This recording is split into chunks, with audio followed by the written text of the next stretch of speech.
Hello and welcome back to the Amagi. Today we are going to be speedrunning the entire Naruto universe. That means we're going through Naruto, Naruto Shippuden, the movies, and Boruto, all at once, all as fast as humanly possible. Let's get going.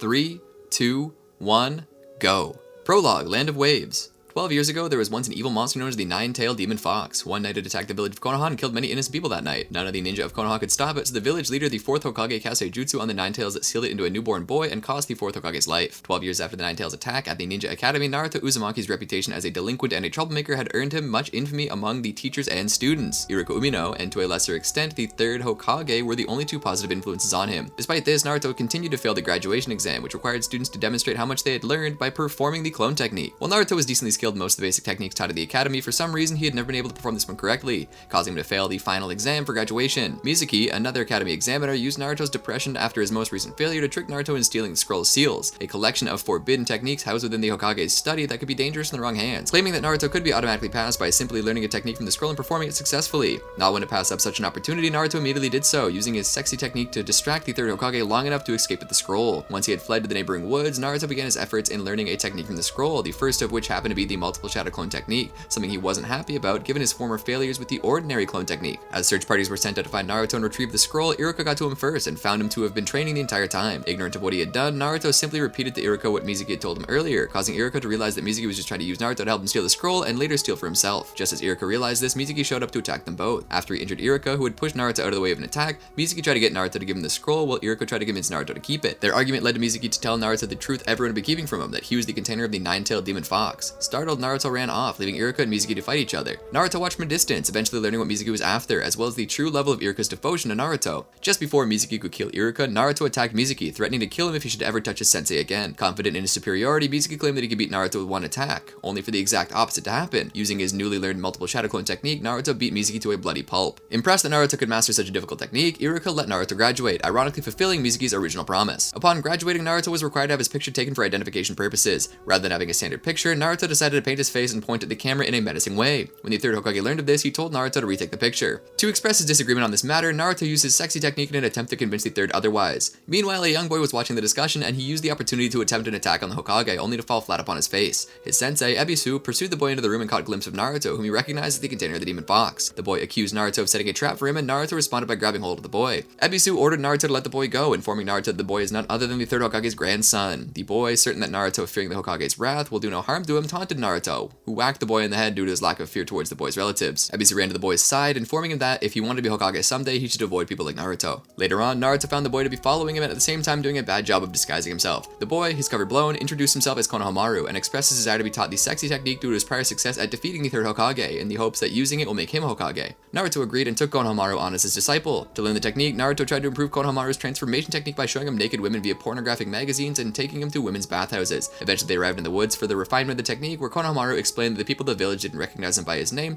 and instead referred to him only as the Hokage's grandson, which he grew tired of. Because of this, he hoped to become the Hokage himself so that people would finally recognize him properly. Soon after, Ebisu arrived to take Konohamaru home, lecturing all the while. At that moment, Konohamaru performed a perfect sexy technique, which only caused Ebisu to lecture Konohamaru further since he is not weak to such derogative techniques. Perplexed by the technique's apparent failure, Naruto used his harem technique, which succeeded in putting Ebisu out of commission. Konohamaru questioned why he was unable to defeat Ebisu by himself, and Naruto replied that becoming Hokage required a great deal of work for which there were no shortcuts. Konohamaru denounced their student-teacher relationship on the grounds that they were both rivals for the title of Hokage. Naruto made the observation that, since he was an actual ninja, he would be one step ahead of Konohamaru, but that he would look forward to the day that they meet in battle. In order to officially obtain the rank of Genin, Academy students must be organized into groups of 3 to undergo a field evaluation administered by Jonin, who would be their squad leader should they pass. On the day of organization, Naruto made sure to have a good breakfast and headed off to the academy, where the groups were to be decided. Upon arriving there, Naruto showed off his forehead protector to the other students, who thought he had failed. To Naruto's delight, Sakura Haruno started to approach him. However, his glee was quickly stifled when Sakura pushed him out of the way so that she might sit next to Sasuke Uchiha, which would anger all the other girls in the room. Naruto, jealous of Sakura's affection for Sasuke, leaped out of the desk where they were sitting so that he could look Sasuke in the eye. To the disgust of Naruto, Sasuke, and every girl in the room, Naruto was bumped by another student and accidentally kissed Sasuke, earning him a beating from Sakura. As Naruto recovered, Iruka arrived to announce the 3-man teams, and as he started listing the members of Team 7, Naruto was pleased and Sakura was saddened to learn that the two would be on the same team. As the third member was revealed, Sakura was pleased and Naruto was saddened to learn that Sasuke was that member, who happened to dislike being teamed with the both of them. As Iruka announced the remaining teams, Hinata Hyuga, Kiba Inuzuka, and Shino Abarame were revealed to compose Team 8. Shikamaru Nara, Choji Akamichi, and Ino Yamanaka were revealed to compose Team 10. Later, Sakura went off to look for Sasuke, ignoring Naruto, who wanted to have lunch with her. Angered that Sakura had yet again picked Sasuke over himself, Naruto formulated a plan to be with Sakura. Upon finding Sasuke alone in a room, Naruto leaped inside where an unseen fight ensued. As things settled down, Sasuke was shown to be the only one leaving. Later on, Sasuke approached Sakura, who expressed her feelings for him and her distaste for Naruto. As the two were about to kiss, Sasuke, who was revealed to be a transformed Naruto, suffered a violent stomachache and ran off to the nearest bathroom. While Naruto dealt with his mysterious case of diarrhea, the real Sasuke approached Sakura. When she expressed her jealousy of Naruto for having no parents to tell him what to do, Sasuke stated that those without parents grow up lonely, and Sakura made him sick. Sasuke left the crushed Sakura by herself, and she began to consider treating Naruto better.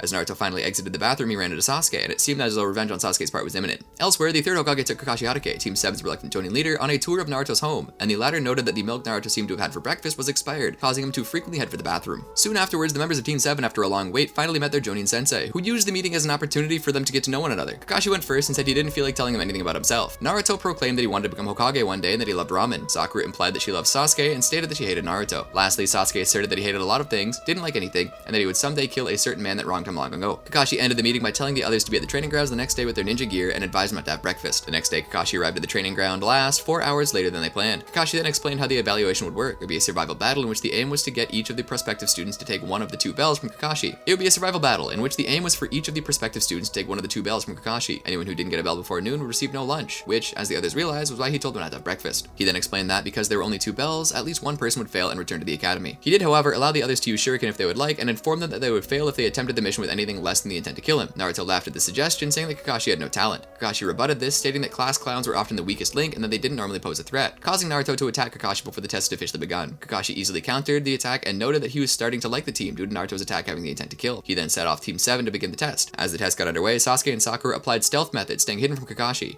Naruto, however, decided that attacking Kakashi would work just as well, and called him out. As Naruto charged at Kakashi, the latter pulled out a book, Make Up Paradise, causing Naruto to hesitate slightly, though Kakashi assured him that the book wouldn't prevent him from defending against Naruto. Naruto began a series of attacks, each of which was dodged by Kakashi. Eventually, Kakashi ended up behind Naruto and used his 1,000 years of death to send Naruto into the nearby lake. Naruto recovered and attacked Kakashi with a number of shadow clones, whose quantity impressed Sasuke and Sakura. Kakashi evaded all the clones' attacks with body replacement technique, leaving them to fight amongst themselves, believing one of them is Kakashi. Upon realizing this, Naruto dismissed his clones and then noticed a bell lying under a nearby tree. When he went to pick it up, however, he was trapped in a snare set by Kakashi, leaving the young ninja dangling upside down. Kakashi retrieved the bell and lectured Naruto about falling for obvious traps. At that moment, Sasuke, believing Kakashi to be distracted, attacked Kakashi with barrage of shuriken and kunai, apparently killing Kakashi. This, too, was revealed to be a trap, as the attack Kakashi turned into a log, a result of another body replacement technique. Sasuke, his location revealed, went off to find a new hiding spot, while Sakura went looking for Sasuke. As she searched for him, she was tricked by Kakashi's genjutsu, demonic illusion, hell viewing technique, and as she recovered, Sasuke fell prey to Kakashi's earth-release double suicide decapitation technique. Naruto, using Kakashi's absence to his advantage, released himself from the snare and attempted to eat the lunches that Kakashi had left behind. However, Kakashi caught him in the act and tied Naruto to a wooden post. Noon eventually rolled around, and all 3 students had failed to get a bell. After their failure, Kakashi berated them for their lack of teamwork. He explained to them that the purpose of the exam was to work together and not to act independently as they had all done. He said that he would give them all a second chance after lunch and allowed Sakura and Sasuke to eat. However, he ordered that Naruto, because of his attempt to eat all the food himself, should be barred from eating at all, and that anyone who gave him food would fail automatically. After he left, Sakura and Sasuke realized that they'd need Naruto in top shape if they were to retrieve the bells, and decided to defy Kakashi by feeding him. Kakashi, who had been watching, appeared before the Genin in a puff of smoke, a furious look upon his face. At this moment, the third Hokage elsewhere revealed to Iruka that Kakashi had never passed a team of academy students, and that although the failure percentage was astounding, the reasons behind it were perfectly just. Back at the training grounds, Naruto, Sakura, and Sasuke claimed that they were a team,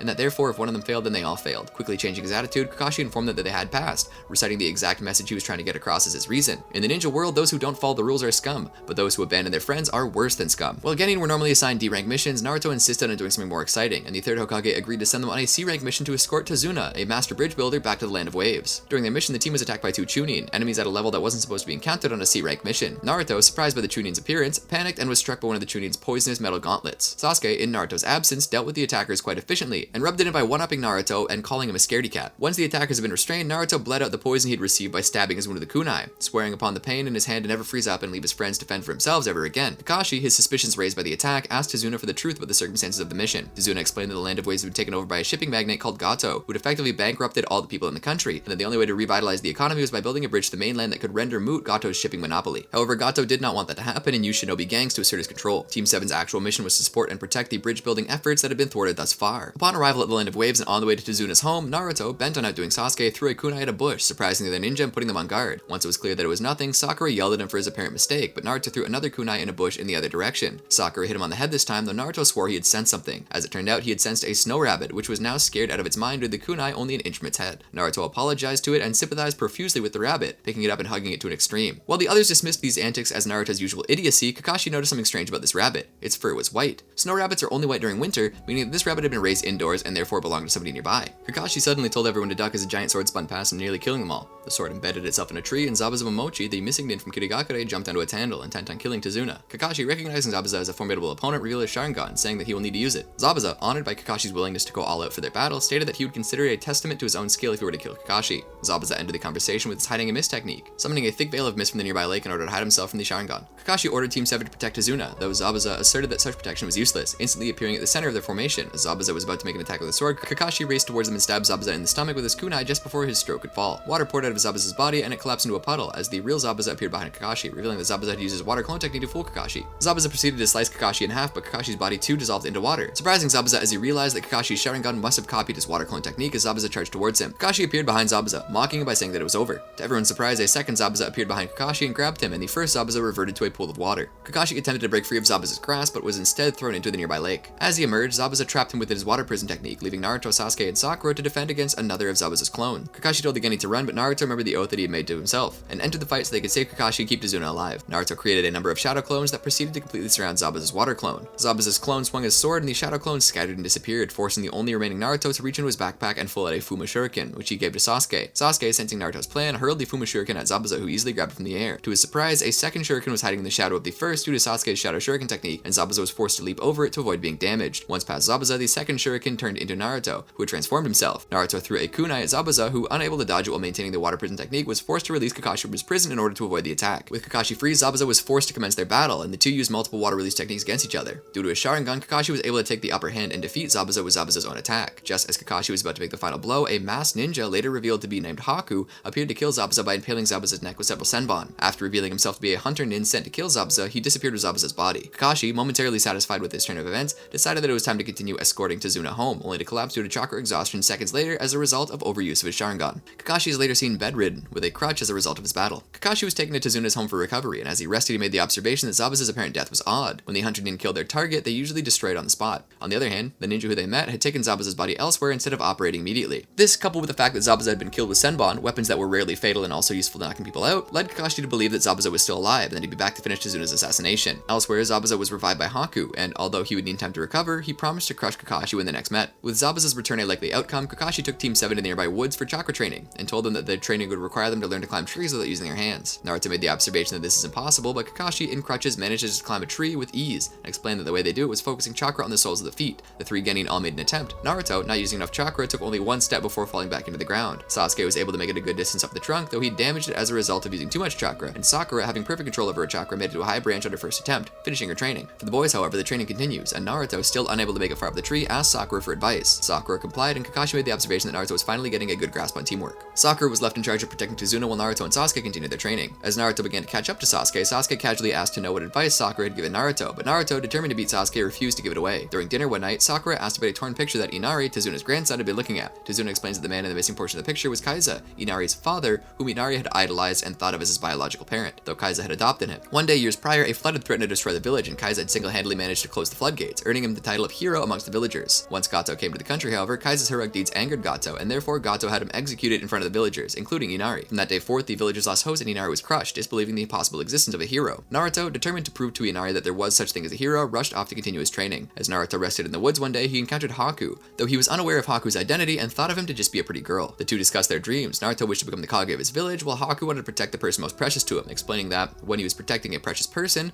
one's strength reached its maximum. Naruto agreed with the statement, remembering all the people that protected him. With that, Haku left, but not before confusing Naruto to no end by asserting that he was a boy. Training for Naruto and Sasuke continued, and eventually the two were able to climb the very tops of their trees, though Naruto was exhausted as a result. Seeing Naruto in this condition, a tearful Inari proclaimed that Naruto was wasting his time and that Gato would still defeat him. Naruto replied that he will win and sarcastically congratulated Inari for always crying, calling him a brat. As Inari sulked, Kakashi explained to Inari how Naruto had also grown up without a father, and that he had no mother and therefore had a sad life. Kakashi also mentioned that despite these conditions he'd never seen Naruto cry, and theorized that Naruto one day grew tired of crying over himself. This explanation and the suggestion suggestion that Naruto is the only person present who knew what Inari was going through touched Inari. The next morning, Kakashi, Sasuke, and Sakura escorted Tsunade to work at the bridge, leaving Naruto behind to rest. Upon arriving at the bridge, however, they found Tsunade's workers to have been attacked, the area quickly becoming covered with a veil of mist. After a quick defeat of Zabuza's water clones at the hands of Sasuke, Zabuza and a masked Haku revealed themselves, confirming Kakashi's suspicions. Back at Tsunade's house, 2 of Gato's thugs arrived to kidnap Inari's mother. Inari, inspired by Naruto's story, attempted to save his mother by himself. As he was just about to be cut down by the thugs, Naruto appeared and defeated the 2 single-handedly. Naruto congratulated Inari for finally standing up for himself and left to join the rest of his team. Back at the bridge, Sasuke battled with Haku, and Zabuza was surprised to find that Sasuke could keep up with Haku's speed. Haku, also noticing Sasuke's capabilities, decided to use his trump card, demonic mirroring ice crystals, which trapped Sasuke in a cage of ice. Haku proceeded to pummel Sasuke with wave after wave of Senbon barrages,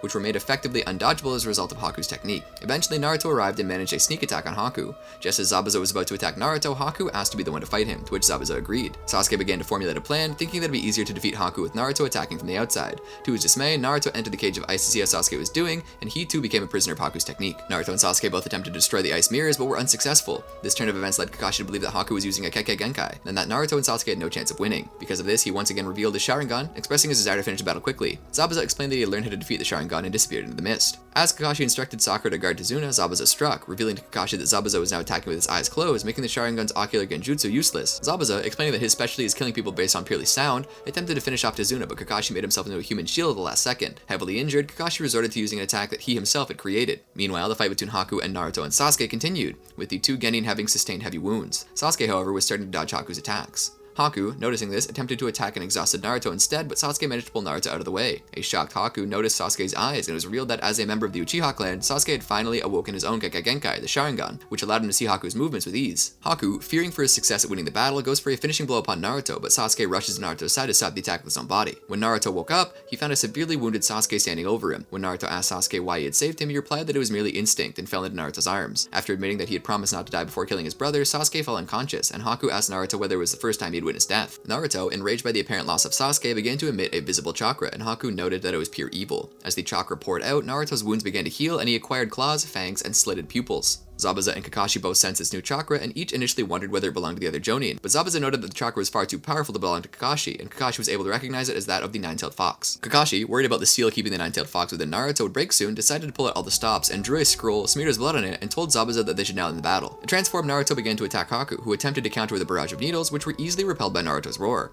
Haku attempted a physical attack, but Naruto was able to dodge it and grab a now fleeing Haku in an instant. After releasing a large amount of chakra, Naruto gave Haku a deafening punch in the face, sending him flying through a nearby mirror and destroying all the other mirrors as a result. Once Haku's body came to a stop, he rose, and Naruto charged at him so he could give the finishing blow. As he did so, Haku's mask began to crack and break away, revealing the face of the boy whom Naruto had met in the woods. Mere inches from Haku's face, Naruto stopped his attack and returned to his normal form. Haku questioned why Naruto spared him, only to receive a weak punch to the face. Haku explained that with his defeat had come his uselessness to Zabuza, and that because he could no longer protect Zabuza, his most precious person, he should die. Naruto didn't understand the reason for wanting death, but Haku began to plead for it nonetheless. With the bloodstained scroll, Kakashi summoned a number of dogs to find and restrain Zabuza. Explaining that he had allowed Zabuza to injure him so he could acquire Zabuza's scent, Kakashi proclaimed that he would finally be the end of Zabuza. With that, Kakashi gathered chakra in his hand and readied his lightning cutter for use on Zabuza. Meanwhile, Haku had finally managed to persuade Naruto to kill him, using Sasuke's apparent death as a reason for revenge. Naruto prepared a kunai and charged at Haku, hoping that death would make Haku's dreams come true, but at the last moment Haku stopped the attack. He apologized, saying he couldn't die yet, and disappeared. Kakashi charged towards Zabuza, while at the same time a number of mirrors began to surround Zabuza as protection.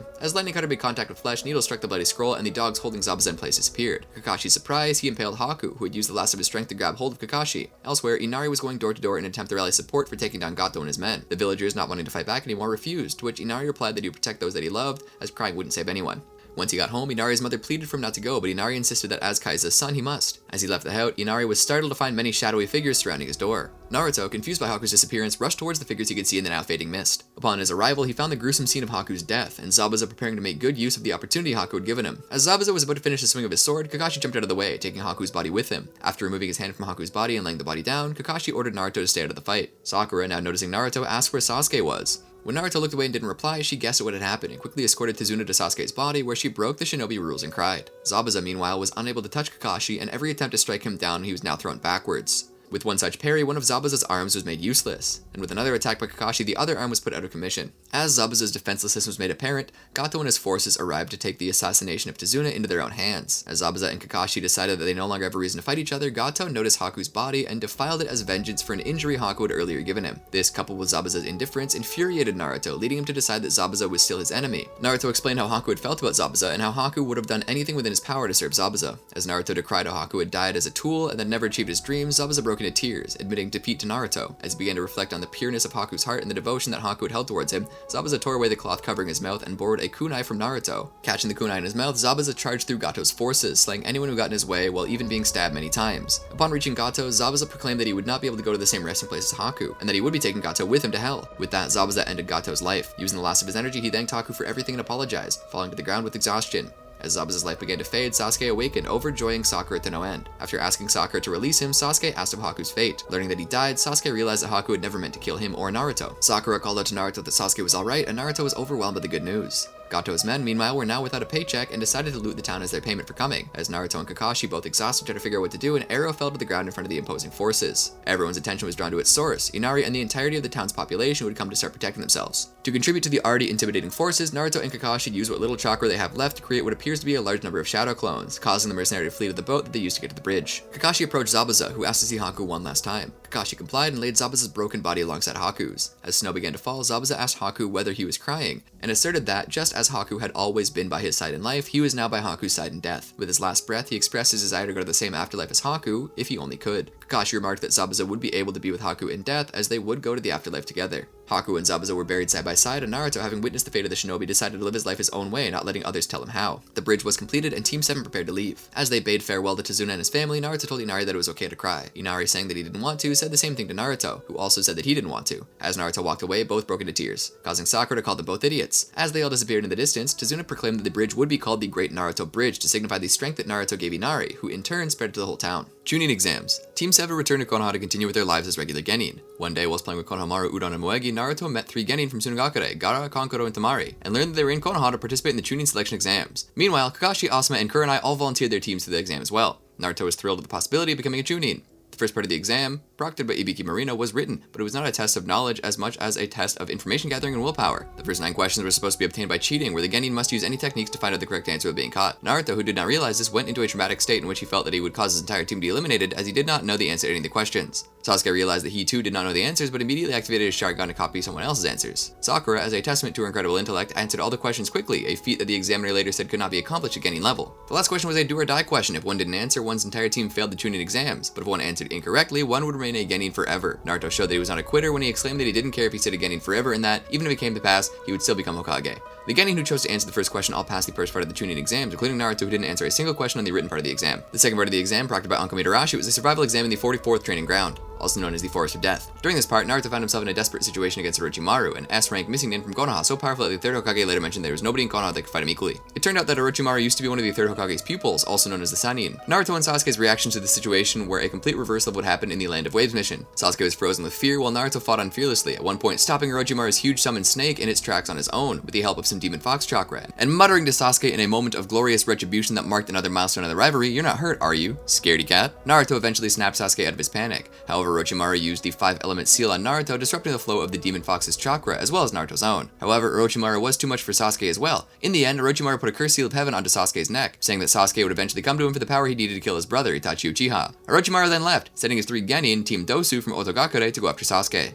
Meanwhile, Anko was informed of the corpses of 3 Genin from Kusagakure. She recognized one of them as Shiore. She found out that someone must have killed the Genin and used their faces to disguise themselves and enter the exams. She suspected that the Shiore who took the exams was actually Orochimaru. She ran off to confront Orochimaru, only to have her cursed seal of heaven reactivated by him. Orochimaru warned her not to stop the exams. While both Naruto and Sasuke were unconscious from the fight against Orochimaru, Sakura had to take care of them. It was there that Sakura's personality reached a turning point. As Kintsuchi of Team Dosu trapped her by roughly holding her by her hair, Sakura realized how pathetic her behavior was, always blindly praising and criticizing others when she was the one who hadn't improved at all. She reflected on herself, thinking of how she was always telling Naruto that she was better than him, when he was the one who had been consistently improving, and telling Sasuke she loved him when she couldn't even muster up enough strength to protect him as a teammate, before she symbolically freed herself by cutting off her long hair with a kunai, which she initially kept long because it had been rumored that Sasuke liked girls with long hair. She also decided to fight against the Oto Genin and resolved to no longer be dependent on her teammates. At this point, Team 10 arrived on the scene. Rock Lee fought the Oto Ninja and used the front lotus on Dosu, who was saved by Zaku, but admitted that the lotus still almost killed him. Rock Lee is then defeated by Dosu. Team 10 fights the Oto Ninja to save Sakura, but ultimately fails. The rest of Team 9 arrives at the scene. Dosu Kanuta, leader of Team Dosu, mentioned that Neji could see through them, but before Neji could attack, an awakened Sasuke intervened.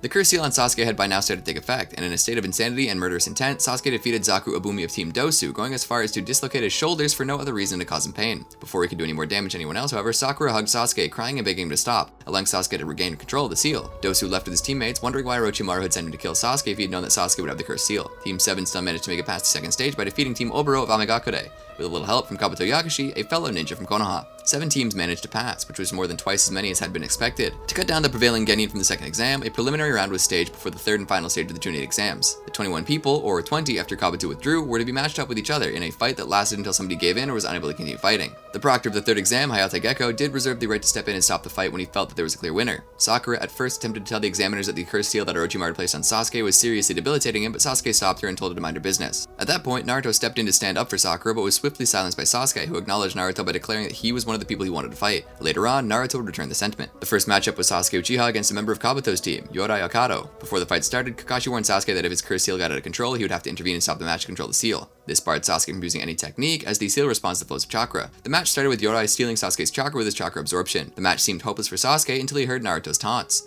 Next to him was Rock Lee, which gave Sasuke an idea. He used the Lion Combo, a partial copy of Rock Lee's front lotus which had been captured by Sasuke's Sharingan. Yorai was knocked unconscious, and Sasuke advanced to the next round. After the fight, Kakashi took Sasuke away to seal up the cursed seal. Up next were Zaku Abumi and Shino Aburame of Konoha Cure's Team 8. Zaku apparently only had one functional arm, but he bet he could win regardless. Elsewhere, the cursed seal was sealed by Kakashi, but then Orochimaru showed up for Sasuke, asserting that all the Genin he currently had at his command were disposable. As Kakashi readied his lightning cutter, Shino commanded a multitude of insects to attack Zaku from behind, leaving the one-armed Zaku unable to defend himself with his unidirectional technique. Zaku then revealed that he used both arms, but it was too late. The insects had blocked the tubes in Zaku's arms, building up the chakra he was trying to use and making the arms explode, thus ending the fight. Orochimaru left, saying that Sasuke would be his someday. The match with Misumi Tsurugi against Kankuro of Tsunagakure's 3 Sand siblings began. Misumi quickly used soft physique modification to restrain Kankuro and threatened to snap his neck, until it was revealed that the Kankuro Misumi was fighting was just a puppet. The real Kankuro was disguised, controlling the puppet with the puppet technique. He used the puppet Karasu to crush Misumi's bones, defeating him. The fourth match, Sakura vs Ino of Konoha Cure's Team 10, was particularly meaningful as the two were rivals. The match dragged on for a very long time since they seemed to be quite on par until Ino tried to possess Sakura's body to force her to forfeit the match. However, Sakura's will expelled Ino from her mind. Exhausted and out of chakra, they both went for a final attack, hitting each other at the exact same time and rendering each other unconscious. Hayate declared that neither of them will move on to the next round. The fifth match was Tenten of Konoha Cure's Team Gaia against Temari of Tsunagakure's Sen siblings. The match was over quickly, as all the projectile weapons used by Tenten were completely countered by the wind release techniques used by Temari, who won without taking as much as a single scratch. Rock Lee jumped down to avenge Temari's treatment of Tenten, but Might Guy stopped what would have turned into a fight. The sixth match, Shikamaru Naru of Konoha Cure's Team 10 against Kintsuchi, was next, with Shikamaru aware that he was at a disadvantage, since Kin had seen him use the shadow imitation technique in the Forest of Death without showing her own fighting style. Kin started by dodging the shadow imitation technique and throwing Senbon with and without bells, using strings to ring the bells from unexpected positions to divert Shikamaru's attention and attack from behind. Shikamaru, however, managed to join his shadow with its, using the shadows of the strings that she was holding. With Kin matching Shikamaru's movements, each drew a shuriken and flung them at each other. When it came time for them to duck, Shikamaru ducked successfully, but Kin, having previously retreated, banged her head against the wall and knocked herself out, which turned out to be the true goal of Shikamaru's battle strategy. Shikamaru emerged as the winner. Naruto, still impaired by the 5-element seal, was matched up with Kiba of Konoha Cure's Team 8 in the 7th match. The fight went poorly for Naruto at first, especially after Kiba's Ninken Akamaru joined the fight and transformed into Kiba with the human beast clone technique. Naruto made a comeback by transforming in a layered fashion into Akamaru and then Kiba, so that when Kiba attacked Naruto, the second transformation as Kiba gave way to the first as Akamaru, leading Kiba to attack Akamaru, still affected by a beast human clone. Kiba then focused on attacking intensively to keep Naruto from counterattacking until Naruto accidentally broke wind, which stunned Kiba, whose sense of smell was magnified 1,000 times at the time. Naruto then beat Kiba by using shadow clones to perform a new technique, the Naruto Uzumaki combo. The 8th match brought a family rivalry to the forefront as Hinata and Neji of the Hyuga clan battled. Kiba, being borne away on a stretcher, urged Hinata to forfeit. At first, Neji assaulted Hinata psychologically, using her fears to convince her that she had no possibility of winning. However, after being inspired by Naruto's courage, Hinata decided to fight and prove that she could be brave as well. They both fought using the Hyuga gentle fist style and the Byakugan, a Kekai Genkai which Kakashi had studied to surpass her Sharingan. While they initially seemed to the observers to be equally matched, Neji managed to interrupt Hinata's chakra flow in her arms, disabling her ability to use gentle fist. Hinata still tried to go on, and it was only the exam proctor's intervention that stopped Neji from killing her. Hinata's bravery still managed to inspire Naruto as he vowed to battle and win against Neji in the 3rd exam. The 9th match pitted Lee against Gaara of Tsunagakure's Sand siblings. At first, none of Rock Lee's taijutsu attacks managed to penetrate or circumvent Gaara's shield of sand, until Lee removed the weights he was wearing around his legs. The boost of speed was such that Gaara's sand couldn't follow Lee's movements, and Gaara was hit for the first time in his life. However, Gaara was revealed to be using armor of sand to keep Lee's attacks from working on him. Realizing that his normal attacks would no longer work, Lee then used his front lotus on Gaara, but in the end it was revealed that he had been a sand clone. Having no other way to end the match, and with Guy's permission, Lee opened 5 of the inner chakra gates. The result being Lee's strength was multiplied immensely for a short time, but also severely injured him. He then proceeded to continuously beat Gaara with his reverse lotus. However, as Gaara fell to the ground, he dispersed his sand gourd as a cushion to break his fall. Gaara then used his sand binding coffin to crush Rock Lee's left arm and leg. Might Guy jumped down to prevent Gaara from killing Lee, and regretted having taught Lee how to open the inner gates after learning from medical ninja that Lee could no longer be a ninja due to his intense injuries. Gaara won the match. The last match was Choji Akimichi of Konoha Crush's Team 10 versus Dosa Kanuta. Choji was reluctant to battle, instead wanted to forfeit, but tried after being promised food by his sensei, Asuma Saratobi. If he won, Choji entered the battle with prior knowledge of Dosu's sound-based attacks and quickly used Human Bullet Tank to plug his ears from the Oto Ninja's attacks. However, Dosu overcame this by transmitting a sound through the water in Choji's body, thus defeating him. After the preliminary ends and drawing lots to determine the first round matchups for the main tournament, there was a 1-month period in which the remaining Genin could prepare themselves. Various dignitaries were also invited to watch the main matches. During this month, Naruto met Jiraiya, another Sannin, for the first time. Jiraiya agreed to be a sensei and was the one who taught him the most advanced techniques he learned during that time. Under Jiraiya, Naruto improved his chakra control by practicing walking on water, learning to call upon the Demon Fox's energy at will after Jiraiya used the 5 Elements Unseal to cancel Orochimaru's 5 Element Seal, and how to use the summoning technique to call the giant toad Gamabunta to his aid, but was so exhausted after completing his training that Gamabunta carried him to the hospital.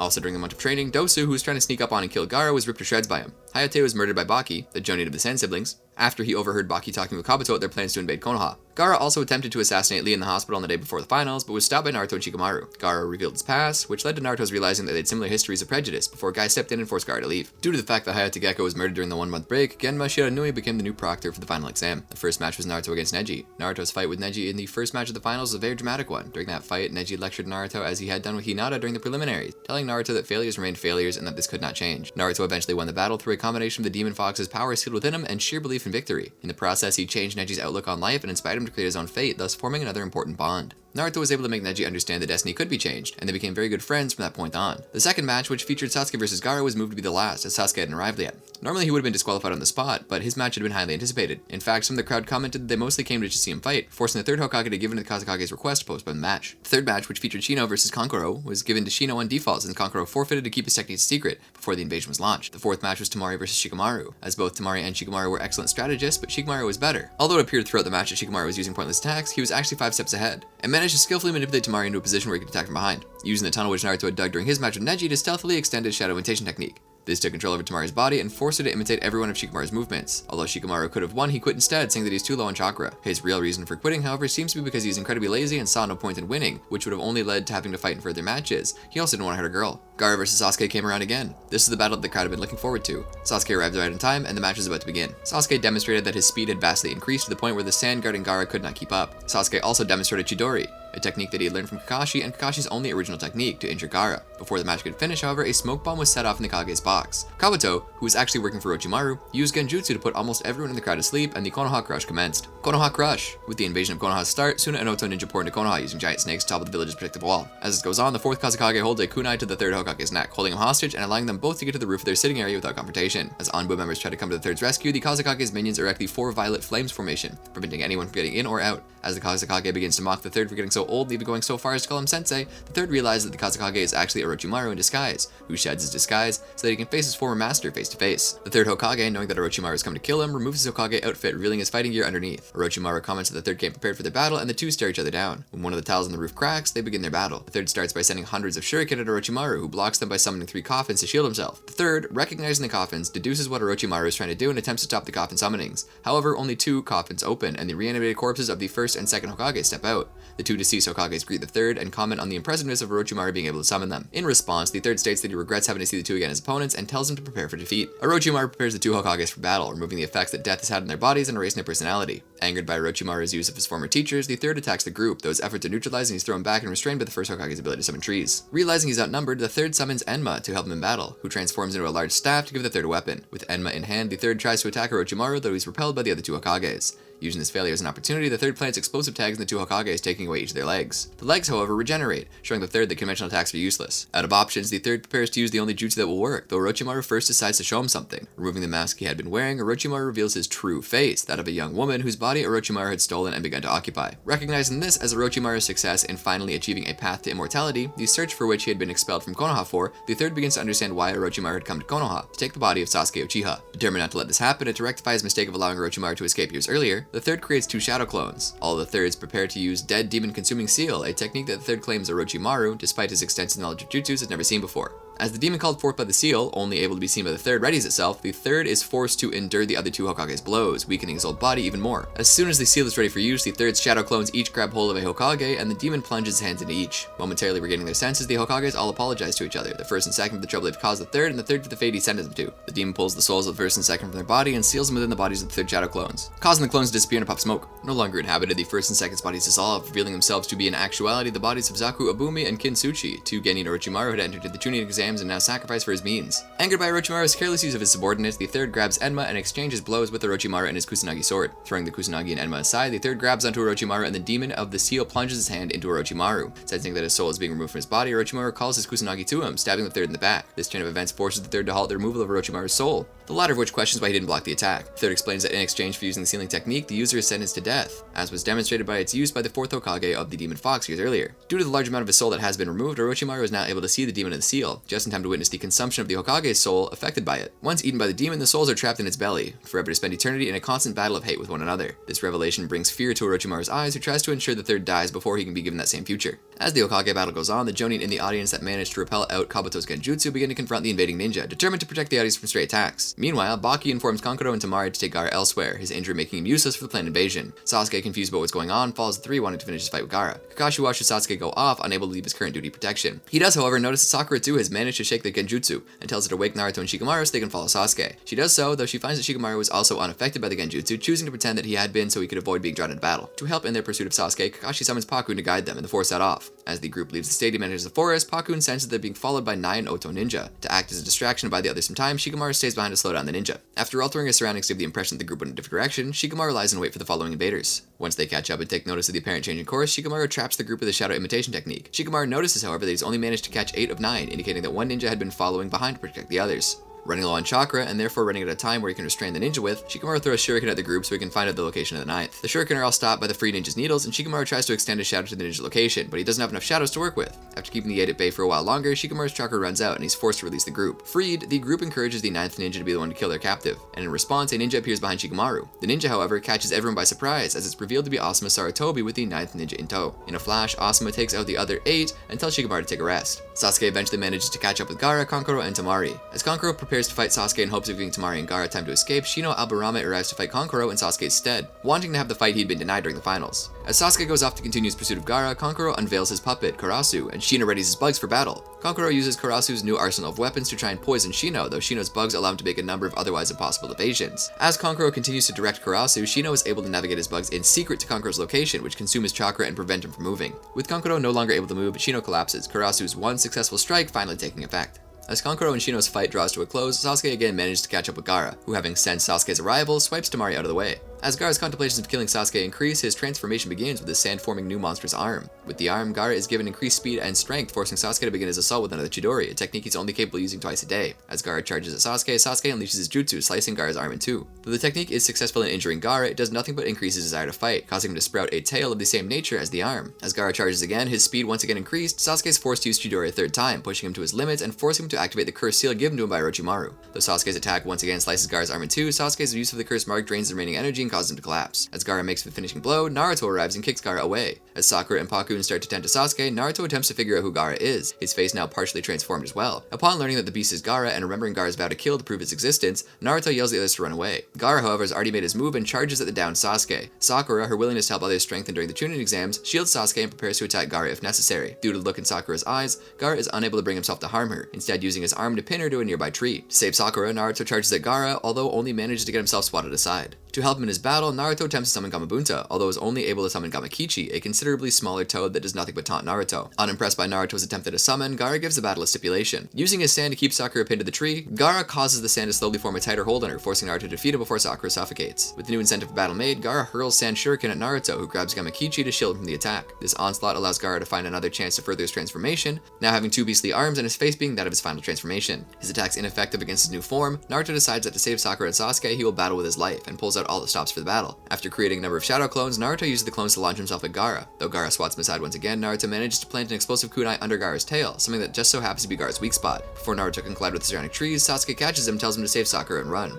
Naruto, remembering the time that Sasuke risked his life to save him, says that he'll be the one to fight Gaara, since the two are much alike. Repeating his promise to protect those precious to him, Naruto taps into the Demon Fox's chakra, enabling him to create 1,999 shadow clones. With his army of shadow clones, Naruto uses Uzumaki Naruto 2000 combo, sending wave after wave of attacks at Gaara and pushing Gaara to his limits of endurable damage. Not wanting to lose, Gaara completes his transformation, destroying all of Naruto's shadow clones and transforming into a tanuki that stands many times higher than the tallest tree. Determined to make Naruto pay for forcing him into his final form, Gaara begins to encase Naruto in his sand-binding coffin. Before the compacting effects of the sand can begin, Naruto again taps into the power of the Demon Fox, and again attempts the summoning technique. Finally successful, Gaara's coffin expands and bursts, with Naruto riding upon Gamabunta's head, ready for battle. Gamabunta, having yet to find Naruto worthy of commanding him, is reluctant to help fight for Naruto. Gamakichi, revealed to be Gamabunta's son, encourages the giant toad to accept Naruto due to Naruto's earlier protection of him from Gaara. Upon learning that Naruto helped his son, and that Gaara had picked on a member of the Gama family, Gamabunta decides to help Naruto and unsheathes his equally giant sword. Charging at Gaara, Gamabunta puts all of his might into his sword swing, though he's barely successful at cutting Gaara's arm off. Impressed with Naruto's display of abilities, Gaara emerges from the Sand Tanuki's forehead and puts himself to sleep, awakening the personality of the one-tailed Shukaku sealed within Gaara. Now freed from the restraints imposed upon it by Gaara's consciousness, Shukaku is able to use its more devastating abilities, each of which Gamabunta is unable to counter completely. Because toads lack natural weapons such as fangs or claws, Gamabunta asks Naruto to help him transform into something more capable of close combat. Choosing the first animal that comes to mind, Naruto transforms Gamabunta into a giant fox, allowing the latter to bite and tear at Shukaku. With Gamabunta locked in combat with Shukaku, Naruto leaps from Gamabunta's head to that of Shukaku, punching Gaara and waking him up, forcing Shukaku back into submission. With Gaara awake again, his first priority becomes protecting himself from Naruto.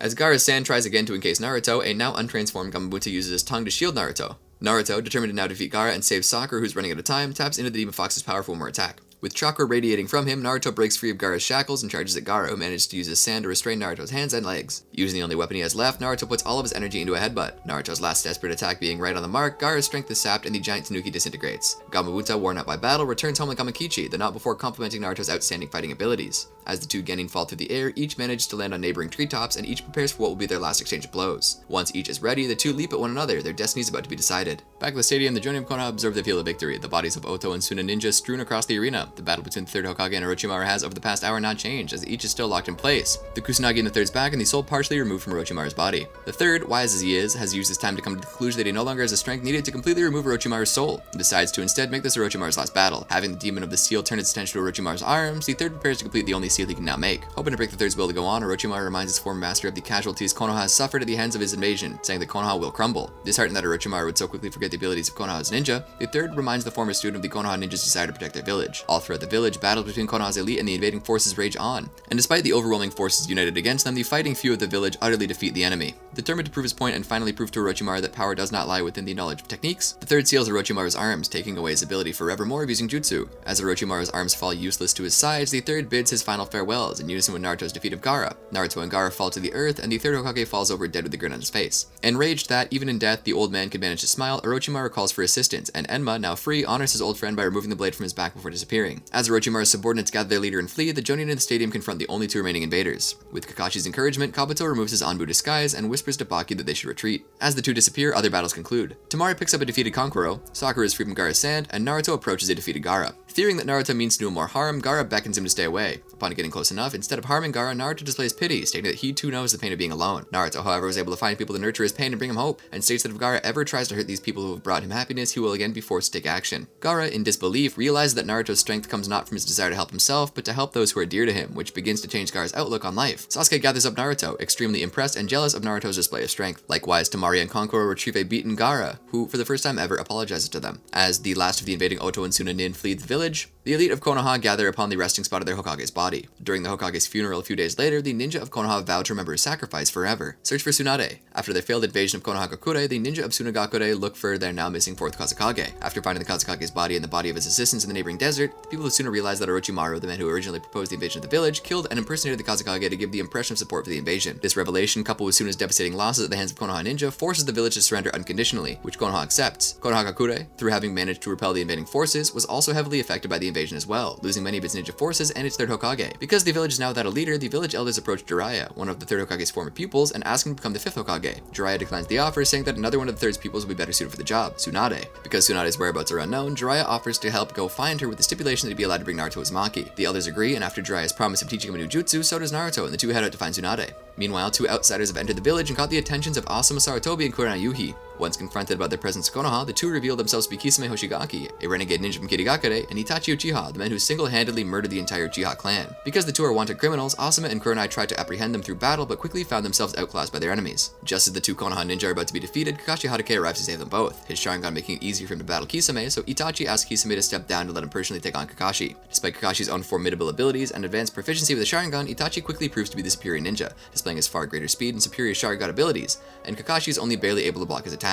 Realizing that Itachi is only using a fraction of his abilities, although he still praises Kakashi for being so skilled with the Sharingan despite not being of Uchiha blood, the moment Itachi activates the Mangekyo Sharingan, Kakashi immediately instructs Asuma and Kurenai to close their eyes so as to avoid falling prey to Itachi's ultimate technique. Because Kakashi has a Sharingan, he believes he will be able to withstand Itachi's jutsu, only to be swiftly proven wrong as Itachi's Tsukiyomi quickly overpowers Kakashi's Sharingan and renders him helpless. With the little strength he has, Kakashi asks why the two have come to Konoha, which Itachi replies that they're after the Fourth Hokage's legacy, Naruto Uzumaki. Remembering what Jiraiya had told him earlier, Kakashi recognized their reason as their organization, Akatsuki's goal to gain the power of the Nine-Tailed Demon Fox sealed within Naruto. Because of Kakashi's knowledge of their organization and its motives, Itachi instructs Kisame to kill Kakashi, Asuma, and Kurenai. Before Kisame can land a fatal blow, however, Might Guy appears and repels Kisame. With Guy's arrival, Kakashi collapses, exhausted from Itachi's previous attack. Itachi, recognizing Guy as a threat as well as the fact that reinforcements are on their way, leaves with Kisame, wanting to avoid starting a war. Taking Kakashi away to rest, Guy, Asuma, and Kurenai decide that it would be best if Sasuke Uchiha, Itachi's brother, didn't know that Itachi had returned. When Sasuke arrives to find out what had put Kakashi in the state he's in, the truth of Itachi's return in a search for Naruto slips out when Aoba accidentally spills the truth. Sasuke, having an everlasting desire to kill his brother due to the latter's murder of their entire family and also wanted to protect Naruto, runs off in search of Naruto. Meanwhile, Jiraiya and Naruto arrive at a nearby town's hotel with a rest for the night. Jiraiya, being a pervert through and through, notices an attractive woman that's showing interest in him. So that he can get acquainted with the woman, Jiraiya sends Naruto up to their room. As Naruto sits on his bed cursing Jiraiya, someone knocks at the door. Thinking it's an already rejected Jiraiya, Naruto opens the door, finding instead Kisame and Itachi. Perplexed by Itachi's Sharingan and the two's knowledge of the demon fox within him, Naruto leaves the safety of the room to find out what's going on. As Kisame readies his sword to cut off Naruto's leg, thereby making him easier to carry, Sasuke arrives, vowing to kill Itachi. To act on his promise, Sasuke prepares his Chidori and lunges at Itachi. Before Sasuke can land a blow, Itachi grabs and crushes his arm, sending the attack into a nearby wall. To help Sasuke, Naruto taps into the demon fox's chakra, ready to summon a toad to help in battle. Kisame's sword, however, absorbs Naruto's chakra, preventing him from using any jutsu. As Kisame again prepares to cut off Naruto's leg, a toad appears to block the attack, with Jiraiya appearing behind Naruto. Scolding Itachi and Kisame for not doing proper research on him, Jiraiya explains that he's much better at getting women than they are at getting him, though Naruto dismisses that that's a bad excuse for his pervertedness. Realizing that Itachi put the girl under a genjutsu to draw him away, Jiraiya learns for certain that the two really are after Naruto. As Jiraiya proclaims that he'll kill the two, Sasuke rises, repeating that he'll be the one to kill Itachi. Having no interest in their brotherly quarrel, Itachi kicks Sasuke aside and proceeds to beat him into submission. Once Sasuke is unable to fight back, astounded by how much he's still outclassed by his older brother, Itachi uses Tsukiyomi to show Sasuke the murder of their parents while also mocking him for lacking the hate needed to be strong enough. As Naruto makes to help Sasuke and Kisame makes to stop Naruto, Jiraiya encases the area in a layer of a sticky substance, preventing anyone from moving. Knowing that they cannot win, Itachi and Kisame flee, though not before Jiraiya attempts to further ensnare them with his jutsu. Surprised that they are successful in escaping, Jiraiya finds that a black flame was used to destroy his normally impenetrable technique. With Itachi and Kisame gone, Naruto checks up on Sasuke, whose mind has been broken by his own brother.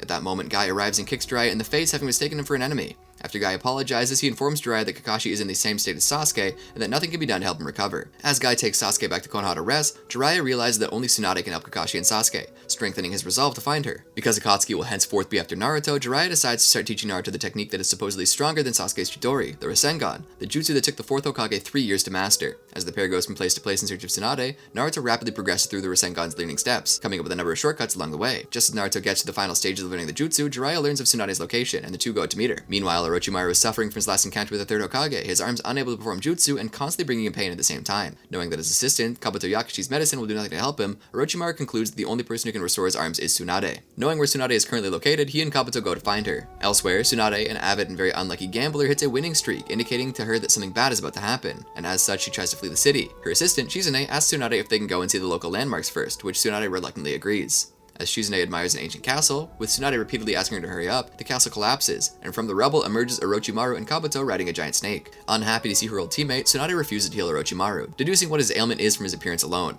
After Kabuto states that only Tsunade can help Orochimaru, Tsunade inquires how he got the injury, recognizing it as being far above an average wound. Nonchalantly, Orochimaru explains that it was nothing more than his own carelessness when he was killing the Third Hokage, the revelation of which shocks Shizune and Tsunade. Noting the expressions on the two's faces, Orochimaru comments that all people die and reminds Tsunade of her two deceased loved ones. This observation enrages Shizune, who attempts to strike Orochimaru, though Kabuto blocks the attack. After calming Shizune down and casually scolding Orochimaru for what he said, Tsunade punches the wall next to her, reducing it to gravel, and vows to kill him if he ever says it again. After repeating her refusal to help Orochimaru, Tsunade prepares to fight them in the event that they won't leave. Just as she's about to attack, Orochimaru offers to revive her dead brother and lover if she helps him, stopping Tsunade before she can act. Finally considering the offer, Tsunade asks what Orochimaru will do if his arms are healed, to which he replies he will destroy Konoha. Elsewhere, Jiraiya and Naruto have arrived in the city, and the two visit Tsunade's last known location. When they hear reports of a giant snake destroying a castle, Jiraiya recognizes this is one of Orochimaru's acts, and as such rushes to the castle. Shizune, meanwhile, is infuriated by Orochimaru's proposal of destroying Konoha, and tries to persuade Tsunade in helping her kill the weakened Orochimaru. Although Tsunade refuses, Orochimaru sheds some of his own blood to make sure she keeps her word, knowing Tsunade suffers from a fear of blood. With Tsunade forced into submission by the sight of blood, Orochimaru gives her a week to consider his offer, and he and Kabuto disappear. When Jiraiya and Naruto arrive at the scene, Tsunade and Shizune have already left. Deciding to give up on the search for the day, Jiraiya takes Naruto to a local bar for dinner, where he surprisingly finds Tsunade and Shizune already having theirs. As Naruto eats his dinner, Jiraiya asks Tsunade what Orochimaru wanted from her, to which she replies nothing, quickly changing the subject to what Jiraiya wants from her. As he tells her that Konoha needs her to be the next Hokage, Naruto begins choking his food with surprise, and Tsunade and Shizune use it as a confirmation that Orochimaru really had killed the third Hokage. Tsunade declines the position, saying that only a fool will become Hokage, and goes on to ridicule the past Hokages. Tsunade's words anger Naruto, spurring him into attempting to strike her, though Jiraiya holds him back. Impressed that Naruto was willing to challenge her, Tsunade offers to fight him, going so far as to say she'll only use one finger. After the two step outside, Naruto charges at Tsunade with the kunai in hand, though Tsunade is able to take it from him, use it to remove his forehead protector, and launch him backwards with the promised single finger. Tsunade, expecting Naruto to pass out from her attack, asks why being Hokage is such a sensitive subject for Naruto, to which he replies that becoming Hokage is his dream. As he says so, Tsunade sees in Naruto her dead brother and lover, both of whom would want to be Hokage, and both of whom look similar to Naruto. While Tsunade is momentarily off balance, Naruto uses the opportunity to use his still-to-be mastered Rasengan on Tsunade. Recognizing the technique and the danger it imposes, Tsunade slams her finger into the ground, creating a large fissure that Naruto falls into, forcing the Rasengan into the ground. Noticing that Naruto's version of the jutsu is dramatically weaker than what it was capable of doing, Tsunade proposes a bet with Naruto. If he can amass the Rasengan in a week, she'll give him her grandfather, the first Hokage's necklace, something she claims that could buy 3 mountains. If he can't, she gets all the money in his wallet. Naruto accepts the offer and goes off to the hotel with Shizune while Tsunade and Jiraiya chat over drinks. During the discussion, Jiraiya reveals that he's aware that Tsunade has some sort of deal with Orochimaru, though he doesn't know what it is. He goes on to say, however, that if Tsunade helps Orochimaru with whatever it is that he wants, he will kill her as a traitor of Konoha. Looking to change the subject, Tsunade asks why Jiraiya brought Naruto with him, to which he replies that Naruto looks remarkably similar to Tsunade's dead brother, Naoki. Meanwhile, at the hotel, Shizune explains to Naruto the history of Tsunade's necklace, and how Tsunade had given it to each her brother and her lover, Dan, in turn in the hopes that it would help them achieve their goals of becoming Hokage. Soon after receiving the necklace, however, each of them died a bloody death, giving Tsunade a fear of blood and leading many to believe that the necklace was cursed. After hearing the story, Naruto leaves to finish his training, determined to prove that when he wins the necklace, he really will become a Hokage. For the next week, Naruto trains, and each day he puts larger and larger dents into the trees he's training with, indicating that his Rasengan is getting more powerful. All the while, Tsunade watches him in the background, remembering her dead loved ones and contemplating the offer Orochimaru gave her. On the final day, Naruto doesn't return home at his usual time, and Shizune goes to see what happened to him. After finding the tree to be broken and Naruto passed out on the ground, Shizune takes him home to rest. At the same time, Jiraiya and Tsunade meet again for drinks and discuss Naruto's progress. While Jiraiya is not looking, Tsunade subs powder into his drink, and after drinking it, he passes out. Tsunade returns to the hotel to see if Naruto has perfected the jutsu, and only finds him in bed, causing him to realize what a ridiculous bet it was that she had made. Shizune, meanwhile, pleads for Tsunade not to go through with Orochimaru's deal, willing to kill herself in order to stop her. Tsunade knocks Shizune unconscious and leaves to meet Orochimaru. As Orochimaru and Kabuto head towards the meeting place, Orochimaru comments that it may be easy to persuade Tsunade to heal his arms if Shizune weren't around, and so Kabuto heads off to kill her. Naruto, meanwhile, wakes Shizune up having found her on the floor. Realizing what happened, Shizune rushes to the window to go after Tsunade, but a weakened Jiraiya stops her before she can leave. Cursing Tsunade for drugging his drink, Jiraiya explains that the drug makes it difficult for him to move and that he can't control chakra very well. Kabuto watches the conversation in the background, and knowing that he can't take on Shizune, Jiraiya, and to his surprise, Naruto by himself, leaves to report to Orochimaru. Jiraiya notices Kabuto's departure and asks what deal Tsunade made with Orochimaru. Along the way to the meeting spot, Shizune explains the offer, and Jiraiya realizes that he may need to kill Tsunade. Tsunade and Orochimaru, meanwhile, meet at the site of their last conversation, and Tsunade agrees to heal Orochimaru's arms if he promises to leave Konoha alone. Orochimaru agrees to the stipulation, and Tsunade approaches him, preparing her healing jutsu. Before she can make contact with Orochimaru, Kabuto appears and throws a kunai between them, forcing the two to separate. Orochimaru, realizing what Kabuto has done, asks why after coming so far Tsunade was betraying him. Kabuto notes that because both he and Tsunade are medic nin, he could notice the subtle amounts of killing intent within her jutsu. Orochimaru laments Tsunade's decision, even saying that he really had intended to stay away from Konoha. Tsunade dismisses this as a lie, yet says she's been willing to believe it if it meant she could see her loved ones again. Because of Naruto, however, the dreams of Naoki and Dan returned to her, and thus she couldn't bring herself to turn a blind eye to Orochimaru's goals of effectively destroying the hopes that they had had. With that, Tsunade attempts to attack Orochimaru, though because of his timely dodge, her attack misses, creating a large crater where he had been.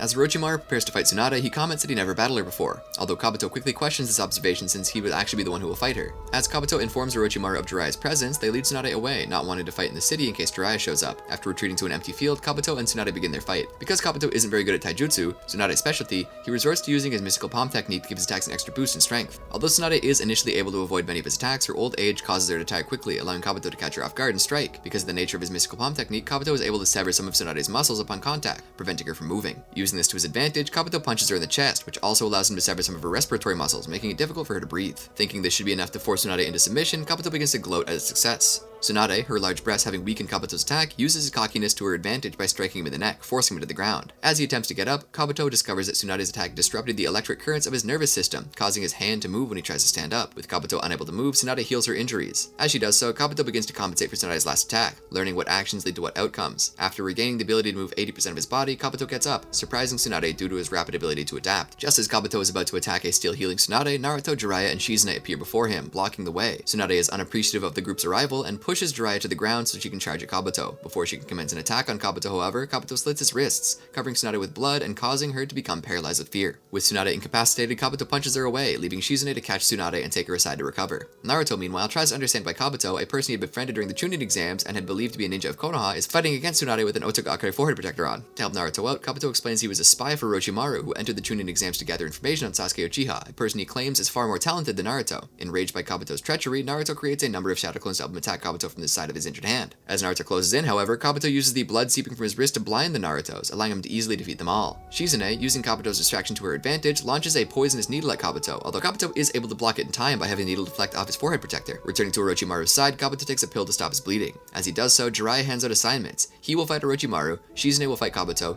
Naruto will protect Tsunade while she recovers. With that, Jiraiya and Kabuto, with Orochimaru's assistance, perform the summoning technique, allowing Kabuto to summon 2 giant snakes, while Jiraiya, still in his drugged condition, can only manage to summon Gamakichi. As Orochimaru ridicules Jiraiya for failing to summon anything formidable, his attention is brought to Naruto, who is giving his own attempt at a summon. Just as Orochimaru considers whether he should have killed Naruto when they first met due to how formidable the power of the Demon Fox could be, Naruto summons Gamatatsu, causing Orochimaru's worries to vanish. Orochimaru and Kabuto charge their respective opponents, each riding upon a different snake. Jiraiya uses his swamp of the underworld on Orochimaru, though in his drug state he's only able to submerge the snake in a shallow swamp. No longer able to use the snake, Orochimaru charges at Jiraiya, lengthening his neck so he can get close enough to bite the others. In response, Jiraiya creates a defense by extending the hair on his head and turning it into spikes, creating a stalemate between the two. Shizune, meanwhile, battles with Kabuto, but Kabuto is able to evade her attacks and burrow beneath her, allowing him to sever the muscles in her ankles and causing her to collapse. At the same time, Naruto deals with Kabuto's snakes, escaping from its mouth only briefly enough for it to fall upon his leg, pinning him in place. As Tsunade regains her senses, she finds Shizune and Naruto lying on the ground, defeated. Remembering the deaths of Naoki and Dan, she attempts to defend herself against the approaching Kabuto, though he easily starts to beat her into submission. Just as he's about to give her a finishing blow, Naruto appears in front of Tsunade, blocking Kabuto's punch with his forehead protector. Surprised by Naruto's sudden intervention, Kabuto was left momentarily stunned. Using this to his advantage, Naruto tries to use the Rasengan on Kabuto, but because of the slow sweeping motion that Naruto puts into the attack, Kabuto is easily able to avoid it. As Naruto lays on the ground due to his lack of speed, Kabuto taunts him by detailing how talentless he is and how hopeless his dreams are. As he does so, Tsunade sees these insults as applying to Naoki and Dan, and remembers her earlier words of a similar meaning to Naruto. As Naruto rebuts these claims, he reminds Tsunade of the bet they had and how she will need to give him her necklace, and then proceeds to create a shadow clone. As Kabuto charges towards Naruto with the kunai in tow, Tsunade begs Naruto to run so he can accomplish his dreams, but Naruto simply stands his ground. In doing so, Naruto allows Kabuto to attack him, although he blocks the worst of it by catching the kunai with his hand. As Naruto grabs a hold of Kabuto's hand, he begins to create a Rasengan with his free hand and uses a shadow clone for assistance in its creation. Once completed, Naruto forces the sphere into Kabuto's stomach, the latter unable to avoid it. With only enough time to clutch Naruto's chest, Kabuto is hurled back by the attack and into a rock. As the dust settles, Kabuto emerges with a deep wound in his gut, though it immediately begins to heal as a result of the chakra he gathered in his abdomen just before the attack. Although the exterior damage is almost completely healed, Kabuto collapses from the internal injuries caused by Naruto's attack. His chakra reserves too low to fully heal. Kabuto's last attempt at defeating Naruto, however, proves to be effective as Naruto passes out. As Tsunade rushes to his side to investigate, she finds that Kabuto weakened Naruto's heart muscles, giving him an erratic heartbeat. Tsunade desperately tries to heal him in an attempt to not only save Naruto, but also in an attempt to save Naoki and Dan's dream. As she does so, the demon fox within Naruto notices the fading life force of its host and contributes its power in an attempt to save Naruto and in turn itself. As Tsunade continues her healing effort, a tired Naruto comes to and grabs her necklace, claiming it as his. After he slips into a tired sleep, Tsunade puts her necklace around his neck, hoping just once more that its wearer will someday become Hokage. Orochimaru, having just witnessed Naruto's potential, worries about what may happen if Naruto ever falls into the hands of the Akatsuki and decides to kill Naruto in his weakened state. After throwing Jiraiya to the ground, Orochimaru lunges at Naruto with his Kusanagi sword sticking out of his mouth. Tsunade, realizing Orochimaru's intended target, leaps in front of Naruto as a human shield, allowing the sword to impale her through the heart. As Orochimaru tells Tsunade that he hadn't intended to kill her, Tsunade replies that she won't let anything happen to Naruto. As Orochimaru removes his sword from the blood-trembling Tsunade, he questions why she would save Naruto, to which she replies that she's protecting Konoha but protecting Naruto, the future Hokage. As Orochimaru ridicules the title for its holder's willingness to sacrifice their lives for the prosperity of Konoha, Tsunade states that she too will sacrifice her life for the same reason. Disappointed that Tsunade would waste her life in such a way, Orochimaru slashes her across the chest and she falls to the ground. Believing Tsunade to be at the very least out of the fight, Orochimaru makes for a finishing blow on Naruto, though Tsunade blocks the attack again. Upon falling to the ground in fatigue, Tsunade's trembling stops, her fear of blood finally overcome. As she rises, Tsunade throws Orochimaru back, explaining that her commitment to protecting Naruto is because she is henceforth the Fifth Hokage. As her first order of business, Tsunade activates the seal on her forehead to completely regenerate the wounds induced by Orochimaru. Realizing that Tsunade is now back in top shape, Orochimaru retreats to Kabuto for assistance. In unison, Orochimaru, Tsunade, and Jiraiya use the summoning technique, summoning Manda, Katsuyu, and Gamabunta respectively. As Gamabunta expresses excitement in finally getting the chance to kill Manda, Manda reprimands Orochimaru for not having any human sacrifices ready for him. After Jiraiya and Tsunade denounce Orochimaru as their comrade and give him promises of death, the final battle begins. Katsuyu starts the fight by spitting some of her acid at Manda, the latter of which quickly evades the attack. Using Katsuyu's vulnerability between attacks to his advantage, Manda wraps himself around Katsuyu and prepares to bite the giant slug. Before he can do so, however, Gamabunta forces his sword between Manda's jaws, saving Katsuyu from the snake bite. Still having Katsuyu in his clutches, Manda tightens the hold of her in an attempt to suffocate her,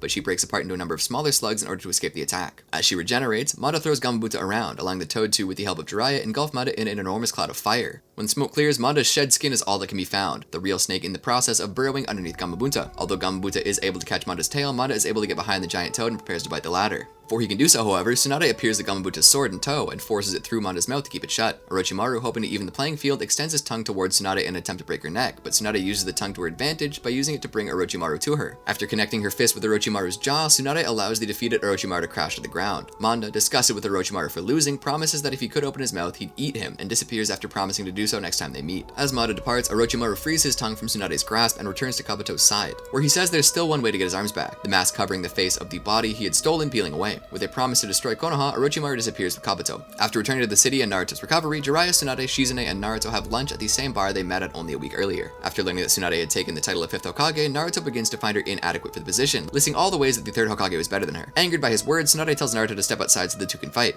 where Tsunade once again says she'll only need one finger. As Naruto charges at her, she once again removes his forehead protector and prepares to strike with one finger. Fearing the outcome of the strike, Naruto closes his eyes. To his surprise, however, Tsunade kisses his forehead rather than hitting him, telling him to become a good man. After Naruto agrees, the group heads back to Konoha.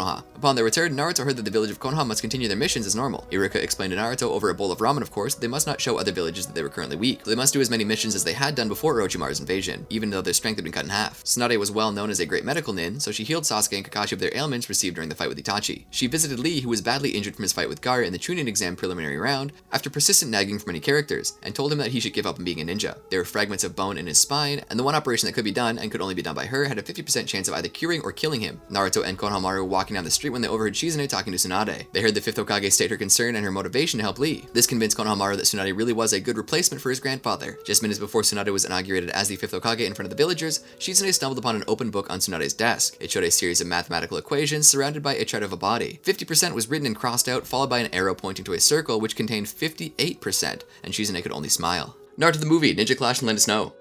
This movie begins with a heroine previously unknown in the Naruto continuity, Princess Fun, Princess Gale in the US version. Fun's nemesis, Mao, challenged her group with an army of undead soldiers. His dark intentions seemed to prevail, that is, until Princess Fun and her cohorts, Shishimaru, Brit, and Sukiyaku, unleashed the power of the seven-colored chakra upon him. They saved the day, and Naruto, watching from afar, couldn't have been more elated. As it turns out, Naruto was actually watching the scene in a movie, as was the rest of Team 7. However, the audience in the movie began to throw objects at the team for making too much noise while arguing with the cinema manager. As the team is forced to leave the theater without being able to see the ending, suddenly the actress who played Princess Fun, Yuki Fujikaze, passes by on horse, being chased by armored men on horses as well.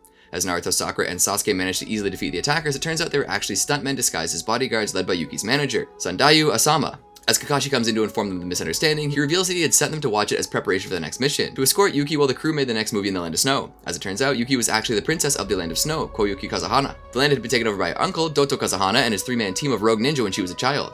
Doto wanted Yuki's crystal necklace in order to unlock the Land of Snow's treasure, which Yuki's father, the daimyo, had hidden before being assassinated. As many citizens doubted she survived, apparently Kakashi was responsible for her rescue during the day of the revolt. Sandayu would eventually find her on a stage one day, and considered himself lucky to become a manager. After the discussion, the director would decide that filming would continue, intrigued by the idea of having a real princess play the princess in the movie.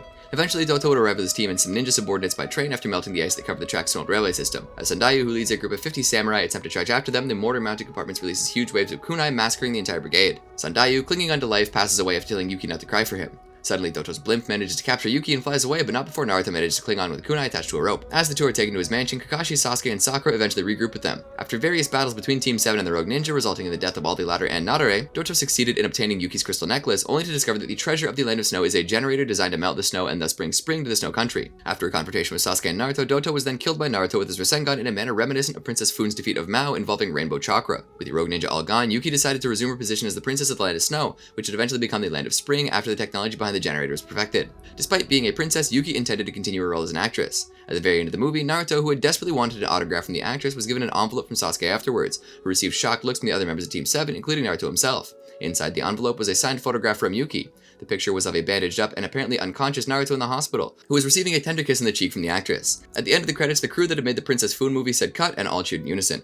Sasuke Recovery Mission. Naruto's influence on Sasuke, though profound, was powerless to prevent Sasuke from leaving his village and friends to receive training from Orochimaru. Sasuke's decision to leave was the result of a chain of events that rekindled his hatred for his brother and his desire to avenge his clan. To do so, he must claim a great amount of power, which became the center of his entire life. Humiliated by Itachi's declaration that he was disappointingly weak and aware of the fact that Naruto might be superior, Sasuke challenged Naruto to a fight after Naruto returned to Konoha. They engaged in a heated duel on the rooftop of the hospital where Naruto told Sasuke that he had never considered himself inferior to Sasuke. Kakashi leapt in to stop the fight when Naruto and Sasuke were about to use their Rasengan and Chidori on each other, reflecting both their attacks into adjacent water towers. While Sasuke's Chidori made a larger dent in the front of the water tower than Naruto's Rasengan, Sasuke was shocked to find that the back of Naruto's water tank had been completely blown up by the power of his Rasengan. Sasuke realized that he might have lost the fight and received major injuries if Kakashi hadn't stopped the fight. This only made Sasuke even angrier that Naruto was getting stronger with the day and could actually be able to defeat him in battle. Ever since the Chūnin Exams and the fight against Gaara of the Sand Waterfall, Sasuke had felt that Naruto had been improving immensely. Naruto only wanted recognition from Sasuke, recognition that he'd really got stronger. However, Sasuke would never recognize Naruto because by doing so, he would also have to admit that he was weaker than him. Despite a lecture from Kakashi about the pointlessness of revenge, the appearance of Orochimaru's Sound 4 with an offer of greater powers and yet another humiliating pummeling tipped Sasuke over the edge. Sasuke went to leave the village that night but was disrupted by Sakura, who then tried to convince him not to leave Konoha. During this conversation, a crying and desperate Sakura confessed her love to Sasuke and begged him not to leave the village, but he rejected her. Once she realized that he was going to leave either way, she offered to go with him to enact his revenge, which he refused.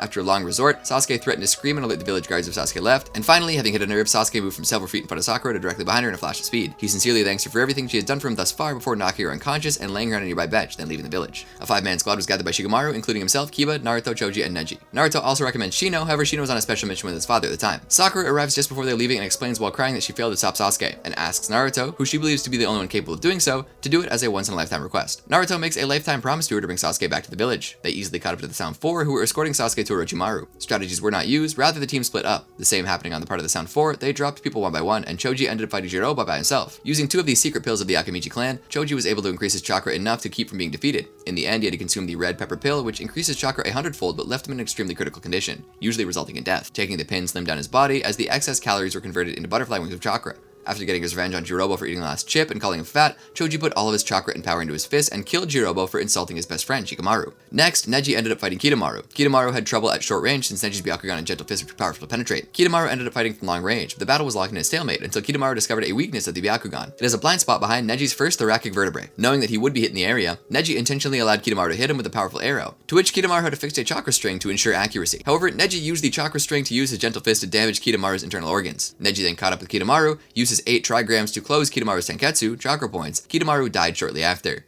Neji was left in a critical state after the fight. Shikamaru was matched up with Tayuya, while Kiba and Akamaru with Sakon and Ukon. Kiba and Akamaru did an amazing tag team on Sakon, but Sakon split with Ukon right before Kiba and Akamaru could lay a devastating blow. Sakon and Ukon activated their cursed seals to level 2, which made them far too powerful for Kiba and Akamaru to cope with. Meanwhile, Shikamaru, despite all his prowess of forming strategies, simply couldn't kill Tayuya because of her sheer force. He managed to use a shadow imitation technique on her 3 summons, but she quickly dispelled the both. Then he caught her in a shadow imitation technique, then hit shadow neck binding technique, while at the same time Akamaru got injured and Kiba refusing to leave him. Without Akamaru to do the combination attacks, however, Kiba and Akamaru were forced to retreat. Kiba was forced to stab himself in order to escape, and Shikamaru, for the first time, couldn't come up with any ideas to defeat Tayuya, and was forced to keep his shadow neck binding technique on her. Finally, Shikamaru and Kiba were ready to accept their deaths. However, before the finishing strikes could be executed, the Sand Ninja arrived to help. Right before Shikamaru and Kiba were about to die, they were aided by Temari and Kankuro respectively, who had been ordered to help the Konoha Ninja. Kankuro's puppets were unaffected by Sakon and Ukon's ability to fuse with cells. When Sakon arrived, he attempted to do the same thing he had almost done with Kiba, but Kankuro turned out to be his new puppet, Kuroari, to injure Sakon, forcing him to fuse back, and Ukon to take over. Kankuro then trapped Sakon and Ukon inside his puppet Kuroari. Kankuro then used Karasu to stab them through holes in Kuroari, and used Karasu and Kuroari to do a devastating and deadly combo, Black Secret Technique Machine One-Shot, thus killing the brothers. Meanwhile, since Tayuya used sand to attack, Temari's wind was a natural enemy. Temari used her Sickle Weasel technique, which blew away Tayuya and cut her flute in half. Shikamaru used his time to tell Temari about Tayuya's strategies. After a while, Tayuya fixed her flute and was ready to kill Shikamaru and Temari, but Temari used her summoning technique and used Summoning Quick Beheading Dance, and was able to kill Tayuya by destroying an entire tract of forest in which the sliced debris crushed the latter. Last, Kimimaro, who was stronger than all the Sound 4 combined, came to aid the escort mission. At first, he was faced with Naruto, but even Naruto's massive amounts of shadow clones proved to be no match for Kimimaro, whose taijutsu skills were more than a match for Naruto's superior numbers. Naruto even used the Nine-Tailed Demon Fox's chakra, but was still losing.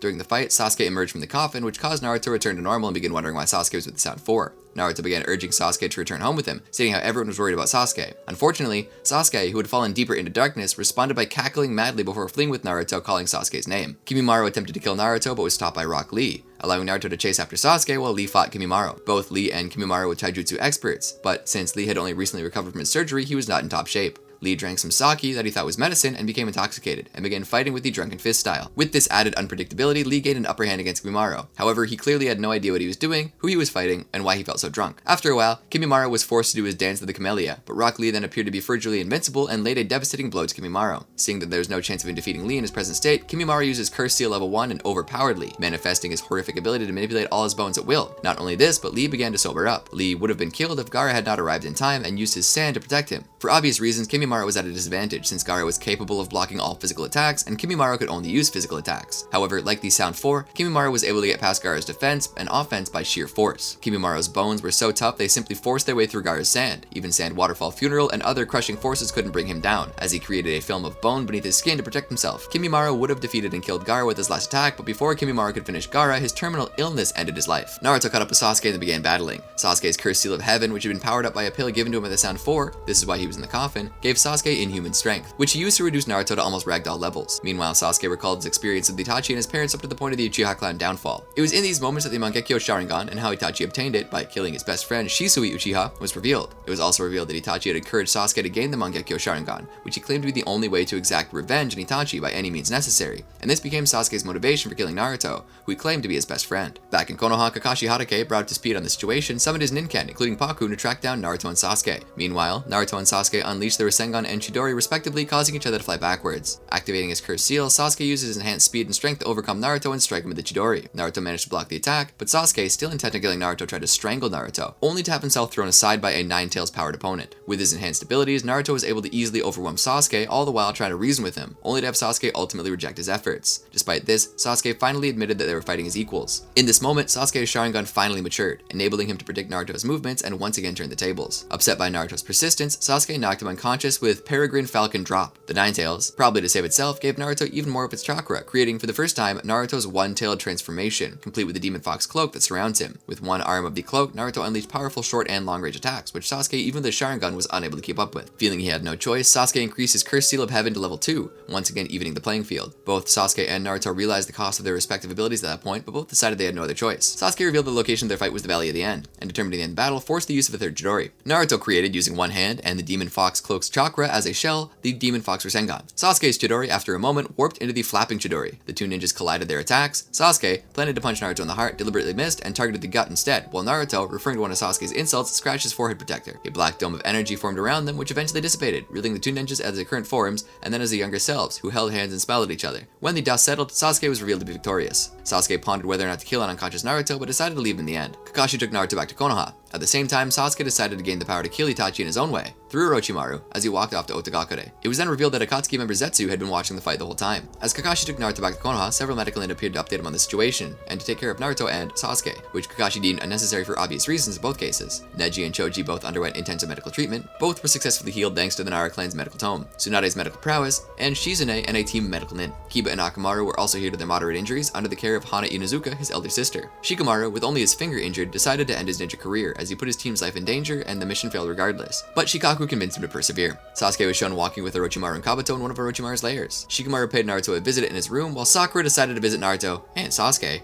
only to be severely disappointed by Naruto's failure to bring Sasuke back, as she overheard Naruto and Shikamaru's conversation. Naruto, however, declared his intent to keep to the original promise, to which Sakura gratefully responded. After her visit to Naruto, Sakura, realizing how useless she had been in keeping Sasuke in Konoha, requested for Tsunade to take her on as her apprentice, to which Tsunade consented. Naruto's next visitor was Jiraiya, who revealed that Orochimaru had already taken a body before Sasuke arrived, so he had to wait another 3 years to take another body, and tried to convince Naruto to give up on Sasuke, based on his similar experience with Orochimaru. Naruto, however, refused to quit his efforts. Jiraiya, who figured it pointless to change Naruto's mind, decided to train Naruto for 2.5 years, to prepare Naruto for the Akatsuki, which Naruto readily accepted. Akatsuki convenes and decides to hasten their plans. In the anime, Naruto was forced to remain in Konoha for a few months before setting out with Jiraiya. In the manga, he left as soon as he got out of the hospital. Sakura also asked to become Tsunade's apprentice at the time of Naruto's departure in the manga. Well, in the anime, it was after a mission with Naruto and Jiraiya that happened shortly after Sasuke's departure. Land of Rice Fields investigation mission. After recovering from his battle against Sasuke, Naruto joins Sakura in another attempt to save Sasuke from Orochimaru. Before crossing Konoha's border, Jiraiya appears. He saves them from becoming labeled missing nin after leaving the village without authorization by allowing them to join him on a mission to gather information on Sasuke and Orochimaru. Their journey takes them to the land of Rice Fields, the land of the Otogakure. After a couple comedic failures to gather info due to Jiraiya's perverted antics, Naruto and Sakura meet a young kunoichi named Sasame of the Fuma clan. She revealed her desire to find her cousin Arashi, who, along with the majority of their clan, went missing. After facing 3 members of the Fuma clan and managing to escape them, Jiraiya returned with new info that he gathered from the remnants of the Fuma clan that saw through Orochimaru's lies. Jiraiya explained that Orochimaru was gathering as many supporters as he could from various clans simply to gain access to their secret technique. After facing the 3 members again and defeating them, Sasame led Naruto and his team to Orochimaru's current hideout. Inside the base with no knowledge of where to go, the team took different paths. Eventually, Naruto found Sakura in a long corridor facing off against Kabuto. Naruto was able to hit Kabuto with his Rasengan, but unfortunately fell prey to a devastating technique that attacked his heart. After being saved by Sakura and Sasame, it was discovered that Kabuto was actually another Fuma clan member, Kagero, in disguise. Soon after, they found Arashi, who became the victim of an unstable technique of Orochimaru's that merged him with 2 fellow clan members and drove him insane. Naruto, along with Sasame and Sakura, were able to restore his mind. As Orochimaru's hideout began to fall apart, Arashi revealed that Sasuke was safe for now, but Orochimaru was doing everything in his power to make Sasuke a perfect host for him in the near future. After being sure that the Fuma clan were free from Orochimaru's control, Naruto and his team returned to Konoha. Mizuki tracking mission. Ready to begin his 3-year training with Jiraiya, Naruto was furious to learn that Jiraiya was ordered by Tsunade to go gather information instead for a while. After Jiraiya managed to sneak away from Naruto, he decided to talk directly to Tsunade. Naruto, who was spying on Tsunade's Hokage meetings, discovered that Mizuki had not only escaped from prison,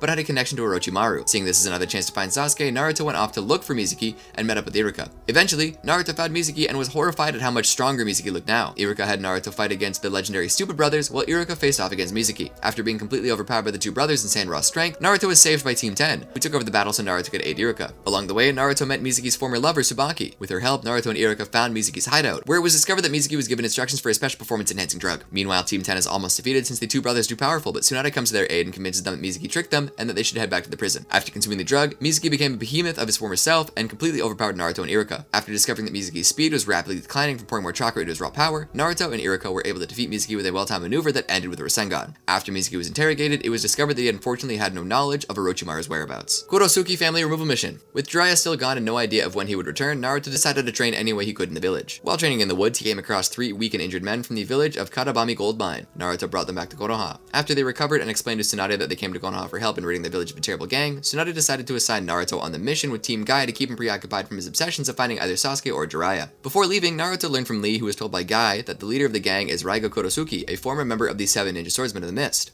Naruto saw this as another chance to find Sasuke, as Raiga might know where Kisame and Itachi are, and might lead him to Sasuke. Before arriving at the village, the team stopped at a small restaurant that Lee knew well from his early days training with Guy. There they met an old acquaintance of Lee's, Sancho, an elderly lady whose best meal was an energizing and nutritious curry known as the Curry of Life. Sancho revealed that her son Kakashi left the restaurant a while ago after getting a wrong understanding on being strong. The team then went to the village and were horrified to discover that not only were the villagers so traumatized by the gang that refused to be rescued, but also that Raiga had a psychotic joy for funerals and would regularly bury people alive. After defeating Raiga's minions and discovering one of them was Kakashi, then Naruto and the others were confronted by Raiga. In addition to Raiga's highly powerful lightning jutsu, Naruto and his team found themselves at an even bigger disadvantage from a powerful genjutsu even Neji's Byakugan was powerless against. Soon it was discovered that Raiga's unique genjutsu and much of his power was actually coming from a young boy he was carrying on his back. The boy was named Ranmaru and possessed a unique dojutsu. After separating the two, Naruto was able to launch him off a cliff with a Rasengan and defeat him. Afterwards, Naruto and the team retrieved Ranmaru. They learned that the boy had been with Raiga for years by choice because the 2 of them had an understanding of each other. Raiga gave Ranmaru a reason to live and feel useful. This made Naruto remember Haku, who shared a similar relationship with Zabuza, and ultimately refused to let Ranmaru go back down the same path as Haku did and offered him another path. Later, while the team was helping Sancho make shelter for her shop against a storm,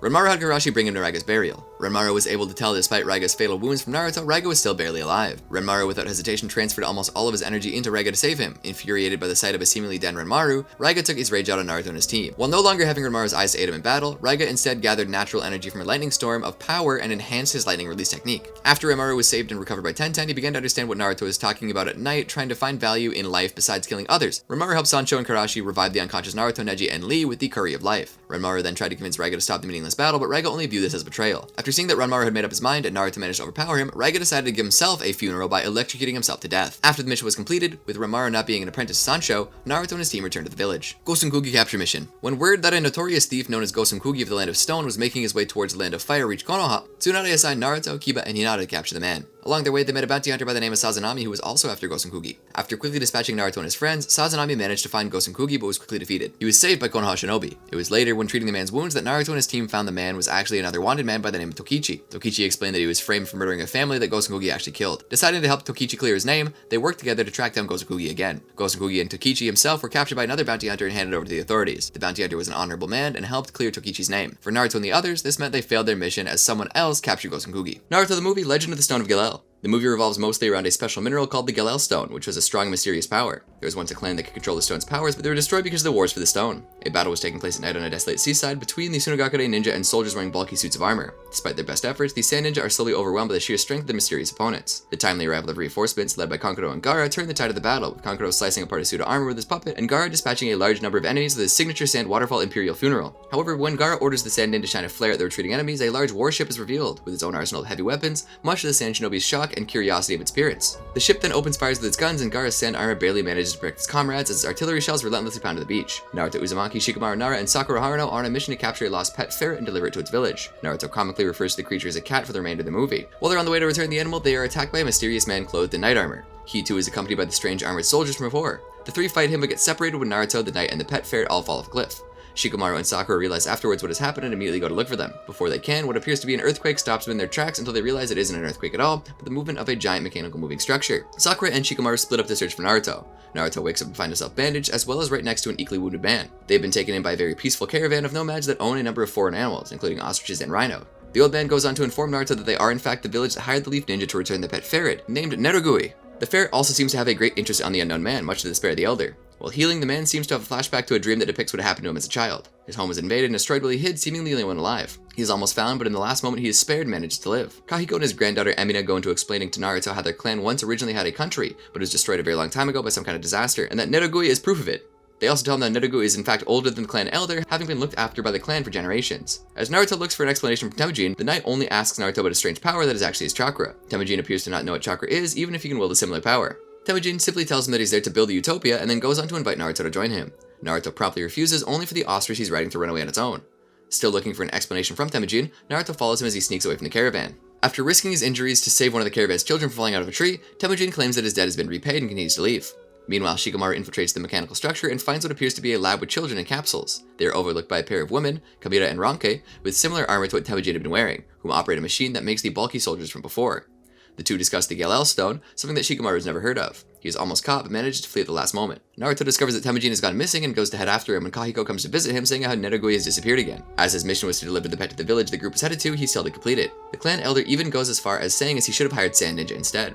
Even when he returns the ferret to its owners, Naruto must go and find it again. Meanwhile, Sakura comes across an abandoned campfire and finds the caravan's trail. Naruto goes on to find Temujin again, who has Nerogui with him. He comically tells him to hand over the cat. Temujin finally reveals his name, and they find themselves in front of a very large vessel like before.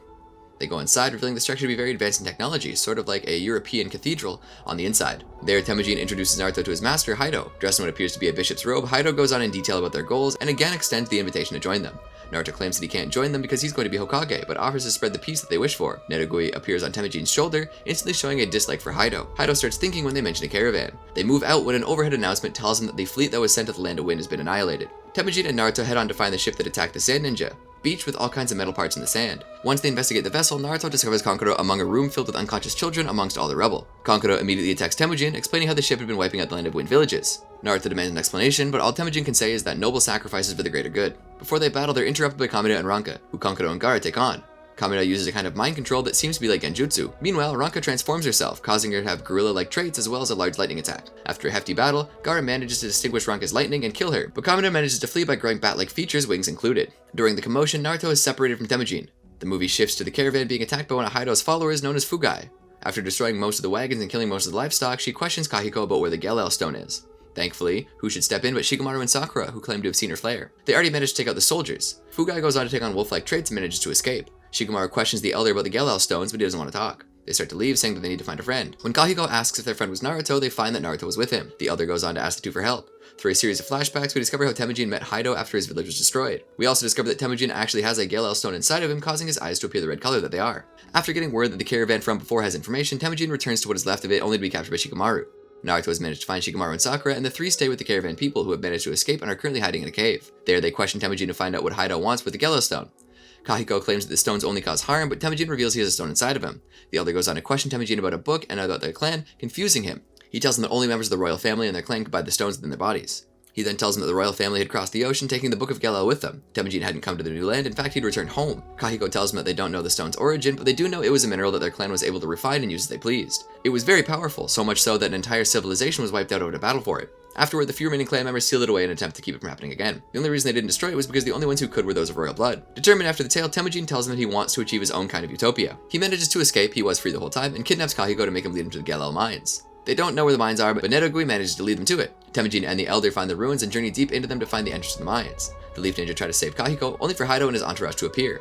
Shikamaru tries to stop Haido to question him, only for Haido to claim he only wants peace, and he's going to create a utopia. Shikamaru ironically states that they are doing the exact opposite. Naruto angrily asks him if he even cares about his fallen comrades, whom Haido only claims are noble sacrifices. After Naruto tells him that dreams without friends are nothing, the Elder finally triggers a mechanism that seals him and Temujin into a passageway into the mines. Haido reveals that he possesses the Book of Gelel before smashing Naruto into a wall like it was nothing and follows them. Kamida and Fugai attack, but Shikamaru and Sakura hold them off to allow Naruto to follow Haido. Temujin and Kahiko find themselves in the Chamber of Sealing and find a picture that appears to be one of despair. The Elder tries to reason with Temujin, but Temujin doesn't want to hear it. Kahiko then reveals a knife. Meanwhile, Kamida toys with Shikamaru as she flies around. He's unable to get a lock on her shadow, but then he suddenly spots Kankuro on the far side of the ruins. As Fugai chases after Sakura, she's unable to lose her even after Sakura blinds her. Finding a crystal structure that creates echoes, Sakura uses herself as bait so Fugai will howl and triggers the crystals to collapse on top of her. Shikamaru fills the whole area with lines with explosives, most of them are fake, just pieces of paper, so Kamiro cannot fly about. Just as Kamiro thinks she already knows what he has in store, Kankuro suddenly launches one of his puppets to automatically trap and kill her. After wounding Temujin, the Elder has his blood on a dagger and tries to pierce a seal on the floor, only for Haido to interrupt. Just as Haido finds the mine's key, Nerogui tries to stop him. The ferret is killed by a barrier around him, and the Gelel stone falls out of the ferret's mouth. Temujin stands in front of the Elder as Haido is about to kill him, Temujin claiming there is no reason to kill him. Temujin suddenly has a bit of deja vu just as Naruto appears. Haido tells Temujin to kill the both of them, but Temujin has had enough and refuses. Haido then claims that he's useless, no different from his parents. Deja vu happens again, and Temujin finally realizes that Haido was the one who murdered his parents. Haido goes on to turn into his own kind of creature, which captures Temujin and extracts the Gelel stone from him. The Elder begs Naruto to stop Haido. Naruto encourages Temujin to get up as he fights, even going so far as to use a Rasengan, but Haido has managed to tap into the mine and heals all of his twisted limbs. Naruto still wishes for Temujin to help him. Just as Haido goes to finish them, the fake soldiers go and protect them both. The souls of the children emerge, the soldiers are destroyed, and Temujin finally realizes his wrongdoings. Combining both Rasengan and the Gelel stone, Temujin and Naruto manage to kill Haido, but in the process they accidentally destroy the key to the mine. The walls start to crumble around them as the mine spirals out of control. Shikamaru, Sakura, and Kankuro all manage to retrieve the children from the machines, but only for the ruins to start collapsing. They cannot control it, but there is a way to destroy it. If Temujin puts his hand on the seal from before, he can summon a time-space continuum. Only royal blood can do it, and the one who does so will end up sacrificing himself. Naruto tries to stop Temujin from doing it, for Temujin to knock him out. He says doing it is the only way to atone for what he's done. Temujin goes into the collapsing Gelel to the seal and activates it. All is quiet as Shikamaru, Sakura, Kankuro, and Gaara can only watch as everything in the void's waves begins to be devoured. Naruto remembers Sasuke as he's faced with Temujin's death. As Temujin waits for his fate, he suddenly finds himself floating as a line of Naruto clones have clutched onto him. Sakura almost goes into the void herself to see where Naruto is. Only at the last moment, a burst of the Gelel escapes, causing the landmass to start moving. When it finally stops, they find Kahiko, who claims that he feels even better than ever thanks to the Gelel. He is even joyously reunited with a still-alive Nerogui. The wastelands have now turned into an oasis as all the children awaken. Temujin awakes, realizing that he's still alive with Naruto still clutching his arm. They find the picture of despair from before, and it wasn't one after all. In fact, it was one of hope.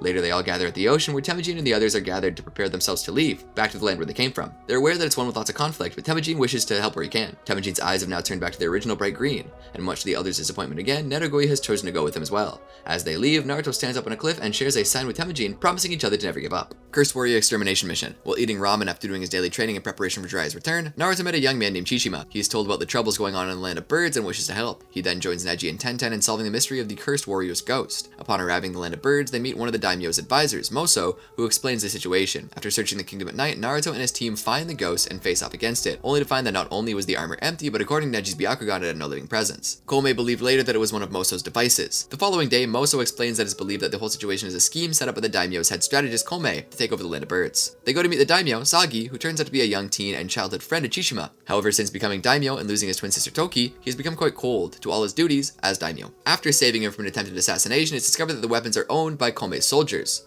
Naruto, Neji, and Tenten begin spying on Koumei, who later goes to the site where the Cursed Warrior was seen the previous night. This time, upon fighting, Naruto and his team face a much more formidable opponent using high-level ninjutsu techniques. While defeating him, the enemy commits suicide by melting himself in acid. Then, later, Koumei is arrested for conspiracy. While they're all told the mission is over, both Naruto and Neji have their doubts about it. Naruto goes back to the site to investigate and discovers a chain of underground tunnels. Unfortunately, Naruto takes a path that leads inside the daimyo's palace and is arrested. Later, in a prison cell, Naruto is confronted by a cursed warrior who attempts to kill him. Naruto manages to defeat him and discovers that it's really Sagi in disguise. Sagi explains that he made this disguise to find out who killed his father and sister. Before the fight could continue, an injured Chishima appears and reveals that Moso is behind the deaths of Sagi's family. Naruto then impersonates the cursed warrior and saves Koumei from his execution. He then meets up with Neji, Tenten, and the newly arrived Kakashi. They then go to confront Moso. Unfortunately, Unfortunately, Sagi goes ahead out of his desire for revenge. Upon catching up with Sagi, it's discovered that Sagi is actually the twin sister Toki impersonating her dead brother. It's also discovered that Moso is actually a ninja named Hoki of the Watari ninja who plan to take over the Land of Birds. Hoki kidnaps Toki, and Naruto and Chishima go after him while Kakashi, Neji, and Tenten deal with the Watari ninja. Naruto is initially overwhelmed by Hoki's cunning deceptions and various improved jutsu, but is saved by the spirit of Sagi, who tells Naruto he has to save Toki from her anger. After a battle of clones between the two, Naruto defeats Hoki. Later, Naruto and his team watch as Toki takes up her role officially as daimyo and thanks Naruto for saving her kindness. Buried Gold Excavation Mission. Noticing that lately Naruto, Hinata, and Kiba had a rather low success rate in their ninja missions, Tsunade decided to give them one final chance to succeed or be sent back to the academy to restart their training. The mission was to retrieve a hidden treasure. Initially, Naruto and Kiba kept getting into arguments about which way to go, which resulted in them taking different directions each time, Kiba emerging in the one correct. Along the way, Hinata injured her ankle, forcing Kiba to go on alone while Naruto stayed with Hinata. After Kiba left, Naruto and Hinata were attacked and captured by a mysterious ninja. Naruto later awoke to discover that he and his friends were replicated by their captors. Their captors revealed themselves to be of the Kedouin clan, a clan with a special transformation technique that copies a person beyond just looking like a target. Their plan is to infiltrate Konoha and destroy it from the inside. Their enemies attempt to crush Naruto and his team in a cave-in. Kiba and Naruto manage to free Hinata, who then uses her gentle fist to repel all the rocks. Later, Naruto and his team escape the cave and go after the Kedouin clan.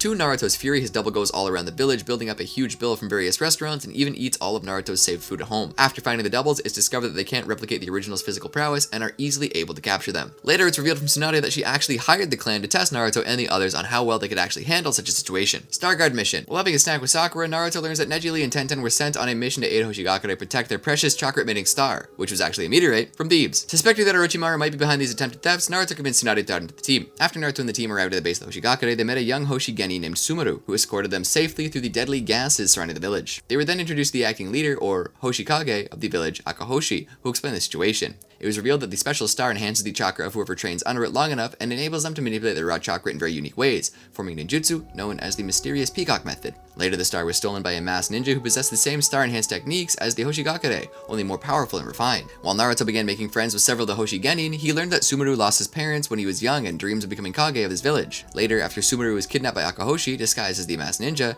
it was discovered that the real reason why the star was so coveted by other villages was because of the dangers to using it, as very few in history have survived the star training. The forced releasing and enhancement of chakra generally proves too unnatural for most people to adapt to, causing the body to give out and die before it can properly synchronize with the chakra. And even if a person does complete the training, there is still a chance the person will eventually be killed by the enhanced chakra. Although the third Hoshikage who died recently stopped the training, Akahoshi resumed it soon afterwards, which the Hoshi ninja had been willing to go through for the village's prosperity. Later, Naruto found himself up against the masked ninja again while Akahoshi attacked with the intent of killing the masked ninja, and knocked Naruto and the masked ninja into the poisonous cavern. Fortunately, the masked ninja saved them both. Naruto then discovered that one of the masked ninja was a Hoshi Jonin named Natsuhi, who was Sumaru's mother and one of the few people to ever successfully complete the star training. She explained that 10 years ago, despite Natsuhi and her husband, who sometime later died, convinced the third Hoshigake to stop the star training in exchange for faking their death and watching over the village from afar. After hearing how dangerous the star really was, Naruto was determined to help Natsuhi stop Akahoshi, who was deliberately using the Hoshigakure for his own selfish goals. Upon facing off with Akahoshi, he revealed to have killed the third Hoshikage so he could take over the village and resume the star training, and willingly sacrifice anyone as long as the village got glory. After Sumaru appeared, Akahoshi used him as a hostage to force Natsuhi to give him the star. Despite Naruto's anger at Akahoshi, Neji reminded Naruto that technically Akahoshi is not a villain to the Hoshigakure, as they all wish to make their village strong as well, and as such, the Konoha ninja cannot do anything against the village leader without repercussions. Later, Natsuhi attempted to retrieve the star once again, despite her failing health, but was killed by Akahoshi. It wasn't until one of the Hoshi Genin showed the villagers the damage that star training did to his body and the truth of the third Hoshikage's death were revealed when the villagers finally turned against Akahoshi. Determined to regain the controls by any means, Akahoshi embedded the star into his being to gain a tremendous power increase. With the help of a final technique left behind by Natsuhi, Naruto was able to defeat Akahoshi and destroy the star using the Rasengan. Later, the infected Hoshi ninja were taken to Konoha for treatment from Tsunade and are cured. Naruto was glad to see that despite losing the star, Hoshigakure is still determined to become recognized as the next great Shinobi village. Third Great Beast Arc. While going through his standard checkup with Tsunade, Naruto learned that Lee's recovery from his injuries during the Chūnin Exams was still questionable. Later, Naruto and Tenten went to check on Lee just in time to see him practice a match against a young prodigy named Yagura. To Naruto, Tenten, and Guy's amazement, not only was Yagura able to push Lee back in taijutsu combat, but was also able to use an advanced taijutsu technique to nearly break Lee's ankle. Later, when Naruto and Tenten were worrying about Lee's well-being, Neji convinced him to have faith in Lee as Neji had learned, stating bluntly that Lee has the potential to surpass any prodigy despite his shortcomings because of his dedication. Later, when Guy went on a mission with Yagura, it was discovered that the boy who was with Guy was actually an imposter. Tsunade quickly sent Neji, Tenten, and Naruto to go after Guy. Tsunade decided not to tell Lee in fear that he would follow them despite his ankle injury. Upon catching up with Guy, it was discovered that he was already captured by a ninja team of brothers who wielded a unique puppet technique that controlled wooden training dummies and were on a mission of revenge against Guy for their father's death. While Naruto and the team managed to fight back the dummies, Lee surprisingly showed up and rushed to aid his sensei. As Naruto and the team began to tire, Guy and Lee managed to defeat the brothers' dummy fortress and break the technique. Afterwards, Guy revealed to everyone the story behind his battle with the brothers' father, making the brothers realize their father didn't have contempt for Guy but respect. This meant their desire for revenge was pointless. Naruto the movie, Guardians of the Crescent Moon Kingdom. Naruto Uzumaki, Kakashi Hatake, Sakura Haruno, and Rock Lee were assigned to a B-rank mission to protect the Prince of the Land of the Moon, Michiru, during his world trip. Other escorts had been hired but had quit due to being treated poorly. The Land of the Moon is a very wealthy nation, so Michiru tended to buy whatever he wanted, and had a very materialistic worldview. His son, Hikarusuki, also acted much in the same manner, which irritated Naruto. On the dock of the ship, Naruto was eating a few bowls of ramen while Hikaru was playing on his Game Boy. Sakura leaves to do something. As Hikaru approaches Naruto, he snaps the chopsticks in half in Hikaru's presence. Hikaru carelessly proposes that Naruto is being his vassal. Naruto gets bewildered and cautious by this. Hikaru explains to Naruto that he'll give anything he desires. Naruto refuses Hikaru's offer because of enslavement. Hikaru keeps insisting Naruto to accept, but Naruto gets annoyed and tells him to stop looking down on people and grow up.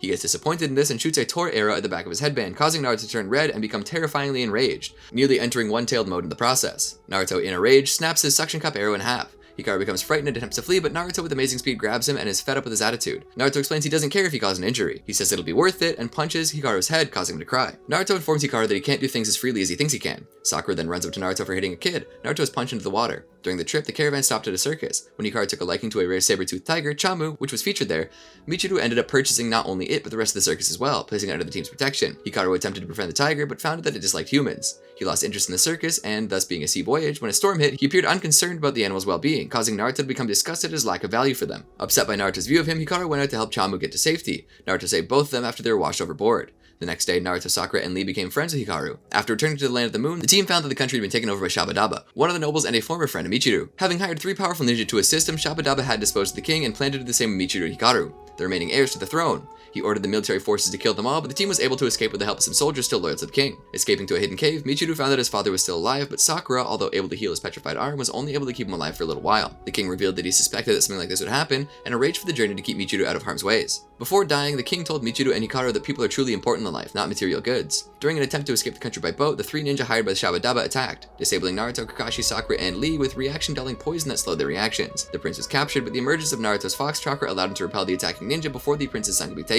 At the castle, Shabadaba's reasons for taking over the country were revealed to be purely material, the same things Michiru had considered important, as he intended to use the nation's wealth for himself rather than the people. Michiru was disgusted by Shabadaba's attitude and realized the truth of what his father had said. Shabadaba decided to put him to death by a drawn-out hanging. He had Michiru balance on a board of wood not strong enough to support his weight while wearing a noose, ensuring that sooner or later he would fall and be hanged. With the help of the circus Michiru had purchased earlier, Kakashi's team made a rescue attempt with Hikaru and the rogue soldiers, infiltrating the palace by disguising themselves as members of the circus. One by one, Kakashi and his team fought individual battles. Kakashi fought the many soldiers in the courtyard, while each of the Genin fought one of the ninja. Lee wielded a pair of nunchaku that had the ability to connect to other stabs hidden in his leg weights, creating weapons such as a long staff and a chain whip. After being defeated briefly, Naruto unleashed his fox chakra once again and blew Ishidate away. He killed his opponent Kongo using reverse lotus. Sakura was able to dispatch her poison and genjutsu using opponent Karebana by shattering a chandelier to locate her by watching where she moved, and subsequently killed her in one punch. It turned out Karebana had worn too much perfume, which had helped Sakura locate her opponent while in a genjutsu by smelling the perfume. Naruto fought against Ishidate, the leader of the 3 ninja, while helping Hikaru reach his father. Hikaru shot an arrow, severing the rope around Michiru's neck, and Naruto's shadow clones caught the prince and his father. Ishidate was enraged and attempted to kill Naruto, but Shabadaba ordered him to deal with Michiru. Ishidate powers up his petrification glove to its fullest as Shabadaba continues to tell him what target to pick.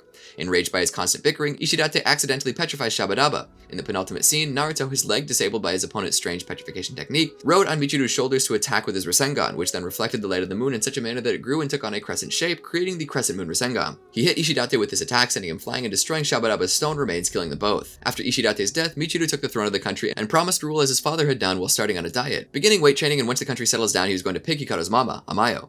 As Kakashi was immobilized due to the overuse of the Sharingan, his team decided to take a vacation in the Land of the Moon while he recovers. 2 weeks later, Kakashi had regained his strength and the team departs as the saviors of the Crescent Moon Kingdom. King Michiru decides to once again try reconnecting with his wife, now knowing what he shouldn't do. Yakumo Kurama Rescue Mission. While continuing his solo training, Naruto came across a young girl painting a portrait of Konoha. While watching her do so, she strangely drew a bolt of lightning striking the village. To Naruto's shock, the village suddenly did get struck by the lightning, causing the Ninja Academy to be engulfed in flames. While following the girl to figure things out, Naruto was stopped by 2 medical nin and an Anbu who drugged and took her somewhere. Naruto soon returned to the village to learn that recently Kurenai gave up the position as sensei of Team 8. Not wanting his friends to be sad, Naruto went to find Kurenai and try to reason with her. After failing to make Kurenai change her mind, Naruto went to talk to Tsunade. Instead of doing so, he bumped into Sakura, who revealed that Kurenai quit because of a new development from an old student of hers named Yakumo Kurama, a student with an unheard of natural aptitude for genjutsu. Deciding to investigate further, Naruto found Yakumo at her family's mansion and disguised himself as Kurenai to gain access. Inside, he found several pictures of various horrors, including the image of Kurenai being stabbed in the heart. Seeing this picture somehow caused Naruto to become suddenly struck by an overwhelming fear, as if he himself was being stabbed in a vision of a demonic-looking Yakumo. After being discovered, Naruto was drugged and knocked out. While unconscious, Naruto had a dream about Yakumo and Kurenai, which showed that despite Yakumo badly wanting to be a ninja, Kurenai refused the letter and instead decided to perform a Fuinjutsu to seal away her power. Later, it was discovered that Yakumo came from a noble clan of Konoha that was once infamous for its high aptitude and strong usage of Genjutsu, but lost much of their reputation ever since Yakumo's parents, the head of the Kurama clan, died. It was also revealed that the Kurama clan had a very rare and powerful Kekai Genkai, but without proper guidance was deemed too dangerous. Naruto then joined in a mission to protect Yakumo with Might Guy, Sakura, and Team 8 as Yakumo was being targeted by members of the Kurama clan, including Yakumo's uncle, Unkai. Naruto and his team managed to find Yakumo, who was protected by Kurenai in time to save them from the Kurama clan. After Sakura treated Kurenai and Yakumo revealed to Naruto that she was put under Kurenai's care back then because of a special order from the third Hokage due to Yakumo's weak body but strong and unstable power. She also revealed that she overheard the third Hokage talking to Kurenai about the Kurama clan's power being a threat to the village that had to be dealt with. To Naruto's even greater shock, Yakumo's parents were killed in a horrible fire that Yakumo suspected was the third Hokage's doing. Then, upon returning to the village, the team found it in ruins with no signs of life. While searching for others, Naruto was found by Unkai. He explained to Naruto that the destroyed village was actually a giant genjutsu cast by Yakumo. Unkai also explained that he and the Kurama clan were after Yakumo because they feared her powers were becoming too unstable and dangerous for the village's safety. He explained that Yakumo's Kekai Genkai allowed her to cast genjutsu that stimulate the mind so much that it can cause actual damage, even to the point of death. The problem is, without proper care and training, the Kekai Genkai's power can turn against the user by creating a second, highly dangerous personality known as Ito. Because of this, the third Hokage and Kurenai realized that there was no choice but to destroy Yakumo's power before the second mind took over. Willing to sacrifice himself, Unkai knocked Naruto out to block his senses, making the genjutsu powerless and helping Naruto to escape. Doing so unfortunately left Unkai terribly wounded. Naruto and Team 8 quickly went after Kurenai and Yakumo, only to be caught in another of the genjutsu. Despite Kurenai's pleas for Naruto not to, Naruto began telling Yakumo the truth about her powers. Doing so caused her to finally remember how her parents died, which caused her inner demon to finally break free. While Naruto had a heated struggle against it, Kurenai pleaded with Yakumo to help as she was the only one who could stop it. While scared and unsure of herself, Yakumo was convinced by Kurenai that this was still her power and could learn to make this power a great tool if she overcame the darkness. Yakumo managed to destroy the monster and save Naruto, finally purging herself of the darkness. Afterwards, it was learned that all this time Yakumo still cared for Kurenai as a mother figure. With Kurenai's final mission for the third Hokage finally completed, Kurenai felt she could now resume her role as leader of Team 8. While Naruto was happy for his friends, the adventure reminded him that he still had to worry about his inner demon and save Sasuke from his darkness.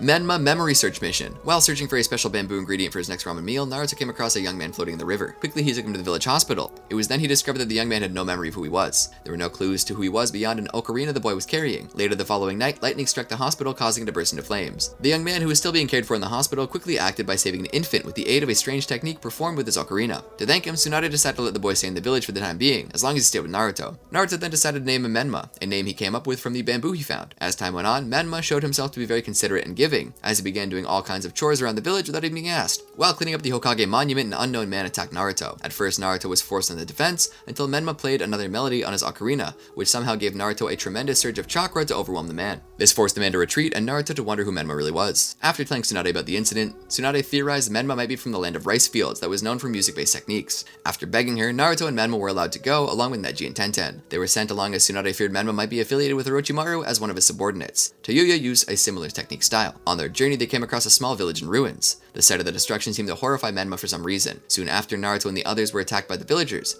Despite their unexplained hostility, the villagers stopped attacking after learning they were from Konoha. Before the team left the village, one of the villagers approached them and begged for their help. She explained that because of the gold mine at the foot of the village, it had been subjected to a terrible attack by rogue ninja from Otogakure, costing the village countless lives. Thanks to Menma's insisting, it was decided to stay and help the village. Naruto and Menma then began making a wall in aid to protect the village from the next attack. Eventually, the rest of the village was inspired to help them make the wall. While still working on the wall, the man who attacked Naruto and Menma earlier attacked again. In the scuffle, Menma was soon injured while saving the village leader. While treating his wound, it was shockingly discovered a tattoo on Menma that revealed he was actually a member of the missing nin. Despite the village's anger towards him, they were talked into helping Menma. Soon after, the rogue ninja attacked again, led by the men from earlier. After managing to fight back their enemies, Menma, who seemed to have regained his memories, revealed that he knew the gang leader Shin's backup plan, to blow up a large dam to flood the entire village. Menma asked Naruto to bring him to the mines, where he planted several explosive tags there to counter Shin's plan. Along the way, Menma revealed he was indeed a member of that gang. He explained that he was taken in by them when he was young, and never realized how evil they were until they attacked the village. Menma explained that shortly after being taken to Konoha, he pretended to have amnesia to live a peaceful life even for a short while, and to get help from Konoha in stopping his clan's horrible actions against a small village. Tsunade support mission. Kakashi is shown investigating the Takumi village. His ninja dogs found that the village was deserted, and that the body of their founder was taken from its grave. Meanwhile, Sakura, Shikamaru, and Naruto discuss the status report from Temari saying that she and her brothers are going to be involved with the village's new Shinobi training program. In Tsunade, the three siblings were shown leading a combat training class. One of the students, a shy, quiet girl named Matsuri, was reluctant to use something that could hurt someone else, so Gaara taught her how to use a defensive weapon, the Johyo. They became friends. After word reached Konoha that Gaara and his team needed help against a group of ninja called the Four Celestial Symbols men from the Takumi village who kidnapped Matsuri, Naruto joined the rest of the Konoha 11 minus 10-10 under Shikamaru's command to help. Naruto was particularly glad he could finally pay back Gaara for helping them during Sasuke's defection. Quickly, Shikamaru formulated a strategy to best handle the situation and had Naruto pair up with Lee for main offensive assistance. The two arrived in time to save Gaara from Suiko, an opponent with chakra-absorbing armor, after being struck with a water-release water dragon bullet technique. After Gaara recovered with help from Sakura's medical ninjutsu, he took over for Naruto and Lee to finish off Suiko. Afterwards, Gaara went on ahead. He stopped just before going into the canyon and was shown to be worried about Matsuri. Naruto followed soon after. Naruto arrived in time to see Gaara facing off against the leader of the Four Celestial Symbols men, Hoki, now armed with all the unique weapons of his allies. Unfortunately, Gaara was still too exhausted to properly fight back. Naruto quickly went to help Gaara, after Hoki shouted his anger towards the 5 great shinobi countries for overlooking his village's greatness as weapons makers and vowing to destroy them. He dropped Gaara in a giant iron sphere which began absorbing the chakra of Shukaku, the one-tailed demon inside Gaara. Doing so slowly began to make Gaara transform into Shukaku. Hoki then used that chakra and himself as a sacrifice to perform a resurrection technique with the intent of reviving the Takumi village founder Seimei. Quickly after recovering, Seimei reconfigured the weapons of Hoki as armor for himself. Seimei then began siphoning off Shukaku's chakra, making Naruto repeatedly try to break Gaara free. Eventually, Gaara's transformation process proved too great for the prison to handle. While Seimei was looking forward to facing Shukaku, Gaara was able to suppress Shukaku and revert to normal, amazing Naruto and everyone who appeared. While everyone didn't understand why Gaara couldn't take advantage of Shukaku's power, Kankuro explained that Gaara was determined to rely on his own power from now. Gaara then used his remaining chakra to turn some of the canyon around him into sand and crush Seimei, finally ending the battle and saving Matsuri. As everyone rushed to help Gaara, who fainted shortly afterwards, Kankuro noted to Naruto how he'd finally found someone he could relate to. Later, while Naruto was recovering at the village, Jiraiya showed up. After explaining how he had spent the past few months gathering information about the Akatsuki, he told Naruto he was finally ready to train him for the next 2 years. Gaara, Temari, Kankuro, and Matsuri left for Tsunagakure. After recovering and having one last bowl of ramen with Iruka,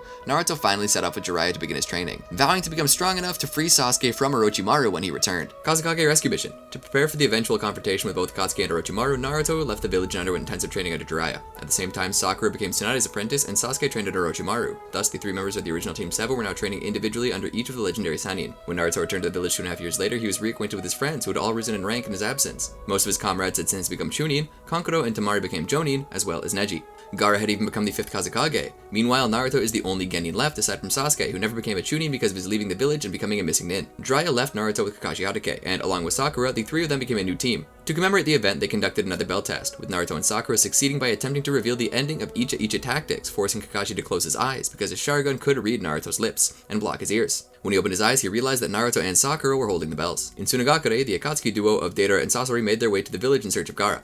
Deidara went off to fight Gaara alone while Sasori guarded the entrance. Gaara intercepted Deidara during the battle and managed to crush one of Deidara's arms using his sand-binding coffin. Despite his improved ability, Gaara's newfound desire to defend Tsunagakure proved to be his downfall. When Deidara tried to destroy the village with his explosive clay, Gaara absorbed the blast by levitating the sand below. A direct attack by Deidara forced him to recall the sand which crushed Deidara's arm, which contained a small portion of explosive clay within. The clay then detonated, incapacitating Gaara. After Deidara departed with Gaara, Kankuro attempted to stop the Akatsuki members alone, but his puppets were easily fought off and destroyed by Sasori, who was revealed to be the maker of Kankuro's puppets. Sasori poisoned Kankuro in the process, leaving him to die. The Akatsuki duo took Gaara back to their lair, where their leader summoned a giant statue to extract and seal Gaara's demon. The sealing ritual took 3 days. Upon hearing of Gaara's kidnapping, Team Kakashi left for Tsunagakure. On the way, they were met with and joined by Temari, who was on her way back from being Suna's representative at the Chūnin Exams in Konoha. On their way, Naruto told Sakura and Temari that he is the host from the Nine-Tailed Demon Fox and that Akatsuki are after the demon inside Gaara. After learning this, Sakura vowed to do everything she could to protect Naruto from being a victim of Akatsuki. Temari was thankful that there was finally someone who could understand Gaara and grateful to Naruto for changing Gaara and attempting to save him. After arriving at Tsunagakure, Team Kakashi learned of the attack on Kankuro. Despite the failed attempts by the medics on hand, Sakura cured Kankuro, thus demonstrating her skill with medical techniques.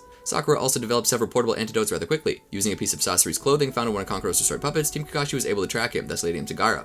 Temari offered to assist them, but Chiyo, another puppeteer and Sasori's grandmother, went in her place. Back in Konoha, Tsunade decided to send Team Guys back up for Team Kakashi. While Team Kakashi tracked Sasori through the piece of clothing, the Akatsuki leader sent Itachi Uchiha and Kisame Hoshigaki to deal with Team Kakashi and the approaching Team Guy, respectively. In a forest, Kakashi and Naruto were able to defeat Itachi after some effort using one of Kakashi's clones and Naruto's new Big Ball Rasengan. Meanwhile, Team Guy was largely disabled by Kisame, leaving Guy himself to fight Kisame alone. Guy emerged victorious by opening 6 of the 8 chakra gates to perform his morning peacock technique, which allowed him to pummel Kisame to death. However, both Akatsuki members were actually revealed to be entirely different people in disguise. They were made into weaker copies of those who they were impersonating through the leader's shape-shifting technique. Despite their victories, the 2 teams realized their battles were distractions to buy time for Akatsuki to extract Shukaku from Gaara, which would kill him if they completed. At the Akatsuki hideout, a barrier was blocking the entrance. Directed by Kakashi, Team Guy removed the 4 seals maintaining the barrier, but a failsafe created clones of them as a further distraction. Ultimately, the many delaying tactics employed by Akatsuki are successful as Naruto, Kakashi, Sakura, and Chiyo found Deidara and Sasori guarding Gaara's lifeless body. This led to Naruto entering Tail Beast state rage upon seeing Deidara sitting on the Kazekage's corpse. While Chiyo and Sakura fought Sasori, Deidara flew up on a clay bird with Gaara's body with Naruto and Kakashi in pursuit. Although Sasori wore his puppet and controlled it from the inside, this technique of puppeteer fighting soon proved to be futile against Sakura and Chiyo. By controlling Sakura like a puppet, Chiyo was able to get Sakura close enough to demolish the puppet with one punch. With his first puppet destroyed, Sasori is revealed, looking just as young as he did when he left the village. He summoned another puppet to continue the battle, the third Kazekage. It is here that Sasori reveals that he not only killed the third Kazekage, but actually made his body into a puppet. Likewise, he has done the same to 297 other people, and planned to do the same with Sakura and Chiyo after winning. With its unique iron sand ability mixed with Sasori's poison, the Kazekage puppet is exceptionally dangerous. Chiyo summoned 2 more puppets to fight against it. These puppets were puppet versions of Sasori's parents, which he had made to remind him of them after they were killed by Sakumo Hatake early in his childhood. The puppets were left with the village when Sasori deserted it. Using the iron sand and poison, the Kazekage puppet was a tough fight for Sakura and Chiyo. However, the antidotes Sakura had developed before departing from Tsunagakure allowed them to continue the fight. Having been trained by Tsunade to pick up the enemy's attack patterns, Sakura was able to easily dodge Sasori's subsequent attacks and demolish Kazekage puppet. Down another puppet, Sasori revealed the secret of his youth. He had made himself into a puppet. In response, Chiyo used White Secret Technique, the Chikamatsu collection of 10 puppets, to summon Monzaemon Chikamatsu's 10 masterpiece puppets. To mock the display, Sasori used his Red Secret Technique, performance of 100 puppets, to summon 100 of his human puppets.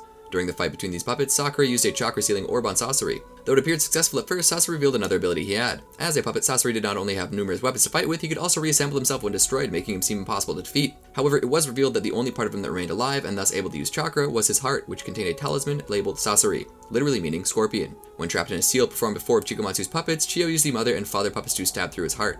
In spite of the victory, Chiyo believed that Sasori allowed himself to be killed. He saw the attack coming and chose not to react, and died in a way similar to how his parents used to embrace him. At the end of the battle, Chiyo, Sasori, and Sakura were all fatally wounded, but Chiyo used a technique she originally developed for Sasori to save Sakura's life. The technique uses the user's own life energy, making it fatal to use to animate a puppet or reanimate the deceased, but Chiyo survived since Sakura was still alive. Sasori's last words, as a reward to Sakura for defeating him, were that he had a spy in Orochimaru's ranks, whom he was supposed to meet in Kusagakure 10 days later. During the time of the fight with Sasori, Naruto and Kakashi were chasing after Deidara. Kakashi activated his own version of the Mangekyo Sharingan and aimed to use it to take Deidara's head. However, it was difficult to aim, and all he managed to remove was his arm. Deidara tried to retreat, but Naruto destroyed his clay bird with Rasengan and retrieved Gaara's body. Enraged and powered by the Nine-Tails powers, Naruto seemed to be defeating Deidara with Rasengan, but it turned out to be a clay clone. Still enraged, Naruto started to appear feral as he transformed into his two-tailed form. Kakashi recognized the bad sign and used a seal tag he'd received from Jiraiya to stop the transformation from proceeding any further. Naruto subsequently reverted back to his normal form. As the rest of Team Kakashi and Team Guy caught up with Naruto and Kakashi, Deidara found himself unable to escape. He swallowed some clay, turning himself into a human bomb. Neji saw this and tells everyone to get away. Deidara then swelled up and detonated. As the dust settled, Kakashi collapsed from exhaustion, explaining that when he used his Mangekyo Sharingan to send the explosion to another dimension. With Naruto carrying Gaara's body, the two teams headed back to Tsunagakure. Stopping in a grassy field near the village, Sakura checked on Gaara and pronounced him dead, making Naruto very upset. Chiyo moved towards Gaara and tried to use her reincarnation technique, but didn't have enough life force to bring Gaara back to life. Naruto gladly lent his own chakra, and Chiyo was able to revive Gaara at the cost of her own life while the shinobi of Tsuna watched. Back at the battleground, Deidara emerged from the ground, revealing that it was his clone that destroyed itself. He went off looking for the right arm that he lost. After finding it, he encountered Zetsu and Tobi, a mysterious individual who wished to take Sasori's place in Akatsuki. Tobi's carefree attitude about Deidara's condition angered Deidara, and he attempted to strangle Tobi in a comical fashion with his feet after one too many callous remarks.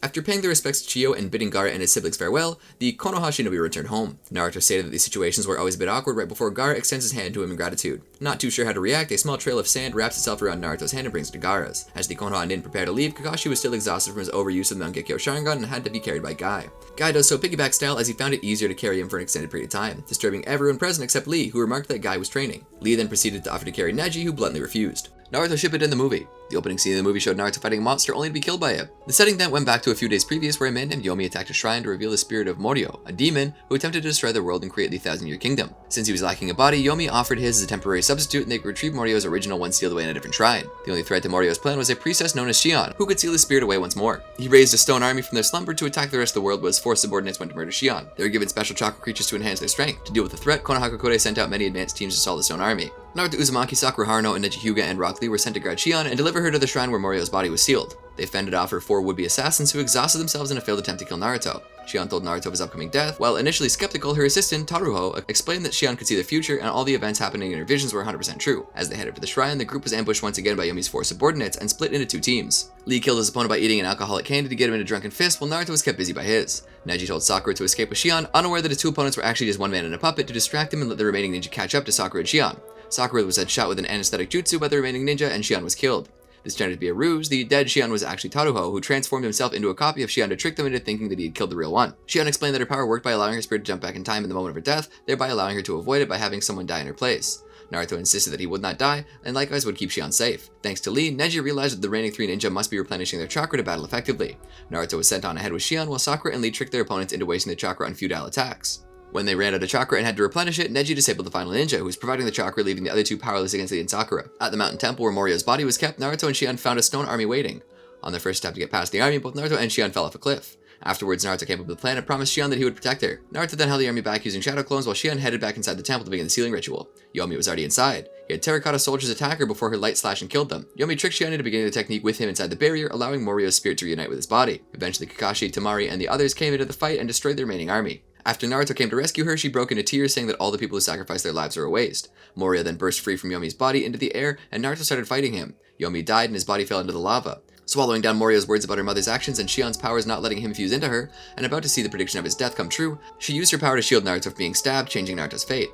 Intending to kill herself and Morio in order to protect him, Naruto stopped her seconds before her death, reminding her that he promised to protect her. After he inspired her to live, they let their chakra and emotions go, and used Naruto and Shion's Super Chakra Rasengan to finally destroy Morio, creating a volcano where the shrine used to be in the process. With Morio gone, Naruto asked Shion what she intended to do now. She replied that because Morio was a demon caused by the evil thoughts of men, it was possible that there could be another Morio someday.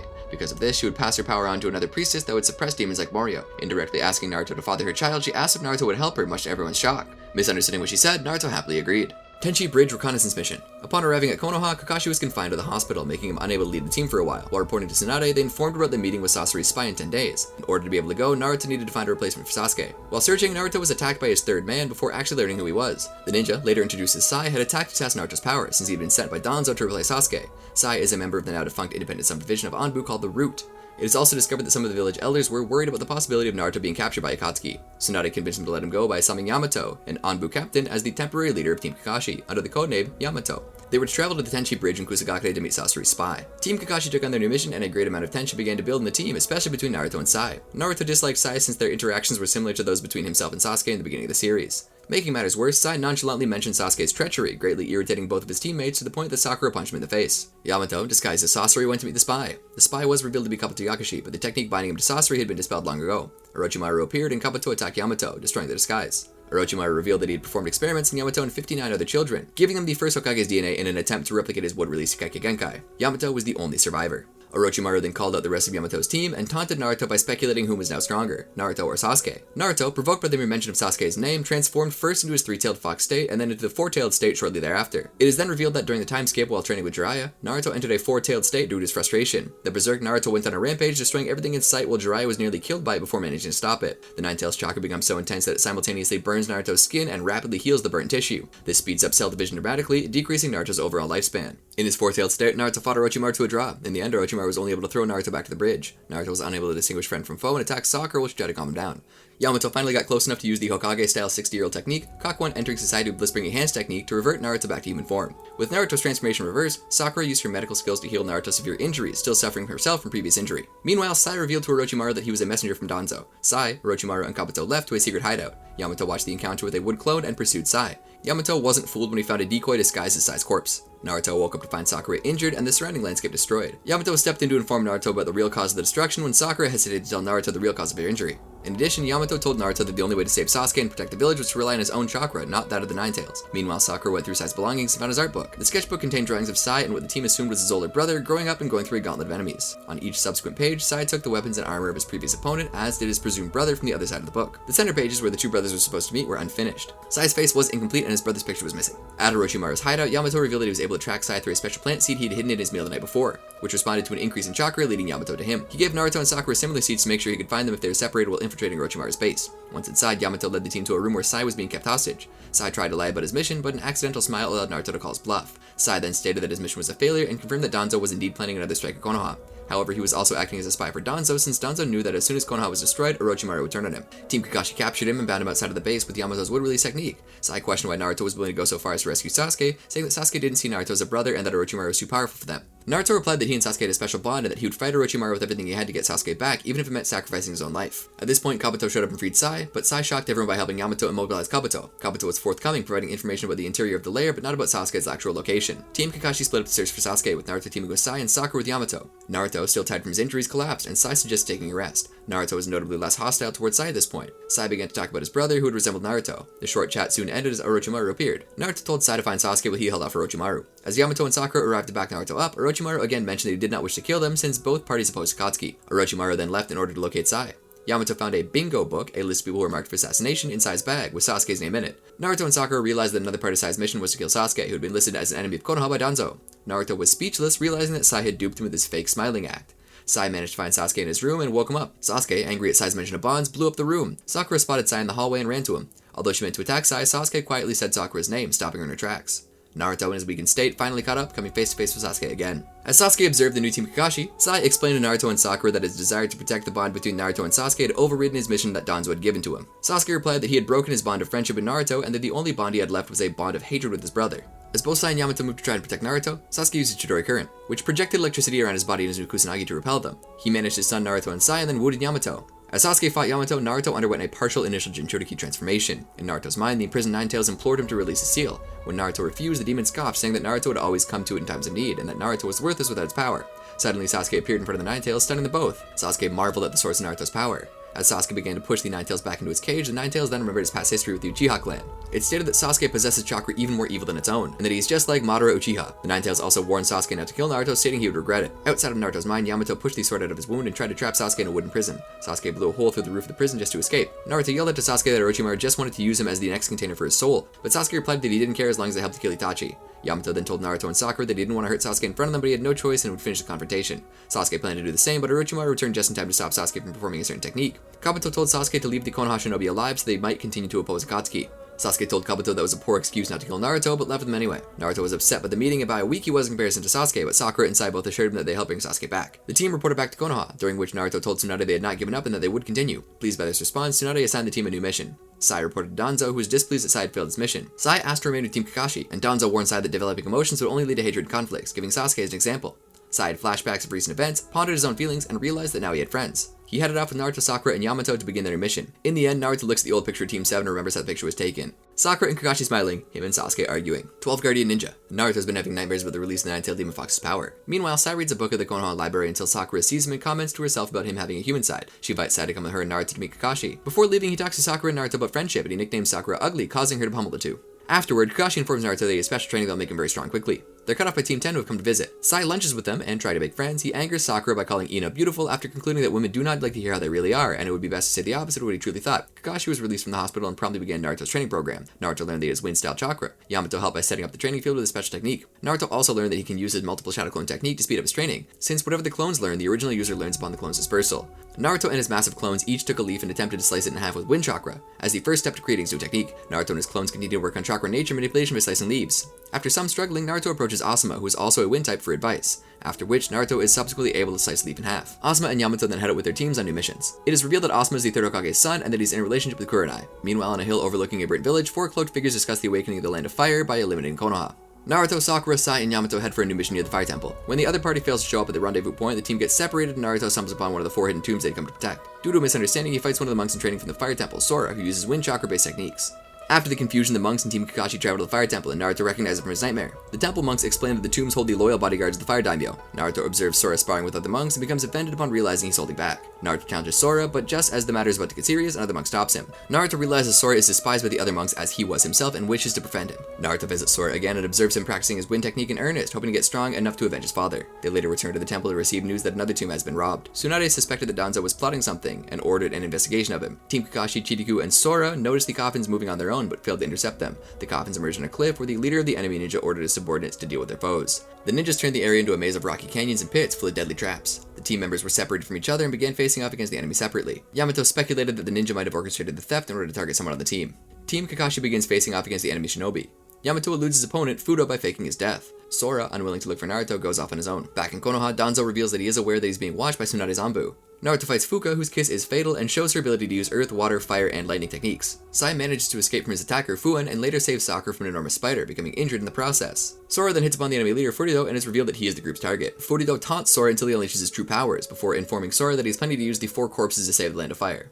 Naruto continues his fight with Fuka and learns that she can use all 5 basic elements. Fuka manages to kiss Naruto and begins draining his chakra. Realizing that Naruto's in trouble from extrasensory perception, Sora rushes to rescue him. Sakura, Sai, and Yamato arrive to help, but are trapped by Fudo and Fuon. Fuka drains Naruto's chakra until she begins drawing on the chakra of the Ninetales, which is too unnatural for her to successfully absorb. The enemy then retreats when Chidiku brings reinforcements. Asuma's team returns from his mission. Team Kakashi returns to Konoha as well, with Sora replacing Sai in the team. Naruto tries to show Sora around Konoha, but Sora goes his own way. Sora's insults precipitate a brawl with Kiba and Choji, with Naruto and Rock Lee joining in. Shikamaru and Asuma stop the fight. Later, Asuma tells Sora he knew Sora's father, who is revealed to be one of the guardians involved in the coup attempt. He also shows Sora's chakra blade attack. Furuto and the other body snatchers begin their attack on the Kohaku clan. Asuma supervises Naruto and Sora's wind chakra training, and notices that Sora, like Naruto, has a very powerful chakra. Tsunade and Yamato learn from Chiriku that Sora was inadvertently responsible for an incident in which the fire temple was destroyed. Later, Asuma gives Sora a claw made from the same materials as the chakra blades. It's revealed that Asuma killed Sora's father, Kazuma, who had planned to kill the Hokage. Furuto then approaches Sora, telling him that Asuma is responsible for his father's death, passing in 2 king pieces of Mushogi set from Asuma. Danzo mysteriously disappears. Naruto approaches the furious Sora in the training grounds, who easily throws a chakra-powered kunai through a tree and destroys the stone behind it. Danzo is brought in for questioning after being caught meeting with the young raid ninja named Tatsujin. Sora confronts Asuma upon being spotted by Yugao Uzuki and another Anbu. Sora is then turned into Tsunade by Yugao and another Anbu member. Asuma admits to having killed Kazuma. He attempts to attack Asuma, his arm once again assuming a demonic form, however attacking Yugao and the other Anbu who try to get in his way, trying to stop Sora. Afterward, Naruto gets injured while shielding Sora from the attacks of an unknown individual, presumably from Root. Furuto then approaches Sora, telling him he killed both Asuma and the Hokage to avenge his father. Later on, Naruto catches Sora going after Tsunade. Sora retreats as Shizune and a few of the ninja arrive, but Naruto pursues him. At that moment, a mysterious lightning storm strikes, cutting off power to the entire village. With Konoha in complete darkness, the village struggles to defend against the 4 attackers who have sealed the entire village behind a barrier. The entire village is in a state of emergency. Asuma, committed by Tsunade to follow Sora and Naruto, finally catches up to them. Asuma realizes that the 4 invaders plan to annihilate the entire village using the lightning powers of the corpses that they stole. The revelation shocks Sora. As Asuma leaves to hold off the attackers, he instructs Naruto to continue pursuing Sora. Konoha's ninja fought off the revived zombie members of the Kohaku clan. The 4 guardian ninja, Saito, To, Nama, and Kitane, were also revived. Asuma realized that they were planning to use Limelight, a technique in which the 4 would create a lightning blast powerful enough to destroy Konoha. Asuma sent Sakura and Yamato after the other 3 while he remained to battle Kitsune. But Fuon tackled Sakura and Fudo began to fight Yamato. Meanwhile, Naruto caught up with Sora, but Sora ran off in search of Furuto. Naruto tried to pursue him but was soon assailed by Fuka.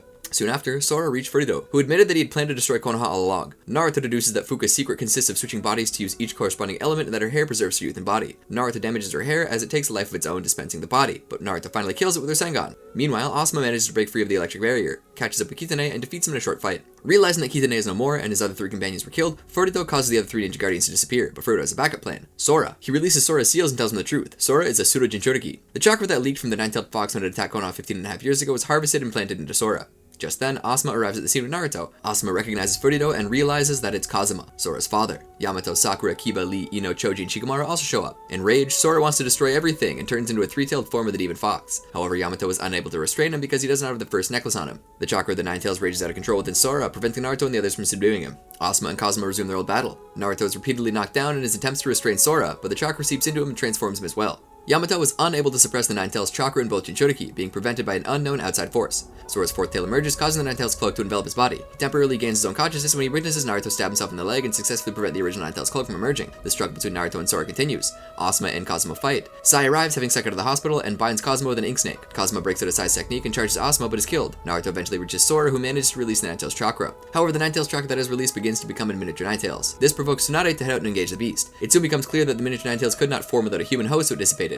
Sora then leaves the village to travel the world. Asuma and Shikamaru play shogi and discuss who the king of Konoha is. Elsewhere, 2 Akatsuki members, Hidan and Kakuzu, appear chasing the 2 tails Jinchuriki. Naruto Shippuden the movie. Bonds. A mysterious group of ninja from the Land of the Sky made a surprise attack on Konoha. This is because Konoha had nearly destroyed the Land of the Sky during the Second Shinobi World War. The group began attacking Konoha, causing mass mayhem, with Sora Nin flying using a winged mechanical device and bombarding the village. A boy had come from a very long way to inform Konoha that his village had been attacked, and he was looking for his sensei, who was currently in Konoha, so he could go back with him to heal the injured at his village. A 3-man team consisting of Naruto, Sakura, and Hinata were sent to accompany the boy, Amaru and Shino, his sensei, to help Amaru's village. The team traveled through a forest full of eerie beasts and poisonous animals via small rowing boats down by a river. A Sora Nin scout suddenly appeared in the sky.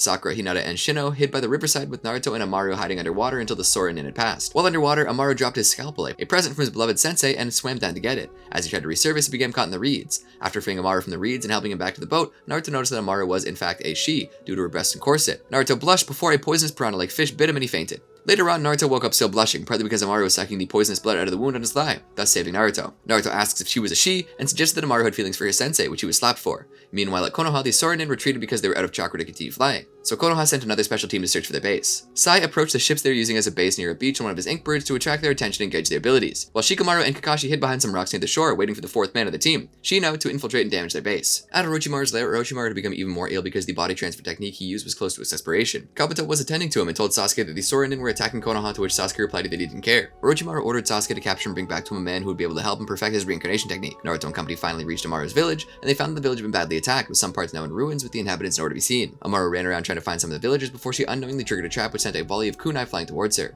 Her sensei rushed to block the kunai to protect her but was hit in the process. Naruto, Sakura, and Hinata came to the scene but it was too late, and Shino died of his fatal injuries. After Amaru came to her senses, they continued to look for villagers, with Sasuke now on his way to the village. Later on, Naruto, Sakura, and Hinata decided to search for the villagers without Amaru. Eventually, Sakura met up with Naruto, who was looking at ruins in the distance. They went together to explore them and found themselves on the front of an evil monster calling itself the Zero Tails, which identified itself as a version of a tailed beast that fed on the darkness of human souls and had somehow taken over Amaru. Sakura proved to be no match for the beast and fell unconscious. The creature sensed that Naruto had the dark power inside of him, so it taunted Naruto and coaxed him to use that power by saying that he cannot save anyone without it. This made Naruto remember his failure in saving Sasuke and became emotionally unstable, which caused him to enter his initial Jinchuriki form, his three-tailed state, and finally his four-tailed state. After fighting the monster for a while, a seal on Naruto given by Jiraiya came off and reminded him of how the tailed beast chakra hurt his friends, causing him to immediately turn back to normal. Naruto pleaded with Amaru to ignore the darkness in her heart, which finally resulted in the beast being defeated. Sakura woke up in Naruto's arms and she slapped him to fill the awkward moment. They decided to split up, with Naruto continuing to search for villagers, and Hinata and Sakura returned to Konoha to get help. Amaru, who was supposed to go with Sakura, stayed behind to help Naruto. They then found some old ruins that Shino had mentioned earlier and entered them. Shino was inside, unharmed, and spoke of conquering the world in the power of darkness. Amaru, excited that her sensei was still alive, ran to hug him. Naruto noticed something wasn't right, and Shino laughed mockingly at Amaru for trusting him. Shino explained that he'd been researching the power of darkness for about 15 years, and he'd finally found it in Konoha. He claimed that all he needed now was a secret scroll with the reincarnation technique written on it. He then transformed into a muscular, youthful form, and Naruto charged towards him, only to be outmatched again and again, with Naruto becoming more and more injured. Shino, in his body revival form, tried to convince Naruto to use the Nine Tails chakra, with Amaru distraught and in tears whilst Shino and Naruto battled. Ever since she was small, she had a strange illness and no one had liked her, fearing that they would be infected. Only Shino had dared to care for her and managed to cure her. Naruto told her not to throw her feelings away, while the evil Shino jeered at her. She finally admitted her love and feelings to her sensei, to which Shino merely laughed. Naruto attacked him and managed to land a hit, although he didn't seem to be affected. Sasuke appeared suddenly, striking Shino with Chidori Senbon, and attacked his cells and forced him to revert back to his normal self. He then explained that Orochimaru needed help with the reincarnation technique from Shino, who then gave Sasuke a scroll saying that it would be enough to help. Shino then fled the scene with Sasuke pursuing him. Naruto told Amaru to go find the villagers, while he went after Sasuke. He found Sasuke in a room and asked what he was doing there, which Sasuke ignored. In the same room was a cocoon absorbing dark chakra. Shino had fused with the cocoon and attacked Naruto and Sasuke. All their counterattacks proved useless, as any chakra they used was absorbed by the cocoon and rendered harmless. Using tentacles as his arms, Shino grabbed hold of both of them and began draining the chakra.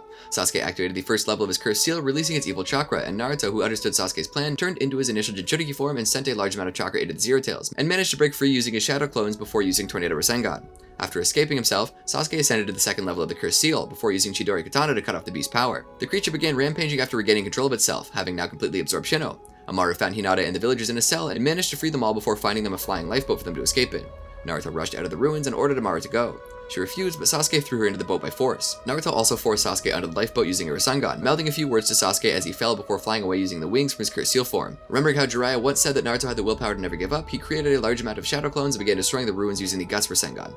Suddenly, the whole ruin had been destroyed with a Rasengan, leaving Naruto to fall down into the sea. Amaru saw Naruto from the boat and, grabbing a pair of Sorenin wings, flew up to catch him. Upon reaching him, she removed the wings to grab him, and they fell together. Jiraiya suddenly appeared with Gamabunta and caught the two, saving them. Later on, Naruto woke up in Amaru's arms. Sasuke returned to Orochimaru to give him the scroll, who then asked if something good had happened. Sasuke ignored the question, going off to train, while remembering Naruto's parting words of, "I'll definitely bring you back to Konoha." Akatsuki Suppression Mission. Two newly introduced Akatsuki members, Hidan and Kakuzu, were chasing after the two-tailed Jinchuriki, Yugito ni. Despite fully transforming into a two-tailed state, Hidan and Kakuzu defeated Yugito. After the battle, Hidan performed a gruesome religious ritual, greatly annoying Kakuzu, who was a money-obsessed bounty hunter. Zetsu appeared and took charge of Yugito, ordering the pair to proceed to the Land of Fire and the next target. Hidan and Kakuzu stopped by a nearby temple and killed the head monk, Chiriku, a former bodyguard for the Land of Fire's nobility. One monk managed to escape and informed Tsunade of the incident. Tsunade ordered Shizune to mobilize a new task force, the Niju Shotai. Asuma's group, consisting of himself, Shikamaru, Kotetsu Hagane, and Izuma Kamizuki, left for the temple. Asuma's team arrived at the ruins of the temple and realized that the Akatsuki pair had taken Chiriku's body to a bounty station. The team prepared to intercept the killers at the station, and a monk prayed for the team's safety. When the monk expressed concern for their safety, Asuma revealed that his bounty was 5 million ryo higher than Chiriku's. Meanwhile, Hidan and Kakuzu collected the bounty on Chiriku's head, turned over the corpse as proof. Elsewhere, Deidara, having regained his limbs and now paired with Tobi, confronted the Three Tails. Tobi acted strangely flippant before the battle with the immense aquatic beast. After subduing the monster, Tobi claimed he'd single-handedly won the battle, provoking another comedic attack from Deidara after commenting "Senpai, you talk a lot." After the encounter with Sasuke, Naruto realized that Sasuke was far too strong for him to possibly defeat. Kakashi revealed a special training method which took advantage of Naruto's high chakra. It involved the multiple shadow clone technique. Unlike an ordinary clone, a shadow clone passes back any experience it gains to the original. Naruto could create a comparatively large number of shadow clones, thus allowing him to train hundreds of times faster than a normal shinobi. Yamato also assisted Naruto's training by helping restrain the Nine Tails. Kakashi explained that there are 5 basic types of elemental chakra: fire, wind, water, lightning, and earth. He pulled out special cards which reacted differently to each person's chakra. It would burn for fire, split for wind, crumple for lightning, turn to dust for earth, and turn wet for water. Naruto flowed his chakra into the card and it split, indicated that he had an affinity for wind, a type that is very well suited for combat because of his ability to blow past anything and slice things to bits. Meanwhile, Asuma and Shikamaru were playing shogi. Shikamaru noticed that Asuma was playing differently from normal and asked if something was wrong. In describing things, Asuma described Shikamaru in terms of shogi as a knight, being weak in terms of power but having a unique style of movement which resembled Shikamaru in his flexibility and his thinking. Shikamaru then asked what piece Asuma resembled. Asuma answered that he was just a pawn. Shikamaru guessed that the Hokage was the king, but Asuma told him that it wasn't, and that someday Shikamaru would understand. The first phase in the training was for Naruto and his clones to cut a leaf with his chakra. Naruto asked if there was anyone in Konoha that could give him advice, and Kakashi told him to find Asuma. Asuma gave Naruto a few pointers, using his trench knives as an example. They're made of metal that absorbs chakra, the effect of which is determined by the user's chakra nature. Asuma explained that wind chakra must be sharpened like a blade by splitting the chakra in two and bringing the parts together to form a tight edge. He demonstrated this by having Naruto toss a knife at a tree with him. Naruto stuck in the tree while Asuma's went straight through it and pierced a rock. If he'd used his full chakra, the knife would have also gone through the rock. Using this advice, Naruto was able to completely split a leaf, but passed out after dispersing his clones. Kakashi warned him that this training was going to wear him down quickly, and that he needed rest for his next phase of training, slicing a waterfall in half. The next step in Naruto's training progressed slowly. When Naruto complained, Kakashi noted that even Sasuke had taken several days to learn to manipulate an element, while Naruto had done it in a few hours. By nightfall, Naruto still had managed to cut the waterfall. Naruto reflected on his fonder memories of Sasuke and decided to train through the rest of the night. By the next day, he and his clones were all able to cut the waterfall. Yamato was surprised by Naruto's progress, but Kakashi wasn't, since he understood how Naruto felt about Sasuke. Kakashi declared that they could finally move into the final stage of Naruto's unique technique creation. However, the constant training had exhausted Naruto once more. Kakashi immediately rushed to his side, concerned that he might have pushed Naruto too far this time. However, when Naruto moaned that he was hungry, Kakashi relaxed. After enjoying a meal at Ichiraku Ramen, Naruto was anxious to continue his training. Kakashi and Yamato explained nature manipulation and form manipulation to Naruto again. Kakashi reminded Naruto that until now, all the training had been shape manipulation, and that the Rasengan was an example of extremely advanced shape manipulation. By adding nature manipulation together with form manipulation, ninjas' powers can grow by leaps and bounds. However, this is an extremely difficult task. Even the Fourth Hokage was unable to complete the Rasengan by combining nature and form manipulation. Kakashi believed that Naruto was the one who could do it. At the bounty station, Kakuzu explained to Zange that Hidan, an immortal, was the only ninja capable of surviving Kakuzu's indiscriminate attack strategies. This was the reason for their partnership, despite their ideological differences and dislike for one another. As Asuma's group moved towards the bounty station, Asuma explained that he and Chiriku both belonged to the 12 Guardian Ninja, and the relationship was akin to Shikamaru's relationship with Choji. Asuma stopped smoking because he needed no distractions if he was to fight Chiriku's killers. Naruto was again training with his clones, trying to infuse the Rasengan with wind chakra. Unfortunately, the jutsu consistently exploded, frustrating him to such degrees that a clone would start drawing upon the Nine Tails chakra. Yamato reversed the transformations, and Kakashi reminded him that success or failure rested on Yamato's ability to control the Nine Tails. At the bounty station, Asuma's team attacked Hidan. Izumo and Kotetsu stabbed him in the chest with their large kunai. However, Hidan was merely annoyed by the attack. Asuma's team quickly realized that Hidan could be killed by normal means. Kakuzu appeared and prepared to join the fight, but Hidan told him to stay out of it.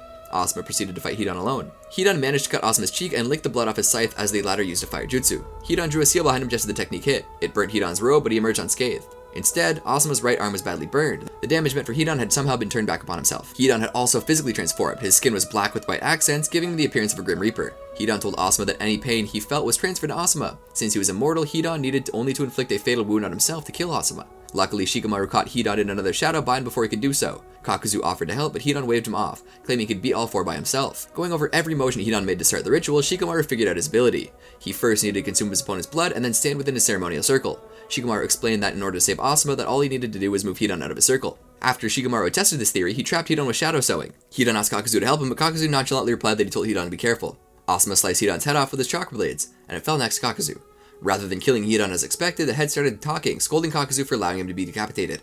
Hidan asked Kakuzu to bring him to his body, but Kakuzu grabbed his head instead, saying that it was lighter. Shikamaru fell from exhaustion as Hidan complained about the pain of being decapitated. Asuma, Kotetsu, and Izumo stood frozen in amazement and then plotted the next move. Kakuzu suddenly attacked Asuma and then grabbed Hidan's body. He reattached Hidan's head using threads from his arms. Kotetsu and Izumo attempted to strike Kakuzu, whose forearms extended, grabbing both of them by the throat. Meanwhile, Hidan jumped back into the circle, linking himself back to Asuma and dealt himself a fatal blow in order to kill Asuma. Asuma collapsed as his team looked on helplessly. Hidan reverted to his normal form as Kakuzu prepared to finish off the others. A flock of crows suddenly appeared, distracting the Akatsuki pair. Ino and Choji appeared to assist, in which they moved Shikamaru and Asuma to safer location as Raido Namiyashi and Aoba Yamashiro backed them up. Shikamaru sensed Asuma's pulse and told Ino and Choji to take him back to Konoha. Kakuzu wasn't willing to let a bounty like Asuma go, however, and Hidan was similarly unwilling to let his enemies live. But the Akatsuki leader contacted them telepathically and forced the pair to retreat, wanting to steal the two tails they had captured recently along with the three tails. Despite the timely rescue, Asuma's wounds were fatal. Asuma died, but not before smoking his last cigarette and sharing some final words with Ino, Shikamaru, and Choji. Shikamaru lit another of his cigarettes, which he began to smoke himself. He tearfully mumbled that he hated cigarettes as they made his eyes water, a reference to when Team 10 first met their sensei. As Akatsuki commenced with sealing the two-tailed beast, the leader explained their goals to Hidan and Tobi. Akatsuki's overall goal was world domination. To achieve that goal, the leader had set up a three-step process to work their way to it. First, they planned to attain a large amount of money to support their organization. Second, they planned to set up a mercenary group loyal to no village. Because there hadn't been any wars in some time, they could convince smaller countries to hire them over the large asking prices of the 5 main villages. By using the tailed beast, they could start wars and then immediately quell them, convincing every country to depend on them and monopolizing the shinobi market. Finally, after they're the only major force of shinobi in existence, they could easily conquer the world. Team 10 returned to Konoha and informed Tsunade of what had happened. Tsunade sent out the message for the funeral to everyone, but Shikamaru had a message for Kurenai from Asuma, and would tell her what would happen himself. Naruto had nearly created the jutsu when they were informed of Asuma's death and rushed back to the village. Shikamaru told Kurenai the message and she collapsed from grief. At the funeral, Konohamaru wept for his uncle while Naruto comforted him. Shikamaru didn't attend the funeral and spent his time seemingly formulating a strategy and learning how to use Asuma's trench knives. He also picked up Asuma's smoking habit. The new 3-man Team 10 prepared to leave and continue Asuma's mission. However, Tsunade refused to let Team 10 go since they lacked a captain.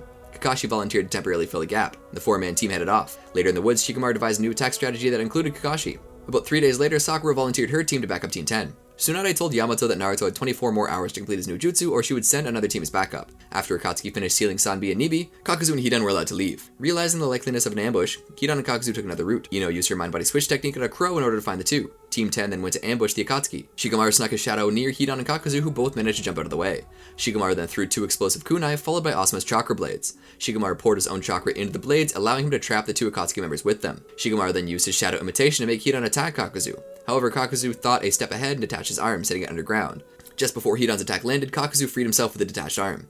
Just as the two were about to counterattack, Kakashi snuck up on Kakuzu and stabbed him through the heart with his lightning cutter. Kakashi then moved to finish off Hidan, but Kakuzu, somehow still alive, surprised Kakashi and knocked him back. Kakuzu then removed his shirt to reveal 4 masks. He then split his back apart and 4 beasts came out to fight for him. However, one of the beasts died immediately. This mask broke when he released it, as this was the one Kakashi had stabbed. It turned out that Kakuzu had a total of 5 hearts, 4 of which were stolen from the bodies of fallen shinobi, and the one that allowed him to use his earth element attack was his. Each heart prolonged Kakuzu's life and allowed him access to the heart's elemental affinity. Hidan then attacked Kakashi as a distraction, which allowed Kakuzu enough time to attack with a powerful gust of wind. He then fired 2 powerful bolts of lightning at Shikamaru and Choji, but Kakashi blocked it with a lightning cutter in each hand.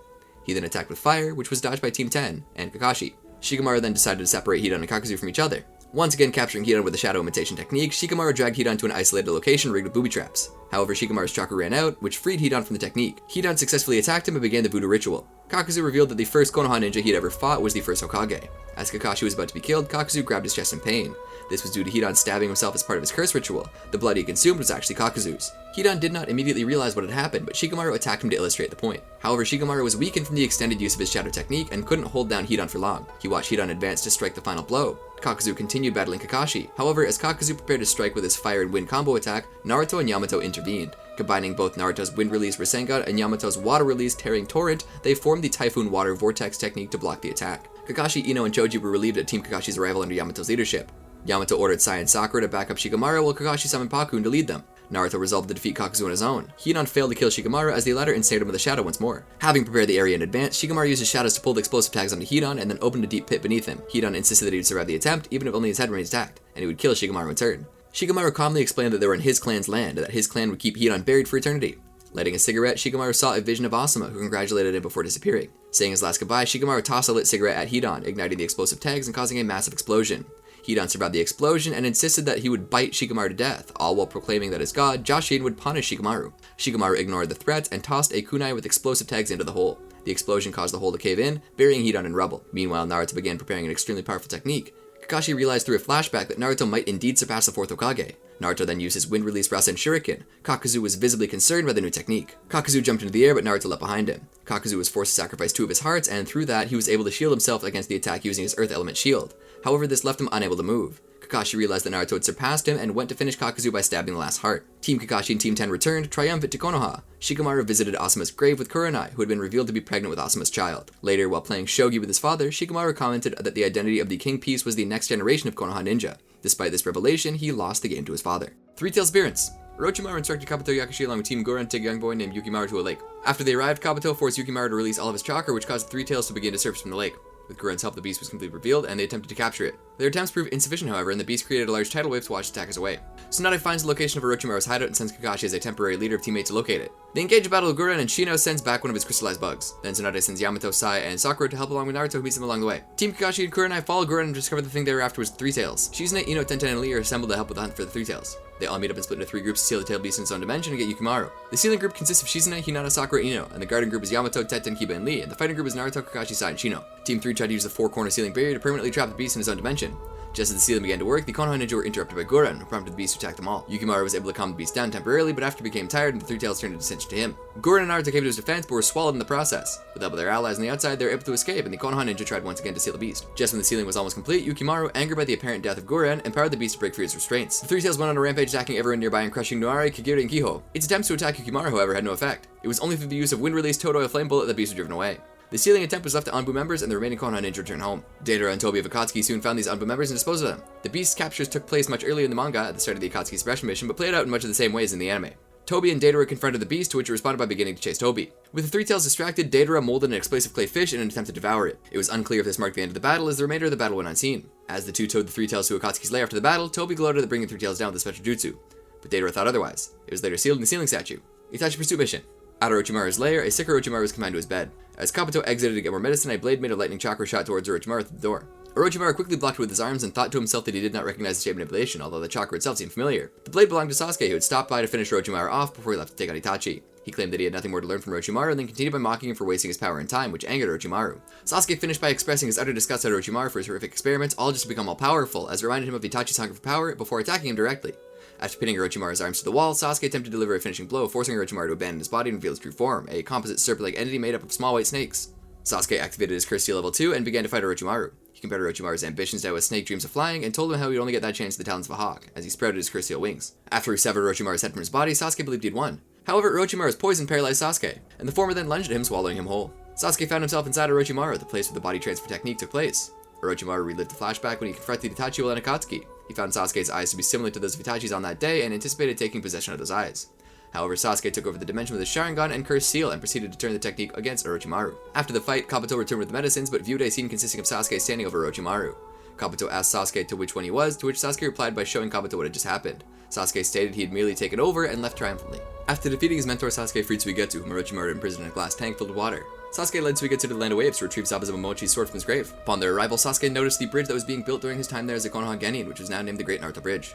Upon retrieving the sword, Suigetsu explained that he had trained under the 7 Ninja Swordsmen of the Mist, which his senior, Zabuza, had belonged to. With the sword, he claimed he might be able to beat Sasuke.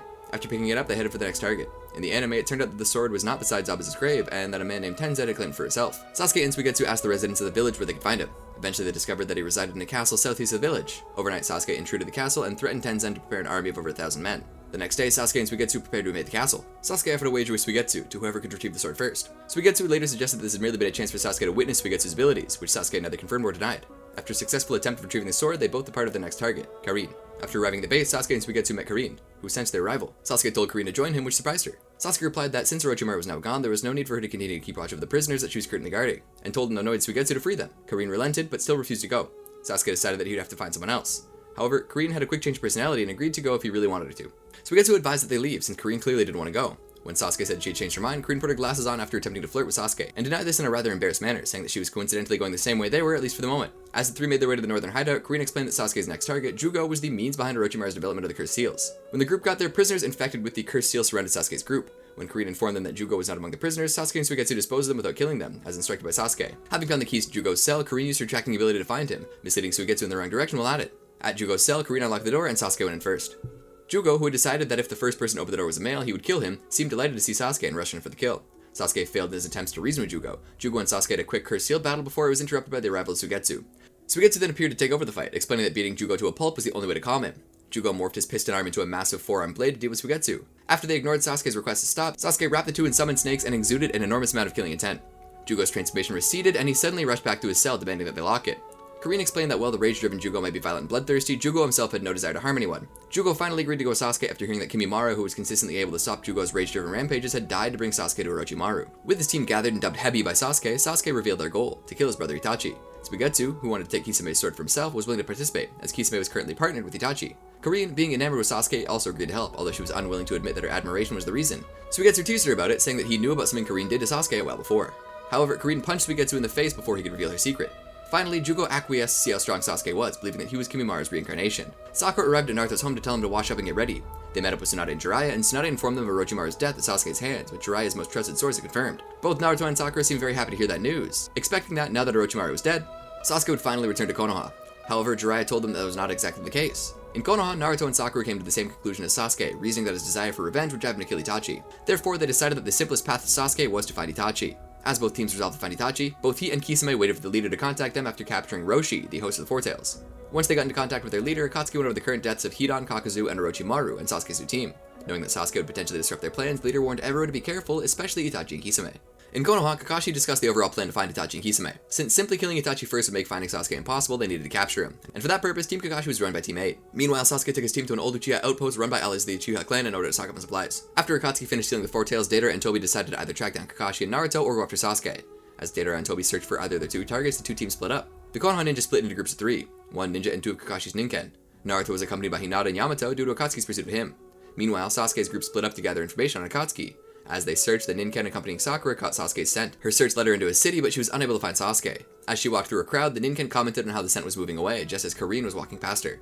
Kabuto revealed himself to Naruto's group and gave them a book that detailed everything they had learned about the Akatsuki. He thanked Naruto for inspiring him to find his own purpose in life and revealed that he had absorbed Orochimaru's remains into himself. About 1/3 of his body was now Orochimaru's. With it, he planned to become stronger than Orochimaru. After evading Naruto and Yamato, he explained that he needed to control Orochimaru's power, which was slowly taking over his body, after which he would come after Sasuke for killing Orochimaru. Elsewhere, Deidara and Tobi attacked Sasuke. Deidara attempted to attack from above using a bomb, but Sasuke used hidden shadow snake hands to wrap himself with a snake as a shield. Tobi also attempted an attack, but he was scared of Sasuke and fled from him. Deidara told Tobi he was to handle Sasuke, and tested him with small C1 spiders. Sasuke used Chidori Senbon to stop the bombs. He then jumped behind Deidara, who used a bomb to distance himself, but Sasuke managed to avoid the bomb. Realizing Sasuke's abilities were great, Deidara used C2 next, summoning a clay dragon as a battle partner. That dragon then regurgitated a cluster of landmines, to which Tobi said they were going with that. Sasuke attacked with Chidori Sharp Spear, but Deidara was out of range. While Sasuke was busy with Deidara, Tobi planted the latter's mines around the field. Deidara set a new C2 bomb after Sasuke, and he activated his Curse Seal level 2 to block the blast, at the cost of one of his wings. He shot 2 giant shuriken at Deidara. Deidara avoided them, but Sasuke attached wires to them. They impaled Deidara's arms against the dragon, and Sasuke flew up with his Chidori sword and severed one of the dragon's wings. Deidara fell to the ground towards his landmines, but subsequently destroyed the dragon. Tobi cried out for Deidara, but Deidara, who easily had dislodged the shuriken and was now safely atop one of his clay birds, told him to be quiet. He looked into Sasuke's Sharingan and remembered when he first saw them at Itachi. He was once approached by Itachi, Kisame, and Sasori for a proposal. Deidara was chosen to be an Akatsuki, but refused, loving his position as a terrorist bomber, claiming his works as art and as invincible, and how their beauty came when they exploded. Sasori was interested in Deidara for being an artist and having guts, but claimed he was arrogant and could get himself killed quickly. Itachi decided to fight Deidara, claiming that if Itachi won, Deidara would join Akatsuki. If he lost, Deidara was free to go. Itachi shielded himself from Deidara's bombs with shadow clones, and after a short fight, finished him off with a Sharingan Genjutsu, making it seem like Itachi had gained control of Deidara's bombs and was about to finish Deidara with one. He stopped the Genjutsu and freed Deidara, but Deidara was still forced to join for his loss. As the battle between Sasuke and Deidara continued, Deidara used his C4, his most powerful bomb. It exploded and appeared to have killed Sasuke, but it was simply a Sharingan Genjutsu from Sasuke, the same one Itachi had used. Sasuke then appeared to have constricted him with one of his bombs, but the Genjutsu was dispelled by Deidara. As he revealed, his left eye could dispel Genjutsu, and since Sasuke had held back when using the technique, unlike Itachi, Deidara was able to dispel it. Deidara tried another C4 on Sasuke using his last bit of chakra and went to a safe distance, but Sasuke shielded it one last time with his Chidori current. He then jumped right next to Deidara and gave him a powerful punch to the face. Realizing Deidara was out of chakra and could not get up, Sasuke asked where Itachi was. Deidara did not answer and became enraged due to Sasuke being indifferent and uncaring towards his art. He then turned himself into a bomb in a suicide attempt to kill Sasuke. However, Sasuke summoned the snake Manda as a shield and teleported both of them with a technique at the cost of Manda's life. His team found him after seeing the explosion and he went with them to rest, explaining what had happened. After seeing the explosion, Naruto's team headed to it, as Kiba tracked Sasuke's scent. Back with Hebi, Sasuke asked everyone what they had found about Itachi. Suigetsu and Karin had found nothing, but Jūgo had communicated with the birds, and they were able to sense Akatsuki's chakra coming from one of their hideouts. They marked it on a map. They decided to go to the most recently used one to find Itachi. Meanwhile, Itachi headed to an Uchiha hideout and sent 2 clones, one to find Naruto, the other to find Sasuke. As Naruto's team went to find Sasuke, Karin could sense that they were coming and informed Sasuke. Hebi then left and went to the Akatsuki hideout. Before that, Karin realized the team possessed scent trackers, and so she asked Jūgo to have the birds tear up one of Sasuke's shirts, which had a very strong amount of Sasuke's scent on it, and scattered the pieces to throw off Naruto's team. It succeeded, and Kiba could no longer track Sasuke's scent. Naruto realized they needed to split up, and Naruto encountered Itachi's clone. Itachi claimed that he only wished to talk, but Naruto knew he needed to catch Itachi. Naruto created a shadow clone that attacked with a big baller Sengon, but Itachi was a clone as well. The real Itachi caught Naruto in a Sharingan Genjutsu. In the illusion, Itachi asked why Naruto cared for Sasuke so much, to which Naruto claimed that Sasuke was like a brother to him, and that he was more of a brother to Sasuke than Itachi was. When Itachi went in the offensive with his Genjutsu, Naruto dispelled it. Itachi then dispelled the clone, having run out of time to talk. The other clone encountered Sasuke at the Akatsuki hideout. After a short greeting, Sasuke attacked the clone with a Chidori Sharp Spear, but Itachi substituted himself with the Shadow Clone as a shield. Sasuke was then caught in the clone's Sharingan Genjutsu, but he easily dispelled it. Itachi then destroyed the clone, telling Sasuke to go to the nearby Uchiha hideout so they could end their dispute. Sasuke and the rest of Hebi go to the hideout. Sasuke encounters 2 of Naruto's Shadow Clones, who destroys them with the Chidori current punches, and the team continues on. Naruto figures out where Sasuke is, so Naruto's team goes in pursuit of him. Unfortunately, Naruto's team encounters Tobi. Naruto attempts 2 big baller Sengon with Shadow Clones, but the attacks are absorbed by Tobi. Naruto's team then prepares to finish Tobi off. Meanwhile, Sasuke encounters Kisame, who tells Sasuke to continue on by himself since Itachi doesn't want interferences. Sasuke had no argument and left his team with Kisame. Suigetsu and Kisame then prepared to fight for the Samehara. Sasuke then went to the hideout and prepared to battle Itachi. Naruto Shippuden the movie, The Will of Fire. The film considers the potential outbreak of a 4th Shinobi World War while ninja with Kekkei Genkai abilities begin to disappear from Kumogakure, Iwagakure, Kirigakure, and Tsunagakure. Team Kakashi is sent on a mission to follow the tracks of the missing Kekkei Genkai wielding ninja, which leads him to Mount Shumisen, located between the Land of Earth and Kusagakure.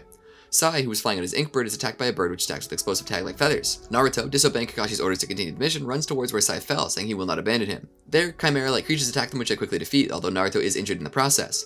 Back at Konoha, Kakashi gives a report on the mission to Tsunade, while worrying that the next ninja targeted will be him. Tsunade seems to not care as much, telling Kakashi to relax. At the hospital, Kakashi gives Naruto his bells, which they used for their first drill together, and tells him to fix them because he crushed them. Konoha Anbu are sent to Mount Shumisen by Tsunade to search the area for the tracks of missing Kekkei Genkai ninja. There, a mysterious ninja along with his followers absorb their chakra with his mysterious technique using their earth-nature affinity against them. That night, the same mysterious ninja, the mastermind and antagonist of the film, known as Hiroko, projects his image over the skies of the 5 great ninja villages, introducing himself as a shinobi of Konoha. He states that he has taken the Kekkei Genkai of the 4 missing ninja using the Chimera technique, and that he plans to gain the 5th and final Kekkei Genkai, which will make him immortal. By doing so, he declares the 4th Shinobi World War. Konoha is believed to be behind the incident, as by the way Hiroko introduced himself, it seems that Konoha was working with or using Hiroko. Rumors circulate that they're preparing a rebellion, with the 5 other nations amassing troops at the Land of Fire's borders, threatening invasion. The Fire Daimyo orders Tsunade to apprehend those who are responsible and prove Konoha's innocence. In the event of failure, the Land of Fire will be forced to destroy the village in order to preserve world peace. Tsunade is awaiting Gaara at a secret meeting place to discuss what shall be done. However, on the way there, Gaara and a Tsunagakure shinobi are attacked by a bird-like creature which traps them in an avalanche. Meanwhile, Hiroko states that the Chimera technique can only absorb a maximum of 4 Kekkei Genkai, and that certain conditions, most importantly the light of an annular eclipse, which is 2 days away, is required for the absorption of the 5th and final Kekkei Genkai, which will make him immortal. That night, Hiroko appears before Kakashi in a dream, activating a puppet curse he had placed on him 10 years ago, planning to steal Kakashi's Sharingan. Kakashi asks Tsunade to allow him to go for the sake of the village. Before he leaves, Kakashi asks Tsunade to place a special seal on him, will automatically activate Kamui when Hiroko attempts to absorb him. That same night, Shikamaru is visiting Asuma's grave while Kakashi is visiting Obito's. Kakashi asks Shikamaru to tell Naruto that he's leaving the village and not to follow him. As Kakashi lets Hiroko take over his body, Naruto sees and chases him. Shikamaru stops him and tells him what Kakashi had told him to say. At the Hokage's office, Tsunade orders the Konoha 11 to stay away from Kakashi, labeling him as a missing nin for the sake of the secret mission. After the others leave, Tsunade tells Shikamaru the truth, trusting that he will do what he needs to do as the leader. Meanwhile, Sakura comes to rescue Naruto from the cell that Shikamaru put him in as they leave the village to rescue Kakashi. The Konoha 11 are sent to retrieve them. The next day, Tsunagakure is lining up troops and weapons at the border of the Land of Fire, thinking that Konoha attacked Gaara, their Kazekage. When Naruto and Sakura follow Kakashi, the Konoha 11 meet them and try to bring them back. Naruto reveals that Kakashi once told Team 7 during the bell test, it is true that in the ninja world, those who break the rules and regulations are regarded as scum, but those who abandon their comrades are even worse than scum, which changes the mind of some members. However, the scene is interrupted by Ichi, who is sent by Hiroko to stop and or delay them, using his Chimera snakes. Team Guy stays behind to allow the others to pass through the first gate. Ni and her Chimera Nindog stop them at the next gate, and Teammate stays behind to delay her, with Naruto and Sakura and later Team Asuma pass. As Naruto, Sakura, and Team 10 reach the next gate, San appears riding the bird that fires exploding feathers. Team 10 is still following the original mission and tries to stop Naruto and Sakura. However, Sai appears on his ink bird, leaving a flash bomb to create a distraction, and takes Naruto and Sakura with him, leaving Team 10 behind to fight San. At this time, Rock Lee and Neji defeat Ichi using Front Lotus 8 trigrams palms revolving heaven while 10-10 distracts him, and Teammate defeats Ni using secret technique Insect Sphere inside a trap that Shino built while Kiba and Hinata delayed her. Team 10 gains an advantage over San, with Shikamaru binding him, and his Shadow and Ino using the mind-body switch technique to take over his mind and tell him that they're after Naruto, not Kakashi. They also ask him where Kakashi's headed.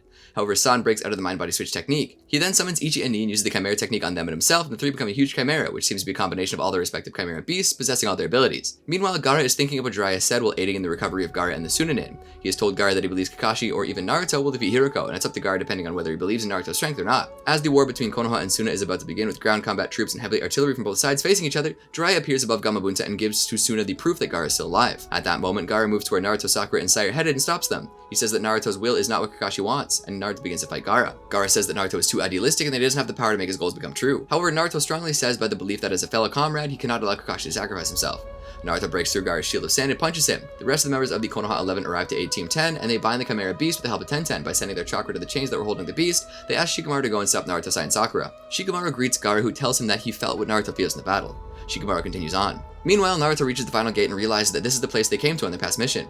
Naruto goes to Kakashi and tries to stop him, but Kakashi walks on with no response. When Naruto grabs his arm, he sees a seal on his wrist, and Sai tells him what it is. Shikamaru, who has finally caught up to them, reveals that Tsunade placed a seal on him so that they may defeat Hiroko at the sacrifice of Kakashi. Kakashi passes through the final gate before the temple. As Naruto, Sakura, Sai, and Shikamaru approach the temple, Naruto hears Hiroko's voice and questions why he did this, and Hiroko answers by telling his story. He claims to have been a former friend of the Sannin, but he was not a skilled shinobi like they were. He was developing the Chimera technique, a jutsu that allowed him to create a synthetic body by combining several separate ones. After the Third Shinobi War, he was shocked when he saw Kakashi, not only because he had survived the battle, but because he received the Sharingan, a Kekkei Genkai, from the original user Obito Uchiha. This gave Hiroko the idea to steal Kekkei Genkai to become powerful like the Sannin. However, the Hokage found out about his research, and Hiroko was forced to flee. Hiroko appears from the shadows of the temple and welcomes Kakashi. Seeing it as the only way to save Kakashi, Naruto, Sakura, and Sai try to defeat Hiroko, although Shikamaru tries to stop them. Hiroko, using his 4 Kekkei Genkai, Storm Release, Dark Release, Steel Release, and Swift Release, defeats him with little effort.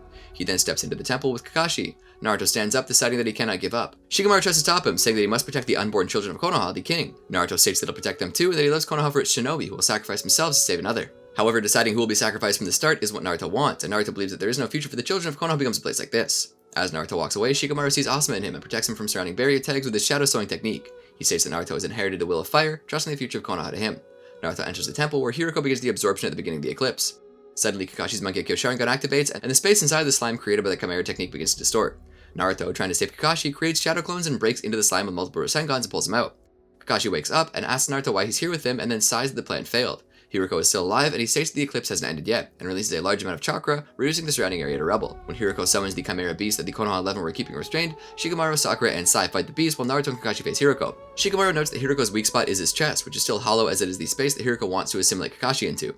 As the Chimera beast begins to gain an advantage over them, the other Konoha 11 arrive to help. Choji uses multi-size technique to become giant and attack the beast, followed by Kiba and Akamaru's Fang-passing Fang, which destroys the beast's wings. Then from the sky, Hinata and Neji appear and attack the beast with the 8 trigram 64 palms. Lee kicks it into a mountain and Tenten finishes it off with their twin rising dragons, covering its body with a large number of kunai with explosive tags attached and detonating them. Meanwhile, Hiriko is gaining an advantage over Naruto and Kakashi, easily absorbing their techniques, the Big Ball Rasengan and Lightning Cutter. Hiriko gives Naruto a taste of his own attack, Rasengan, and returns Kakashi his Lightning Cutter. As a last-minute resort, Naruto forms the wind-release Rasen Shuriken and carries the impact to Hiriko's chest. Hiriko tries to absorb and copy it, but cannot combine the high level of shape manipulation with the high level of nature transformation. As the Rasen Shuriken's impact occurs, the Chimera dies as Tenten makes her explosive tags explode. In his final moments, Hiriko in his original form asks Kakashi what he did wrong. Kakashi tells him that he used others to overcome his weakness, and only tried to become perfect himself. Hiriko says that this is the way the strong ones think, and that he did not have any comrades. Suddenly, Hiriko sees his old friends, Tsunade, Jiraiya, Orochimaru, the Third Hokage, and some others appear before his eyes, as they tell him that they were there for him. Kakashi tells him that if he tried to bond with them, they would have helped him, and that he shouldn't have tried to do everything by himself.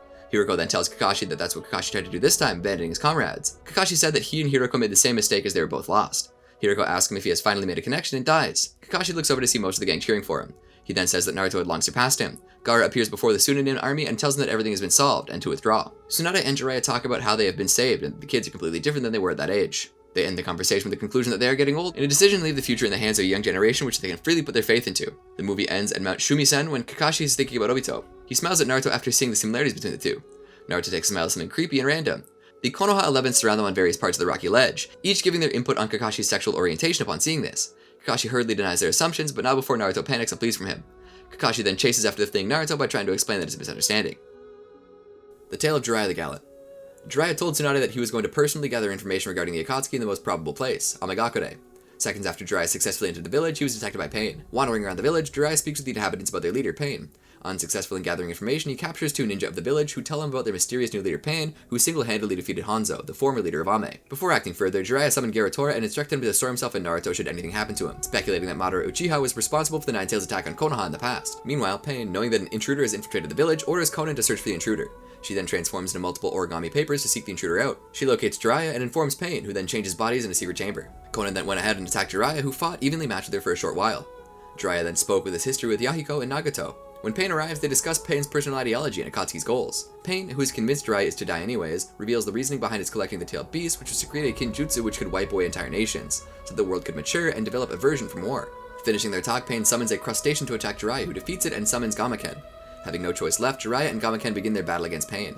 Camouflaging himself, Pain summons multiple creatures to defeat Jiraiya. Realizing that he's up against a powerful foe, Jiraiya uses a barrier and prepares to enter Sage Mode. Due to the predicament Gamaken has, he sustains deep wounds from the battle. As Jiraiya has his technique ready to use, Gamaken leaves the battle and enters Sage Mode after summoning Fukusaku and Shima. Jiraiya soon finds Pain, who summons 2 of his other paths to enter the battle. Jiraiya blinds one of the new Pains with a kick to the face, and Fukusaku suspects that all 3 Pains share the same eyes and vision after they countered all their attacks, while Jiraiya realizes that each of the bodies has only one specific purpose. Jiraiya stalls for time while Fukusaku and Shima prepare a powerful genjutsu to defeat the bodies and are successful in doing so. Jiraiya had a flashback to when he met the Toad Sage, who had told him that he'd be a pervert, travel the world, write a book, and would train the destined child who would either save or destroy the world. Leaving the bodies behind, another Pain attacked Jiraiya from behind and severed his arms off. Being confronted by the full attendance of the 6 paths of Pain, Jiraiya was able to discover that all of Pain's bodies belonged to ninja he once knew, amongst them being his old student, Yahiko, functioning as Pain's diva path. With this information, Jiraiya was able to discover the truth, but his throat was crushed by the Asura path, before he was stabbed by the other 6 paths of Pain. Pinned back to the ground, Jiraiya was unable to tell Fukusaku what he had learned. As Jiraiya lay dying, he remembered a conversation they had with Minato and Kushina about how they wanted to name their son after the character in his book, thereby making him Naruto's godfather. Remembering this, forced himself back to life with his own willpower, and he writes a message on Fukusaku's back.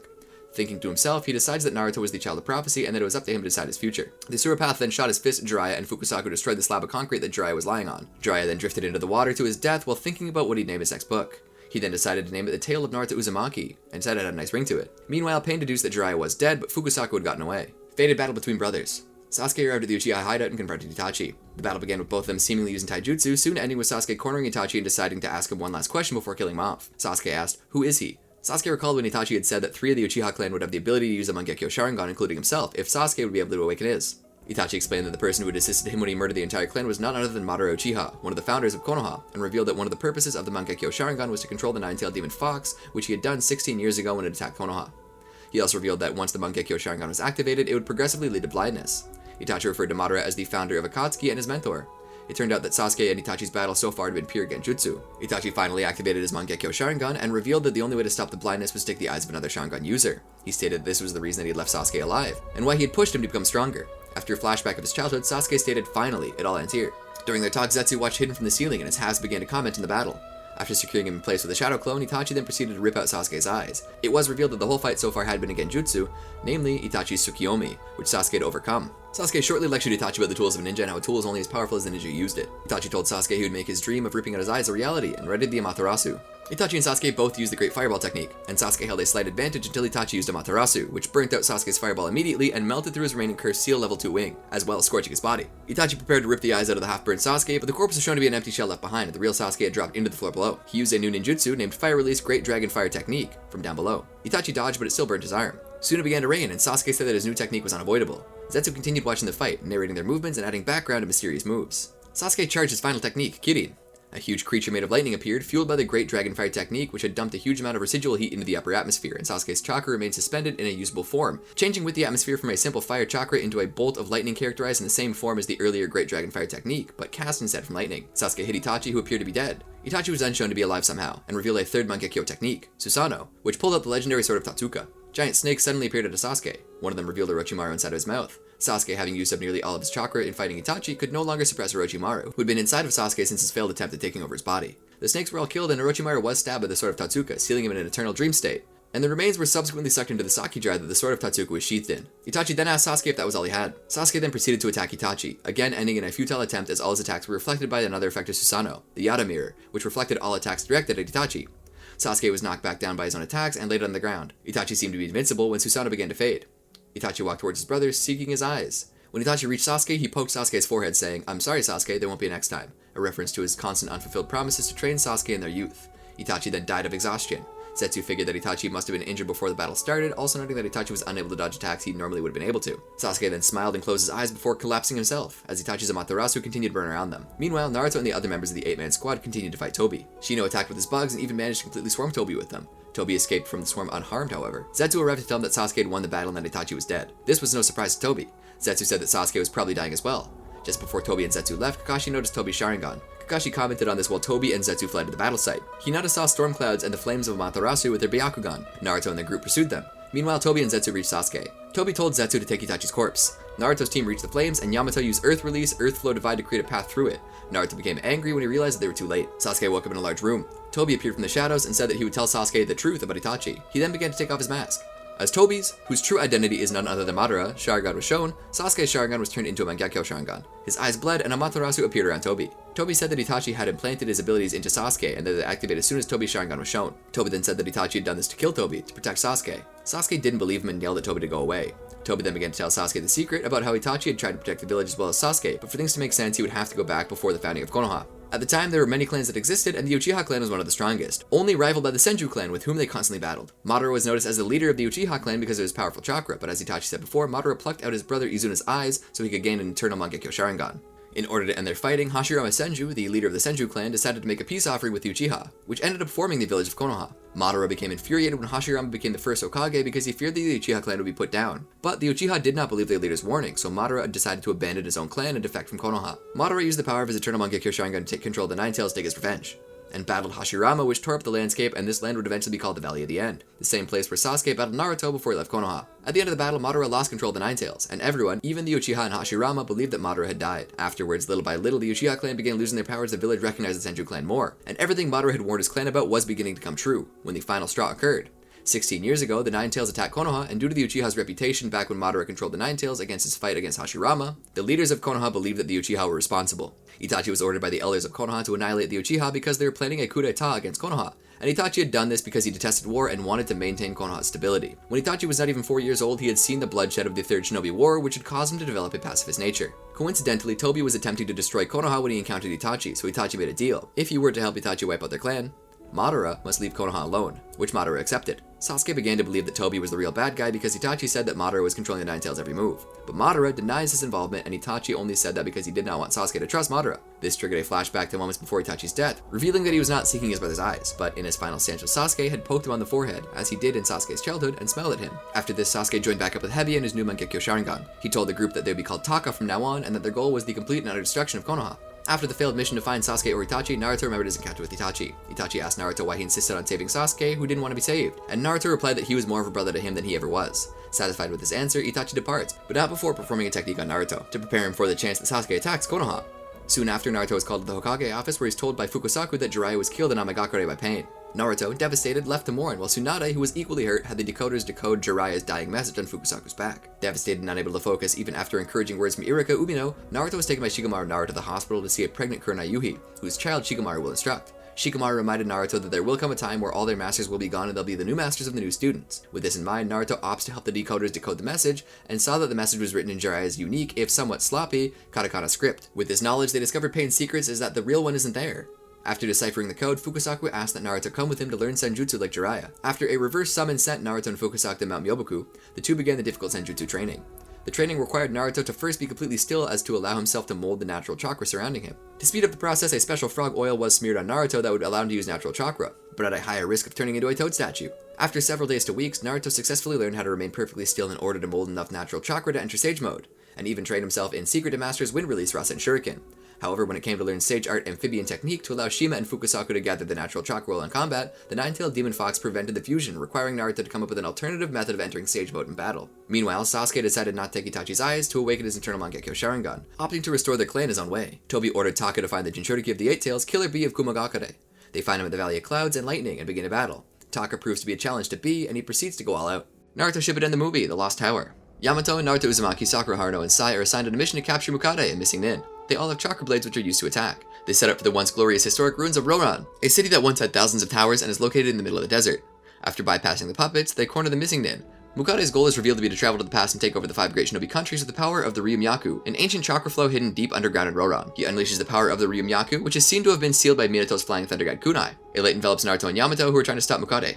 Sakura attempts to follow them into the light, but Sai stops Sakura from getting sucked into the Ryumyaku by catching her on his ink bird while she cries out Naruto's name. Minato Namikaze, 20 years prior to the present, is now seen in Konoha, and Jiraiya shows Minato that he has completed the Rasengan. Then the young Shizune, Might Guy, Asuma Sarutobi, and Kakashi Hatake are seen waiting in a long line at the grand opening of Ramanichiraku. Hiruzen Sarutobi has heard of Onrokuzan's evil plans, and sends Minato Namikaze, Shibi Aburame, Choza Akimichi, and upon Minato's request, Kakashi Hatake to put an end to his plans. When Naruto awakens, he meets a mysterious young girl who immediately runs away upon seeing him. Naruto later comes into contact with a masked guy who rescues him from a puppet army. He tells Naruto that he too is a Konoha ninja, opening a part of his mask to show the Konoha sign on his forehead protector, and tells him to leave the city. Naruto agrees to do so. Nevertheless, when he's about to leave Roran, Naruto remembers what happened before he lost his consciousness and decides to look for the others instead. Later, he realizes that there's a festival going on and spots the young girl he previously encountered, now realizing that she's Queen of Roran Sara. When she greets the excited crowd who is calling for her joyously, someone pushes her back, causing her to fall. Naruto rescues her and they introduce themselves to each other after Sara mistakes him as a bad guy. Naruto asks her whether there are people who are after her, and the young queen immediately disagrees with it, saying that Naruto has seen for himself that the crowd is very happy to meet her. Later, Naruto meets Minato again in the queen's palace. Minato scolds him for not keeping his promise, but Naruto tells him that he has no choice and tells him what happened to him. Seeing the circumstances, Minato and his team reveal themselves, and that time Naruto remarks that Minato looks a lot like the Fourth Hokage. Shibi tells Naruto it's impossible, as for now the ruling Hokage is still the third. But Choza disagrees, saying that as Naruto is from the future, it's possible that Minato really is the fourth. Minato simply replies that there's no point in making life less interesting by knowing things that they shouldn't. Minato then tells Naruto the condition at Roran, and tells him that he should be able to go back to his time after he defeats Mukade. After that, he gives Naruto his flying thunder god kunai, telling him that it's a special kunai that will allow him to transport to Naruto's place if he uses it. It's later revealed that Mukade traveled to the past 6 years before Naruto did, and that by this point he's changed his name to Onrokuzan and serves as a minister of Roran. Sara refuses to believe that Onrokuzan's planning to overthrow her, but soon hesitates after Naruto points at the fact that there is indeed someone who is after her life. Sara, much annoyed, leaves the place. Minato tells Naruto to protect her as he continues on the mission. Naruto agrees. When Sara is walking alone along the palace corridor, someone strikes her from behind and takes her to a dark room, filled with a large group of people. They insist Sara to return it, much to her confusion. Naruto enters the room to her aid, only to discover that the group is actually a group of women and children that don't mean to hurt Sara at the first place. Walking along the city, suddenly a child from the group says that Sara is said to be the puppet princess, only to be scolded by the leader of the group. Sara then asks her men about the rumor, to which she says it's quite true. She then tells Sara that most of the men of Roran were enlisted to work for the city by the queen's order, to which Sara replies that she never gave such an order from her palace. The people seem happy to see her. The leader then tells her that no one is actually happy. While staring at the crowd who is looking for Sarah, the group realizes the puppet has taken over Sarah's place and greets the crowd, much to her shock. Naruto notices there's something wrong with the crowd and reveals that the joyful crowd are all puppets that are being controlled by Ryumyaku's chakra, a puppet of Sarah herself appearing on the balcony above. Sarah then reveals the minister's evil doing. She then promises that she would rescue the people used by him. Naruto and Sarah find the center of Anrokuzan's evil plan. They infiltrate the factory and find all the men who are chained and forced to work to produce puppets. Confronting Anrokuzan, Sarah orders him to release the people there, to which he laughs and says Sarah is a puppet princess. He then confessed that he killed Sarah's mother, Saramu, the previous queen, because she had seen through his plan and refused to work with him. Now as Sarah is no use to him anymore, he's going to kill her and take over the world. Naruto tells Sarah that he will protect her. The puppet ninja force, which is under Anrokuzan's control, can attack using the Ryumyaku's chakra, and are able to throw kunai. Naruto is seen using his chakra knife to attack them. Later, Anrokuzan is seen to be a giant puppet, as he's able to use parts of the towers of Roran to repair himself from any attack, which is part of his regenerative technique with the power of the Ryumyaku. Shibi and Choza are not able to defeat him as he keeps regenerating himself. Shibi then passes a message to Naruto and Minato, who are guarding Sarah and the citizens, to go to the garden, which is the source of Ryumyaku on account of Anrokuzan being unable to reach it because it's heavily defended. When battling Anrokuzan, Naruto uses Rasengan, much to Minato's shock. Naruto is easily defeated by Anrokuzan, and Minato comes to his rescue just before Anrokuzan deals the final blow. Minato then tells Naruto to follow the citizens while he's holding back Anrokuzan from reaching them. Naruto agrees, but then asks himself why he always follows Minato's orders. Meanwhile, Minato is able to locate Anrokuzan's weakness, but only to find that he cannot match its speed of regeneration. Anrokuzan is able to get past him and aims to kill Sarah, who is planning to seal the Ryumyaku for good. Minato then meets Naruto and tells him that he already figured out how to defeat Anrokuzan, but he needs Naruto to perform Rasengan for him. When Naruto says he does not have enough chakra left, Minato tells him that he will lend him his chakra. Naruto says it's impossible, that the only people who are able to perform Rasengan are Jiraiya himself and the Fourth Hokage. Minato smiles and tells Naruto that he's also able to perform Rasengan while effortlessly forming a Rasengan before Naruto. He then hands over his Rasengan to Naruto and forms another Rasengan, forming a new Rasengan as he tells Naruto that similar chakra tend to synchronize with each other, enhancing their powers. Sarah seals off most of the Ryumyaku in time, making Anrokuzan unable to use his regenerative technique. Minato goes off and tells Naruto that this is the time to attack him. Naruto succeeds in hitting him. Anrokuzan says that this won't be over. As the floor crumbles, he falls down into a pool of the Ryumyaku. Sarah is seen on the crumbling floor, and Naruto manages to catch her but falls in along with Minato. Yamato, who is still holding on to Kakashi, comes back and uses his wood release to catch Naruto, Sarah, and Minato. Minato asks Naruto to give back his kunai and completely seal off the Ryumyaku. A bright blue light shines as Minato seals the Ryumyaku. Naruto and Yamato's bodies begin to glow. Minato says that since the Anrokuzan is dead, his spell wore off, which means Naruto and Yamato will return to their time. When Yamato meets Minato, he bows to him and states that it is an honor to be able to meet him. Naruto is about to tell Yamato that Minato is the Fourth Hokage, but is interrupted by Minato, who says it's time to say farewell. In order to prevent history from changing, Minato says it is best to erase everyone's memories. When Naruto asks Minato whether he has something to tell him, Minato replies that they're out of time. Naruto then begs him to tell him now because they may not have another chance. Minato says that he's sure that they would meet again, and that time Naruto would know what he wants to say. Naruto begins to ask Minato if he can possibly be his father, but Minato interrupts him and replies that if he ever had a son, he wishes he grew up to be a ninja like Naruto. Sarah then tells Naruto she'll never forget what he taught her. When Naruto and Yamato begin to fade, Sarah smiles at Naruto and utters his name for the last time. In the present time, the Ryumyaku that was unleashed by Mukade fades away. Sakura is still seen on Sai's Inkbird crying out Naruto's name. When the light fades, Naruto and Yamato appear, but as Minato had said, they have no memory of what happened to them. Outside the ruins, the team is approached by a young girl who resembles Sarah, who claims that she felt a disturbance in the Ryumyaku. The girl says that she's the daughter of the former queen of Roran, which was destroyed during the war. The girl bears a Konoha chakra blade and tells him that her mother received from a hero in a dream. Naruto then notices that his own chakra blade is missing. As the girl and her people leave the ruins, Naruto claims that he has the feeling that he saw her in a dream. Sakura then grabs and pulls on Naruto's ear and yells at him for being a pervert.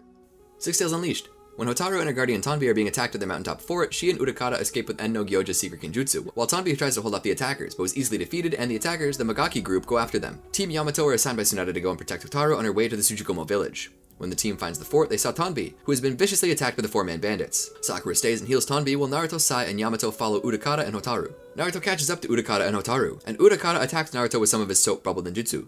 After Utakata learned that they're not attackers, he entrusts the protection of Hotaru to them. Utakata's past is explained, including a vision of his master attempting to draw out his tailed beast. Hotaru refuses to let the Konoha ninja escort her to the Tsuchigumo clan's secret village. Sai then tricks her into thinking that giant leeches are falling on her, and she begs Naruto for protection. When they reach the hidden village, Naruto leaves the village with a suspicious feeling because of the way that the villagers looked at Hotaru. Utakata also starts fighting the Magaki group and starts to gain the upper hand easily, but then they trap him in a lightning release barrier that implodes. Hotaru's uncle betrays her to the Magaki group, but when they think that they have found the hidden scroll, it turns out to be a bomb. Hotaru escapes, and she meets up with Utakata in the forest. He faces off against the bandits again and quickly flees. After Utakata escaped with Hotaru, the bandits were confronted by their leader, Shiranami. He showed them that Utakata was a missing nin from Kirigakure with a bounty of 50 million ryo. Akaboshi asked their leader what they should do, and he began to muse about it. When Hotaru and Utakata were alone, Utakata was about to leave Hotaru again, but Hotaru, trying to convince him to leave her alone, partially took off her chute, showing him something wrapped up on her back that shocked him. All of a sudden, the Kirigakure Anbu found Utakata and wrapped him up with their water release, water whip technique and began subduing him with their lightning release, electromagnetic murder. The captain revealed to Hotaru, who was holding hostage, that Utakata was in their bingo book and was wanted for killing his master. Naruto and his team arrived and managed to loosen one of the water whips holding Utakata. Both parties began to fight, but the leader of the Kirigakure Anbu appeared and discussed the situation with Yamato. Due to Hotaru's insistence to be with Utakata, it was agreed that Utakata stayed with Team Yamato so they wouldn't hunt him down until he was safe, but afterwards they resumed tracking Utakata down. Tsurugi, the leader, asked Utakata to return to Kirigakure, saying that the village changed, no longer earning the nickname of the village of the Bloody Mist. Utakata refuses and says that he will continue doing as he pleases. As the groups part ways, Hotaru begins hurting from an injury sustained during the earlier altercation. Utakata has Naruto collect medicinal herbs. When Naruto returns, he witnesses what was done to Hotaru's back, where her clan's Kenjutsu was put. Utakata voices his absolute disdain for people who selfishly take advantage of people's loyalty only to treat them as tools. Everyone is shocked to learn that Hotaru actually requested for the technique to be sealed in her, after she explained that she wanted her grandfather's dream to restore the clan's glory to come true. When Tonbi voiced his sorrow that now the clan had probably lost too much strength to ever return to such a status, he suggested that they end the potential danger of Kenjutsu by destroying it. Utakata was surprised that Hotaru's grandfather created a way to safely remove from Hotaru's body. When Tonbi insisted that no true master would do such horrific things without a way to undo them, Utakata wondered if the same was true for his master. Utakata resolved to find Tsurugi again and learn some answers about his late master. Hotaru initially refused the idea to destroy the Kenjutsu, fearing that it would make all of her grandfather's efforts for nothing. But Utakata made her see that she couldn't restore the clan with such a destructive technique. While willing to accept this decision as a final act, she offered one other possible solution, to search for a man named Shiranami, who is an immensely gifted ninja who studied En no Gyoja's teachings and would be of great help. It was then decided that Naruto would attempt to find the man in 2 days while preparations for removing the Kenjutsu were made. When Naruto Uzumaki sought out Shiranami, the Magaki leader, who believed that the latter was an ally, the Magaki group ambushed Naruto and used Infinite Embrace to drain his chakra. While Chushin beat Naruto, Benten almost revealed their plan before Akaboshi silenced him. Angered at being deceived, Naruto unleashed the Nine-Tails chakra and broke out of the Infinite Embrace. Though shocked at Naruto's strength, the Magaki used their infinite multiple embraces to crush Naruto. Much to their shock, however, Naruto was still able to resist, but not for long. Later, to Hotaru's dismay, Utakata suddenly leaves. Not wanting him to leave her, Hotaru goes off to find him. Along the way, she runs into Shiranami himself. He sympathizes with Hotaru's loneliness and desire to restore their clan. After being convinced not to destroy the technique, she decides to write a message to Utakata. However, Shiranami reveals his true colors and knocks out Hotaru, taking her back to the Tsuchigoma village. When Utakata is unable to find Tsurugi, he finds Hotaru's messenger bird with a note for him. While it is from Hotaru saying that she found Shiranami, Utakata is still at unease, feeling something is wrong. He goes to the location Hotaru wrote and finds that Shiranami is actually the leader of the bandits who trapped Naruto in a Fuinjutsu. Utakata then uses his tail beast chakra to scare the bandits and make them run. Afterwards, he and Naruto track Shiranami back to Hotaru's village, where it's discovered that Shiranami took control of the villagers with this technique. The villagers attacked Utakata and Naruto, and they were also confronted by the Magaki group. Just before things got worse, the rest of Team Yamato arrived while hunting for Hotaru. Yamato, Sai, and Sakura were fighting the villagers and the Magaki group, while Naruto and Utakata were trying to save Hotaru from Shiranami. In the end, Naruto and Utakata managed to save Hotaru, and Team Yamato parts ways with Hotaru and Utakata. Hotaru and Utakata decide to leave Hotaru's village and travel around while Utakata trained Hotaru to make her stronger. Before they begin, Utakata decides that he wants to confront the Kirigakure Anbu unit and tells Hotaru to stay behind. He attempts to make contact but is unable to do so. He soon discovers the mask of one of the Anbu units that was left behind. After discovering the mask, he reaches the conclusion that the Kiri Anbu were killed and Utakata is confronted by Akatsuki member Pain, who appears to be the one behind the attack. Pain tells him he's here to capture the Six Tails. Utakata puts up a fight, but in the end he is captured by Akatsuki. Pain's assault. Killer Bee easily disarms Suigetsu Hozuki and defeats Jūgo with Suigetsu's own sword. Sasuke challenges him alone, and despite him using his Bankakyo Sharingan, Killer Bee is able to fatally injure Sasuke twice. First when he was stabbed multiple times by Killer Bee's swords, from which he was saved by sucking Karin's chakra, and later by a hit from a three-tailed Killer Bee's lightning release lariat, blowing open his chest, which Jūgo restored, infusing his own flesh in Sasuke's body. Annoyed, Killer Bee fully transformed into the Eight Tails. Suigetsu tried to blow Killer Bee away with a giant wave, but was easily repelled by a tailed beast ball. Out of desperation and seeing Taka resemble his former team, Sasuke used Amaterasu to stop the giant ox. Sasuke cut off one of the beast's tentacles when it almost crushed Karin, but she was hit by another one, igniting her with Amaterasu. Sasuke managed to put out the flames on her and Killer Bee. After collecting the injured and their captive, Sasuke and Jūgo head back to Akatsuki's base. When Sasuke delivered Killer Bee to Tobi, he informed him that his true intentions were not to destroy Konoha's elders, but the entire village, for making the Uchiha destroy themselves, vowing to destroy anyone who gets in his way. His task completed, Sasuke departs to a hideout, not knowing that they were being followed by Kumon and Jay. When he was discovered, he was attacked by Taka before he could retreat. During the sealing of the Eight Tails, which was taking longer due to losing most Akatsuki members, Killer Bee's body turns back into a tentacle. Killer Bee, still at the battlefield, climbs out of a tentacle at the bottom of the lake, relieved that Akatsuki kidnapped him and allowed him a chance to leave the village. The Eight Tails cautions that Akatsuki will still be pursuing him and asks why Bee used up nearly all of his energy going all out, to which Bee responds that he got carried away because Sasuke is one of the strongest opponents he ever faced. Upon reaching Konoha, Pain discussed the battle plans for the invasion. The Asura Path, Preta Path, and New Animal Path will act as diversions, while the Diva Path, Naraka Path, Human Path, and Konin interrogated villagers in the whereabouts of Naruto Uzumaki, the Jinchuriki of the Nine-Tailed Demon Fox, either through mind reading or threat of death.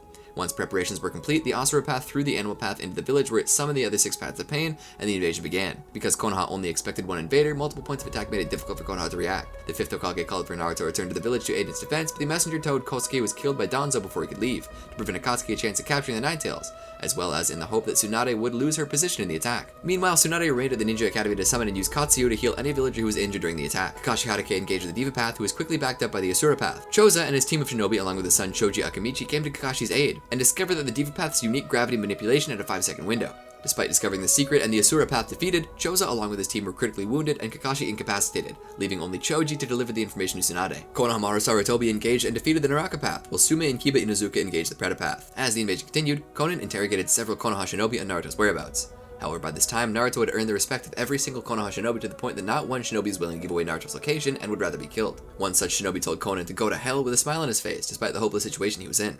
As the Diva path confronted Tsunade to question her about Naruto, Shizune, Inoichi, and Ino Yamanaka discovered the secret of Pain's 6 paths. The black receivers planted into the body Jiraiya sent back revealed that each body was merely an animated corpse powered by chakra, and that Pain's real body was elsewhere. As Shizune summarized their analysis, the human path found and read her mind, discovering Naruto was at Mount Myoboku. Upon finding out, and angered by Tsunade's perceived lack of pain, the Diva path recalled Konan and the other 5 paths out of the village, where he detonated a powerful Shinra Tensei, destroying most of the village. Having got word of Pain's attack, the Toads at Mount Myoboku prepared for the counterattack. Shima, who was in Konoha at the time, was told to prepare a reverse summoning to bring Naruto, Fukasaku, Gamabuta, Gamaken, Gamahira, and Gamakichi to Konoha, moments after the Shinra Tensei leveled the village. After using the Naraka path to repair the destroyed Asura path, the animal was launched back into the village and resummoned the rest of the paths back to the village to fight the Jinchuriki. Using his newly learned Senjutsu techniques and a perfected wind-release Rasen Shuriken, Naruto saved Tsunade and handily defeated the Asura, human, animal, and Naraka paths, before the Diva path regained enough strength to fight on its own again. When he was finally caught and held by the energy-absorbing Preta path, Naruto used the Senjutsu chakra to disrupt the Preta path's chakra flow,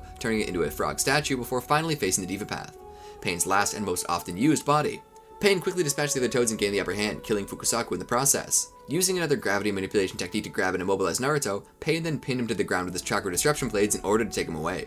Before departing, Naruto asked Pain why he'd done everything, to which Pain replied that the world would never have the peace Jiraiya fought for because the world was too full of hatred, and therefore the only way to create world peace was through force. By using the tailed beasts, Pain planned on making a weapon strong enough to destroy a country, and the fear of that weapon would prevent more fighting.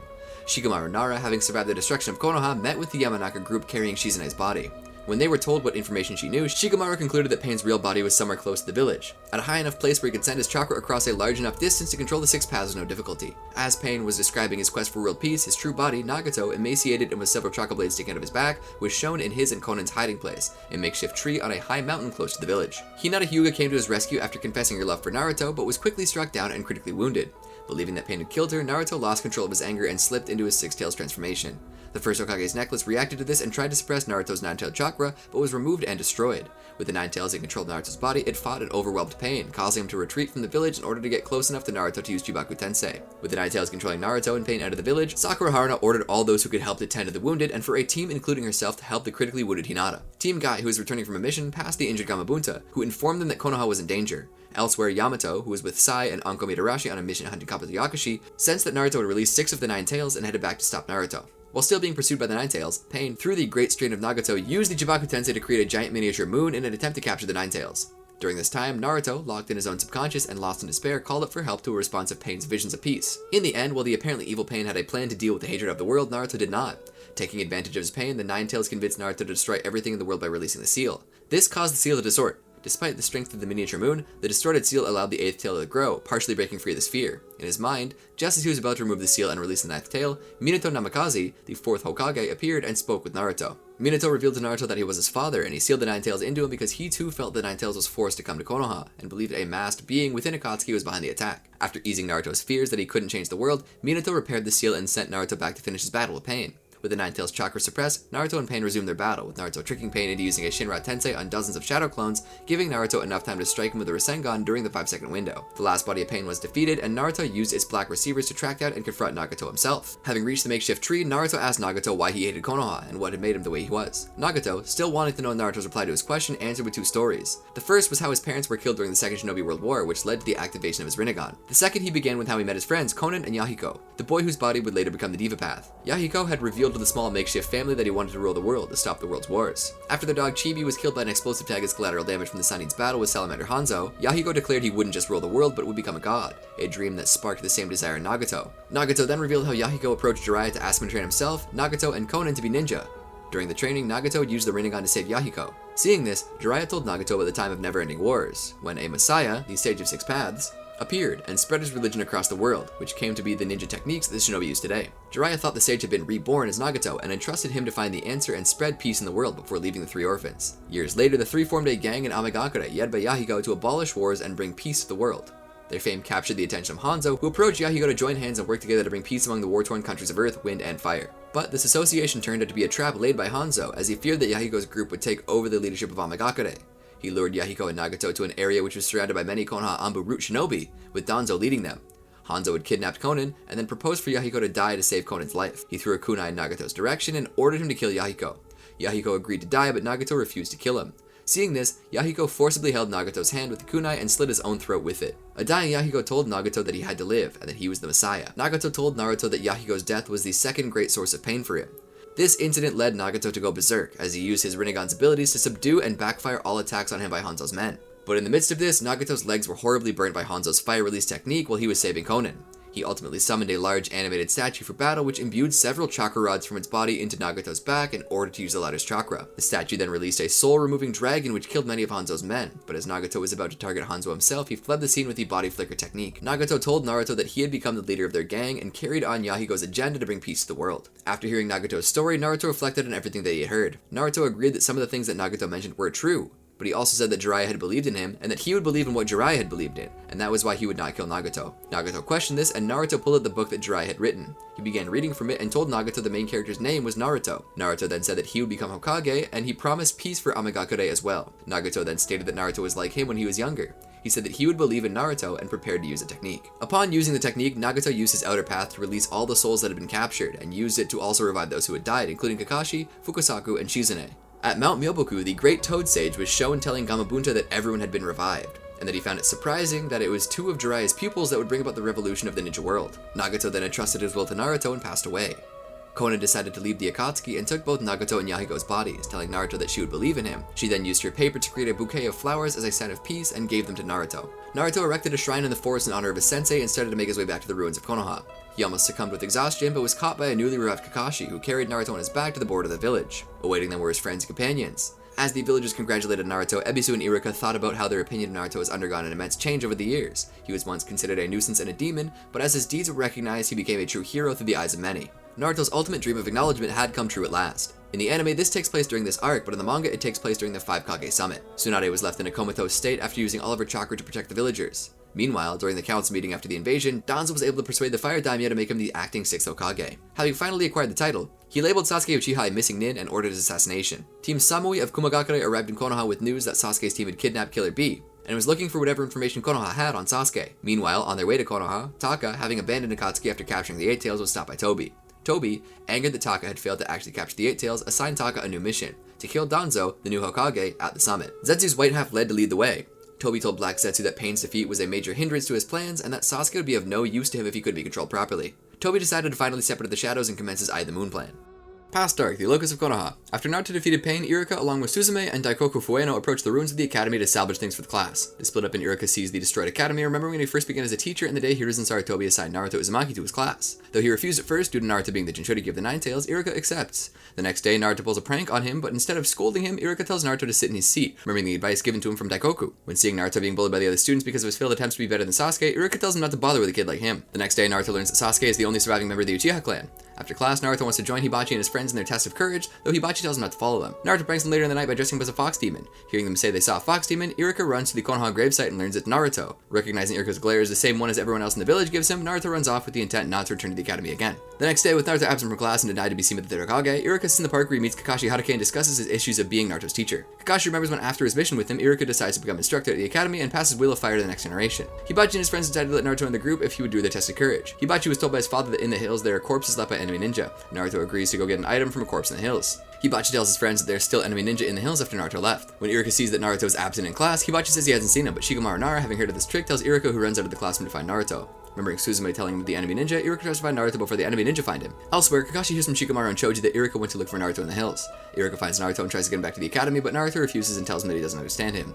Naruto uses his sexy technique to escape Iruka before finding a kunai with paper on it. 3 enemy kunoichi approach Naruto, demanding that he give them the kunai, but he refuses, having them resort to get it by force. Finding his sexy technique useless on women, Naruto flees before running into Iruka as he protects the boy while evading the kunoichi until Kakashi arrives and easily defeats the female ninja. Iruka gives the Hokage the paper that was hidden on the kunai that Naruto found. Iruka then thanks Hiruzen for making him Naruto's teacher, which made him remember why he became a teacher. Not being strict with Naruto to keep him from getting into trouble, Iruka's after-class lecture on the Will of Fire gave Naruto's aspirations to become the next Hokage someday, so everyone would respect and look up to him. When Naruto and Sakura go get water for the Komoto Tsunade, Kakashi has a flashback of when he was appointed as the leader of Team 7 after the team's formation. He watches Naruto, Sasuke, and Sakura, seeing Naruto and Sasuke's constant competition, remembers what Minato and Obito said to him about teamwork and those abandoning their comrades are worse than scum. Meanwhile, Koharu and Hamaru discuss with Hiruzen his decision of having Naruto outside the village and being put in the same team as Sasuke. Danzo listens to another discussion and thinks Hiruzen put Naruto and Sasuke in the same team due to the Uchiha being able to control the nine-tailed demon fox with a Sharingan, which he thinks is a good idea. After noticing Sakura depressed, Naruto tries to pick a fight with Sasuke, though all his techniques are no use against him. Sasuke easily beats Naruto, and the members of Team 7 decide to go meet their squad leader. Kakashi's flashback ends, knowing as the group's leader, it's up to him to put a stop to Sasuke's road of hatred.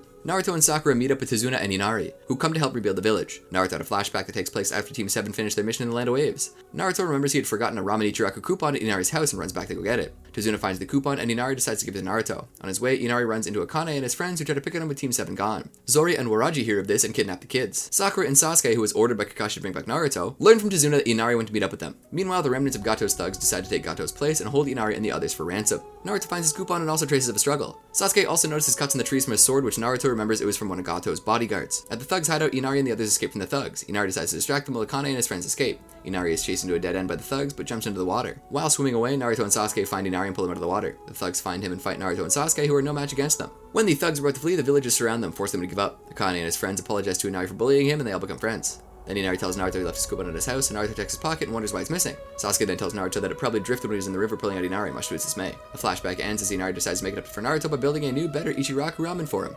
In a flashback of Naruto and Sakura's, Team 7 are on a mission to take an ostrich named Condor to his home. They arrive at a village where they see a swordsman named Sukato who has a vendetta to carry out on a man named Katazu, who killed his distant relative Shikazo. Sukato fails to defeat him, so Naruto decides to teach him unusual revenge lessons. When Mr. Ostrich is running wild and about to run over a little girl, Sukato shows his hidden skills to stop, shocking Naruto. Sukato can't seem to use his skills against Katazu as the look he gives him seems to drain him. The next day, a man named Kanabun and his gang bring Katazu to Sukato, who want profit off their fight. Sukato doesn't hold back and manages to get the upper hand, though Naruto notices something's wrong.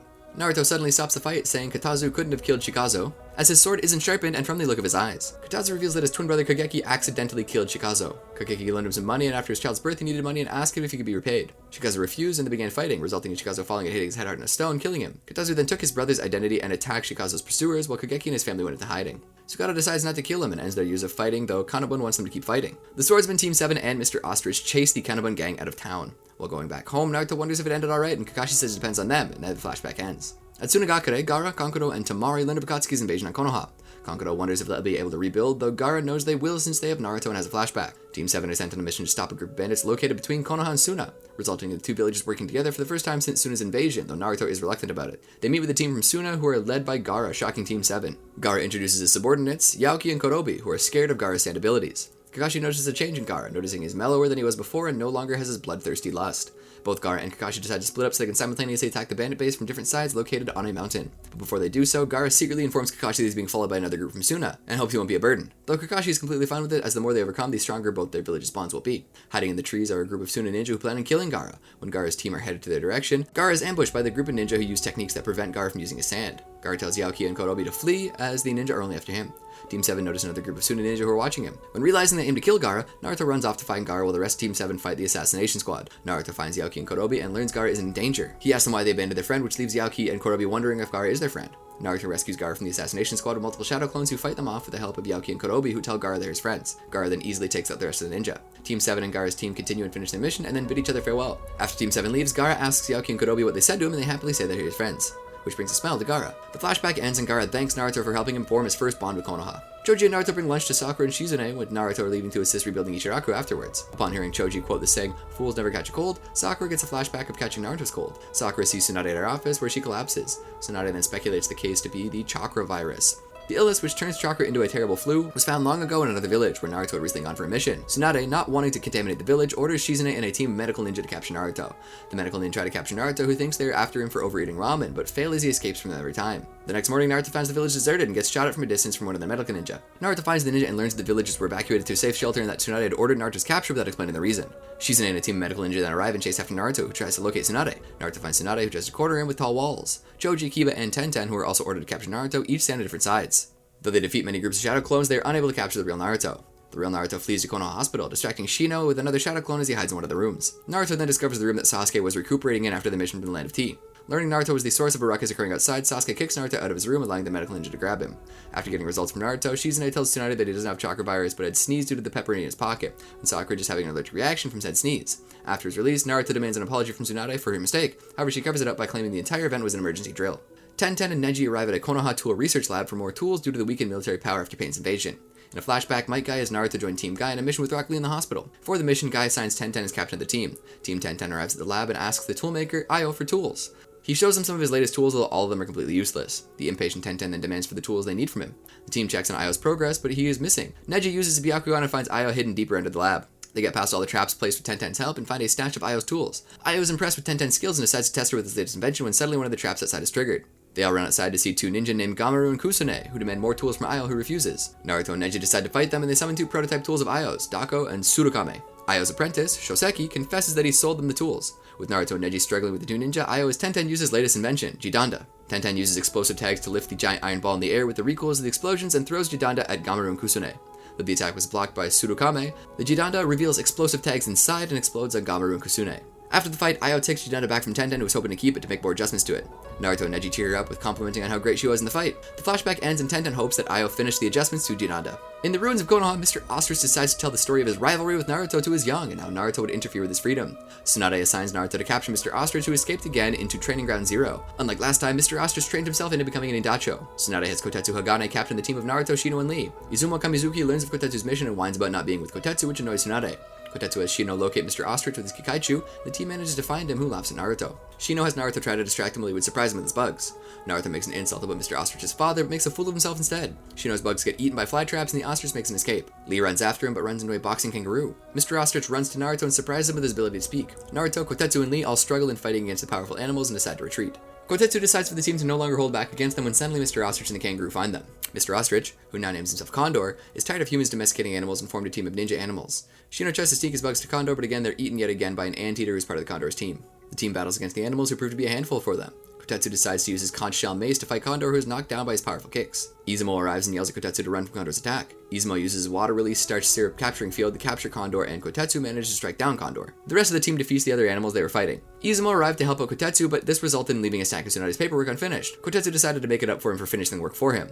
The flashback ends and Naruto finds Condor, who is surprised to see he escaped yet again and chases after him. Lee arrives at Tsunade's tent and asks Sakura how she's feeling, though Sakura nods her head no. Lee brought a bottle of medicine Guy made for her to get well and has a flashback of when Tsunade told him that he could no longer become a ninja. Naruto and Sakura find Ino Yamanaka at the hospital, who tells them they have a mission together. They say hellos to Lee in his room. Lee accidentally drops his youth drink bottle the Guy made for him, but Naruto catches it and drinks it all, putting Lee into dismay. Lee explains that with the drink he'd be able to recover a little faster. Naruto decides to go see Guy and have him make another drink. Guy appoints Naruto to a mission to go to Mount Jofuku to retrieve the Jofuku flower, a medicinal herb said to cure any illness, which is the missing ingredient in the medicine he's making. Before setting off, Naruto puts on the green jumpsuit the Guy gave him.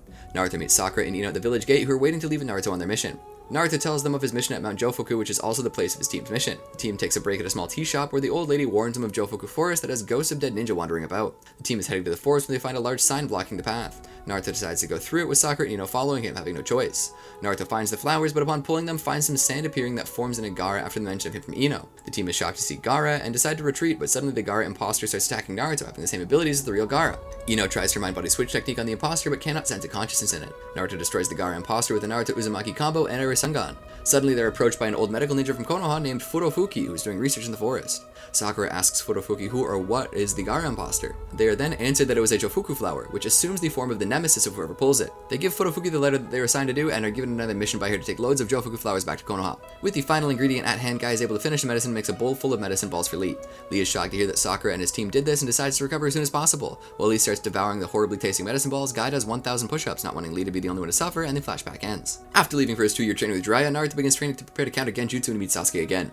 Jiraiya summons Gamariki to help train Naruto to cancel Genjutsu by putting him under a weird Genjutsu by kissing him. Naruto finds Jiraiya, Sasuke, and Sakura all with the appearance of Gamariki in a weird Genjutsu world. Naruto tries to cancel it by disrupting his inner chakra flow, but ends up knocking Gamariki into a river, having Jiraiya release Naruto from Genjutsu. Outside the village they were at, Jiraiya and Naruto disrupt his chakra flow on a lake, which he keeps failing at. At the end of the day, Jiraiya remembers why he chose to teach Naruto. He sees his student, Minato Namikaze, as a son, which makes Naruto like a grandson to him. The next day, Naruto manages to disrupt his inner chakra without falling into the lake, completing the first step of his Genjutsu training. To complete the final part of the Genjutsu training, Jiraiya takes Naruto to a village he once visited on his journeys. That is surrounded by a forest that gives off something to someone's chakra flow to the brain similar to Genjutsu. Jiraiya finds a wall around the village, and him and Naruto are shot by chili pepper bombs. The boy who shot the pill is named Tanishi, whose parents once gave Jiraiya a place to stay during his journey. Tanishi demands that they leave when he hears the other village is coming. Jiraiya and Naruto sneak into the village and demand that Tanishi tells them the situation. Tanishi tells about a group of missing men from Amigakure led by a ninja named Kandachi, who were hiding from their village and wanted to take over his village.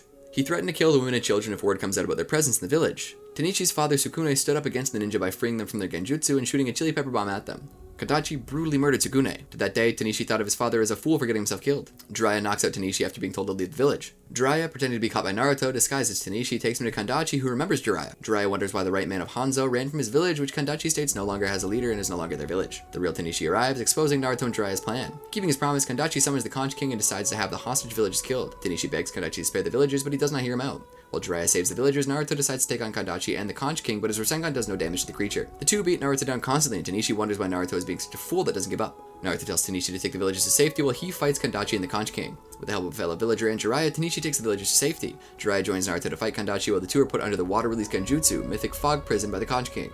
With the arrival of Tanishi, decided to be a fool like Naruto and his father, he releases Naruto and Jiraiya from the Genjutsu with the chili pepper bomb. The Jiraiya with Naruto turns out to be a shadow clone, and the real Jiraiya tells Naruto to create a more powerful Rasengan similar to the one that knocked out Gamariki. Naruto works on creating the Rasengan while Jiraiya held onto the Conch King with Wild Lion's main technique. After Naruto finished creating his first big ball Rasengan, he used it to defeat Kandachi and the Conch King. After the battle, Naruto asks Kandachi why he couldn't have asked the village to hide him in his group, and he tells him he is no fool, which Naruto responds to by punching him in the face and saying that if he was, things would have gone better. With the Ame Ninja gone, Naruto and Jiraiya, along with the villagers, mourn for Sukune, telling him that they're finally free. Naruto and Jiraiya leave the village and he tells Naruto that he sees him as a grandson, which seemed to freak Naruto out. A group of ninja cats led by a giant cat visit Nakoba's shop who wants to buy tools from her. While finding a little book of hers, a picture of Team 7 with the giant paw print falls from it, which the cat leader picks up and has a flashback. Team 7 is hired by Nekoba to get the paw print of the boss in the ninja cat underworld. For Nekoba to put in her paw encyclopedia, which was a game played by Itachi, Uchiha, and Sasuke when they were younger. Eventually Itachi angers Sasuke and leaves prior to the mission. Nekoba explains Naruto and Sakura of the Uchiha brothers game where Itachi would assign Sasuke to collect paw prints from fast cats to large lions.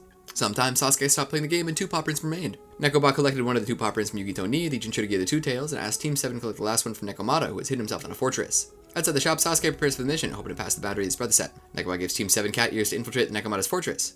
After being guided by Hina and Denka, Team 7 heads to the fortress. At first they manage to fool the guards, but after Naruto blows his cover, the cats alert the other cats of intruders. Sasuke and Sakura sneak in without Naruto and split up to find Nekomata. They both manage to find Nekomata's location from the other cats and head to his location, but run into cats that they're forced to fight, though they defeat in the end. Sasuke finds Nekomata, who is surprised that Sasuke got by all his guards. Nekomata begins the fight by placing Sasuke under a Genjutsu, but Sasuke breaks it with a Sharingan. For the rest of the fight, Nekomata relies on brute force. When Sasuke is about to be killed, Naruto and Sakura arrive to save him. Naruto decides to take on Nekomata, though Sasuke decides to beat himself with a bunch of kunai exploding tags hanging above Nekomata, which Sasuke had thrown during the fight. The ceiling collapses on Nekomata, defeating him, and Sasuke collects his last paw print, ending the flashback.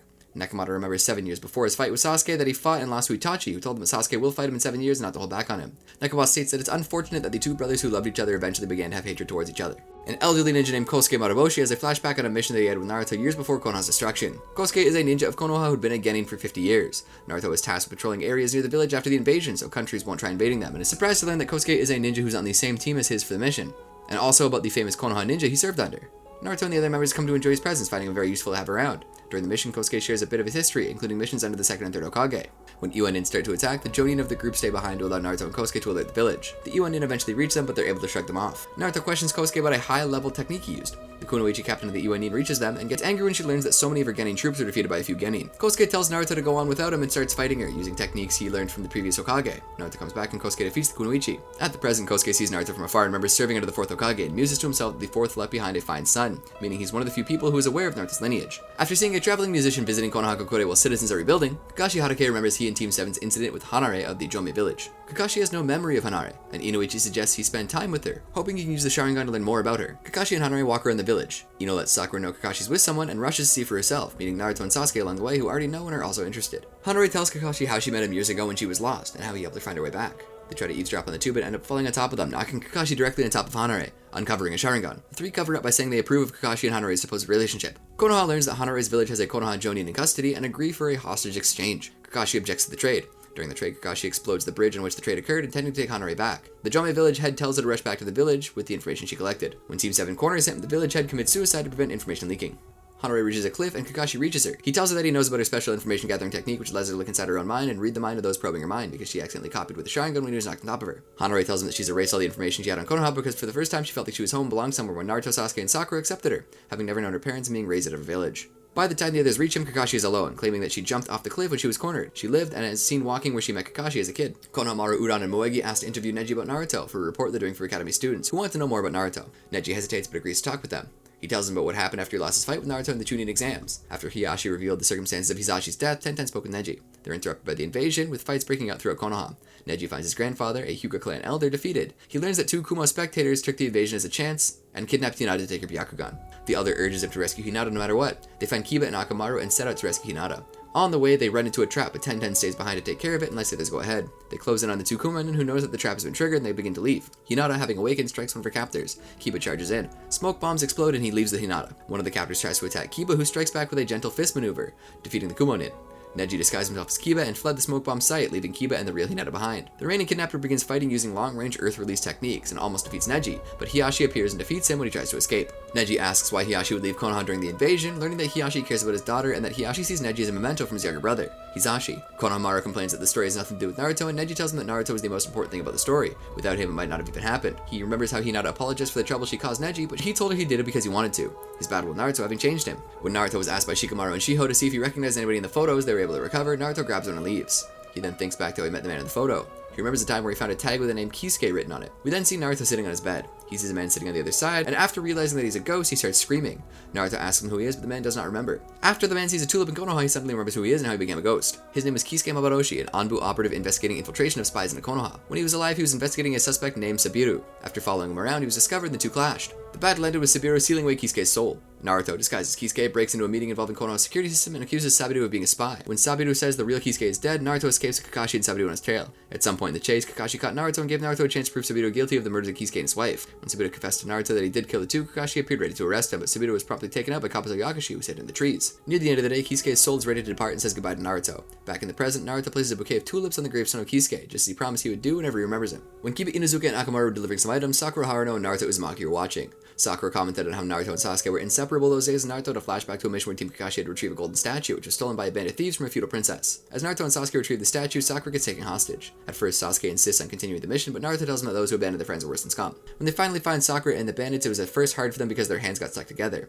However, one by one, through teamwork, the two quickly defeated the bandits and their leader, Jako. Although the mission was a success, the statue itself was very damaged, but Kakashi Hatake said that it could be melted and recasted. When Naruto complained about having his hand stuck to Sasuke, Sakura said that it would naturally fall apart within 2 or 3 days, much to the disappointment of Naruto and Sasuke. Team Asuma tries to round up some hogs for the villagers to eat. Noticing the teamwork, Shikamaru remembers a time that the team also worked very closely together in order to complete a mission.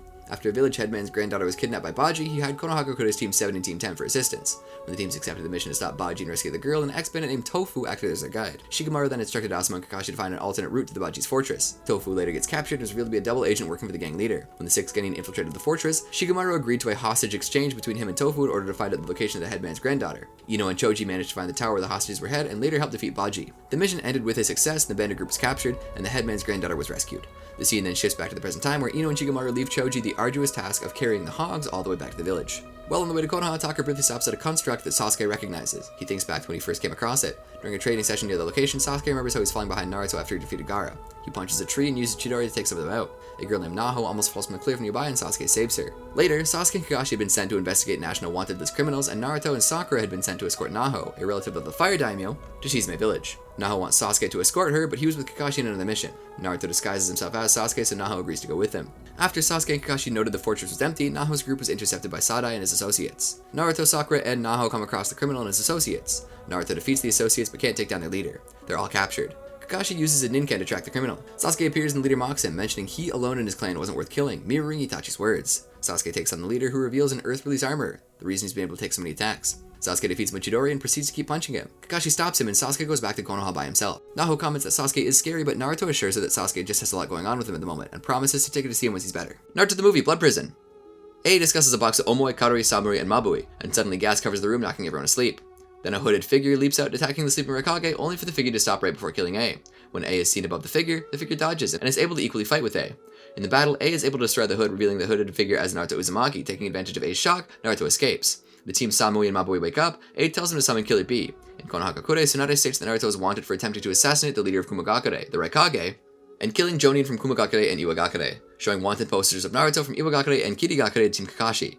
Naruto and Sakura refuse the claims, but Tsunade states Naruto will be placed in the Hozuki Castle, a criminal containment facility also known as the Blood Prison in Kusagakure. Naruto attempts to escape, only for Yamato to encase him, and Tsunade takes away his forehead protector. When Naruto arrives at the Hozuki Castle, Mui, the head of the prison, quickly places the fire-release Heavenly Prison on Naruto, sealing his chakra. Naruto learns this the hard way after using his shadow clones. Naruto quickly collapses from the pain caused by the seal. Naruto is later taken captive by Maroi, who's working for Mui.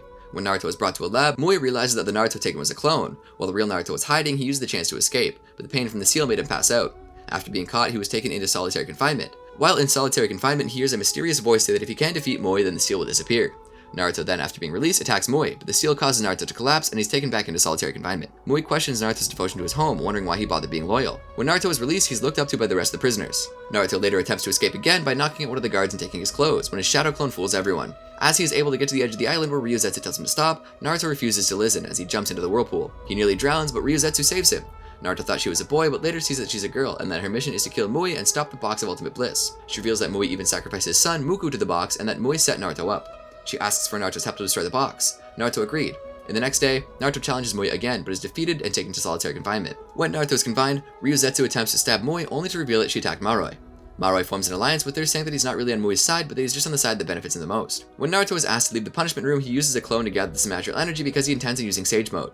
Naruto and Ryuzetsu pretend to fight, engulfing the entire courtyard in the fight, while Maroi forces prisoners inside the fight as well, creating chaos. In the chaos, Maroi performs a technique in the sky while Naruto tries to find the box. Just before he's able to destroy the box, he's captured by Mui. Mui extracts some of Naruto's chakra, allowing the box to revive. Naruto is able to escape. Mui then reveals that his wish is to bring back his son. The box grants his wish, opening up, allowing a grown-up Muku to walk out. Muku then impaled Mui with his own hand and knocked out Kazan. Muku then transformed into Satori. When all chaos breaks out, Naruto enters Sage Mode and then tried to use the Big Ball Rasengan on the Box of Ultimate Bliss to destroy it, but he fails. Naruto then is engaged with combat with Satori, but fails because he's unable to touch him. So he summons Gamabunta to help combat Satori, but they can't attack him due to their moves being predicted beforehand. Eventually, Naruto runs out of Senjutsu, allowing Satori to attack Naruto. This forced Gamabunta to defend him, causing Gamabunta to be defeated. Satori then attacks Naruto again, but is saved by Killer B.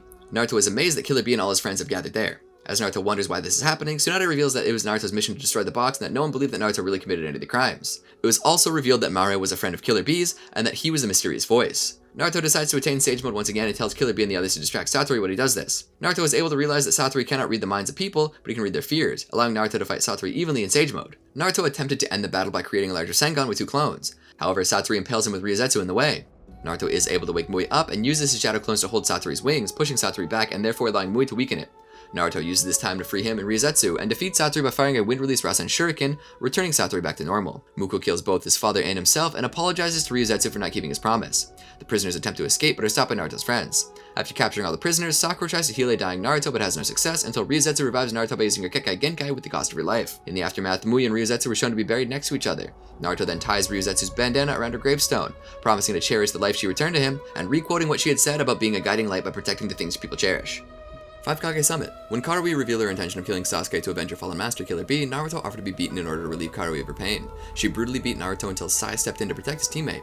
Omoi remarked that Naruto would never betray Sasuke. Though unsatisfied with what they gathered, Team Samui had to leave Konoha to report to the Fourth Hokage. When they left, they unknowingly stepped on Yamato's tracking seed, which allowed Yamato, Kakashi, and Naruto to follow them into the Land of Iron. After receiving medical care, Naruto recounted his conversation with his late father, the Fourth Hokage, when he was on the verge of fully transforming into the Nine Tails. He convinced Kakashi and Yamato to accompany him to the Land of Iron to ask A's pardon for Sasuke's actions. Gaara, the 5th Kazekage of Tsunagakure, Onoki, the 3rd Tsuchikage of Iwagakure, Mei Terumi, the 5th Mizukage of Kirigakure, departed from their villages with 2 guards each, as requested by the 4th Hokage, to the location of the summit, the Land of Iron. Before leaving for the Land of Iron, Danzo ordered root members Dajumu and Torai to find Kabuto before Anko did, believing Kabuto's information might be useful for restoring his right arm and eye. On their way to the summit, Danzo and his bodyguards, Fu Yamanaka and Torune, were attacked by assassins. Danzo uncovered the bandages over his right eye, revealing a bloodshot Sharingan, and quickly dispatched the attackers. Kakashi put 2 root members watching Naruto under Genjutsu and told Sai to report to Danzo that Naruto had not left Konoha. Yamato planted tracking seeds on Team Samui and followed him to the Raikage in the Land of Iron. Despite Naruto's desperate pleas, even with Kakashi and Yamato's assistance, A refused to call off the hunt for Sasuke Uchiha and scolded Naruto for being weak and defending a criminal. Mifune, the leader of the Land of Iron, started the 5 Kage summit with each Kage's bodyguards looking on. The Kage quickly began to argue due to ideological differences.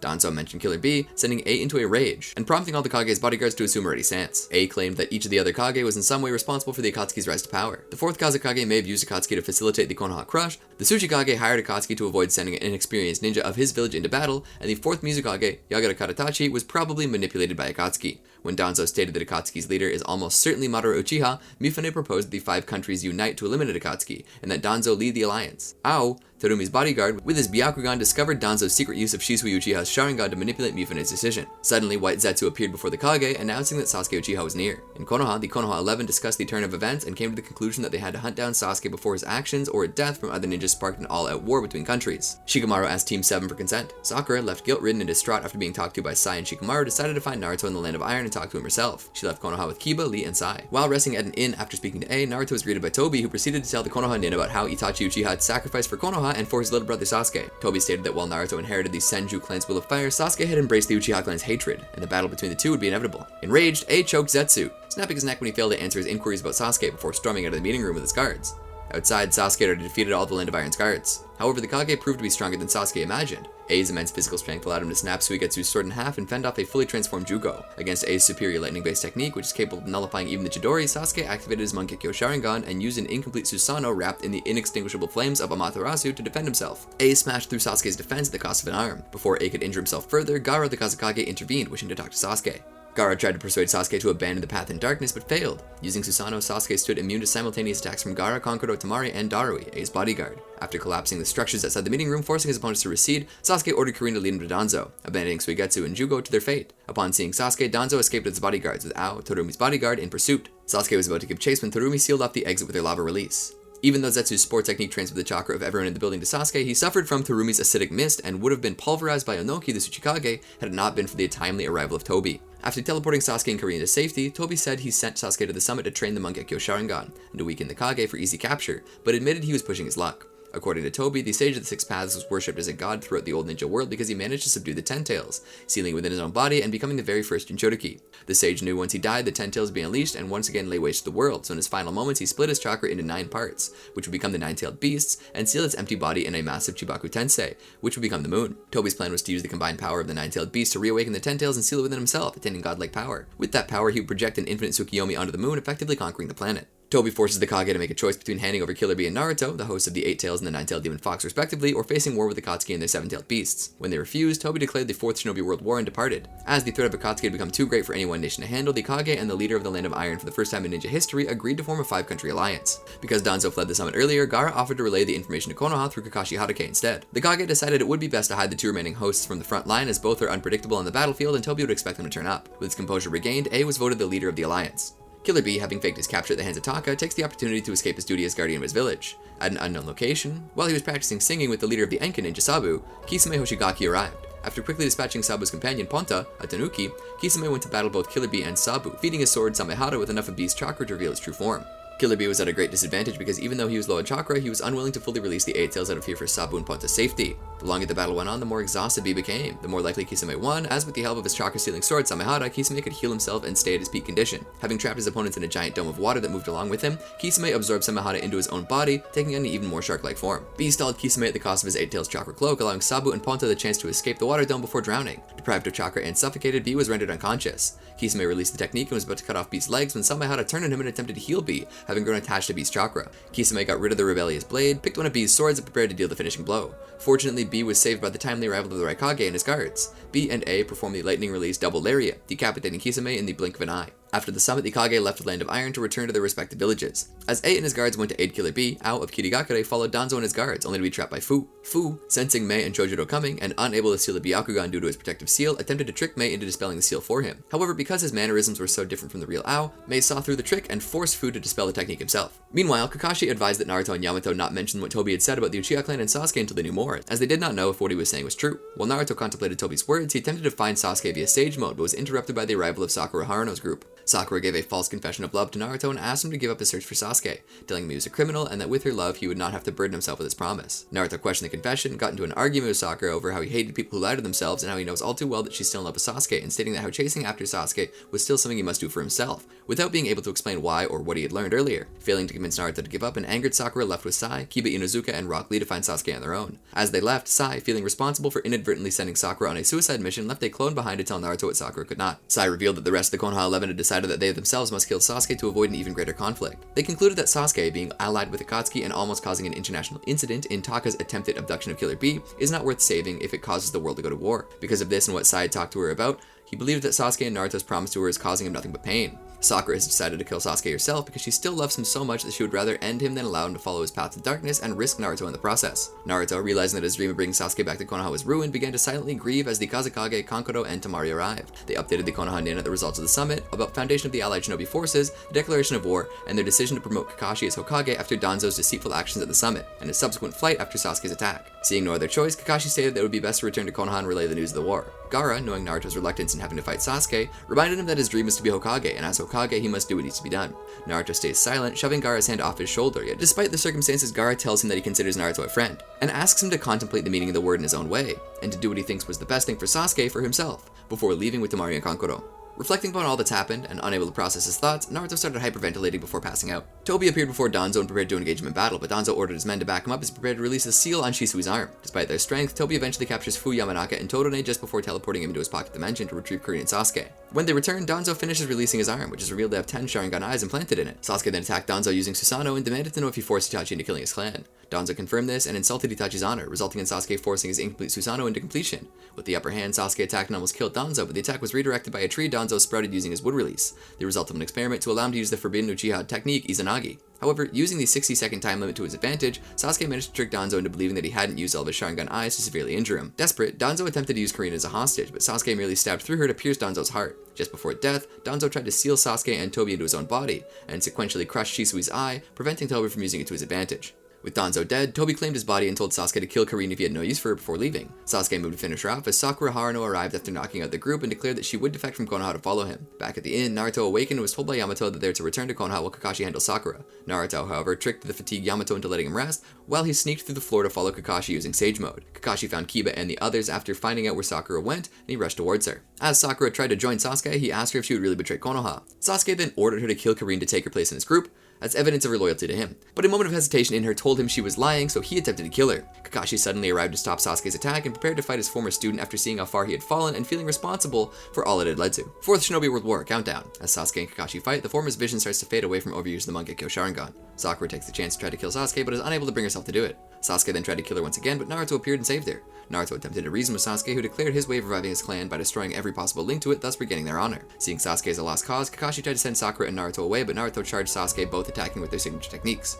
In a moment of understanding after the collision, a similar effect seen after their battle at the Valley of the End, Sasuke gave Naruto a choice: be one of his victims or a hero for killing him.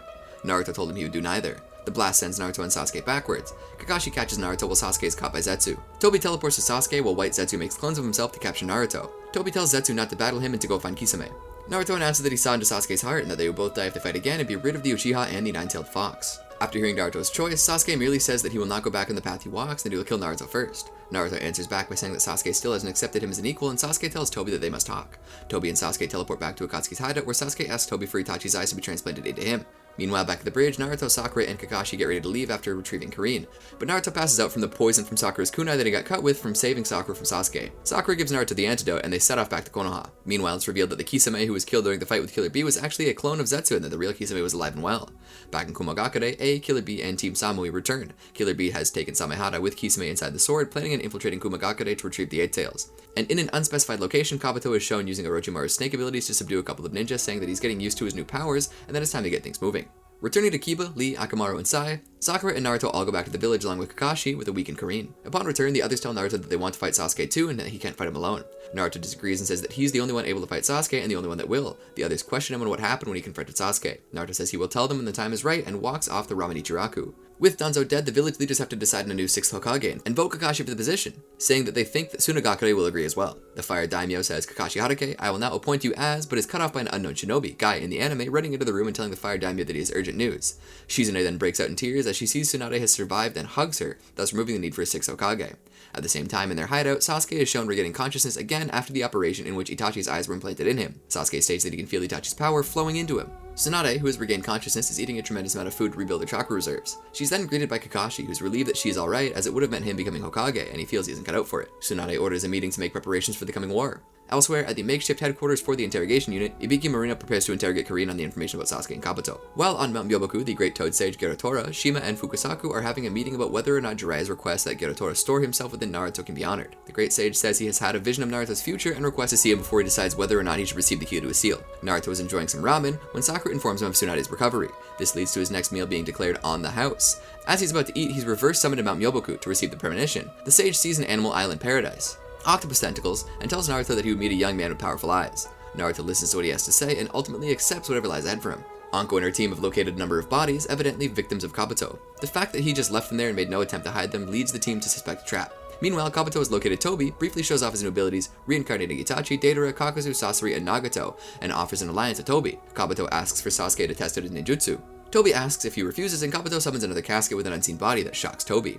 Tobi then accepts the offer under the condition that Kabuto cannot be anywhere near Sasuke until the end of the war. Nearby, Anko and her team discover Kabuto is joined with Tobi, and she wonders what his motives are and reports the news to Konoha. Back at Mount Myoboku, Naruto signs the contract to the key. Believing he's ready to control the Nine Tails, and Garatora stores himself inside Naruto. Naruto asks the Great Toad Sage about where to find the octopus, but he only sees him in an island paradise. Fukusaku sends Naruto back to Ichiraku, where two Konoha ninja ask for his autograph. Akumagakure, the fourth Hokage, calls a short meeting with the other Kage. 3 days later, the Kage discuss the enemy's power in confining the Jinchuriki. Tsunade is outraged by confining Naruto and B, saying they would help greatly in the war, though Gaara and Onoki talk her down, telling her that it was already decided and that her sole opinion won't change anything. A says Naruto and B will be confined on an island in Kumagakure that he and B train at. In the anime, Tsunade privately meets with the Raikage, requesting that B train Naruto to control the Nine Tails, as she still believed that there might be a chance that the two will have to join the war, and that they should be ready should that happen, which A approved, which is why he also chose that island. As Naruto, Yamato, and other Konoha and Kumo ninja arrive at the island, a giant squid, who Naruto thinks is the octopus the Great Toad Sage spoke of, appears and grabs Naruto until he is saved by B in his full 8-tailed transformation. One Kumo ninja, Motoi, greets them and guides them through the island. While guiding them through the island, they are confronted by King, a large gorilla that B has tamed. Motoi tells Naruto that he can control the beasts on the island, but he can also control the 8-tails. Learning B is also a Jinchuriki. Later, Naruto asks B if he can help him control the 9-tails, and B refuses. Naruto tries a rap but messes it up by unintentionally insulting B, and he tries to fix it with the harem technique, though B slams the door on Naruto. Naruto goes to Motoi to ask him how B learned to control the 8-tails, who brings him to the Falls of Truth, the first step to how B learned to control his 8-tailed beast. At the Falls of Truth, Motoi tells Naruto to sit in front of the waterfall and close his eyes when an evil version of Naruto appears from the waterfall. Dark Naruto begins to insult the real Naruto, saying he's an imposter, and insults him over the choices he's made, which angers Naruto. They fight, but Naruto realizes they're both evenly matched. The battle ends in a tie. When he wakes up and tells Motoi about his encounter with the Dark Naruto, Motoi tells him he has to defeat Dark Naruto in order to control the 9-tails. Meanwhile, Killer Bee is fighting with some bears in competition. The 8-tails tries to pursue him into helping Naruto, but fails. Also, Motoi reveals something about his past. He once tried to kill Bee himself, but failed. When Naruto and Yamato ask why, he begins to reveal about the 8-tails' bloody history. Long ago, 8-tails had several hosts, but each failed to control it.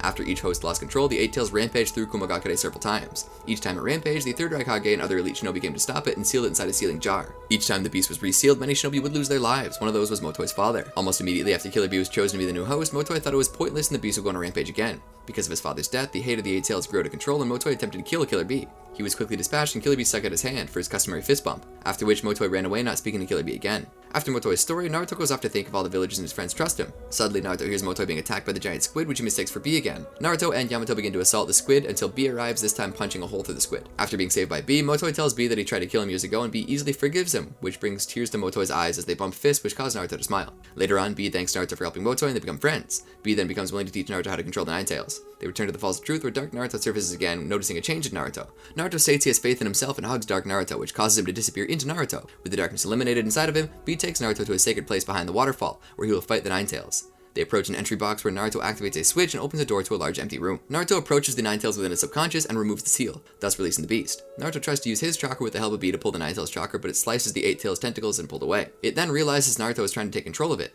Naruto and the 9-tails begin their battle where the 9-tails fires a tailed beast ball at Naruto. Bee uses the last of the 8-tails power to block the attack, and Naruto in Sage mode uses Sage Art Ultra Big Ball Rasengan on the 9-tails, though it blows it away with a roar. Naruto flips the 9-tails over and slams Wind Release Rasen Shuriken into it, giving him a chance to drain his chakra.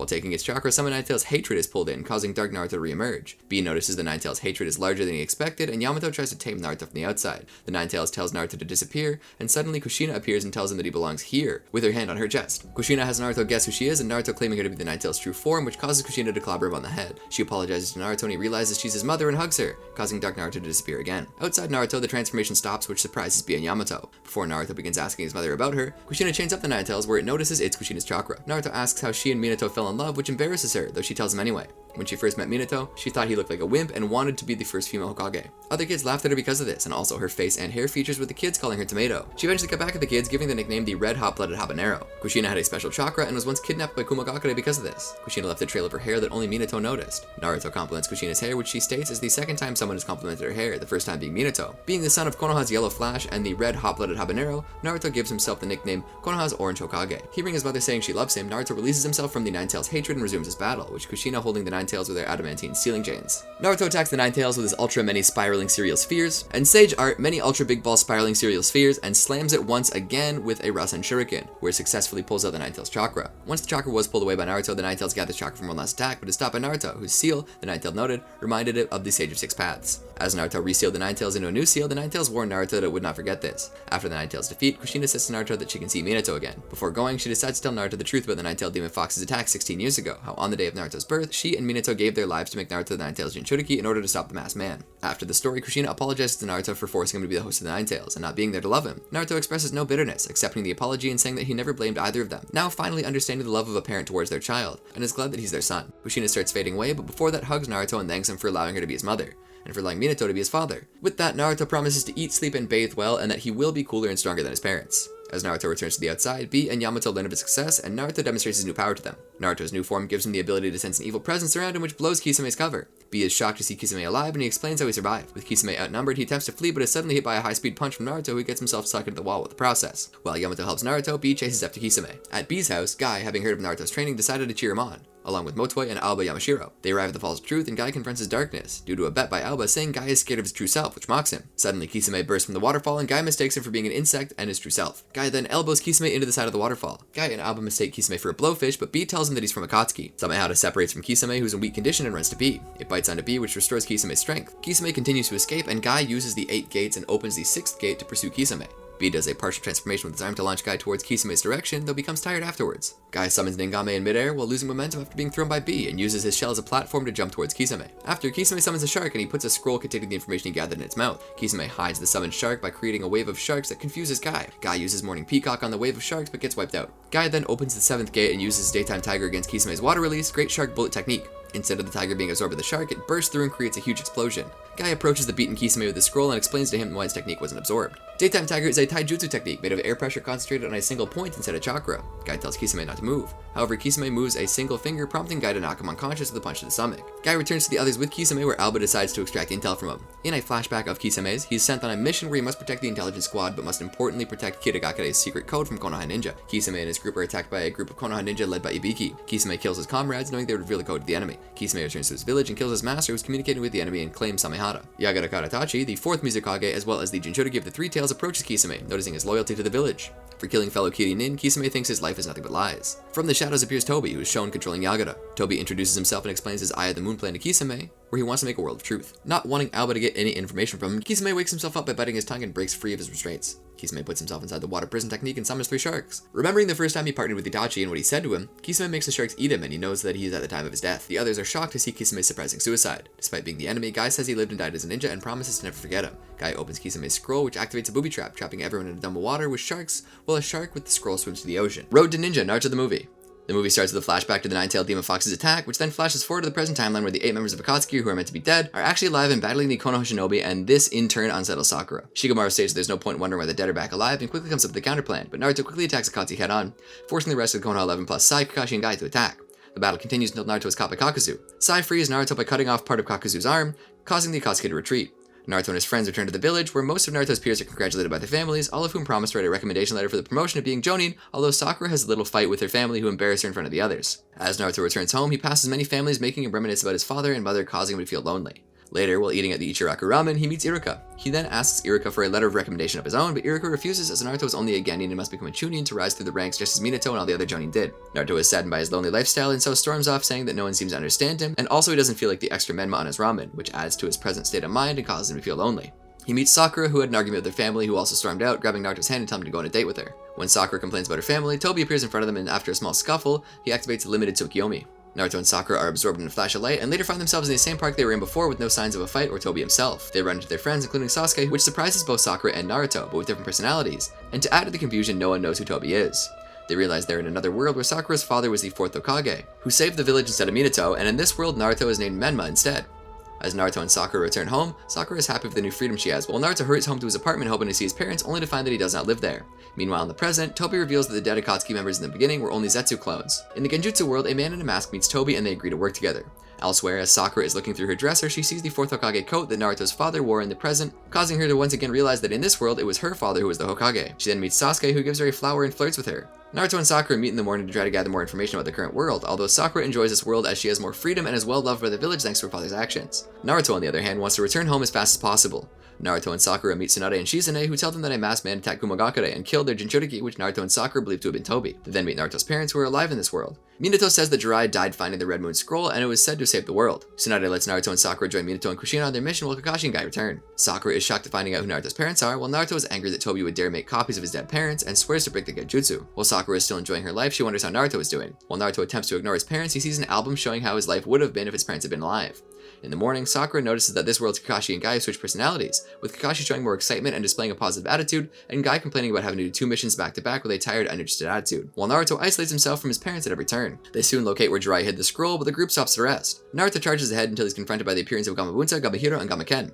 They refuse to listen to Naruto and the group, who explain the reason for being there, and attack them with an army of frogs. But while trying to gather enough energy, Kushina interferes and tries to protect him from Gamabunta, but a shot of acid burns her legs. As a result, Naruto gets distracted and is unable to enter Sage Mode. Minato then saves both of them quickly and is able to get the scroll, dispelling the summoning technique.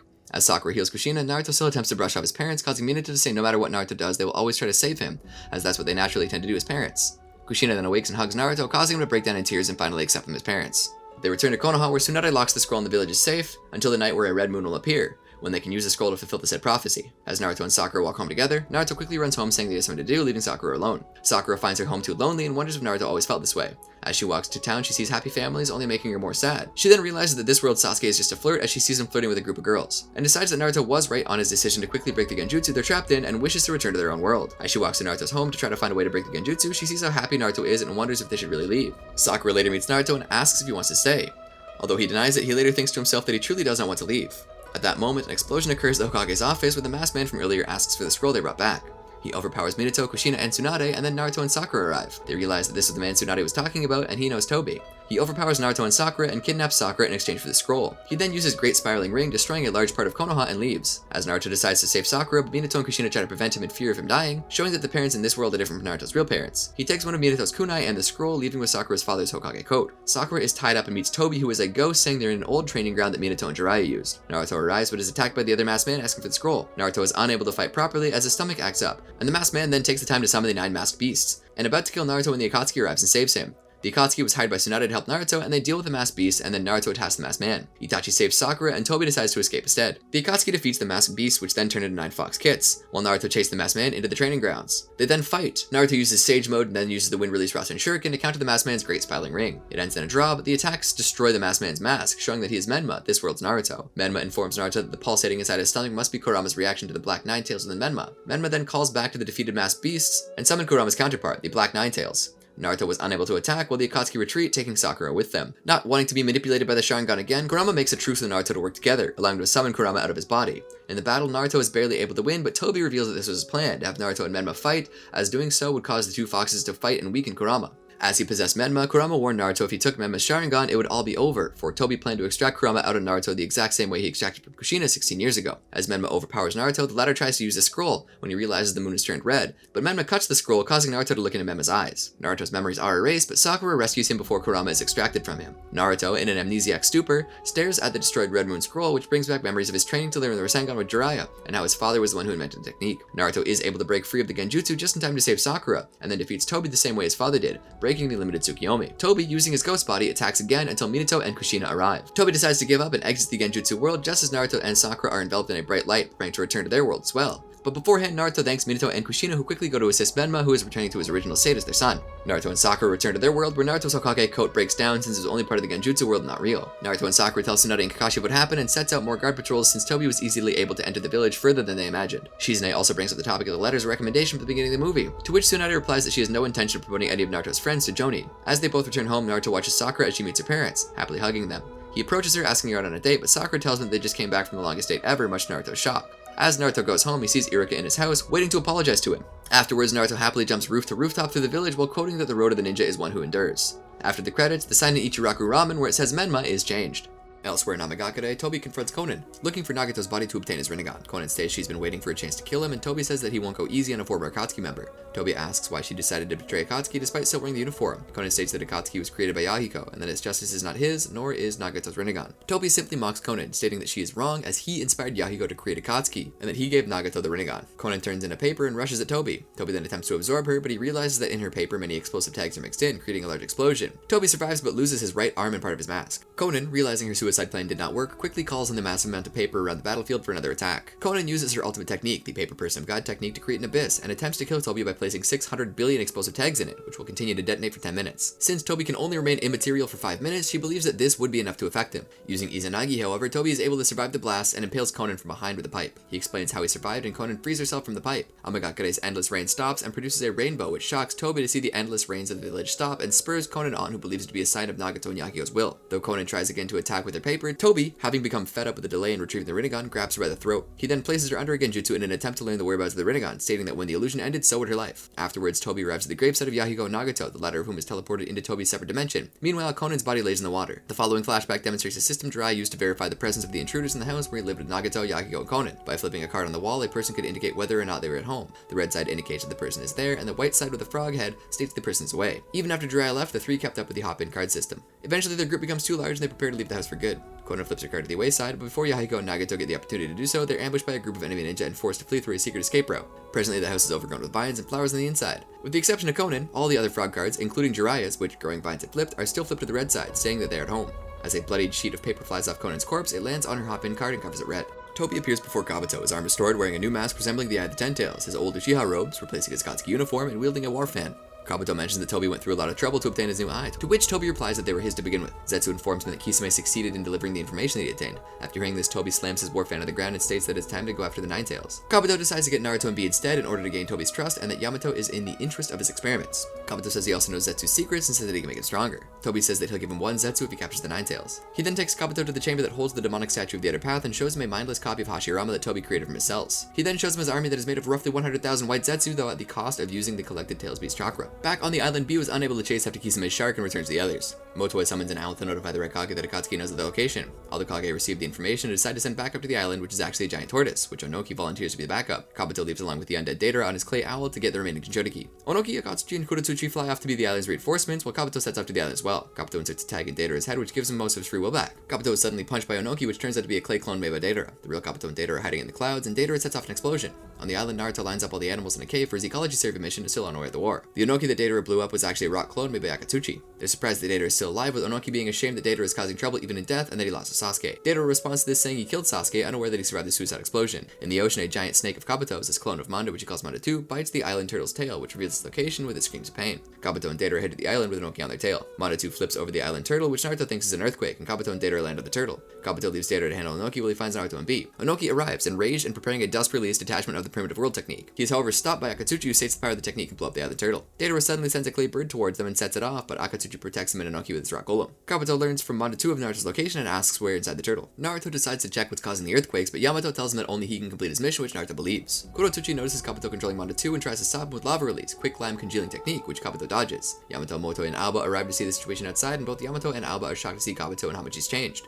They all work with Kurosuki to capture Kabuto and gather intel from him, but Kabuto sheds into a snake-like form, similar to Orochimaru's true form, and swallows Yamato and makes a getaway into Mondatu's nostril. Mondatu is desummoned along with Deidara, saying that it has started to get fun as he vanishes. Kabuto returns to Tobi's lair with Yamato, planning to use Yamato's wood release to strengthen the Zetsu army. Tobi tells him to hurry as his new left Rinnegan eye craves for battle. Meanwhile, as Onoki, Akatsuki, and Kurotuchi relocate the island to Kumagakure, Killer Bee keeps Naruto from leaving and having him undergo training to control his Nine-Tails chakra. Anko's scouting team sends information about Tobi's lair, known as Mountain's Graveyard, and the size of his army to the allied Shinobi forces. They ready their troops for battle, as does Tobi and Kabuto, who uses Yamato to strengthen his Zetsu. Kabuto increases the army's size by reincarnating former Akatsuki members, previous Jinchuriki, Kage, and famous Shinobi: Hisashi Hyuga, Don Kato, Asuma Sarutobi, Hanzo, Chiyo, Kibimaru, Zabuza Momochi, Haku, Gari, Pakura, Chukichi, Shin, and Toroi as they march off to begin the war. A young Naruto paints the houses and shops through a Konoha as a prank and runs away, while hearing the villagers complain about who would be responsible to cover the damage. Now Naruto doesn't have any parents to complain to. Later that day, when the Third Hokage comes to assess to give him his allowance, Naruto asks him who his parents were and what they were like, stating that all he knows is that they died during the Nine-Tailed Demon Fox's attack. The Hokage refuses to answer him, telling Naruto that it wouldn't bring back the dead and thus would be meaningless conversation.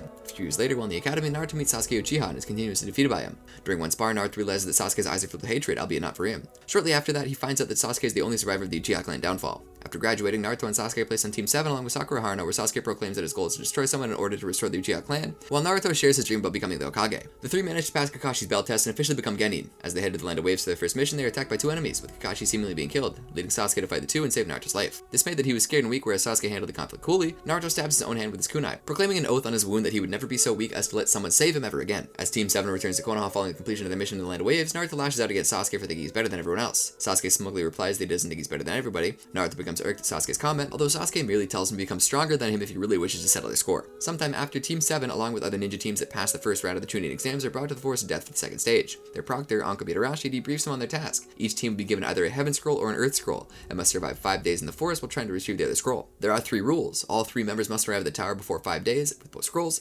If a member is injured or incapacitated, the team becomes eliminated. Lastly, scrolls cannot be read by the teams, which immediately disqualification being given to those who do. In the forest, Sasuke and Sakura are attacked by Shiore, a shinobi from Kusagakure. Sasuke is nearly killed by him and decides to relinquish his scroll to save his life. However, Naruto returns to the fray, blocking Shiore's path with shuriken and punching Sasuke. He tells Sasuke he never knew him to be a coward who would freeze up in the middle of a battle. Shiore concurs, much to Sasuke's shock, and summons a giant snake, using wind release, great breakthrough to blow Naruto away. Sasuke warns Naruto to run away, and Naruto, tapping into the chakra of the Nine-Tails, is able to kill the snake, saving Sasuke's life and asking Sasuke if he was alright in a condescending tone, repeating the same words Sasuke had uttered to him after their encounter with the Demon Brothers. Sasuke is amazed at Naruto's newfound strength and remarks that he cannot ever hope to defeat his brother if he cannot deal with Shiore, and pulls a Fuma shuriken out with a shuriken and wire strings in order to fight back. After surviving their encounter with Orochimaru, who had been impersonating Shiore, the trio joins forces with Kabuto, a fellow shinobi from Konoha. The 4 are ambushed by Team Oboro, who combine a genjutsu known as the Mist Serpent technique along with the Haze Clone technique and the Earth Release Underground Projection Fish technique to assault them while avoiding any damage themselves. Using a Sharingan, Sasuke confirms that it is mere genjutsu, although the 4 of them decide to fight until all the clones are defeated. As the 4 tire out, Oboro and his fellow Amanin present themselves intent on finishing the weakened team. However, they're surprisingly discovered that the 4 tired shinobi are actually Naruto and 3 shadow clones, having used the transformation technique to disguise the clones of Kabuto, Sasuke, and Sakura, while the 3 were in fact hiding in the trees, recovering while waiting for the enemies to show themselves. Sasuke tells Naruto to take a break, citing that he would take over. Not wanting to allow Sasuke the credit for defeating the enemies, Naruto punches all 3 unconscious with a single blow, stunning Sasuke, who's amazed at Naruto's ability to still move despite having depleted most of his chakra and continuously fighting for 5 days. Team 7 successfully completes the second round of the exams, with Sasuke fuming over Naruto's sudden improvement, remarking that they would not have passed without him. Sakura attempts to convince him to drop out due to his curse sealed heaven, but Sasuke reprimands her and notifies her that all he wishes is to be strong and therefore must fight other strong people, such as the people who passed the second round.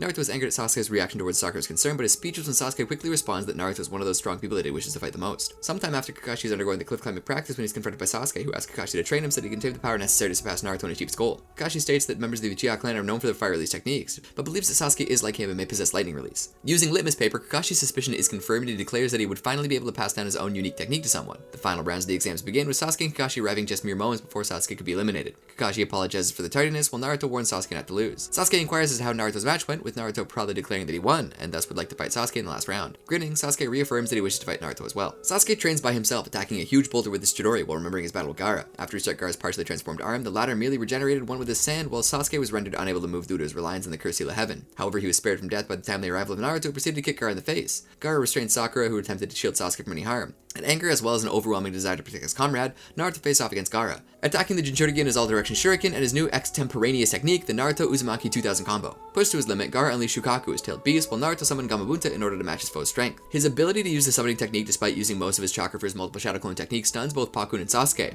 with the latter perplexed at how and when Naruto became strong. Shortly after finishing his training, he discovers that his older brother Itachi has returned to Konoha in search of Naruto. He locates his brother at an inn, along with his partner Kisame Hoshigaki. Sasuke attempts to kill Itachi with Chidori, although Itachi is easily able to stop the attack and proceeds to break Sasuke's arm and kick him aside, declaring that he's not interested in Sasuke and is only here for Naruto. Naruto and Sasuke are saved by Jiraiya, who summons Gama to block Kisame Samehada. Sasuke asks Naruto not to interfere, but is easily subdued by Itachi, who punches him and proclaims that Sasuke would never defeat him, as his hatred is not strong enough, and subsequently tortures Sasuke with his Tsukiyomi, forcing his younger brother to relive memories of the Uchiha clan downfall for the next 24 hours. Jiraiya uses his summoning Toadmouth Bind to ensnare the two Akatsuki members, though they are able to escape due to Itachi's Amaterasu. Sasuke is healed from his trauma by Tsunade, much to Naruto's happiness. However, Sasuke is infuriated at Naruto's surge in improvement and challenges Naruto to a fight, which the latter accepts. Sasuke and Naruto go at one another with Chidori and Rasengan, while Sakura runs in between the attacks to stop them. As the two Genin realize they cannot stop the trajectory, they're thrown out of the way by Kakashi, who berates Sasuke for using Chidori against a teammate, while also asking Jiraiya why he taught Naruto the Rasengan. Jiraiya retorts that Kakashi is being hypocritical, having passed on the Chidori to someone who only wants revenge. Sasuke notices the damage caused by Naruto's Rasengan and is only further angered by Naruto's improvement.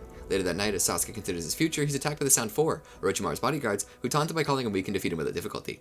They offer him a chance to come with them in order to gain power from Orochimaru and give him the time to consider his choice before departing. Sasuke fumes as he realizes that he needs this kind of power if he ever wishes to defeat Itachi. Sasuke accepts Sound 4's offer and becomes their leader. Meanwhile, Shikamaru informs Naruto of Sasuke's defection from Konoha and invites him to be part of the Sasuke recovery mission, with Neji, Choji, and Kiba joining in as well. En route to Otogakure, Sakon and Ukon notify Sasuke that he's to consume a mind-awakening pill in order to progress his cursed seal of heaven to its second state, although he must undergo suspended animation in the process. Using the dark sealing method in conjunction with the 4 black fogs formation, the 4 Otonin place Sasuke in a sealed barrel as they transport him to Orochimaru. Eventually, Naruto catches up to Sasuke at the valley at the end, asking Sasuke to return with him to Konoha. Sasuke merely rebuffs Naruto, who angrily tells him that the Sasuke recovery team risked their lives to bring him back to Konoha, although Sasuke is indifferent to their actions. Infuriated at Sasuke's callous demeanor, Naruto recalls how Choji took on Jirobo in order to give the others a chance to retrieve Sasuke, and how Neji did the same when he decided to battle Kidomaru single-handedly, reminding Naruto that Sasuke was lost in the darkness. Although they managed to retrieve the barrel containing Sasuke, an incensed Sakon activated the cursed seal and pursued them. Kiba and Akamaru, along with Sakon and Ukon, ended up plummeting off a cliff, leaving Naruto and Shikamaru to deal with Tayuya. However, Kimimaro, one of Orochimaru's loyal servants, stole the barrel containing Sasuke and fled. Shikamaru decided to deal with Tayuya himself and instructed Naruto to follow Kimimaro. As Naruto caught up to his foe in a meadow, Sasuke emerged from his barrier and laughed at his new power before running away. Kimimaro decided to take advantage of Naruto's distraction in order to kill him, only to be attacked by Rock Lee, who had arrived in the nick of time to allow Naruto to chase after Sasuke. Gritting his teeth as he realizes all the potential sacrifices their fellow comrades made, Naruto lunges towards Sasuke and punches him across the face. Although Sasuke kicks him away. Landing in the water below, Naruto realizes that Sasuke intends to kill him. He attempts to reach out to his teammate, asking if the memories of Team 7 mean nothing to him, but Sasuke replies that only one thing made it worthwhile, his friendship with Naruto. Wishing to kill Naruto in order to obtain the Mangekyo Sharingan, Sasuke rushes towards him with his Chidori as Naruto creates a shadow clone and counters the attack with his Rasengan. The clash sends the two of them flying in opposite directions, with Sasuke being amazed that Naruto was able to negate the effects of his Chidori. Sasuke activates his cursed seal as he once more charges towards Naruto with his Chidori, this time succeeding in his attack, puncturing Naruto's right lung. However, Naruto is enveloped in the chakra of the Nine Tails and is able to fight back. Shocked at this new display of power, Sasuke asks Naruto what he is, only for the latter to claim that he's his friend. Naruto viciously attacks Sasuke before pinning him to a rock, while Sasuke shouts that Naruto will never understand the suffering he's enduring as he never had parents or siblings, and asks Naruto why he would go so far for him. Naruto replies that while all of that is true, he views Sasuke as the closest thing he has to a brother, and thus is fighting to preserve that bond. Accepting Naruto as his equal, Sasuke puts out his forehead protector. As Naruto enters into his one-tailed form, Sasuke accesses the second stage of his cursed seal and undergoes a transformation, getting 2 giant wings as his skin becomes darker and his hair grows out. As the members of the Sasuke recovery team are saved, Sasuke prepares an enhanced Chidori while Naruto forms an augmented Rasengan, and the two collide. Sasuke emerges victorious from the battle and Naruto is rendered unconscious. Deciding not to kill Naruto to obtain power his own way, Sasuke walks away from the valley and finds his way to Otogakure, demanding Orochimaru give him new power. Meanwhile, Kakashi and Pakun locate Naruto and bring him home, as Naruto realizes that he's failed in his mission and mentally mutters an apology to Sakura. Fourth Shinobi World War Confrontation. The first battle to happen in the war began when Kankuro and the surprise attack division found Muta Aburame, a member of Anko's search team. However, what the division did not know is that Muta was captured by Kabuto's surprise attack and diversion platoon and had been placed under Sasori's control with his insect jar filled with Deidara's explosive clay. Though Zaji almost got himself killed to save who he thought was an injured comrade despite Muta pleading him not to come any closer, Kankuro quickly saves Zaji. Itan then gets him to safety by lowering the ground before Deidara detonated the explosive clay and killed Muta. In response, Sasori sends Muta's fellow enslaved teammates Ranka and Tokuma Hyuga to attack as Shin and Deidara emerge from hiding, with Kankuro correctly deducing that Sasori was with them and behind the initial attacks. Vowing to make the Akatsuki pay for pitting them against their friends, Omoi launches himself to Deidara, but the attack is revealed to be a feint as his intended target was the chakra strings controlling Ranka and Tokuma. Kankuro then quickly attaches his own chakra strings to Sasori's to pull him down while telling Itan to raise the ground. Now exposed, Sasori uses Shin as a puppet as the allied ninja realize the deceased root ninja is stuffed with explosives, and Kankuro and Omoi managing to contain the explosion. Furious that his brother was used as a bomb, Sai knocked down Sasori and Deidara, who were captured by Kankuro. After seeing the picture finished in Sai's picture book, Shin's ties to the world were severed and he could pass on, breaking the summoning bind. Chokichi was returning to reinforce Deidara and Sasori. Sasori is then released from the summoning thanks to Kankuro telling him he was immortalized by the puppets he created. With newfound information about the releasing of reincarnated ninja by freeing their soul, Kankuro prepares his team to launch their ambush. Elsewhere, Tobi meets up with Kabuto, who managed to defeat and capture Uncle Mitarashi. Though sensing Sasori and Shin's release from his technique, Kabuto still has a good feeling about how things are going according to his plan as he tells Tobi to go ahead to the front lines while he stays hidden and focuses on his technique. Gazing at Anko, Tobi realizes that Kabuto led her near his location in the hopes that he and the allied shinobi forces would take each other out. However, though Kabuto believes he's using them, Tobi quietly states that it's vice versa. Killer Bee attempts to teach Naruto how to use the tailed beast ball, but Naruto cannot turn into the Nine Tails because his bond with it is weak. The Eight Tails then explain to Naruto that whenever he uses the Nine Tails chakra, he stocks his own and the Nine Tails can steal it. In the end, Naruto could lose it all and die if he uses his chakra constantly, and using Shadow Clone speeds up the process, making them useless. The Eight Tails explain that he and B were able to compromise on how much chakra each would take from the other, eliminating the risk. Naruto decides to focus on his own skills with the Nine Tails chakra, trying to perform the Rasengan using the fox's chakra shad to make extra hands in lieu of Shadow Clones. Killer Bee notices the technique is similar to the tailed beast ball, and upon learning it was created by the Fourth Hokage, tells Naruto to keep working on it. While the surprise attack division were waiting for the incoming enemy force, they encountered Zabuza, Momochi, Haku, and two other ninja, Gari of Iwagakure's Explosion Corps and Pakura from Tsunagakure. Haku was able to defend against the first attack and then attacks once he and the other reincarnated shinobi quickly realized their invincibility. When he and his third division arrived to stop them from killing, Kakashi engages Zabuza and Haku in brief chat over the two ninjas' impact on Naruto, until Kabuto renders Zabuza's group into mindless killing machines to begin the attack. Though Kakashi said he got an idea of how to counter, Kabuto does not give him any time to enact it, as he has Gari and Pakura summon Zabuza's reincarnated teammates from his days as a member of the 7 ninja swordsmen of the mist. Though only most of them have their traditional blades, Zabuza's hiding in mist technique enables him to slaughter about a dozen more allied shinobi. Kakashi developed a plan involving Ensui Nara, Santa Yamanaka, and Maki to trap Zabuza and end his hiding in mist technique. However, Haku once again acts as a human shield for Zabuza, holding Kakashi in place so Zabuza can slash through them both. Kakashi survived being slashed and immediately countered, allowing Maki to immobilize the recovering Haku and Zabuza. Though the hiding in mist technique ended as he planned, Kakashi expresses his rage about how impure world reincarnation is used in such an unforgivable manner. In the Land of Lightning, Gaara picks up the presence of the second Tsuchikage, Mu, with the concealed sand picture cat. Kabuto decides to have Mu summon the reincarnated second Mizukage, the third Raikage, and the fourth Kazekage, the four curious of how they're even alive. The fourth Kazekage explains to his fellow Kage that they were brought back by the impure world reincarnation, detailing the technique's history while speculating the reincarnation to be Orochimaru's doing before noticing that they're all being watched by his son. Ao informs the Kage of the reincarnation both of their predecessors and the famed powerful shinobi such as the Gold and Silver brothers Kumo. Enraged upon hearing of his father and his village's two infamous traitors being among the reincarnated,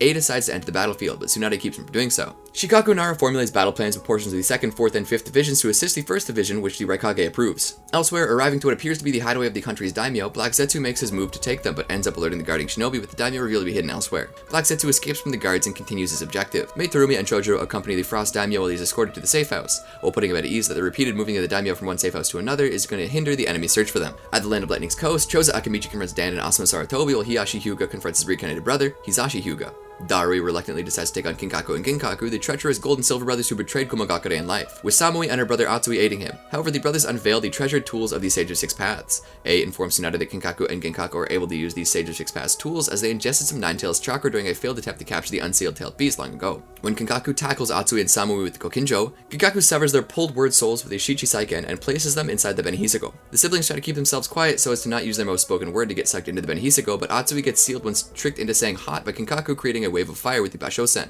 Ginkaku holds Samui hostage to leave Darui to drop his weapon, only to slice Kinkaku's arm and aims his storm release laser circus on Ginkaku to free Samui. But as Kinkaku kicks his sliced arms wrapped with Kokinjo at him to pull out his soul word, Darui is horrified to find Samui sealed despite her silence, and that he will suffer her fate if silent for too long. Though he knew not to say it, his attempt to defend against his brother's notion that he is the pawn of the Raikage forced Darui to say the word that has a similar pronunciation to dull. Luckily, he manages to escape the ceiling when his apology habit changed his most spoken word from dull to sorry. Knocking Ginkaku into the Kokinjo, while commandeering both the Shichisaiken and the Benihisugo, Darui uses Ginkaku's most used word, Kinkaku, to seal him away. This causes Ginkaku to assume a six-tailed pseudo-Jinchuriki form to demolish the 1st Division, with A seeing the only way to stop the rampaging monsters is seal him in the only item of the Sage of Six Paths Kumo managed to keep from brothers, the Kohaku no Johei.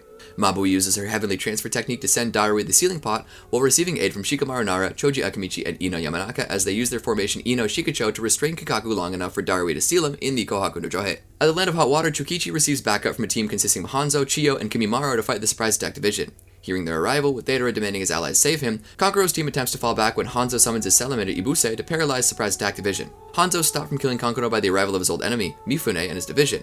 Mifune fights Hanzo, impeding him from using ninjutsu by attacking when he stops to weave hand seals. He remembers having fought Hanzo in his youth, and the two discuss their ideals during the fight. Hanzo decides to have faith in Mifune, injures himself, and creates an opening which allows Mifune's division to seal him. Back on the Land of Lightning's coast, Darui, Izumo Kamizuki, and Kotetsu Hagane go against Kakuzu and his heart monsters, while Team Asuma fights their reincarnated teacher. However, while noting his student's growth, Asuma uses his wind-release dust cloud technique on a hesitant Choji before Ino saves him. Despite Asuma's words for him to fight back, Choji could not attack his mentor as Ino takes control of his body to fight in a teammate's place. After being saved by his father and reminded of the oath forged among the Ino-Shikacho groups, encouraged to fight without holding back, Choji creates butterfly wings without the assistance of his clan's pills to the others' amazement. Ino controls White Zetsu clones to hold Asuma long enough for Choji and Shikamaru to hit and immobilize him. Before being sealed, Asuma thanks them and compliments them on their great teamwork. Choji asks his teammates to help him finish the war once and for all, to which they happily agree. Back at the Island Turtle, while training, Naruto suddenly sensed the Nine-Tails chakra within the rampaging Six-Tailed Kinkaku was far away from the temple. Wanting to investigate, Naruto was able to trick Killer Bee into letting him out, but is confronted by Shibi Aburame and a team of Konoha ninja who try to persuade to explain what's happening back inside the temple. Despite Iruka Umino's attempted lie, Naruto assumes Sage Mode to force his way out of the Falls of Truth, getting caught in Naruto Clan Ninja's shadow imitation technique before sensing the chakra of his friends and other ninja fighting. Having no choice, Iruka tells Naruto the truth that Tobi's declared war and reveals that they've been instructed to protect Naruto and Killer Bee from Tobi. After remembering his talk with Nagato, Naruto tells Iruka that his role is to stop the war and that he will endure the pain on his own. Despite Iruka's insistence, Naruto reminds his mentor that he was the first to recognize him for more than a Jinchuriki and gave him his first forehead protector. Iruka stares down at the forehead protector and hands it to Naruto before using a barrier technique that is countered with his former student's Nine-Tails chakra. As Naruto puts his forehead protector back on, he finds a hidden note slips out from Iruka telling him to come back alive. Emerging from the Falls of Truth, Bee follows Naruto to keep him safe. Black Zetsu manages to find the location of the daimyo, but finds himself fighting Mei Torumi and the daimyo protection squad. However, sensing Naruto and Killer Bee breaking out of the self-repairing barrier covering the Island Turtle, Black Zetsu informs White Zetsu of the Jinchuriki's escape. With this new information, Tobi deems the need to have the daimyo as bargaining chips for the Jinchuriki no longer needed, and decides to enter the front lines while giving Black Zetsu new orders to use guerrilla tactics on Mei's group. Arriving on the Land of Lightning's coast, as Darui and Kitsuchi's divisions have defeated the White Zetsu and sealed most of the reincarnated ninja, Kakuzu included, Tobi summons the demonic statue of the Outer Path. As the statue fights Chozo, Chochi, and the other allied shinobi, Tobi uses the opportunity to obtain the Benihisago and the Kohaku no Johei, containing the sealed Gold and Silver brothers. Shikamaru realizes that Tobi actually set the event of the brothers' sealing, Tobi taking his prize as Shikamaru and Darui are saved from the statue by Choji and Kitsuchi before it vanished. Learning of Tobi and the demonic statue's appearances on the battlefield along with Naruto and Bee leaving the Island Turtle, A leaves Shikaku in charge while he and Tsunade leave to stop the Jinchuriki. As night approaches, Tobi states that his Eye of the Moon plan is to be commenced the next day. As night falls while he's heading to the battlefield, Naruto is dragged into his subconscious by the Nine-Tails, as it chides Naruto for thinking he can handle both the war and Sasuke's hatred. However, Naruto is confident that he can shoulder both of them and shocks the Nine-Tails with the intent to someday help the tailed beast with his own hatred. At Kiba Inuzuka's insistence, due to his overuse of the Byakugan, Neji Hyuga is sent from the 5th Division camp to the Logistical Support and Medical Division compound where Sakura Haruno tends to his injuries.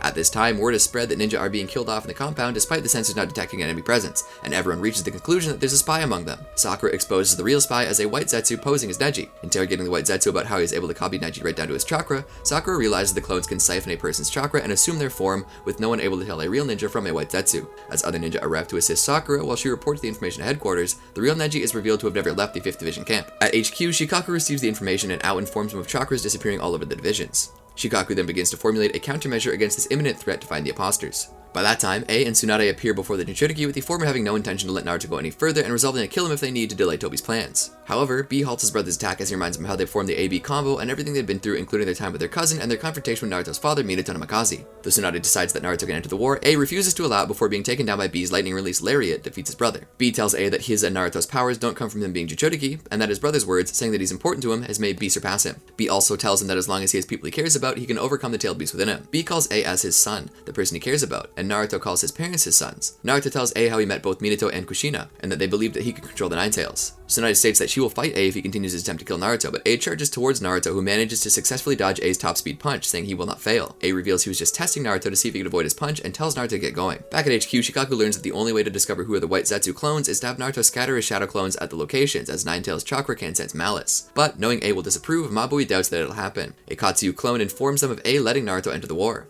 The sun rises, marking the second day of the Four Shinobi World War. Tobi makes his move, having his own 6 paths of pain composed of the reincarnated Jinchuriki with eyes that mirror Tobi's. Knowing Naruto can't sense malice in the Nine-Tails forum, Tobi knows that Naruto will be taking out the White Zetsu, saying that it's going along perfectly. Back at the Logistical Support Medical Division compound, Shizune and Sakura learn the secrets about the White Zetsu, using the clone that Sakura captured. Shizune reveals that the White Zetsu have the same DNA as Yamato, meaning they are altered plant clones of the First Hokage. A and Tsunade return to HQ and learn about the White Zetsu clones being created from the First Hokage cells. Believing that Madara developed a technique with her grandfather's cells to extend his life, Tsunade states there is no clue on how to defeat somebody who is truly immortal. As Naruto and B head towards the battlefield, Shikaku contacts him telepathically through Inoichi's technique, telling him to search for the White Zetsu and explaining about Tobi, Kabuto, and the reincarnated shinobi. Naruto and B come across a group of ninja heading back to defend HQ, but were revealed by Naruto to actually be a small force of White Zetsu. Naruto takes out a majority of them and then summons Gamahiro to squish a merged White Zetsu and look out for more White Zetsu with B, while he sends his shadow clone to the other battlefields. When Nagato and Itachi Uchiha encounter Naruto and Killer B, Kabuto plan to capture and use them to further blackmail Tobi. The battle reveals some truth on Itachi's mission, and much to his chagrin, Itachi learns that Sasuke has turned to Tobi instead of returning to Konoha. The battle begins with Nagato forcefully summoning his bird and his multi-headed dog monsters to battle Naruto.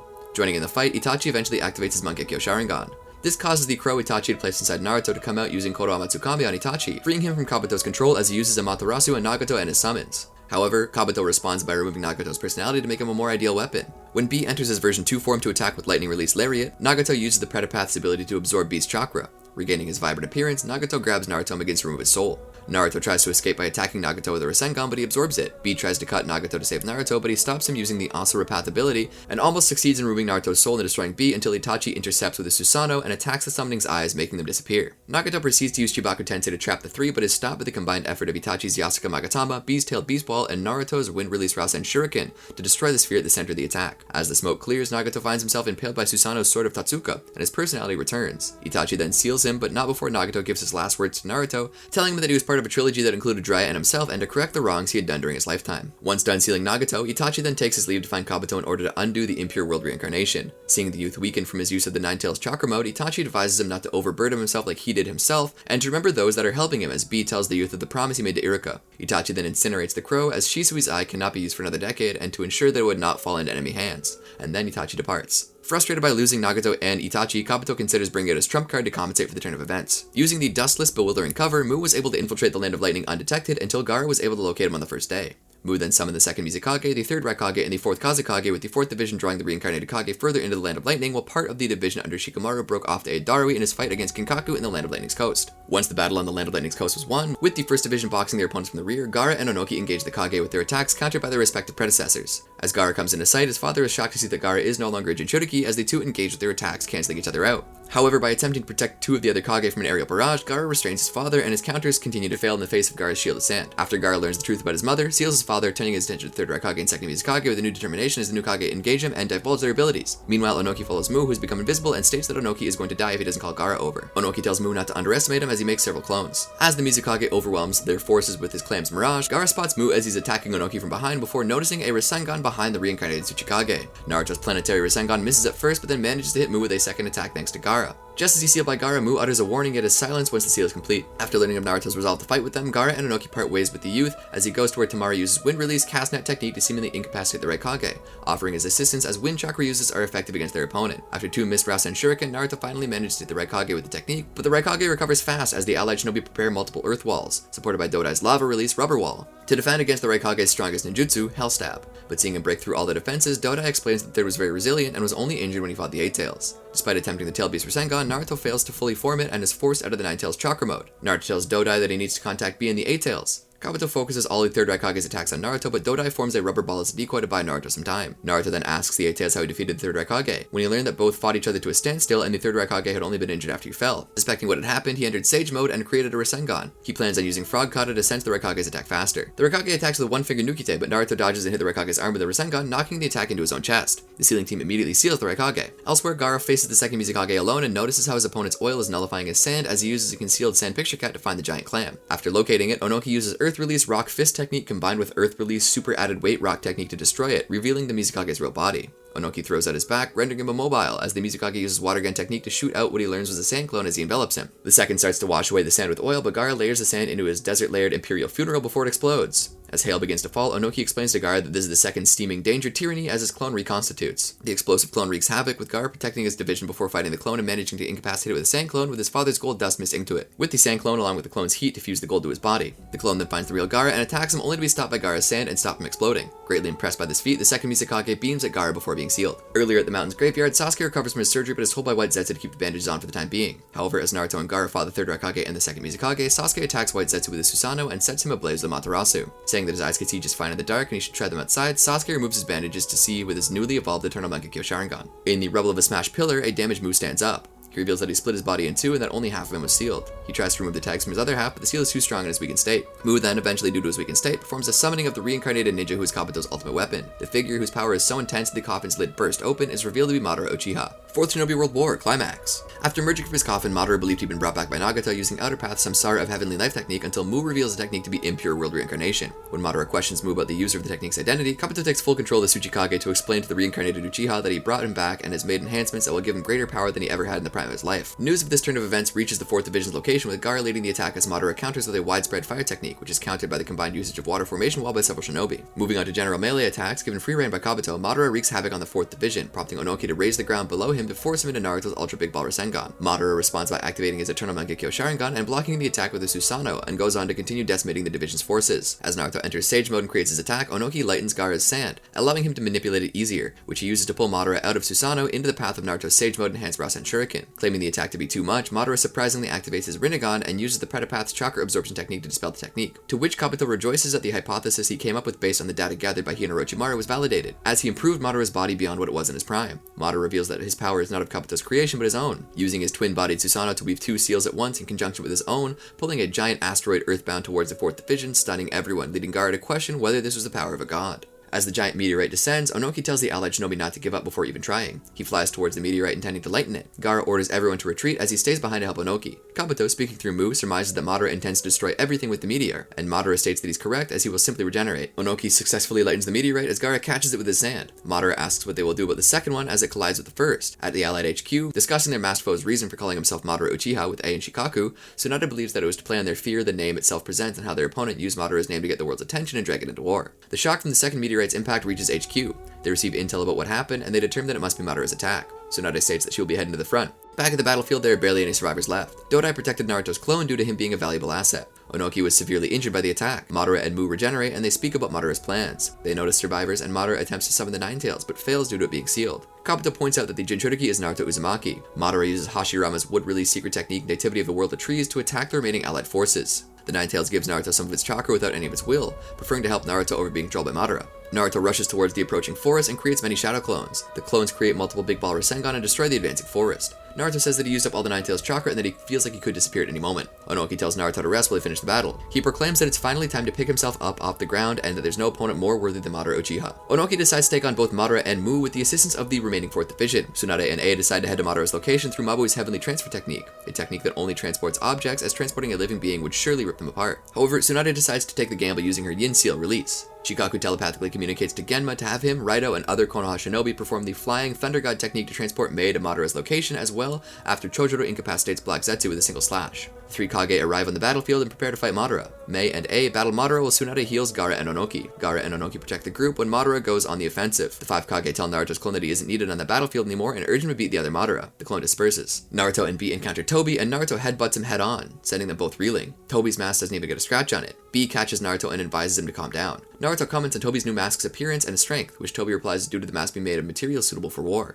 Then Naruto and B start fighting Tobi's 6 paths of pain. Roshi begins the attack by launching lava boulders at his opponents, which B and Naruto respond by attacking head-on. Yagura somehow manages to counter the attacks, causing B and Naruto to fall into Utakata's trap. B and Naruto manage to escape it, but find themselves being blinded by Fu, which was followed by fast attacks from Yugito and Han, and though the assault was successfully blocked, Naruto and B were still driven back. Tobi finds out that Madara was reincarnated, and the youth demanding to know who he truly is, he tells Naruto that he is a nobody, and that the only thing that truly matters is him completing the Eye of the Moon plan. When Naruto and B state their own goal of tearing the mask off to find out who he truly is, Tobi ends the conversation by proclaiming that he will capture both of them and complete his plans. Naruto states that they won't hand over the 8 Tails and the 9 Tails. B questions if the Jinchuriki have their tailed beast removed, and the 8 Tails concludes that they must have been resealed, as it can sense them in their hosts, though different. B begins attacking despite Naruto's call to wait. B attacks Fu with Samehara, but she dodges it by flying. B launches his swords coated in lightning chakra from her blind spot, but she dodges it as the other Jinchuriki watch the two. B wonders how she could dodge from a blind spot, so Naruto tells him about the Rinnegan's shared field of vision. Roshi cuts himself in lava and attacks Naruto, who narrowly evades it, the heat burning his cheek. Yugito launches her guided attack and clashes with B, cutting his scarf. B and Naruto take cover, and B is surprised by her speed, and the 8 Tails points out that the Sharingan allows him to react faster, while the Rinnegan coordinates attacks. Naruto tells B and the 8 Tails about the paths of pain and the black receivers.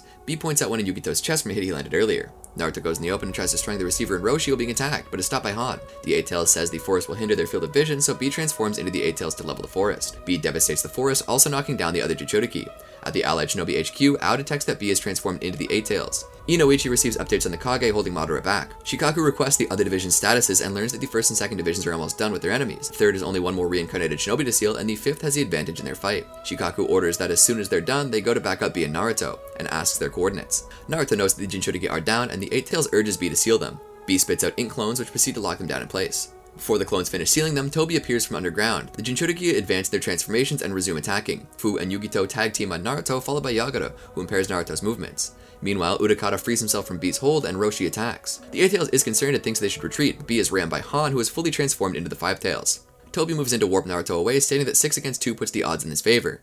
However, he was thwarted as Kakashi and Guy attacked Toby with his violent Leaf Adamantine Strength Whirlwind technique, which causes Toby to become intangible and slip through Naruto while Kakashi retrieves Naruto. Naruto is happy to see them, while Toby states that 2 more Shinobi doesn't make much of a difference against the power of his eyes and the tailed beasts. Kakashi then states that they too have a Sharingan, followed by Guy, who states not to underestimate him as he was Konoha's sublime green beast of prey. At the mountain's graveyard, Sasuke breaks out of the hideout, while elsewhere, having escaped the samurai, Jūgo and Suigetsu discuss Sasuke and Karin, as well as Suigetsu's goal to collect swords as they head back to one of Orochimaru's hideouts. On the battlefield, Naruto warns Guy and Kakashi about Toby's abilities. As the Five Tails attacks, Guy frees Naruto from the coral before seeing the beast turn on Toby, who chains and suppresses the Five Tails, who is dismayed at being controlled in that manner. The Eight Tails tries crushing Toby, but he simply slips through it. Toby returns Han back to his version 2 form. Guy and Kakashi speculate that Toby doesn't have full control of the tailed beasts. The 8 and 9-tailed beasts speak to each other telepathically about the treatment of the tailed beasts, and the 9-tails says that as the second strongest beast going by tails, the 8-tails should just finish the battle already and feign sleep. The 8-tail snaps back, saying that his belief about their powers being defined by the number of tails is exactly why Shukaku hated the 9-tails so much. Guy and Kakashi charged at the Jinchuriki, intended to figure out which of the 6 paths of pain techniques each one used, only to conclude that Toby isn't making them use the 6 paths techniques because they already have strategies against those. Toby praises them for figuring that out and then proceeds to make Roshi and Utakata transform completely. Naruto falls out of the 9-tails chakra boat and considers creating more shadow clones with the 9-tails chakra as diversions. B thinks that creating more clones would surely kill him, but the 8-tails points out that Naruto should have already been on the brink of death and thinks that the 9-tails has stopped taking Naruto's chakra for a while. The 6-tails attacks Kakashi and Guy, who dodge. The 4-tails tosses the 8-tails and Naruto almost falls into its mouth, but resists being eaten by the 4-tails, now back in the 9-tails chakra mode as the 9-tails opens one eye watching on. The 4-tails tosses the 8-tails on the ground and keeps forcing his mouth shut with Naruto in it with the 9-tails watching on. Guy wants to save Naruto, but Kakashi points out their own unfortunate situation between 2 attack fronts, the 6-tails corrosive gas and the other Jinchuriki's chakra arms. Kakashi creates a shadow clone and slices through the arms while Guy punches and burns the gas away. The 8-tails wraps its tentacles around the 4-tails, telling it to let go of Naruto. The 8-tails tells the 9-tails that heard it helped Naruto against Madara, the 9-tails saying it won't wag its tails to help Jinchuriki as easily as the 8-tails. The 8-tails questions if it doesn't care at all about what happens to Naruto. The 9-tails recalls how many shinobi in the past have restrained it and denied it an identity. The 4-tails closes its mouth and Naruto meets the 4-tails, bound by chains. It asks if Naruto is there to take his power and demands to be called by his proper name, making a boisterous introduction. Naruto apologizes for not listening to Son Goku, which impresses it. Naruto and Son Goku discuss issues of recognition, identity, and existence. The 4-tails laughs when Naruto says he's jealous of how B and the 8-tails are with each other, before seeing Naruto is serious about it. Considering Naruto to be a better sight than Toby, Son Goku offers to help Naruto if he can undo the chains that bind it. Son Goku tells Naruto that it won't become his ally even if he saves it unless it can trust Naruto, who's okay with that. Kurama ponders that it knows Naruto and that nothing he can say will reach Tailed Beast. Toby pulls Son towards himself with chains intent on absorbing them both. B is still trying to make Son open his mouth and release Naruto. Naruto fails to make Son open his mouth and decides using the multiple shadow clone technique to make Son puke him out, which it does. B celebrates this. Son tells Naruto that the black receiver in him slid from his chest to his neck because of the full-tailed beast transformation. Naruto spots it, enters his 9-tails chakra mode, and sets out to remove it, apologizing to Son in advance if he needs to get rough. Naruto pulls himself towards the receiver. Toby tries binding Naruto with the chains. Kurama recalls Naruto's past achievements and thinks that if Naruto truly wants to help Tailed Beasts, that he should do it like he always has in Act. Naruto tries pulling out the black receiver while a clone he left inside enters Sage Mode and tries pushing it out from the inside. After Naruto successfully removes the black receiver, Toby instantly summons the demonic statue of the Outer Path and reseals Son Goku, but not before it leaves Naruto with a parting gift. The declaration he intends to go all out from this point on because they had something that belonged to him, Toby forces the 5 remaining Jinchuriki into their respective full-tailed beast forms. As Kakashi and Guy watch on in shock, Kurama tells Naruto that he's willing to lend him more of his power. Somewhat taken aback by this, Naruto proceeds to thank the beast for helping during his brief battle with Madara Uchiha, which Kurama rebuffs. Naruto then chastises the beast for the manner in which he took gratitude before the beast, offering his fist, tells Naruto to meld his chakra with his own. Bumping fists with the beast, Naruto stands and tells B and the 8-tails that he's ready to go again. They however tell him that they would take the front lines while Naruto acted as support since he was unable to transform into the full 9-tails. Naruto however declines this maneuver, leading the 8-tails to wonder if Kurama has finally come around. As Naruto places a hand on the seals in his stomach and opens the gates that held Kurama back, he states that it was no longer the 9-tailed demon fox but Kurama, a comrade from Konoha Crush. As the seal opens up, the 5 opposing tailed beasts each create a tailed beast ball to fire at Kakashi and Guy. Kakashi planned on countering using Kamui while Guy considers opening up his 8th gate, but Naruto, after undergoing a transformation and releasing his seal, was able to deflect all the attacks. Frustrated, Toby made all the tailed beasts attack, but they were pushed away by the 9-tails roar. Kakashi and Guy found themselves within Kurama's chakra, while Naruto created a clone which entered Sage Mode to locate the rods in the tailed beasts. Kurama warned Naruto that since their union wasn't perfect, they could remain in this form for only 5 minutes, which Naruto states was plenty of time.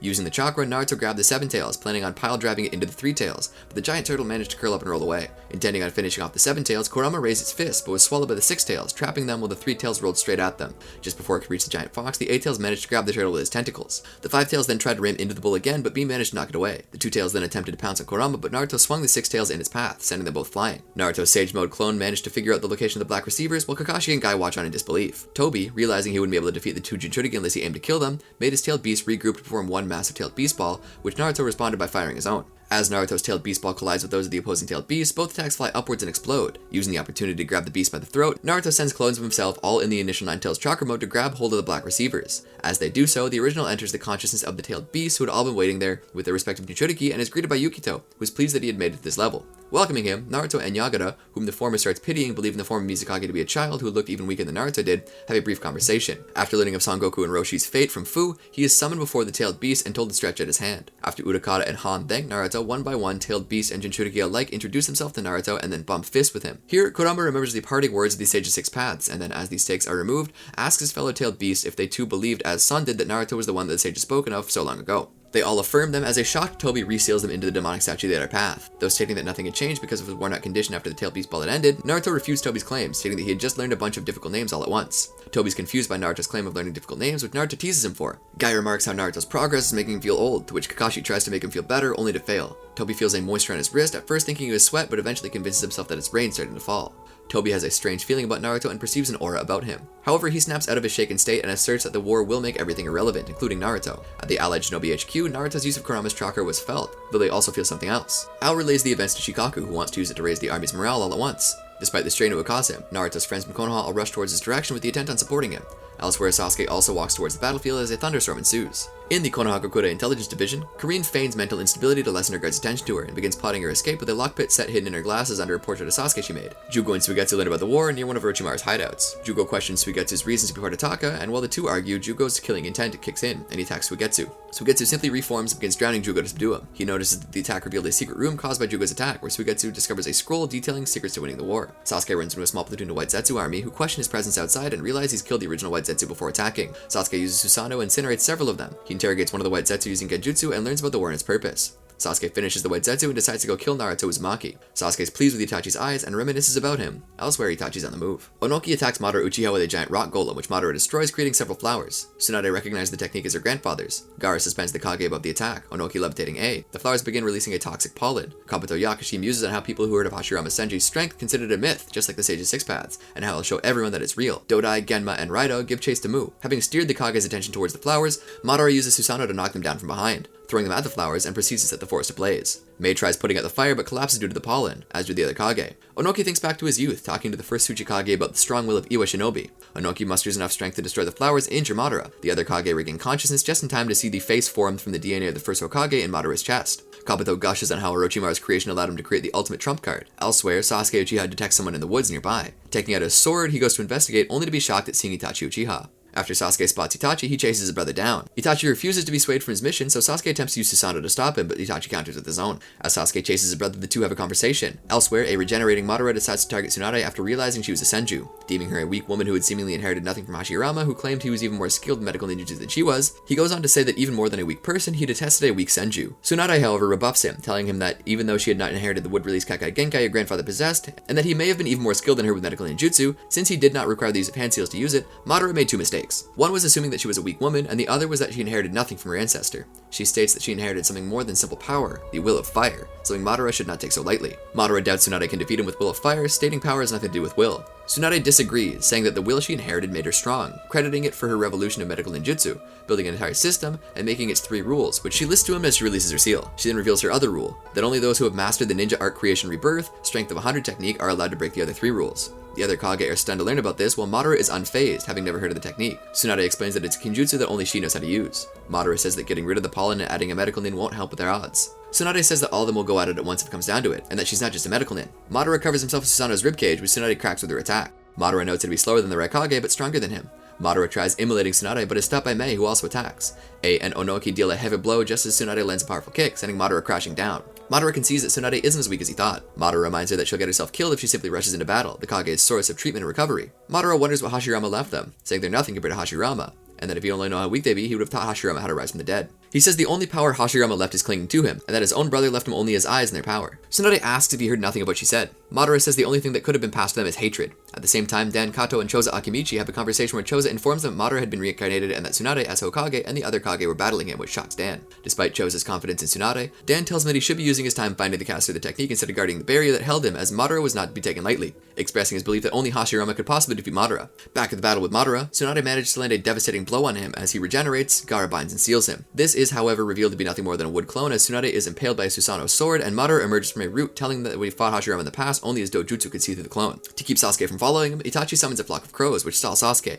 Itachi finds Kabuto Yakushi, saying that he felt where his chakra came from while he was being controlled earlier, citing it as a weakness of the technique. Kabuto isn't concerned, as he's the only one who can stop the technique. After seeing Sasuke close behind Itachi, Kabuto gets excited, exclaiming his luck has turned for the better, which prompted an exasperated Itachi to remark that things had turned out worse than he expected. Having arrived at Kabuto's hideout, Sasuke identifies Kabuto. Kabuto attempts to manipulate him into attacking Itachi, but Sasuke explains that his goal was to talk to his brother and that Kabuto, who has now taken Orochimaru's mantle, is his enemy. Meanwhile, Tsunade reveals her new technique's power, which allows nearly instant regeneration without the usage of hand seals, and throws the sword that impales her back at Madara. While he absorbs it into his Susanoo, Onoki tries to blast Madara with a dust release from behind, but Madara simply absorbs it, claiming he could have done it earlier, but instead took it as a chance to demoralize him with Hashirama's visage. Tsunade questions his confidence, stating that the Kage forced him into using a wood clone. Instead of rebuffing her, Madara admits 5 versus 1 is a good matchup number and creates 25 wood clones, 5 for each Kage. Sasuke attempts to kill Kabuto, but Itachi stops him, explaining the need to discover the counter to the Impure World reincarnation beforehand. Sasuke agrees to cooperate on the terms that Itachi will answer his questions once they're done, and Itachi accepts, as both brothers and Kabuto ready themselves for battle. Closing his hood and stating that he was an introverted person, and as such it was unsettling to be stared at by so many people, Kabuto sends his snakes charging towards Sasuke and Itachi. The brothers are able to fend this attack off by activating their Susanoo, however Kabuto used the opportunity to hide in one of his snakes. Here, Kabuto reveals the abilities that he had gained from experimenting with Sasuke's former teammates, Karin's healing abilities, a similar ability to Suigetsu's hydrification technique, as well as Jugo's ability to absorb natural energy. After revealing that he had found and trained in the Ryuchi cave, much to Itachi's shock, he narrowly dodges Sasuke's arrow. Emerging from the snake's mouth, he reveals that he had finally surpassed Orochimaru and was able to become a sage, and declares that he was now a dragon after Sasuke mistakes him for an imperfect snake like Orochimaru was. Kabuto launches a dragon at the brothers. As Itachi rushes over, a blinding light and violent air vibrations erupt. Sasuke and Itachi are paralyzed by the air vibrations, but Kabuto is still able to move because of his liquefied body. Kabuto goes after Sasuke first. Itachi protects him with Susanoo. Itachi explains that he already knows where Kabuto is going to attack, so he can guard properly. Sasuke attempts to impale Kabuto with his Chidori sharp spear, but Kabuto jumps into the ceiling. Itachi tells Sasuke to remember the plan they used when they went into a mission together. Sasuke, remembering hunting a large boar as he puts the plan into action with his brother. While Itachi launched Yasukami Katama as a distraction, Sasuke fired another arrow at Kabuto, but managed to pin him to the ceiling.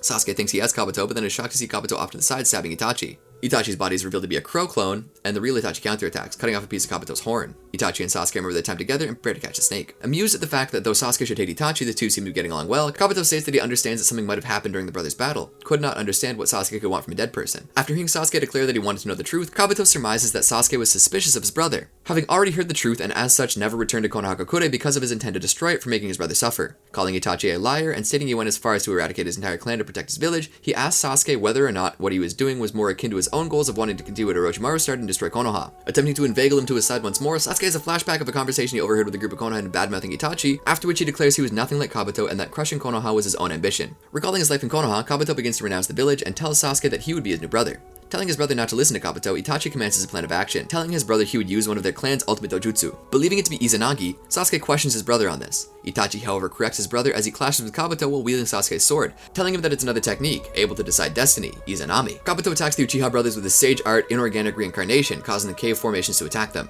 Having used his Susanoo to protect Sasuke, Itachi is incapacitated between the rocks. As Kabuto retrieves a talisman from his snake, intent on rewriting Itachi's mind, Sasuke creates a ring of Amaterasu flames to prevent Kabuto from taking any further action. Commending Sasuke's strategy, Kabuto tells him nonetheless that they were not able to defeat him. Continuing to brag about his accomplishments, he states that of anyone currently alive, he had come the closest to the Sage of Six Paths, and that compared to him, the Uchiha were nothing. This prompts Sasuke to lash out at him, but is stopped by a fully regenerated Itachi. Itachi tells Kabuto that it reminded him of his former self, and that the two of them were very different. He then tells him that because he did not understand his own limitations, the value of comrades, and who he really was, he was doomed to fail as he did when he was alive. With this, Kabuto retorts that they were the ones that knew nothing about him, and that for his whole life he had tried to find out who he really was. With this, Kabuto has a flashback to his earliest memory of being found by Nono and Urushi. He then states that for his whole life he had nothing. Kabuto then remembers his first meeting with Orochimaru while aiding the wounds of several Konoha shinobi, declining the offer of being a shinobi. Nono is later approached by Danzo Shimura, Orochimaru and an Aburame shinobi who blackmail her into undertaking an intelligence gathering mission based on intel that it received that Iwagakure was planning a big attack. Taking Kabuto along with him to replace a dead root member, the young man was sent on several spy missions in different hidden villages, inclusive of the 5 great shinobi countries. On a mission in Iwagakure, his cover was blown as he attempted to escape. He was confronted by an Iwa Nin. Kabuto attacked the ninja with his chakra scalpel, severely wounding his would-be assassin, revealed to be Nono to his horror. When Nono did not remember him as he attempted to heal her, a shocked Kabuto ran off and left her as Kitsuki and another Iwa Nin approached them. Devastated that she did not remember him and wondering who he was, Kabuto was once again approached by Orochimaru, who states that Kabuto had become quite the shinobi. Kabuto was startled by Orochimaru's approach. Orochimaru says he's been watching Kabuto and Nono for a long time and invites him to come with him, promising to reveal the reason Nono attacked him and didn't recognize him. Orochimaru takes Kabuto to his medically equipped hideout, telling Kabuto he's the first person he's brought here. Kabuto questions Orochimaru on why he brought him here, and Orochimaru is pleased with his inquiring nature. Orochimaru reveals that Root set up Kabuto and Nono to kill each other as their skilled abilities as spies with vast knowledge would have made them too dangerous to be kept alive. Orochimaru then explains that Danzo told Nono the reason Kabuto joined Root, accepting her pleas to relieve him of duty if she kills one man, Kabuto, who she would believe to be someone else,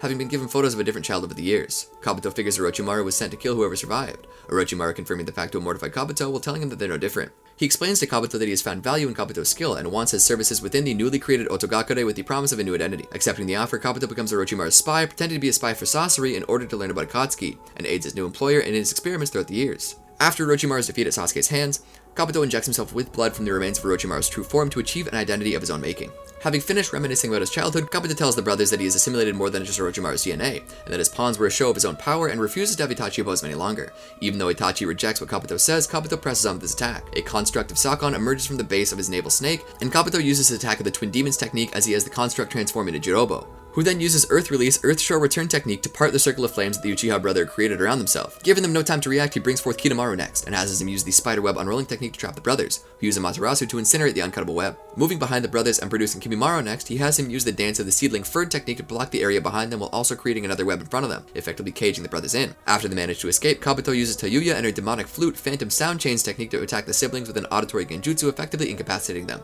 Bringing forth Orochimaru himself, finally Kabuto has him transform into his white snake form and attack the brothers. The Uchiha manage to escape the genjutsu and fend the snake off by casting genjutsu on each other. Kabuto, however, appears from the mouth of the snake with a surprise attack and bisects Itachi, stating that a genius that has everything would not understand him wanting to find his true self, and then declared that no one would stand in his way with this. Regenerating, Itachi called out to Sasuke as Kabuto moved to implant his talisman to rewrite Itachi's mind. Responding, Sasuke threw his sword at Kabuto. Kabuto caught the sword with his navel snake and dodged the grasp of Sasuke's Susanoo. Sasuke launched a fireball at Kabuto, who countered it with a large torrent of water which swept Sasuke off his feet. Through the mist created from the two clashing techniques, Kabuto noticed that Itachi, who Kabuto stabbed with the sword for him, disappeared into a flurry of crows and attacked Kabuto with the sword he took from him, chastising him for using the same attack pattern he used before to cut his horn off, to which Itachi rebuffs that he cannot be harmed, also refuting Kabuto's claims that genjutsu cannot affect him, stating that it already had. This sequence of events repeats itself once again until Kabuto begins to notice the deja vu, regardless of what he did differently. It was ultimately revealed that the entire new sequence of the battle was taking place within Kabuto's head, as he was trapped within Izanami. During this time, Sasuke questions his brother about Izanami. Itachi explains the mechanisms behind the technique, the history of their clan, the use of the Izanagi, and why Izanami was created.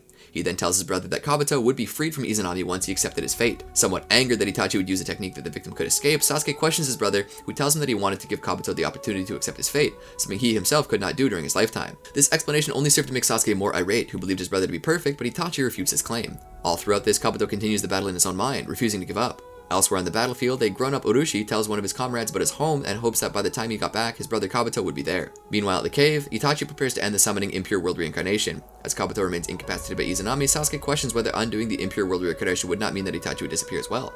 Declaring that he no longer had any attachment to the world of the living, Itachi notes that he was proud to be able to protect Konoha Crush once more.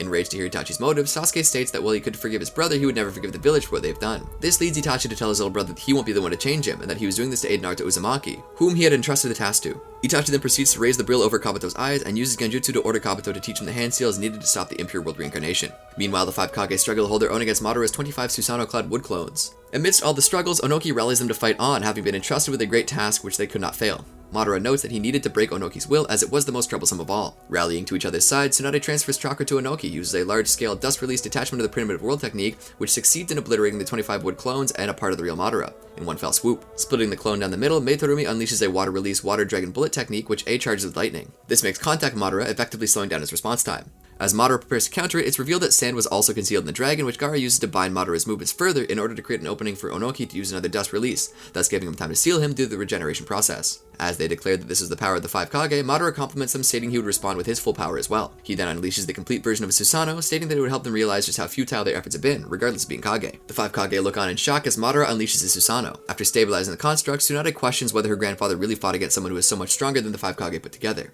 Madara responds by saying that Hashirama was the only one who could defeat him, and that states that it was a good thing that he wasn't here, as the extent of the damage to the surrounding landscape would be on a much smaller scale, as he sends the Kage flying with one swing from his sword, destroying the mountain range behind him in the process. Realizing his full power, Onoki questions whether or not Madara had gone easy on him and Mu in the past, to which Madara states that why should he fight seriously against children. As the Kage stand to face Madara nonetheless, Onoki then states that they would not back down now, causing Madara to resolve himself to crush their beliefs. Elsewhere, Itachi then commands Kabuto to use the hand sails he had just stated to end the Impure World Reincarnation. Sasuke uses this time to state his resolve to Itachi that he will destroy the village because of what it did to him before bidding farewell to Itachi. As the technique is released, the reincarnated shinobi from all over the battlefield begin to deconstruct. Upon seeing this, a battered Naruto and Bee thank Itachi and then uses this as motivation to wrap things up with Tobi as well. Before being completely decommissioned, Itachi heads towards his little brother with his hand outstretched, stating that he could still make it. With the Impure World Reincarnation released, all the reincarnated shinobi began to fade into pillars of light. As the battle between Tobi and Naruto ensues, Naruto charges at him, stating that his opponents were in front of him as Tobi contemplates the fact that Kabuto had seemingly been defeated. Meanwhile, the 5 Kage struggle to combat Madara. As he's about to deal another blow with his sword, his Susanoo completely dissipates as he's enveloped in a beam of light, causing him to wonder what happened to the summoner. Back at the cave, Itachi uses the last of his consciousness to show Sasuke his memories of the Uchiha clan downfall,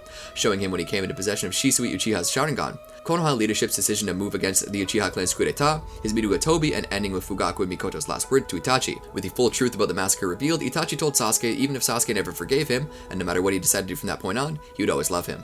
After imparting his final words to Sasuke, Itachi's soul is released from the Impure World reincarnation, after which Kabuto seems to have been released from Izanami. On 5 different battlefields, all the other reincarnated shinobi souls are being released as the 5 Kage realize what was happening. They wonder who had released the technique, with Inoki noting that whoever it was, he was a hero to the shinobi world. Regaining dominion over his movements, Dan asks Choza to have him remove the barrier which had sealed him. When the barrier is released, Choza notes the hand seals Dan used, realizes his intentions, and tells him to hurry to go to Tsunade. Using his spirit transformation technique to take control of the then ascending soul, Dan flies to Tsunade's location in time to take over her body and save her from Madara, who, though being released from the Impure World reincarnation, was still making a desperate attempt to kill the Kage. Speaking with Tsunade in her subconscious, just before disappearing, Dan tells Tsunade that he would wait for her in the afterlife, but not to follow him just yet, and he leaves her with the remainder of his chakra, thus restoring her strength of 100 seal. After returning to the real world, Tsunade and the other Kage watch in some confusion, wondering why Madara hadn't stopped moving as well. He then explains that if the reincarnated know the seal to end the summoning contract of the Impure World reincarnation, they could sever ties from the summoner. With this, Madara performs the seal to sever the contract and tells them to tell the summoner that he shouldn't use Kinjutsu so arbitrarily. Reminiscing about Itachi's last words, Sasuke is tormented by questions about important aspects of a shinobi's life, his clan, his friends, and about his existence. Just as the roof of Kabuto's place caves in, Sasuke manages to dodge the falling stones and rocks. Suigetsu and Jūgo appear, claiming that at last to have found Sasuke.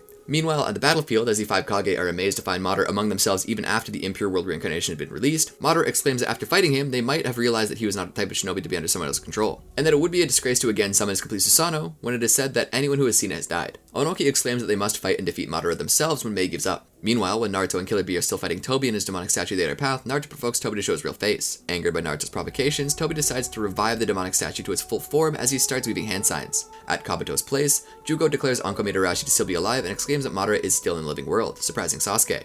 As Sasuke questions why they're still after him, Suigetsu tells him that they found a cool thing and hands Sasuke the scroll which they found at one of Orochimaru's hideouts. Rendered speechless for a moment by the contents, Sasuke decides to meet with Orochimaru, explaining to a shocked Suigetsu that Orochimaru is too tough to die easily, deciding that he's going to meet the one who knows everything. Despite Suigetsu giving several vehement and somewhat manic reasons why not to revive Orochimaru, Sasuke is resigned to his decision. Moving to execute Sasuke's orders, Jūgo retrieves some of Kabuto's DNA using his Sage transformation abilities, much to Suigetsu's disgust. After Jūgo places DNA in Anko's Cursed Seal of Heaven, Sasuke uses the evil releasing method to revive Orochimaru as his conscious remnants exit Anko and regenerate his body from the sample. Retreating behind Kabuto as Orochimaru emerges, Suigetsu sheepishly greets his former captor, who notes that he was abreast of the situation, having been able to observe everything from within Anko, further shocking them when he tells him he has no interest in the war that was currently going on. And instead, he still had his sights set on Sasuke's body, but was unable to seal it in its current state. Showing him the scroll he was given, Sasuke tells Orochimaru that he wanted to hear everything from the source, leading Orochimaru to question him if he was away from his path of revenge, to which Sasuke denies. Moving over to the immobile Kabuto, which prompts Suigetsu to run to the other side of the cave, Orochimaru drains Kabuto of his chakra, causing Kabuto to revert to his original self. Noting to himself that Sasuke has changed since they last saw him, Orochimaru beckons him to follow to a place that he himself knows well. While analyzing the situation before him, Naruto, Killer Bee, Might Guy, and Kakashi are told by Tobi to bear witness to the beginning of the end once the Ten Tails is fully revived. Confused that Tobi would be able to do this, Kakashi notes that the war was all for the sake of preventing Akatsuki from retaining the 8 and 9 tails, and since they already had the beasts, wonders whether Tobi was lying. Remembering what Tobi said, and then the fact that they had used a clone made from its chakra to evade Tanka, Gyuki reminds me of this and then notifies his comrades. Speaking to Naruto directly, Kurama notes that the chakra is also present in the Benihisago and the Kaku no Johei, which the demonic statue the other path had consumed, and asks Naruto to let him speak through the boy to personally reveal what it knows about the others. As the fox explains the story behind the 2 treasure tools of the Sage of Six Paths, the Gold and Silver brothers, and how they had come to obtain his chakra, after which Kakashi corroborates his story with the intel received from headquarters. With this, Kakashi declares that he would like them to do something before the beast is revived, leading Tobi to retort that because Kakashi always spoke so easily, it led him to live a life full of regret, shocking both Kakashi and leading Guy to question Tobi once again on who he was. Rebuffing this, Tobi told Guy that it made no sense to tell him because he didn't remember faces. Interjecting, Kurama tells him that as Kakashi said, now was the only time to do something about the situation, as the Sage of Six Paths had told him that the revival of the Ten Tails signaled the end of the world. Answering Naruto's questioning of the Ten Tails' power, Kurama tells him of the beast's might and the fact that amongst all the names it was known as, it was also seen as the progenitor of all that existed in the world. The beast then goes on to say that even though alone it would stand no chance against the beast, it could be possible since Tobi did not possess all the 8 tails in its own chakra. Tobi, however, rebuffs this by stating he only needed the beast to cast the infinite Tsukiyoma in the world. Switching back with Kurama, Naruto declares his dreams to Tobi with Guy, Kakashi, and even Bee, who disclaims female attributes he values, much to the 8 tails' shock, rally behind him. As Tobi launches into another speech, Naruto enters his 9 tails chakra mode and attempts to land a high-speed Rasengan attack on the statue, and Tobi blocks it with his gunbai, prompting Naruto to state that it seems as though he would really have to bash Tobi's mask. Tobi responds, noting that there was one thing he could not part with, and then declares that he would not let him touch the statue. Formulating this strategy as Naruto produces a shadow clone, the Shinobi agreed that use of feint attacks would be crucial to this battle because of Tobi's abilities. Moving directly towards Tobi, Naruto uses his super mini-tailed beast ball while Kakashi asks B to hoist him into the air as he activates his Mangekyo Sharingan. Deciding that it was best to avoid direct contact, Guy takes out his pair of Soshuga.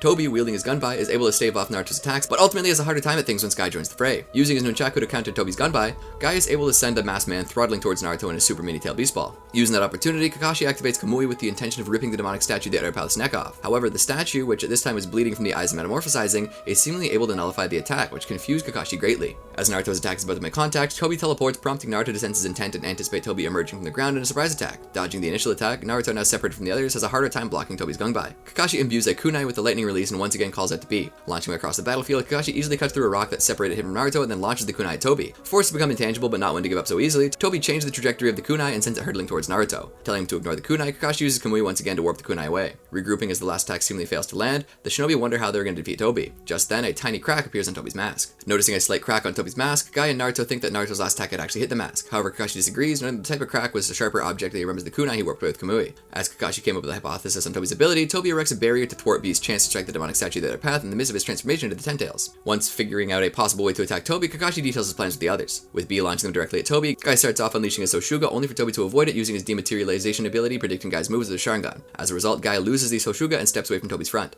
Naruto then follows up quickly by launching a Rasengan, which is avoided easily by Tobi, who keeps insisting on the futility of the strategy. However, the Rasengan seemingly disperses before reaching Tobi, followed by a sudden explosion that hits his right shoulder. After being hurled away, the masked man uses his gunbai to stand back up. Tobi then realized the attack was transported to his right arm using Kamui, just as he was about to materialize. Realizing Tobi's ability now, Kakashi knows that Tobi was not using two separate techniques to dematerialize and warp things away, but a single technique. Urging Kakashi to explain it the simplest way possible so that they could readjust their strategy, Guy and the others listen on as Kakashi explains Tobi's ability to become intangible and absorb things that were one and the same. He then explains that when he makes himself intangible, what Tobi actually does is to warp away the part of his body that was being attacked to the other dimension, so while it existed there, all attacks would simply be phased through his body. However, since Kamui shares the same dimension, the lightning-enhanced kunai that Kakashi warped away passed through the intangible part of Tobi's body and ended up in the other dimension and scratched the part of his body that was now sent there in order to make himself appear intangible. When questioned by B how their two techniques were linked to the same dimension, a hesitant Guy begins to question Kakashi, but the latter cuts across him to ask Tobi directly where he got the Sharingan from. Responding, Tobi reveals he obtained his right Sharingan eye during the previous war at Kanabi Bridge, the moment that Kakashi became recognized as the hero of the Sharingan. With Kakashi left speechless by the revelation, Tobi belittles him while perpetrating the Eye of the Moon plan as the right move for humanity.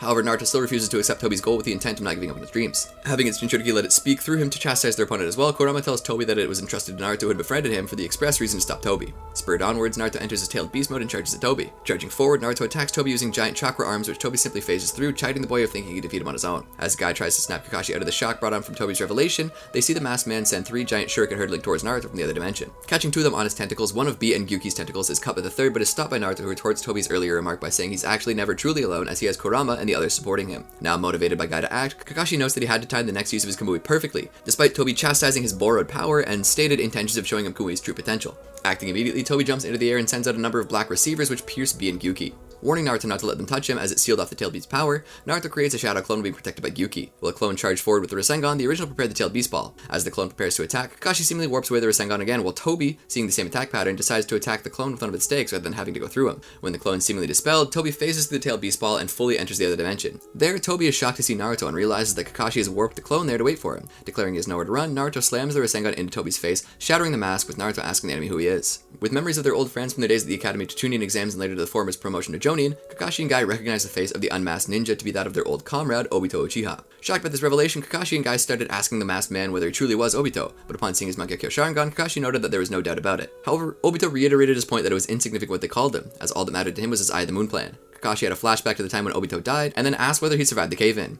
This led Naruto to ask them who the person in front of them was. Guy answered that he was a former classmate of theirs who supposedly died during the Third Shinobi World War. Kakashi, still in shock, asked Obito that if he survived, then why he had not made the fact known until now. Obito retorts that whether he survived or not was unimportant. However, if Kakashi really had to have an answer to why Obito had not returned, it was simply because Kakashi had let Rin die, an answer that had an amused Obito chortle over Kakashi's reaction.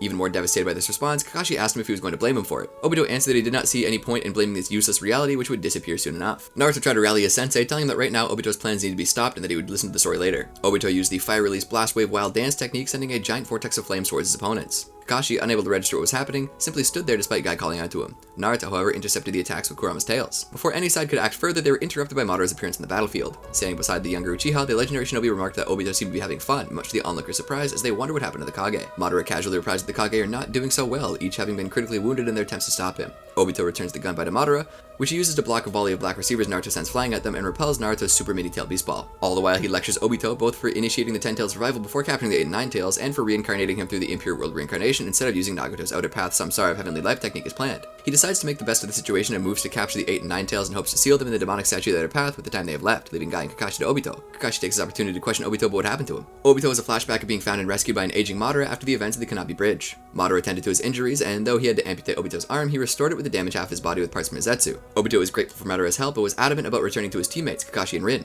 Time passed as he recovered and began to rehabilitate under the watch 2 Zetsus, White Zetsu and a Spiral Face Zetsu. One day, White Zetsu returned to the hideout and alerted Obito that his comrades were in danger, surrounded by Kirigakure Shinobi. With the aid of the Spiral Face Zetsu forming a suit to reduce his physical limitations, Obito rushed to help them. Upon arrival, he found Kakashi's hand running through Rin's chest. As Rin died, it caused Obito's Sharingan and the one he gave to Kakashi to become Mangekyo Sharingan. While Kakashi passed out, an enraged Obito slaughtered the Kirigakure ninja. He looked upon Rin's dead body and, devastated by her death, concluded that he must be in hell. The events changed Obito and gave him resolve to change fate by destroying the world and creating a new one where Rin still lives. Remembering the Zetsu's discussion over Madara's plans to create just such a world, Obito decides to become Madara's apprentice to achieve that goal. Over time, Madara imparted Obito with all that he knew, the legend of the Sage of Six Paths, the Eye of the Moon plan, and all the necessary steps to bring the plan to fruition. He then infused White Zetsu with a part of his mind, completing his creation with the Black Zetsu. Madara then took himself off of life support, dying so that he may be brought back at the planned juncture. Left with Madara's name to take as his own, with Zetsu by his side, Obito spent the following decade setting the pieces in place with his meeting with Nagato, who was vital to Madara's resurrection. Inspired to cause the Nine-Tailed Demon Fox's attack after overhearing Kakashi, Obito fully embraces his new ideals,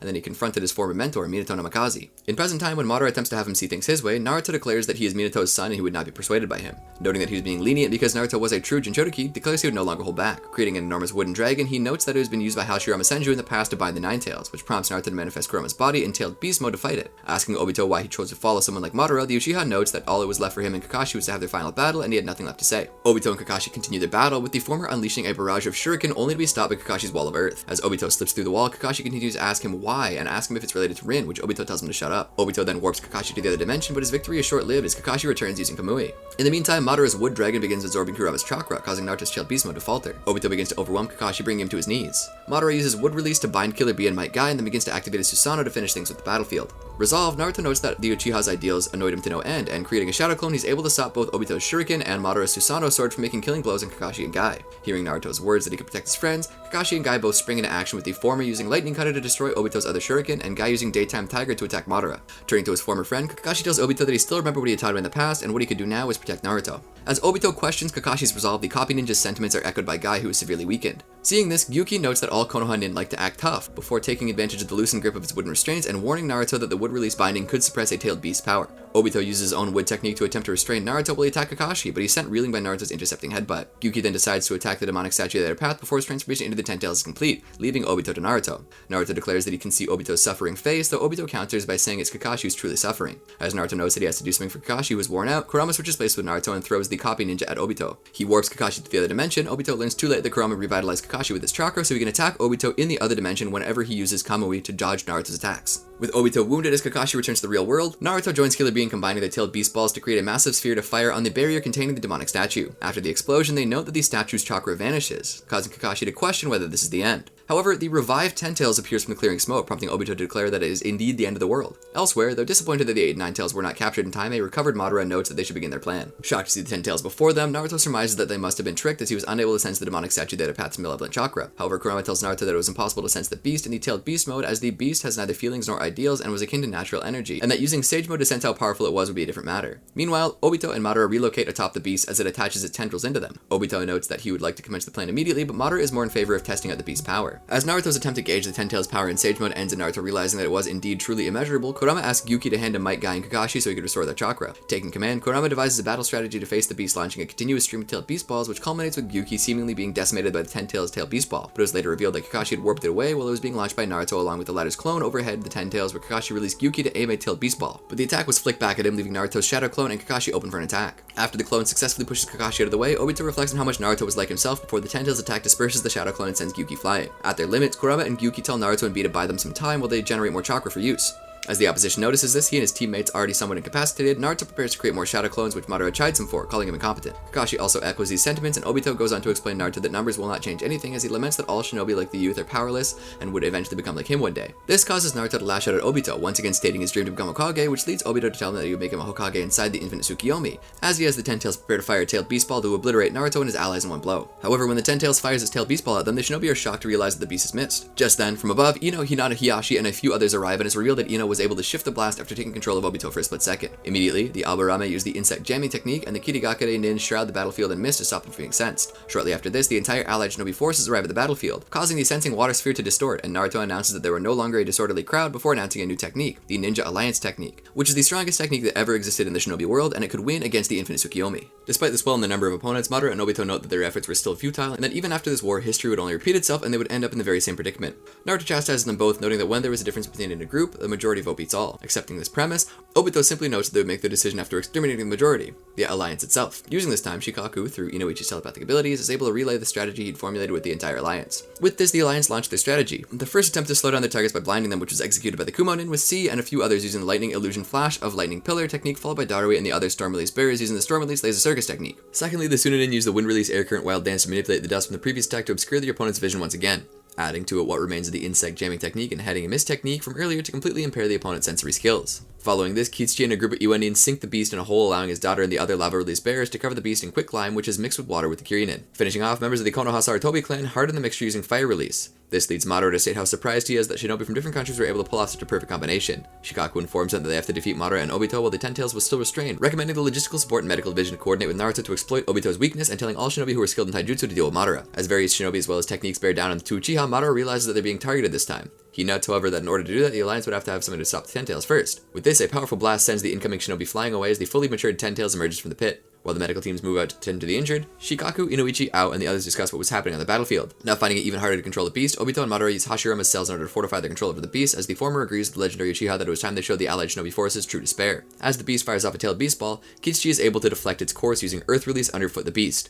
A second tailed beast ball is launched, which detonates in a nearby lake, and a third, which Hiyashi notes, destroys an entire town in an instant. Initially believing that the towns where civilians were now unsafe, the fourth-tailed beast ball, which is launched, is noted to be heading straight for HQ, as Shikaku surmised. As Inoichi asks for directives, Shikaku tells him that the only thing they can do is what they were assigned until the very end. And for what appears to be the final time, Inoichi patches Shikaku through to the entire alliance, as the genius Nara passes on his final strategy to defeat the enemy. Meanwhile, on the battlefield, Madara exclaims that they're finally able to get them with a tailed beast ball, justifying the deaths of the alliance's head was a simple war attack. Though Choji tries to console him after his father's death, Shikamaru reminds him and Ino that they are in the middle of a war and must focus on carrying out Shikaku's final strategy. Only Naruto was unaware of Inoichi and Shikaku's deaths, with the others attempt to explain, interrupted by the Ten Tails resuming its attack. Leaping into action, Neji and Hiyashi are able to deflect the beast's attack, with everyone beginning to praise the Hyuga clan. Hiyashi tells Naruto that he must focus in this fight while explaining to him that death is a possibility in this war, adding that Shikaku and Inoichi were willing to die for their children. Neji echoes his uncle's sentiments, referring to his own father's sacrifice before he, Hiyashi, and Hinata state their intent to protect Naruto to their last breath. Meanwhile, atop the Ten Tails, which is slowly resisting their control, Madara and Obito discuss how to proceed with their plan. However, as he's only a reanimated corpse and cannot become the Ten Tails from Chōtoki, Madara needs Obito to sacrifice himself to become a living being once more.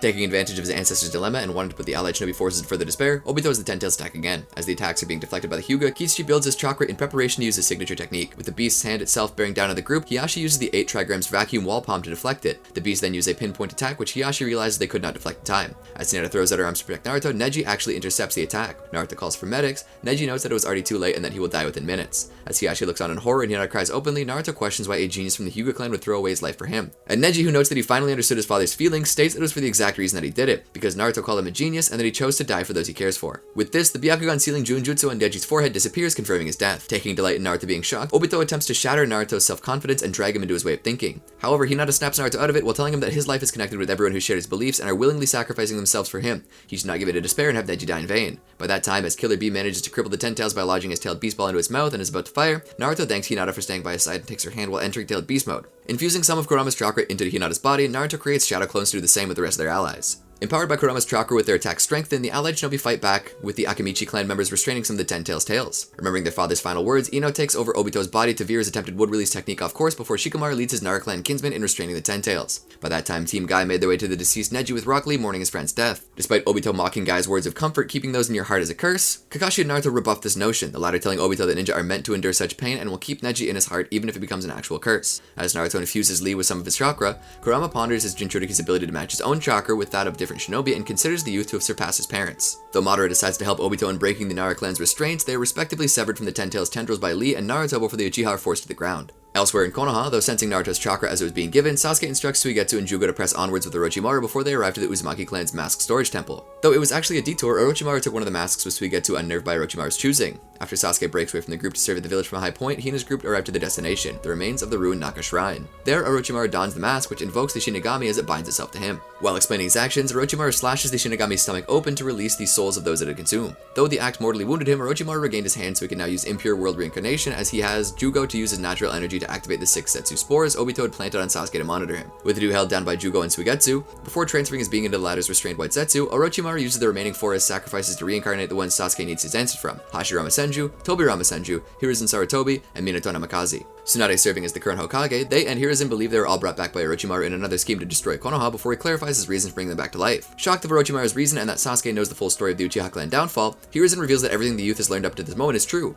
Not surprised, Tobirama berates the Uchiha clan until Orochimaru points out that his actions in life set them down that path by placing them in charge of the Konoha military police force and separating them from the rest of Konoha. When Hashirama demanded why his brother did it, Tobirama explained that the Uchiha treasured love above all else, and that through the despair of losing someone dear, they gained the Sharingan, eventually evolved them. However, using Madara and the love he had for his brother as an example, Tobirama reveals that the despair can also madden the user. He concludes that all he had done was an attempt to use the Uchiha's cursed heritage in a positive way and cannot be blamed for this self-destructive nature. Hearing enough, Sasuke turns his attention to Hashirama to ask him the meaning behind the village and ninja so he can determine whether or not it's worth sparing. Against Tobirama's protest, having sensed his rival also being reincarnated, Hashirama tells Sasuke of his history of Madara Uchiha in an effort to save the youth from his old friend's fate by telling him his ideals. Beginning his story at the Warring States period, the time before the shinobi villages were established, Hashirama reveals that he and Madara had met as children. Though enemies by birth due to their family feud, Hashirama befriended Madara and they dreamed of an ideal system where everyone could live in peace. However, when their families learned of their secret meetings, Madara severed his ties to Hashirama and became his enemy despite his former friend's pleas. Time passes and both Hashirama and Madara became leaders of their respective clans. Though Hashirama continued to revisit their plans of peace to him as he lost his entire family in the conflict, Madara remained reluctant to end the bloodshed before accepting it when Hashirama demonstrated how strong his resolve for peace was. Soon after Konoha was formed, and despite his intent to make Madara their leader, Hashirama became Hokage by popular vote.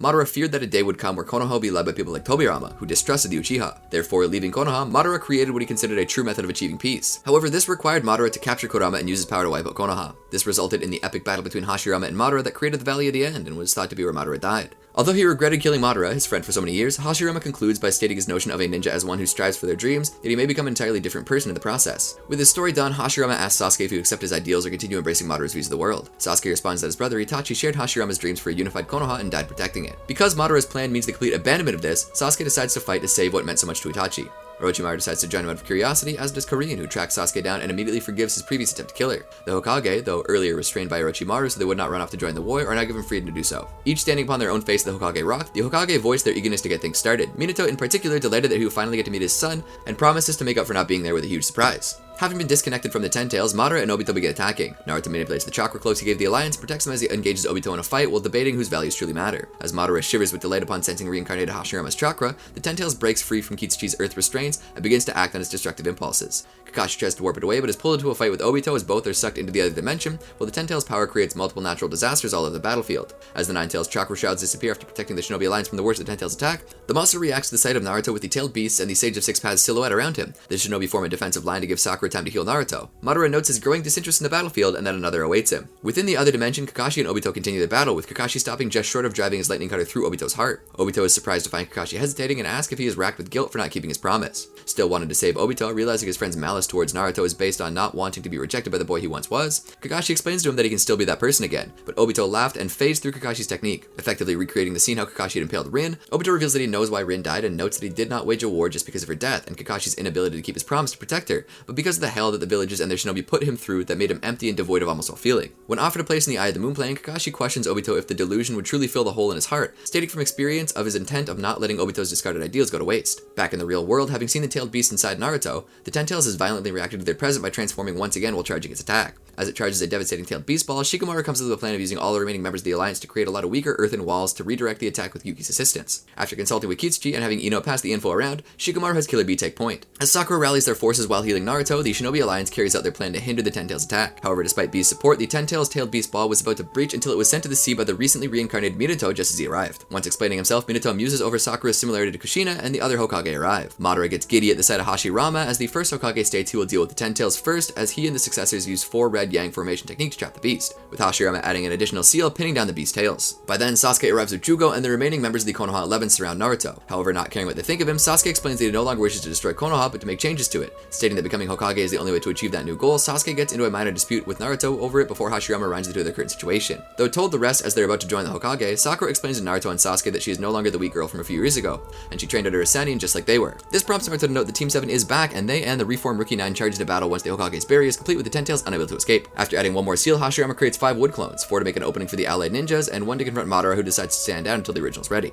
Once inside, the group finds himself facing an army of Ten Tails clones, with Sakura using what she learned from Tsunade to wipe out some of the creatures, much to her teammates' shock before they save her when she momentarily left her guard down. The rest of the Rookie 9 follow suit by displaying their own newly mastered abilities. Kiba's human beast mixer transformation, 3-headed wolf, Shino's parasitic giant insect bug bite, and Team Asuma's Inoshikacho formation E human bullet yo-yo. Even Sai joins the fray, although ends up being saved by Naruto. With the number of Ten Tails clones having an advantage over the allied Shinobi forces, Sai points out that the only way to beat the Ten Tails is to defeat its largest extension to get close enough to it.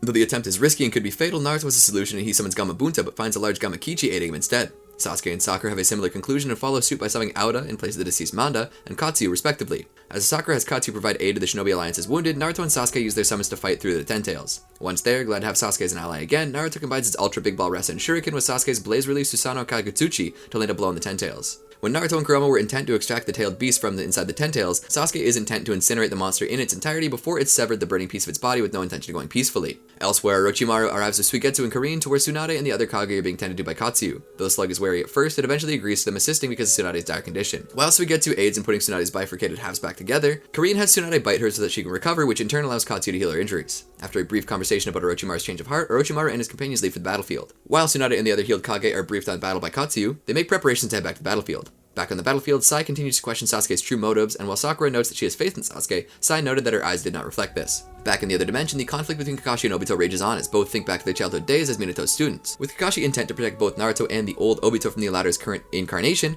Kakashi manages to impale Obito with the lightning cutter-infused kunai. However, the heavily wounded Obito stabs Kakashi with one of his black rods while telling him that his defeat will not turn the tide of the war as he returns to their reality. Appearing atop the Ten Tails, Madara notices his rival. Obito finds himself betrayed by his mentor, who decided it is time for Obito to return the favor for saving him in his past. Using the black receivers in the artificial parts of Obito's body, Madara forces him to perform the outer path samsara of heavenly life technique to become truly alive and become the Ten Tails Jinchuriki. Realizing Madara's intent, Hashirama sends Naruto and Sasuke to stop Obito while he and Tobirama create an army of clones as a contingency plan. Minato also creates a clone to attack Obito, learning the truth that his former student has been alive the whole time while realizing his student's role in the Nine-Tailed Demon Fox's attack. Later on, Madara noted that Obito managed to resist his control as he absorbs the freed Ten Tails inside of his body, becoming his Jinchuriki in his mentor's place. With his body completely healed and Killer Bee confirming with Yuki that the Ten Tails had not reached its final form yet, Obito proceeds to destroy the 4 Red Yang formation. As the other Hokage deal with Obito to find a weak point, learning there is a substance on his skin that makes him invincible to attacks. Hashirama ends up being confronted by Madara, who decides to settle things with his rival once and for all. Somewhere in an underground lair, Orochimaru's experiment is brought to life by a strike of lightning. However, Orochimaru's plan backfires as the experiment attacks him and begins to destroy the building, forcing him and Kabuto to evacuate. The next day, Itachi and Kisame find the broken experiment in the destroyed building and brings it back to their leader, Pain. In a secret Akatsuki hideout, Pain uses the King of Hell to repair it, as well as add new modifications to it. The Akatsuki leader then instructs Itachi to capture the Nine Tails with the newly repaired equipment, now hooded by a cloak, joining him in his mission. Itachi soon arrives near Konoha and orders it to capture Naruto. It begins its search for Naruto, attacking several villagers and defeats Team Guy in the process. Naruto himself shows up to stop it so he can get back to training. Naruto attacks the experiment with his multitude of clones, but it easily repels his assault. Naruto manages to land a hit in his cloak, tearing it apart, and it's revealed to be a mechanical replica of himself known as Mecha Naruto. Mecha Naruto begins siphoning Naruto's nine-tailed chakra, causing him to lose his strength. Kakashi and Yamato arrive with Kakashi distracting Mecha Naruto with his lightning cutter, giving Yamato the opportunity to save Naruto. The trio manage to escape using a secret tunnel, and Mecha Naruto begins to destroy the village in an effort to find Naruto. In the Hokage's office, Tsunade devises a plan to lure Mecha Naruto away from the village. Naruto rides away from the village in a palanquin with Yamato, while Choji, Kiba, Neji, and Shikamaru act as bearers and Kakashi's backup. The plan is put into action and Mecha Naruto starts pursuing the palanquin. Shino, not wanting to be left behind like last time, arrives to distract the Mecha Naruto but is defeated. The group decides to escape into the forest, with Shikamaru switching places with Kakashi so he can try and defeat Mecha Naruto. However, Shikamaru is defeated after being smashed into the ground by Mecha Naruto. Tsunade then orders Shizune to request assistance from Tsunagakure. Shikamaru is overwhelmed by Mecha Naruto and continues to follow the group while firing missiles in the process. Choji uses his human bullet tank in an attempt to distract Mecha Naruto but ultimately fails. Kiba and Akamaru transform into a double-headed wolf and attack using the Fang Passing Fang, but it's easily countered by the mech. The palanquin carrying Naruto falls over since no one was holding it. Neji is the next to join the fray, using 8 trigrams palms revolving heaven. Mecha Naruto tries blasting the rotating shield with lasers, but to no effect. After dominating Neji's technique with high speed, Mecha Naruto breaks through and eliminates him and Yamato. Kakashi uses his Sharingan in a failed attempt to defeat the mecha. Just as Naruto is cornered by his mechanized replica, Gaara arrives just in time to save him. As he's about to crush Mecha Naruto's arm, Deidara appears and taunts the young man, forcing the Kazekage to chase after him. Naruto and Mecha Naruto are summoned into a snake stomach by Orochimaru, who reprogrammed Mecha Naruto to obey him. Jiraiya then appears and summons Gamabunta, thus freeing them from the snake's stomach. Mecha Naruto easily overwhelms Naruto, who's nearly drained of the Nine-Tails chakra. Mecha Naruto changes his programmings, courtesy of Itachi, and returns the Nine-Tails chakra back to Naruto. As Mecha Naruto bisects Orochimaru in half to protect Naruto, he activates a switch, causing Mecha Kurama to appear and causes mayhem in Konoha Crush. Mecha Naruto encases itself into Naruto and battles Mecha Kurama, but their attacks have no effect whatsoever. Mecha Naruto ultimately sacrifices itself to destroy the Mecha Nine-Tails. When the villagers celebrate Naruto's victory, they're comically drowned by Gaara's quicksand waterfall flow. Birth of the Ten-Tails Jinchuriki. Despite Minato's attempt to stop him, Obito goes after Naruto, proceeds to attack him and Sasuke. Luckily, Naruto uses his chakra arms on his father and Sasuke so the former can teleport them away. By that time, his body beginning to mutate as he attempted to attack, Obito is losing control as the Ten-Tails is asserting itself and destroying the human's mind. Though he instructs Naruto and Sasuke to follow his counter with a collaborative attack, his former student thinking of Rin and their team, Minato finds Obito had managed to regain control of his body and assume a form similar to the Sage of Six Paths himself. Teleporting away after his arm got ripped off, Minato finds that Obito attached an orb made of mysterious substance to him as it begins to expand. Luckily, a clone of Tobirama grabs the orb and destroys himself in an attempt to kill Obito. Elsewhere on the battlefield, deciding that the time for waiting is over, Madara battles Hashirama in an epic clash with the allied Shinobi forces in awe before Shikamaru uses Ino to contact their allies not to lose focus for a second. By that time, having used the substance to avoid being consumed in the explosion, an unscathed Obito deflects an impulse of Sasuke's Amaterasu before Naruto aids his friends so the two can make an opening for Minato and Tobirama, with the second and fourth Hokages preparing for an instantaneous swapping Flying Thunder God technique. Before Tobirama appears behind Obito, Sasuke and Naruto rush forth with a Kagetsuchi-infused Rasen Shuriken. Expecting to be attacked by the second Hokage, Obito learns he fell for a trap as Minato suddenly has the Rasen Shuriken and takes Tobirama's place to attack Obito from behind. The Konoha ninja's elation at landing a direct hit are quickly diminished when Obito makes use of his new abilities to push aside the flames and heal himself. At this point, they realize that Minato's arm had not regenerated and figured out that the Uchiha was using yin-yang release, and thus being able to nullify the regeneration of impure world reincarnation and making the reincarnated vulnerable to fatal attacks. In response to this, Naruto tries to enter Tailed Beast mode in order to deliver an even more powerful attack but fails completely, earning himself blank looks from both enemies and allies. After Kurama tells Naruto to hold off from using his chakra, Gamakichi fires a natural energy-infused starch syrup gun in a last-ditch effort to help before disappearing. Obito easily blocks it, however both Tobirama and Naruto notice something amiss. As Minato questions why Obito discarded his dream of becoming Hokage, Naruto uses his chance to enter Sage mode. When the Uchiha explained his reasoning and insults the Hokage, Tobirama assists Naruto in delivering Rasengan, proving that, while resistant to ninjutsu, Obito is vulnerable to senjutsu. As Naruto passionately defends the title of Hokage and his father's legacy, Kurama's yin half within Minato spurs Minato to action. After Naruto and Tobirama fall back, a recovered Obito decides to execute the Eye of the Moon plan by first creating an enormous tree to wipe out the remainder of the allied Shinobi forces while boxing them in with a barrier to prevent them from escaping. To counter the turn of events, Naruto thinks of a risky plan before asking his father to bump fists with him, the act between father and son allowing Yang and Yin Kurama to connect to each other as well. After telling Obito that he will not let the world end as long as he lives, Naruto dons his Nine-Tails Chakra Mode mantle with Minato following suit. Their combined efforts bolster the version 1 like mantles around the Shinobi, thus allowing Minato to teleport the alliance outside the barrier before the Tailed Beast Balls exploded. With this, the team presses onwards in their assault on Obito, and the father-son duo going into Tailed Beast Mode, and Naruto also using Sage Mode to bolster their attacks that would affect Obito. The Uchiha, however, was prepared for the assault this time and was able to deflect it. Before the alliance can launch another attack, Obito decides to press on with the Eye of the Moon plan as he manifests the Ten-Tails and has it transform into a tree that instinctively proceeds to suck the chakra out of any Shinobi that it grabs. Madara reveals the tree to be the Ten-Tails in its tree form while telling Hashirama the monster's true origins along with the chakra within all ninja. Barely escaping the branches with Hiruzen's help as he's teleported to safety, Naruto looks around his friends and allies in anguish as Obito proclaims that their suffering will end once the tree form's flower, the crown piece in creating the infinite Tsukiyomi, blooms. En route to the battlefield, the five Kage see the Ten-Tails tree form and wonder what it was, which leads Tsunade to ask Katsu to explain what's happening. When Shikamaru is found to be one of the victims of the tree's attack, Sakura tries to have Katsu heal him remotely, but Katsu informs her that its clones also died due to having a chakra absorbed by the tree, leading her inside to rush to their comrade's side instead. The allied Shinobi forces members spiral into deep despair, and taking advantage of their morale, Obito declares that he will not kill those who stop resisting, but Hashirama's wood clone reminds them not to give up. Hiruzen's sentiment causes Orochimaru, who had just arrived with Suigetsu and Karin, to note that pessimism was very out of character for his sensei. As Madara and Hashirama continue the fight, the Uchiha reveals that even without the full chakra of the 8 and 9 tails, the tree would bloom in approximately 15 minutes, during which Madara planned to take Obito's place using Hashirama's senjutsu abilities. As the information is relayed to him, Hashirama's wood clone called out for Yamanaka, and while startled, Ito responds to the first and patches him through to the alliance. Connected, the clone passes on the recent revelation and also tries to boost the Shinobi's confidence, telling them to not give up. As the Ten-Tails tree form moves again to attack, a large chunk of its root is cut off by a Susanoo created by Sasuke, who asks Naruto if he's already reached the limit of his capacity. Responding to his friend's question, Naruto once again enters both Tailed Beast and Sage mode, and through Ino's technique, his feelings and memories are passed to everyone. Remembering his time as a child and the people he lost along the way, Naruto notes that he did not want to have any more regrets, and that sacrifices would not be made in vain. With new determination and a chakra boost from Yin Kurama, Naruto charges forward into the battle alongside Sasuke, who has Jūgo use the Sage transformation on his Susanoo to imbue it with natural energy, creating the first seal of heaven markings on Sasuke Susanoo. Ready for action, the two shinobi plunged back into battle against Obito, who took note of how time and time again Naruto picked himself up from the road of despair. With this, Orochimaru reflects on how Sasuke seemingly has the potential to surpass even Madara Uchiha himself, while Tobirama notes that Naruto was in a lot of ways like his brother Hashirama, faults and all. With the shinobi still somewhat doubting themselves and contemplating waiting for directives from the current Kage, Hashirama shares with them all his memories from the first summit of the five Kage. How the meeting unfolded is revealed to all. What rings home for them all is Hashirama's wish for all shinobi to be united. With this, Hashirama rallies the troops to amass their worries, their resolve, their sorrows, and strength in order to fight. Ultimately, Hashirama's wish for the future is answered by the appearance of the five current Kage to the battlefield, all standing as a united front. The five Kage disperse across the battlefield in order to strengthen the wills of the shinobi from their respective villages. Sakura is still attempting to heal Shikamaru, who is slowly slipping away due to astounding loss of chakra. However, Naruto's version 1 chakra re-emerges and begins to give Shikamaru some strength, which Ino later notes that Naruto did subconsciously. Tsunade arrives to the location and easily heals Shikamaru back to full health, and while commending Sakura for her recent achievements. While a reformed allied shinobi alliance, led by the respective Kage, begin attacking the tree, Naruto and Sasuke are still engaging Obito. Meanwhile, Kakashi is healing himself in the other dimension, while also pondering Obito's true feelings and his buried will of fire deep within him.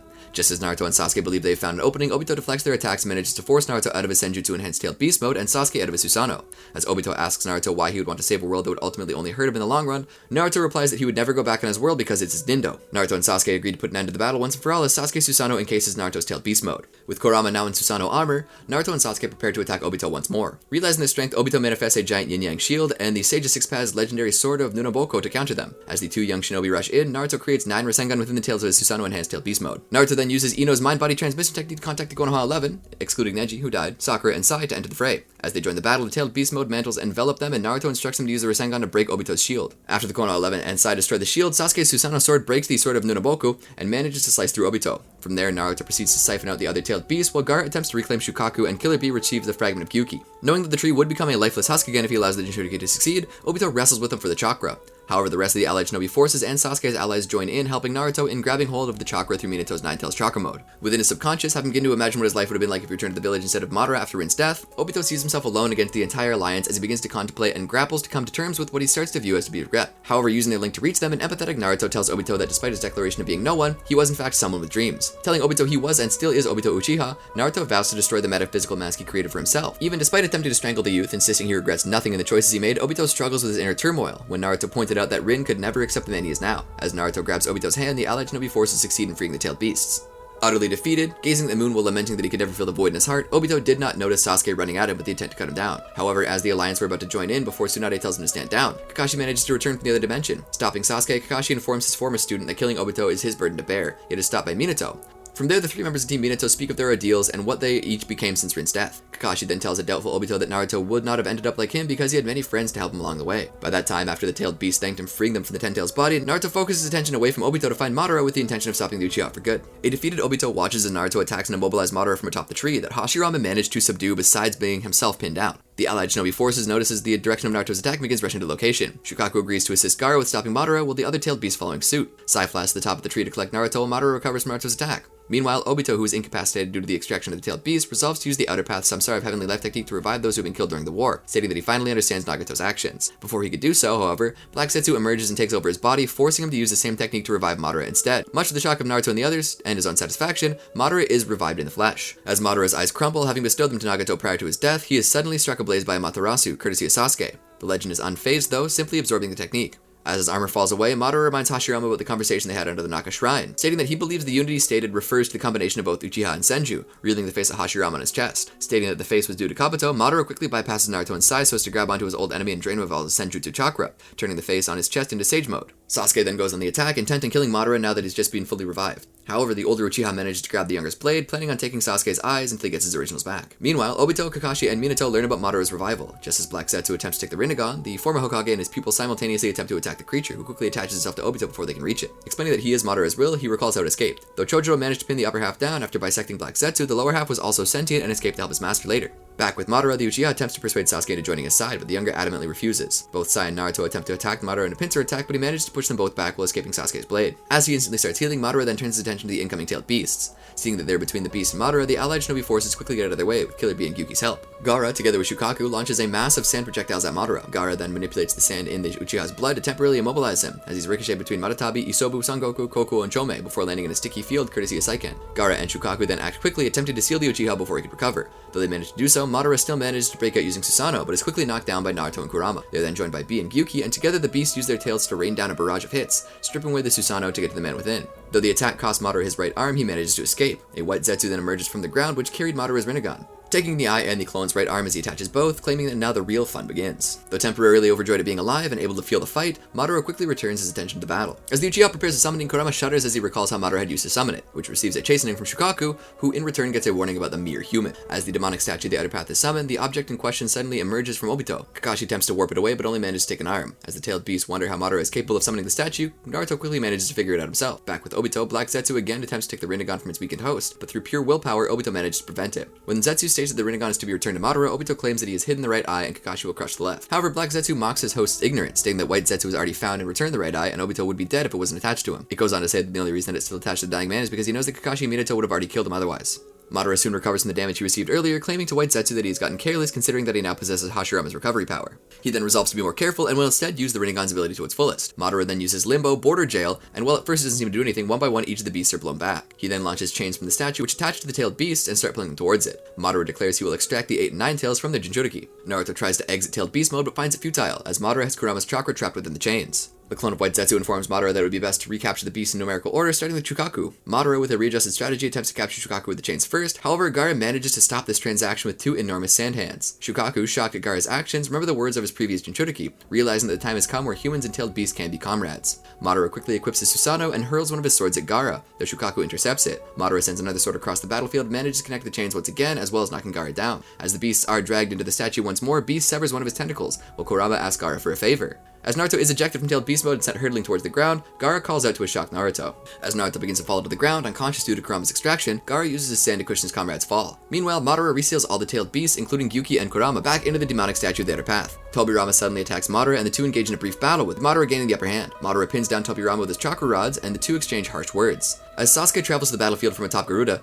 he recalls how Hashirama wanted to give him a technique to stop Madara. Though initially hesitant, Sasuke accepted the offer when Hashirama noted Sasuke reminded him of Madara's brother, Izuna. Madara drives the stakes into Tobirama's head, taking deep pleasure in this as he states that this is penance for Tobirama's killing of Izuna. Sasuke appears over the two shinobi and jumps down towards them, ready to enter the fray. Tobirama tries to attack Madara to get an opening for Sasuke, however Madara foils the plan, suspending Sasuke in the air before he has a chance to attack. Taking Sasuke's dropped sword, Madara stabs Sasuke through his chest, expressing his disappointment in the young Uchiha's actions. Gaara rushes Naruto to help, but Tobirama curses Madara for stabbing Sasuke, which has left the young Uchiha severely injured. Meanwhile, Tobi appears in the battlefield and uses the Kanzeon Lotus King to attack the Alliance. However, it is barely fended off by Hiruzen, who Shikamaru takes note that if Hiruzen falls, the Alliance is doomed. While Orochimaru and Taka plan a surprise attack against the Tobi and Zetsu clone, Karin senses Sasuke's current predicament and becomes frantic. Gaara arrives to Tsunade, Shizune, and Sakura and asks them to heal Naruto. Hinata, realizing that Naruto's heartbeats are getting weaker and weaker with the Byakugan, rushes to Naruto's aid but stumbles due to being low on chakra, praying for Neji to help Naruto. However, Sakura is the only one with enough chakra left to heal Naruto, though stated before that neither she, Tsunade, or Shizune could perform medical ninjutsu any longer. Meanwhile, a struggling Sasuke refuses to die, promising to honor Itachi's sacrifice by becoming Hokage and changing the ninja world for the better. Madara simply rebuffs his statement and walks away from the dying Uchiha. Due to healing the members of the Alliance beforehand, Sakura rapidly begins to run out of chakra, and Karin notices how serious Sasuke's wound is. The two young women note that soon Naruto and Sasuke will die if they do not receive immediate attention. As Kurama's chakra vanishes from around her, Sakura notices that Naruto has lost his pulse and heartbeat.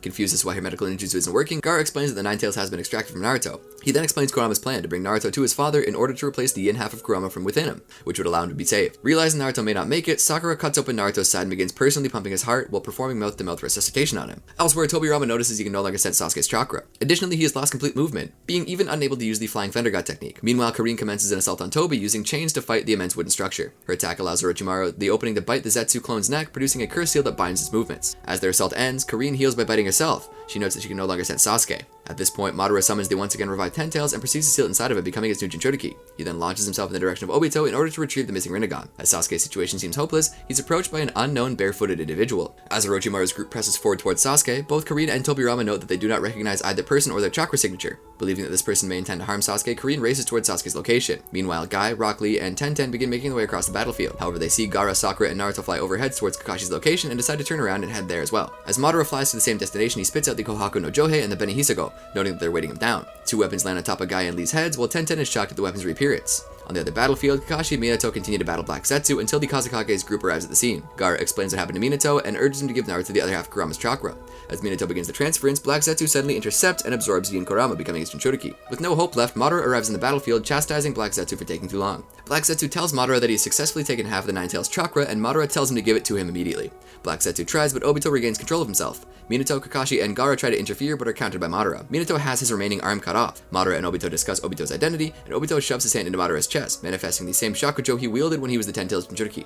Madara immediately attempts to obtain his left eye from Obito, however the latter simply phases through his former mentor. Locked in their subconscious, Obito attempts to extract the tailed beast from Madara. However, he only manages to extract fragments of Shukaku's and Gyuki's chakra. Returning to reality, Obito orders Kakashi to send Naruto to the other dimension, which Kakashi does so without arguing. As Obito attempts to transport himself, Madara stops him by sending a mysterious orb in his direction. Reclaiming his footing next to Kakashi, Obito tells Madara to beware the power that the two Mangekyo Sharingan have to offer. As Madara launches two more orbs towards the two, Obito, with Kakashi's help, transports himself to the other dimension. After convincing Sakura of his changed nature, Obito begins to transfer the tailed beast chakra into Naruto. In the real world, Guy arrives just in the nick of time to save Kakashi from Madara's attack. Orochimaru and Taka arrive at Sasuke's side, who are surprised to learn that the mysterious man was in fact Kabuto Yakashi, who managed to break out of Izanami after finding his true self. Mentioning that he inherited Itachi's will to protect Sasuke, Kabuto reveals that he has arrived on the battlefield to heal Sasuke's wounds and atone for his sins. Meanwhile, Kakashi thanks Guy for saving him from Madara's attack and mentions that only Senjutsu and Taijutsu will be effective against the Ten Tails Jinchuriki. As Minato mentions that his Senjutsu is subpar, Guy opens the 7th gate and attacks Madara with a series of punches. Keeping Madara at bay, Guy finishes his assault with a Daytime Tiger, which Madara managed to survive, although he plans on eliminating an exhausted Guy by launching a mysterious orb in his direction. Though Kakashi attempts to save Guy with Minato's special kunai in order to warp away the Black Orb, Rock Lee arrives just in the nick of time to save his sensei. As the group ponders on how to defeat Madara, Guy reveals that the only way to beat Madara is for him to open the 8th gate, which would result in his death, and evolve into the Crimson Beast. While Kakashi, Minato, and Lee attempt to dissuade Guy from using the fatal technique, they abandon this fruitless endeavor once they realize Guy's commitment. As Lee begins shedding tears for his master, Guy tells him that it's no time for tears, as the noble shinobi rushes towards Madara once more, sticking his thumb into his chest and opens the 8th gate of death. As he begins transforming into a Crimson Beast, Guy reflects on his father, Might Dai, a shinobi only talented in taijutsu like himself and his pupil, who was once disgraced because of his own faults. Remembering how Might Dai gave up his life after using the 8th gate in order to save him and his teammates from the previous 7 ninja swordsmen and mist, Guy realizes that his time has come to sacrifice himself for the safety of his comrades. As Madara berates Guy's abilities, he immediately attacks Madara with the Evening Elephant. Guy wastes no time in attacking Madara with his new technique. He manages to land a blow on the legendary shinobi and sends him plummeting into the ground, creating an extremely deep crater. While Guy laments from the pain that is caused from using his first attack, Madara notes that Guy has become extremely powerful and decides that it would be best to avoid being hit from the technique at all costs. As Guy and Madara prepare to clash again after Guy grows accustomed to the pain, Minato, Lee, Kakashi, and Gaara decide to aid Guy by disabling Madara's black orbs. As Lee opens the 6th gate, their plan succeeds and they're able to warp away the black orbs and create an opening for Guy to use the 5 steps of the Evening Elephant. Though beaten severely, Madara notes that he has not had this much fun since his battle with Hashirama, greatly surprising Guy. Meanwhile, in the other direction, Naruto finally opens his eyes. Waking up surrounded by a watery surface, Naruto questions if he's died. An unknown figure asks him what his definition of death is. Naruto asks who this person is, and the figure reveals himself to be none other than Hagoromo Otsutsuki, the Sage of 6 Paths. Naruto recognizes this name as he previously heard it from Jiraiya and Nagato, and states that he's the one who created ninjutsu. Hagoromo corrects him by saying he did not create ninjutsu, but ninshu, stating that his creation was to inspire peace, while ninjutsu was made to create war. Following this revelation, Hagoromo begins telling him about his history, including his mother, brother, and how his 2 sons fought. And Hagoromo reveals to Naruto that he's a reincarnation of his younger brother, Asura Otsutsuki. Naruto, however, is not surprised by this fact, and tells the sage how he felt something different in Sasuke during their meeting at the Samurai Bridge, and realizes that Sasuke is the reincarnation of the sage's older son, Indra Otsutsuki. Hagoromo goes on to tell Naruto more about his mother's past, and about the previous reincarnation of the sons, Hashirama and Madara. He then summons all the tailed beasts chakra sealed inside Naruto and asks him how much he wants to fight Madara against the end. To which Naruto replies he is stupid and does not know much, but he knows what friends are and he wants to protect them. It is then revealed that Hagoromo was talking to Sasuke at the same time as Naruto, stating that they're the ones who will decide the future,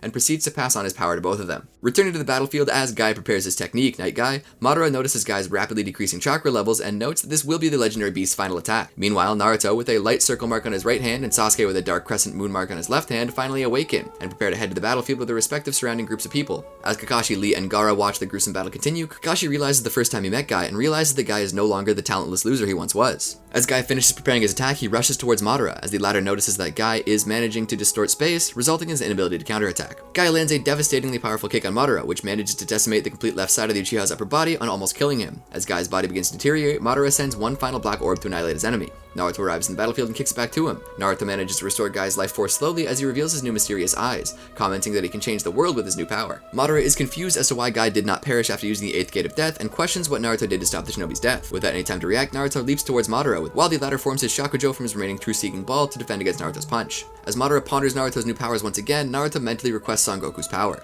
Naruto forms a Senjutsu-enhanced lava-natured Rasen Shuriken with his new powers. As Naruto is about to throw it, Madara leaps away and casts Limbo Border Jail, but the young ninja somehow unintentionally dodges it. Naruto throws his new technique at Madara, making direct contact, and upon exploding, chops down the tree form of the Ten Tails. Naruto then quickly gets Guy out of danger and back to Rock Lee.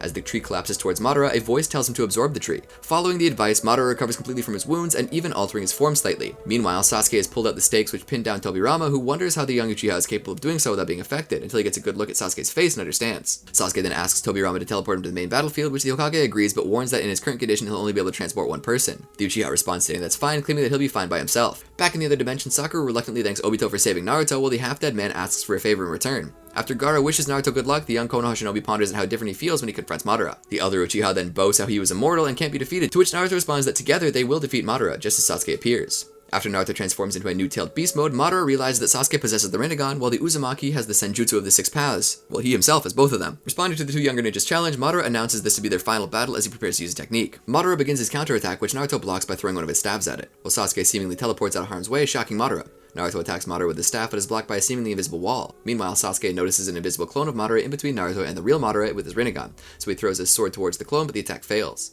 Madara dispatches Naruto and retreats. As Sasuke begins explaining Madara's technique, Madara soon realizes that the two shinobi have found out how his limbo border jail technique works. Madara attempts to steal Sasuke's Rinnegan eye, but much to the surprise of the elder Uchiha, Sasuke switches places with his discarded sword from earlier, and Madara is stabbed in the chest. Sasuke tells Naruto to use a technique with his Senjutsu in order to bind Madara, while Shukaku offers its new host its own chakra, creating the Sage Art magnet release for Sengon. Sasuke manifests a black version of his Chidori, and though the two strike Madara simultaneously from both sides, the elder Uchiha uses his shadow version of himself as a substitute. Madara goes for Kakashi and manages to steal his Sharingan, transplanting it into his own empty eye socket. Despite Sasuke slicing him in half, Madara uses Kamui to teleport to its dimension, in order to stop Sakura and Obito from destroying his other Rinnegan. Obito quickly transports Sakura back to the other dimension, where she informs everyone that Madara has entered the Kamui dimension, and intends on retrieving his left Rinnegan. While tending to Kakashi's eye, Sakura informs everyone that Madara will become unstoppable if he receives the other eye. In the Kamui dimension, Madara holds his hands in Obito's chest, and is shocked to discover that the forbidden individual curse tag on his heart has been removed. Obito reveals that Kakashi destroyed it earlier in their battle, and that enabled him to become the Ten Tails Jinchuriki. Madara then reveals to Obito that he was the mastermind behind Rin's death, and has been manipulating Obito the entire time, much to the younger Uchiha's shock. Meanwhile, Naruto returns to Kakashi's side and restores his left eye using power from Hagoromo, much to Sakura's shock. Kakashi reflects on how each of the three members has changed and matured since their first meeting. Kakashi asks Sasuke what his true motives are, and Sakura wonders this as well, but Kakashi interrupts him before he can answer, stating that they need to remember their first lesson about teamwork as Madara returns to the battlefield. Madara, who has recovered his left Rinnegan from Obito, mocks Team Kakashi's pledge to defeat him with teamwork. Black Zetsu informs the group that Obito is no more and that he's completely taken possession over his body. Sakura sees an opening and activates her ninja art creation rebirth, strength of 100 technique to attack Madara, but to no avail, and Naruto and Sasuke quickly rescue her from Madara's wrath. Sasuke notes that Madara has created 4 more shadows and warns Naruto to beware. Madara goes on the offense and activates multiple Chibaku Tensei, intending to drop the massive earth and debris on his opponents. Naruto creates several shadow clones to deal with Madara's shadows, while the real Naruto and Sasuke use tailed beast ball Rasen Shuriken and an improved Susanoo to counter Madara's technique. Madara uses this opportunity to fly closer to the moon, and he removes part of his forehead protector, revealing the third eye on his forehead that resembles the eye of Kaguya Otsutsuki. Turning towards it, Madara casts the infinite Tsukiyomi onto the moon. On the other battlefield, the members of the allied shinobi look at the moon in horror, realizing that Madara's plan had finally been accomplished. Tobi, considering his job was complete, releases an encased Yamato from his body. While Naruto destroys the remaining meteors from earlier, Sasuke rushes back to Earth and covers his teammates with a new Susanoo. Madara finally activates the Genjutsu on the world as light begins emanating from the moon and turns the night as bright as the day. Around the world, all living souls fall victim to the infinite Tsukiyomi, with the Rinnegan reflecting in their eyes. The only ones not affected by the technique are the reincarnated Hokage, who watch on in horror as Madara activates a technique that connects all life forms to the root of the Ten Tails tree form, and Team 7 with the help of Sasuke Susanoo. Jiraiya Shinobi Handbook, The Tale of Naruto the Hero. Tsunade is caught in the infinite Tsukiyomi. In it, she falls asleep and dreams of being given Jiraiya's latest work and recalls when he was still writing it. She begins reading it. In the novel, Naruto lives in Konoha and is a member of Team Kakashi. His parents did not die during the Nine-Tailed Demon Fox's attack, in which the half of the Nine Tails was sealed into him, but the other half is sealed into his mother. The villagers dislike Naruto but show him some respect as he is the Fourth Hokage's son. People often accuse Naruto of favoritism due to this, which angers him. The Uchiha clan downfall also never happened as Minato and Hiruzen were able to succeed in negotiations. As such, Itachi never defected from the village, nor did Sasuke. Naruto begins to learn how to use the Nine Tails chakra, and Nagato did not die from attacking Konoha, and both he and Konan joined Naruto later on. The Nine Tails also had no interest in getting out of Naruto, but was helping to guide him to learn how to control his power, and telling Naruto it was too soon for him to wield his power, or during his battle with the Six Paths of Pain, he is too angry to control his power properly. Team Kakashi, Team Kuronai, Team Asuma, and Team Guy are given a mission to find experienced shinobi who have gone missing. Under the assumption that they're recent academy graduates, they won't be targeted by whoever is behind the abductions. During the mission, the Jonin leaders are captured. Akatsuki is revealed to be behind the abductions, and Team Asuma briefly battles Konan, Yahiko, and Nagato. The Konoha Genin discover an abandoned village. In the village, Teams Kakashi and Guy briefly see their kidnapped allies. Naruto and Neji give chase and end up beating a masked man who possesses the Byakugan. Team Jiraiya goes on a sinkhole to rescue 2 children who came back to the village and ended up fighting a couple of creatures in an underground lair. Team Asuma aids Team Jiraiya in rescuing the children from the underground creatures. Choji is attacked by one of them and is saved by Naruto. The 2 teams return the children to their mother. Team Jiraiya thanks Team Asuma for coming to their aid and surmises they also share some of Jiraiya's values. Team Jiraiya asks them to join, but Team Asuma refuses, wanting to find Asuma. Shikamaru deduces Team Jiraiya does not want them dead and is following orders from someone else. They prepare to fight again, but Team Jiraiya leaves just as they're joined by Team Kurenai. Shikamaru does not tell them about Team Jiraiya, but decides they both need to report to Konoha Crush and regroup with Teams Kakashi and Guy. Lee and Sasuke discuss whether to return to the village or keep looking through their vanished teammates and Sensei. A masked man takes Naruto and Neji through a gate where they're shown images from the Jūgo affair. The three discuss the events witnessed, and the masked man asks Neji to join him in forced change in Konoha Crush. Elsewhere, Jiraiya finds one of Orochimaru's compounds. Being asked, Neji questions the masked man's motives. He says that by changing how a village such as Konoha Crush operates, the other villages will follow, changing the world for the better. The masked man requests Neji to see what he means. Neji agrees to hear him out, and when Naruto tries to interfere, the masked man paralyzes him. Neji promises to return to Naruto once he's seen what the masked man wants, and the two depart. Jiraiya ventures into Orochimaru's hideout and becomes a cross-advantaged individual. Team Jiraiya reports to the masked man about the incident with the children, including how the Konoha Genin eventually helped them, despite the directions of their mission. The masked man ponders about it and instructs them to resume surveillance. Neji asks if the Konoha Genin are his teammates, which the masked man confirms, and asks Neji if he wants to see if they can change the future of Shinobi. Naruto tries in vain to access the Nine-Tails chakra. Sasuke and Sakura discuss the mission situation. Lee and Tenten search for Neji and Guy, while Kiba smells from a distance. Hinata spots Neji and the masked man observing Sasuke and Sakura, as well as Sasori. Sasuke detects Sasori's presence and attacks, and Sasori begins to fight the two. Teams Asuma and Kurenai head out towards Sasuke and Sakura. Lee and Tenten are attacked with explosive tags, directing them towards the same location. Sasori lands a hit on Sasuke, poisoning him. The Nine-Tails tries to convince Naruto to open the seal so he can use his chakra to aid Naruto. Jiraiya suddenly appears to Naruto. During that battle against Hiroko, the masked man prevents Neji from coming to Sasuke and Sakura's aid, assuring him he won't let them be killed, insisting Neji watch the battle to witness their true selves. The masked man reminds Sasori of his mission, and Sasori begins attacking Sakura, who manages to dodge his attacks and land one of her own, causing Sasori to retreat. She proceeds to treat Sasuke, removing the poison from his system. The masked man tells Neji there's more to come. Jiraiya clears Naruto's blocked Tenketsu. Naruto asks him why he's there, and he explains that he's searching for someone. And when he heard of what was happening, he had Minato transport him there using the sealing formula incorporated in Naruto's seal. Jiraiya tells Naruto to try summoning a toad, but it fails. Jiraiya recalls Naruto's training, and Naruto recalls training with Minato. Jiraiya offers to weaken the 8 trigram sealing style a bit. Lee and Tenten stop running, Tenten noticing they're no longer under attack. They met with teams Asuma and Kurenai. The two update them on what's happened with Neji and Naruto. Kiba smells Sasuke and Sakura nearby. Hinata spots Sasori near them. While Sakura heals him, Sasuke thinks about his childhood. Sasuke looked forward to spending time with Itachi, but Itachi was summoned by Minato, so he suggests Sasuke spend time with their father, who compares himself unfavorably to Itachi when he tries the Fire Release Great Fireball technique for the first time. Sasuke detects Sasori, who approaches them again and brings out the 100 puppets. The other Genin reach the two, and the masked man retreats to Neji. Sasuke intends on getting reinforcements from Konoha. Team Jiraiya watches from afar, discussing the situation. Jiraiya weakens Naruto's seal, causing him to develop 4 tails. He then battles the 4-tailed Naruto, who destroys his chakra-suppressing seal. He manages to immobilize Naruto. Jiraiya thinks back to Gamamaru's prophecy. Sasuke thinks back to being unfavorably compared to Itachi by their father and begins fighting Sasori's puppets. The other Genin join the fight to protect Sasuke. Team Jiraiya observes the fight. The masked man and Neji debate on the Genin's motivation to fight. Sasori reveals spare puppets. Naruto thinks back to his Rasengan training with Minato, and manages to suppress the Nine-Tails chakra. Jiraiya retreats and sends Naruto to help his teammates. Naruto manages to use the Rasengan and uses it and several clones to dispatch Sasori's puppets, causing him to retreat. The Genin congratulate Naruto and decide to look for their kidnapped team leaders.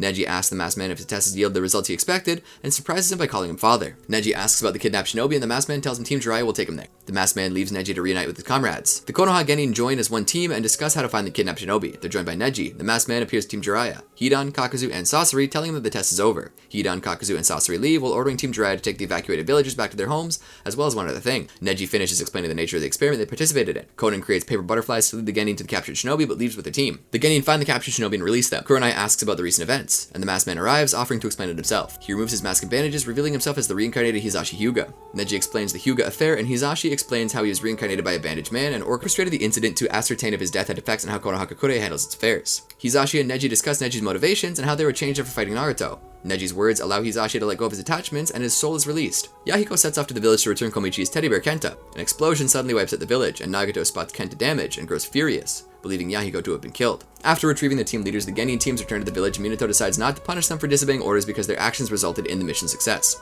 After being scolded by his father and having a talk with his brother about the relationship between the Uchiha and the village, Sasuke starts training with Kakashi to learn the Chidori. At the same time, Naruto undergoes training with Jiraiya and Minato to enhance their Rasengan. Increasingly jealous of Naruto becoming stronger, Sasuke starts treating his teammates with disdain, and after being stopped by Minato having a fight with Naruto, asks his father to have him transfer from Team 7 to the Konoha Military Police Force. Determined to become stronger to gain Sasuke's acknowledgement, Naruto leaves to train with Jiraiya while Sakura undergoes training with Tsunade. Meanwhile, Orochimaru meets with Danzo, who promises to find someone as a suitable vessel for the former. 3 years pass as the members of Team 7 continue their training and return to Konoha. After hearing of Sasuke's increased prowess and performance rivaling the likes of Itachi and Shisui, Fugaku gives his son a rank of lieutenant in the Konoha Police Force. In the following weeks, Sasuke and his unit drastically reduce crime and disorder throughout the village. However, they do so through extremely strict and aggressive means, causing an equal drop of morale throughout the villagers as people grow nervous and distrusting of them. While Minato and Hiruzen are unsure how to approach this, as officially Sasuke's unit has done nothing wrong, Naruto soon returns to the village after completing his training with Jiraiya. Upon his revival, he stops Sasuke's unit from harassing an old woman for opening up her shop too early. Eager to finally settle things with Naruto, Sasuke engages Naruto in battle. Their scuffle is ended quickly with the arrival of Danzo, who notes that Naruto has grown strong and that Sasuke is lacking what he could become. As word begins spreading throughout the village about how Sasuke's unit backed off from Naruto's intrusion on their duties, Sasuke's men begin fearing that they lost people's respect and decide to arrest Naruto. They quickly intrude into Naruto's home and threaten Kushina. The unauthorized act resulted in them being arrested. Fugaku, greatly displeased at Sasuke's lack of maturity and morals, removed Sasuke from the police force completely. Further embittered from getting no respect, Sasuke approached Danzo about his earlier words. The elder explained that he didn't trust Naruto wielding the power of the Nine Tails and wanted a good countermeasure against him, to which he told Sasuke about Orochimaru, a Sannin like Naruto's teacher Jiraiya, and where to find him. As Danzo contacted Orochimaru about his new potential host body and Sasuke made his choice to leave the village, knocking out the guards. He's then confronted by Kakashi, who questions his actions. Sasuke explains that while he's grateful of Kakashi, he's not satisfied with his progress and is going to the other Sannin to gain power before knocking Kakashi out with his genjutsu. Upon waking up in the hospital, Kakashi informs Tsunade along with Minato and Hiruzen of Sasuke leaving to meet with Orochimaru. Wanting to avoid putting the Uchiha clan in a worse position, Minato orders an emergency lockdown and makes preparations to find Sasuke. Unknown to them, Sakura overhears everything and goes to tell Shikamaru, who asks the rest of the Konoha 11 to be in their old classroom. Knowing Orochimaru only wants Sasuke as his next vessel and Sasuke is unaware of this, they agree to bring him back no matter what. Naruto and Shikamaru, the only ones required for the task, use Kiba and Akamaru's secret escape tunnel to sneak out of the village. Before leaving, Naruto promises to Sakura that he'll bring Sasuke back. Kushina alerts Minato that Naruto snuck out of the house and his friends are acting suspicious. Minato calms her down and ensures that Naruto is likely training somewhere. Danzo sends 4 members of the Anbu out to stop Naruto and Shikamaru from reaching Sasuke, even giving them command to kill the two and anyone else who interferes. As Naruto and Shikamaru are attacked, Team Guy arrives as backup. Seeing the Anbu are trying to kill them, including Naruto, Shikamaru realizes these Anbu don't serve Minato, and Neji says he hears rumors of a secret faction of the Anbu called Root being led by somebody else. The group decides to split up and allows Neji, Tenten, and Rock Lee to deal with some of the Anbu while giving Naruto and Shikamaru time to catch up with Sasuke. Meanwhile, some members of the Akatsuki regroup after Deidara kills a group of Sand Shinobi. It's revealed that Deidara was responsible for the explosion that killed Yahiko, and Sasori lied to Nagato and Konan, and that Minato and Konoha were the culprits. Enraged, Nagato vowed revenge against the village and joined the Akatsuki. By the time they reach the tower that Sasuke is at, Shikamaru orders Naruto to get inside while he deals with another Anbu. Sasuke meets Orochimaru and demands power, which Orochimaru grants by inflicting him with the Curse Seal of Heaven. Naruto is stopped by another Anbu who possesses the Wood Release, and a frustrated Naruto starts to fall under the Nine Tails influence, forming 4 tails in the process. The Anbu tries to hold his transformation back, but his desire to stop Sasuke allows Naruto to overcome the Nine Tails and defeats the Anbu. When he finds Sasuke, who is already adapting to his new powers, Naruto is angry at Orochimaru for what he's done to Sasuke, who challenges Naruto to a fight to test his new powers. Naruto enters Sage Mode and begins to fight with him while vowing to bring Sasuke back with force if necessary. Sasuke summons Kirin and is able to impale Naruto while confessing that he always hated Naruto for getting stronger. Naruto, shocked by Sasuke's actions, admits that he always felt like they were alike because they grew up in their father's shadows and that he always liked being friends with Sasuke. Using the Nine Tails chakra to heal himself, Naruto throws Sasuke's headband and Sasuke puts it on, acknowledges Naruto as an equal, and mocks Naruto that he won't be able to scratch it. Naruto subconsciously starts to use the Nine Tails chakra while Sasuke enters his Curse Seal's second stage, and the two prepare to finish the battle with Chidori and Rasengan. Much to their shock, Itachi suddenly appears in the middle and is struck by Sasuke's Chidori, asking Naruto to get along with his brother and pokes Sasuke's forehead before disappearing as he dies.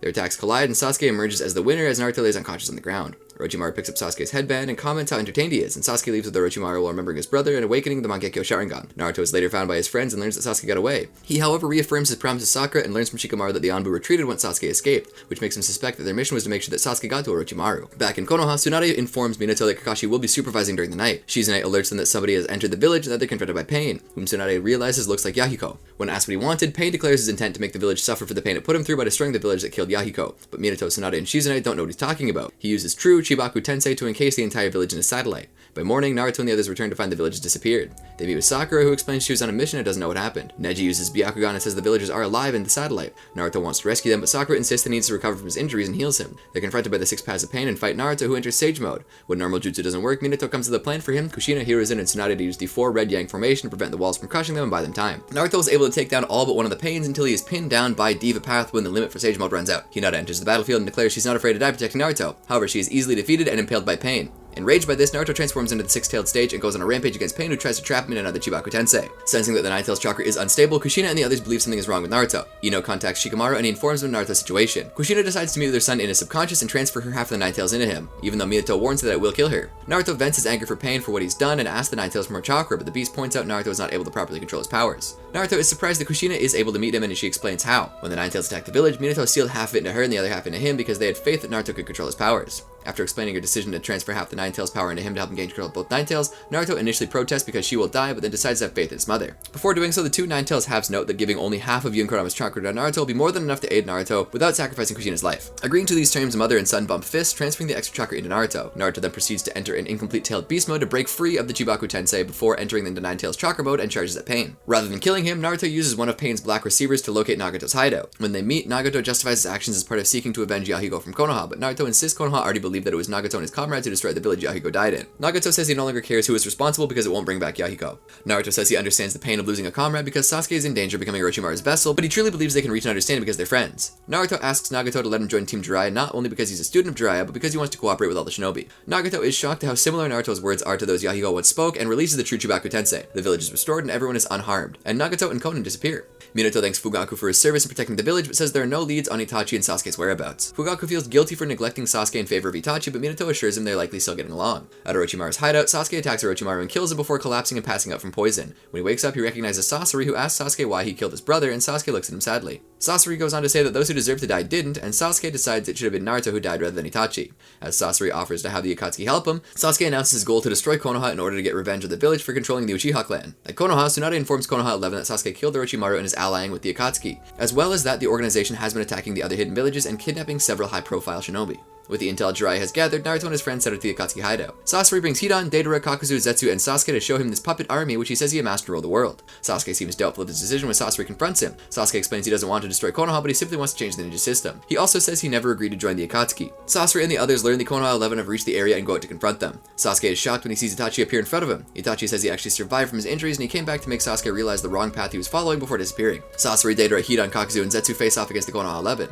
Deidara places numerous explosives in the group, but Sasuke arrives and uses lightning to deactivate them, surprising Naruto and Sakura. Sasuke explains he still doesn't consider them comrades, but he will help them. Sasori reveals his true face and uses his puppet collection to fight them, but Minato, who has come back after Hokage Summit, arrives on scene with Gaara and numerous other shinobi of other villages to help. They seal away the puppets, and Sasori faces off against Naruto, Sasuke, and Sakura. Revealing that he's turned the Raikage, Mizukage, and Tsuchikage into puppets, Sasori said he lost so much military strength for it, and he had sought out Sasuke to make up for the loss, leading Sakura to realize that Sasuke is innocent on the allegation of joining the Akatsuki. All three use the summoning technique, but Aoda is defeated. Jiraiya arrives at Nagato and Konin to assist, and say Naruto will be a new member of Team Jiraiya. Sasuke tries to fight alone, but Itachi arrives and saves Sasuke from the Mizukage's lava release, berating him for not working with his comrades. The brothers both use their respective Susanoo and defeat the Kage puppets. Naruto tells Sasori that all he needs is his comrades before finishing him off with a combination of Arasa and Shuriken and Sasuke's Kakatsuchi. With the battle over, Naruto asks Sasuke to return to the village so they can start over and be friends. Sasuke agrees to return, but says he will change the world in his own way. Back at the tower, Naruto reaffirms his vow to bring Sasuke back and they begin their battle. Sasuke explains they were destined to fight since they first met at their academy entrance ceremony, but Naruto rebuffs this. Sasuke goes on that he had started wanting to surpass Naruto when the latter jumped in a river to save a puppy while Sasuke was too afraid of drowning, and this made Sasuke feel he was too weak and prompted him to use any means to get stronger than Naruto. However, Sasuke also admits that while he hated the village for ostracizing the Uchiha clan, he came to respect the Hokage for saving the clan from revolting, and he started to acknowledge Naruto, which disgusts him now. Naruto uses shadow clones, but Sasuke uses Susanoo and destroys the clones, except for one that's gathering chakra for Naruto to enter into sage mode. Naruto trades blows with Sasuke with his Rasen Shuriken, but their attacks destroy the tower and send them flying to the ground. Realizing Sasuke is serious about killing him, Naruto asks the Ninetales to lend him some power and learns the beast's name is Kurama. In Ninetales chakra mode, Naruto uses the tailed beast ball against Sasuke's attacks, but drains him of her chakra. Then they punch each other in the face and are knocked down. Sasuke admits that he was always jealous of Naruto, and Naruto takes Sasuke's hand, saying he will always be there as a friend. After this, Sasuke admits defeat, returns to the village, and all the Konoha 11 with Minato, Nagato, and Konin, and Gaara pose for a photograph. Tsunade is half asleep and says it was a good ending. When she wakes up, she's surprised to see Jiraiya, but it turns out to be Dan, who's wearing the Hokage hat. He tells her they're going to be late for the Five Kage Summit, and as they're walking down the hall, she sees Orochimaru and Jiraiya with Nawaki. She becomes enraged at Jiraiya for trying to give her brother a dirty book. In reality, Tsunade is trapped in the infant Tsukiyomi. Naruto tries leaving Sasuke's Susanoo, but Sasuke stops him, telling Naruto he'll get caught in the infinite Tsukiyomi. Minato sees Konoha under infinite Tsukiyomi. The other great villages are also under it. Tobirama unsuccessfully tries to free some shinobi from the roots of the god tree. Black Zetsu notices Sasuke's Susanoo blocking the moonlight. Sakura asks Sasuke what's happening outside, but he shuts her down. Kakashi tries speaking up, but is shut down as well. Naruto berates Sasuke. Sasuke explains that they're likely the only ones not caught by the infinite Tsukiyomi. Several shinobi's dreams are shown. Sasuke explains that as long as the light of the infinite Tsukiyomi is shining, it's pointless trying to do anything. He recalls the memories Itachi imparted with him when the impure world reincarnation was cancelled. In them, a young Itachi witnesses the horrors of war. An Iwa shinobi asks for water, which Itachi provides. Upon realizing Itachi's a shinobi, the Iwa shinobi tries attacking him, but Itachi slashes his throat and asks his father why the shinobi tried to kill him. Fugaku explains to Itachi what war is. The Uchiha discreetly discuss Kakashi having a Sharingan during his service for those who died during the war. Itachi and Orochimaru briefly discuss the meaning of life and death. Itachi jumps off a cliff, but upon noticing a crow, he slows his descent with the kunai and befriends the crows. Mikoto tells Itachi that he'll have a younger sibling. Sasuke is born. Itachi passes up playing with other boys to turn his shuriken. The boys throw stones at him, but Itachi effortlessly dodges them and uses one of their own stones to deflect the others. Itachi watches Sasuke at night and feels an ominous wind. Itachi Shinden, Light and Darkness. When Itachi was 4 years old, he witnessed death and destruction during the Third Shinobi World War. Itachi then comes across a wounded Iwa shinobi and tries to help him, but is attacked, forcing Itachi to kill him. When he asks his father about this, Fugaku explains what war is. While attending a memorial service for those who died, some of the Uchiha are angry that Kakashi received Obito's Sharingan, but Fugaku tells them they must respect Obito's wish to give it as a gift to Kakashi. Itachi meets Orochimaru, who says living without eternity is pointless, which makes Itachi question the way to live. Itachi even throws himself off a cliff before deciding to save himself and befriends a crow. Sometime later, Mikoto tells Itachi that he's going to be an older brother, and Sasuke is born the following summer. Itachi comes to cherish the bond he feels with his younger brother. 3 months later, Tobi summons the Ninetales within Konoha Itachi protects Sasuke during the rampage as he tries to get into a shelter. He finds Izumi and helps to get her to the shelter with him and Sasuke. Afterwards, they attend the funeral for those who died during the attack, and Izumi thanks Itachi for saving her. Danzo oversees the rebuilding of the village and relocates prominent clans, including having the Uchiha clan move to the outskirts of the village. This displeases the Uchiha because the village elders suspecting the clan was responsible for the attack, but Fugaku says they have no choice but to agree because they can't be the only voice of dissension. Itachi begins training with his father and quickly masters the fire release Great Fireball technique. When Itachi is 6, he enrolls in the academy along with Izumi, Saisu Kamano, Hana Inuzuka, and Maruta Nakamichi. Itachi excels in it and asks for his father to teach him more jutsu as he deems the ones from the academy too easy. Itachi earns the admiration of all the girls and jealousy from all the boys. However, when Itachi defends the bullies from an older student, they start to admire him, much to his dismay. After a year in the academy, Itachi starts to question the meaning of Shinobi in the village.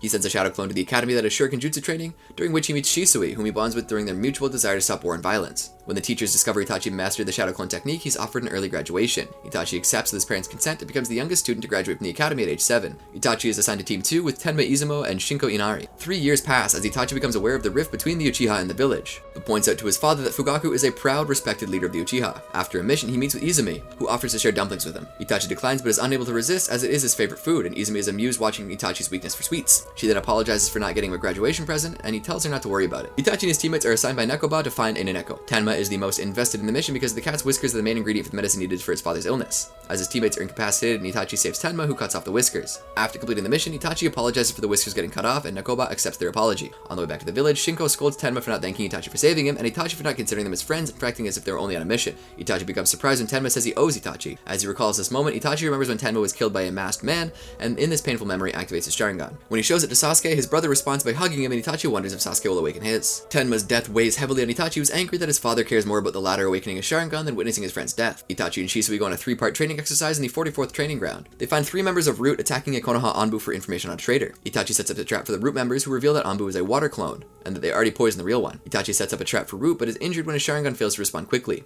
Shisui defeats the Root, who retreat. Itachi and Shisui then discuss how Itachi needs to improve his Sharingan's perception and abilities before returning to the Uchiha compound. Before long, Itachi joins the Anbu as promoted to captain. Itachi begins acting as a double spy for the Uchiha and the village.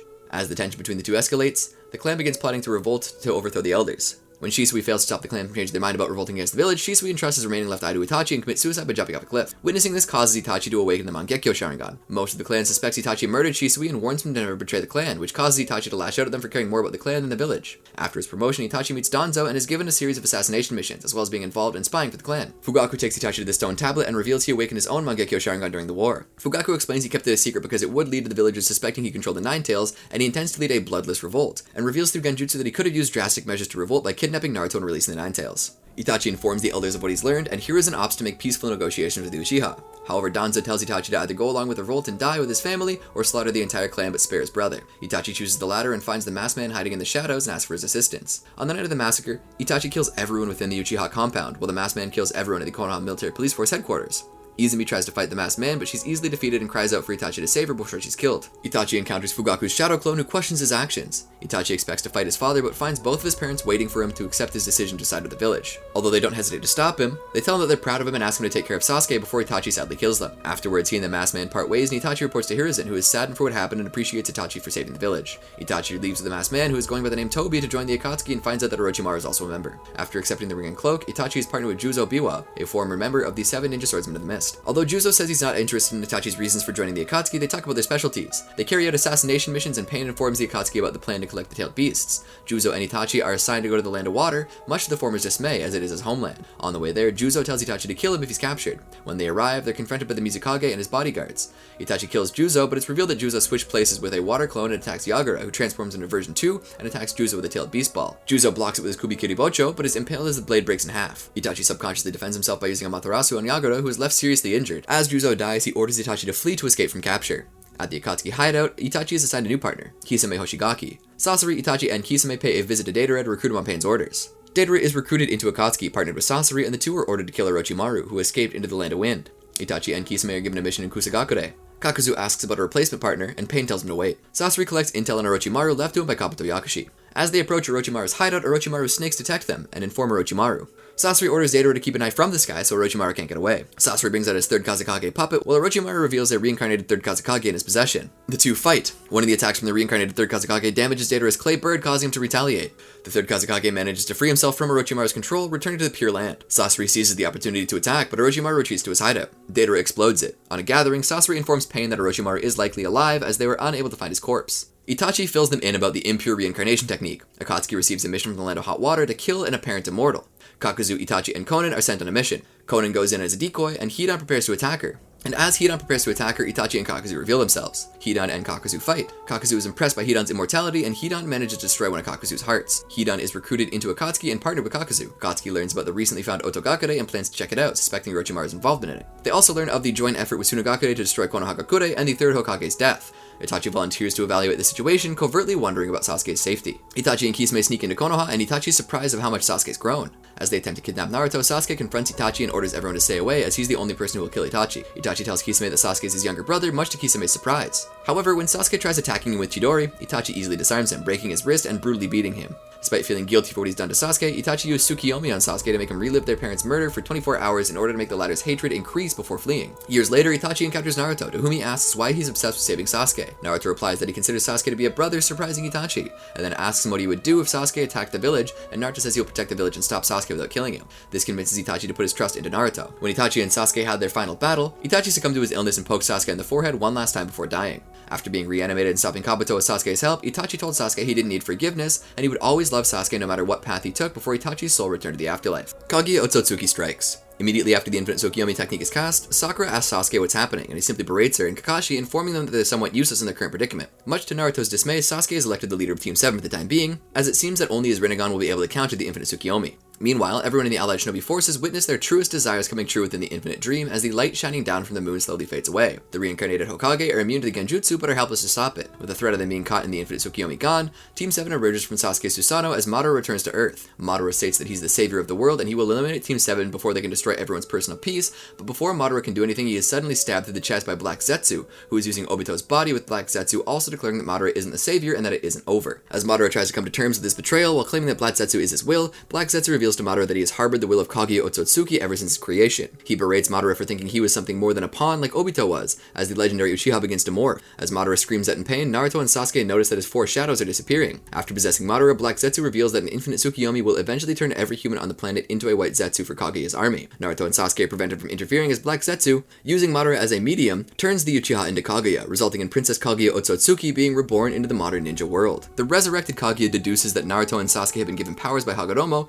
and declares that she has no intention to fight. Instead, she tries to kill Team Kakashi at once, teleporting them inside a volcano over a river of lava. As Team 7 begins to fall, Sasuke immediately summons his hawk and saves Naruto, completely ignoring Sakura and Kakashi. Due to his quick thinking, Kakashi manages to save himself and Sakura, as well as Obito, from their fiery deaths. Naruto questions Sasuke's disregard for his comrade's safety as he warns Naruto that only he and Naruto have a chance of defeating Kaguya, so neither of them must die, even if they survive at the sacrifice of their comrades. Kaguya launches a pinpointed attack at the two, and while Sasuke manages to save himself and Naruto with Susanoo, his hawk is injured and they begin to fall into the river of lava once again. Meanwhile, Kakashi's scroll begins to burn up, so he and Sakura also begin to fall once more. Fortunately, they're all saved by Naruto, who has just discovered his newfound ability of flight. Emerging outside the volcano and next to a castle, Naruto and Kaguya clash fist to fist. As Naruto is buffeted away, Sasuke, with his complete body Susanoo activated, attacks Kaguya from above, resulting in a large explosion. Sasuke's attack fails as he's forced out of complete body Susanoo and starts falling into the ocean of lava once again, while Naruto spirals out of control due to the aftermath of his previous attack. As his blade melts away, Sasuke teleports to Naruto's side and receives a platform to stand on from Naruto. During the ensuing chaos, Naruto's clones, Sakura and Kakashi, retrieve Obito. Kaguya enters a portal and appears behind Naruto and Sasuke. Kaguya begins to cry as she clutches their faces, while Black Zetsu emerges from Kaguya and attaches itself to Naruto and Sasuke. While absorbing their chakra, Black Zetsu explained to Naruto and Sasuke the history of the Kaguya's complicated relationship with their sons, her defeat,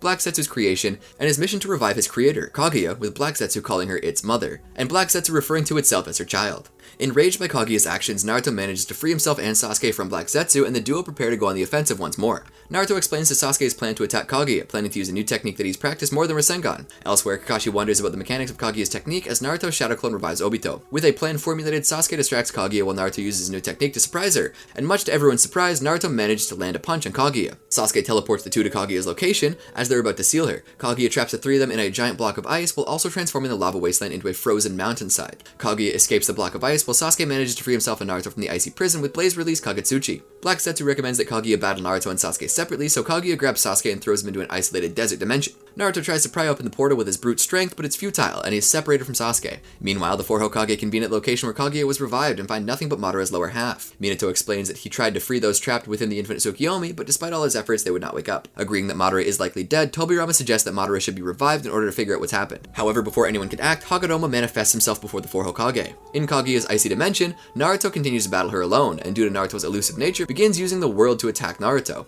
Naruto pretends to trap himself and waits for Kaguya to approach him and begins planning a surprise attack. Elsewhere, Obito awakens and learns of everything that has occurred since his last meeting with Madara. Realizing that Kaguya's ability is extremely similar to his own, Obito plans on syncing his Kamui with her own technique in order to find Sasuke and returning him to the battlefield. Planning on utilizing Naruto's Shadow Clone and Sakura's chakra in order to accomplish a task, the three prepare for the next opportunity to begin their journey to rescue Sasuke. As Naruto's clone and Sakura touch Obito in preparation to teleport at the next chance they get, Kaguya pays little attention to them and goes after Naruto's real body. Naruto receives some power from Kokuo and manages to break free from Kaguya's trap, launching her back a great distance. Deciding that using diversionary tactics followed by taijutsu is the best way to encounter Kaguya, Naruto creates a barrage of clones that surround Kaguya, surprising the rabbit goddess as she did not expect Naruto to be such a challenge. Naruto continuously assaults Kaguya and forces her to travel to another dimension to escape the attacks. Noticing her attempt at fleeing, Naruto and Obito use this opportunity to follow Kaguya. Entering her core dimension, Kaguya is surprised to find out that Naruto infiltrated her sacred area. Fearing Naruto's reunion with Sasuke may result in Kaguya's defeat, Black Zetsu advises Kaguya to kill Naruto instead of absorbing his chakra. Though hesitant at first, Kaguya complies and uses her all-killing Ash Bones technique to impale Naruto and disintegrate his body. Kaguya returns to her ice dimension and is surprised when she notices all of Naruto's shadow clones still intact, signifying Naruto's survival from Kaguya's attack. Meanwhile, in Kaguya's main dimension, once realizing Kaguya had left, Obito and Sakura encounter Kaguya's core dimension,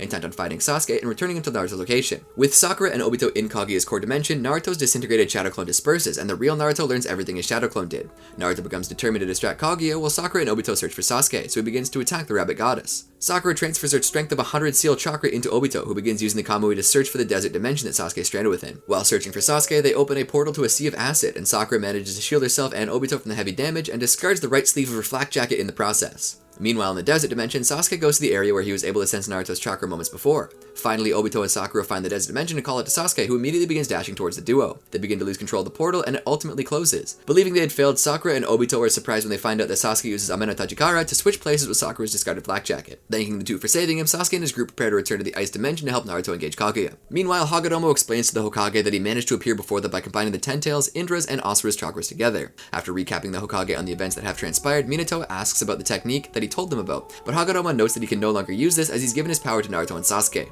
He tells the Hokage that they're running out of time and they must listen to him carefully and do exactly as he says. In the ice dimension, Naruto continues to battle Kaguya, who has realized that the real Naruto has the truth-seeking balls behind him, and as such continues to eliminate the clones one by one. Kakashi laments that he cannot do anything to assist Naruto at the moment, but he's quickly snapped out of it by Naruto's determination. Sasuke, Sakura, and Obito return to the core dimension, much to Kaguya's annoyance. She manages to impale Naruto, who has the truth-seeking balls behind him, but much to her surprise, this also turns out to be a clone, and she figures that Naruto can attack his black orbs to his clones. Irked at this fact, Kaguya teleports Team Kakashi and Obito to a high-gravity dimension. While they are pinned down, Kaguya fires her bone attack at Naruto and Sasuke, who manage to barely dodge the attack. Adjusting to the atmosphere, Kaguya aims towards Naruto and Sasuke's directions once more and fires the projectile in their direction. Kakashi and Obito quickly intercept the attack and stand in the place of Naruto and Sasuke, preparing themselves to die. However, Obito uses Kamui at the last second and saves Kakashi's life as well, as Obito is impaled by Kaguya's attack, much to the shock of Team Kakashi. Kakashi questions Obito, asking why he would throw his life away when he can still be of use, while Kakashi himself is worthless. Obito silences Kakashi, telling him that he must remain alive to support the next generation of shinobi. Running low on chakra, Black Zetsu informs Kaguya that they should return to the core dimension to replenish their chakra supply.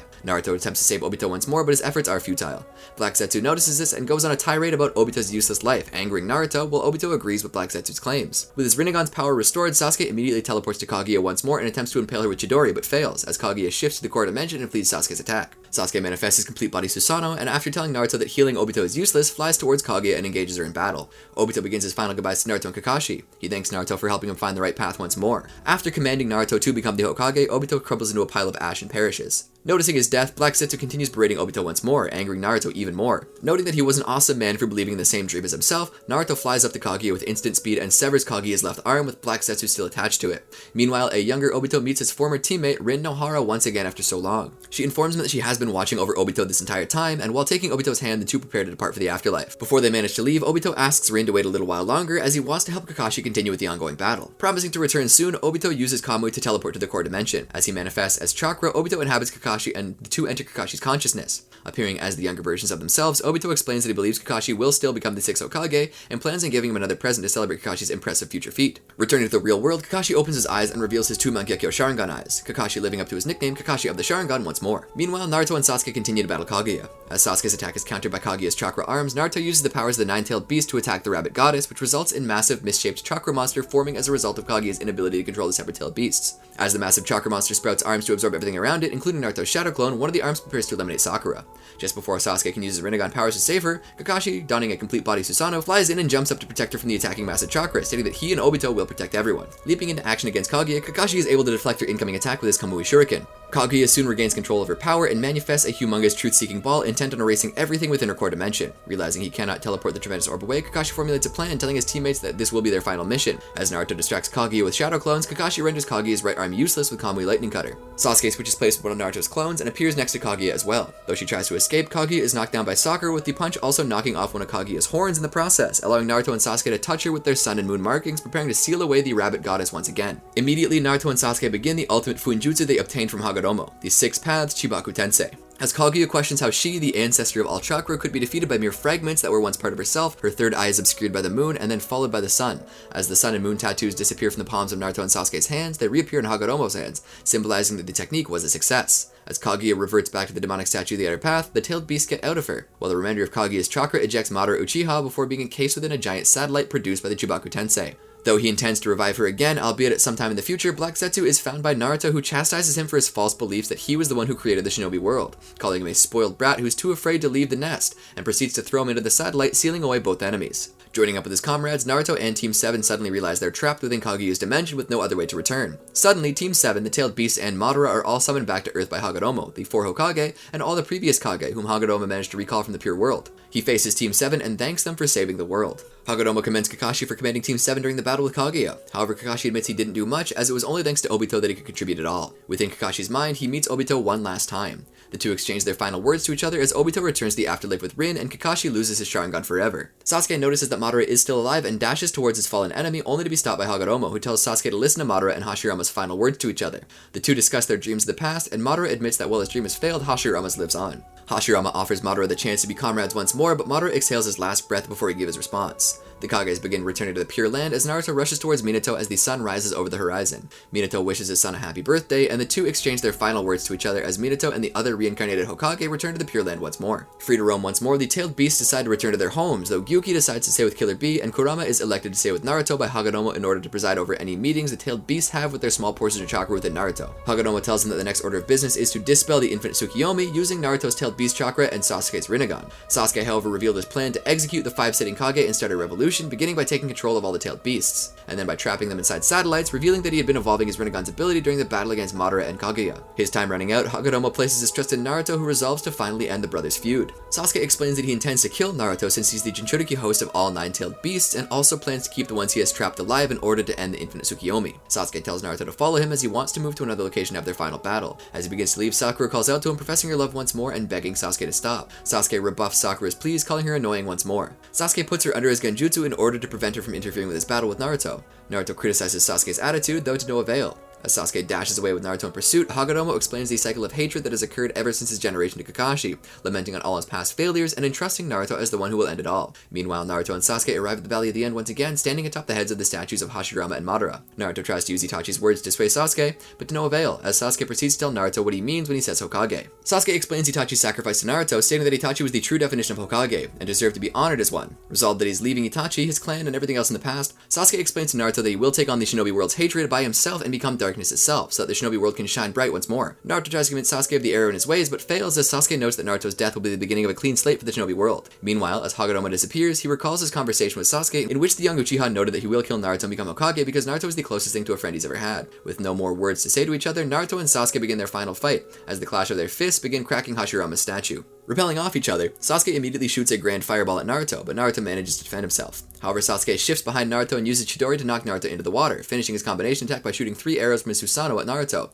though he manages to block Sasuke's attacks once more. As Naruto activates his Tailed Beast mode and Sasuke activates his complete body Susanoo, the two bump fists through their avatars and start viewing each other's memories, with Sasuke commenting on how slow Naruto has always been. Naruto rebuffs by saying that he won't let himself get killed so that Sasuke won't be alone, creating a Tailed Beast ball that clashes with Sasuke's complete body Susanoo and hence Chidori, causing a great explosion. Meeting with their inner subconscious once more, Sasuke comments that they're no longer children and they should be able to understand one another at this point. Within the White Plain, Naruto once again tries to convince Sasuke to stop his plans of revolution, stating that it will solve nothing as the 5 great shinobi villages have already united together. However, Sasuke believes that this is only a temporary peace due to them all having a common enemy enemy. With the threat neutralized, Sasuke is convinced they'll all return to how they were before the war. Resolved to find a way to gain some sort of immortality with his unlimited power, Sasuke promises to become the common enemy so that the Shinobi world could thrive. Returning to the real world, Naruto and Sasuke are knocked back from the massive blast. Satisfied that Naruto is finally getting serious, Sasuke summons the satellites containing the tailed beasts and begins channeling the chakra into his complete body Susanoo as it begins to change into a new humanoid form. As Naruto summons 3 shadow clones, the two battle above the earth, and Sasuke knocks one of Naruto's clones to the ground while neutralizing the attacks of the other clones, resulting in a massive explosion. While Sasuke prepares a lightning-based arrow attack, Naruto combines the remaining clones into a 3-headed, 6-armed battle avatar, similar to the one Asura used in the past.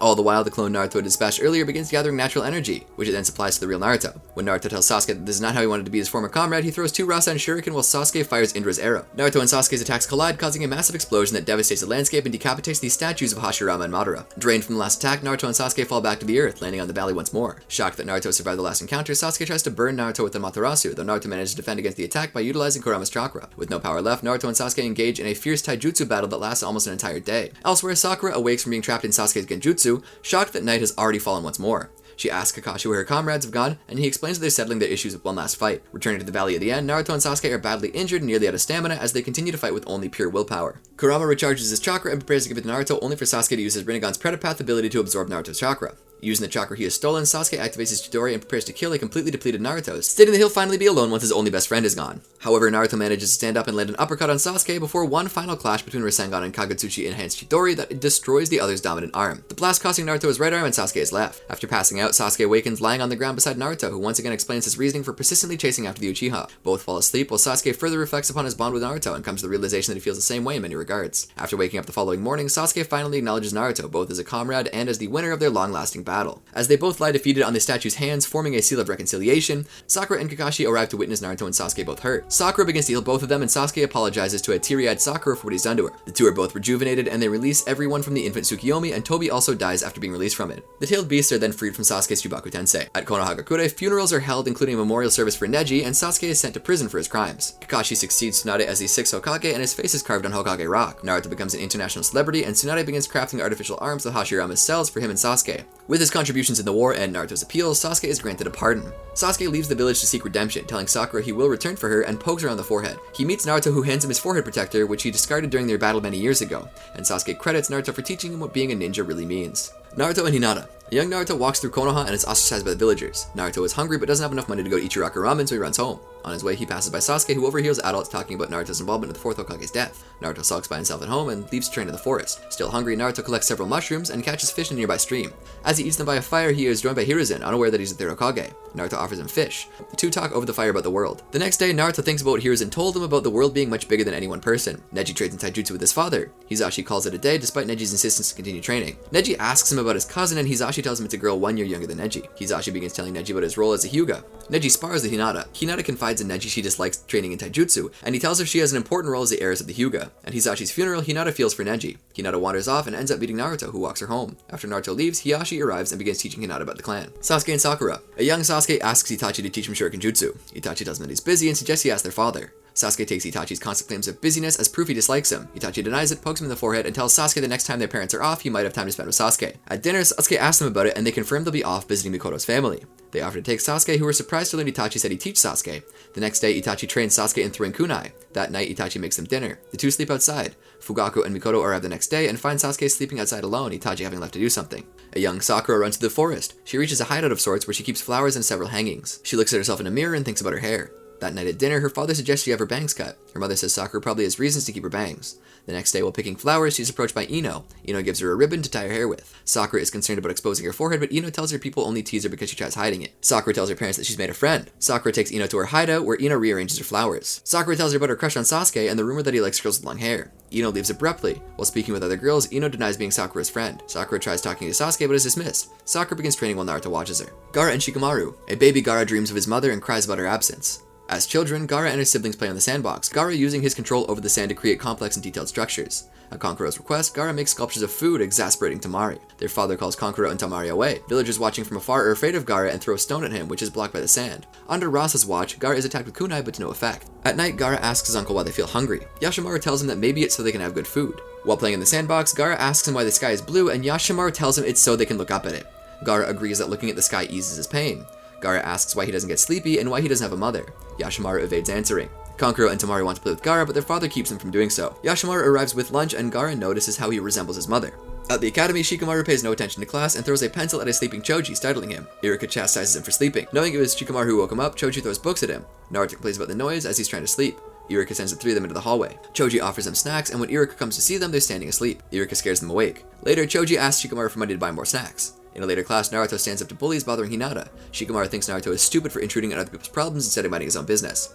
Choji criticizes Shikamaru for thinking so. The two begin fighting, but Naruto interrupts it and the three of them end up laughing. After class, the three see Sasuke rejecting a flower from Ino. She notices them and runs after them. After losing her, they see Iruka flirting with some women. Naruto approaches him and uses the sexy technique. At night, Choji and Shikamaru bid him farewell. Jiraiya and Kakashi. A young Jiraiya calls a young Orochimaru to spy on bathing women. Uninterested, Orochimaru leaves. Jiraiya is caught by an elderly woman who douses him in hot water. As teenagers, Jiraiya tries convincing Orochimaru into a plan for him to hit on Tsunade, having Orochimaru pretend to attack her so Jiraiya can rescue her, which fails. During the Second Shinobi World War, the three discuss their dreams by a fire. Tsunade wants to travel the world and gamble everywhere. Jiraiya wants to travel beside her to her annoyance, and Orochimaru initially claims to have no dream, but admits he wants to master ninjutsu to get stronger. The three are attacked by Kitagakude Shinobi and retaliate. A young Kakashi prepares fish and performs house chores. At the academy, Kakashi spars with Hiruzen while Rin and Obito discuss him. When he is done, they ask if he practices frequently, but he denies it, saying he just reads a few books. After classes, Obito follows Kakashi and watches him practicing fishing. As he prepares fish at home, Kakashi tells Obito and Rin to come out and join him to eat. They enjoy the food, and Kakashi downplays himself again. The next day, Kakashi does chores again and is thanked by Obito for the food when they meet on the street.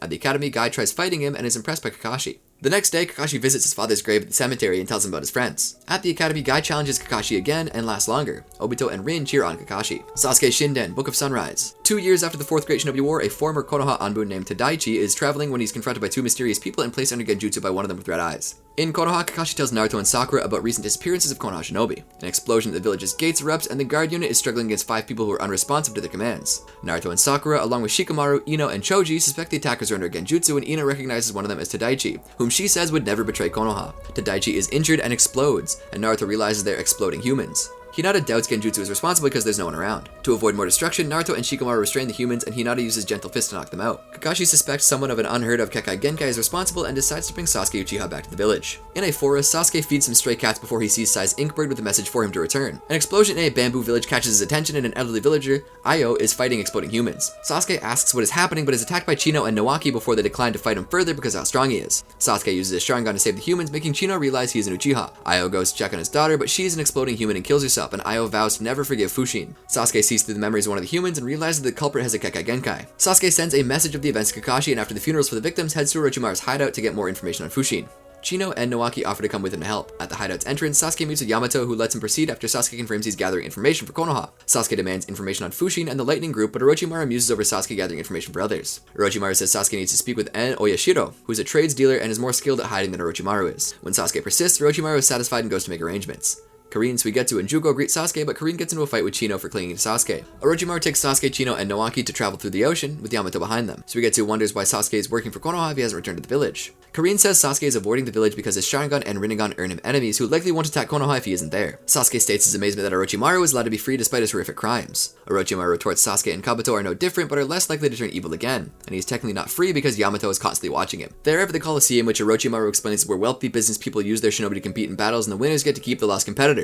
And it is the only place that En will appear. Chino is disturbed at how the shinobi are treated and tells Sasuke that if he doesn't help the poor and doesn't stop the rich, he's just as guilty before she walks away. To Sasuke's dismay, Orochimaru signs Sasuke up as a contestant because En is a Kekai Genkai collector who will want to obtain Sasuke. Having no choice, Sasuke enters the arena, but dozens of exploding humans appear before the battle can begin. Sasuke tries to save as many people as he can, which surprises Orochimaru, and Sasuke is nearly struck by a chakra blade by a fleeing person. Yamato tells him that he can't save everyone but lessen the damage. As the exploding humans are killed, Sasuke saves Chino from being killed and the chaos ends. En asks to speak with Sasuke, who's uninterested in greeting him, but he's delighted to meet with Orochimaru again after a long time. En tells him that Fushin was a shinobi he won, but left him after taking all the other Kekai Genkai owners with him. Sasuke asks if Fushin has red eyes, and En recalls someone in his guard unit did. En says red eyes originated with the Chinoike clan, which is exiled from the Land of Lightning by the Uchiha clan. Sasuke realized that exploding humans have been appearing around him, and Konoha was attacked because he's being targeted. En recommends Sasuke go to Hell Valley in the Land of Hot Water to find Fushin. En and Orochimaru then discuss how he enjoys collecting Kekai Genkai for his business, which disgusts Sasuke, who decides to deal with the situation as the sole survivor of the Uchiha clan. At Yugakure, 5 exploding humans appear, but Sasuke saves them and is attacked. He chases after the person but easily knocks him out. Sasuke sees this person is not Fushin, and the man tries to insist he is, but Sasuke knows he's lying. Sasuke threatens to kill him if he doesn't tell him who he is, but Karyu fights back with his lava release. Sasuke easily dodges and attacks using Amaterasu to make him surrender. Sasuke sees through Karyu's memories and learns that he was hired to impersonate Fushin, who is really Nawaki. Naoki approaches Sasuke, who orders Naoki to show his true appearance, which Naoki does. The two fight, with Fushin's Typhoon release overpowering Sasuke's Susanoo, but Sasuke wins by jumping into the hole of the funnel and hitting him. However, Sasuke falls into another Genjutsu trap while trying to get information, and Fushin leaves. Sasuke travels to the Valley of Hell, where he finds Chino waiting for him. She reveals herself as the sole survivor of the Chinoike clan, and lashes out at Sasuke for how her clan struggled to survive in there after being forced to live there by the Uchiha clan. She explains her past to Sasuke, how she was kidnapped as a child by Orashiro, and she was too young to remember her parents. Her discovery of her Ketsuryugan, her meeting and eventual partnership with Fushin, being betrayed by Kirigakure and the villages they had helped, and vowing revenge for the persecution and demise of her clan. Sasuke and Chino battle, with Sasuke easily cutting down her blood dragons. Chino cuts Sasuke and explains via Genjutsu to him that her Ketsuryugan controls blood and will turn him into an exploding human. However, Sasuke uses Sharingan to prevent this, leaving Chino devastated she isn't able to get revenge. She lashes out that Sasuke has always had people who loved and protected him despite his notorious reputation, while she was lonely and unable to bond with others. She cries out to Sasuke about why he goes so far to protect Konoha despite his role in the downfall of his clan, and Sasuke responds that he has a friend who saved him, and with whom he shares pain. Fushin arrives and offers to be killed to protect Chino, who says she'd be lonely if he died. Chino and Fushin surrender and thank Sasuke for his words. At Konoha, Sakura and Hinata heal the last exploding human victim and discuss how Chino and her allies were arrested by Konoha Shinobi, although Sakura wishes Sasuke was there. In prison, Kakashi brings in the Mizukage, who approaches Chino, Fushin, and Karyu and offers them to work for her in order to atone for Kirigakure's betrayal. All three accept and learn from Kakashi that Sasuke had returned to the Colosseum to free all the Shinobi. To the shock of the audience, Sasuke wins every battle and reveals Kumogakure will be taking everyone into custody for the illegal activities. The Raikage and the Shinobi arrive to arrest the Shinobi owners, and A speaks to Sasuke regarding his actions to help others and how glad he is that he didn't kill Sasuke after Naruto pleaded for him to spare him. After having reconciled since their battle at the Kage Summit, the two bid farewell on amiable terms. Orochimaru and En, who escaped from being caught, have a conversation, during which En reveals that Chino is his daughter and that he slaughtered the Chinoike clan to protect her, and then sought out Sasuke to save Chino from her desire for revenge. Naruto and Sakura discuss how far Sasuke has come to redeem himself and protect the village, and Sakura says she's happy but wishes she was by his side. Resuming his traveling, Sasuke receives a letter from Naruto in which it says Sasuke's way of protecting the village is like the Konoha military police force. Remembering when he told Itachi it was his childhood dream of joining the police force, Sasuke decides to return to the village. Shikamaru Hiden, a cloud drifting in silent darkness. Shikamaru has been busy helping the 6th Hokage with paperwork since the war, but is bored with his desk job and insists he's doing the work until Naruto becomes Hokage. After work, Shikamaru plays shogi with Onoki, whom he easily defeats, and goes to the forest to train. At a Shinobi Union meeting in the Land of Iron, the village ambassadors each discuss the decline of Shinobi assistance, and Shikamaru simply replies the matter is being investigated, but Temari suspects he's hiding something, and his refusal to answer the questions causes her to slap him in anger.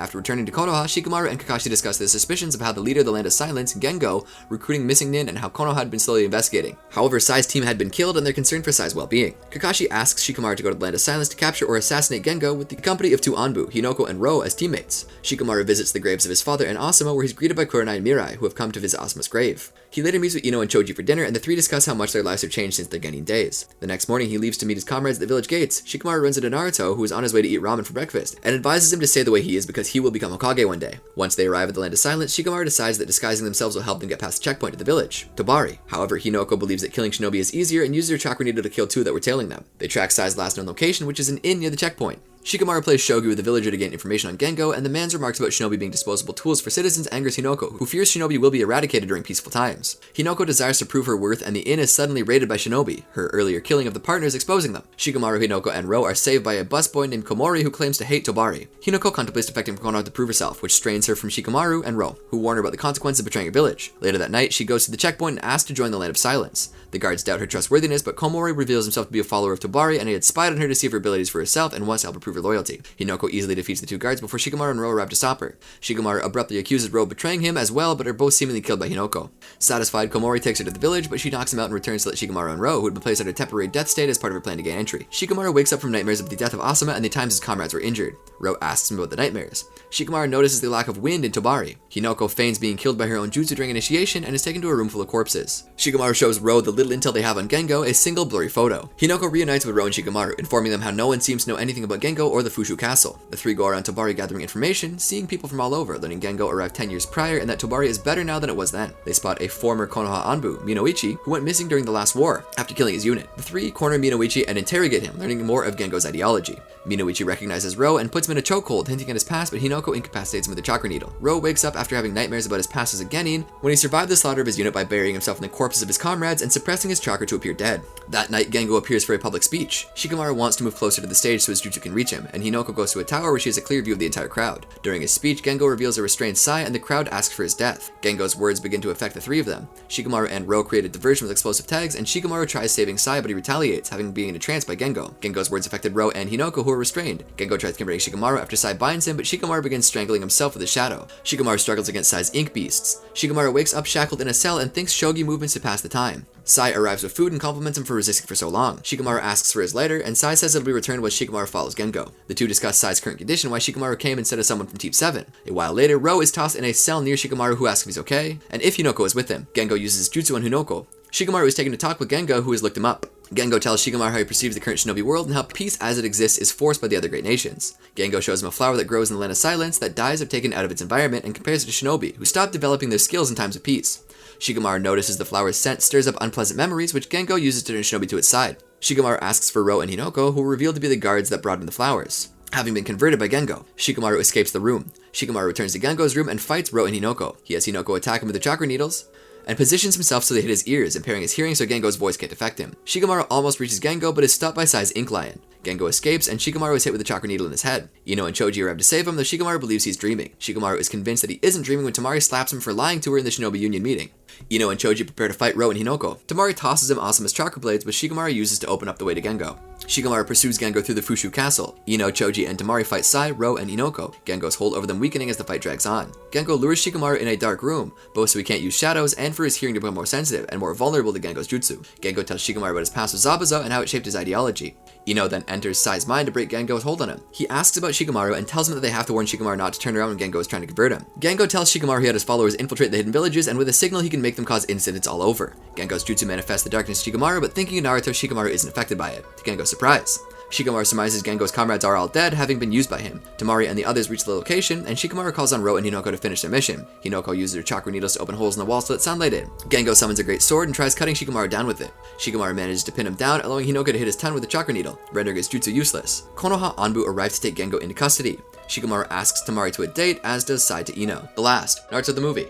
The film starts off with an explanation of Kage Otsutsuki consuming the chakra fruit, the birth of the Ten Tails, and the Sage of Six Paths stopping the beast and creating the tailed beasts. It then moves over to the fight battles between Asura Otsutsuki and Indra Otsutsuki, to Madara Uchiha and Hashirama Senju, and the ending conflict between Naruto Uzumaki and Sasuke Uchiha. Before enrolling in the academy, a young Hinata Hyuga is seen being bullied by boys over a Byakuya Gang, calling her a monster, which causes her to cry. Naruto shows up and tells him to back off, proclaiming that he'll be the future Hokage. However, the boys outnumber him and easily beat him up and tear his red scarf. Hinata thanks Naruto for his efforts, and Naruto lets her keep the scarf since it's ruined, unaware that this is when the young girl's affections began for Naruto. Sometime later at the academy, Iruka Umino tells his stories to write down the name of the person they would want to be with if the world was to end today. Though Naruto tries to act tough towards Sakura Haruno, she ignores him for Sasuke.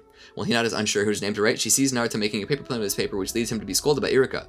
Naruto goes on to state that he has no friends or family, and that the world isn't going to end. Seeing this, Hinata happily writes Naruto's name on her paper. In the present time, 2 years after the Fourth Shinobi World War, Hiyashi Hyuga, accompanied by two subordinates, met with Tonari Otsutsuki outside of Konoha Crush. Asking for an answer to his earlier proposition stating the fate of the Hyuga clan depends on Hiyashi's answer, he declines Tonari's offer.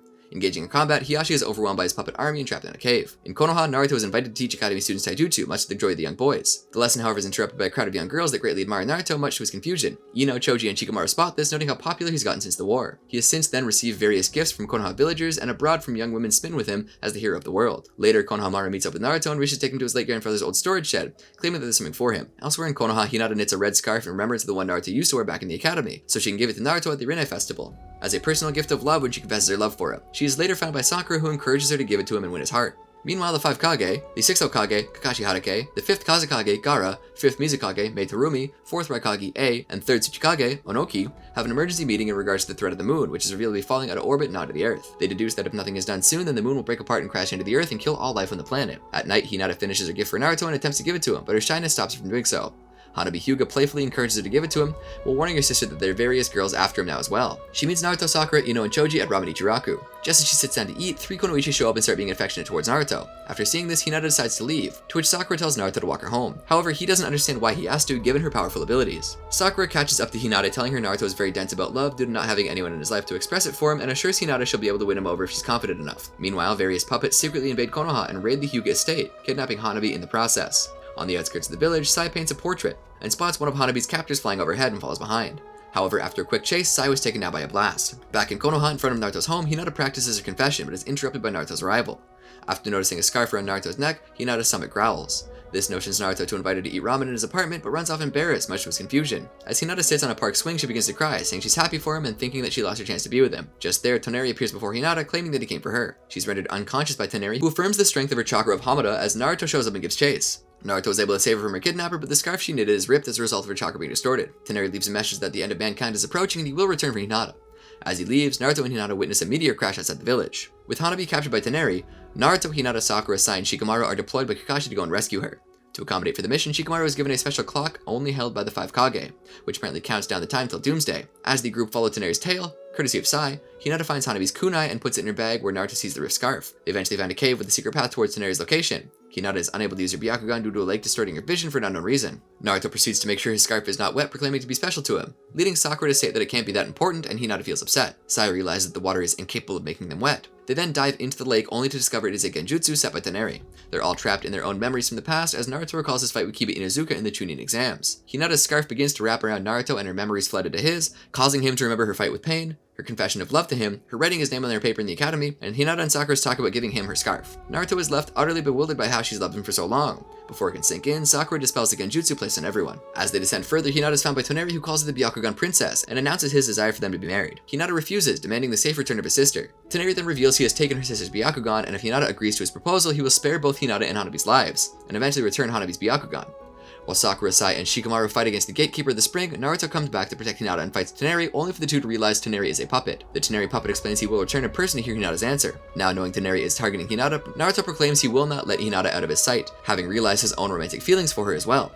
With this, Hinata notices Naruto isn't wearing the scarf anymore. The team arrives outside the village, seeing an artificial sun inside the moon. They make their way to an abandoned shinobi village of the Akatsuki clan. At some point, Toneri takes Hanabi's Byakugan, which he remarks is incredibly pure after he implants it in his own empty eye sockets, awakening the Tenseigan sealed by Hamura's descendants over the last millennium. He tells his guards he will go after Hinata, but not until his eyes are adjusted. As Naruto and Hinata spend more time with each other, she remains humorously oblivious to his love for her. As Hinata runs into a spider web, she screams, having Naruto rush to her as he picks the web out of her hair, making her blush. Hinata asks Naruto why he took off his scarf, to which Naruto states he feels fine without it. Naruto then falls down some stairs and hurts his back. With Naruto unable to reach his bruised spot, Hinata proceeds to rub ointment on his back, which leaves Naruto rather pleased. As they search the ruins, Shikamaru realizes Toneri's plan and that he is the orchestrator of the falling moon.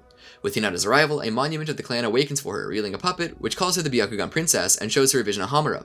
Hamura awakes her latent Hamura chakra, transfers his own, and orders her to stop Toneri as only she can destroy the Tenseigan as she is the Byakugan princess, and that Toneri, a member of the Otsutsuki's branch house, has misinterpreted his celestial decree. When Hinata awakens, she tells the others what she saw was nothing. Later that night, Naruto follows Hinata to a pond, seeing her knit away at a scarf. Naruto consoles her when Hinata thinks she's a horrible big sister since she just knits a scarf rather than spending more energy to find her sister. Naruto disagrees, recounting the amount of time and energy she's been putting into finding Hanabi. When Hinata thanks him for his reassuring kindness, a flustered Naruto accidentally reveals his newfound feelings for her, leaving her greatly shocked. However, the tender moment is interrupted by Toneri's arrival. This time, Hinata freely goes with Toneri after giving the refurbished scarf to Naruto. Before having his chakra jammed by Toneri, Naruto chased after them, only to be shocked by Hinata's not denying Toneri's statement that they would be married. The resulting explosion of Naruto's vast chakra destroys a massive part of the moon and shreds Hinata's scarf yet again, leaving her heartbroken at Toneri's assault on Naruto, forcing him to put her into a slumber. Back on Earth, the various hidden villages defend themselves against crashing meteorites as they protect civilians all over from Toneri's genocidal assault. As Rock Lee and others fail to completely destroy a huge meteor, Sasuke arrives and saves Konoha from certain doom, revealing he rescued Hiashi. Sasuke then declares he'll defend Konoha since Naruto is away and gives Konoha Ninja a much needed break. Elsewhere, as Naruto is being healed by Sakura, she notes the injuries are quite serious. Naruto mutters Hinata's name, and Sakura notes that he finally realizes his feelings for her. Back on the moon at Toneri's palace, Toneri marvels at Hinata's beauty as she sleeps. Wanting to know more about her, he reads her mind only to see that she's thinking about Naruto, much to his confusion and jealousy. When she awakens, she finds her sister safe, but even while in her comatose state, Hanabi grabs Hinata silently begging for help. Toneri arrives and gives Hinata a vast army of puppet maids to do her bidding and gives her a tour of his palace. Here, Toneri tells her about his clan and how they should use the Tenseigan against their enemies, this case being mankind who used chakra as a weapon, and thus intends to wipe them out as per Hamura's celestial decree. After showing Hinata the mausoleum of Hamura and having dinner, Toneri requests Hinata to make him a scarf like she did Naruto, and orders her to never question his plans to destroy Earth again. Later, upon seeing a floating island in front of the castle, Toneri explains that it's a temple of Hamura, and it comes nearby his castle once a year during the Rinne festival. He then takes her to the floating temple after Hinata says that she personally wants to pay homage, stating that Hamura must be happy for her offer. Hinata realizes she couldn't find the Tenseigan somewhere in the moon, so she finds a hidden location of the Byakugan. While Toneri rests from his inability to control the Tenseigan, Hinata attempts to destroy the Tenseigan altar as per Hamura's request, only to be stopped by Toneri. Angered by her lies and betrayals, Toneri destroys her scarf in a jealous rage, proclaiming he knew full well she made it for Naruto. He then brainwashes her by placing his green chakra sphere within her body, so that she will still go through with getting married. Meanwhile, following a 3-day recovery process, Naruto awakens and becomes depressed about Hinata's choice, leading Shikamaru inside to scold and make fun of him in hopes of reigniting his drive, only to fail. Shikamaru then takes Naruto to Sakura, revealing that she was severely weakened due to saving his life in the hopes that she would restore his fighting spirit, something he admits Sai and himself are nowhere near capable of. Sakura then talks with Naruto and helps him realize that Hinata truly loves him, stating she noted the feelings he had for herself were just another way to compete with Sasuke. But Naruto's feelings for Hinata are far more genuine and deeper than they were for herself, and Hinata's love for Naruto is much more genuine. With newfound strength, Naruto leads the charge into Toneri's moonbase. Naruto's team invades the palace and splits up. Sai and Sakura going to rescue Hanabi, while Shikamaru and Naruto go after Hinata. As Shikamaru holds off Toneri's puppets, Naruto arrives just in time to stop Toneri from kissing Hinata, angering Toneri, who leads her to the room of rebirth. To humiliate Naruto, Toneri forces the brainwashed Hinata to attack him, but he manages to remove the orb in her body. After Toneri pulls Hinata towards him, he tries to put another green orb in her body, but his latest Tenseigan pulsation allows Hinata to escape from Toneri, and after apologizing to him, she leads Naruto to the energy vessel. With their combined efforts, they're able to destroy the vessel, revealing numerous Byakugan sealed inside, which stops the moon from plummeting to the earth. After regrouping with everyone, Sakura presents Hinata with the remnants of her scarf, to which Naruto reveals that he knows it was for him after seeing her memories. Despite being ruined, Naruto happily takes it, which leaves Hinata on the brink of tears of joy. Just then, Shikamaru notices the Doomsday Clock has begun again for some reason. Back on Earth, A and Killer B use a massive chakra cannon to destroy the meteor heading from Earth, and upon learning of the moon still approaching, intends to use the cannon to destroy the moon. Kakashi is then told by Hiyashi that it is certain that Toneri took his daughters to the moon. After observing Kurama battling on the moon, Hiyashi's theory is confirmed. Despite now being informed that Naruto and his team are on the moon, A wishes to destroy the moon regardless. The other Kage are against this, angry that A once again has a weapon of mass destruction secretly hidden away, and order him to wait for an hour as they feel that Naruto can't stop the moon given his actions during the previous war. Meanwhile, at the destroyed energy vessel, a furious Toneri manages to unlock the Tenseigan, allowing him to continue his view of the Celestial Decree. Toneri then summons a giant golem that battles Kurama as he unlocks the Tenseigan Chakra mode. He captures Hinata, throwing her into a cage so she can watch him kill Naruto, who he has grown to despise.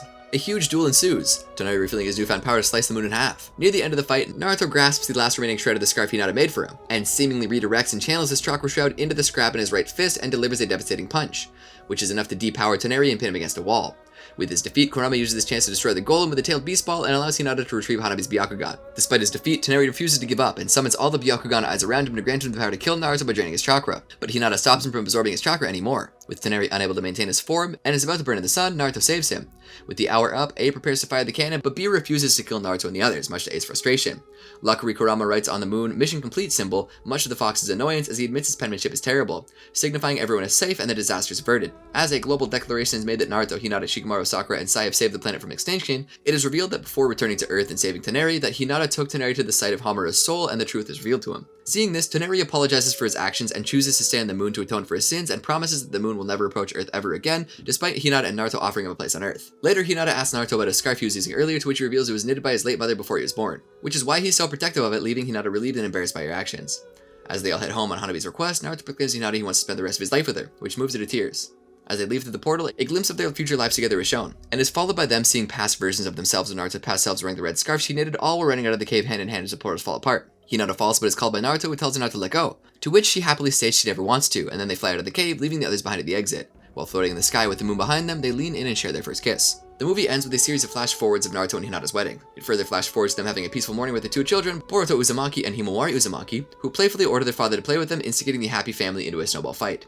Konoha Hida and the perfect day for a wedding. Konohamaru records a congratulatory message from Sakura for Naruto and Hinata's upcoming wedding.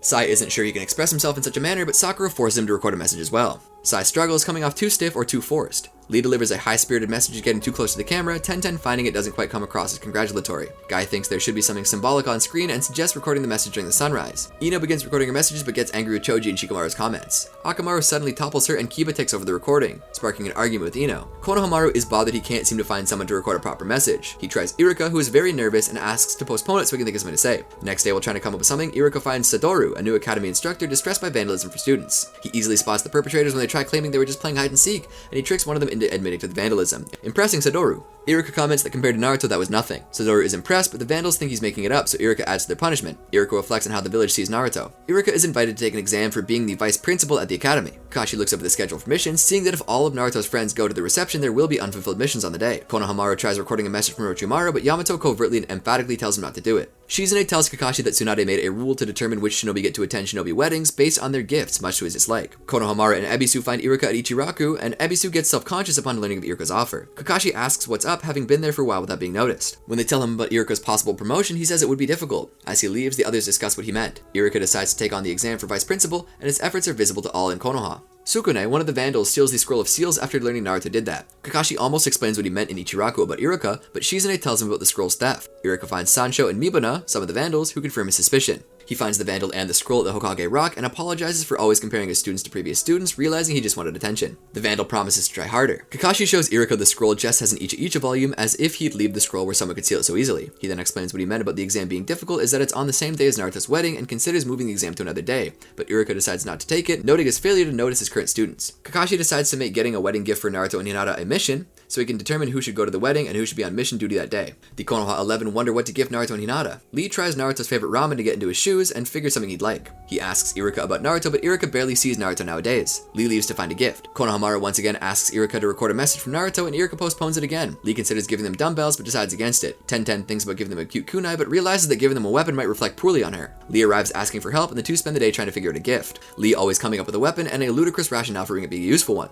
Lee dreams of Neji's ghost visiting him to offer advice, but only gets more confused. Iruka records a message from Naruto at last. Lee tells Iruka about his struggle to come up with a gift. Iruka says something that suddenly inspires Lee. Lee, Tenten, and Guy try coming up with ideas together, but Lee and Guy keep going off topic. Lee and Guy decide to roleplay being Naruto and Hinata, with Tenten being their baby to figure out what they should gift him. When they talk about Neji, Lee remembers his dream and has an epiphany and decides to give them dumbbells anyway. Him giving the left one and Guy the right one. Tenten settles for a custom-made kunai. Lee thanks Iruka for his input. Iruka asks Konohamaru to record a new message later as he wants to learn more about who Naruto is now and starts by asking Naruto's favorite ramen at Ichiraku. Shikamaru and Choji visit Ino at Yamanaka Flowers, wanting to discuss what to get for Naruto and Hinata. Ino says she already picked a present and says they can't go shop with her when Shikamaru wants to go to the same store. At Yakiniku Q, Shikamaru discusses with Choji about ideas and is shocked to find he's already picked a gift. Vouchers for a dinner at a fancy tea house. Shikamaru considers giving them cash, so they pick whatever they want, but considers to be too impersonal and lazy for a gift. Something Choji says about eating ice cream in a snowy place inspires Shikamaru to give them a honeymoon. The two come across Tamari and she and Shikamaru exchange awkward words. Choji suggests getting Tamari to give him a woman's point of view for a honeymoon location. Shikamaru asks her about it, but the two misunderstand each other, Tamari thinking Shikamaru wants her to go on a honeymoon with him. The two spend the day together. Ino goes to the store and is about to get a portrait frame for Naruto and Hinata, but Sakura shows up also intending to get the same gift.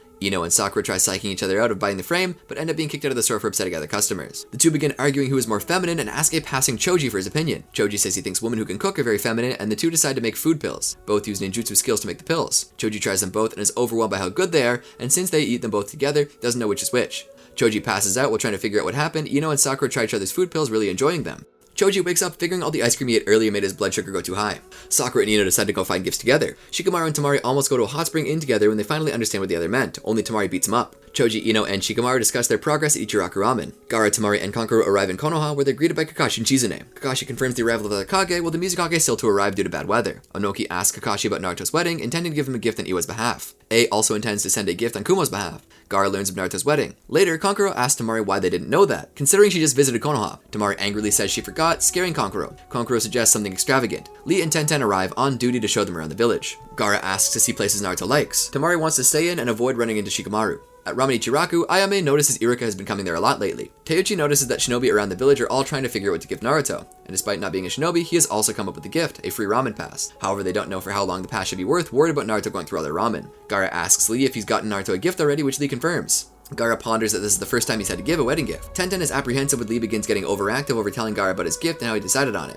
Lee and Tenten take Gaara and Kankuro to Ramen Ichiraku, where they meet Iruka. They further discuss what to give Naruto and then have ramen. Killer Bee runs into the fore and is also giving Naruto a gift. Killer Bee mentions a dance number and Kankuro feels Gaara should also perform. When A learns of B saying he'll dance, he almost makes a scene, but when the Mizukage misunderstands B about the wedding, she intimidates him. The five Kage meet and Kakashi asks them to exercise moderation in their gifts. Tamari runs into Shikamaru and the two apologize for the misunderstanding last time and they go out to eat together. Ino and Choji spy on their date. Gaara goes to dine at Ramen Ichiraku and Iruka apologizes for putting pressure on him to give an extravagant gift. When Iruka says he's happy Naruto made so many friends, Gaara is inspired to give him a gift not as a Kazekage but as a friend. As Ayame locks up, Teuchi decides to make Naruto's free pass lifelong. Kakashi, Lee, and Tenten say goodbye to Gaara, Kankuro, and Tamari. Gaara intends to come back for Naruto's wedding. Kankuro is sad he won't see Gaara dance, and they notice Tamari is in a much better mood. They realize they still can see Gaara dance as Naruto's friend. Shino has his Kikaichi report to him about the others buying Naruto and Hinata's wedding gifts. He shows the insects to Academy students, one of them wanting to become Hokage, much like Naruto.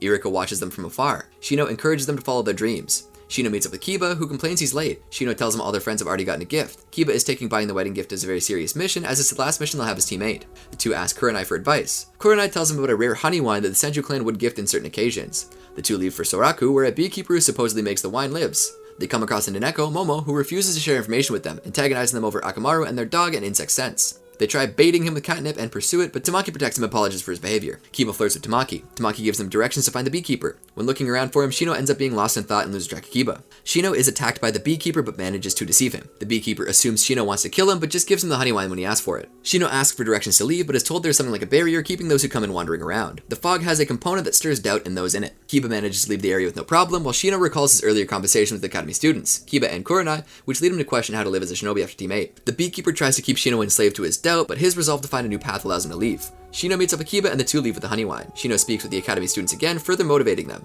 Iruka suggests Shino should be a teacher. Kakashi and Chizune review the wedding gifts for Naruto and Hinata. Kakashi leans towards having Lee, Guy, and Konohamaru on duty. Kakashi goes out on a stroll and meets up with Hinata, who is going to meet the other girls. Konohamaru finds Iruka at Ramen Ichiraku and demands he finally record a message for Naruto and Hinata. Iruka is still unsure of what to say, recalling that Gaara decided to celebrate Naruto as his friend instead of Kazekage and wondering what his role should be, though understanding most would consider him Naruto's teacher. While meeting with Hinata, Sakura almost slips about the mission for getting the wedding gifts. Later, with Team 8, Kiba almost slips about the mission. Tsunade comes by the Hokage's office and Chizune tells her about the mission and Kakashi's predicament of judged by gifts, while Konohamaru overhears them deciding to hand in his video without a message from Iruka. Konohamaru informs the others of their judging of their gifts, which Hinata overhears, distressing her. Hinata goes to see Kakashi about the mission. The others go to Kakashi and offer to rotate between missions and wedding reception, allowing everyone to participate, and Kakashi being Hokage can change the rule. Tsunade points out that this situation is different, as the rule was made at a time where there was a boom in shinobi weddings during a war, and that Kakashi should rule as he sees fit. Kakashi asks the other Kage to lend shinobi during the wedding, to which they agree as a wedding gift. Iruka comes across a distressed Hinata who wrongly assumes Naruto is to blame and starts to apologize for him. Hinata finds it hilarious. Iruka talks with Kakashi and gives him an idea, while also telling Konohamaru that Hinata found out about the mission, so his video is no longer a surprise. Kakashi asks if the other Kage can spare shinobi for the missions of the day of the wedding, and Konohamaru tries recording a message with them. Iruka dreams back to when Naruto stole the scroll of seals. Konohamaru wants to record another message from Iruka, finding the previous one to be uninspired. Iruka doesn't know what to say. He scolds Sukune, Mibuna, and Sancho for vandalizing the third Hokage statue again. Satoru asks Iruka of making a speech during the ceremony, but Iruka says Kakashi will do it. Ayame runs into Iruka saying he hasn't been to Ramen Ichiraku in a while. Iruka explains he's still trying to figure out what to say. Naruto visits Iruka, asking him about for ramen. Iruka's trying to cook his own dinner, without much success. Naruto wants to have fun in his last days as a single man, and Iruka scolds him for it. Naruto wants to go out with him to tell him something. Iruka wonders why he struggled so much with his message. Naruto asks Iruka to attend the ceremony as his father, moving him. Iruka accepts. Iruka and Hinata talk about Naruto's request. Iruka records another message with Konohamaru finally getting it right. The guests arrive for the reception and mingle. Naruto and Hinata go get married. Academy entrance arc. In the future, Noda Boruto fights Kawaki to destroy Konakugure, and argue about the end of the Age of Shinobi. Both activate seal-like powers. Boruto activates a dojutsu in his right eye, and both resume their fight. In the present, Boruto and Shikadai run through Konoha. In the Hokage's office, Naruto and Shikamaru go to his office, where Naruto bemoans the amount of paperwork due will keep him from going home that night. On top of a train, Boruto celebrates being able to buy a limited edition chili burger. As they eat, the two comment on the village's modernization, and Shikadai scoffs at the prospect of having to attend the academy. Shikadai tells Boruto to behave at the entrance ceremony since all reflects on him. Boruto leaps off the train after being spotted and spots Denki being picked on. Boruto attacks the bullies with shadow clones and makes a run with them as more arrive. Though they escape, Denki is worried the bullies will come after him harder the next day and comments on Boruto's ninjutsu. He learns that Boruto is set to start at the academy the following day like himself. Denki's father wants him to learn ninjutsu as well as academics if he wants to inherit his company, crediting his achievements in the last war for the success of his company. Boruto tells Denki to tell his father about his wishes. The two talk more about the fathers, and Boruto realizes he's late for dinner, fearing his mother's punishment. When Boruto gets home, he argues with his mother about his father's absence during dinner, while Denki confronts his father, who says he'll allow Denki to study whatever he wants if he proves he is strong. Denki is bitten and influenced by a chakra snake. The next day, Boruto is late for the entrance ceremony. Intending to take the train, he spots Denki and perceives a shadow over him, not noticing his own right eye changing. Denki lures his bullies into an old malfunctioning train. Denki shows the bullies that he put the train on a collision course with another defective train. Having followed Denki, Boruto shows himself and tells Denki to stop, and again perceives the influence on him. Boruto's words loosen the influence on Denki, and when he needs his help in changing the tracks, the influence on Denki is broken, allowing him to help. The two are able to change the tracks, and the bullies hold on to them when they almost fall off the train. They disconnect the wagon with the bullies, allowing them to stop safely. Still wanting to get to the academy, they derail the train and crash into the Hokage Rock. They arrive at the academy during roll call but damage Naruto's stone face. The other students are cleared out while Konohamaru gets Boruto. At the end of the day, Naruto receives word that Boruto took the blame, but Denki's father offers to pay for the damages. After his suspension is up, Boruto heads to the academy and sees Denki, who got into the ninjutsu program, hoping to one day merge ninjutsu with science. Boruto decides against asking Denki about the shadow that had come over him. Looking up at the stone face, he vows to walk his own path in life. Shino explains how the role of the academy has changed. In addition to shinobi skills being taught as in the past, a broader curriculum of non-shinobi related courses are available. Boruto returns from his 2-week suspension. Inojin notices him through a window. After Boruto arrives in his classroom, the other students begin gossiping about him, which Boruto ignores. Chocho and Tsunade ask Sarada about Boruto. Sarada says she finds him annoying, and the other two gush over Naruto. Inojin bluntly says what everyone else is thinking about Boruto. Boruto extends his hand in friendship, but Inojin refuses, considering him to be untrustworthy. Tsunade tries defusing the situation as Shino arrives in the classroom. During practice to assess everyone's strengths and weaknesses, Denki tells Boruto he got the second best time. The one with the best time, Iwabi, isn't there. Boruto tries joining the other students for lunch, but they hurry out of the classroom. Iwabi antagonizes Boruto over being the Hokage's son, saying the current state of the academy is being soft, despite having flunked twice. Denki speaks in Boruto's defense, and Iwabi targets him. Boruto stops Iwabi from hurting Denki. Despite promising himself he wouldn't fight, Boruto challenges Iwabi to a fight. The class watches nervously while Inojin is amused. After talking with Anko, Shino arrives at an empty classroom much to his confusion. As everyone ditched class to watch the fight. The class watches the two fighting, Iwabi saying he wouldn't even use his weapon. Boruto and Iwabi are both impressed with each other's skills. Iwabi is frustrated he can't graduate only with Shinobi-related subjects. After a solid strike on him, Iwabi begins using Earth Release, creating an Earth Hammer. Inojin takes the hammer out of his reach with his drawings and points out Iwabi broke his own rule about not using his weapon. Iwabi realizes his mistake. The atmosphere in the class improves, Boruto becomes more popular, and Iwabi decides to start attending class again. Shino then arrives to start class. Shino begins teaching Shuriken Jutsu to his class. Most of the class ignores his instructions. Sumide struggles while Inojin and Shikadai, who are made to practice at home by their parents, breeze through it.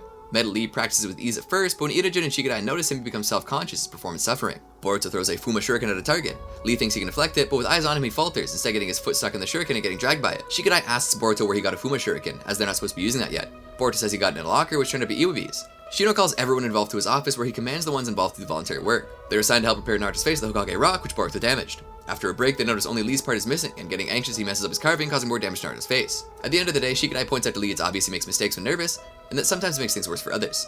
At home, Shikadai is scolded by his mother for getting into trouble. Shikamaru isn't as concerned and considers getting into trouble as part of becoming a shinobi. Tamari scolds him as well. The next day, when Shikadai goes to apologize to Lee, Boruto notices the same darkness took up Denji over him with his right eye. Lee lures Shikadai away and begins attacking him. Boruto and Inojin find them, and Lee attacks them as well. Lee chases the three through the academy. Shikadai comes up with a strategy. Boruto distracts Lee with shadow clones, giving Shikadai an opening to pin his shadow, but Lee gets out of his range. Inojin distracts Lee with ink birds, and Lee gets paralyzed. Another shadow paralyzed him from another angle, revealing the real Shikadai. The previous one being a disguised Boruto, and the shadows he used actually ink snakes drawn by Inojin. Lee begins breaking free Shikadai's hold, who urges Boruto to knock him out. Lee breaks free by accident and knocks himself out, the darkness taking over him, dissipating. When Lee comes to, Shikadai apologizes for the day before head to class. At home, Boruto asks his mother about the Byakugan, wondering about what he's seen. Naruto arrives exhausted and goes straight to bed. The next day, Boruto, Shikadai, and Inojin try to get Lee to play video games to get him less anxious, but he ends up breaking Boruto's game. Shino recruits the help of Konohamaru to teach his academy class about the summoning technique. Konohamaru summons Gamagoro, much to the amazement of most of the students except Boruto. When accused of jealousy by Chocho, Boruto tries and fails to summon a creature, since, as Shino explains to him in the class, he has signed no contract with a summoned creature. While they practice summoning sealed weapons instead, the class soon becomes divided as the girls argue with the boys over maturity. When Konohamaru and Shino ponder what to do about the constant outbreaks of infighting, the class breaks out into another boys versus girls battle at lunch. Shino intervenes just in time and instead gives the two sides the task of playing capture the flag within the academy while he assesses each one's strengths and weaknesses. Things come to a head as both teams make their way to the rooftop. Boruto, who has stolen a scroll from the academy once again, attempts the summoning technique intended to summon a small toad to scare the girls. Instead, an unknown creature appears and strikes at Chocho, throwing her off the building.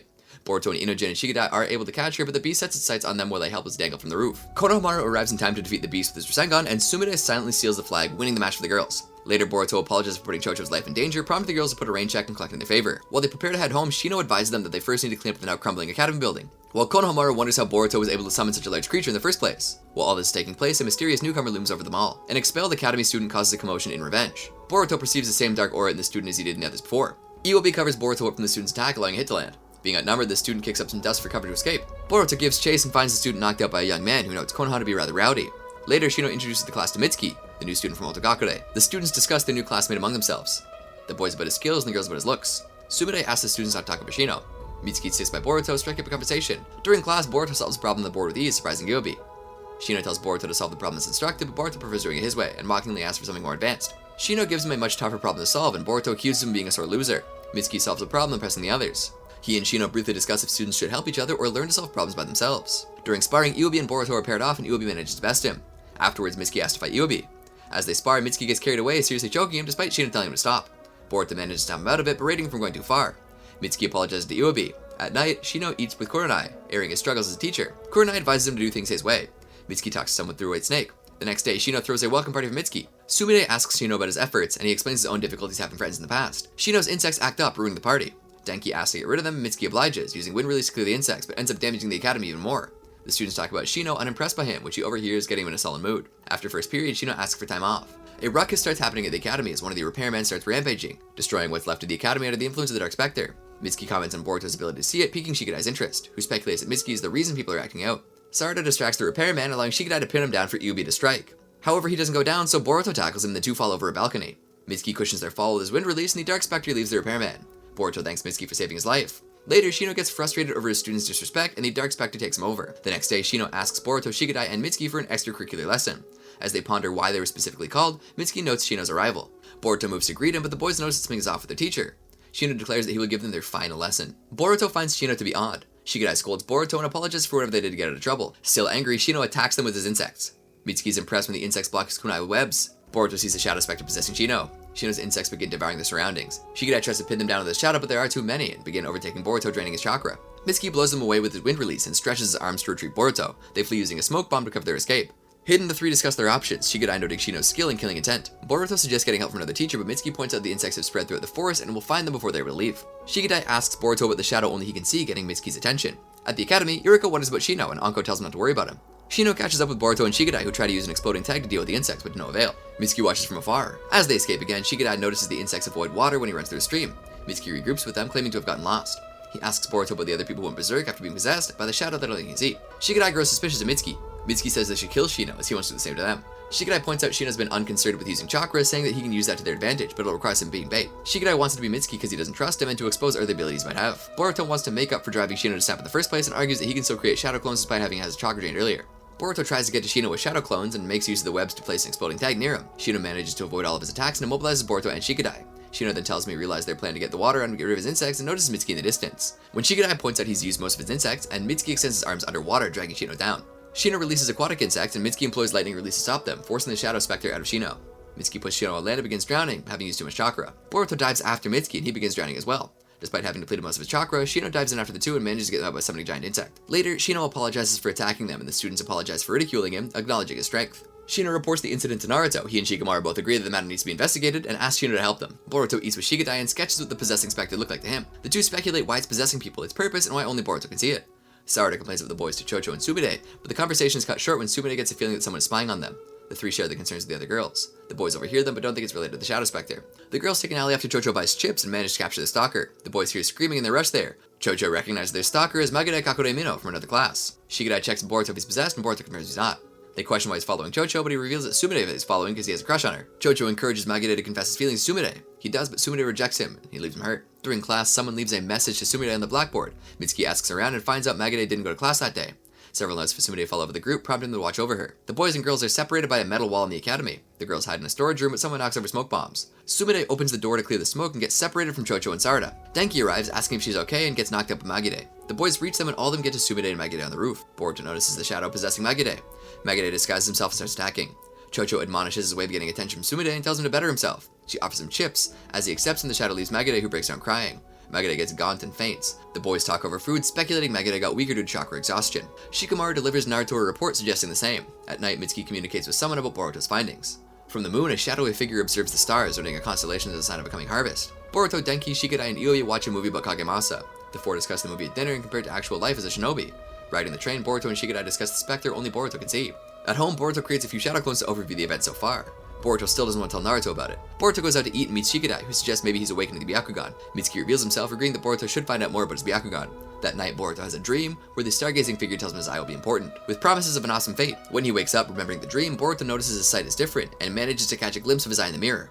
Boruto gets excited about it. Shikamaru hands Naruto a report of the incidents, and they wonder if Boruto, who is near everyone, is involved or a target. Tired, Naruto goes home. There, Boruto is confident he's awakened the Byakugan. The others are skeptical of it, angering Boruto. Hinata tells him to talk with his grandfather, who will know if Boruto really has the Byakugan. Shikadai, Denki, and Mitsuki discuss the possibility of Boruto having the Byakugan. Naruto takes Boruto and Himawari to the Hyuga compound, where Hiyashi and Hanabi are related to see them. Hiyashi explains the nature of the Byakugan to Boruto, confirming Naruto's earlier words about the training required to use it. Hiyashi calls Boruto to the courtyard, wanting to fight him and see if he does have it. Hiyashi explains to Boruto that if he has awakened the Byakugan, it will manifest itself in battle even if Boruto can't activate it at will. Something that both he and Hanabi will be able to tell. Hanabi decides to take her father's place, sure it will be all for nothing if he simply throws at his back in the fight. Boruto is up for it. Himawari asks Naruto if Boruto will be okay as they watch him and Hanabi sparring. Naruto assures her Boruto will be okay. Boruto tries making a distraction using shadow clones and a flash bomb, but Hanabi sees through it. Boruto goes at it once more, this time managing to surround Hanabi with the shadow clones, but she repels him with the 8 trigrams palms revolving heaven. Hanabi tells Boruto there's no sign of the Byakugan having awakened him, but assures him it's still possible it will.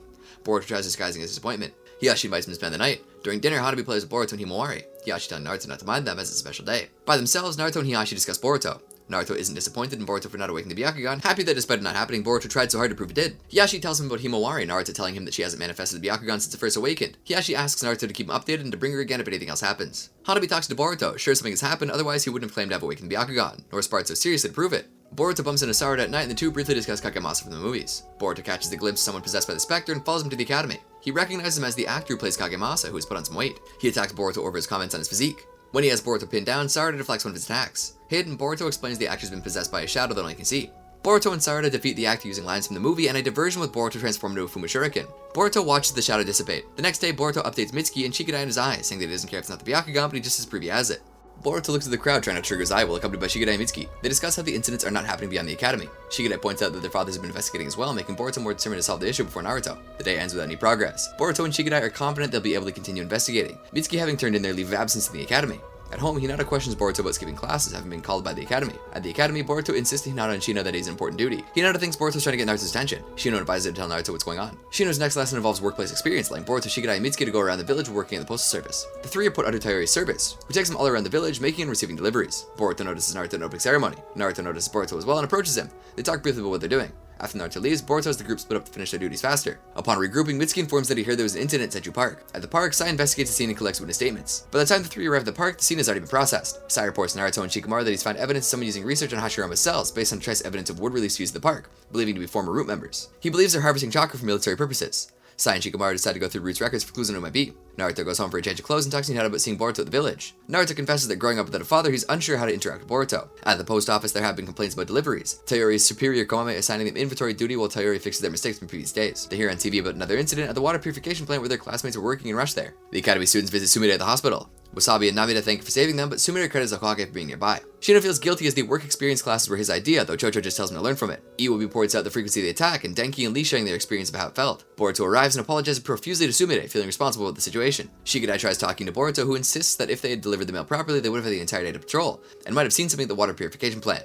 Naruto arrives, and when Boruto asks him to loop him in on the investigation, Naruto drags him to another room, showing Tsunade's attacker nearly drained of all chakra. They discuss what Boruto should or shouldn't do. Shino claims responsibility for the workplace experience classes, suggesting that if treated as an adult, Boruto might be able to show them something they can't see, and that as Boruto's teacher, he knows what he can and can't do. Naruto leaves the decision with Shino. Shino doesn't give them a free pass, but as they've saved him before, he has respect for them. Boruto, Mitsuki, and Shikadai go back to the post office and are surprised when Komame tells them to deliver mail. Tayori intervened on their behalf. When looking at delivery routes, Boruto considers having shadow clones take all of them, but his own clones think it will put too much distance between them. The three deliver mail to the village. Tsunade bids Wasabi and Namida goodbye and watches from the window as they leave with their parents. Mitsuki arrives with information on the latest attack. At the scene, Sai finds more trace evidence of wood release use. Sai wants to investigate possible Root involvement as soon as he can, to make sure that if Root is involved, whoever's behind it doesn't follow the same ideology as he once did. After they miss another attack, Boruto considers the possibility that the ghost knows their route. To cover all the mail routes at once, Shikadai asks for the help of the classmates. And to notify them if anyone finds an incident, he has Iwabi bring fireworks from his workplace experience. After they leave, Komame just misses someone at the post office, is possessed by the ghost, and begins wrecking the post office. Boruto and the others arrive, having successfully tricked them into believing that all the routes would be watched, leaving the office unattended. Boruto prepares to fight Komame, while Mitsuki, Inojin, Chocho, and Lee chase the one controlling the ghost. Komame uses the mail to attack Boruto and Shikadai from a distance, which Iwabi blocks with Earth Release. Tayori protects one of the parcels from Komame's attack, and his dedication to it weakens the ghost's hold on Komame, allowing Boruto and Iwabi to knock him out. The ghost leaves Komame, and Boruto throws an explosive tag at it as it disappears. The masked man controlling the ghost loses the others. Mitsuki finds him, but the two don't attack each other, and Mitsuki lets him leave. Komame is taken away, and Boruto leaves the others and reorganizes the post office. Something comments on the chakra being stolen being used to awaken Nue. At night, Mitsuki discusses the incidents with someone through a white snake, mentioning a root heirloom and a possible user. Mitsuki recalls waking up in a tank. The academy teachers have their students run an obstacle course in groups of 3. Boruto and Mitsuki help Denki when he struggles midway at the cost of using up their time. Shino fails all students because the few who complete the course did so by leaving the teammates behind. Konoha, Maru, and Moegi tell the students that they'll occasionally drop by for the purposes of seeing who might be under their command, and encourage them to see what formations work better. The boys discuss the recent lack of ghost incidents and whether they should continue investigating now that they know the adults are also looking into it.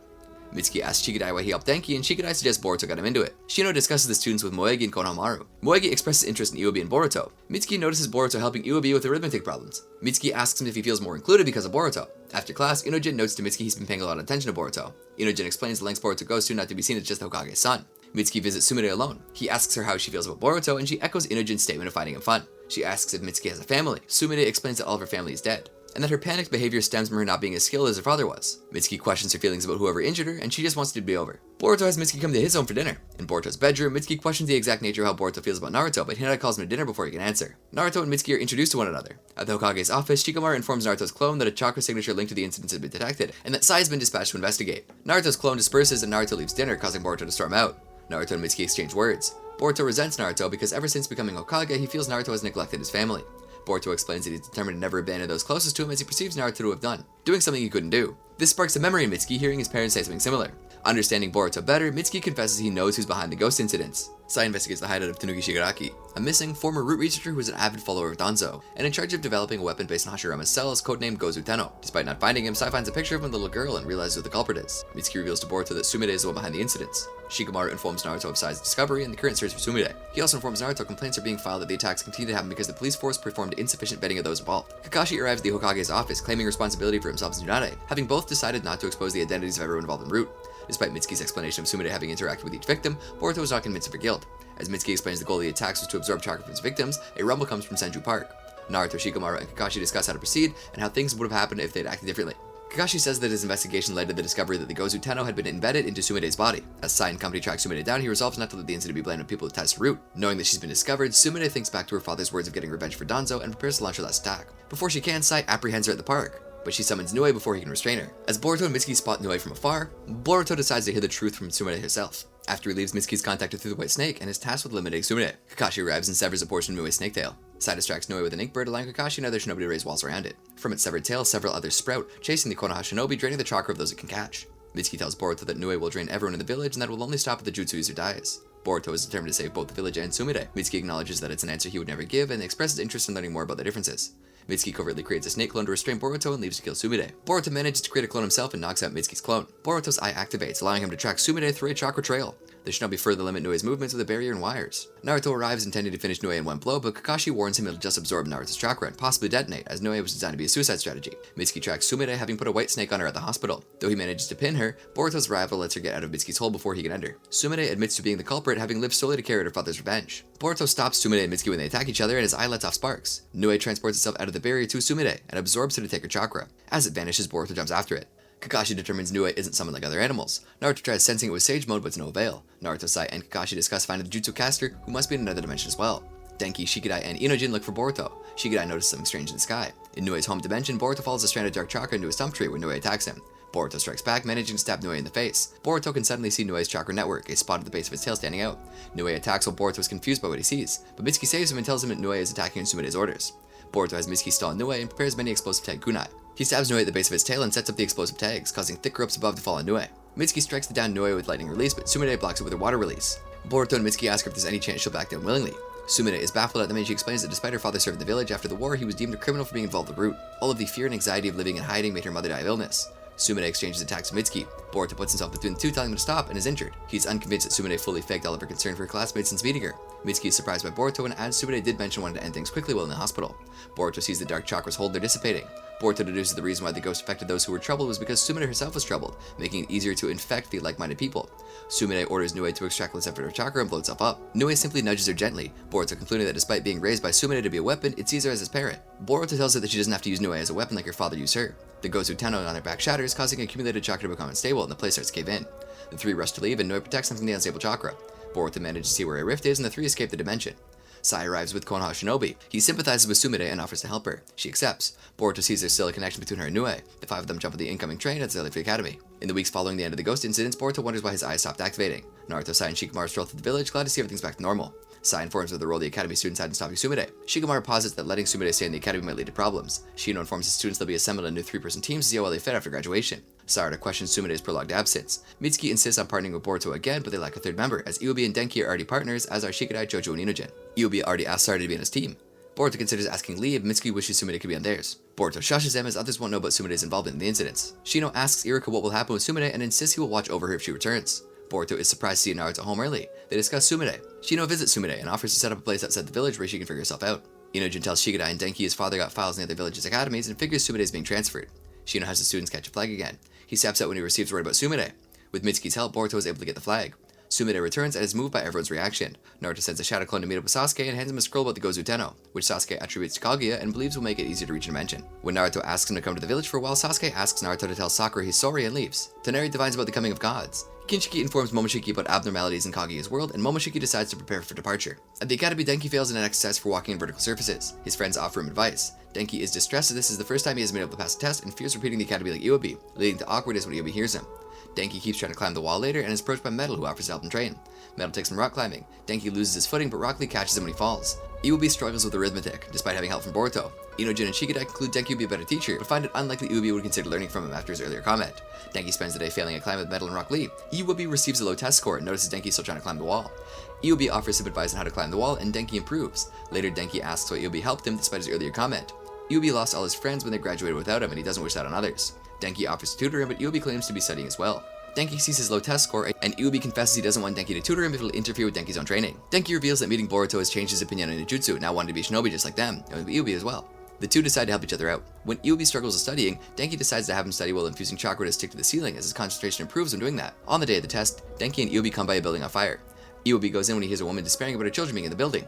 Denki figures a building like that should have a sprinkler system, but finds it unusual without activating. Iwabi has to block an exit so the fire won't reach him, and the children starts working on a wire box. At the academy, Boruto worries about the two not showing up. Worried about Iwabi, Denki climbs to the side of the building and enters through a window. He finds Iwabi's earth release wall, just as Iwabi finishes fixing the sprinkler system. The two take the children and climb down to the side of the building. Boruto asks Shino to wait for Denki and Iwabi.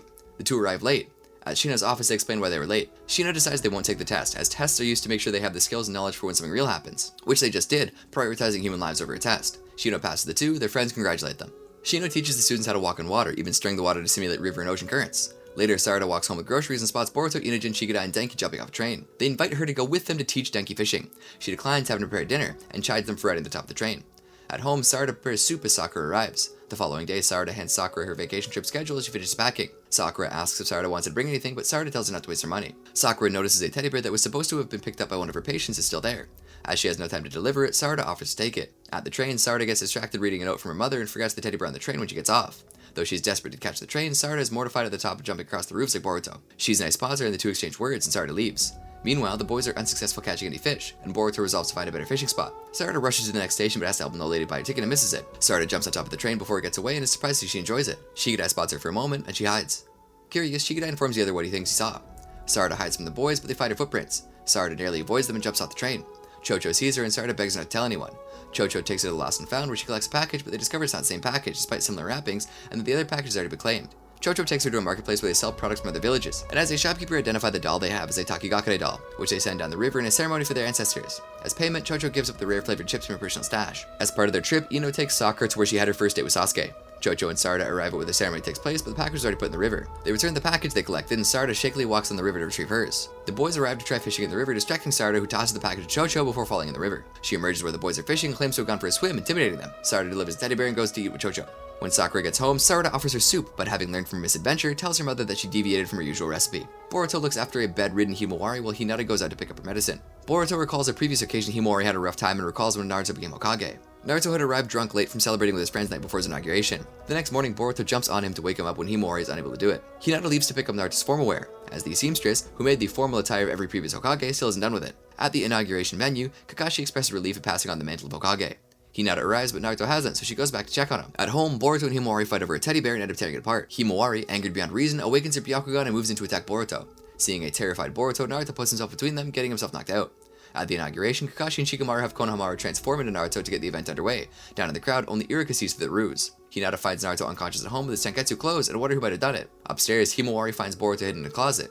In the present, Boruto thinks about his resentment of Naruto for spending little time at home ever since becoming Hokage. He also fumes that he has not come back to check on Himawari, but Naruto ironically arrives just at that moment to see her. Boruto notices his Hokage cloak is inside out and he's secretly glad Naruto came home. Boruto and Naruto fight over what Himawari should eat, and Hinata puts them both outside. Naruto invites Boruto to eat with them and takes him to Ramen Ichiraku, where they're greeted by Ayame. As they wait for the ramen, the two look at a newscast about an upcoming 5 Kage meeting. Boruto asks if Naruto's going to be busy again, and he tells him not to worry. Choji and Chocho arrive for an eating competition, hoping to beat the record for the most bowls of ramen eaten, and Boruto envies their rapport. Before leaving, the two Uzumaki notice the Akimichi ending their contest in a draw, with neither beating the record holder's score. On the way out, Naruto is forced to reveal that the holder of the ramen eating contest is Hinata. At home, Hinata sees a picture of Naruto's inauguration and recalls the end of that day, when she discussed Himawari's Byakugan and Naruto's new dreams of them. Sarada Uchiha Arc. As Shino Aburame explains to his class that within 1 week they'll be going through graduation examinations for getting positions, the majority of the class voices their views on the opportunity. However, Sarada questions the meaning of Shinobi in her future, despite being told that she must be proud of being born into the Uchiha clan. Sarada walks home, jealous that her classmates are being trained by their fathers for the exams, with Chocho Akimichi eating with her father, Inojin Yamanaka getting drawing lessons from his father, and even Boruto playing an expansive game of hide and seek with his ever-busy father, the 7th Hokage, coupled with being given a lecture by Shikadai Nara and his father. Seeing all this, Sarada quietly admits that at her best recollection she has never seen her own father for as long as she can remember. Upon returning home and seeing a picture of her parents together, Sarada questions her mother about him. When Sakura can't give her satisfactory answers, Sarada openly questions the validity of her parents' marriage, causing Sakura to violently lash out. Collecting herself, Sakura apologizes to her daughter but realizes her outburst was destroyed their house, much to her horror, as apparently this is not the first time Sakura's destroyed it, and she cries about a loan she took before fainting. Dropping her mother off to Shizune, Sarada returns to the house's ruins to collect some valuables. However, as she picks up the picture from before, Sarada makes a shocking discovery. The family picture is fake. Pulling out the larger picture of her father, she sees him with the rest of his team and Taka, and to her horror, Karin, a girl with glasses similar to her, causing Sarada to further question her own parentage. All the while, Sasuke appears to be returning to Konoha Crush. After encountering a mysterious boy possessing the Sharingan and wearing the crest of the Uchiha clan, Sasuke sends a hawk back to Konoha Crush to contact Naruto with the matter. Meanwhile, Sarada's identity crisis continues as she reveals to Shizune that she knows that there's no record of her birth in the village, with Shizune's evasive demeanor on the topic not helping matters. In a restaurant, Chocho complains about her father's excessive eating habits, which her mother simply ignores. Annoyed that she's being ignored while trying to lose weight, she simply sighs as Sarada appears. Humorously, Chocho explains to her that she doubts her parents are her real parents. This is challenged by an eavesdropping Mitsuki, who simply states that it was normal for girls their age to start questioning their identity, angering Chocho. Sarada eventually decides to simply find her father herself or ask the 7th Hokage about her dilemma. In his office, Naruto sees Sasuke's hawk and realizes the situation that Sasuke is in and consults Kakashi. Together, they come to an agreement that the boy is not an Uchiha survivor, but more likely another one of Orochimaru's experiments. Naruto leaves a shadow clone around the village with Shikamaru as he heads out to meet Sasuke and Yamato. Sarada, however, secretly hears this and tries to trail him until she realizes Chocho has invited herself along too, thinking Sarada is helping her find her real parents. Elsewhere, the mysterious boy meets a person cloaked in an Akatsuki mantle, informing of his brief fight with Sasuke. They both declare they cannot forgive Sasuke for killing his older brother Itachi and promise to make him pay. Naruto asks Shikamaru to apologize to Boruto for him and heads off to meet with Sasuke. Just as Naruto leaves, Boruto arrives together with Mitsuki with the intent to bring Naruto his lunch. Sarada offers to bring the food to Naruto, and though he's hesitant at first, Boruto later hands it over to Sarada, and she heads off towards Naruto with Chocho. Unbeknownst to them, however, the two are being watched by a tiny creature with a single Sharingan. At a remote clearing, the mysterious boy Shin is ordered by his father to capture Sarada. Sarada and Chocho continue to pursue Naruto to deliver his lunch, which Naruto notices using Sage Mode and hurries back to them. Stopping momentarily as they catch their breath, Sarada and Chocho are intruded by Shin. Sarada remarks upon his Sharingan as her mother had told her that aside from Sasuke, they were the last one of the Uchiha. When Sarada refuses to go with him, Shin quickly engages and overwhelms the girl in a brief scuffle, which Naruto intervenes at the end to save them. Angered by Naruto's appearance, Shin activates his own Mangekyo Sharingan and uses the dojutsu's abilities to attack the three with the Kusarigama. Following the brief skirmish, the strange Sharingan creature appears and urges Shin to retreat, noting that they cannot defeat the 7th Hokage. Shin agrees, and the creature with the same Mangekyo pattern as Shin teleports them away. Deciding it'd be safer for the two young girls to stay with him, Naruto allows him to accompany him on his journey. As they stop for a break, Naruto tells Sarada that she's a combination of her parents, and Sarada feels at ease with Naruto. After traveling for an uncertain amount of time, they finally come within range of the rendezvous point and decide to take a break. Too excited to meet with her father, Sarada sneaks away from the group and continues onward. While imagining her first encounter with her father, Sarada's intense emotions allowed her to awaken the Sharingan. Arriving at the temple, Sarada finally encounters Sasuke and is overwhelmed by her emotions. However, Sasuke, taking notice of her Sharingan, mistakes her for Shin's comrade and draws a sword, frightening Sarada. As Sasuke attacks, Sarada shouts "Daddy," and Sasuke ceases upon realizing that it's his daughter. While Sarada sulks at the fact that Sasuke didn't recognize her, Naruto and Chocho converge on the scene. Sasuke demands an explanation from Naruto as to why he brought along children, which prompts Sarada to reveal that she wanted to ask him about the identity of her biological mother, along with a slew of other questions regarding Karin in the photograph and the reason behind his absence. Sasuke refuses to answer any of her questions, and Sarada storms out of the temple in anger. As Naruto attempts to comfort her, he recalls when Sasuke held a meeting with the 5 Kage and Sakura where they discussed an issue revolving Kaguya, the White Zetsu army, and the possible emergence of a new threat. As Sasuke has taken it upon himself to investigate this matter, Naruto informs Sarada that her father is one of the greatest shinobi alive. Meanwhile, Shin's father meets with his son and several copies of him, proclaiming the revival of the Akatsuki. Teleporting to the temple via the Sharingan creature, Shin and his father launch an attack on Sarada, which Naruto counters. Sensing danger, Sasuke emerges from the temple and prepares to confront the enemy. Elsewhere, Sakura awakens and begins her journey towards the temple where her family resides. The mysterious man immediately guides weapons towards Sasuke, who easily counters with his sword and proceeds to attack. The enemy manages to block Sasuke's advance while his son attacks, prompting Sasuke to evade. When Sasuke releases a large fireball at the duo, the older man uses his son as a shield against the attack. Defeated, the older man commends Sasuke's skill and reveals himself as Shin Uchiha, possessing the same name as his son. While Naruto plans his escape with the children, he is stabbed in the abdomen with Sasuke's sword, which Shin manipulated during their earlier encounter. With Naruto weakened, Shin's blades hurl towards Sarada, leaving Sasuke with no choice but to jump in front and take the blades. As Shin starts to make his next move, Sakura arrives and pummels him to the ground. Reuniting with her family and her former teammates, she begins apologizing to Sarada for keeping secrets, to which Sasuke replies that the fault lays with him. While Sasuke does so, the Sharingan creature teleports Shin and his son back to their base, with Sakura caught in the middle and dragged with them. Recovering from the battle, Shin begins to surgically replace his liver with his son's, much to Sakura's disgust. During the surgery, Shin explains to Sakura that his son is just one of many clones of himself that he created with his own teeth and nerves. After revealing that he was once a test subject of Orochimaru's, he begins to explain his philosophy of how conflict is essential for human evolution and his views on the role of genetics, which Sakura vehemently refutes. Meanwhile, without any leads to go on after Sakura's capture, Naruto's group decides to meet with Orochimaru and ask him what he knows about the situation. After a briefing with Yamato, they enter the hideout and reunite with Orochimaru, Suigetsu, and Jūgo. Without wasting time, Orochimaru explains Shin's history. He was a former experiment whose unique body could accept anything transplanted into it without rejection, which made him the perfect test subject. This resulted in multiple Sharingan being implanted with his body and his right arm being harvested for Danzo Shimura. Eventually, Shin learned about and became fascinated with Itachi Uchiha, leading him to abandon Orochimaru and taking all but one clone with him. Orochimaru informs the group that the clones are unlike any standard shadow clone technique and that they can only be stopped by being killed. Orochimaru's speech discusses Sarada and Sasuke demands to know Shin's whereabouts, to which Orochimaru agrees to tell him so Sasuke can kill Shin for him. While changing rooms for more information on where to go to find Shin, Sarada gets Suigetsu's attention, so they sneak away from the rest of the group. In a private location, Sarada requests that Suigetsu do a DNA test with the use of an umbilical cord that Suigetsu thinks belongs to Karin, to confirm if Sakura or Karin are her birth mother. After comparing DNA from both Sarada and the umbilical cord, the test seemingly reveals that Karin is Sarada's real mother. Meanwhile, noticing Sarada and Suigetsu to be gone, Naruto finds the location and eavesdrops on their conversation, becoming angry at the idea that Sasuke was unfaithful to Sakura and at Suigetsu's involvement. While Suigetsu awkwardly exits the situation, Naruto attempts to remind Sarada that they must save Sakura from Shin. However, a devastated Sarada with her Sharingan activated lashes out at Naruto for lying to her and denounces any relation to Sakura. After calming down from her tirade, Sarada explains to Naruto that since everything she knows has been a lie, she intends on leaving the village and continuing her journey alone.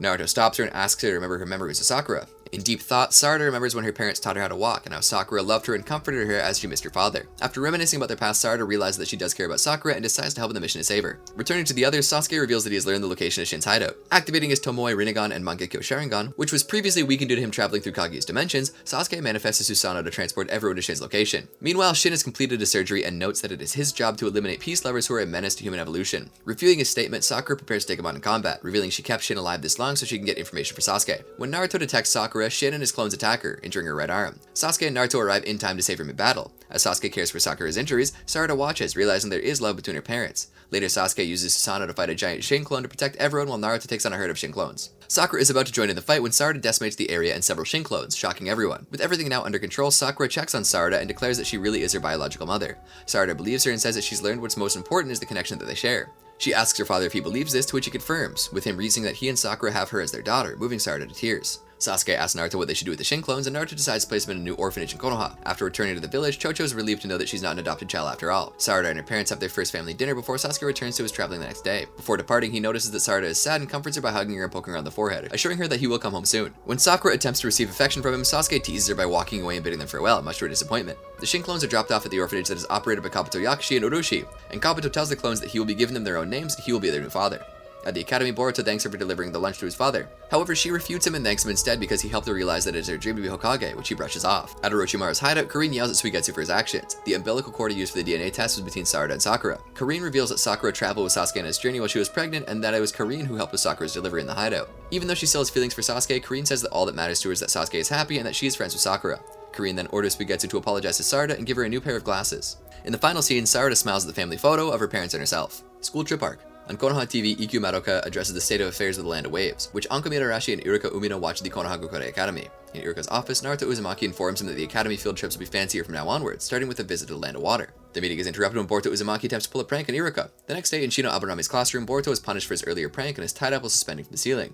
Shino informs his students of the upcoming field trip to the Land of Water, and this is the class that elect Boruto to be their class leader for their trip, much to Boruto's disapproval. On the day of the trip, Boruto packs for it and parts ways with his family before meeting his class and Anko at the village gate. The class takes a train followed by a boat to their destination. Docking at Kirigakure, the class is welcomed by their guide for the day, Kagura Karatachi. After meeting the teachers, Kagura introduces himself to Boruto, as he is the son of the 7th Hokage. Leading the class into the village, the students venture into the area and enjoy the atmosphere. As Iobi Ueno had an issue with the history of the village, he ventures off, prompting Boruto and Denki Kaminarimon following him and confronting him. After talking, Boruto bumps into Hasaku Onomichi, who Iobi aggressively confronts. As a fight breaks out between Boruto and Hasaku, Shizuma Hoshigaki stops the fight and exchanges words with Boruto before departing. Continuing their tour, Kagura escorts the class to the Mizukage's office, during which they encounter the 5th Mizukage. As they reach the office, Chocho introduces himself and gives a speech about the meaning of their field trip. After the class leaves, Chocho asks Kagura if he considers striving to succeed as a Mizukage one day, which Kagura declines and continues his escort duties. While the class waits for Kagura to check them into their hotel, they discuss him being chosen as a successor for the 7 ninja swordsmen of the mist, and inherit Hiramikare. When he returns, Kagura takes the class to the Kirigakure Academy. Upon seeing the Kiri class training Kenjutsu, Chocho has Kagura have a sparring session against Boruto.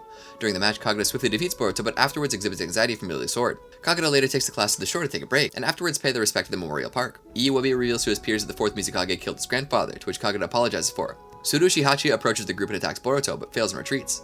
Hachi's group reports the incident to Shizuma, who has them confront the class again. At night, the Kiri group kidnaps Denki, and informs the classmates that he's being held hostage. Kagura tells him the perpetrator is most likely his former classmate Tsurushi, and he wants to inform Chocho of the situation, but Boruto convinces them that they'll handle it themselves. The two groups meet, leading to Tsurushi creating a barrier over the vicinity to conceal their presence.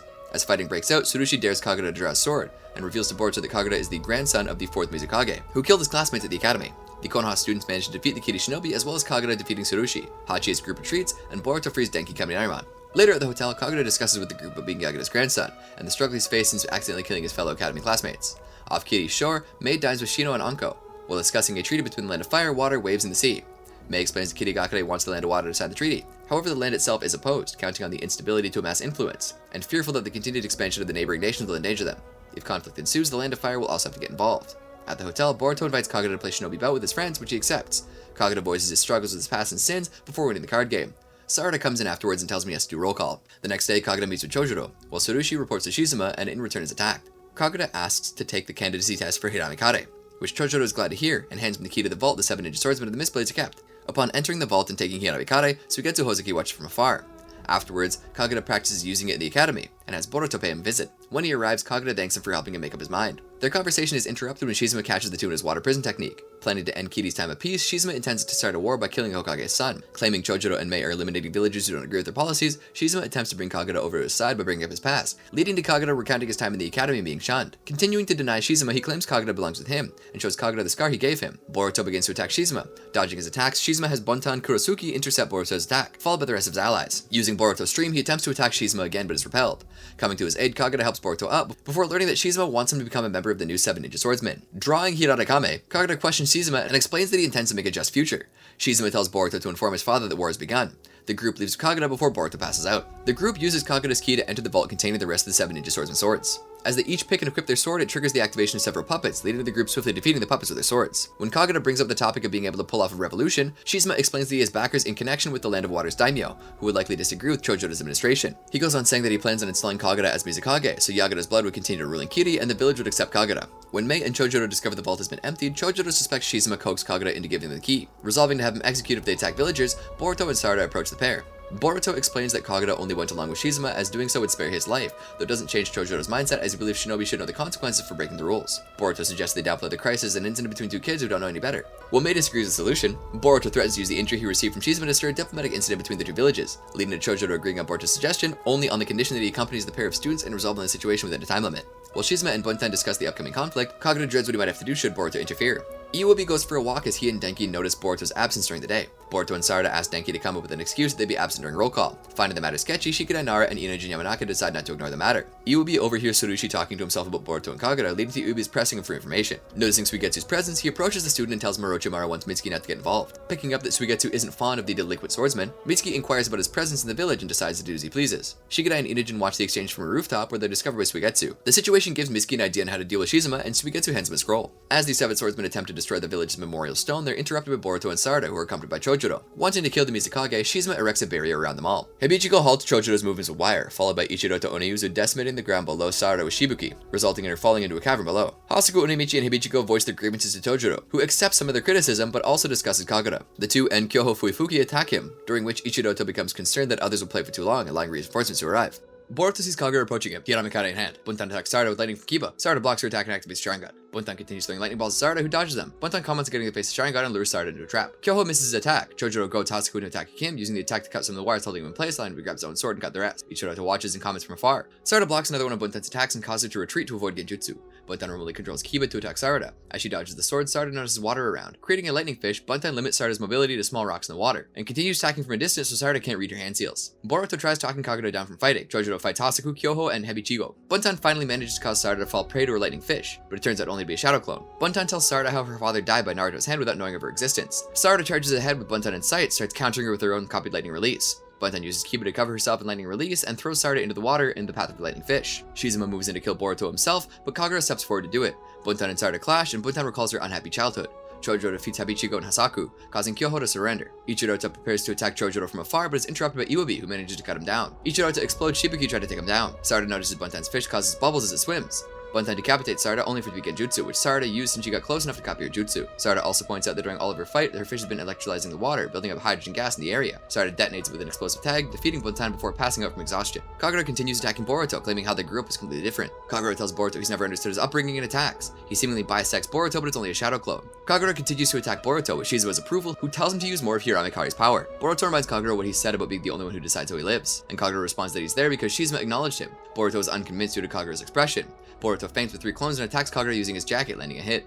Boruto continues to dodge and block Kagura's attacks. Shizuma interrupts their fight and begins swaying Kagura again. But Boruto argues that Chojuro wouldn't have given him Hiramikare if he thought he was what Shizuma claims he is. Shizuma claims Chojuro has secretly assassinated all those opposing him, and then he'll create a just future by hiding nothing and exposing everything. Mitsuki arrives and shows everyone the scroll Suigetsu gave him, with intel revealing that his high echelon associates who have secretly been dealing with the Land of Waves have just confessed to having their opponents assassinated. Shizuma is unconcerned about it, as he just wants the return of the Bloody Mist regardless. Shizuma didn't expect Kagura to farm so far in his plans. When Mitsuki asks him about his motives, Shizuma reveals that he wants war because he finds it funny. Using his own blood and Samehada, Shizuma turns the mist around them red. Mizuki and Boruto attack Shizuma, pushing him back slightly until Shizuma absorbs Mitsuki's water release with Samehada, causing its scales to rip through the bandages. They also learn that Samehada is also absorbing their chakra from their wounds to the red mist. Boruto attacks with clones, and Mitsuki manages to get close enough to cut Shizuma's throat, but it's only a water clone.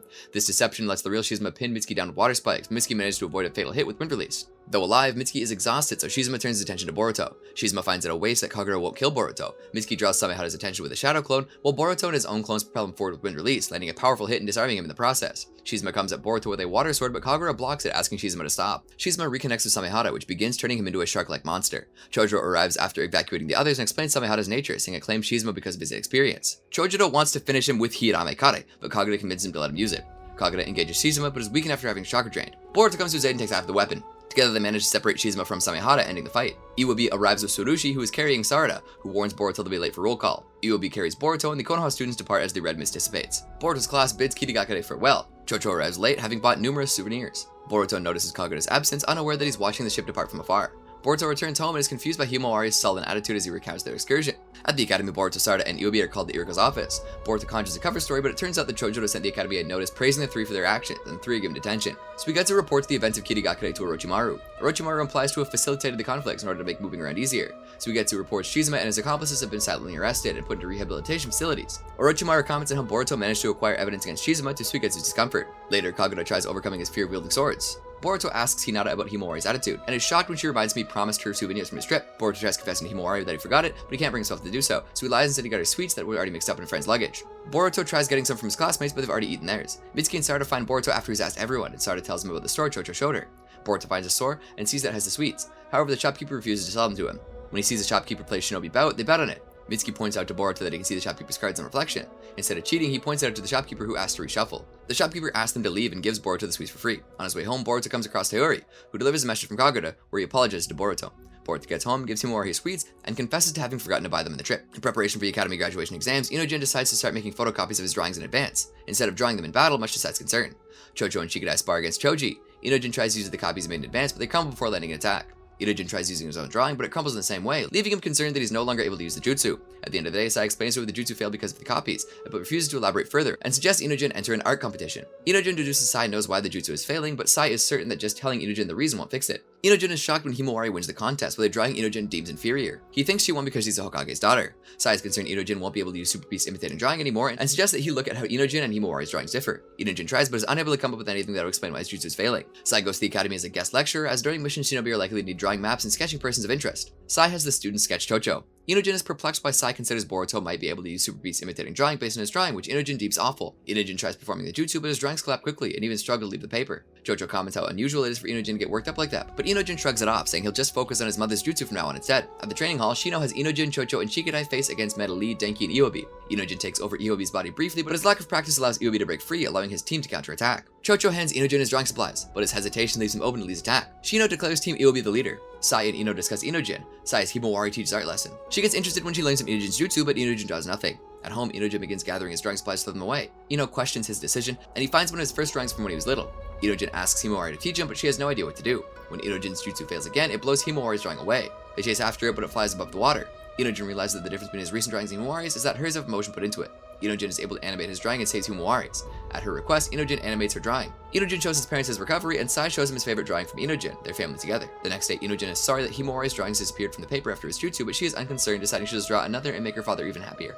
Graduation Exams Arc. Boruto finds his classmates are generally concerned with the upcoming graduation exams, leaving them no time to hang out. Boruto finds Shikadai, Inojin, and Chocho, who are exhausted from training. He tries starting a conversation, but the three discuss their training. Mitsuki wonders why Boruto is asking like that and points out a thinner Ganguro Kamakura, Kagemasa's actor on TV, speaking about eating a famous carp. So good it said one never forgets the taste. Boruto proposes they eat it as well. Boruto invites other classmates. Shikadai asks Boruto about his commitment over camping for the carp, something he usually finds tedious. Boruto confides that he wants them to all do something together before going their separate ways after graduation.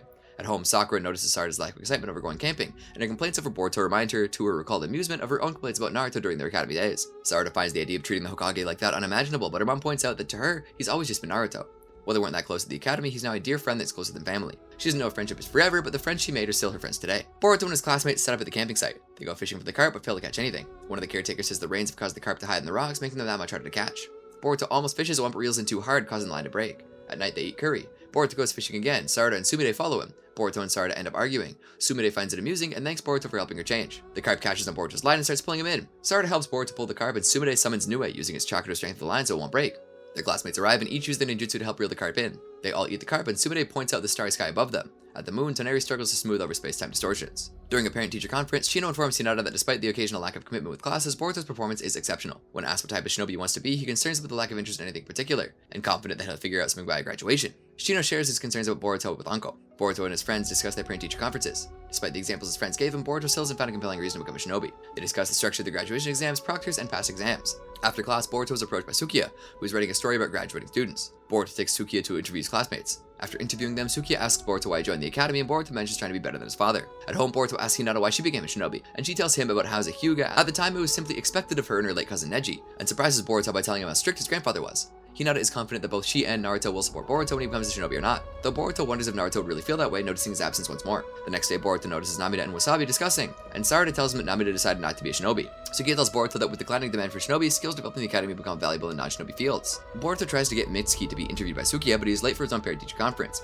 Orochimaru meets with Naruto. Shikamaru doesn't trust Orochimaru completely, but Naruto still thanks him for his analysis of Danzo's data, which was beneficial for Sasuke's investigation. Boruto finds Sarada hesitant to get involved in Namida and Wasabi's issue, until Boruto finds out that she's afraid to get involved in a matter like this. She'll never surpass Naruto as Hokage. Sarada thanks for the advice and manages to talk Namida into admitting that she really does want to be a shinobi, despite her family issues. Boruto thanks Sukiya for allowing him to hear everyone's stories and asks him to meet when Sukiya covers the graduation exams. Sukiya hints they will and offers him advice going forward.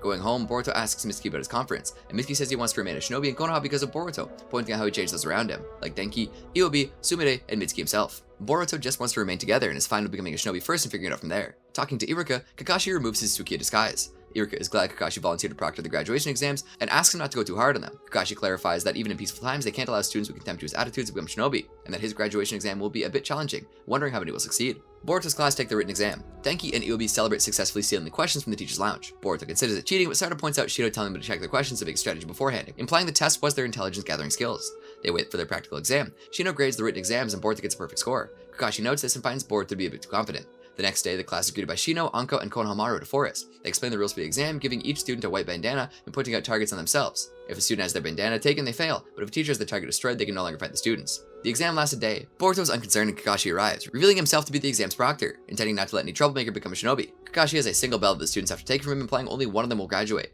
Kakashi gives him the signal, but Boruto attacks using kunai, and Kakashi reveals that it's wood. Kakashi remarks that Boruto is similar to Naruto, and they give the go. Various students take different approaches. Some go after Kakashi directly, others are staying back a bit to let others act as distractions. Shigadai planted a tracker on Kakashi, but Shino uses a bug to remove the tracker.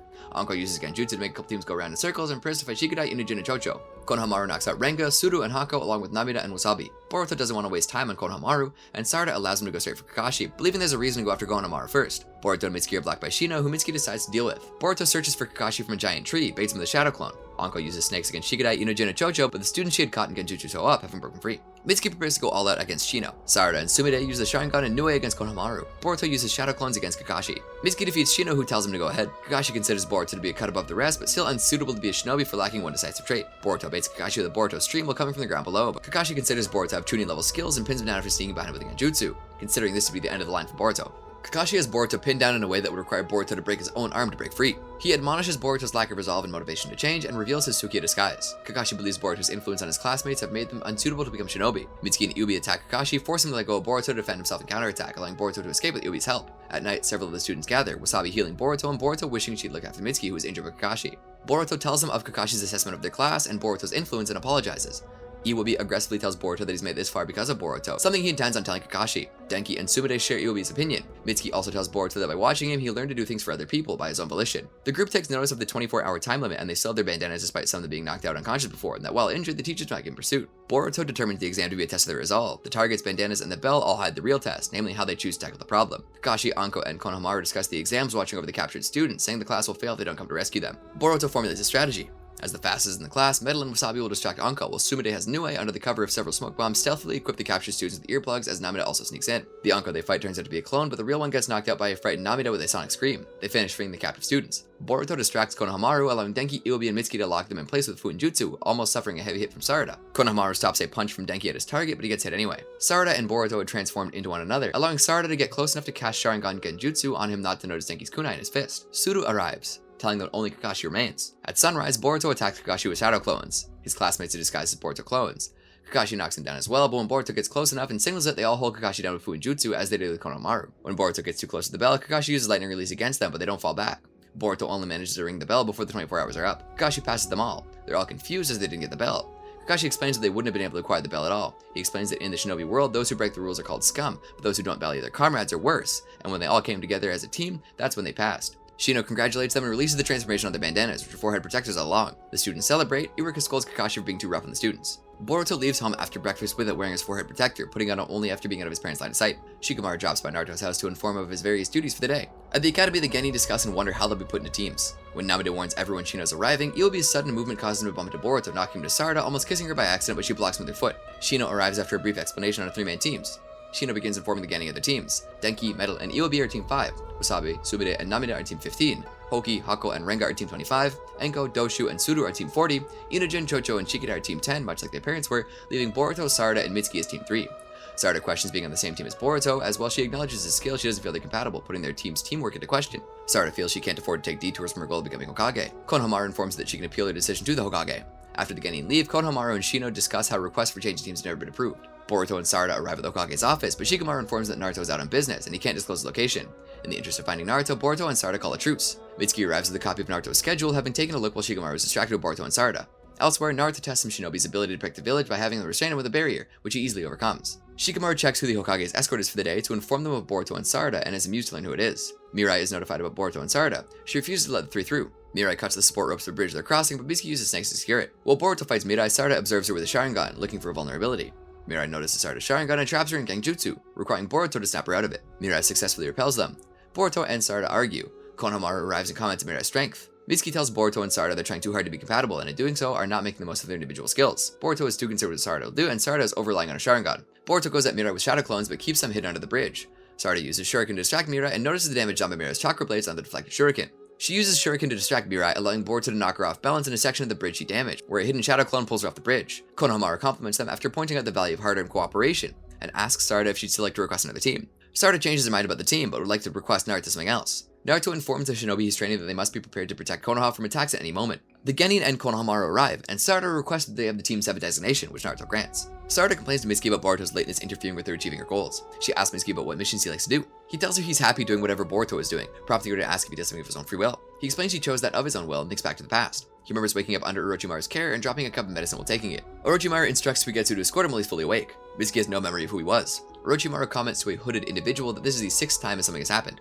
Mitsuki asks Suigetsu why he was in bed. Suigetsu answers he was injured in a mission with Orochimaru, figuring he doesn't remember the bad parts. Suigetsu suddenly attacks Mitsuki, who mobilizes him. Mitsuki almost stabs Suigetsu with the kunai taken from him, but blocks with his arm when Suigetsu commends him. Suigetsu comments his body remembers he's a shinobi and breaks free of Mitsuki's hold by liquefying his arm. He explains Mitsuki was captured and had his memories erased, and that Orochimaru would have been disappointed had his abilities also been erased. Suigetsu takes Mitsuki to Orochimaru, who introduces himself as Mitsuki's parent. He explains a certain shinobi they call Log has stolen his memories, which they have to retrieve. Mitsuki asks why they were after him in the first place, and Orochimaru explains that he wants the intel Log has acquired, which is why he has to be taken alive. He dismisses Mitsuki's concern about his memories also being altered, and his question of which parent Orochimaru is. Mitsuki just wants to know who he is. They go after Log. Orochimaru has Mitsuki disrupt Log's barrier, which Log detects. They meet Log, who intended to go after them himself. He tries paralyzing them, but it only works Mitsuki. Log and Orochimaru battle, their speed impressing Mitsuki.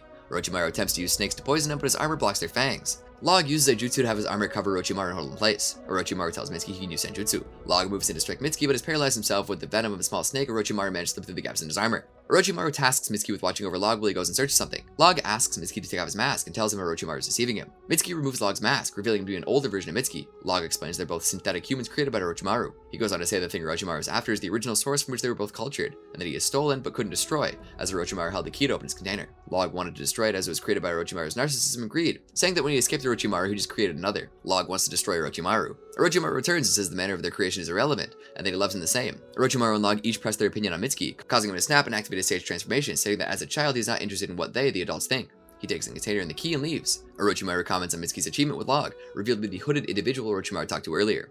Orochimaru is glad that on the 6th try, Mitsuki was able to make his own decision, not wanting to erase his memory again for the 7th. Orochimaru hopes that by finding a sun who will show Mitsuki the light, Mitsuki himself can be a moon that illuminates the darkness. Inside the container, Mitsuki finds a photo of Boruto. In the present, Boruto arrives and the three leave for a mission. Genin Mission Arc. Boruto joins his team on the way to the Hokage's office, where they're to be assigned their first mission. When Konohamaru explains that as new shinobi fresh from the academy, they'll only receive low-rank missions at first, Boruto thinks they should get those missions over with, so they get high-rank missions. Naruto overhears him and says that no mission is something to just get over with. Their first mission is to expel bandits from a small village called Green Banks. Due to a drought, both Green Banks and neighboring farming villages have a poor harvest, and Green Banks is having its food stolen from storehouses. Boruto still thinks the mission to be easy, and when Konohamaru says the team should take the assignment more seriously, angering Sarada for loving her Boruto, Naruto tells him that even as a D-rank mission, it's important that they should give it their all. At home, Boruto asks Hinata about her first mission. She recalls being nervous back then as there were wars and missions were more dangerous. She tells him that his first mission isn't really something to be excited about. Team 7 departs for the mission. Naruto tells Shikamaru he has filled Konohamaru in on the details of the mission and remembers Shikadai is also having his first mission. His mission is to escort a rich lady around. Shikadai and Itachi carry her purchase while Chocho engages in conversation with her. On the way to Green Bank, Sarada tells Boruto not to do anything that would reflect poorly on her record, as to not hinder her path to becoming Hokage. As the two bicker, Mitsuki comments they get along well, angering both. Konohamaru stresses the importance of what Naruto told them and adds that they should not try resolving things on their own. A rustle nearby gets the Genin on edge, but it's just a wild boar, and Konohamaru comments they have a long way to go if they get startled so easily. They reach a suspended bridge to Green Banks and ring a bell to announce themselves. Kiri sees their children and doubts their skills, but lowers the bridge nonetheless. Team 7 is informed of the recent passing of the previous village leader around the time the attack started and that his daughter has taken over his position. They're introduced to Kiri, who informs them as they've been able to deal with the bandits on their own for a while, other villages have also hired Shinobi. Konohamaru asks the Genin to speak with Kiri in private. Konohamaru tells Kiri that the conflict with other Shinobi would make it at least a B-rank mission, which he believes the Genin are not prepared for. When the three discuss the implications of not completing the mission, they hear a commotion, find an enemy Shinobi that has killed a villager, and Boruto engages in combat. Konohamaru interferes when Boruto is attacked, and Ashimaru is told to retreat. Konohamaru tells Kiri to be honest with them, as they can't make a strategy without knowing what the other village is really after. Kiri reveals they want the deed of the bridge. The enemy Shinobi are informed about Konoha's involvement. At night, they attack again by setting one of the houses on fire.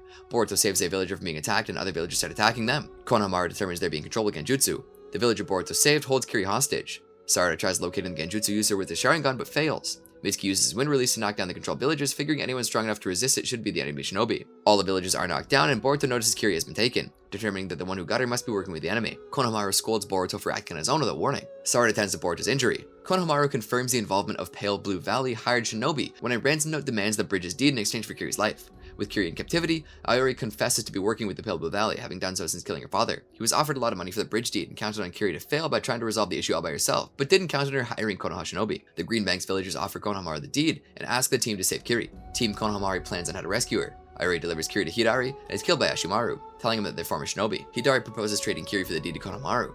Konohamaru makes the trade, but Hidari tries disposing of him with the supposed tag left under his corpse. Hidari and Ashimaru attack Konohamaru, who tosses Kiri aside for Boruto to catch. Konohamaru insists the Genin take Kiri away while he deals with Hidari and Ashimaru. Hidari manages to immobilize Konohamaru with a trap and sends Ashimaru to deal with the Genin. They stop and set up traps so they can tend to Kiri's injury. Kiri explains how her need to do things alone stems from having to live up to her father's reputation. Ashimaru catches up to them and they decide to fight him. Hidari goes in to kill Konohamaru, who forcefully dispels his jutsu with a wind release, Rasengan. Konohamaru deliberately misses the attack and Hidari feigns in disbelief of the damage. Mitsuki and Boruto engage Ashimaru while Sarada analyzes him with the Sharingan. She determines Ashimaru doesn't bother dodging attacks, just blocking them and counterattacking. Boruto and Mitsuki employ wind release to send Sarada towards Ashimaru at high speeds, her Sharingan allowing her to read his attacks, avoiding his counterattack and landing her unfinishing blow. Konohamaru catches up with them, the deed in hand. They return Kiri and the deed to Green Banks, where Kiri apologizes for trying to take everything on her own. Back at Konoha, Konohamaru reports to Naruto. Boruto talks with Shikadai, Iwabi, and Denki about their first missions. Team Konohamaru finishes a mission of capturing a runaway pet, much to Boruto's chagrin. They return the pet to its owner. Boruto voices his displeasure with the simple neighborhood-based missions they've been assigned so far. Sarada points out that those are missions usually assigned to Genin. At the mission assignment desk, Boruto requests a flashier mission. Konohamaru points out that Boruto probably got the wrong impression about missions, since missions with combat against other Shinobi like his first mission are very rare in times of peace. Konohamaru points out that their former classmates are doing similarly low-key missions, and adds that through these missions they get to learn about the village. Boruto asks if Naruto fed him that line. A news report informs that an armed robbery was stopped by Kiba and Lee. Boruto buys a newly released game, a sequel to a game he really likes, and offers to teach Mitsuki so they can play together. Sarada informs Boruto and Mitsuki that they've been summoned by Konohamaru to deal with the bank robber, which sparks Boruto's interest. Boruto is disappointed by the scene at the bank. They're greeted by Captain Kotaro Fuma of the police force, who's in charge of the situation. There are no hostages, and their mission is to talk the robber out of exploding himself along with the bank. Despite being disappointed by the situation, Boruto is still committed to finish the mission. He goes inside the bank by himself, trying to act as a negotiator, and then as a hostage for the robber, all the while noting the robber's ineptitude. Boruto doesn't find Haguruma to be someone who would rob a bank, and Haguruma tells him that he was fired from his job. He was a game programmer, and after he and his team had to deal with an unforgiving schedule, they decided to file a complaint against their boss. The boss somehow learned of it and fabricated evidence that Haguruma was selling company secrets to rivals, leading to his firing. After being made an example by other employees, no other company would hire him, and with no income, his debts piled up. Boruto identifies with Haguruma when he mentions no longer caring about the job since others don't know what befell him. Haguruma feels better having told Boruto his story and activates the bomb. He feels blowing himself up the day the last game he worked on his release would be a good final protest against his boss. Boruto reveals he just bought the game and that he was a great fan of the first one. Boruto's passion from the game moves Haguruma, who gives up blowing himself up. When he can't deactivate the bomb because of his issues with the trigger, Boruto instead fries the device with lightning release. Boruto comes out of the bank with Haguruma. At the police station, the captain informs the team that after seeing that the device would not have caused any casualties and that Haguruma was under extreme emotional duress, the punishment was not likely to be severe. When Mitsuki asks what Haguruma will do now, Boruto asks Denki to find him a job at his family's company. Captain Kotaro informs Konohamaru that someone instigated Haguruma into barricading himself in the bank. Just then, a fellow officer gives him surprising news. Outside, masked individuals are on the move. Byakuya Gang Arc.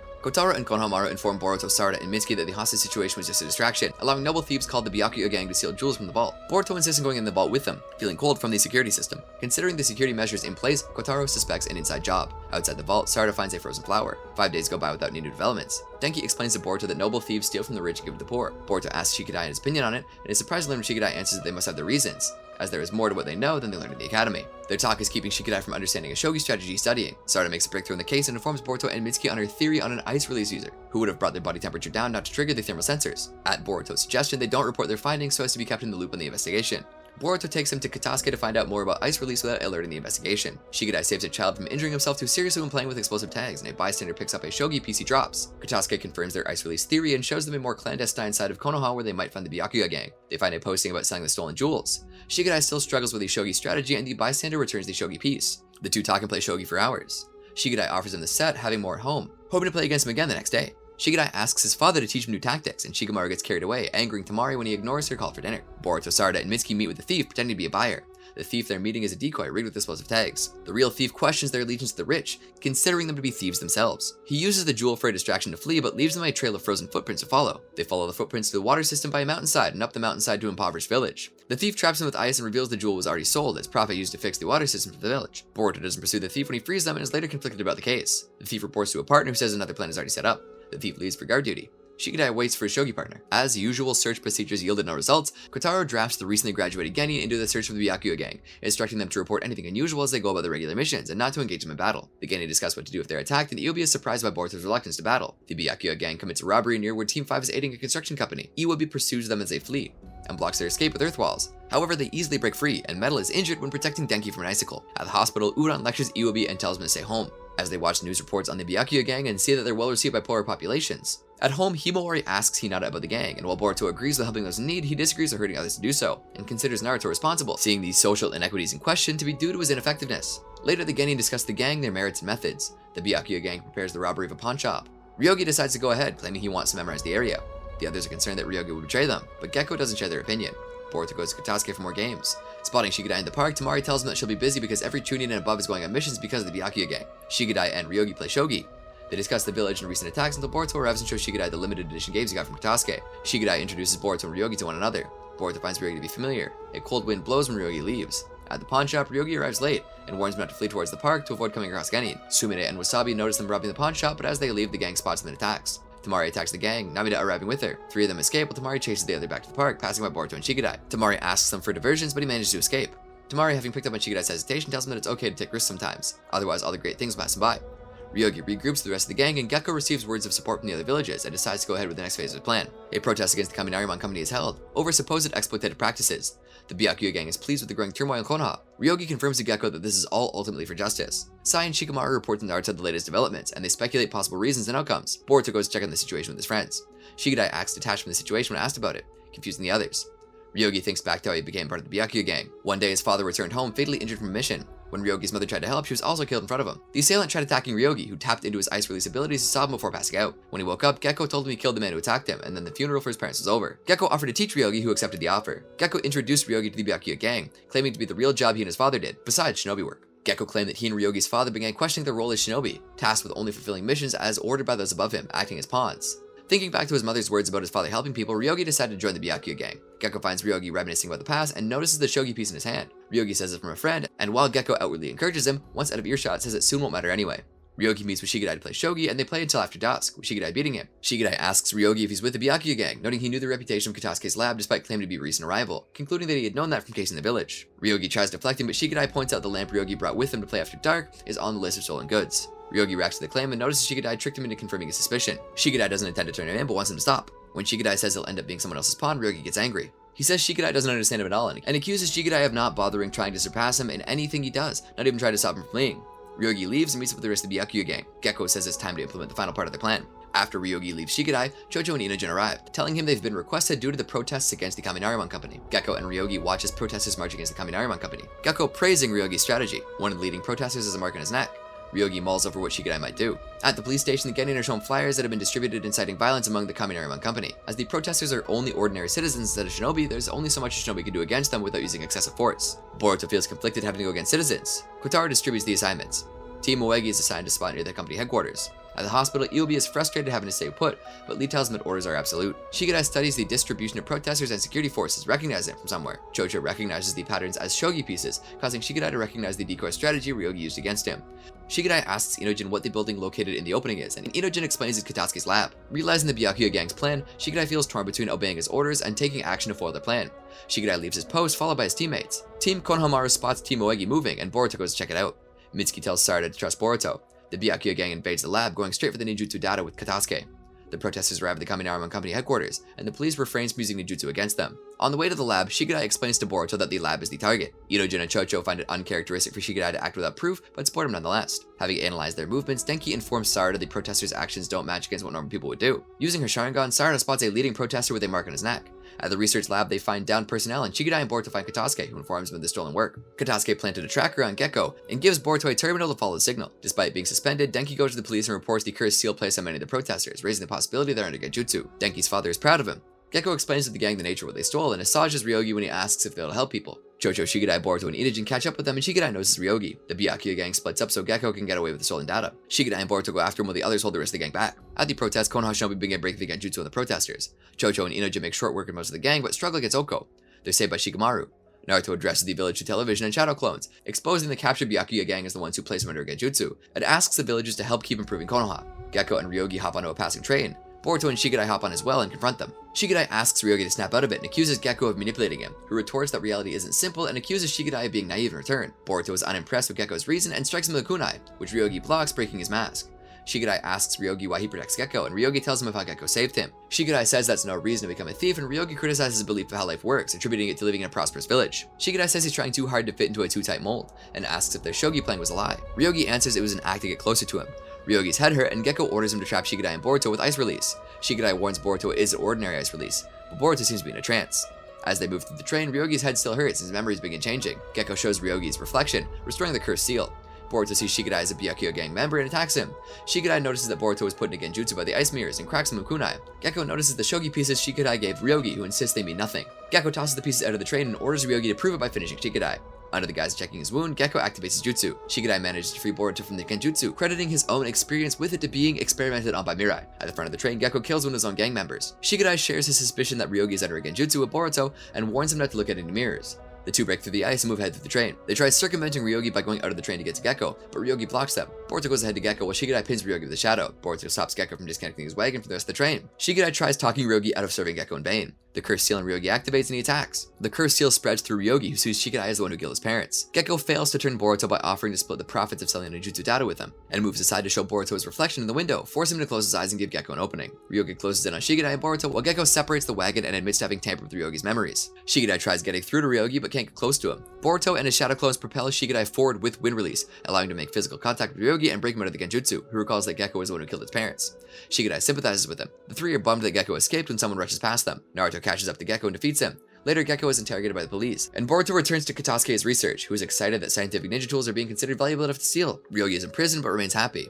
Boruto and Shikadai discuss the mission, and Boruto asks Shikadai when he'll treat him like he promised. 1 week after the Byakuya Gang incident, Naruto gives an interview where he commends the Genin involved in conflict resolution, which frustrates Iobi, who had been ordered to stay put. News of the upcoming Chūnin Exams exasperate him, now concerned he'll be a Genin repeater. Shikamaru and Naruto discuss recent developments and consider the shortage of Genin applicants for the exams. Udon comes by Naruto's office, where he lifts Team 5's suspension and gives them a mission.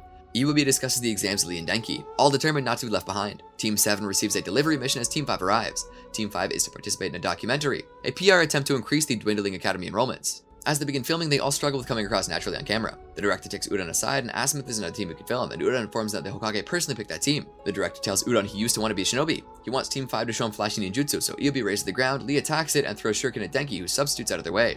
The director is pleased with the eye-catching footage, but Udon points out they're scaring the civilians, and withdraws Team 5 from the mission. Later, Iubi tries throwing his forehead protector in frustration, but is stopped by Lee. Udon asks if they want to be suspended again, and Iubi questions how someone cool like Udon could possibly understand them. Udon shares they failed to graduate several times, and he messed up on missions at Genin. Iubi ponders Udon's earlier words and looking cool on film. That night, determined not to let their efforts go to waste, the filming crew decides to detonate some explosive tags they had set inside the condemned building and get some shots. Not satisfied with the shots, they go inside and the building starts to collapse on top of them. Lee saves them from falling debris, and Denki analyzes the situation. When the roof collapses, Iubi protects him from falling crane, and Udon stops the debris with a snot-based jutsu. In the confusion, Iubi loses his forehead protector, and the filming crew requests them to be the ones in the documentary again. Upon reporting to Naruto, he shares his past Academy Day struggles with the team, and Iubi is moved to tears when he learns Naruto knows who he is, and gets his forehead protector back, his teammates having found it. Team 7 watches the documentary. At night, someone releases several animals at the fire park. Tsunade finds Team Konohamaru arguing while on the way to receive their next mission. Team 15 is tasked with recapturing the zoo animals. Suika is pleased with their excitement for the mission.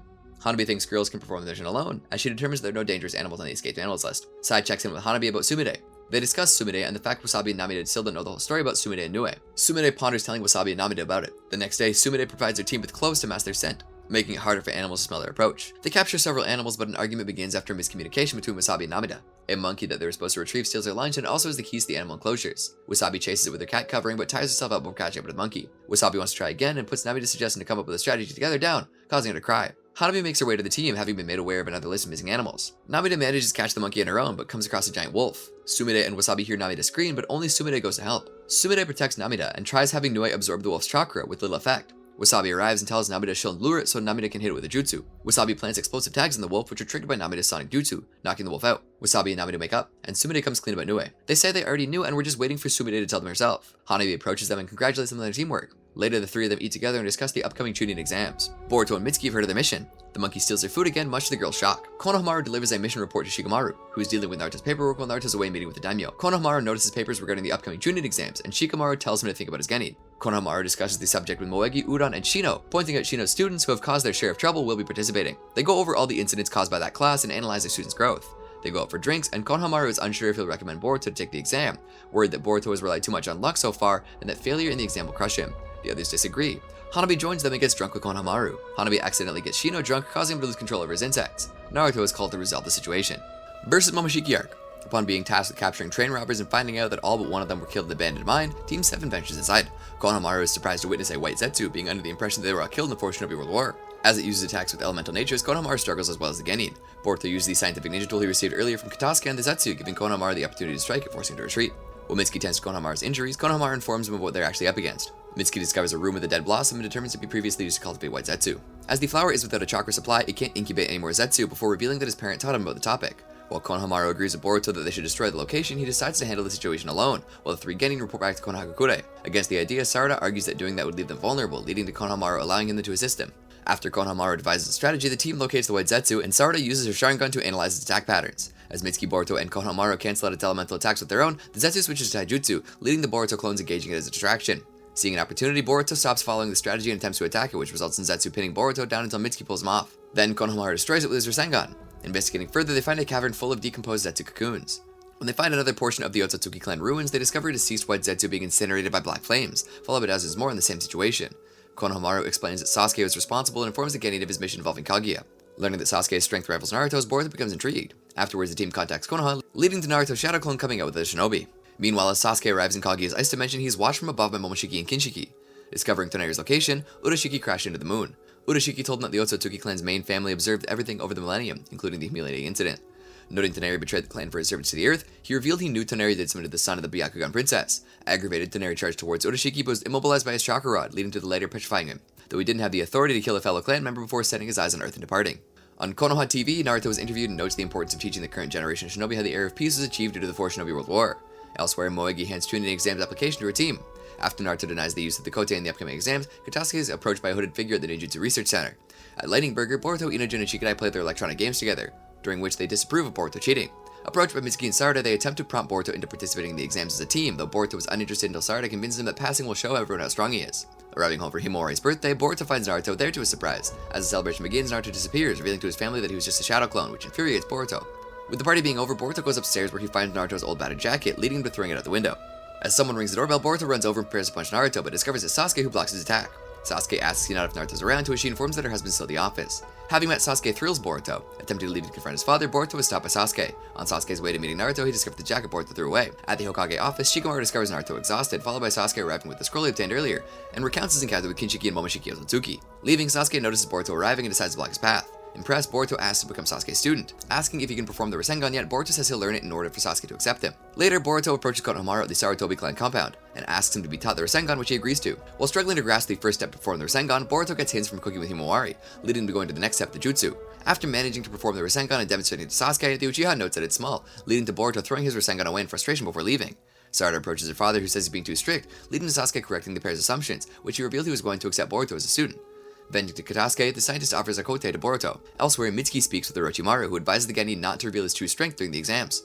The next day, Boruto approaches Sasuke to show him his progression, leading to performing a normal-sized Rasengan secretly via his kote, which Sasuke notices. Training in Shuriken Jutsu, Sasuke informs Konohamaru that he's training Boruto and thanks him for teaching Sarada. During their training, Boruto asks about Naruto's weaknesses. Later, Temari trains with Team 10 and informs them that Gaara's adopted son will soon be taking part in the exams. Struggling to train in Shuriken Jutsu, he uses kote to perform a technique, which amazed him and continued practicing. Later, the various Konoha Genin sign up for the Chūnin Exams. In Kaguya's lava dimension, Momoshiki and Kinshiki search through Kaguya's scrolls, during which Urashiki approaches them and informs them on Earth, prompting Momoshiki departing there. Followed by Kinshiki and Urashiki, the latter tells the pair of the tailed beast and the two Jinchuriki, Killer Bee and Naruto. Approaching Killer Bee, the Otsutsuki attack him, leading to Bee transforming into Gyuki. During the fight, Momoshiki absorbs Bee's tailed beast ball and fires an enhanced version of it back, which seemingly defeats him. Absorbing Gyuki into chakra pills, Urashiki notes Kaguya's history while on the planet of his superiors. As Kankuro escorts Shinki's team to the Chūnin Exams from Tsunagakure, Gaara sees them off. Afterwards, Shukaku contacts the Kazekage and informs them that it lost contact with Gyuki. Later, after Hinata and Himawari wish Boruto good luck at the Chūnin Exams, his team depart to the village gate where all the competing Genin are. After all the Genin gather, Shikamaru addresses them at the entrance ceremony. Spending the remaining time before the exam starts at Lightning Burger, Boruto and Sarada get into an altercation with Yuroi, leading to Shinki intervening to break them up. At the exam venue, Chojuro beats Boruto and thanks him for his assistance on his field trip in Kirigakure. He then informs Boruto that Kagura is looking forward to him becoming a Chūnin. Sai begins the first exam, prompting the Genin to race towards the exam venue in time limit given. As the three Kage and their bodyguards watch the teams make their way there, traps and obstacles overwhelm some Genin, while others manage to overcome the hurdle, resulting in 10 summoning puppets to challenge them. Shiki instructs Yoro and Araya not to reveal their jutsu to other teams, leading to them defeating the puppets with physical attacks, while Yoroi deals with them using his bubblegum ninjutsu. The teams that make it to the exam venue are given a true or false question by Sai about the 5th volume of the Shinobi Handbook. He notes that those competing that turn black will fail. Standing on one of the two platforms to indicate their answer, all the Genin fall into a pit after the floor gives way, leading to them all falling into pits containing ink at the bottom. Various Genin use different methods to avoid their teams falling into the ink, including Yuroi using floating bubblegum spheres, Tsunade using Nue, the three Senka brothers standing on the ink, and Iobi creating platforms to stand on. The Genin that avoided falling into the ink passed the first round of the exams, during which Kosuke informs someone that Boruto hasn't used his kote yet. Shikamaru later informs Naruto that Boruto passed the exam, followed by him emailing his son to congratulate him. Struggling to train in Shuriken Jutsu, Boruto excuses his performance due to it being a Uchiha specialty, leading to Sasuke creating shadow clones to dismiss Boruto's logic, as being Naruto's son would make the shadow clone technique a specialty. Swearing to play an active role in the second rounds of the Chūnin Exams, Boruto barely manages to create 4 clones. On the night Gaara arrives in Konoha, he organizes a meeting with Sasuke and Chojuro, during which he discusses being attacked by Urashiki earlier, who managed to steal Gaara's tailed beast chakra. Concluding it's probably an Otsutsuki clan member, the subject of postponing the exams is brought up. On the day of the second round of the Chūnin Exams, Tenten explains that it's structured to be a game to capture the flag against another team, with whoever's flag is captured being eliminated from the exams. Afterwards, Team 10 wins against Kitty Team, Team 15 loses to a Kumogakure team, and Shinki single-handedly defeats Denki, Iobi, and Metal of Team 5. In the final match, the 3 Senka brothers compete against Team 7, leading to the triplets facing Boruto, who is guarding his team's flag. Hearing Boruto in distress, Mitsuki departs back to his location while Sarada continues onward. As the brothers and the Shadow Clones defeat Boruto's clones, they all ran toward Boruto's flag. Refusing to lose, Boruto utilizes his kote to protect his flag using water release, followed by electrocuting them with his own jutsu. As the brothers collapse, Mitsuki arrives to find them defeated. Sarada finds the enemy flag protected by Genjutsu, which he bypasses to obtain the flag, resulting in Team 7 passing. In the control room monitoring the event, Tenten determines the reason why they couldn't see Boruto use hand seals while he used water release bullet orca is due to him weaving them faster than the eye can see. Afterwards, Kosuke informs Katasuke that Boruto used the tool at last and that he captured footage of him using it. While worrying about Boruto, Shikamaru informs Naruto that he passed the round, which thrills Naruto. In the aftermath of the round, the Konoha Genin discuss the outcomes of their fights with each other. Arriving home, Boruto is congratulated by Himawari before heading up to his room to rest. While Sasuke waits for Kaguya's scroll to be translated, Naruto discusses Sasuke becoming Boruto's teacher and informs that his daughter passed the round. Boruto is later applauded by Naruto for passing before he returns to his office to work. As the third round of the exams start, the proctor Rock Lee explains how the round is structured, with it being a 1-1 tournament. For the first match, Boruto is pitted against Yuroi. While the two fight, Boruto relies on the kote to defeat his opponent. For the second match, Yoro faces Shikadai. Managing to catch her with a shadow, she forfeits. Before Sarada participates in her match against Tarui, she determines she'll win it with 3 seconds.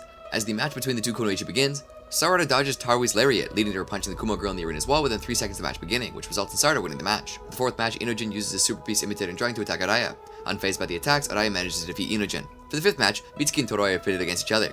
Using lightning release to increase his reaction time, Toroi manages to slightly injure Mitsuki, leading to him to begin to activate Sage Mode.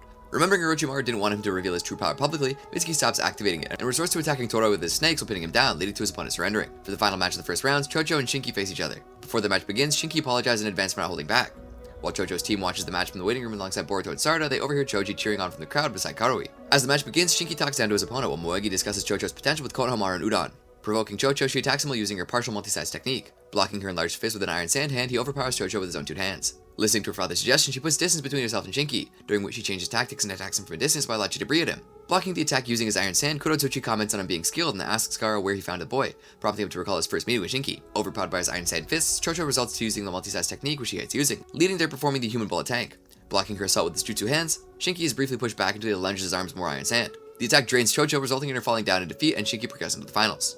With the end of the elimination matches, Rock Lee announces a 30-minute break before the next match, during which Shikadai and Boruto agree to fight fair and square during their match. While waiting, Boruto decides to take off his kote and not use it during his upcoming match, until he overhears Shikadai's parents putting their faith in his son to win. As the match commences, Boruto and his clones dodge Shikadai's shadow but are ultimately freed by it. Forcing Boruto to give up, Boruto relies on his kote to break free of his restraints and force Shikadai's surrender, which he does. On her way to entering the arena, Sarada's peers voice words of encouragement to her. As Sarada's match begins against Araya, he repels her attacks during which Sarada can't keep up with his movement despite having her Sharingan activated. Attempting to catch him in Genjutsu, Araya is unfazed before further injuring her. Contemplating why the Genjutsu wasn't effective, she notices the chakra threads leading to her attacking the arena's roofing. As the smoke clears from the attack, the real Araya emerges, who is revealed to be a puppeteer that's manipulating a lookalike puppet in the arena. After explaining how she discovered his strategy, Araya nervously attempts to flee the fight but is stopped by Shinki, who convinces him to remain there and fight. Continuing the match, Araya has his puppet charge towards Sarada, during which she incinerates it, resulting in Lee calling the match with Sarada as the winner. As the match between Mitsuki and Shinki begins, the latter withstands and defeats Mitsuki's techniques using his iron sand, prompting Mitsuki to attack Shinki from underneath him, resulting in Shinki being dragged underground. Reappearing after his clone is defeated, Shinki tricks Mitsuki into repelling away his iron sand cloak using lightning release, during which Mitsuki attempts to attack the opponent with taijutsu but is punched away. Having been marked with this technique to pressure Mitsuki into sage mode, he forfeits the match, as Mitsuki's desire to stay in Konoha outweighs his desire to win the match. With the finalists being decided, the three are informed the last match will be held during the next day. Afterwards, Moegi treats her team to dinner, while Sakura treats Sarada's injuries. Elsewhere, Sasuke demonstrates his Chidori to Boruto to motivate his student into polishing his skill with lightning release in the hopes that he would be able to use similar strong techniques in the future. The next day, the final match between Boruto, Sarada, and Shinki begins. Boruto and Sarada decide to team up in order to defeat Shinki. The two try multiple coordinated attacks on Shinki but to no avail. Eventually, Shinki managed to overpower them and defeat Sarada. Boruto decided to use Boruto's stream against Shinki's iron sand. With his power near its limit, Boruto uses purple electricity through his kote, overpowering Shinki's iron sand to win. While everyone, including Boruto's friends, celebrate with him, Naruto arrives and exposes Boruto's use of the kote, disqualifying him for cheating and removing his forehead protector, much to the distraught of everyone, including Shikadai, who is disappointed to realize that his best friend had been cheating during their match. Naruto told Boruto that he'd lecture him later for that, which immediately angered Boruto, asking his father if he really does have time for him, saying that if he paid attention to him, he wouldn't be in this situation.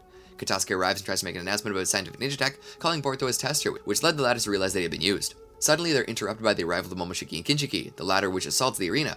While everyone is evacuating the citizens, Momoshiki approaches Naruto, kicks him away. Boruto attacks him with his kote, but his techniques are all absorbed. Mitsuki decides to help Boruto using his sage mode, but he's ambushed by Oroshiki, who steals his power. Before he approaches Mitsuki, he's ambushed by Gaara and Chojuro. Back in the stadium, Sarada and Boruto get attacked by Momoshiki and Kinshiki, only to be saved by their fathers. The duo introduces themselves as members of the Otsutsuki clan and explain how they acquire power by absorbing Kurama's chakra within Naruto, that the frequent uses of pills. Boruto realizes that it's similar to the usage of his kote. Naruto doesn't consider what they have as true power. Elsewhere, Oroshiki pressures both the Kazekage and the Mizukage, with the power he stole from the others. Momoshiki uses Taka Mimu Subino Kami to unleash his assault on Naruto and the others, but Naruto and Sasuke respond back by using respectively the Tailed Beast and Susanoo to protect Boruto and Sarada. While Momoshiki fires a Tailed Beast Ball, Naruto asks Sasuke to take care of the two before using his full power to block the attack. At the same time, Gaara and Chojuro manage to defeat Oroshiki with their coordinated attacks, prompting the latter to use his Rinnegan to escape. Naruto tries to blow Momoshiki's attack away with his own attack, but hesitates. When Boruto asks Sasuke why his father isn't trying to blow it, Sasuke responds that citizens will get caught up as well if he counterattacks. While everyone is watching Naruto withstanding Momoshiki's attack, Boruto begins to reminisce the time he spent with his father and finally understand the job as Hokage, while at the same time watching his father give him a warm smile before being captured, leading Boruto to cry out at him. Boruto wakes up in the hospital. Seeing Sarada, he asks about his father. He hears Himawari calling for Hinata as Sakura tends to her. Sakura explains Hinata was injured trying to keep Momoshiki and Kinshiki from taking Naruto. Sarada informs him that Mitsuki is in critical condition after having his chakra stolen. Boruto sees how many others got injured despite Naruto's efforts and runs out of the hospital. Boruto notices he's still wearing a Shinobi gauntlet after tripping on a medical kit and angrily throws it away. Upon waking up, Hinata asks about Naruto and Sasuke assures that he's fine, and to leave the rest to him. Boruto goes to Naruto's office thinking about all the times he completed Naruto. He finds and wears Naruto's old clothes. Sasuke tells Boruto he's in a similar situation Naruto used to be in, scorned by others. He reveals he can still sense Naruto's chakra and that he intends to rescue him with Boruto's help. The other Kage arrive saying they'll help, so everyone pools all of their knowledge on each of the Otsutsuki's abilities. The Kage questions Sasuke's decision to bring Boruto along, but he assures him he has a reason. Sasuke hands Boruto his own forehead protector with Naruto's scratch on it and explains the history behind it. As Sasuke, Boruto, and the Kage prepare to leave, Sarada asks Sasuke to go with them. He instructs her to help Kakashi and Shikamaru protect the village, as she's the only other person with a Sharingan. Boruto tries apologizing to Shikadai, but he says they have more pressing matters and that he'll listen to what he has to say later. Sasuke opens a portal with his Rinnegan. Hinata arrives and is shocked to see Boruto in Naruto's old clothes. The sight reminds her of her husband when he was younger, and that moves Hinata to entrust Naruto's safety to her son. They then leave to rescue Naruto. In a wasteland where a god tree resides, Momoshiki drains Kurama's chakra from Naruto. Kinshiki explains that this god tree was created from a man who also harbored a tailed beast, which Naruto understands to be Killer Bee. Momoshiki complains about how long the process is taking, having absorbed only half the chakra in Naruto. Naruto says he won't make it easy for them, that as a shinobi, they've had to persevere to develop their abilities. Momoshiki explains how they're able to effortlessly acquire power, which Naruto links to the shinobi gauntlet, realizing his own lack of effort in trying to understand Boruto, which is what drove him to cheat with the shinobi gauntlet. Momoshiki resumes extracting his chakra. The 4 other Kage arrive, interrupting Momoshiki and cutting Naruto free from his restraints. The Kage fight Momoshiki and Kinshiki while Sasuke and Boruto check on Naruto. Naruto notices Boruto is wearing his old clothes. When he tried to apologize to Boruto for not being there for him, Naruto replied that it was alright and he just wants to hear more about Naruto's past. Boruto asks Naruto to tell him the story after they get back home. In Konoha, Shikamaru instructs other shinobi to make sure that no one is missing, and to be on the lookout for Urashiki. Shikadai asks them if they shouldn't send reinforcements. Shikamaru sees his concern for Boruto as like his for Naruto. He explains the current situation using shogi analogies. Sasuke, Chojuro, and Kurosuki fight Kinshiki, which leads to Chojuro and Kurosuki pinning Kinshiki down. The others focus on Momoshiki, Gaara using his sand to offer others footing while pursuing him.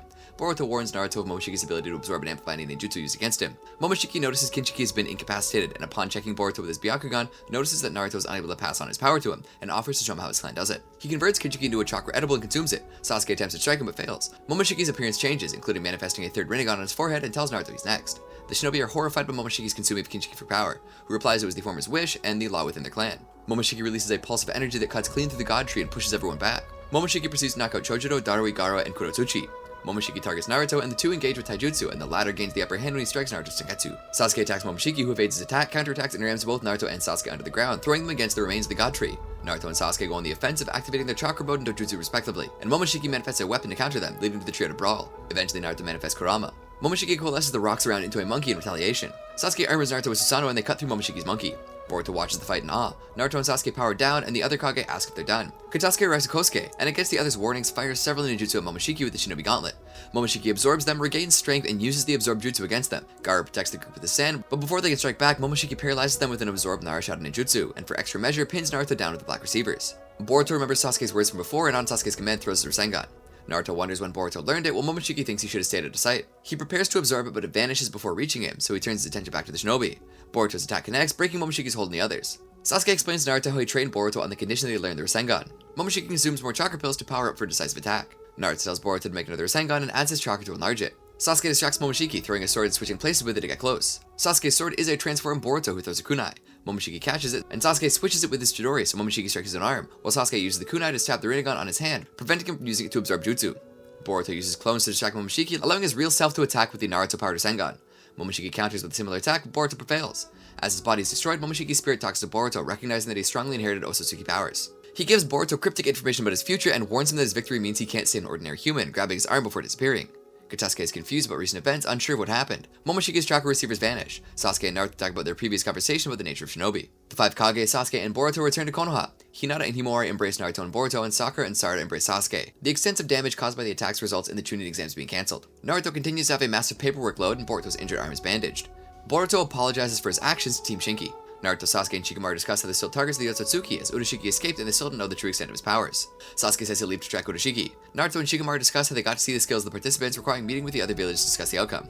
Shikamaru also points out Naruto has to deal with Katasuke and informs him that Killer Bee returns to Kumogakure. Naruto wants to take time off, but Shikamaru advises to finish handling his paperwork first. Boruto and Shikadai ride the train, the situation between them awkward. They both apologize to each other, Boruto for having cheated, Shikadai for making Boruto wait so long to talk to him when he said he would after the attack on the exam. They talk about the type of shinobi they want to be. On the train back to Tsunagakure, Shinki thinks how Boruto, who he perceives as weak, went against a much stronger opponent and won. Gaara claims responsibility for telling him not to fight, but Shinki says that even if he had fought, he'd have lost. Gaara tells him to focus on his own path instead of the paths of others beside him. Sasuke talks to Boruto, who informs him he hasn't seen Momoshiki again, nor felt the same paralysis he felt before. Sasuke tells Boruto to keep him updated. A snake clone Orochimaru meets with Mizuki in order to talk to him about using Senjutsu in public. Boruto is interviewed for his participation in the fight against the Otsutsuki. Sakura asks if Boruto intends to become Hokage, but he denies it, saying that is her dream, while he wants to become like Sasuke. After she and Mitsuki leave, he undoes his bandages, thinking back to Momoshiki's words, looking at the diamond-shaped mark upon his right hand. Boruto arrives home to find Naruto, who brought home a cake to make up for missing Himawari and Boruto's birthdays. Boruto punches him in the stomach to make sure he's not a shadow clone. When Himawari jumps on the two, Hinata threatens to put the cake away. Naruto and Boruto both wake up late the next day and fist bump before they head to handle their respective duties. In the dimension where Momoshiki was defeated, Urashiki realizes Boruto is the one Toneri was observing, and notes he could pose a threat in the future, wondering if preventative measures should be taken, but sure it'll be interesting either way. Chocho Arc. During a training session, Choji demonstrates some of their clan's secret techniques to Chocho, but she's distracted watching TV. Chocho asks her father to sign a scroll about a background check from upcoming mission. In Otogakure, Mitsuki trains with Orochimaru and also asks him to sign a scroll. Choji and Karaui question Chocho's interest in soap operas. Later, Chocho complains about her father to Sarada. When Chocho says she needs to slim down, but she won't go on a diet, she shows Sarada her clan's butterfly mode, which slims her down. Boruto informs Mitsuki their joint mission with Team 10 is to bodyguard an actor. The two meet up with Sarada and Chocho outside the information receiving center, but Boruto doesn't recognize Chocho. On the way to receive their mission, they meet with Tomaro and Ashina from the soap opera Chocho watches, where the actors are supposed to bodyguard. At Naruto's office, Shigeta and Inojin recognize that Chocho uses a certain jutsu. Tomaro explains that he and Ashina had received death threats over shooting the soap opera. Naruto assigns Team 7 to bodyguard Ashina and Team 10 to bodyguard Tomaro. During shooting, Chocho tends to Tomaro's needs while acting like she's not interested, while Ashina just bosses Team 7 around. Chocho keeps pretending in front of Tomaro, which Sarada questions. Tomaro asks Chocho to take care of a prop ring, which makes her want to marry him. An Amegakure ninja attacks the studio, breaking through a wall. Boruto lands an attack, but it turns out to be a clone who drops a smoke screen device. He counters Inojin's attack, but Shigeta pins him down. Chocho returns to her normal way to attack, but she spots Tomaro. Afraid to show her true self, she slims back down, weakening her strike, letting the attacker get away. The producer is worried that because one of the actresses got injured, production will be delayed. Tomaro suggests Chocho take over the role. Chocho gets excited when she learns she'll be in a kissing scene. In her excitement about the kiss scene, Chocho briefly loses control of her jutsu, returning her to her true form for a moment. Sarada is impressed with Chocho when she's done with the hair and makeup. Chocho wants to deliver Tomaro the perfect kiss in their scene. At the set, Inojin and Shigeta notice Chocho is nervous, and Tomaro tells her to be herself. As they record the scene, Inojin quietly comments it doesn't look like true love, which the director agrees with and decides to cut the scene.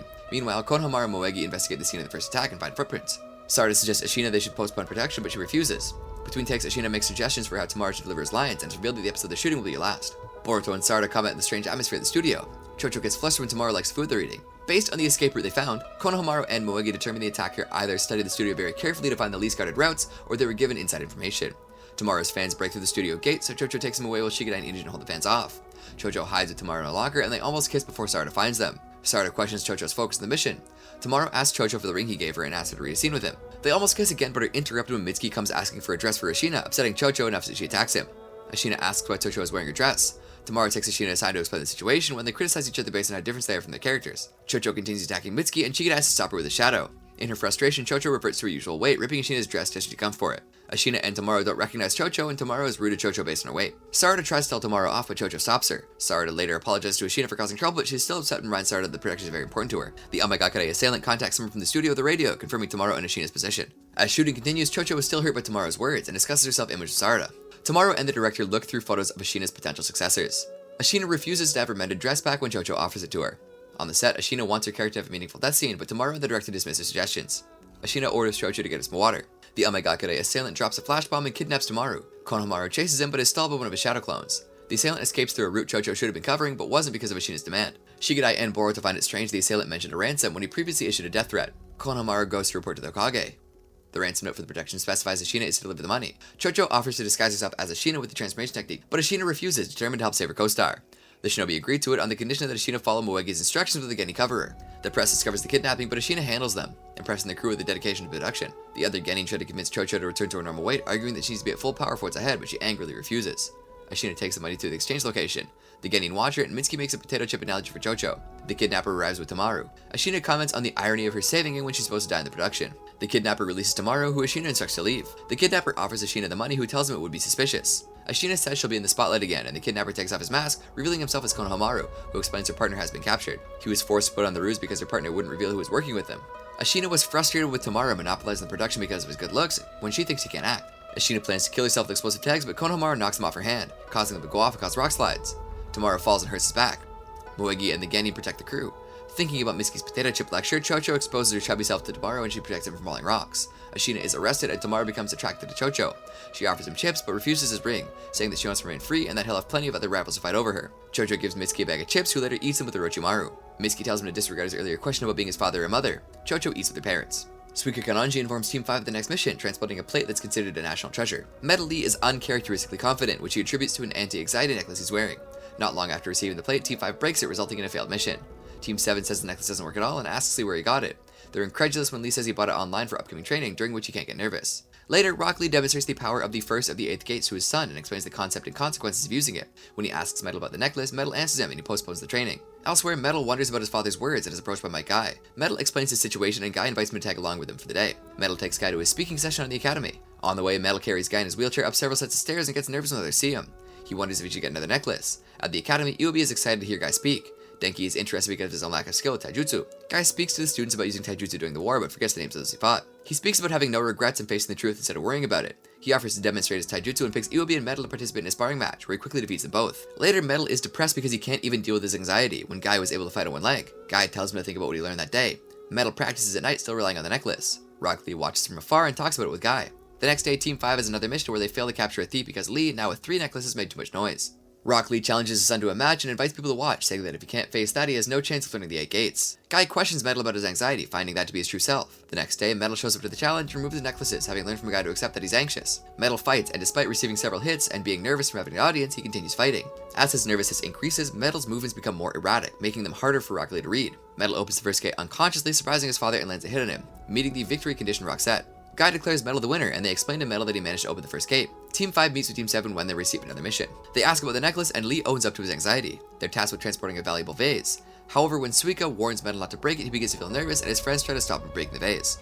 Mitsuki's disappearance arc. Mitsuki wakes up after dreaming of when Laga and Orochimaru both try to swim to join either one of them, surprising a dream. At the Lightning Burger, Mitsuki tells his friends about having his first dream and wondering what to eat. Boruto is surprised he's never had a dream, and Chocho complains about him taking too much time to place an order. When Boruto asks him, he confesses he never felt like rebelling against his parent. They're joined by Shigedai and Itajin, who has a chick on his shoulder. They explain it's from an egg that hatched the day before when they were fulfilling a mission in a poultry farm and got attached to him. When Sarada and Boruto explain it and print it on him, Mitsuki mentally compares it to first seeing Boruto after not deciding to choose either Laga or Orochimaru. Sarada reminds their team that they have security duty for the 5 Kage Summit. At the summit, due to the topic being the Akatsuki clan, they also invited the previous Kage, Kakashi, Mei, and A. Darui notices Onoki's absence, and Kurosuki says he came with her but gave it the slip. They surmise he's sightseeing. While keeping watch, Boruto is bored and asks Mitsuki to tell him something interesting. Mitsuki instead asks if he ever felt like his thoughts weren't his own. He wonders if his attachment to his friend is like the chick that imprinted on Itajin, like a genjutsu they can't break. Boruto dismisses the concern, saying they're not chickens, and Mitsuki asks if he has any fun stories. Boruto tells them about a question his father gave him this all the day before about the hardest rock in the world. They notice some shinobi by the location, and Mitsuki goes to ask what's happening. Sarada tells Boruto he should be more mindful of Mitsuki's troubles or he'll stop liking him. Boruto answers that they're good friends and that it'll never happen.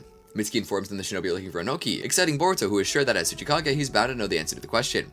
As they examine his drawing, Onoki passes by, taking it and commenting that it doesn't look like him. Onoki knows who Boruto and Sarada are, but not Mitsuki. They tell him he needs to go back to the summit, but he doesn't want to attend a boring meeting. He mock threatens them with dust release, but throws out his back. Boruto asks him about the hardest rock, and Onoki says he'll tell him if instead of taking him back to the summit, he shows him around the village. Boruto and Mitsuki agree to it. Sarada questions it, but Onoki tells her the summit will be boring. At the summit, they discuss the missing Urashiki, and Naruto says Sasuke is left to investigate. Kurosuki is exasperated by everyone's easygoing attitude. In the village, when a construct beam is about to fall on a civilian, Onoki protects the civilian with his dust release, impressing the Genin, but passes out from the effort. When he wakes up, he mistakes Boruto for someone called Kozuchi. When asked about it, he explains Kozuchi was his grandchild, who died at a young age. As promised, Onoki explains about the hardest rock, saying it's the unbreakable will of Shinobi. When Boruto and Sarada begin bickering, Onoki asks Mitsuki about his will, who finds it complicated and unsure. Onoki says if he keeps going at it, it must be the truth. Boruto asks Onoki not to let Naruto know he told him the answer, but Onoki reveals that he asked Naruto the question, who just asked Boruto without actually knowing the answer. Onoki tells him to visit them if they ever go to the land of Earth, and wants more dumplings before going back to the summit. After dropping off Onoki, Boruto thinks it was a trick question, but Mitsuki found the answer satisfying. Arriving home, Mitsuki becomes alert when he notices someone has been there, and sees a letter from him, which he burns. The next day, 2 shinobi on guard duty at the village's gate are attacked with lightning release. Uo and Sao are attacked by foreign shinobi while guarding one of Konoha's gates at night. In the morning, Sai checks in on the police investigation and finds a Konoha forehead protector at the site. Sarada notices Mitsuki is late and doubts Boruto when he says he's probably still at home. They decide to go tell Mitsuki their missions have been cancelled in person. When they arrive, they find his door open and they enter his empty apartment. Boruto finds it depressing, and 2 consider how Mitsuki never spoke to his parents at home village. They see a portrait of Boruto by his bed. Boruto asks the other Genin if they've seen Mitsuki. Inuja thinks Boruto would know where to find him. Chocho says that all the Jonin have been summoned by the Hokage, even when most missions were cancelled that day. Boruto and Sarada inform Konohamaru that Mitsuki is missing, and notice he's hiding something when he brushes them off. Boruto and Sarada eavesdrop on a high-level meeting where they speculate who might be behind the attack on the guards and why. Tsunade arrives, having heard of the attack. Sai hits Konohamaru, confirm the forehead protector he found is Mitsuki's. They consider Mitsuki might have been the target, while Tsunade is unaware who Mitsuki is. Because of the situation, they also call in Homura and Koharu. Ino checks the guard's memories of the attack and sees Mitsuki leaving with the assailants on his own.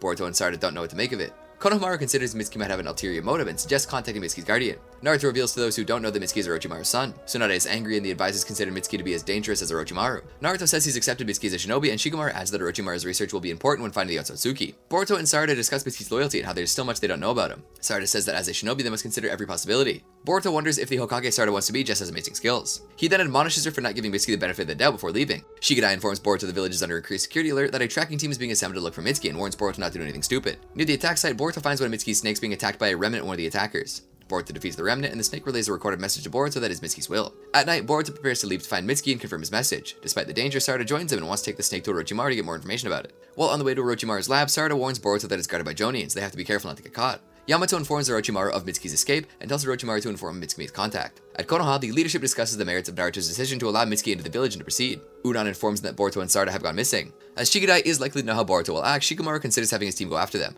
Konohamaru asks to go as the missing Genin are his responsibility. He's conflicted about Mitsuki and asks Naruto why he placed him on the team. Naruto wanted Konohamaru to get to know Mitsuki without the possible bias of knowing he's Orochimaru's son getting in the way, but regrets that Konohamaru had to fight out like this. Shikamaru doesn't allow him to go. Inojin and Chocho wonder how Boruto and Sarada came to go after Mizuki. Shikadai is more concerned with the village turning on them. Moegi arrives and they depart to retrieve Boruto and Sarada. Sarada disguises herself as Mizuki and draws the Jonin away from Orochimaru's lair, allowing Boruto to slip in unnoticed. While looking for Orochimaru, Boruto finds a tank with a Mizuki clone growing in it. Suigetsu finds him and Orochimaru introduces himself to Boruto. Orochimaru explains to Boruto that all the Mizuki are his experiments. He isn't worried about Mitsuki's disappearance. As if anyone discovers Mitsuki's Acer as his experiment, a curse seal in him will activate, self-destructing Mitsuki so the secrets of his research will remain safe. Boruto is disconcerted about what Orochimaru is actually worried about. The Jonin traps Sarada in a barrier, but Karin rescues her, tells her that Boruto is waiting for her, and transforms into Mitsuki to draw the Jonin away. Boruto hands Orochimaru the snake Mitsuki left behind and relays the message he gave him. Sarada meets up with Boruto, who asks her if she knew about Mitsuki, having made it that lab before, and shows the Mitsuki clones. Orochimaru discusses Mitsuki with Log. Karin reveals her ruse to Yamato and escapes. Orochimaru informs Genin that the snake had no other messages, distressing Boruto, who fixates on Mitsuki. Orochimaru explains it was Mitsuki's decision to go to Konoha, and asks him what he'll do if it's also his decision to leave it. Boruto and Sarada discuss how they treated Mitsuki. Boruto confirms to Orochimaru who still trusts Mitsuki, so Orochimaru instructs him to take the snake to the White Snake Sage at Ryuchi Cave so they can learn from the snake's own thoughts. Yamato returns to Orochimaru's lab, asking why he sent Karin. Orochimaru denies it, but also denies that Boruto and Sarada were there when Yamato asks. Team Moegi intercepts Boruto and Sarada.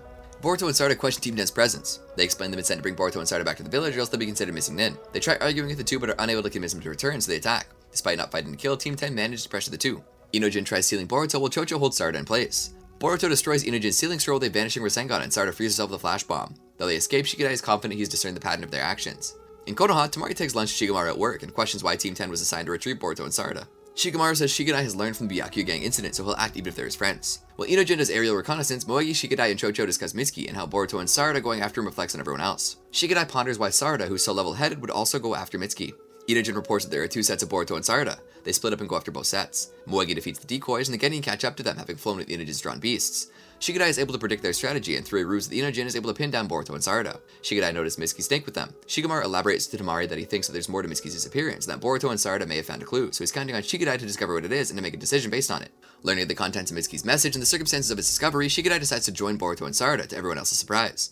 On the way to the Genin, Moegi is attacked by an unknown assailant and fights back. Shikadai explains how all the inconsistencies of Mitsuki's departure add up. Despite still not being convinced Mitsuki's innocent, he agrees that the best way to learn the truth is from Mitsuki himself. Chocho decides to join in so Moegi doesn't yell at her for failing to stop him. Well, Inojin does so he won't be the only one left behind. The assailant counters Moegi's water release with the very same jutsu and falls back, leading her to realize that it was just stalling for time. Moegi gets exasperated when she finds an apology from her Genin. Boruto and Sarada explain to the others where they're going and why. Moegi's assailant, Suigetsu, watches as the Genin go forward, wondering about Orochimaru's intent. By nightfall, they start approaching Ryuchi Cave. On their way to Ryuchi Cave, Chocho and Inojin complain about hunger and distance. Boruto reiterates the need to have the White Snake Sage analyze the snake Mitsuki left them. Sarada explains some what Orochimaru told them about the Ryuchi Cave. She notices footprints in the ground, discerning that they're theirs, realizes they've been going in circles. Boruto says they have to keep going. They're watched by three ornately dressed women who, upon noting they're not simply lost, decide to check them out. The Genin arrive at a richly decorated gate to Ryuchi Cave, finding it not to be what they expected, and are greeted by a hostess. The hostess introduces herself as Toguro Hime, who welcomes them to relax. Boruto asks about the White Snake Sage, and Toguro Hime says he's in a temple and can arrange for Boruto to meet him.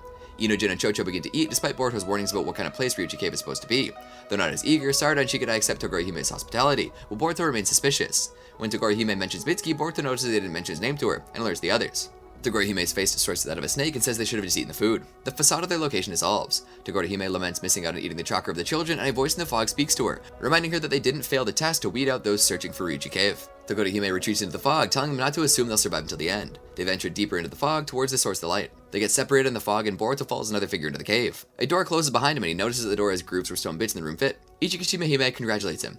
Always disappearing, and Boruto looks at her, reappearing elsewhere. She explains that he'll only be able to leave if he fills out all the spaces on the boulder. Revealing her snake face, Ichikishima Hime explains she doesn't like fresh chakra, prefers faint, weak chakra she can drink. Boruto takes his time filling the wall, but there's one groove none of the stones fit into. Boruto doesn't want to waste time here so he can search for Mitsuki. Ichikishima Hime asks if Boruto is there to acquire the sage's power, and he says he's only there to find Mitsuki.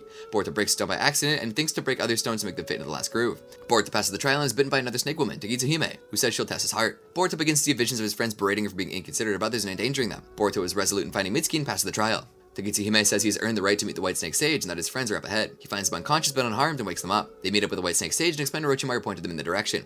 The sage comments on how Orochimaru has changed. The sage follows up explaining the trials he went through for learning Senjutsu, and Boruto reiterates his goal, something the sage is uninterested in helping with. However, the sage agrees to help in the condition of dealing with Gaaraga, a giant snake that has been troubling the sage, by bringing her Gaaraga's reverse scale. The group leaves to find Gaaraga, and Tagitsu Hime asks the sage if it's wise to make that promise, but the sage doubts they'll survive facing Gaaraga at all. On the way to Gaaraga's next, the Genin explain to Chocho what a reverse scale is. Sarada thinks back to the lesson of the summoning technique in the academy. They find very large snake tracks in the ground and follow it to an open area that has seen damage. The Genin recall the snake's explanation of Gaaraga into going into frenzies and having lost an eye in the battle. They get startled when coming across some snake statues and find Gaaraga, who attacks them. Shigedai tries paralyzing him, but Gaaraga's too big for him and breaks through his jutsu. Boruto spots Gaaraga's reverse scale, but Gaaraga moves before he can attack. Sarada is thrown aside by Gaaraga's movement and is almost eaten, but another snake intervenes, biting Gaaraga, giving the Genin a chance to escape. At Konoha, Moegi arrives alone for her report, and gives Shikamaru the shogi piece left behind by Shigedai, which confirms his suspicions that something is amiss with Mizuki's departure. Uo's condition is stabilizing, so Sakura has Yurito deliver Naruto a report. Tsunade discusses the situation with Naruto and Shikamaru. When Yurito delivers the report, Sarada thinks the blue snake was trying to protect her. The blue snake finds him and introduces itself as Auda, a summoning snake who has pledged loyalty to Sasuke. Gaaraga has a fit over Auda's interference. The Genin explain the situation to Auda. Shigedai notices Auda doesn't have a reverse scale and asks if Gaaraga is the only one who does. Auda explains most violent snakes have them and that they become milder once the reverse scale is removed. Auda wants to escort them back to Konoha, but Sarada insists on their task. Shigedai speculates on who would have knowledge to target Mizuki. Teams 5 and 15 worry about Boruto and the others. Yurito steals something from a room where Uo is recovering. Hinata and Sakura meet on the office's entrance, where Hinata apologizes for Boruto taking Sarada with him, but Sakura says Sarada is responsible for her own decisions. Shigedai has devised a plan involving Boruto, Chocho, and Auda. An enlarged Chocho challenges Gaaraga, creating a distraction for Itachi to cover his reigning eye with ink. Shigedai pins Gaaraga with his shadow, aided by Auda and Chocho to hold him in place. Boruto and Sarada try to get the reverse scale, but Gaaraga manages to dodge them, and hits Chocho with a venom that petrifies her. Auda protects the Genin from Gaaraga's attacks. Auda asks Sarada to leave, but Boruto isn't willing to back down and lands a wind release on Gaaraga. Gaaraga leaves when he learns they want his reverse scale. Shigedai asks Auda about Gaaraga's retreat, and Auda explains Gaaraga moved to his feeding ground, where he has the advantage. Auda is exhausted and injured, and cautions him not to touch Gaaraga's reverse scale, which turns those who touch it into stone. In Konoha, Sakura leaves the room where Uo is recovering, and Yurito tries injecting him with something. Before he can, Uo is revealed to be a transformed Moegi. Joined by Sakura, they wonder why Yurito would turn traitor. He drops the syringe and escapes when the poison turns to gas. Yurito comes across Team 5 and tries to direct them to the medical unit, but Udon knows that's where Yurito is supposed to be stationed, exposing him. Yurito takes Denki hostage, but Denki frees him with a flash bomb. Medley and Iobi attack. Udon suspects something is amiss and confirms it when he breaks up the genjutsu on Yurito. Before Udon can question him, a centipede-like creature crawls up into Yurito's body and detonates. Sekiei informs Kirada her genjutsu is broken and that is trapped to care of it. Kirada leaves to make his report. Kokuyo wants everyone to stay on schedule with the plan. Sekiei continues Mizuki. The Genin have trouble seeing Gaaraga's attacks because he camouflages himself in his feeding ground, which is also dark.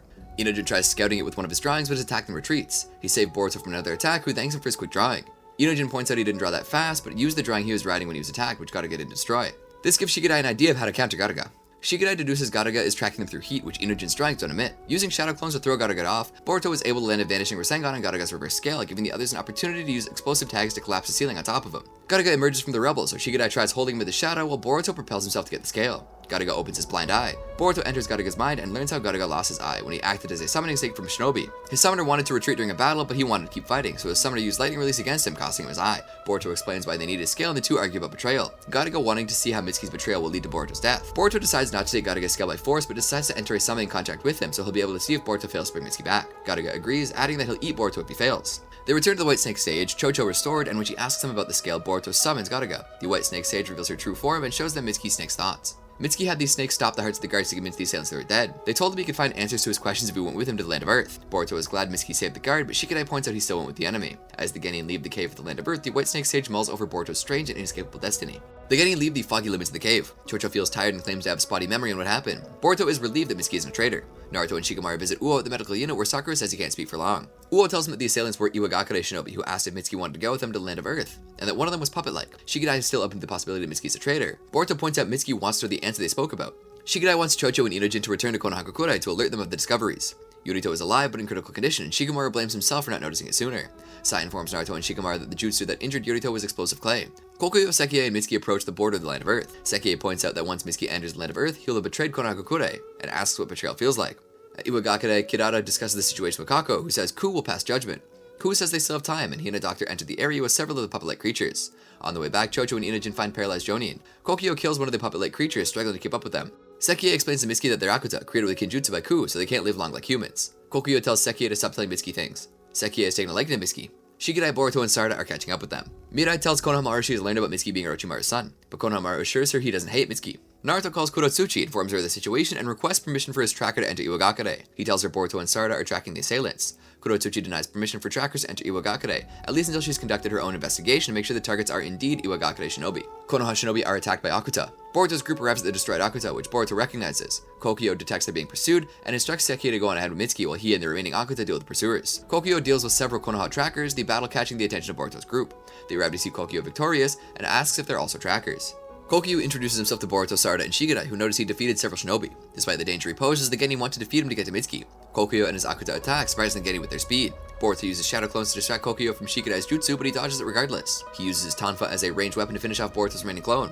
Sarada blocks the Akuta's attack on her, and Kokyo claims his powers don't come from jutsu, which he can't use, but from pure strength. Boruto manages to dodge Kokyo's attack and uses wind release to throw him in the air, Sarada throwing the Akuta at him. Kokyo knocks the Akuta aside, which Shikadai pins down upon landing, allowing Boruto to destroy it with her Sengon. Kokyo attacks Sarada faster than she can react with her Sharingan, and uses his Tonfa to cause a rock slide. Before Kokyo can attack Sarada again, Chocho arrives and lands a hit on him, and then tosses a large rock on top of him.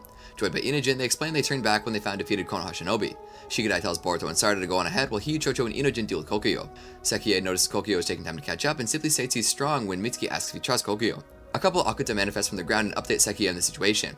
Sekiei does not allow Mitsuki to stay with them as the Akuta guard him, while he goes to deal with Boruto and Sarada. The two narrowly avoid an explosive butterfly from Sekiei, who asks him how they got past Kokyo. Sarada notices that he needs chakra into the clay to make it explode, and Sekiei explains that explosive clay was the jutsu implanted on him. Boruto summons Gaaraga, much to Sekiei's excitement. Gaaraga doesn't attack, instead throwing Boruto off and refusing to help him. Kokyo exhausts Chocho, so Shikadai gives Inojin an opportunity to try sealing him. The Genin retreat when Kokyo breaks through the seal, and when considering they're weak but wise, wonders if that is human strength. Gaaraga laughs at Boruto as he struggles against Sekiei. When Boruto tells Sekiei he and Mitsuki are friends, he asks Boruto if that's something Boruto decided arbitrarily. Boruto confirms this, but decides that that's one more reason to reach Mitsuki to get to really know him. Gaaraga tells Boruto that if he agrees to become his underling, he might help. Sekiei attacks Boruto, but Gaaraga protects him. Angered that Boruto told him to leave, Gaaraga rampages and attacks Sekiei, which suddenly feels ill. Boruto uses the opportunity to strike, but his attack is blocked by Mitsuki. Mitsuki checks on Sekiei and reiterates to Boruto and Sarada his decision to go with the Iwagakure Shinobi. Boruto offers Mitsuki's forehead protector back, and Mitsuki attacks him. Gaaraga scoffs at Boruto. Kokyo, having seen anything, declares Mitsuki to be trustworthy.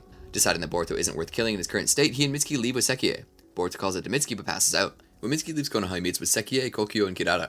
Mitsuki asks about the Akuta with him and if meeting the creator would answer his question about one's will, and Kokyo explains their provenance. Uo and Sao find them out, and Mitsuki attacks them so the others won't kill him, faking their deaths. Leaving behind a snake with a message for Boruto. In the present, Mitsuki coaches Sekiei in human mannerisms while on their way to the land of Earth. Sekiei's body begins to break down, so Kokyo leaves to get help, leaving Mitsuki to look after Sekiei. Kurotsuchi visits her grandfather, who's under Akatsuchi's care. Kontsuchi asks her how Onoki is, but Kurotsuchi says he's no condition to answer the questions she wants to ask. While discussing who should investigate the matter, Naruto warned her about Kurotsuchi's group is attacked by Ku and Kako, who demand she step down from position as Tsuchikage.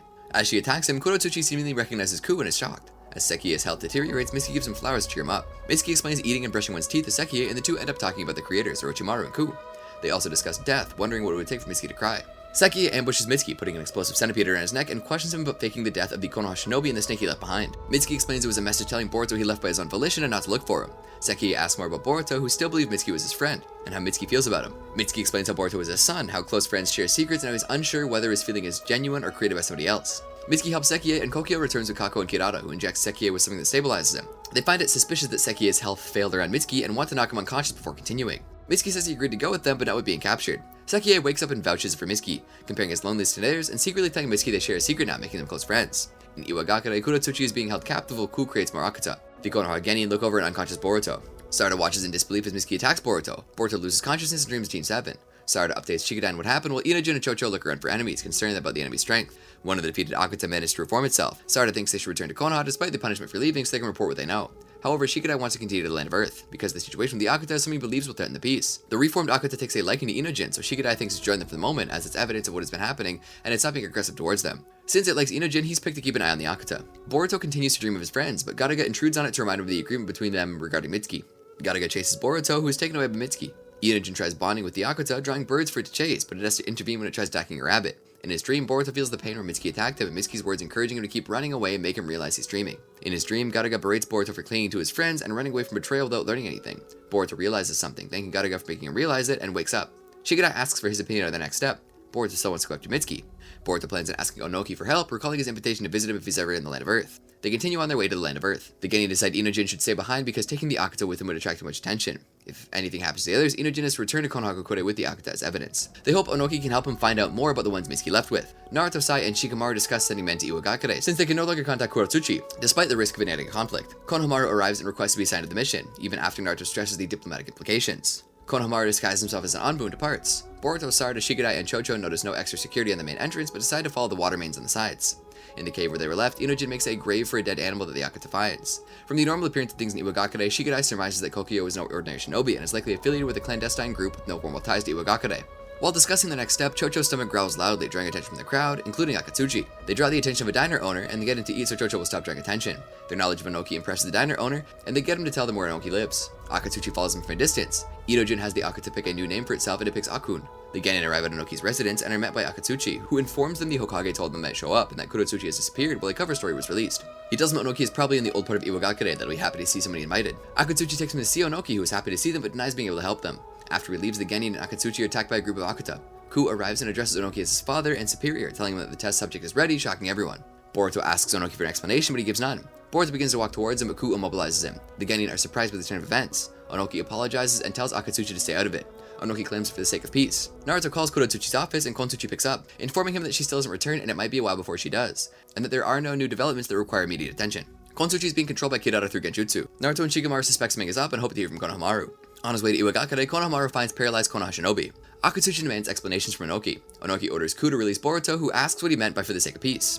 Onoki claims this to prevent the repeating of a tragedy. 5 years prior, Iwagakure was attacked by rogue ninja and many young shinobi lost their lives. He points out Konoha was also recently attacked by the Otsutsuki. He wants there to be someone to fight these threats instead of risking the lives of the youth, and that Mitsuki will help him with that. Sekiei meets up with Mitsuki, telling him he has to take him to Ku. He shows Mitsuki to his room and shows him how the Akuta were created. Mitsuki notices there are many, and Sekiei explains that they'll soon have more Akuta than there are shinobi in Iwagakure to protect young lives. Mitsuki asks if they'll die in their place. Kokuyo and Kako arrive and are displeased with Sekiei showing Mitsuki around. Sekiei takes Mitsuki to see his room, and Kako volunteers to end Mitsuki already, while Kokuyo wants to wait for further orders. Onoki says Mitsuki will help him at the final stage of their plans, but Shikadai points out that if it gets out that he harmed Konoha Shinobi, the Hokage will take action. Onoki says he planned to do everything in secret and has no intention of hurting them. Boruto begins fighting Ku, who has the Akuta attack as well. They discover their masks are their weak spot when one of them collapses when Sarada destroys it. Ku imprisons Boruto with an earth barrier, which Akatsuki breaks with his earth golem. Ku destroys Akatsuki's golem with dust release. The Genin want to retreat to the rendezvous point. Ku exchanges blows with Akatsuki, sending him flying towards a pillar which collapses on top of Onoki's vehicle. Boruto saves Onoki. One of the Akuta manages to capture Shikadai. Kokuyo and Kako hurry past Sekiei and Mitsuki, who find it suspicious. Mitsuki asks about the drawings in Sekiei's room. Sekiei explains they're his and that his master created them to protect the people he cherishes. Sekiei wants to create friendships worth protecting so he can get stronger. He asks Mitsuki for confirmation that humans grow stronger when they have someone to protect. Mitsuki is surprised by the question but confirms it. Sekiei shows him a drawing of them. Shikadai is imprisoned in a cell next to Kurosuchi. She recognizes him as Shikamaru's son and asks what he's doing there. Shikadai begins explaining. A doctor arrives for Mitsuki's examination. It reveals the Jūin jutsu that would destroy Mitsuki to prevent information about Orochimaru's experiments being discovered. Kurosuchi explains to Shikadai it all started when she rejected one of Onoki's proposals in the wake of the attack 5 years prior. Onoki created a prototype Akuta to protect the village, but it misbehaved and attacked them. Kurosuchi disavowed their development as the villagers agreed to stand by each other in emergencies, and the Akuta development would jeopardize that. Onoki continued his Akuta development in secret, as well as the artificial humans. Kurosuchi and Shikadai plan to break out. Ku grows impatient with the Akuta being unable to find Onoki. The Genin move through Iwagakure at night, avoiding the Akuta. Boruto moves around at night with Onoki, taking care to avoid the other Akuta, but triggers barrier tags. Onoki wakes up the next morning, wonder why Boruto saved him. Boruto presses him for further explanation of his plans. Onoki insists for the sake of peace and that young shinobi are now weak and unreliable. Boruto decides to leave him, but Onoki informs him they're in the Sanzu Plains, which is surrounded by a powerful barrier that makes it difficult to leave once they're inside. Onoki explains the plains are a shinobi training ground where one can only leave if they find their Heartstone, a simple pebble that requires one to train intensely to find. Boruto tries using shadow clones to find it, but the barrier prevents them from using jutsu, and Onoki explains no one else comes to the plains anymore, so they're unlikely to be found by third parties. Kokuyo and Kako report to Ku that they have yet to find Onoki. Ku wants them to deploy more Akuta for the search, confident that Kidara will be able to keep the villagers from noticing their presence, and dismisses Kako's suggestion to eliminate witnesses, as that would go against Onoki's plan. Kidara shows Mitsuki her belongings. Kako passes on Ku's orders, and Sekiei explains to Mitsuki Konoha Shinobi came looking for him, but Ku chased him away. Mitsuki wants to meet with Ku. Inojin tries teaching Aku in the names of his teammates. Sarada and Chocho arrive, telling them there are many Akuta around, and are concerned when leaving that Boruto and Shikadai haven't arrived. Onoki gives Boruto food and water as thanks for saving him, and the two continue to forage for sustenance. Onoki wants Boruto to admit that book learning during times of peace and plenty have made young shinobi weaker, and Boruto asks if he truly believes they're better off during times of war. Onoki stresses that his point is about the value of experience and training, pointing out the presence of powerful enemies like the Otsutsuki Boruto once himself fought. Onoki explains this is why he created Ku and others. Ku in particular made for his own cells. He invited Mitsuki to Iwagakure because he was made with similar technology and could help him further develop synthetic humans to fight instead of risking young lives. Mitsuki meets Ku, who wants to analyze Mitsuki to learn more about how he's created. Mitsuki points out the Jūin jutsu on his heart, but Ku explains that it's an old Jūin jutsu that they can get around over time. Mitsuki asks Ku about the will of the synthetic individuals like themselves, and Ku advises him to ask who created him. The two continue to discuss the nature of will. The other synthetic humans discuss the human condition, but Kako and Kidara begin to break down. In the Sanzu Plains, Boruto and Onoki prepare for another night. Boruto is frustrated with being stuck in the Sanzu Plains, while Onoki reiterates that he can only leave if he finds his Heartstone, which Onoki finds unlikely since Boruto entered the plains by accident instead of with the intent to train. Boruto is frustrated with being stuck in the Sanzu Plains, while Onoki reiterates that he can only leave if he finds his Heartstone, which Onoki finds unlikely since Boruto entered the plains by accident instead of with the intent to train. While walking through the plains, Boruto stumbles across Seki and Iwagakure Genin, who failed out early in the last Chūnin Exams. Onoki asks what he's doing there, and Seki explains to be looking for his Heartstone. Seki asks what Boruto's doing there with Onoki, but before he can explain Onoki's machinations, he assumes Onoki did something heroic. Onoki later asks Boruto why he didn't tell Seki the truth about him, and Boruto says it'd be no use. Onoki tells Seki Boruto will help him find his Heartstone, telling Boruto under his breath that if he finds it, they'll be able to leave with Seki. Sekiya thanks Mizuki for coming with the two of them to watch over Kid and Kako. The doctor reports to Ku that the Junjutsu on Mizuki's heart is making analysis difficult, and that to make use of the technology behind it, they need human hearts for each of the synthetic humans. Ku ponders what to do as Onoki wouldn't approve sacrificing humans for them. Akatsuki leaves Iwagakure to inform Naruto about what's happened, but struggles against pursuing Akuta. Konohamaru saves him. Boruto helps Seki look for his Heartstone. The two end up discussing, and Seki attacks Boruto with his technique that doesn't require chakra. Boruto dodges easily, but later notices the damage caused by the rock Seki hit. When Onoki's back gives out, Seki gives him a back rub like he used to do for his grandmother, something the plains watches the three. Konohamaru determines the area most heavily guarded by the Akuta. The doctor prepares Shikadai for a procedure, but he escapes using his shadow to stop him from inhaling knockout gas. Seki informs Ku that Kirada's Genjutsu is failing. Konohamaru infiltrates Iwagakure. When Seki's resolve begins to falter, Onoki passes on words the first Tsuchikage said to him. Boruto and Seki get more water and are attacked by a giant wolf. Boruto has Seki use his technique and propels him to ignite and hit the wolf. The stone he was holding during the attack turns out to be his Heartstone, its side looking like Seki's grandmother. His stone glows along with the others on the ground, pointing the way out of the plains.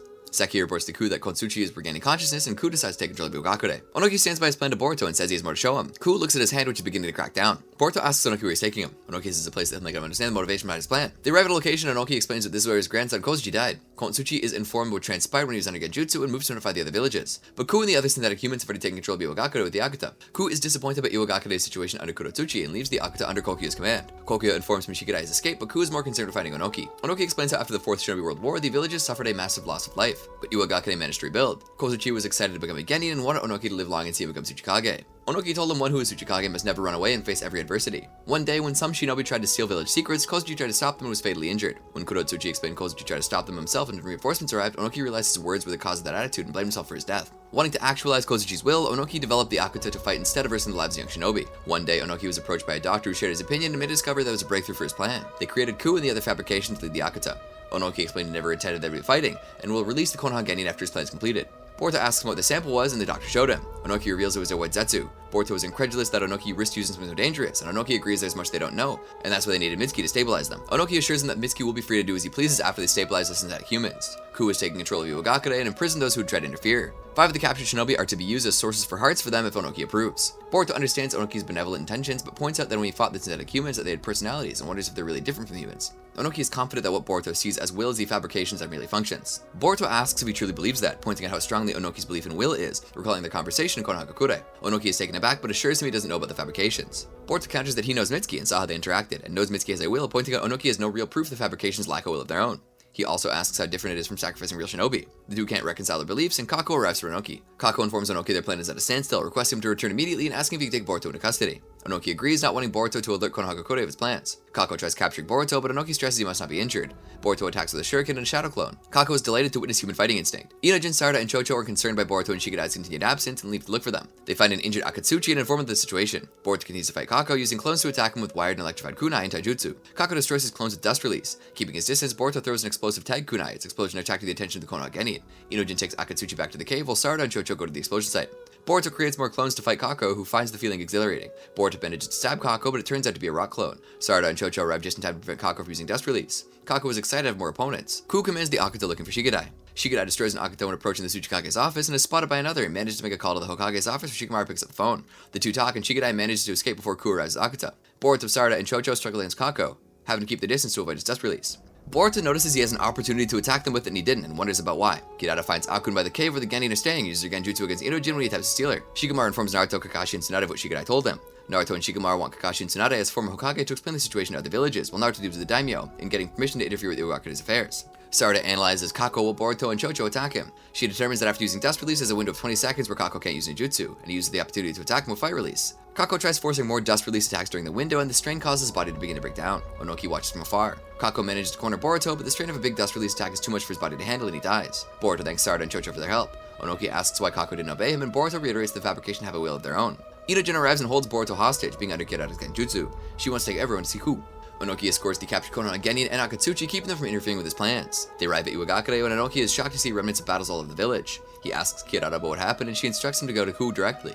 Ku says all is going smoothly according to plan, but Onoki questions it, asking where the villagers are and why the Akuta are roaming the streets. Ku claims the situation has changed drastically in his absence, that the fabrication's lives already began to run out, and that he has secured humans from whom to harvest hearts. Boruto questions Onoki on what he claimed to have been the fabrication's objective. Onoki denounces Ku's actions as the opposite of his will, and he intends to sacrifice young lives instead of saving them. Ku shows him his deterioration, but Onoki orders him to release those in custody. Ku questions Onoki's commitment to his own plan and willingness to sacrifice the fabrications and knocks him out. The other fabrications question his action, but Ku rationalizes it as Onoki being temporarily not in his right mind. Ku takes Onoki inside and orders preparations for the transplants to begin, and allows the other fabrications to do as they please with the Genin. They briefly discuss the fabrication's purpose and nature, and just as the Akata are about to attack the Genin, an explosive tag kunai is thrown at them, the smoke of the explosion giving them cover to escape. Shikadai calls them out and frees them, wanting to take the opportunity to leave the village when many of the Akata are still watching over captured citizens. Kokuyo catches up to them and blocks their path. Shikadai wants Boruto and Sarada to go after Mitsuki while they deal with Kokuyo. Akun wakes up and remembers Inojin being taken and leaves to find him. Kidada intercepts Boruto and Sarada, who knows she uses Genjutsu. Sarada activates a Sharingan. Team 10 struggles against Kokuyo, and Shikadai risks himself to let the others escape. The doctor is praying for the transplants, and Sekiei thanks Mitsuki for what he's done for them.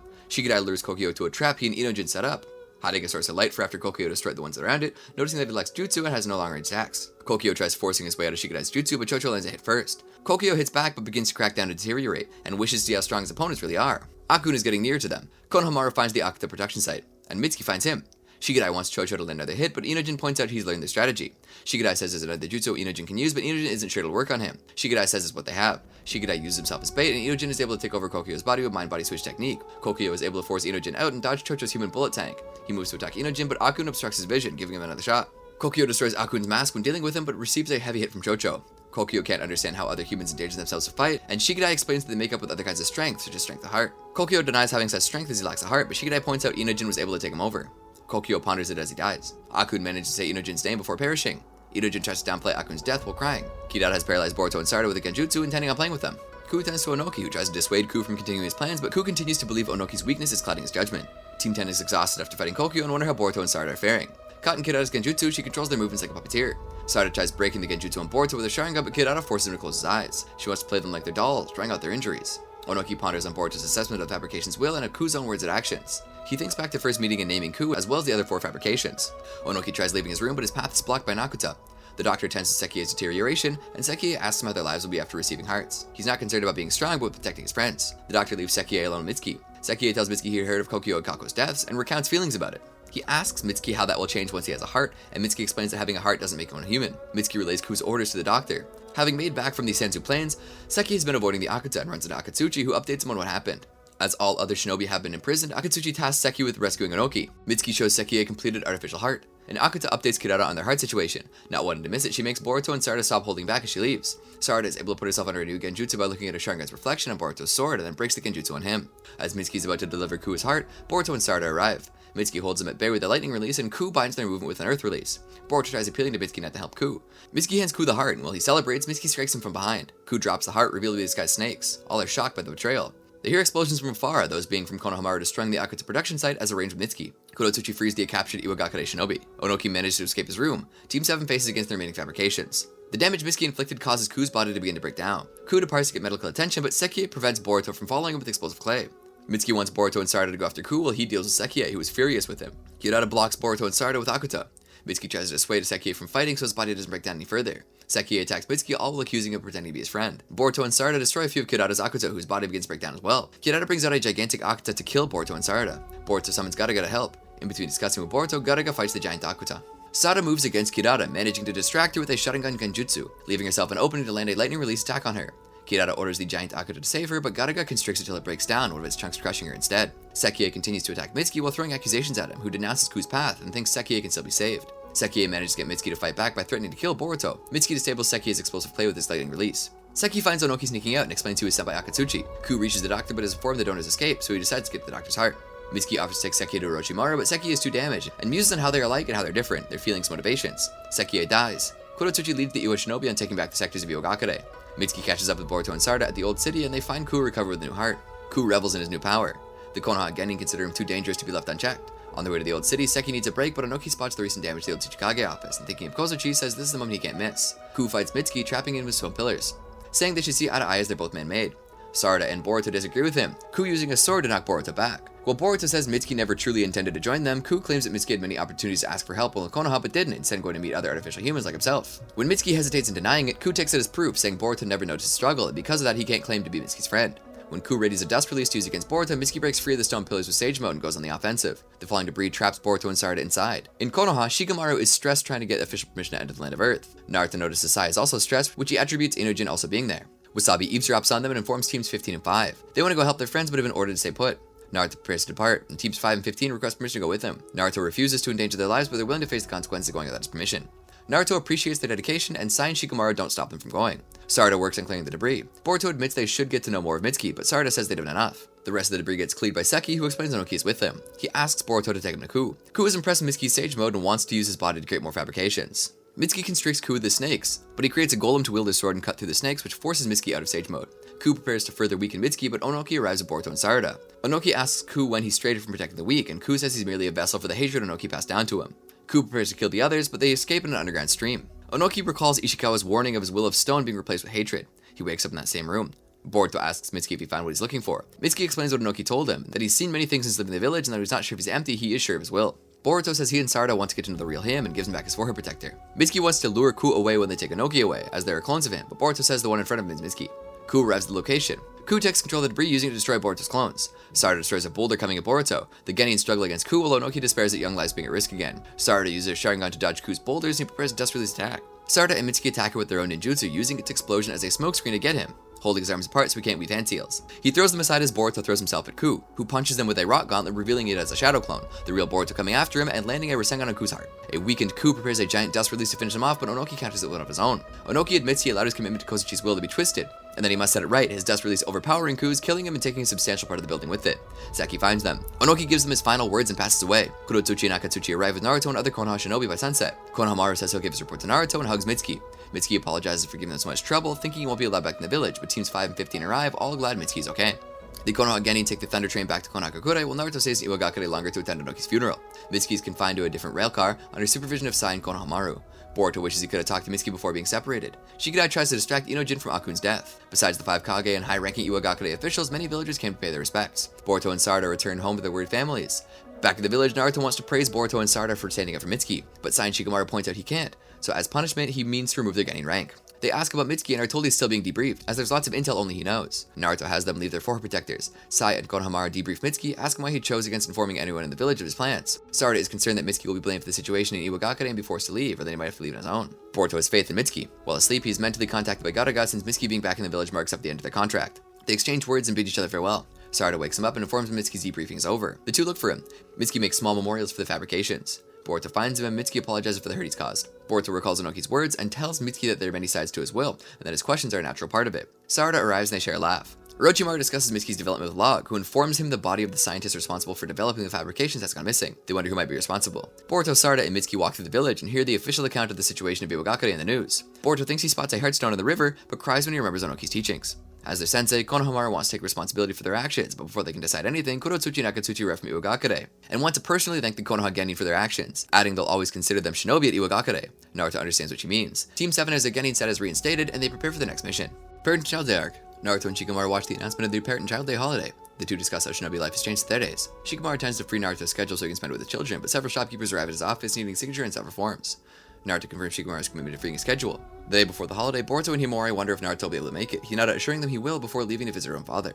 Naruto only arrives in the morning. Boruto leaves the train and tells him Himori's been waiting. He finds her sleeping on the floor. After Naruto wakes her up, she says she'd like to go buy a Kurama plush toy with him. He wants to take a nap first, but sees the toy's limited edition sale for the holiday. Naruto chooses to go with her instead of sleeping. Himori explains how the toy works, and Naruto compares it to a baby. Kurama gives Naruto his own commentary. They find several people already waiting for the store to open, and they also find Kiba. Naruto explains he was Hinata's teammate, but Himori was too young to remember him the first time they met. Kiba shows her Akamaru and Akamaru. She pets them both. Kiba is there to get the Kurama plush toy for his girlfriend. It sells out fast and Kiba isn't able to get it, and Naruto gets a Shukaku toy by mistake. Kiba decides to help them search for it in other parts of the village. He checks at Yamanaka Flowers, where Ino questions his logic looking for a toy there, but gives Himori 2 sunflowers as thanks for having helped Inojin. Walking through the village, Boruto finds Shino with a Kurama toy, who tries to pass it as research and a better understanding of students. They check Tenten's shop next, where she guilt trips Naruto into buying a parent and child kunai set, and also a pink shuriken necklace for Himawari. Kiba arrives saying he managed to get the last Kurama toy from a kiosk, but when Akamaru gives him the package, it's a hamburger. They spot the person who took Kiba's package, and Naruto pursues them. Naruto catches up to him and recognizes him as something he's sent to investigate the state of affairs near the border. His son asks him if he's okay, and asks Naruto for forgiveness. Himori arrives and hands the toy to his son. Naruto removes him from his mission, and assigns him to the village gate so he'll stay closer to his son.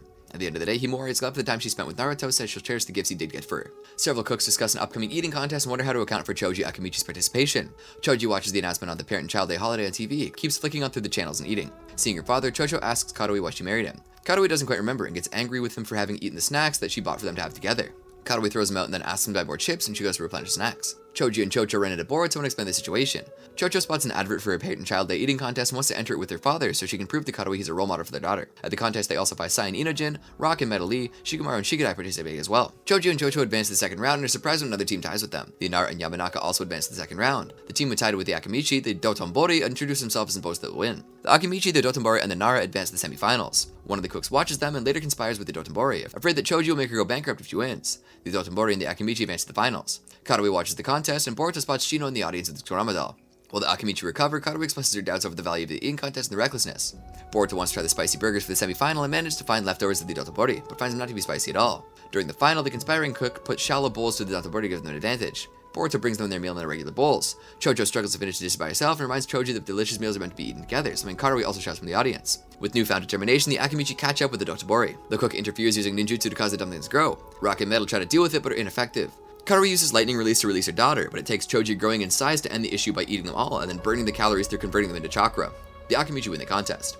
Sakura and Sarada hear Naruto's announcement of the parent-child day holiday on TV, and Sakura apologizes for having to work that day. Sarada tells her not to worry as Sasuke isn't there either, and she promised to help Boruto with shuriken training. She wonders where Sasuke is, unaware that he's in Konoha.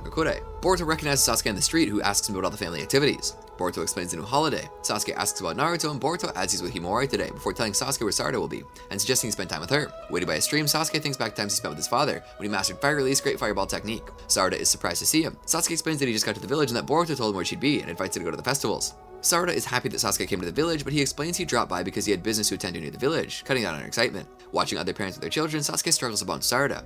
The two spot Naruto carrying Himawari as they search for a Kurama doll.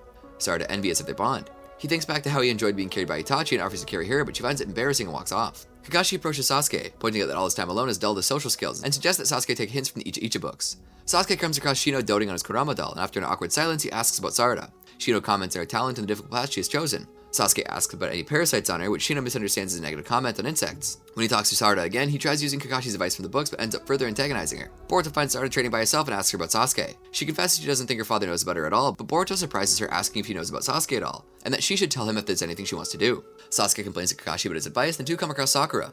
At home, the two talk about how Sarada perceives Sasuke, and Sakura explains Sarada wants to be Hokage. He finds her training with shuriken and explains that he too once wanted to be Hokage, but his version of it was warped until Naruto set him on the right path. Sasuke helps her with the shuriken training. On the way home, they come across Boruto, and Sarada gives him the same advice he gave her. At home, Naruto apologizes to Boruto for having spent the whole day with Himawari, and gives him the parent and child kunai set he bought at Tenten's shop. Boruto asks Naruto to train with him since it's technically still parent and child day. At his home, Shino continues doting on his Kurama doll. On a mission, Team 15 prepares to fight, Hanabi instructing Namida to stay back protecting the clients. A deflected shuriken cuts Namida, who asserts she can fight and begins to well up. Taking notice, her teammates cover their ears and Namida cries out, knocking out all their enemies and the merchants they're supposed to protect. The three praise her jutsu, but Namida gets flustered. In the Information and Receiving Center, Wasabi and Tsunade inform Namida the doctors have cleared them, and Team 7 congratulates them for defeating the Garakura gang. When Wasabi and Tsunade don't respond, Namida explains they lost their hearing because of her jutsu. Mitsuki points out that if this keeps happening, Namida might get her teammates killed, prompting her to decide training with new jutsu. Namida practices water release, surprising her teammates, but her jutsu lacks the power to even damage the target. Tsunade suggests re-evaluating her calling on tears technique, but Namida insists on using new jutsu and asks Hanabi for help.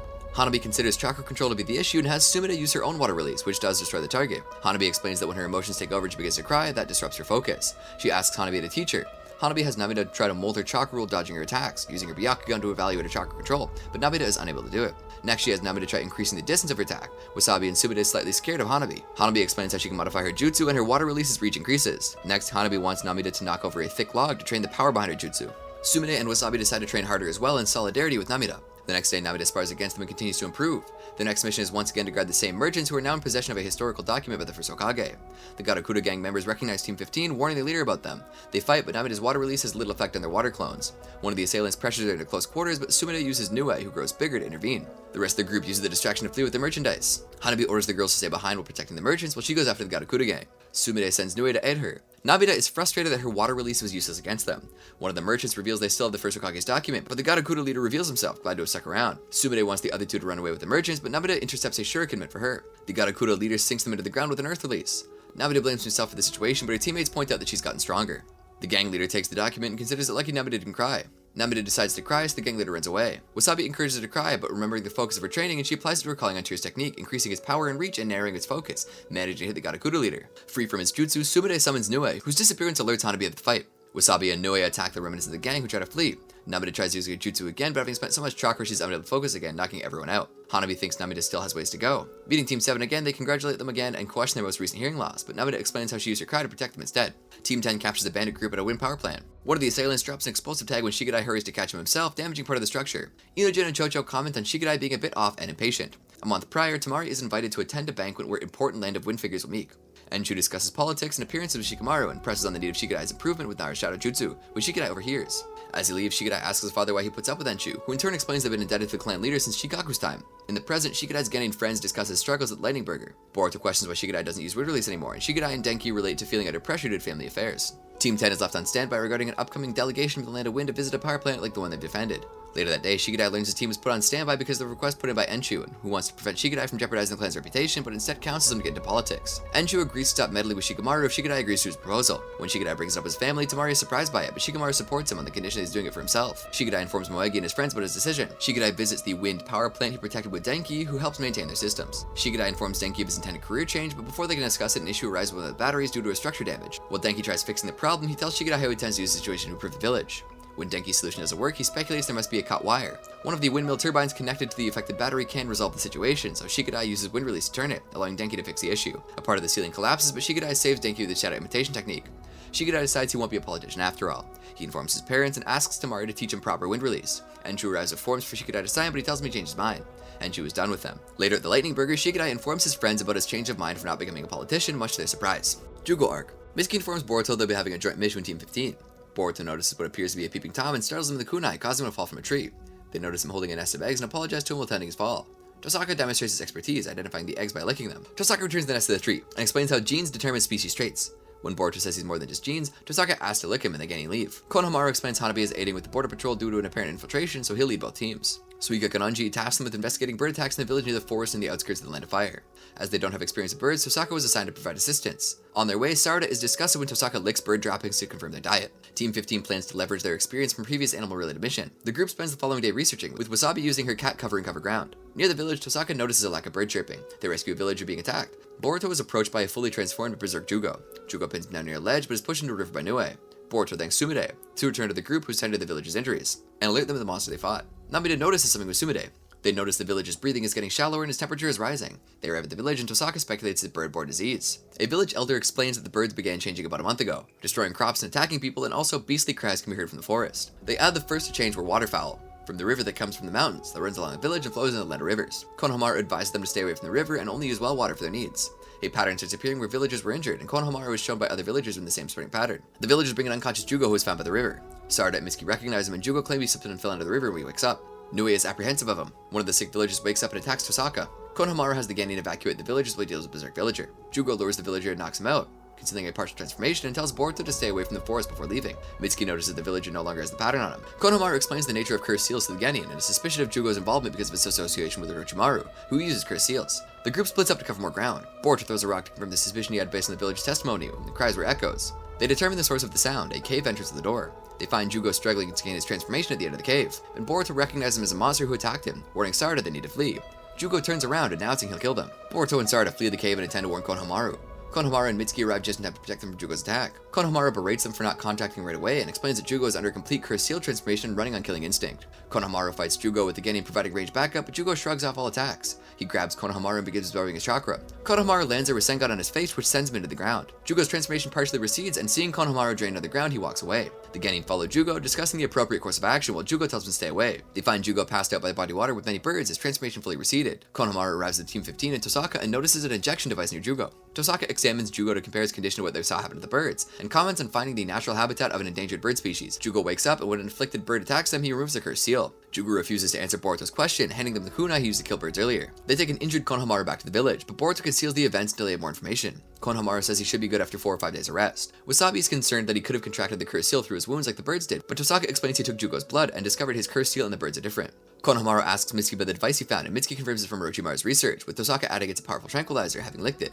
Mitsuki speculates it's a drug to suppress the cursed seal. Konohamaru instructs Team 15 to report back to Konoha and request backup, and Team 7 to keep an eye on Jūgo from a distance and look out for more cursed seal suppressing drugs. Team 7 and Tosaka observe Jūgo by removing the bird's cursed seal, but struggles to keep it contained in his own body. Tosaka is touched by his love for birds. Jūgo ignores Boruto's apology and goes back to his cave, where he undergoes a transformation in a room he can't get out of while transformed. Jūgo insists they should leave despite their intent to help him, but relents when he sees they won't give up. He explains the birds infected with the cursed seal have red eyes before getting violent. They ask Tosaka about the cursed seal, and he says that because the species is very territorial, finding out where they come from should give him a hint. They come across Land of Rivers researchers who are also investigating the bird attacks. When they ask to share information, Boruto lies and says they've only just begun investigating, they have nothing to share. Jūgo asks him why he didn't tell the researchers about him, and Boruto says they can't save the birds without him. Jūgo senses another transformation coming and is unable to give himself the tranquilizer. Boruto administers it. After the episode passes, Boruto insists on helping him, as he's the only one who can help the birds. Jūgo trusts him with more doses of the tranquilizer. On their way back to Konoha, Team 15 is attacked by two siblings, who use some sort of device to activate cursed seals. Team 7, Jūgo and Tosaka discuss their lack of progress and wonder if something else is afoot. They're spied on by Land of Rivers researchers who report on observing Jūgo. Jūgo removes the cursed seal from infected birds before they rampage and tags them. Boruto wishes they could do it as well to offer Jūgo some relief. Sarada and Mizuki arrive, reporting the last places around they have to look for infected birds. They check on those while Boruto remains watching Jūgo. Sarada reminds Jūgo to take his injection and explains to Tosaka she convinced him to take it at regular intervals to avoid transformations. Jūgo adds that though it helps, it regularly dulls his senses, making it harder to remove the bird's cursed seals. Boruto spots what Tosaka identifies as a domesticated goose and probably wandered off, and Tosaka reminds him about the conversation on Jean, saying the species lost their ability to fly. Jūgo determines the goose isn't infected and compares its inability to fly with his inability to have a normal life because of the cursed seal. Jūgo is concerned with removing the cursed seals before the wild geese migrate, which would spread the infection. At the end of the day, Jūgo still goes back to his cave, as his body is building up a resistance to the injections which won't be useful for much longer. Boruto and Sarada look at how many shots they still have and wonder what they'll do when they run out. They're spied on by the Land of Rivers researchers. Their effort continues for the next couple of days. On the third day, they're woken up by bird sounds and discover the infected birds have been set free. Tosaka claims the geese underwent transformation and escaped, with Jūgo going after them. They find Jūgo struggling to contain his transformation. Sarada goes back for his shots, but finds they're missing even in the cave. She arrives back to the group just in time for Jūgo's transformation to complete. They dodge his first attack and he blocks Mitsuki's kunai. Boruto distracts him with the Rasengan while a clone gives them cover with a smoke bomb. Jūgo disappears in the smoke and they realize he's headed for the village.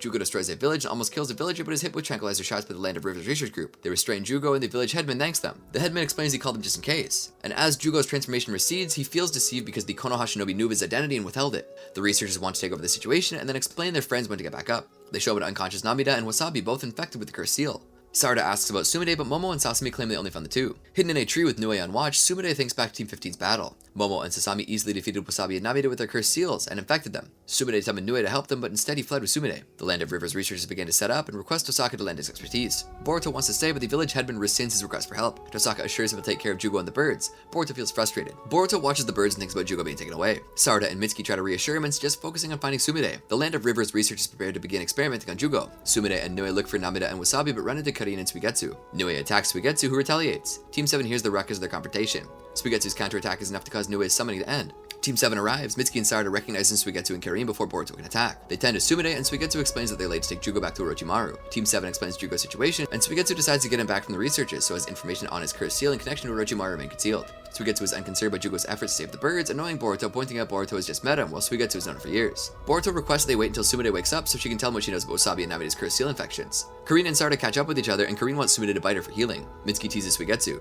Jūgo wakes up and Tosaka explains where they are. Suigetsu explains to Boruto that Jūgo has tried to overcome his destiny before and has come to accept it. Boruto counters he knows someone who is trying their hardest to live the way they want, and compares that to Jūgo's commitment to help the birds despite the risks. Mitsuki informs him Tsunade is awake. Tsunade tells him that the twins with cursed seals wearing collars, who Boruto remembers as part of the Land of Rivers research team. Tsunade speculates they're doing something they don't want discovered. Suigetsu believes they're after Jūgo's cursed seal. Karin decides everyone should collaborate, lest unfavorable reports are made to Konoha, which would eventually reach Orochimaru due to their involvement. Sarada and Karin will lure the twins away so the others can go and rescue everyone else. Momo and Sasami boast about their cursed seals to a restrained Wasabi and Namida. The research leader tells them to clean up their mess and sends them after Tsunade. They spot her, actually a transformed Sarada. Tsunade will look for her teammates, Mitsuki will look for Konohamaru, Boruto and Suigetsu will look for Jūgo. Sasami finds Tsunade's movement suspicious. Boruto and Suigetsu run into Tosaka. Tsunade finds the girls who inform her of the serum on the desk they'll remove their cursed seals. Boruto updates Tosaka and asks where Jūgo is. The Land of Rivers research leader tries to assassinate Konohamaru, but Mitsuki got to him in time. Sarada drops her disguise and drives by Karin, but only Sasami reaches them. Momo doubles back and comes across Team 15. Tosaka takes Boruto and Suigetsu to where Jūgo is and uses tranquilizers on them as they try to free him, welcoming them into his research lab. Tosaka reveals the tranquilizer he used them as what he stole from Jūgo. Sasami and Momo activate their cursed seals to fight Karin and Sarada, and Team 15 respectively. Tosaka tells Boruto and Suigetsu their friends won't be coming to save them. He explains the mission was a lie from the start, he had no choice but to join them, the men he had sent before being captured at the border. Tosaka is glad to have been able to observe Jūgo up close, his goal being acquiring Jūgo's cursed seal. Boruto admonishes Tosaka for treating Jūgo like a research subject, who in turn retorts Boruto himself stressed the importance of dreams, his being creating the ultimate curse seal weapon. Suigetsu covertly turns his arm into water while Tosaka was distracted. Tosaka explains he had to bait Jūgo out so he infected the birds. Suigetsu attempts to free Jūgo but is tasered by other Land of Rivers researchers before succeeding. The head researcher announces the preparations to leave with Jūgo. As a demonstration for Boruto, Tosaka injects Jūgo with a special drug. Tsunade baits Momo with a water clone and attacks him from a distance. Momo points out she left her friends vulnerable, striking the ground and sends a lot of debris their way. Tsunade protects them with a water wall, but a few rocks go through it. Momo criticizes her split focus and tells her to use her summon. Tsunade summons Nue, but it's small due to her depleted chakra. Sarada warns Karin that Sasami's bite will infect her with a cursed seal and tracks Sasami's movements with her Sharingan. Tsunade protects Nue from Momo, distracting him long enough for Namida to hit him with her improved calling on tears technique. Wasabi joins in the attack with her cat covering, exciting Momo with the prospect of a more interesting fight. Sarada struggles with depleting chakra, but Karin is able to lock on Sasami's chakra, showing them where they'll attack from. Sasami still knocks Sarada out, but Karin uses her chakra chains to restrain her. Karin wants Sarada to bite her for healing, reasoning that her chains won't hold forever, wanting Sarada to be able to fight. Karin reveals that long ago Sakura saved her life and uses Sarada's reaction to it to make her bite her arm, asking Sarada to tell Sasuke she has repaid her debt. Karin informs Sarada where Sasami will attack from, allowing Sarada to land a full hit on her, defeating her and destroying her curse seal collar. Jūgo slowly transforms, and Tosaka explains the drug he used is meant to trigger his transformation, as he wants to witness his full power, despite Boruto's warning that not even he will be safe. Mitsuki reports to Konohamaru, who decides against regrouping, and instead wants to go to the alleged researcher's boat downriver, where he believes he can find something to stop the infection. Momo defeats Namida and Wasabi, so Tsunade distracts him with a water clone again to get him to safety. Despite Tsunade's reservations, she agrees to let Namida and Wasabi have their chakra drained by Nue so it can grow big again, strong enough to defeat Momo. A restored Nue goes up against Momo with an assist from Tsunade. They're able to defeat Momo and break his curse seal collar. Tsunade has to stop Nue from draining Momo's chakra. The other researchers check in on Tosaka and attempt to kill Jūgo to prevent his transformation. Tosaka kills him instead with his cursed seal. On the way to the village, Sarada notices Dawn is approaching and changes course, concerned the wild geese will start to migrate, spreading the infection. Boruto can move again and begins to free Jūgo. Tosaka attempts to stop him, but is stopped by Suigetsu's enlarged arm. Commenting on his jutsu, Tosaka lasers Suigetsu again. Jūgo tells Boruto to flee while his transformation proceeds and he breaks free of his bonds. Karin and Sarada observe the wild geese, preparing to migrate as Dawn approaches. Still infected birds approach them. Jūgo begs Boruto to flee while breaking free, while Tosaka yearns to witness Jūgo's full power. His transformation proceeding, Jūgo flees and Boruto follows. Sarada informs Karin the infected birds have red eyes, and the two begin trying to isolate them. Team 15 arrives by the lake, and Sarada requests their help. Boruto tries following Jūgo, but is still feeling the effects of the tranquilizer, so Tosaka overtakes him in the pursuit. Jūgo arrives at Lakeshore, followed by Tosaka, who is ecstatic with the prospect of birds spreading the cursed seal, which would give him more samples to study. Boruto arrives as shadow clones, attacking Tosaka with explosive tag kunai, but he shrugs them off, fully transforming and capturing Boruto and his clones with extra arms and tail. Tosaka begins losing his patience, waiting for Jūgo to fight him, and dismisses Boruto's concerns about Jūgo. Jūgo fully transforms, making short work of Tosaka, and he absorbs his cursed seal before tossing him aside. Karin, Sarada, and Team 15 struggle to find all the infected birds, and Karin says they should consider just killing all the birds. Jūgo continues to rampage and attacks Boruto. Suigetsu drags himself to the lake, still weak from the tranquilizer and taser shocks, complaining that Jūgo should rampage closer by. Tosaka tells Boruto Jūgo will probably rampage until he dies. Nue saves Boruto from Jūgo's attack, and he keeps on attacking him against Tsunade's orders. She tries to intervene, but Boruto warns her she'll get caught up in the attacks, and that they have to find a different way. Tosaka continues to muse of genetically determined fates, but Boruto ignores him. Karin is concerned Sarada can't bring herself to call the birds, but Sarada says she should be the one to do it as the mission was assigned to her team. Boruto tells Tsunade that Konohamaru managed to revert Jūgo's transformation by inflicting significant damage with his Rasengan, and that he doesn't think that he can make one strong enough to cause enough damage. Boruto notices the speed Jūgo is charging in his attacks, and speculates that if he comes out with speed, he might be able to damage him enough to revert the transformation. Jūgo tosses Nue aside, and Boruto draws his attention. Boruto builds up stream using one Boruto stream on top of another and lands a Rasengan, but Jūgo's transformation doesn't revert. The domesticated goose flies by at the last second, and Jūgo's transformation recedes. Tosaka passes out, considering it ridiculous. The sun comes up, and Sarada prepares to kill the birds. Mitsuki stops her, and Konohamaru arrives with Suigetsu, showing her the serum to neutralize the cursed seal they stole from the enemy's base. Suigetsu consumes the serum, merges with the lake's water, and rains down upon the birds, curing them. The domesticated goose struggles and manages to fly with the wild ones. Tsunade makes a decision and informs Namida and Wasabi she intends to join the scientific ninja weapons team to find a better way to synergize with Nue through science, and asks them not to tell the others yet, want to do it herself. Konohamaru considers the mission a success, but is exasperated when Mitsuki informs him Karin and Suigetsu took Tosaka with them when they left. Suigetsu teases Karin about feeling maternal towards Sarada. Sarada tells Boruto he was reckless, and Boruto retorts that it worked. They wonder what Jūgo will do. Jūgo, seeing the domesticated goose fly, wonders if he'll fly someday. Walking around Konoha at night, Mitsuki passes by a cat. As he walks by, the kitten looks at him. Kotaro, Fuma, and the police pursue Nezumi, a jewel thief aided by Team 7. Nezumi disappears just as the two groups are about to corner him, leading him to a group of drunks. Thinking Nezumi is among them in disguise, Kotaro apprehends all of them to clear one by one. Team 7 believes the mission to be over and find a kitten lost and shaking. Sarada's building doesn't allow pets, and Boruto has to ask his mother's permission, so Mitsuki ends up responsible for the kitten. On his way home, a passerby tells Mitsuki to hold it in a gentlemanly manner. Sarada and Boruto discuss whether Mitsuki will know how to take care of it, Sarada wishing Boruto had taken it. He says he might convince their parents if Himawari supports him. At Mitsuki's home, the kitten quickly gets stuck in the window blind strings and not supports her down. It insists on sleeping with Mitsuki in his bed until he relents. The next day, Kotaro informs Konohamaru that none of the men they apprehended had these stolen jewels, so they can't hold any of them. Kotaro orders the two other cops to keep an eye on him. Nezumi smirks as he walks free. At the Lightning Burger, Sarada informs Boruto and Mitsuki the case developments and asks Mitsuki about the kitten. Boruto informs him his mother and Himawari went to visit Hiyashi and won't be home for a few days. Boruto suggests Mitsuki can name the kitten. When Mitsuki intends to buy the kitten a hamburger, Sarada tells him he can't give pets human food. Mitsuki buys what he needs at a pet shop. Arriving at home, Mitsuki looks for the kitten until finding it under his pillow. Thinking about Boruto's suggestion, Mitsuki names the kitten Mikazuki and puts a yellow collar in its neck. Nezumi watches Mitsuki's apartment from the street. Over the next day, Mitsuki plays and bonds with Mikazuki. The following day, Mikazuki is ill, so Mitsuki goes around the village trying to find help. He misses a meeting with Boruto and Sarada, who go looking for him. Nezumi follows Mitsuki from a distance. At the hospital, Nezumi steals Mikazuki while Mitsuki is distracted getting directions to a veterinarian. Nezumi runs past Sarada and Boruto, who join Mitsuki in chasing him. Mitsuki catches up to Nezumi, who tries claiming it's his kitten. Boruto recognizes Nezumi as one of the 4 men the police had to release. Mitsuki recovers Mikazuki and rushes to the vet. Nezumi tries to flee but is blocked by the police, who figured out he had the kitten swallow the stolen jewel. They arrest Nezumi. The veterinarian, who is the same man who advised Mitsuki how to hold Mikazuki, informs the kitten will be fine. At the park, Mikazuki's parent shows up and the two leave together. Boruto and Sarada ask if Mitsuki is fine, and he says he doesn't feel anything, and that Mikazuki will be happier with his parent. Mikazuki visits him at night, so Mitsuki decides to keep his window open from now on so Mikazuki can keep visiting, pointing out its fickleness.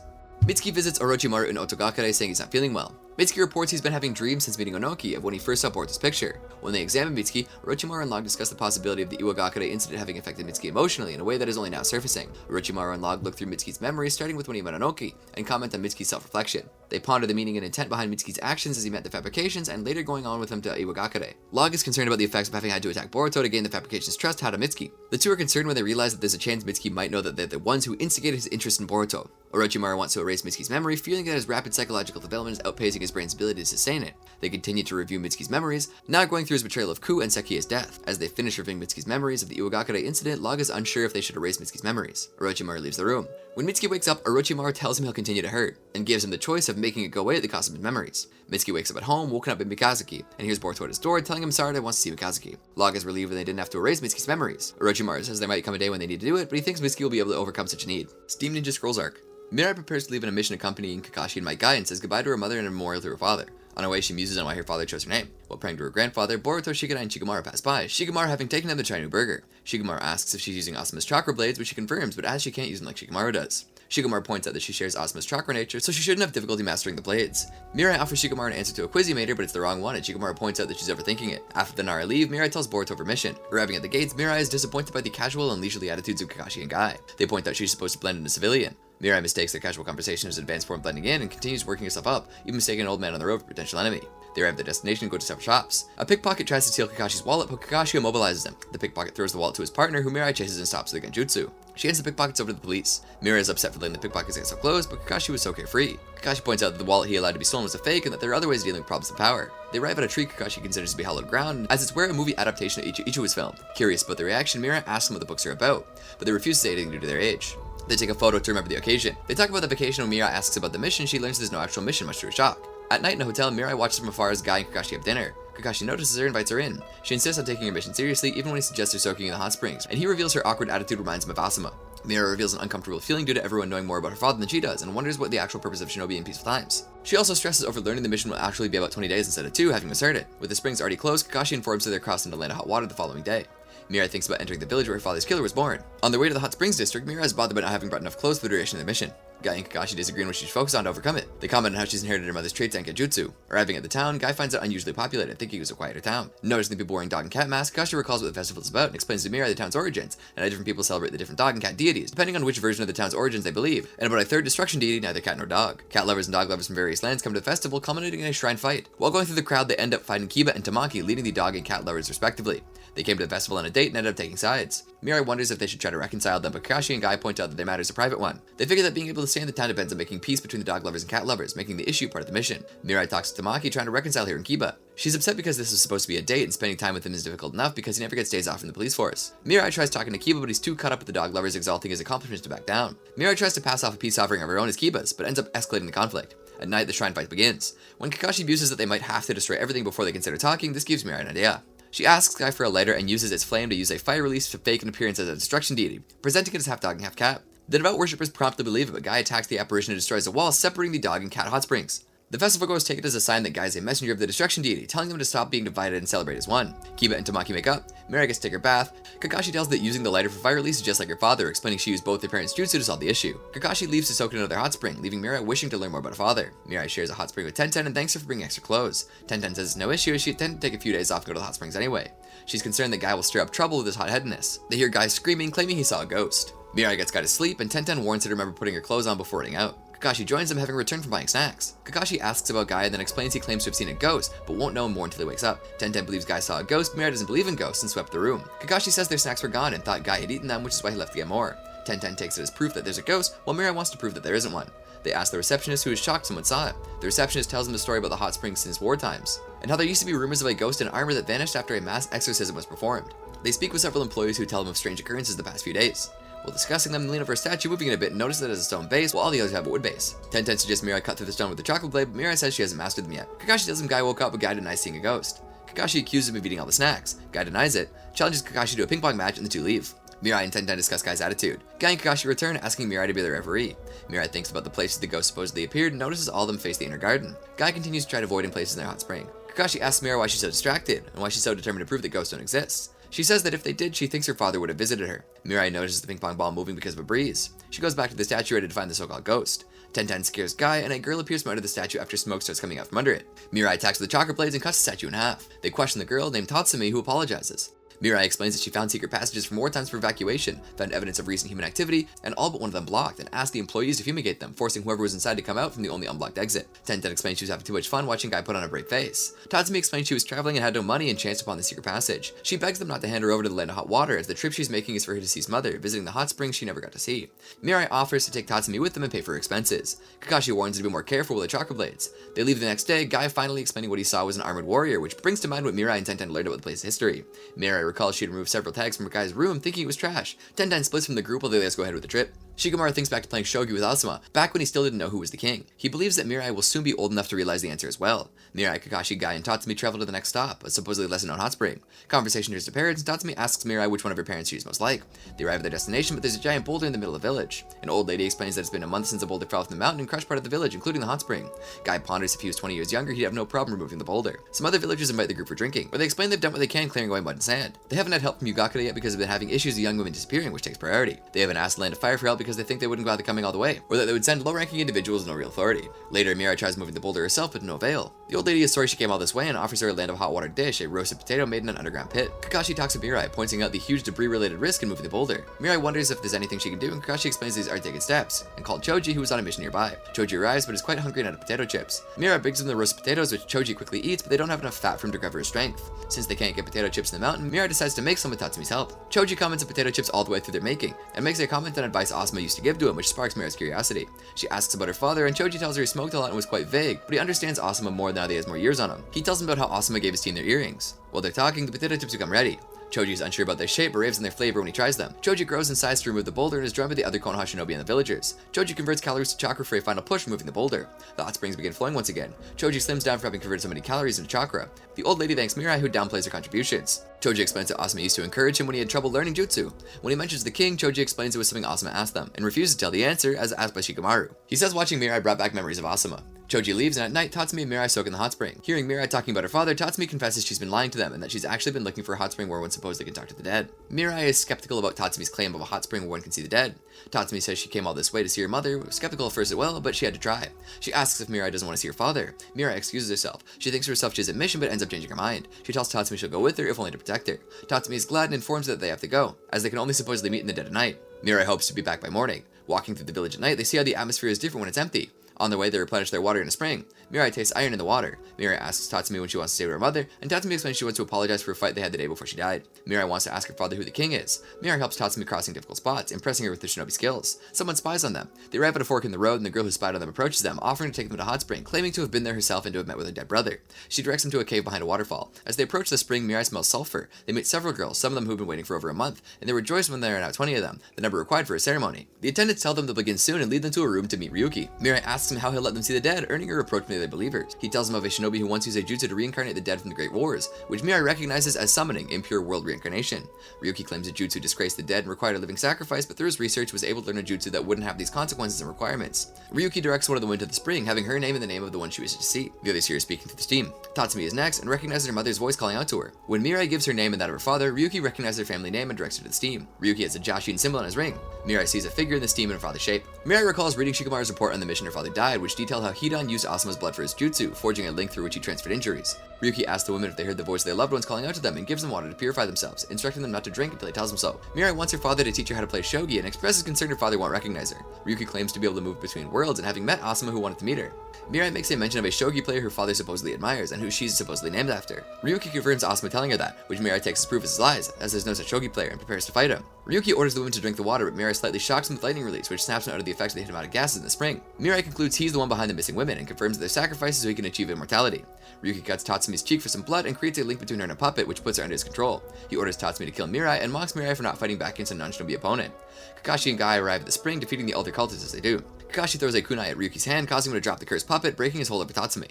Ryuki creates a diversion with the gases to escape, but Mirai follows him. She reaches a ritual room where Ryuki intended to exchange blood from human sacrifices for immortality. The room contains several spear-throwing trap mechanisms. Mirai asks Ryuki who Hidan is to him. Ryuki considers Hidan a hero and wants to inherit his accomplishments, restoring the way of Jashin. He considers the current peaceful era to be a waste, which mirrors Mirai's concerns that the challenges they face won't allow them to surpass the previous generation. Ryuki seemingly slashes Mirai, acquiring her blood and controlling her. Damaging the puppet, Ryuki appears to use her blood to acquire immortality, but everything fades as Mirai reveals a genjutsu. Ryuki is confused as he tasted her blood, but Mirai reveals it was just iron-rich water from the hot springs. Ryuki is convinced what he now sees is a genjutsu and charges at her. Guy and Kakashi watches Mirai strikes back at him, seeing Asuma in her as she defeats Ryuki. He and his cultists are apprehended, and Mirai explains what happened to Tatsumi. They talk about having memories of their loved ones and looking to the future. Kakashi and Guy exchange words and discuss Mirai's growth. They part ways with Tatsumi and go back to Konoha Crush. Mirai is skeptical when they come across such an operation by accident, and they explain their mission was to investigate the missing girls, while Mirai's was to protect them. Kiba, Choji, and Tenten having been sent to gather intel while acting as tourists. As they arrive, Mirai realizes they've been giving her all the details so she can write a mission report. Boruto greets her as she arrives and is shocked when she tells him what happened. Later, Mirai plays shogi with Shikamaru and says she figured out the king is future generations. Shikamaru teases her for not realizing she's named after the answer and points out she lost the match. Shikamaru visits Naruto in his office, asking him about his decision on who to promote to Chūnin as the exams have been derailed by the Otsutsuki attack. Naruto finds it difficult to choose and can only promote one Genin. Shikamaru stresses that Chūnin are team leaders and should be chosen based on their ability to discern battle situations and make decisions.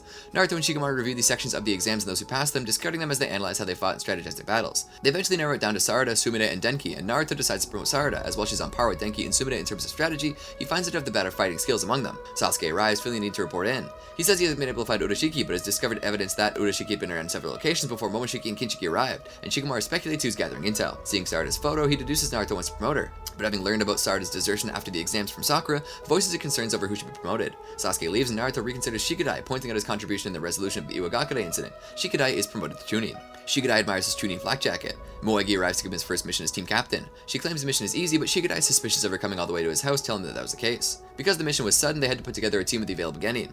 Shikadai meets Iubi and Wasabi at the gates and begin arguing with each other.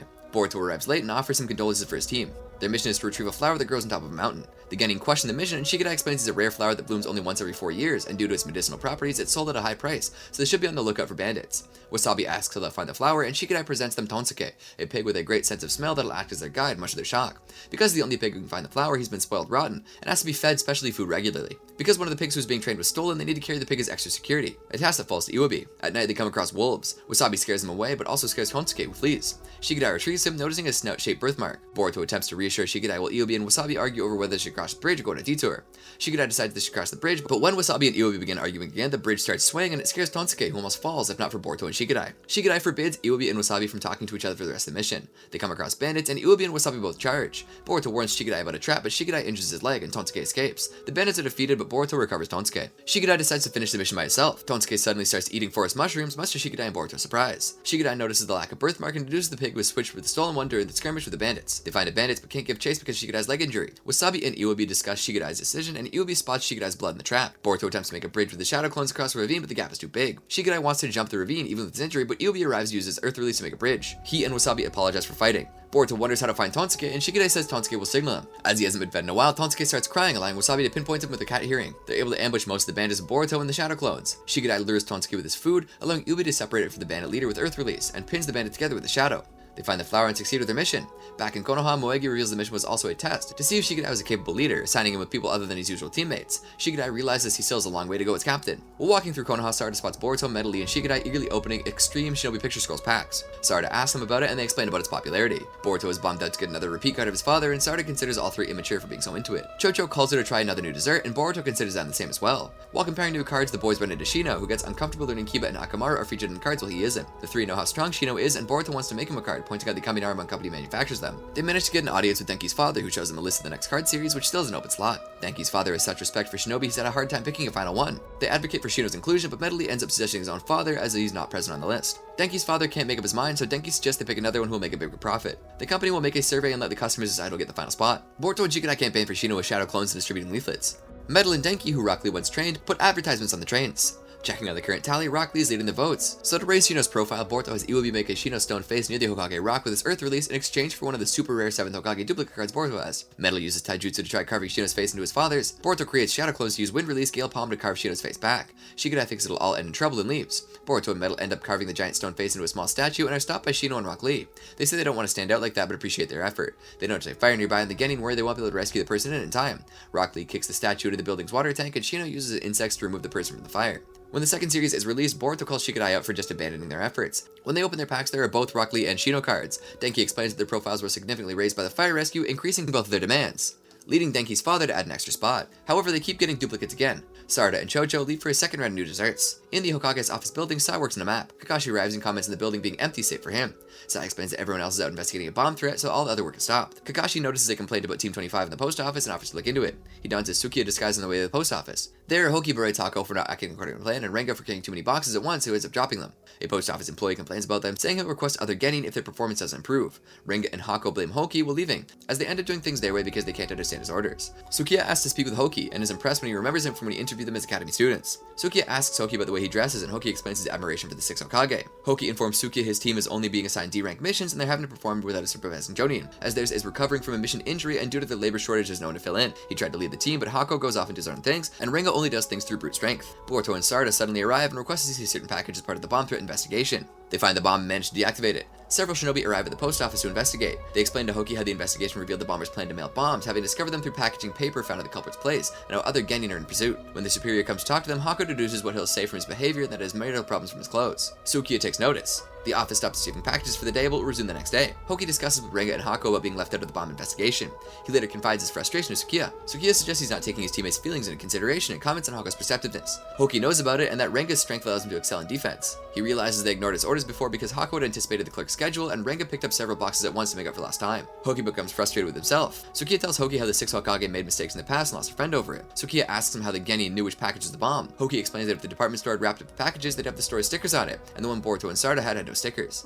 He recalls 3 other stickerless packages earlier. He gets Hako and Renga to find another bomb. They figure the bomber sent multiple bombs, counting on security being relaxed after the first one was discovered. There's one bomb whose package was already set up, but they can't be sure of where it is because there's no set order of deliveries, so it's up to postal workers when to deliver packages. Hoki confides in his teammates and they go after the remaining bomb package. He asks Hako to take lead as her keen perception should allow her to assign tasks. She asks for who is responsible to deliver in the area, which Hoki has memorized. Based on who it is, Hako decides where he'll make his delivery, at a train station having observed the clerks of the mission. They find the bomb but are unable to deactivate it. With little time until detonation, Renga throws it into the air and creates a wall of protection, allowing it to explode harmlessly. Kakashi arrives, claiming Sukiya filled him in. He considers switching leaders in the middle of a mission risky, but Hoki thought about Sukiya's story about him and apologizes to his teammates. They also apologize for leaving everything up to him so they could have it easier.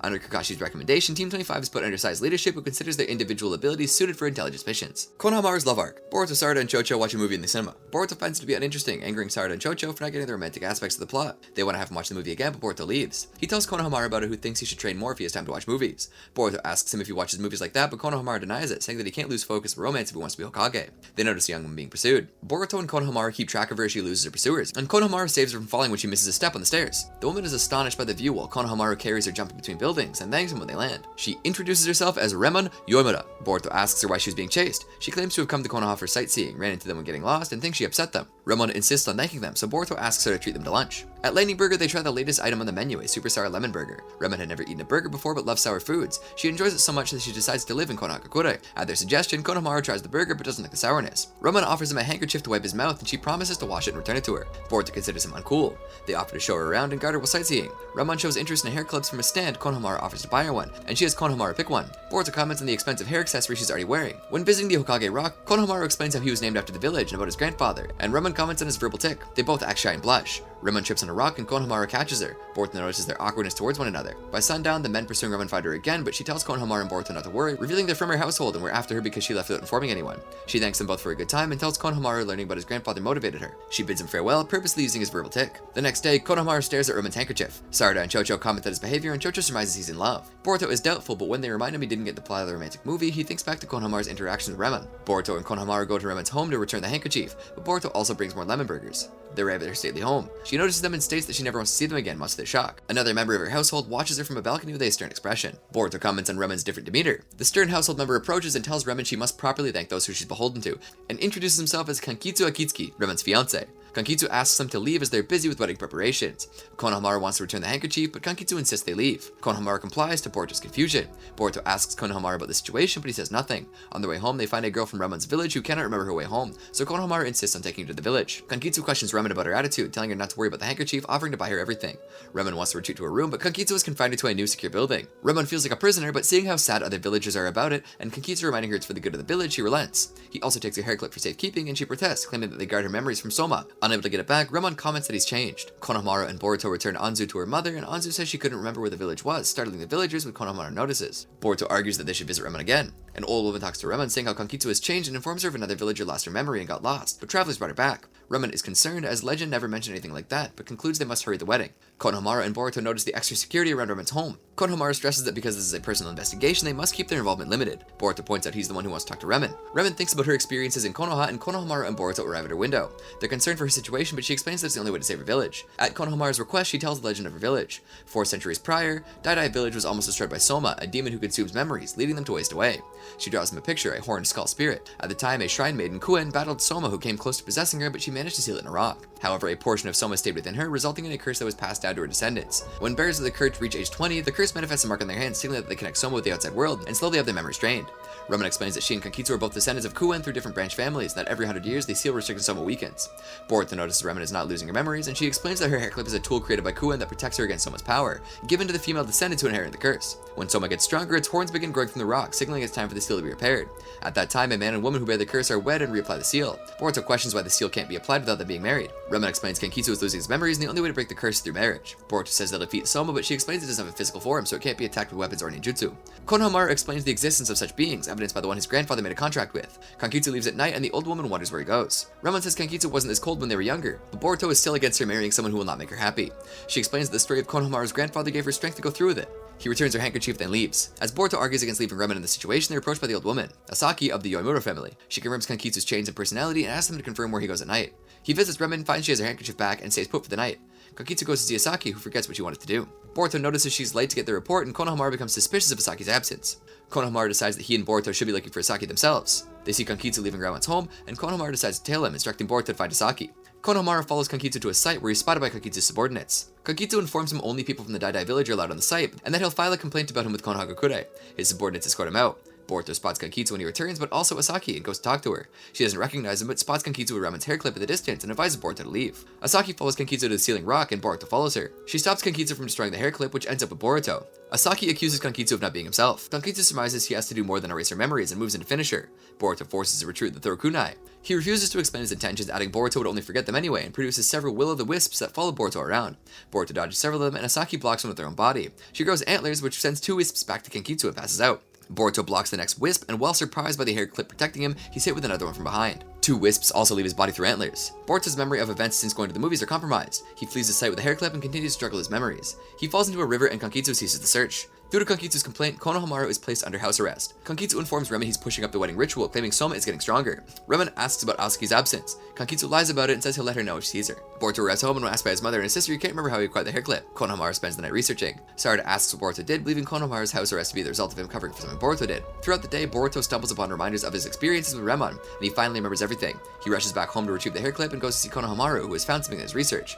Boruto reveals to Konohamaru that Kankitsu is the one stealing people's memories. The two move out to return to Daidai village. The wedding ceremony between Kankitsu and Remon begins. Boruto and Konohamaru rush back to the Daidai village. Kankitsu and Roman join hands and are instructed to cut the stone's horns to keep Soma sealed. A ghostly aura connects them to the statue and they're given swords to cut the horns. Kankitsu strikes the rock's binding ropes instead, to everyone's shock. Kankitsu grabs Roman's hand by force and continues the ritual.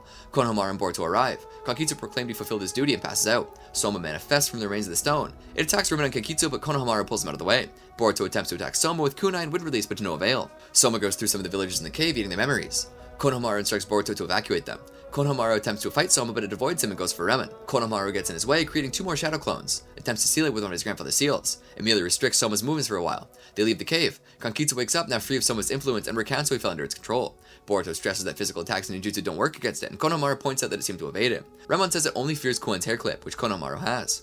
Remon wants to seal Soma inside her body, Kankitsu stressing its risks. They explain how Koen did the same a long time ago, but lost all their memories as a consequence, being barely able to transfer it to the rock, and only managed to cut out one of the manifested horns on herself. The hair clip can't protect one's memories when they have Soma sealed inside. They hear Konohamaru's seal about to break, so he and Boruto go back in. Just as Soma attacks them, Konohamaru summons a monkey, Enra. Konohamaru informs Enra of Soma's abilities, and Enra transforms into a staff at his instruction. Dodging Soma, Boruto covers the cave with several tags. Soma attacks Konohamaru, who blocks his blast with Enra. Konohamaru uses his staff to create a seal with the tags Boruto planted. A spectral monkey grabs Soma, who struggles to break free.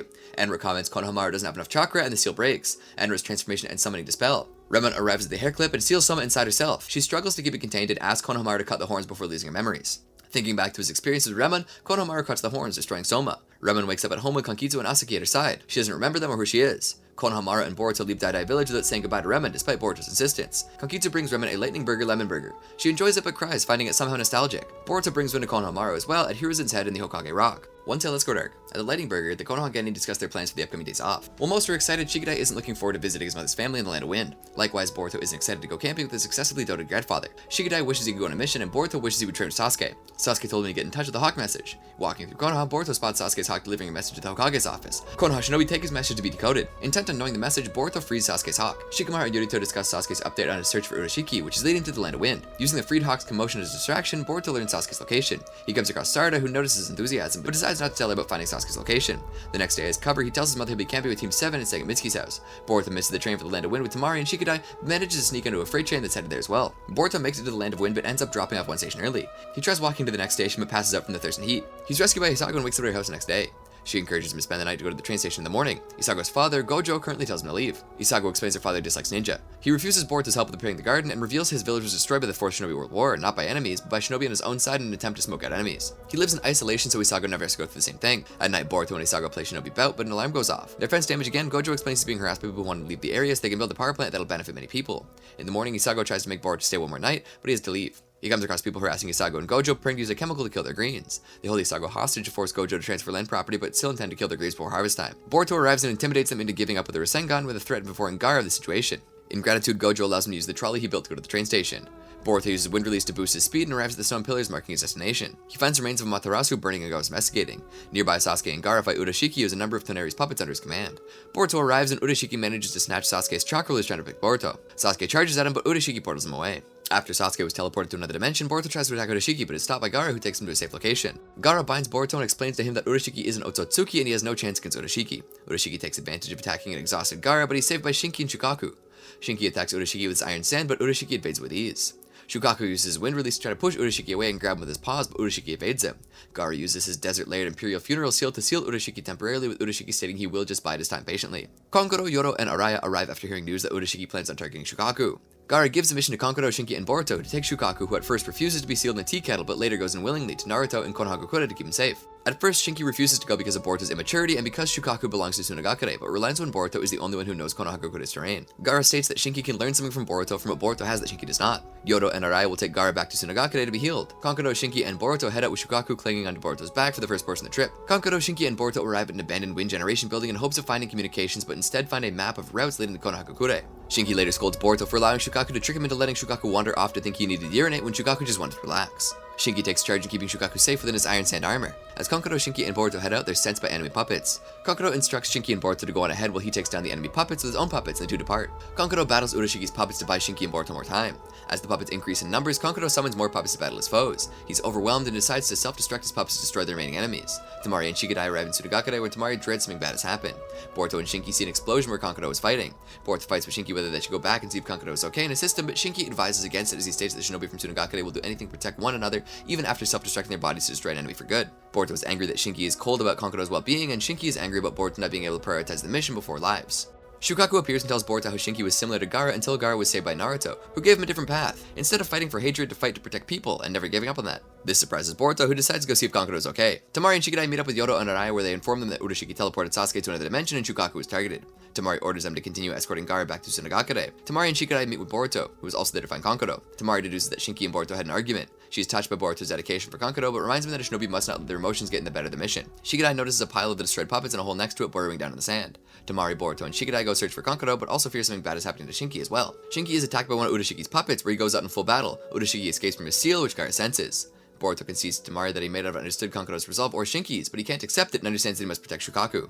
Shinki begins fighting Urashiki's remaining puppet. It manages to hit Shinki with poison needles. Shinki feigns a hit from a sword of the clone, while the real Shinki anchors the puppet to the ground with iron sand and continues on his way, his arm paralyzed.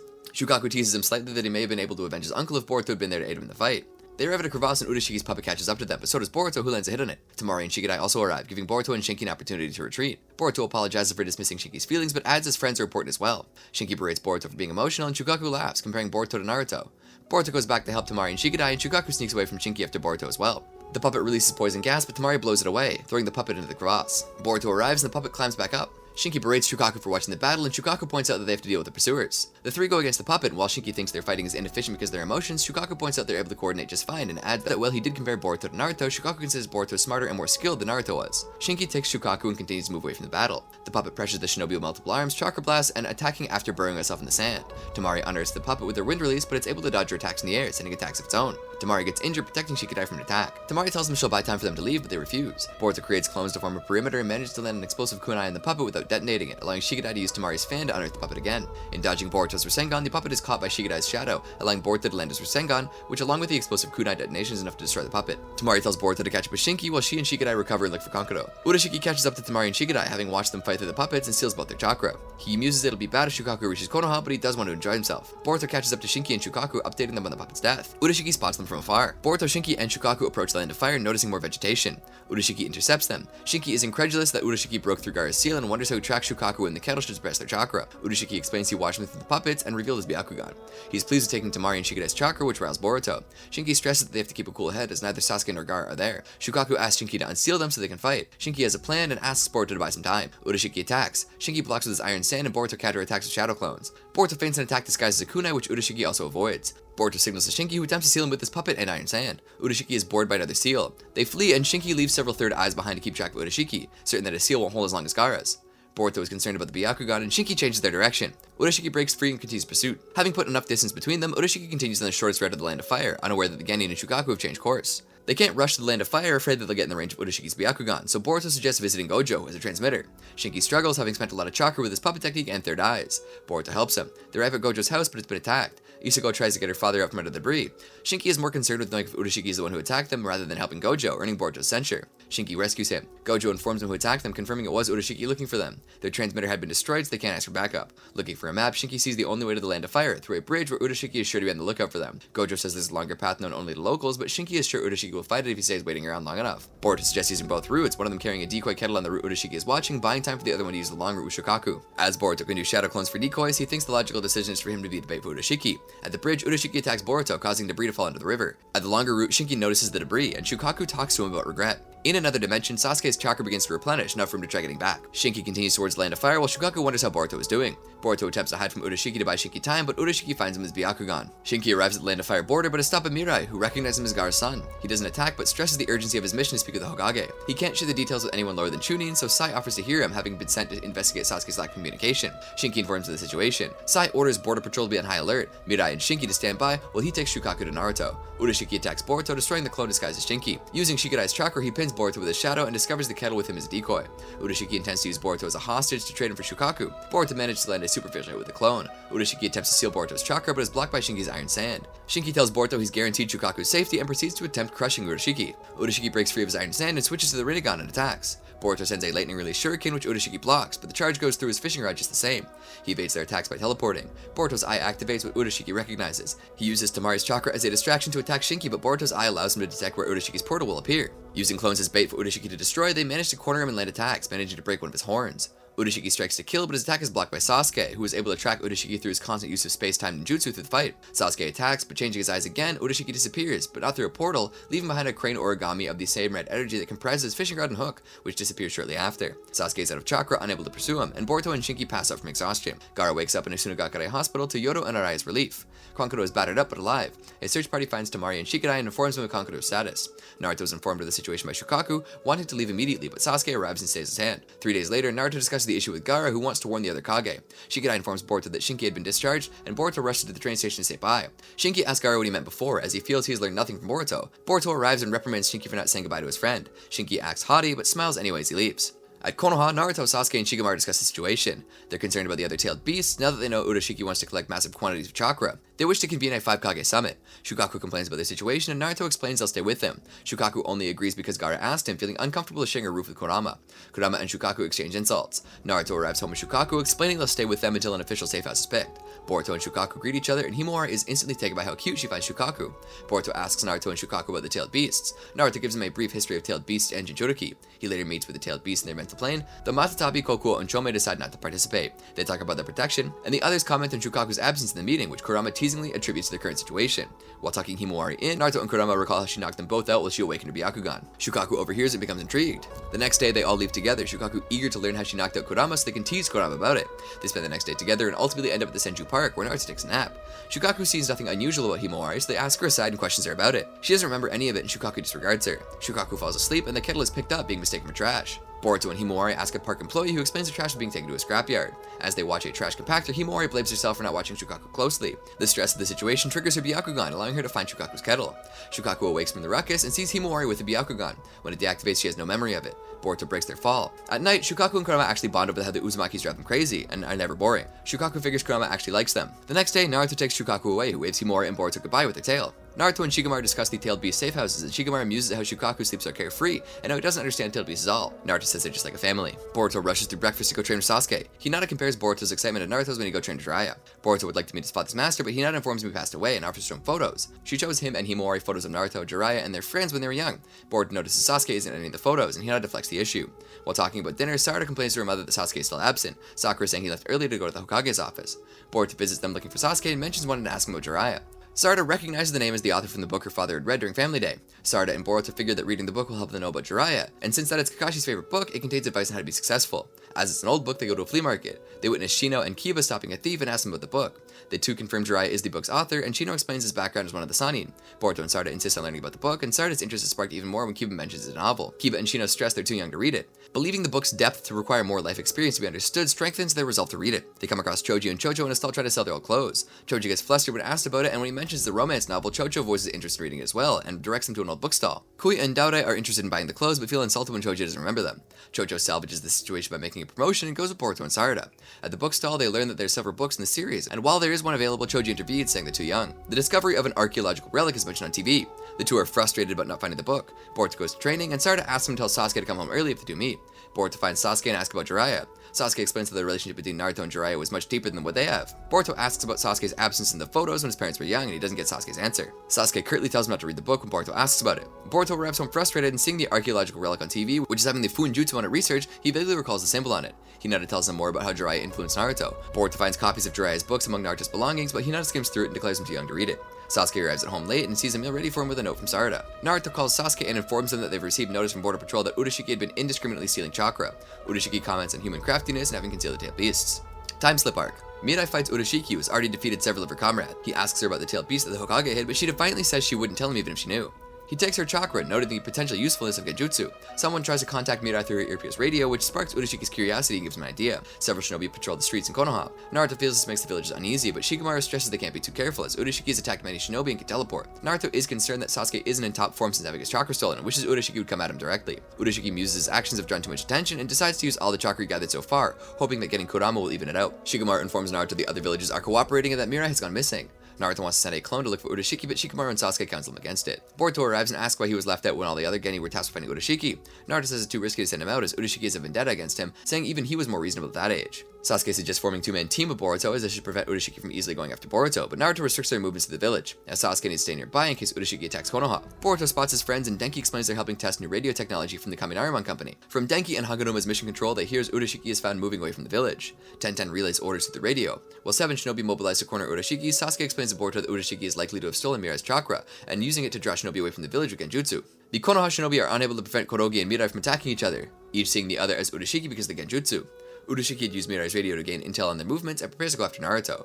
Boruto and Sasuke rush to the Hokage's office, but Boruto stops. Knowing that Naruto has capable shinobi near him, he deduces Urashiki's after something else, and recalls the artifact that had been on the news that has the same symbol they saw in the Otsutsuki ruin where they fought the White Zetsu. They go to the research facility instead and find shinobi drained of their chakra. Urashiki activates the artifact, Akatsuki, a turtle-like device. Boruto and Sasuke arrive and attempt to stop Urashiki from using it. Urashiki steps into the light created by the device, Boruto and Sasuke follow him into it, arriving in an unusual dimension. Boruto and Sasuke attack Urashiki, but he repels them, knocking Boruto into Akatsuki, causing him to fall off a ledge. Sasuke uses his Rinnegan to switch them with Urashiki and shields them all with Susanoo. They land in a forest and make their way back to Konoha. However, they notice the Hokage rock only has 4 faces carved into it, meaning they're in the past. Boruto lists the differences you can see in the village. Sasuke recalls Urashiki's words about harvesting the fox's chakra. Katsuki startles Boruto, reporting having deviated from the temporal shift coordinates set up by Urashiki. Questioned by Sasuke, Katsuki confirms that by being separated from them, Urashiki will arrive in the past a few days later. Katsuki also warns them about the changing in the future by interviewing with the past. Sasuke and Boruto change in less conspicuous clothes. Boruto is surprised there is no lightning burger and that Ramen Ichiraku is a small establishment. They come across Sakura and Sasuke has to stop Boruto from asking where they can find Naruto. Sasuke stresses Katsuki's warning despite Boruto's assertion that they have to meet Naruto eventually anyway. Sasuke wishes to watch Naruto from a distance when they find him. Boruto bumps into Naruto. Boruto lets a dad slip, but Naruto is distracted by Jiraiya, who's running away from a crowd who caught him peeping. He throws them off by giving Boruto his binoculars, but he and Naruto are caught up and beaten by Tsunade and made to apologize. She asks Sasuke and Boruto who they are and what they're doing at Konoha, and Sasuke claims their traveling performers use basic ninjutsu in their tricks. Tsunade explains they'll have to be watched as a Genin has recently deserted the village, requiring security to be increased. She tasks Naruto and Jiraiya to keep a watch on them. Jiraiya complains, but Boruto changes his mind by using sexy technique. When Tsunade leaves, Jiraiya dumps the task on Naruto, who wanted to train. When the three come across Sakura again, Sasuke retreats, telling Boruto that it's too risky and that he'll maintain surveillance from a distance. Sakura recognizes Boruto from earlier and comments on how similar he and Naruto are to their annoyance. She notices there's only one person Naruto is watching, causing him to dread punishment from Tsunade. Naruto takes Boruto home to keep an eye on him. They have dinner, and Boruto recognizes some mannerisms Naruto kept in adulthood. When Boruto can't sleep, Naruto asks him about his family. Boruto talks to him about it, talking around the fact that Naruto is his father. In the morning, Boruto complains about having ramen for breakfast. Naruto says it's a different flavor from the ones they had the previous night. Boruto decides to switch it up and use some ingredients from Naruto's fridge to make the ramen spicier, while Sasuke watches them from afar. As Naruto shows Boruto around the village, Boruto asks Naruto to introduce him to his teammates in hopes of finding a young Sasuke. Naruto says it's impossible, talking around the fact that he deserted. Konohamaru arrives, wanting to show Naruto the progress of his sexy technique. Naruto is unimpressed and shows his sexy technique instead, and mentions Boruto's is also better than Konohamaru's. Before Boruto can show it, Sakura arrives and punches Naruto over the jutsu, scaring Konohamaru off. Hinata intervenes on Naruto's behalf, and Boruto finds his parents' interactions embarrassing, but also becomes interested when Neji arrives. Rock Lee also shows up, and Boruto is startled by how much he looks like his son. Neji says Tsunade gave him orders to gather Naruto and all other available Genin. As Boruto is under his supervision, he has to accompany Naruto to the meeting. Naruto bumps into another shinobi, and Boruto begins talking about thunder trains. As they walk away, the shinobi bumped into, Denki's father, muses on the idea. Boruto asks Naruto about the fact that Tsunade's face isn't on the Hokage rock. Naruto explains she took over recently, so it has yet to be carved, and adds that his face will be added when he's Hokage. Boruto takes note of how serious Naruto was about his goal at such a young age. The Genin gathered at a bathhouse, where Shikamaru explains they have to clean it because something pertaining to an acquaintance Tsunade's. Boruto notices that the Ino Shikucho aren't much different than their future selves. Knowing this is because Jiraiya is peeping, Naruto wants to get the cleaning done immediately. Sakura and Ino are surprised when Hinata talks to Boruto without a trace of nervousness. When the boys consider investigating what the bathhouse owner would have over Tsunade to make her order them clean it, Naruto tries to focus on getting the job done, which Shikamaru finds unusual. He creates shadow clones to speed things up, and Boruto is impressed that Naruto could already make more clones than him. Not wanting to be outdone, Kiba and Akamaru begin using jutsu to get the job done and end up destroying Naruto's clones and the excessive foam it creates before crashing into each other. Lee also overdoes it, and Boruto and Naruto end up spraying water on each other. Choji slips and knocks them over. An employee comes to what the noise is about and recognizes Naruto from the day before, exposing him. At the end of the day, the Genin complain about having to deal with problems caused by Naruto, who stresses it was Jiraiya's fault. Shino compliments Boruto's moves but finds flaws in it, unaware that he'll be the one to train Boruto. The Genin needle Naruto about Boruto being able to surpass him and suggest he become a shinobi. When Boruto questions their need for personnel, they mention their recent desertion. Naruto and Sakura go silent, and the others change the subject. At night, Boruto meets with Sasuke, who reports not having sensed Urashiki and asks about Katsuki. Boruto reports no change, and asks Sasuke about that time, having put together that he's a deserter. He asks Sasuke if he can't say anything. Sasuke is adamant that they should only protect Naruto from Urashiki. The next day, Naruto takes Boruto to the training grounds, intending to meet Jiraiya. Sasuke, who rejoined the group, is chewed out by Naruto for not being around. Urashiki appears before Naruto, Boruto, and Sasuke, annoyed at how his plans have gone awry. Urashiki complains about Boruto's consistent interference with his plans. Sasuke attacks him, but before Boruto can get Naruto to flee, Urashiki's line finds his way to Naruto. Urashiki yanks back his line, but he's surprised there's no chakra on his hook. Sasuke speculates to himself it's due to the Fuinjutsu sealing the Nine Tails. Urashiki opts to restrain Naruto instead and dodges Sasuke again with his Rinnegan, noting he's not at full power. Jiraiya arrives just in time to witness Urashiki dodging Boruto's Rasengan. Having secured Naruto, Urashiki traps Boruto, Sasuke, and Jiraiya with rocks and leaves to figure out why he can't extract the Nine Tails chakra. Jiraiya asks who Urashiki is, and talking around the fact that they're from the future, Sasuke explains that Urashiki is after the Nine Tails and that they're here to stop him. Sasuke mentions a possible connection between Urashiki and Akatsuki to make his story more believable. Satisfied with the explanation but still wanting for details, Jiraiya breaks him out of the rock prison with the summon toad. Urashiki tells Naruto he'll extract the Nine Tails from him. Boruto explains Urashiki's ability to Jiraiya, who in line with Sasuke's earlier speculation, attributes the failure to the seal keeping the fox in Naruto, and stresses that if Urashiki forcibly breaks the seal, everyone will be in danger and Naruto will die. Urashiki reaches inside Naruto through his seal, getting into his subconscious. He makes his way to Kurama, telling it he's getting his chakra back, but the seal repels Urashiki, burning his hand. The Nine Tails chakra begins leaking, and Urashiki is only able to extract a bit of it, determining it necessary to further weaken the seal. Sasuke senses the Nine Tails chakra. Urashiki heals his hand with the chakra he managed to extract and attempts to continue, but Naruto repels his fishing hook and breaks free of the fishing line. Sasuke, Boruto, and Jiraiya arrive. Sasuke attacks and Urashiki counterattacks, getting his hook into Sasuke. However, he's unable to get any chakra, having had a Fuinjutsu applied to himself. Boruto and Jiraiya go to Naruto, Jiraiya cautioning Boruto against the leaking chakra. The chakra forms a version 1 shroud around Naruto, causing him to rampage against them. Boruto tries talking to him and briefly manages to calm Naruto down before the chakra causes him to attack. Jiraiya applies a sealing tag to suppress the Nine Tails chakra. Fighting Sasuke, Urashiki portals away to reformulate his strategy. While bandaging Boruto's injury, Jiraiya explains the prejudices Naruto faced from the villagers. Knowing Urashiki will be back, Jiraiya offers to train Boruto and Naruto together. Naruto complains about how early they have to train and that Boruto lied about being ninja. Boruto says he's on a secret mission and can't freely share his name and identity. Naruto decides to trust him. Jiraiya wants to train Naruto and Boruto to synchronize their chakra, having noticed their chakras are very similar to the point that it's synchronized in the last battle. However, he doesn't know what kind of cooperation and jutsu they'll end up developing. They try it but fail, and Jiraiya explains to do it properly. Their chakra nature, power, and flow must be aligned. Since Jiraiya states the chakra nature is already similar, Boruto surmises they need to focus on power and flow, its observation earning praise from Jiraiya. They tried again, but the trauma of being attacked by Naruto when the Nine Tails chakra made him rampage hinders Boruto's performance. Jiraiya asks them what they'll visualize when trying to sync, and based on Boruto's answer, he confirms that he knows Rasengan, much to Naruto's surprise. Boruto realizes that if they both try to sync visualizing the Rasengan, the power and flow of the chakra will be better aligned. Jiraiya wants them to go back to Rasengan basics and gives them a rubber ball to pop. They're unable to do it, but are in sync enough to expand it a bit. Jiraiya leaves them training to run an errand and observes Sasuke keeping an eye on them from a distance. They keep at it, unable to pop the ball, Boruto's trauma still interfering until Boruto runs out of chakra. Naruto realizes Boruto's uneasiness when he records from his hand and feels guilty. They take a break. Boruto stresses over not being able to talk to anybody and walks around and comes by the Hyuga estate where he watches Hinata and Neji training. When he leaves, Neji approaches Boruto, having noticed him when he sparred with Hinata. He asks Neji why he and Hinata treat each other so formally and informally. Neji briefly explains their history and notices something on Boruto's mind. Boruto tells him about the situation with Naruto. Neji tells Boruto not to pity Naruto and explains how he taught Neji one can determine another's fate. Boruto was encouraged by Neji's words. Jiraiya tasks Sasuke with bringing the boys something to eat. Sasuke talks to Naruto and the two talk about the situations. Naruto was encouraged by Sasuke's words. At Konoha, Sakura bumps into Sasuke, who rushes away, but a paper drops from his clothes into a puddle, which she picks up and looks at. Jiraiya meets up with Sasuke and asks him if he's Sasuke. Jiraiya tells Sasuke to dismiss his question about his identity as a joke. Boruto goes back to Naruto and the two get over their awkwardness from before and begin training. Jiraiya is willing to stop investigating Sasuke and Boruto's identities if Sasuke gives him intel on Urashiki. Sasuke agrees to it and thanks Jiraiya for his Fuinjutsu, which allowed him to counter Urashiki's chakra extraction. He informs Jiraiya of Urashiki's space-time ninjutsu, that he's able to sense when Urashiki uses it, and that he might still have jutsu unbeknownst to them. Sasuke asks how Boruto and Naruto's training is going, and Jiraiya says he doesn't know how it'll turn out, as they're also rather unknown to him. Naruto takes Boruto to have ramen at Ichiraku. Boruto asks Naruto about Sasuke.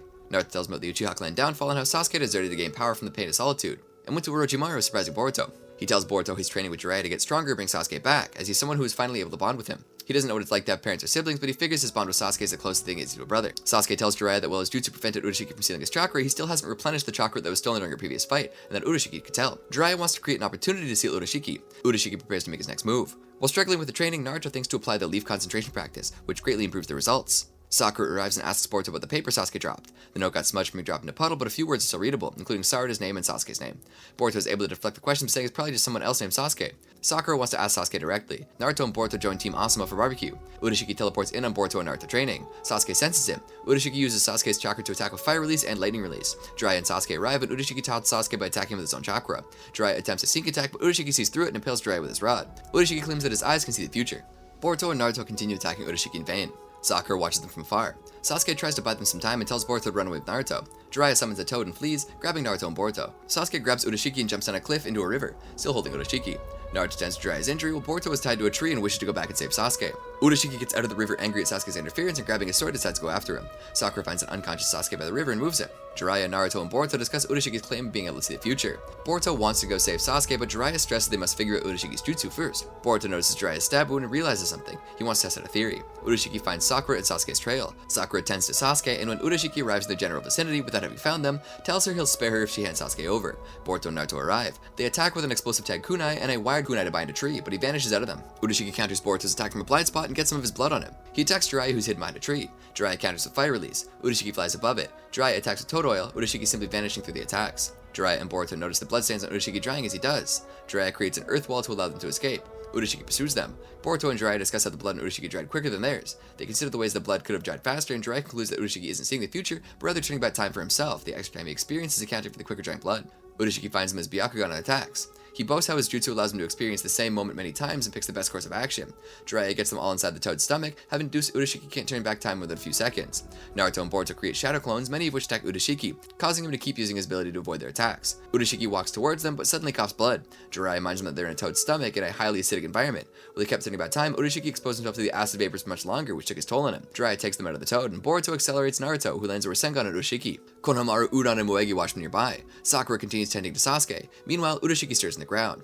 Urashiki rises up from the ground. Boruto and Naruto are surprised. Jiraiya is wary of him, believing Urashiki to still have something up his sleeve. Urashiki consumes his chakra gourd, and considering it not enough, eats his own Rinnegan. He manifests a new golden Rinnegan on his forehead and transforms, his eyes restored as a golden Byakugan. Jiraiya is concerned by the field of the chakra, and Urashiki claims to kill them. Team Ebisu decide to go back to notify the village. Urashiki lunges at the boys, requiring Jiraiya to pull them out of the way. Boruto and Naruto attempt to attack Urashiki, but he dodges them and counterattacks, throwing them at the ground. Jiraiya catches them and decides to take the lead in the attack. Sasuke wakes up in Sakura's care. Jiraiya sends a fire release at Urashiki, who just eats it, leading Jiraiya to speculate he can't use space-time ninjutsu at the moment. He asks the boys to distract Urashiki while he comes up with a way to stop his movements. Jiraiya tries tapping him with his hair, but Urashiki breaks free and tosses him aside by the hair. When Urashiki comes to the ground, Jiraiya tries sinking him in a swamp, but he manages to break out of it as well. Konohamaru struggles to convince anyone that Naruto is in danger until Shikamaru comes around.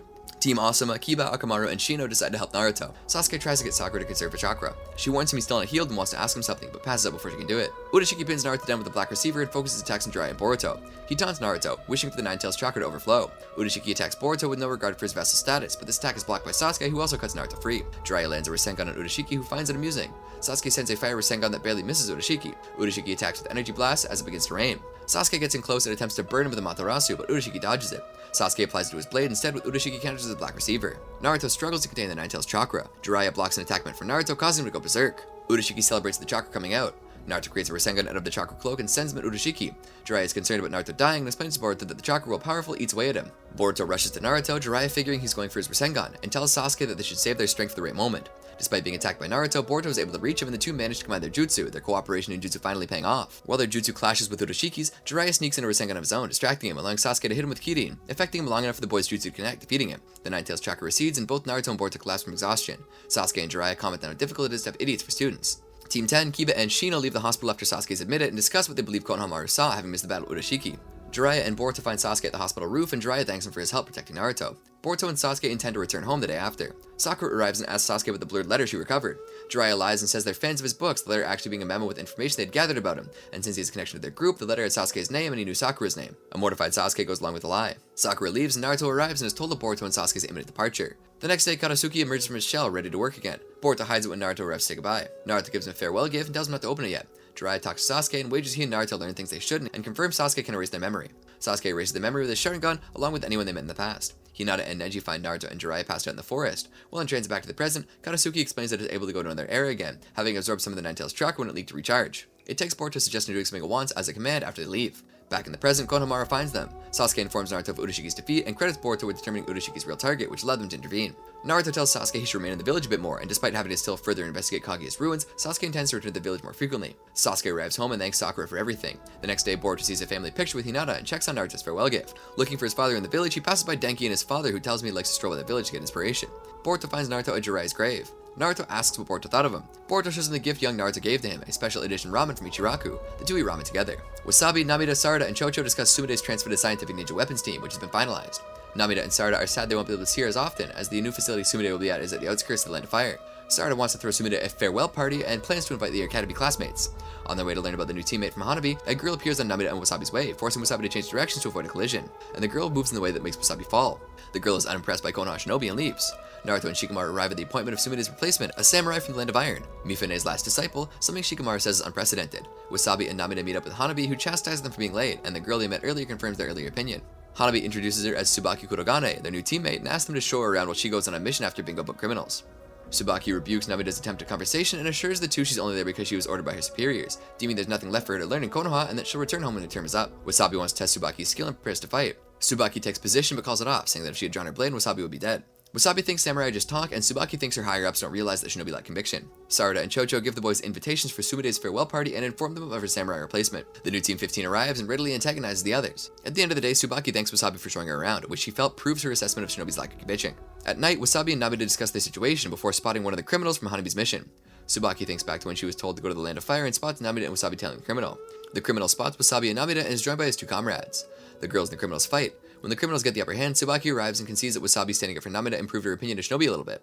She defeats the criminals. When Hanabi arrives, she scolds Namida and Wasabi for getting involved with the clearance. Sumide introduces herself to Tsubaki and thanks her for protecting her friends. Tsubaki admits there's a lot she doesn't know and wishes to learn. The next day, Sumide's farewell party takes place, with all of her academy friends giving gifts and words of encouragement.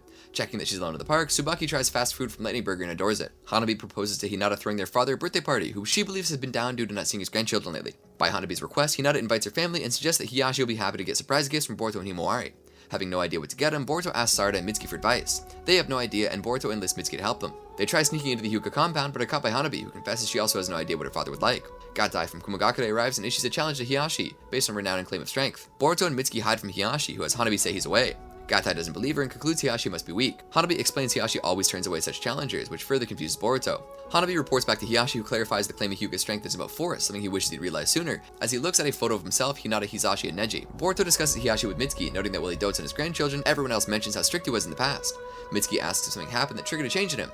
Gatai and his attendant arrive at the Lightning Burger, boasting of having Hiyashi scared of facing him. Fed up with his bad-mouthing of Hiyashi, Boruto challenges Gatai. Boruto easily evades Gatai's attacks and enrages him when saying he wouldn't even be a match for Hanabi. Gatai's attacks cause damage to their surroundings, and when Boruto decides to use her Rasengan, Hiyashi stops the battle, having heard the name Hyuga was invoked in a duel. Blaming his own lack of foresight for Boruto's action, he accepts Gatai's challenge. Gatai backs down and leaves. Boruto is impressed with Hiyashi's power, but Hiyashi stresses that using power and fear to settle things breeds tragedy and enmity. Boruto doesn't understand why Hiyashi allows himself to be mistaken for weak and can't stand others making fun of him. Hiyashi admits that he has no standing to lecture Boruto and that he lived a very different life until he learned better, but refuses to elaborate and leaves. Mirai arrives, having heard Shinobi were fighting, and Boruto says it was just a misunderstanding. Learning that Mirai's mother, Kurama, used to be Hinata's team captain, Mitsuki suggests asking for her insight on Hiyashi. Mirai takes him to her mother, who has an idea of what Boruto wants to know, but is unsure if she should speak on internal family matters. Mirai and Mitsuki excuse themselves, and Kurenai tell Boruto of the Hyuga affair and how it shaped Hiyashi. Mitsuki asks if Boruto knows what to gift him, and Kurenai points out that his past is why he cherishes time with his grandchildren so much. On his birthday, Himawari gives Hiyashi a scarf, much to Hiyashi's surprise, and Boruto wants to take a family photo, as to have a record that they're happy. Hiyashi is overcome with emotion. At night, after Hinata and the children are asleep, Hiyashi asks Naruto if he gave Boruto the idea while he makes some tea. Naruto says it was all Boruto. Hiyashi thanks Naruto for changing Neji, him, and the Hyuga. The next day, Mitsuki and Sarada ask Boruto what he got for Hiyashi. Hiyashi appears at the Uzumaki home, wanting to spend time with Boruto, much to his embarrassment. Team 40 struggles to retrieve a lost pet for a mission. Enko fails to keep her power in check and goes berserk, asking her teammates to run. She attacks Suru and Doshu. Suru binds Enko with her hair, and Doshu reinforces it with his restraints, but she breaks free, forcing him to knock her out with a blowgun. Team 40 discusses the situation with Team 7, who points out her clan's possession summoning never went out of control when they were in the academy. Because Enko's rampage sent their sensei to the hospital, they're assigned Ibiki Morino as their new team leader. Team 40 is intimidated by his reputation. Ibiki wants to disband Team 40 and uses Enko's abilities at interrogations, as he considers Doshu and Suru incapable of getting over their fear of her, and says that no one overcomes their fears. They think Ibiki's reliance on tranquilizers to subdue Enko when she goes out of control isn't good for her. Ibiki leaves him with Enko, and tells Doshu and Suru that they'll be transferred to new teams. Later, Doshu and Suru discuss Enko's willingness to go with Ibiki. Team 7 offers them to help in any way they can. Going through a psychology book, Sarada suggests they turn their fear into interest and try making it fun. They try watching a scary movie, but Sarada is the only one scared during it. The next suggestion by Mitsuki is about getting used to fear until their bodies feel safe in the situation. Team 7 goes to the zoo, where they get permission to get close to the giant maned wolf. Doshu and Suru give it a try without much success. Boruto spent the day bothered by Ibiki's claim that no one overcomes their fear. Suru and Doshu try picking up a stray cat, but it gets scared of them and runs. Ibiki tells Enko that her former team leader informed them that her thoughts and feelings were triggering her episodes. Enko says she first decided to wear gloves to obscure her affected arms after a friend saw her clan jutsu was passed down to her and got scared of her, and that it worked for a while until her teammates saw it. His mention of them being assigned a new team triggers her jutsu when she destroys Ibiki's blowgun before he can tranquilize her and decides to leave the village. While Ibiki mobilizes Shinobi to go after her, wanting to steal her arms and cut them off if necessary, he orders Doshu and Sudo to stay behind. They follow him anyway until they find her, and he explains what triggers Enko to go to control isn't fear, it's loneliness. Ibiki shields them from Enko's attacks. Doshu and Sudo apologize for making Enko feel lonely, and she manages to regain control. Sudo asks Ibiki if he understood Enko because he also feels lonely after being perceived as scary. He doesn't give a conclusive answer. Team 40 finishes their Lost Pet mission, working together with that issue. The Lost Pet takes a liking to Ibiki. Team 10 ambushes a criminal at night, Shikadai predicting where they'll run. The criminal is able to take a hostage where he threatens to kill if they advance. With the clouds blocking the moon, Shikadai can't cast a shadow for his jutsu and tells Inojin to use his My Body Switch technique. Inojin hesitates, having a limited success within the past, so Shikadai uses his own jutsu when the moon reappears, pinning the criminal, allowing Chocho to knock him out. The following day, Team 10 discusses the events of Team 7. Inojin and Chocho end up discussing over him letting her eat his fries cold. Later, Chocho asks what's wrong with him, for example, if Shikadai making the Chūnin before them is bothering him. Inojin denies it. Chocho expresses interest in working with the clan's jutsu, which Inojin finds uncharacteristic of her. At home, Inojin asks for help training his Mind Body Switch technique, which gets Ino excited. The next day, Chocho accompanies Inojin, and the two watches Ino demonstrates the jutsu on a tanuki. Ino has him try it, and Inojin has no issue controlling the tanuki. Next, she has him try it on Chocho, but he can't stop her from eating her favorite chips. Ino wants him to try it again, but Inojin doesn't think he can overcome Chocho. So Sai suggests he train his super beast imitating drawing instead. Inojin agrees to it, but Ino and Sai begin discussing how to train him. Ino insisting on him focusing on his willpower, while Sai says he won't get it until she gives him a more logical explanation. Inojin and Chocho watch and comment on them as discussion escalates. Inojin tries stopping the argument in vain. Chocho suggests Inojin take over one of them with his jutsu, but he doubts he can do it if he can't even control her. Chocho asks why he gave up before even trying. Inojin attempts to stop Ino, but she overpowers him anyway. He tries it on his father, who allows him to try speaking to Ino. He apologizes profusely, but the generic nature of his apology angers her more. Inojin leaves Sai's body, and Ino chastises him for bringing this out of the fight. Inojin tries going into Ino again. He admits he hasn't mastered it, messing it up halfway, and tells her how he had heard she'd once saved Sai with the jutsu, which is why he wants to master it so he can protect others. While they talk, Chocho gives Sai advice on what to do to end their fighting. Chocho tells Inojin to leave, and he sees his father hugging his mother. Inojin comes to and is embarrassed by the hug, and changes the subject and praises Inojin's jutsu. At the end of the day, Inojin promises to treat Chocho to burger and fries. The next day, Chocho and Inojin tell Team 7 of Inojin's training, and Inojin treats Chocho. They ask for demonstrations, so while pretending to deny, Inojin weaves the hand seals hidden under the table and takes over Chocho. They see Inojin's taken over, and he eats the fries in Chocho's body. Mujina Bandits Arc. A group of prisoners are taken by Boruto Hozuki Castle, where they are branded by the warden. Among the prisoners are Boruto and Mitsuki. Mujo explains their new status as prisoners and leaves Banga to give further instructions. One of the prisoners attempts to escape, activating Mujo's jutsu. Boruto and Mitsuki think back to being assigned a mission to infiltrate the prison and collect information on who the leader of the Mujina Bandits is from a former member before the bandits got him killed inside. Boruto and Mitsuki were sent because arrangements to have Kokoro protected inside would take too long, as Kusagakure, who administers the prison, hasn't been targeted by the Mujina's crimes. They don't feel obligated to prioritize obtaining that information. Konoha was able to arrange with the master of the prison to have a fake brand applied to Boruto and Mitsuki. Sarada is to infiltrate the prison by posing as a journalism student conducting research. Boruto and Mitsuki are introduced to the cellmates and claimed to be from the land of water, serving 8 years for robbery. Bango shows Sarada around and answers the questions. He believes Mujo is too soft on the prisoners because he thinks they can be rehabilitated. Adai shows Boruto and Mitsuki that they can smuggle things in for them. They learn that the Mujina's number 2, Sukyo, is in solitary after getting into a fight with Kokori, the defector they're supposed to protect, who was sent to the medical ward. Adai explains that it's difficult to be sent there, but that eating the poisonous plants that grow in the prison should be enough. Mitsuki manages to grab one with the snake during recreation time. Boruto eats the poisonous fruit and is sent to the medical ward. Boruto wakes up in the medical ward a day later, but is knocked out by Kokoro when he asks for him. Boruto wakes up again, restrained by Kokoro, who thinks he's there to kill him. Boruto explains Konoha got his letter and sent him. Sukyo communicates with somebody from solitary through notes. As Boruto is escorted back to the general population, someone sneaks into the medical ward and stabs Kokoro on Sukyo's orders. Kokoro tells Boruto and the prison doctor his assailant is wearing a prison uniform. The doctor says access to the medical ward is restricted, requiring a special wooden tag to get in. Boruto suggests the doctor lost theirs. A prison guard takes Boruto back to his cell, and Boruto reassures Kokoro to protect him. Back in his cell, Boruto updates Mitsuki on what happened, and they decide to have Kokoro transferred to their cell so they can watch him at all times. Mitsuki sends Sarada a snake with a message, requesting Mujo to place Kokoro in their cell when he's discharged. Despite being in charge, Mujo's request is denied by Benga, who claims that the empty spot in their cell is for the next prisoner coming in, and is steadfast but following protocol and that prisoners are returned to their original cells. He stresses the danger of making such a precedent. Mujo can't force the issue and takes pills to cope with the pain. Sarada comes out of hiding after Benga leaves, and Mujo apologizes for being unable to help. Benga complains to a guard that Mujo is just a figurehead of the clan and that he's the only one who actually runs the prison. Sarada leaves Boruto and Mitsuki a note explaining Benga's interference with prison management, and investigates Benga's office. Haya delivers Benga a message from Sukyo demanding to see him. Sukyo bribes him to deal with Kokori. Sarada narrowly avoids Benga and leaves his office. Prisoners are allowed outside for exercise time. Boruto and Mitsuki ask around for information on Benga. Mitsuki tries talking to Kadama, who he determines to be protecting the flowers. Adai agrees to help Boruto and reveals prisoner Dorago might know something. Dorago is interested when Boruto says he wants payback on Benga but can't give away anything for that thing, and proposes a test of willpower. The light from the prison's lighthouse hinders his sleep, so he asks Boruto to get his light bulb. Mitsuki discreetly reminds Boruto not to use ninjutsu as that would blow the cover. The prisoners bet on whether Boruto will be successful, and only Kamado bets on his success, albeit by accident. Boruto avoids guards, traps, and lightning strikes, and gets the light bulb, but triggers an alarm. Dorago knew it would, and declares Boruto to be in prison for life now. Boruto manages to get away by using lightning release and charge light bulb, resulting Flash hiding his escape, and he tells Dorago to hold his end of the deal. Kamada asks the guard to take care of his earnings and to mail something for him. Mujo confronts Benga over a handbook detailing his bribe deals with prisoners, and reverses a previous decision, putting Kokori in Boruto and Mitsuki's cell. One of the doctors reports his wooden tag is missing, which triggers a lockdown and a full prison sweep. Mitsuki determines that the only opportunity a prisoner would have to steal one was when Boruto was taken to the medical ward, and as all prisoners were locked in their cells, Kokori's assailant had to be one of the cellmates. The prison goes into lockdown. Boruto asks his cellmate to check on their belongings, and he and Mitsuki explain that they deduced about who stole the medical tag and attacked Kokuri. Kamada is suspicious of Boruto's claim not to be Sukiyo's accomplice, but Arai believes in him. Benga announces they'll begin searching for the medical tag, and that if found, everyone in the culprit cell will have their sentences extended and be sent into solitary if they can't determine who in the cell is the culprit. Sarada wants to question Sukiyo, and Mujo wants to assign a guard to accompany her. When Boruto discusses the attack on Kokuri with his cellmates, Kamada finds the assailant to be stupid and said he wouldn't have messed it up. Kamada tries to get Kokuri to say why Sukiyo wants him dead, but Arai warns him that Kamada is conniving and will use any valuable information he learns, and also calls his bluff when he prepares to fight. Arai also discreetly warns Boruto about Kadama, not to be deceived by the appearance that he doesn't care about anything. Arai voluntarily shows his bunk, and when Kamada refuses to let him search his, Arai points out he frequently talks to the guard Haie, suggesting that he's in touch with Sukiyo. Kamada instead mentions how he saw Arai making his way to the medical ward the day before and accuses him. He claims that he went to the cafeteria to see the smuggler and shows the chocolate he got as proof. The lockdown soup continues. Sarada interviews Sukiyo, who sees through her and asks her why she's pretending to be a reporter. Kamada still refuses to let them search his bunk, and Kokuri goes through Kadama's by mistake. When Kadama says he didn't agree to it, Mitsuki finds the medical tag in his sheets to Kadama's surprise. Arai calls Kadama a coward and reveals he used to be respected by all the prisoners, but in reality he spied on them on behalf of the guards, and told them the friend who tried to escape. While Mitsuki and Boruto are willing to hear him out, Arai is adamant not to trust him. When Arai mentions the Mujina gang, Mitsuki points out that none of them had mentioned the Mujina. They accuse him of having hidden the tag in his sheets when he volunteered to show his bunk, and slipping into Kadama's bunk when everyone else was distracted. Arai pushes Boruto aside trying to get to Kokuri, is punched by Kadama and immobilized by Mitsuki. They hand him and the medical tag over to Benga, ending the lockdown. Benga reports to Mujo and asks about Boruto and Kokuri. Mujo tells him not to suspect prisoners for no good reason, as to not incite retaliation. Though Arai was caught, Boruto and Mitsuki still don't know much about Kokuri or his intel about the Mujina. Boruto and Mitsuki discuss Kokuri and ask him about the money he stole from the Mujina. Kamada tries ingratiating himself to Kokuri to know about the money. Benga visits Sukiyo, who tries to get him to transfer Kokuri to another Hozuki castle, where Sukiyo's underlings can kill him. Benga tries getting information on Boruto and Kokuri from Kamada, pressuring about his sick sister and the money he won from Dogaru, and offering him hamburgers. He reveals he got the hamburgers with Kamada's earnings, and has a letter he wrote his sister where he claims to have saved a boy from a rogue ninja in the Land of Lightning. He threatens to reveal her his crimes, and offers to let him see her after her surgery if he can find out what Boruto and Kokuri are up to. Mitsuki sees Kadama looking over the ruined flower bed, and Kadama claims not to remember why he looked after them. Boruto has Sarada put Kokuri under a genjutsu, making him see Sukiyo beating Boruto and asking about the money. Kokuri reveals he donated it all. Kamada overhears it. Mitsuki confirms this, seeing in the news that the Medical Foundation recently received a mysterious donation. Kokuri explains he used to be an accountant and regularly moved money around on behalf of the company's clients.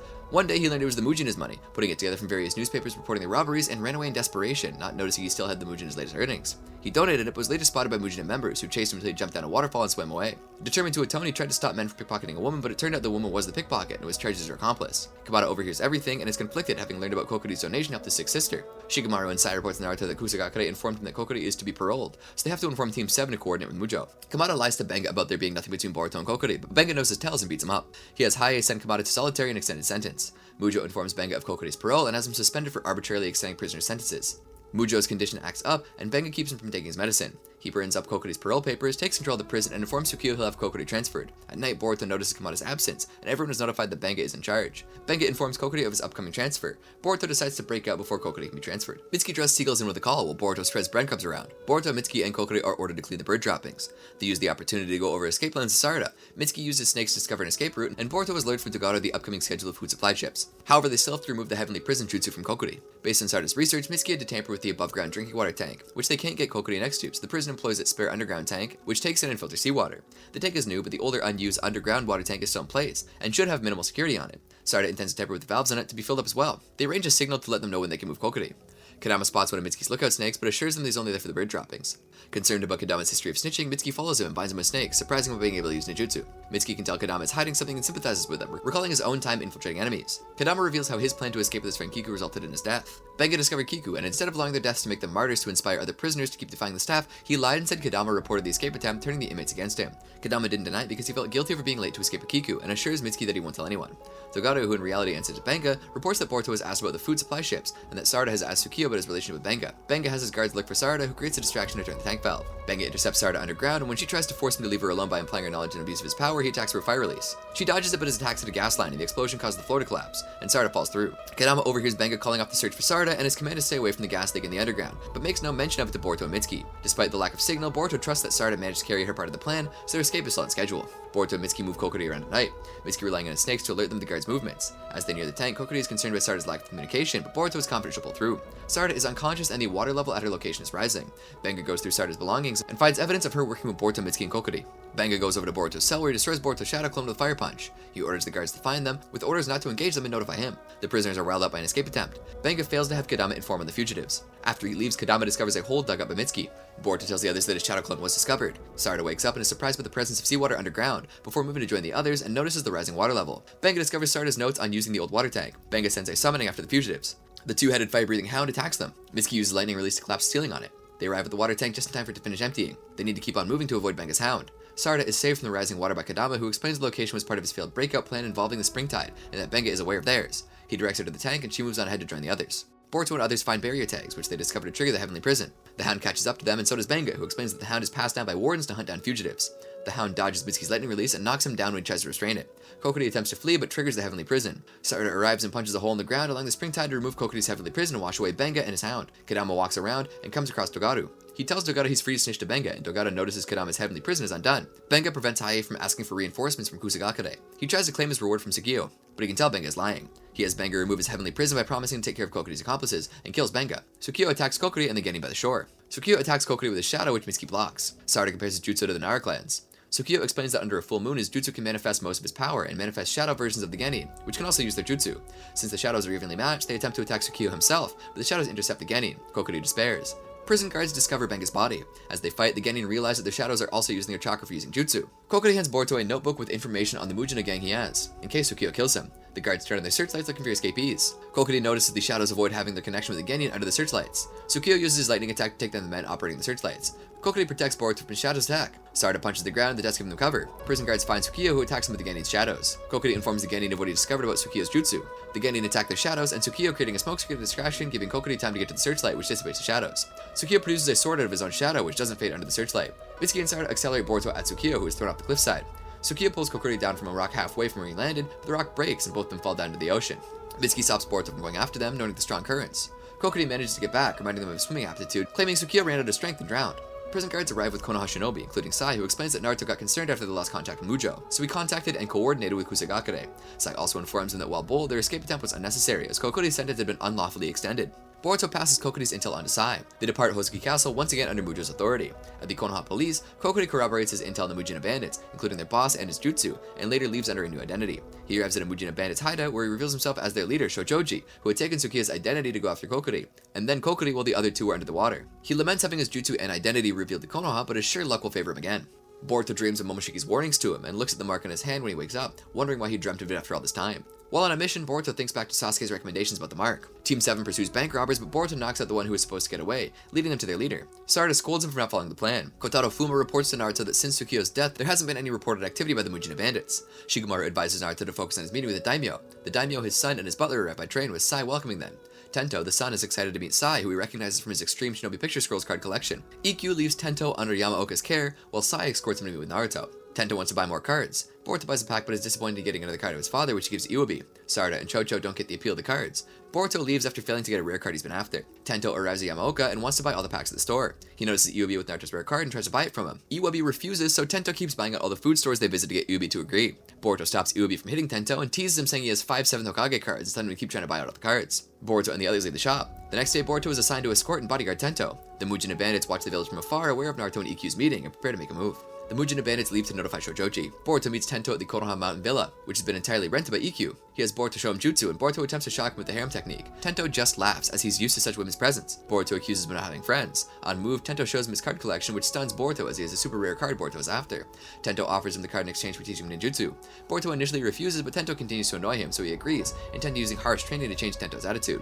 During their meeting, Ikkyu tells Naruto and Shikamaru he wants to cut their defense budget to fund education and social services they never had the opportunity to fund, as they're living in peaceful times. Naruto says that regardless of budget, it's their job as Shinobi to protect people. Ikkyu tells Naruto of his relationship with his son. Tento struggles with Boruto's shuriken jutsu training. When Boruto suggests they stop, Tento insists they keep trying. Yamaoka finds him and unsuccessfully tries to dissuade Tento from his training. He explains to Boruto that his father gave him the credit card because he had no idea what his son actually liked, so Tento began collecting cards and participating in tournaments. Tento manages to hit a bullseye with a shuriken and celebrates. Yamaoka departs to prepare dinner and is approached by a figure. Tento and Boruto play cards, and Boruto asks him why he wants to be a shinobi. Tento says his father admires shinobi, so he wants to be acknowledged as one. Boruto relates to him as he shares some of his experience. Boruto gives Tento one of his rare 7th Hokage copies as a reward for hitting the target earlier. The two continue training and playing cards for a few days until Tento has to return with his father. The Mujina Bandits contact Shojoji, who has taken Yamaoka's appearance. Tento practices shuriken jutsu, remembering Boruto's words, determined to impress his father. Yamaoka arrives and tells him he's seen a suspicious man pretend to be a bodyguard and fears for Ikkyu's life. Tento wants to resolve the situation himself and decides to investigate. Boruto tells Sarada and Mitsuki about Tento and his escort mission. They find Konohamaru, who tells them they've been assigned a B-rank mission, much to their excitement. He warns them of the dangers associated with a higher rank mission, but the Genin remain enthusiastic. Ikkyu sees Tento's various card purchases, and remembering his talk with Naruto, decides to speak to himself. Yamaoka takes Tento to a secluded path where a Mujina bandit knocks him out. Ikkyu is informed both Tento and Yamaoka are nowhere to be found. Walking around Mitsuki, Boruto finds that Tento slipped the card he's been after into his jacket, and though he wishes to keep it, Boruto rushes to return it. At the hotel, Boruto notices how many guards have been mobilized. Boruto tries finding Tento's room, but overhears Ikkyu discussing Tento's kidnapping. His captors claim to be the Mujina bandits, and they threaten to kill Tento if Ikkyu lets the information go public, and the demands include 500 million ryo and the release of all prisoners from Hozuki Castle. Ikkyu deduces the bandits must have spies infiltrated into either Konoha Kakure or among his staff, to be able to pull off the kidnapping with no witnesses. After hearing where their exchange is supposed to happen, Boruto rushes out. He informs Sarada he can't go on their mission, and she can tell by his tone that it's something serious. She says that she and Mitsuki will handle things, and he thanks her. Boruto doesn't inform Konoha, keeping in mind the possibility of there being a spy. Tento is confused by his captors, and Shojoji drops his Yamaoka disguise, revealing he devoured the real Yamaoka to take his place. He introduces himself as a shinobi and is displeased when Tento has never heard of him, not being featured in collectible cards, but someone like Orochimaru is. Boruto threatens a Mujina bandit at the exchange point to take him to the hideout. Sarada informs Mitsuki of Boruto's situation. Shojoji mocks Tento's attempt to get away, and tells him he'll take Tento's place, and when he's reunited with his father, he'll take Ikkyu's place as daimyo. Tento sees his shuriken and the Naruto card Boruto gave him, and uses the shuriken to cut himself free. He tries killing himself so Shojoji can't use him against his father, but Shojoji stops him. Shojoji prepares to eat Tento's brain for his jutsu, but is interrupted by Boruto. Shojoji questions Boruto's presence after his escort mission is over. Boruto derides him as a shinobi. Shojoji signals his underlings to deal with Boruto, but he makes short work of them. Shojoji reveals to Boruto their previous encounters, when Shojoji was disguised as Kyo and later as Kokiri. Enraged by the revelation, Boruto attacks Shojoji. He attacks with electrified shuriken and the Rasengan, but Shojoji reflects them with his wind release. Boruto attempts attacks with shadow clones from different directions, but Shojoji reflects them as well. Boruto's following attacks almost land, the previous ones being distractions. Ikkyu manages to gather enough money for the ransom, but doing so draws the attention of Sai, who arrives at the hotel with his team. Boruto uses a smoke bomb and strategizes with Tento. Shojoji clears the smoke and grabs a hold of the real Boruto while destroying the shadow clones, aware of his limit of 4 clones. Boruto suddenly can't mold chakra. Tento hits Shojoji with a shuriken, his surprise at it creating an opening for Boruto to land a Rasengan without Shojoji reflecting it. Shojoji decides to eat Boruto and take his jutsu, and Boruto's seal activates, causing him pain. Shojoji seemingly recognizes the seal and for a moment fears Boruto might be part of a certain organization, before realizing Boruto has no idea what he's talking about. Shojoji attempts to attack, but is restrained by Mitsuki and knocked out by Sarada. Sarada and Mitsuki notice the seal in his hand. Sarada questions why he kept it hidden, and Boruto explains Sasuke told him to do it. Ikkyu arrives, relieved of Tento's safety. Sai also arrives, having captured the gang's spies. Konohamaru congratulates him on defeating Shojoji, but stresses they abandoned a previously accepted mission, and confirms Kokuri's disappearance after leaving Konoha. Team 7 sees Tento and Ikkyu off at the train station, and Boruto returns the card Tento gave to him, wanting to get it himself. Sai and Ibiki prepare to interrogate Shojoji, who claims to only collaborate if they'll offer something as valuable as the intel he can offer. Sasuke arrives, and his reputation is enough to get Shojoji talking. He doesn't know specifics about the seal on Boruto's palm, but knows a group that takes interest in such seals, called Kara. He also diverges that these seals are different than Orochimaru's cursed seals. Team 7 sees a notice regarding medical ninjutsu training. They're taught some in the academy, but this is a more advanced course, and each team has to send a representative. Boruto and Mitsuki aren't interested, so they suggest Sarada, as her mother is the one teaching the class. Sarada hesitantly agrees. Naruto, Shikamaru, and Sakura review the applications. They comment on how it's been difficult to schedule the class with the recent group being involved in so many incidents, and they hope the class uncovers some of the aptitude for medical ninjutsu. Sarada worries about taking the class, and she doesn't have any aptitude for it when she was taught at the academy. Sarada overhears Shigedai and Inojin talking about how perfect the Hokage is, unaware they're talking about trading cards, and feels compelled to excel and she attends to be Hokage. The next day, she attends the class of Hako, Wasabi, Inojin, Doshu, and Iwobi. They all either assume her aptitude or count on her to help lead them if they struggle. Sarada perks up when Sakura explains the beginning of the lecture, followed by a written exam, as she's better at those than in practical application. In the first practical part of the class, Sakura has them mix coffee and milk and then separate them again with delicate chakra control. Doshu and Wasabi end up spilling the mixture, and Sarada panics as she only mixes it up more. Iwobi manages to separate the mixture, but the effort makes him thirsty, so he drinks a bit of Sarada's mix by accident, switching the glass when she has her eyes closed focusing. Sarada is confused to see her mixture separated when she opens her eyes. Next, they practice the mystical palm technique on special dummies. Sarada has trouble doing it and knocks her dummy off the table when Boruto surprises her from outside the window. It helps her use the jutsu. Boruto, Shikadai, and Mitsuki are caught, and explain that having finished their assignments, they thought to come by and observe. The next exercise is about applying chakra to a flower bud to make a bloom, simulating an injured comrade. Wasabi and Inojin end up snapping and dropping their flower stems. Doshu's struggle to make his flower bloom works, but it knocks it aside to Sarada's side, causing others to believe she succeeded. Shizune arrives for the final assignment, noting they haven't held the class in a long while and brought Naruto and Shikamaru as guests. Sarada is encouraged to show her skills to Naruto healing a fish dummy. Her nerves end up causing her to burn the fish instead of healing it. Sarada finally confesses she's no good at medical ninjutsu and has no idea how she succeeded in the previous tasks.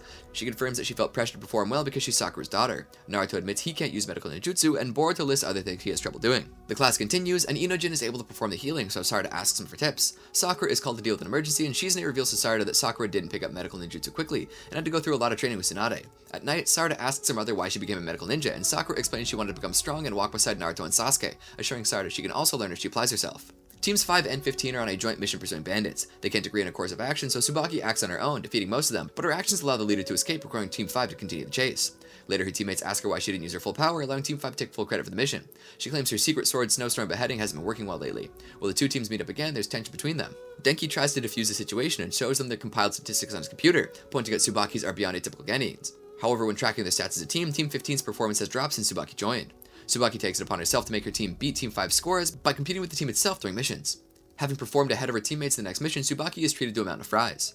Hanabi notices her team's increased competitiveness through the next missions. When guarding Emergent, they get so focused on catching the bandits after them they leave them unprotected, requiring Hanabi to save them from the bandits of the group. Hanabi informs that due to their failure, they won't participate in their next scheduled mission with Team 5. Tsubaki writes to her mother. While eating fries at the Lightning Burger, she is approached by Boruto, who is concerned by her only eating fries, and explains that the strength of the place is the meal deal. He encourages her to try other foods to appreciate how good each of them are. She's taken aback by how each food elevates the other. Tsubaki finds Wasabi and Namida trading by the edge of the forest, and they hear groans coming from it. They find the hunter from the mission they would have shared with Team 5 tied up. The hunter explains he was attacked on the way to Konoha Crush, and Team 15 informs police. The man impersonating the hunter for Team 5 is the brother of the bandit they caught in the mission with Team 15. They attack Team 5, but Team 15 arrives to help them, informing them of reinforcements are on the way. During the fight, Tsubaki notices how each member of Team 5 covers up another's weak points, while bringing out some of their strengths, which she likens to how the food combos Boruto showed her. Some of the bandits retreat, so Denki asks Team 15 to give chase. More bandits corner Team 15, and Tsubaki understands they must improve their teamwork. Tsubaki asks Wasabi for a smokescreen, which allows her to get in the middle of the bandits for Kenjutsu. It takes much of her energy, so Namida has to hit the retreating bandit leader with the calling on tears technique, allowing Wasabi to capture him. Tsubaki passes out from chakra exhaustion. Walking around Konoha Crush, Himawari passes through several businesses, including Ino's and Tenten's shops. Hinata, Hanabi, and Boruto discuss Himawari's career path. Hanabi thinks Himawari will become a shinobi like the other Hyuga, but Hinata and Boruto thinks the decision rests with Himawari. Himawari offers her a pamphlet showing that the academy is holding a one-day trial, in case Himawari wants to get a feel of what being a shinobi is like. Himawari thinks it might be fun and accepts. The lesson is overseen by Iruka and Shino. During introductions, the other students are surprised that Himawari is the Hokage's daughter. Their first lesson is an obstacle course where Eho and Himawari do their best. Next, Shino demonstrates walking on vertical surfaces, and although none of the students are able to do it, Himawari is almost able to do it, impressing everyone. They move on to target practice with Shuriken Jutsu. Yuina is impressed by Himawari's performance, who explains that she sometimes trains with her brother. Eho wants to be Himawari's rival, and is surprised that she still doesn't know if she wants to be a shinobi. He feels self-conscious about being outperformed by someone who isn't sure if they want to be a shinobi, and becomes standoffish with Himawari. Anko takes the students to a simple mission. Iruka and Shino discuss the possibility of Himawari joining the academy. Iruka, as principal, bemoans the fact that he doesn't get to interact with students during classes, so Shino invites him to observe with him. The student's mission is to find a lost cat at Senju Park. They're given flares to signal if they think the mission is impossible to continue, at which point adults will intervene, though that also means they fail the mission. Though the park is vast, Yuina finds tracks. Iruka and Shino observe them. Noticing Himawari's hesitation, Eho tells her to leave if she doesn't want to take part of it, and throws a rock in frustration. The rock knocks a hornet hive, and the hornets chase them. Himawari considers using the flare, but Eho doesn't let her. They manage to get away from the hornets, and he splits from Himawari, taking Yuina with him. Iruka and Shino approach her and tell her it's okay for her not to know if she wants to be a shinobi, which motivates her to carry on. Eho and Yuina manage to find the cat, but end up falling down a well. Himawari uses a Byakuya to look for them. Though she finds them, Eho refuses to let her help him. He prepares to use his flare, so Himawari jumps down the well to stop him and motivates him not to give up. The three of them lean on each other to climb out of the well. Eho apologizes for his behavior and tries to get her to hit him as punishment. The teachers watch from a distance, satisfied with the result. At home, Himawari tells her mother and brother that she wants to learn about all kinds of jobs and insists Boruto to help her out. On a rainy day, Mitsuki finds Mikazuki, who leads him to an injured and bleeding man. The man asks if Mikazuki is his before passing out. The man wakes up in Mitsuki's apartment, having been given first aid. He thanks them both and introduces himself as Samidare. He finds it strange that Mitsuki didn't ask why he was bleeding in an alley. Mitsuki says he doesn't care either way, unless Samidare wants him to ask about it. The following day, Samidare's injury is healed, and Mitsuki asks if he has to go somewhere. Samidare explains he's come to visit his little sister, who works at a big company in Konoha. Mitsuki compares his pride in his sister to Boruto's Himawari. However, Samidare says he's not a good big brother. Samidare wants to thank Mikazuki and buys him a new collar with a bell. Mitsuki notes he has a way with cats, and Samidare says his sister, also named Mikazuki, had one. Samidare leaves as Boruto and Sarada approach Mitsuki, telling him that they've been summoned for a security mission. Kotaro wants them to protect the president of the Kaneki Corporation, a chemicals corporation on par with the Kaminarimon Company. He is the next likely target of the Rain Killer, a serial killer who always kills his victims with a thin, sharp tool on a rainy day. All of the victims so far have connections to an accident on a Kaneki chemical plant years prior. At Kaneki's residence, he surprises Kotaro by claiming he remembers nothing of the incident and refuses the security details, believing his own bodyguards will suffice should the need arise. Kotaro has Team 7 guard him secretly from distance. It begins to rain. They spot someone approaching, but Kaneki's bodyguards fall over before even being attacked. The intruder makes his way to Kaneki. He tries leaving with Kaneki, but Boruto and Sarada engage him. Mitsuki recovers Kaneki and pursues the raid killer. Mitsuki attempts to attack him with snakes, but they kill him from a distance. The killer escapes by jumping into a river. Mitsuki meets Tsunade the following day and asks if he's able to meet his sister. He says he did, but she yelled at him. Mitsuki notices he's a shinobi, and he claims he used to be, having quit after being an obedient dog for years. Mitsuki asks him about his past as a shinobi, and Tsunade evades the questions. He says he quit because he wasn't there for his family when they needed him most, and now it's too late. Kotaro and Team 7 review what they know about the case. Mitsuki notices something in the records of the chemical plant incident. Policemen inform them that Kaneki had been kidnapped, even though it's not raining. Kaneki wakes up with the killer at Mikazuki Yamashi's grave. She was the developer of the project that resulted in the accident because Kaneki pushed it forward to keep ahead of the competition. She died and lost her reputation while Kaneki got wealthy. Mitsuki exposes the killer as Samidare and wonders if he's killing those who ruined his sister's reputation. Samidare says he only wanted the truth at first, knowing Mikazuki wouldn't have gone ahead with the dangerous project.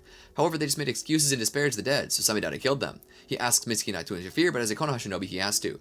Mitsuki believes Samidare to be in a dilemma, as he knew Mitsuki was a shinobi, having seen his forehead protector, but mentioned his sister's name anyway, something that could lead to someone stopping his revenge. Samidare says he has no problem with his resolve. It begins raining.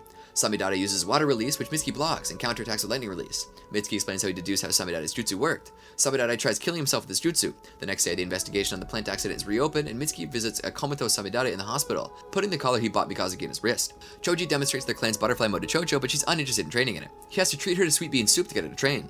She tries it but can't destroy a boulder like her father did. He stresses that as their clan's hidden jutsu, she has to master it. He also notices that between her failing to go full power and a return to a fuller figure, she's not fully releasing her power. Choji wonders about her motivation when she uses the jutsu. He and Chocho go treat themselves and are approached by Anko, who reminds Choji that he's supposed to be Shikamaru. He leaves and Anko joins Chocho as they order more sweet bean foods. The shop owner says they've run out of sweet beans and they haven't been able to resupply because of bandits stealing the deliveries. Bad harvests have increased the demand, so bandits are stealing beans to sell them at a higher price.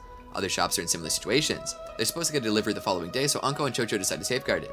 The delivery is attacked, but Anko stresses they must be careful not to damage the beans. Chocho's attack damages the road, causing the cart with the beans to fall, which triggers Chocho's protection instinct, so she successfully uses the butterfly mode. Some of the bandits are amazed by Chocho's jutsu.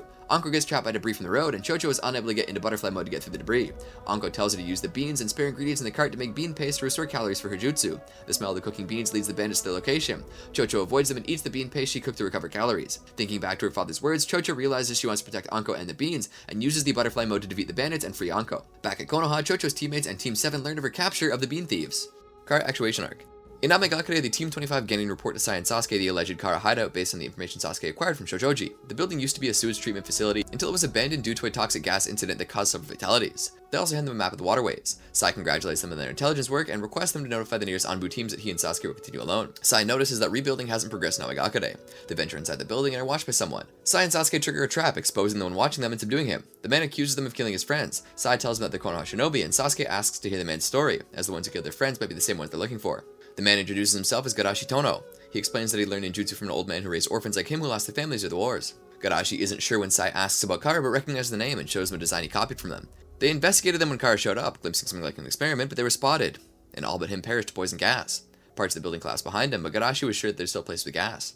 Garashi asks why it took the Land of Fire so long to act if this is something in their interest. Sasuke asks Garashi to take them to Gaara's hideout. Garashi asks him to help recover his friend's remains in return. At the hideout, Garashi warns them not to wander in the side paths, and that depending on the airflow, the place of poison gas changes. They arrive at a blocked passage where Sasuke breaks open Chidori. Garashi rushes in. Sasuke and Sai follow him, and when they find Garashi on the floor, they're caught in a trap as gas begins to fill the room. The real Garashi appears with a gas mask and reveals he killed his friends with the gas because no one would save them, but Gaara offered him hope. Garashi leaves him to pass out and considers releasing more poison to deal with their allies. Sasuke and Sai show up, the ones Garashi trapped being clones. Sai explains he was careful avoiding dangerous areas along the way and rushed near the end. And though getting close to his friends would make him emotional, Sasuke notices a strange calm to him.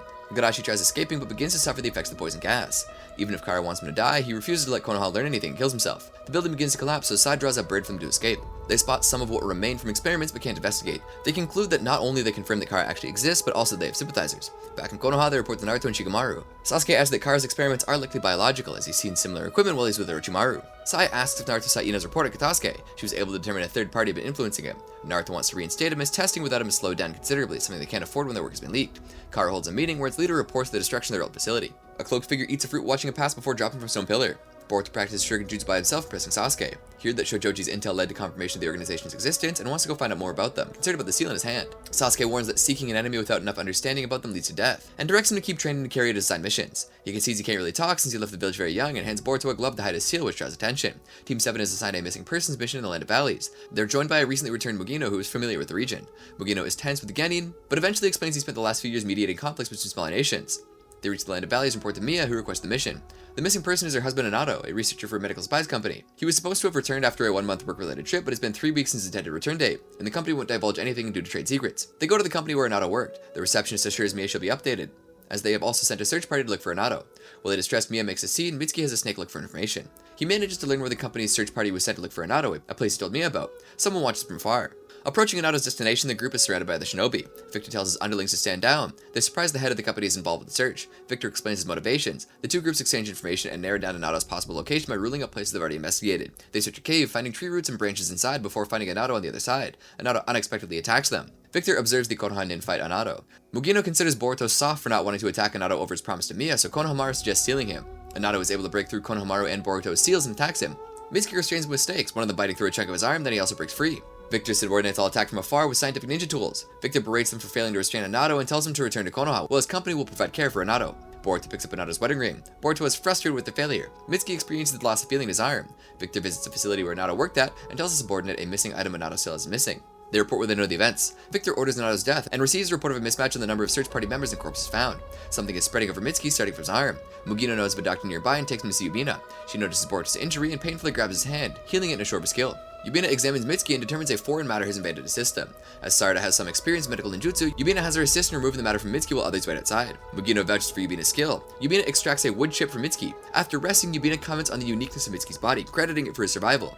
She shows him the wood chip she extracted and reveals it was created with wood release. Mugino finds it unlikely that Anato would have Hashirama cells, but Yubina shows him another patient with similar symptoms. Konohamaru and Mugino explain the dangers of those cells. Yubina wants to use Mitsuki's resistance to treat her patients. She doesn't know her patient's origin, who was just left unconscious on the door. But knowing that Hashirama cells are involved, she connects to a black market rumor she's heard. Mugino and Konohamaru are apprehensive, as the only black market around the area is in the Land of Silence. The group arrives at the Land of Silence, narrowly avoiding a trap of thieves. Because many of the criminals there are hostile to the 5 great Shinobi countries, Konohamaru has them remove their forehead protectors. Konohamaru and Mugino give Boruto and Sarada a brief history lesson on the Land of Silence, and Mugino voices opposition to having them in the mission, considering too much for Genin. Boruto is adamant about not letting others become victims like Mitsuki. Noticing the ruined gates, the Jonin explain that they don't have a proper village to protect. The Shinobi of the Land of Silence follow money and power. Walking through the black market, they notice many Shinobi who are wanted in the bingo book and figure the rumors about the Hashirama cells are far. They take note of the many things sold and stolen in the market. They ask for information at the shop, but the proprietor has no interest in them if they're not buying anything. Boruto gets separated, defeats the shopkeeper's subordinates, and threatens them into giving information.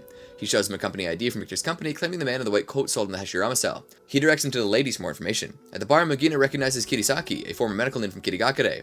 Boruto approaches Kirisaki disguised with his sexy technique and convinces him to dismiss the other women around him. Sarada and Mugino comment on Boruto's performance. While trying to get him alone, Kirisaki's briefcase gets stolen. Boruto stops Kirisaki from beating up the thieves and defeats him. Their fight attracts attention, so the group takes him away. They threaten to hand him over to Kirigakure, so he reveals he's only in the Land of Silence because he has intel in the Hashirama cell and he's supposed to meet someone the day after about it. They plan for the meeting. Konohamaru goes disguised as Kirisaki. They meet with the butler of the interested party who wishes to test if Kirisaki really is who he says he is. The butler is infected with the cell, and if Kirisaki is the real deal, he should be able to treat it. Konohamaru uses Mitsuki's antibodies to heal the butler. Satisfied with Konohamaru and willing to die for his employer, the butler is ready to take him to the meet. Konohamaru insists on learning the employer's identity before meeting and threatens to walk away. The butler relents and reveals that his employer is Sakuya. He also reveals that her castle is protected by a barrier that requires his presence to get through. 4 purple-haired men watch them from afar. Yubina transfers Mitsuki's antibodies to her patient. The butler explains that Sakuya can't fight time, so she wants to use the Hashirama cell to restore her youth. The butler arrives at the castle with Konohamaru and Boruto and discovers someone who tried to break in, the barrier killing them. The butler orders the body to be disposed of outside the village. The butler takes him inside and Boruto notices all the mirrors are shattered. The butler explains that Sakuya doesn't want to see her own reflection. Before meeting Sakuya, the butler activates one of the castle's traps, restraining Boruto. He wants Konohamaru to test his procedure on Boruto. Konohamaru claims to want a drink to steady his hands. As the butler leaves, he explains he wants to buy Boruto time to retrieve the Hashirama cells, so Boruto leaves to continue on the mission as Shadow clone the one in the trap. The purple-haired man followed Boruto's clone in the castle. Victor informs Deepa of the whereabouts of the Hashirama cell, who departs to retrieve it. Yubina's patient recovers. Before having his drink, Konohamaru asks for the provenance of the Hashirama cell. The butler explains they bought it from a rogue medical perfume researcher. They were doubtful at first, but were convinced after testing it on a girl whose whereabouts they don't know or care. Boruto knows the smell of perfume and takes down Sakuya's guards inside her chamber. Boruto looks at the Hashirama cell, but discovers Sakuya is dead with a kunai on her back. He notices 2 of the 4 purple-haired men on the chandelier. A third one, disguised as a staff member, informs the butler of Boruto's invasion. Boruto recognizes one of the men's earrings as the woman he saw with Kirisaki. They have the Hashirama cell and frame Boruto for killing Sakuya. The butler alerts the castle, and one of the purple-haired men kills him. They also kill the other castle staff, taking down the barrier. Konohamaru notices the assailants' kunai are poisoned. One of the purple-haired men shouts that Konoha Shinobi have killed Sakuya, and there's a reward for whoever captures them. Boruto warns Konohamaru the castle is completely surrounded. The 2 escape the castle and manage to lose the mob, reuniting with Sarada and Mugino. The perfume bomb Boruto was hit with makes him easy to track. Boruto goes with Mugino to check the perfume off him, while Konohamaru and Sarada track the brothers who stole the Hashirama cell. The brothers discuss their plans. Mugino tries getting rid of the perfume by getting Boruto to fall into a drainage ditch. They instead use it to move around unnoticed. Konohamaru and Sarada decide to check on the shop owner they previously interviewed, so Konohamaru disguises himself as Kirisaki. Boruto manages to get the perfume off him, but he and Mugino are still being tracked with dogs. As Kirisaki, Konohamaru promises good money for information on the Shinobi brothers. Unable to completely throw off the pursuers, Boruto and Mugino decide to leave the village instead of joining up with Sarada and Konohamaru. Boruto climbs to the roofs, having found the shortest route out of the village. The shopkeeper knows the real Kisaki has been found, so his subordinates prepare to attack. Sarada breaks through the ceiling and allows Konohamaru to escape. They're surrounded but are rescued by Boruto and Mugino, who have stolen an unmanned airship. This way, Boruto's smell is irrelevant and they can more easily search for the thieves. However, the pursuers shoot the airship down. They're surrounded, but Katara, the black market child who Boruto protected from Kisaki, shows them an escape route out of the village.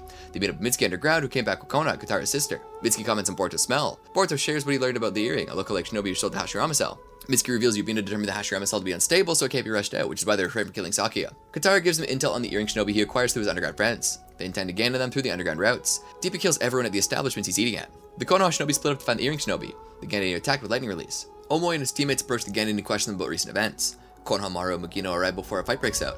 Omoy and Konohamaru compare intel. Omoy recognizes the poison and murder weapon used in Sakuya as belonging from a Shinobi from Land of Haze. He spirals thinking worst case scenarios. Knowing that Hashirama cells are unstable, they determine the route of the Haze Shinobi are most likely to take. The Haze Shinobi go on the way, checking for pursuers. Deepa kills various looters at Fushu Castle as he investigates the whereabouts of the Hashirama cell. The Haze Shinobi alternate carrying the Hashirama cell and think about Yoruga. Deepa catches up to the Konoha and Kumo Shinobi and finds that they don't have the cells. The Kumo Shinobi stay behind to fight Deepa, while the Konoha Shinobi continue after the Haze Shinobi. Asuka notices the approaching pursuers, so Yuga offers to stay behind to stall them. The Kumo Shinobi manage to talk Deepa with clones, but he fakes being paralyzed, managing to defeat Maruhi and Kakui when they approach. The Konoha Shinobi find the Haze Shinobi's tracks. Deepa has no problems blocking or evading all of Omoy's attacks. The Konoha Shinobi find it strange the Kumo Shinobi have not yet joined them and wonder about who Deepa is. Yuga intercepts them. After exchanging brief words, Yuga activates Kinjutsu, calling out a creature from another world. The jutsu consumes him, releasing a creature and creating a barrier all around them. Hiruga and Asuka notice the use of Kinjutsu, mourn their brother, and carry on. The creature attacks the Konoha Shinobi, being both strong and fast. When it blocks Boruto's attack, it begins draining his chakra. Konohamaru breaks the creature's arm with his Rasengan and grabs Boruto and retreats. The creature then drains the chakra of a nearby deer and begins regenerating its arm. Konohamaru recalls Yuga's words and compares the creature to Shinigami and Soma. They evaluate what they know about the creature. Boruto continues attacking the creature again as Konohamaru's Rasengan damaged before, but Mugino wants to destroy the barrier, reminding them that the mission is to retrieve Hashirama's cells. Mugino accuses Konohamaru of spoiling his Genin. Konohamaru understands Mugino, but assures him his Genin are dependable. Mitsuki is warned by his snake that the creature is coming their way, having absorbed chakra from the wildlife inside the barrier. They move closer to the barrier. Konohamaru and Mugino attempt to break it while the Genin guard them. Despite accepting his decision, Boruto is disappointed that Mugino trusts him so little. Mitsuki warns when the creature is closing in. Using clones and snakes, Boruto and Mitsuki hold the creature in place, allowing Sarada to hit it. Their attacks crack a jewel within the creature, but otherwise appears not to have done significant damage. The creature notices cracks in the barrier and ignores the Genin, rushing to the edge of the barrier. It attacks Konohamaru and Mugino. Mitsuki arrives and distracts the creature with the snakes. Seeing the situation has changed, Mugino wants Boruto and Konohamaru to prepare their Rasengan and asks Sarada to back him up. Mugino holds the creature up, allowing Boruto and Konohamaru to strike it. They destroy its jewel, defeating the creature, breaking the barrier. Mugino collapses, having had a lot of his chakra drained. Mugino criticizes Boruto for not thinking ahead, but Boruto criticizes his communication skills, which Konohamaru supports. They resume the pursuit of the Haze Shinobi. Omoy refuses to tell Deepa where Hashirama cells are, but his subordinates cave in and tell him that the Haze Shinobi. Deepa kills Kakui and Maruhi and leaves. Omoy passes out. The Konoha Shinobi resume the pursuit and worry about the lengths the Haze Shinobi will go to complete the mission. As Deepa also resumes his pursuit, Omoy passes out trying to reach his teammates. Asuka and Hiruga discuss their past, their brothers, and the debt to the Land of Haze for taking them as orphans. Asuka notices the Konoha Shinobi approaches, so they prepare for it. The Konoha Shinobi strike first, but only hit clones, which obscure their setup on destruction. They dodge explosive tag kunai, stepping on tar like sludge on the ground.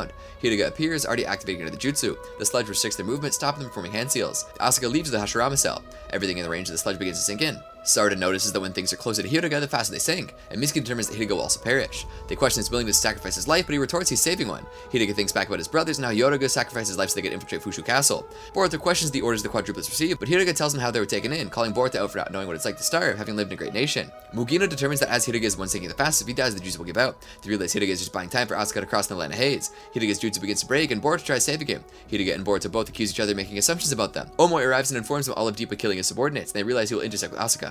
Boruto convinces Hiruga to check on Asuka himself, so he releases his jutsu. Hiruga rushes to Asuka with the Konoha Shinobi right behind him. Omoy stays behind after warning Mugino and Konohamaru Deepa's abilities. Deepa arrives at the border of the Land of Haze. Sarada wonders how strong the third party after the Hashirama cell must be if they defeated the Kumagakure Jonin. Boruto tries to reassure Hiruga but says he won't join forces with them, only wishing to warn his brother. The Konoha Shinobi fall back and let Hiruga warn Asuka. Asuka attacks Hiruga, believing Hiruga to have died fighting and the person in front of him something transformed in Hiruga. Boruto intervenes, allowing Hiruga to confirm his identity. Hiruga calls a temporary truce with the Konoha Shinobi until they defeat the third party. Hiruga and Asuka are suddenly attacked. Deepa announces his presence and blocks Boruto's kunai. They notice it didn't leave a scratch, and Deepa mentions that he manipulates the carbon to make himself impervious. Konohamaru attempts a fire release to no avail. The Genin put themselves between Deepa and the Haze Shinobi. Deepa refuses to say why he wants the Hashirama cells, saying it would take too long to explain. Victor appears talking down to Deepa. He asks for them to return the cells, but they refuse. Victor rushes near them and creates a twister, separating the Jonin from the group. Victor goes to deal with them and tells Deepa to deal with the Genin. Deepa attacks them with various carbon cubes. Victor fights Mugino, who holds in place for Konohamaru's attack from above. Victor manifests 2 extra arms to weave hand seals and calls down lightning. Konohamaru asks Mugino to act as support since he can't fight with his injury. The Genin can't focus on attacking Deepa when he dodges his cubes. Boruto manages to land a Rasengan from above, but it does nothing. Asuka tries to reach out to Hiruga, who is dead. Deepa implies he'll eat the Genin. Boruto wants to land another Rasengan on Deepa. Mitsuki lands a surprise lightning release, which does nothing. He attacks with snakes while Sarada analyzes Deepa's movements with her Sharingan for an opening. She manages to dodge and deflect his cubes and moves out of the way at the last minute as she runs out of chakra, revealing Boruto right behind her. Deepa feigns pain from Boruto's attack for a moment and laughs at his attempt. Deepa carbons up his finger and flicks Boruto aside. Deepa prepares to crush Boruto with his foot, but Asuka draws his attention with the Hashirama cell and sets off an explosion with his Kinjutsu. Deepa has no scratch on him, but is irritated that the Hashirama cell is in danger. Boruto passes out and Deepa punches him down with an armored fist. He hits nothing, Mitsuki having saved Boruto with his Sage Mode. Mitsuki attacks Deepa with Senjutsu Lightning and flees carrying the unconscious Boruto and Sarada. The attack merely pushes Deepa back a bit and he shifts his focus to the Hashirama cell still with him. Mujina rescues Konoha from being strangled by Victor. An explosion from the fight between Deepa and the Genin draws their attention and Victor decides to check why Deepa is taking so long. Konoha and Mujina are too injured and tired to chase him. Victor finds Deepa, who has recovered the Hashirama cell, letting Genin escape. Still in Sage Mode, Mitsuki vows not to let Boruto and Sarada die, even if he engages himself. Mitsuki carries the injured Boruto and Sarada and passes out just after arriving at Yubina's clinic. Sometime later, Konoha and Mujina arrive back at Konoha carrying Boruto and Sarada, who could only get first aid at Yubina's. They're handed over to Sakura, who treats them with Shizune's help. Hinata and Himura are concerned about Boruto, but Naruto assures them he'll be okay as Sakura is treating him. Konoha blames himself for their injuries as he was part of the mission. He confirms he left Mitsuki under Orochimaru's care as the situation was beyond Yubina's ability to help. Log notices Orochimaru's concern for Mitsuki, who claims to be concerned for Mitsuki as a sample. Konohamaru, Sai, Shikamaru, Sasuke, and Naruto confer and review what they know about Victor and Deepa. Konohamaru wants to investigate Victor's company, but the Land of Valleys is an independent nation, so they can't force the issue. Shikamaru has a contact with influence in the country, but it will take 3 days for arrangements to be made. Victor handles the Hashirama cell with care, concerned they might never have another chance if they mishandle this one. Deepa mentions a previous plan that didn't work, which led them to their current situation. Deepa and Victor argue about the roles in Gaara. Victor dispatches Deepa to retrieve another item. Boruto wakes up and Shizune tells him what happened. He asks for Mitsuki and she explains it with Orochimaru. Sakura examines Sarada and is grateful for Yubina's work on her. Boruto and Sarada wait for tests and brood over how the jutsu are useless against Deepa. Shizune shares her concerns about Boruto and Sarada with Sakura. Team 5 visits Boruto and Team 15 visits Sarada. Shikamaru manages to get permission for Konohamaru to observe Victor's company. An old lady who owns a pet shop foretells the death of a close friend of Bagino. Teams 5 and 15 discuss Boruto and Sarada, finding their cheerful attitude forced and grow concerned about them. They visit the hospital again, but Boruto and Sarada are left on their own. They believe that they want to avenge Mitsuki. Mugino gets permission to join Konohamaru in his mission. Konohamaru wants to leave without telling Boruto and Sarada, but they arrive. The Jonin believe they want to join them, but instead they just want to inform them that they want to train to get stronger. Boruto wanted to train with Sasuke, but Sarada is already training with him. He doesn't want to ask his father, who is working hard on Gaara intel, so Sasuke directs him to Kakashi, as he's the only other person in the village who can use Rasengan. Boruto approaches Kakashi, asking him for help making his Rasengan into a Big Ball Rasengan. He promises not to complain during training, but Kakashi considers it possible for Boruto to use a Big Ball Rasengan, as he doesn't have the 9 tails to account for the chakra necessary for the jutsu. Boruto insists that Kakashi help him train, and demonstrates his Rasengan. Boruto isn't satisfied with the damage it inflicts on the rocks and is pressed by Kakashi's. He's determined not to lose like he did to Deepa again. Kakashi compares Boruto's attitude to Naruto's and agrees to oversee his training. He checks Boruto to see how much he knows about nature transformation. He explains that jutsu are made stronger by combining nature transformation and shape transformation, and that the Rasengan only uses shape transformation. Kakashi has Boruto demonstrate his vanishing Rasengan and explains to Boruto that it employs lightning chakra. He considers it an incomplete jutsu and suggests that Boruto try to use wind nature chakra. Boruto's Rasengan behaves erratically at first, so Boruto focuses on increasing his control over it. Sarada asks Sasuke to teach Chidori. Sasuke explains that using Chidori makes one vulnerable to counterattacks and demonstrates by countering Sarada. He adds that with only one Tomoe, her Sharingan doesn't give enough perception to read her opponent's moves. The Chidori requiring at least 2 Tomoe Sharingan to be used. Sarada wants to train to awaken more Tomoe, but Sasuke reveals that it doesn't work like that. Only heightened emotions from extreme situations can awaken more Tomoe. Sasuke proposes helping Sarada master her 1 Tomoe Sharingan first. Knowing what Sarada struggled with during her last mission, he has her dodge a barrage of projectiles. She fails but isn't disheartened by it, and asks to keep going. Konohamaru and Mugino investigate Victor's company, but are only shown more legitimate labs. The discussion gets more aggressive when they ask about the Hashirama cell, but Konoha can't force the issue without escalating it into a diplomatic incident. Himawari misses her brother during dinner, and Hinata explains Boruto's determination for getting stronger. When Boruto asks for advice on his training, Kakashi refuses it, but instead tells him what Naruto learned when training wind nature transformation. Boruto feels frustrated, blaming himself for Mitsuki's injury, and envying how strong Kakashi was at his age. Kakashi points out the hardships he had to endure, and it envies Boruto for growing up in an era of peace. He hands Boruto a lunchbox Himawari dropped for him, telling him he's not alone, which gives Boruto an idea. Sarada fails to dodge another barrage, and Sasuke tells him not to focus on all targets, and instead focus on the area of the attacks. Sarada also thinks back to Mitsuki's injury and asks for another barrage. Boruto manages to add wind nature to his Rasengan with the aid of a shadow clone and passes out from exhaustion. Sakura watches Sarada training. Victor's secretary reports having escorted Konohamaru and Mugino to the border, but in reality they've infiltrated the company to find the truth about Victor. Boruto continues practicing his wind release Rasengan, but Kakashi thinks it's as far as he can push at the moment, disheartening Boruto. Konohamaru and Mugino observe patients going into a restricted treatment area where they don't come out. Among the doctors, Konohamaru recognizes the doctor who helped the Irogakure-ku. The only area they have yet to search is the underground area accessed through the elevator. Shigedai greets Boruto and tells him not to overdo it with his training. Boruto shares Kakashi's conclusions with him. Chocho observes Sarada's training with Sasuke. Team 10 is assigned a mission by request to the Land of Wind to recover the missing puppet Urashiki used against them. The fact that they haven't been able to recover it concerns them that somebody else may have acquired it. They discuss Boruto and Sarada's training. Deepa eats a meal at the Land of Wind. Chocho wants to eat at a place her father told her about, but they reach it just as Deepa departs. They find the place trashed and everyone inside dead. The next day, they meet up with Team Shinki and inform them of the restaurant incident. They arrive at the general area where Shigedai defeated the puppet, and they have Araya quickly canvass the area with his Sanshuo puppet. Araya finds the puppet. Deepa arrives at the scene, and Shigedai warns Team Shinki that he was present at the restaurant incident. From Deepa's words, Shigedai deduces that he's the one who defeated Team 7. Deepa attacks with cubes, and Shinki blocks his iron sand wall. Deepa manages to break through, hitting Araya and Yodo. Chocho and Inojin make separate attacks from 2 different directions, allowing Shikadai to pin Deepa with a shadow. Shinki attacks him, but his black iron fist has no effect. Deepa breaks through Shikadai's shadow and shatters Shinki's iron sand wall with a single cube. Deepa collects the puppet and turns to leave, noticing his hand steaming. Shinki makes a final effort to destroy the puppet rather than let Deepa have it and passes out. Back at Konoha, Shikadai reports to his father and Naruto. Boruto continues practicing.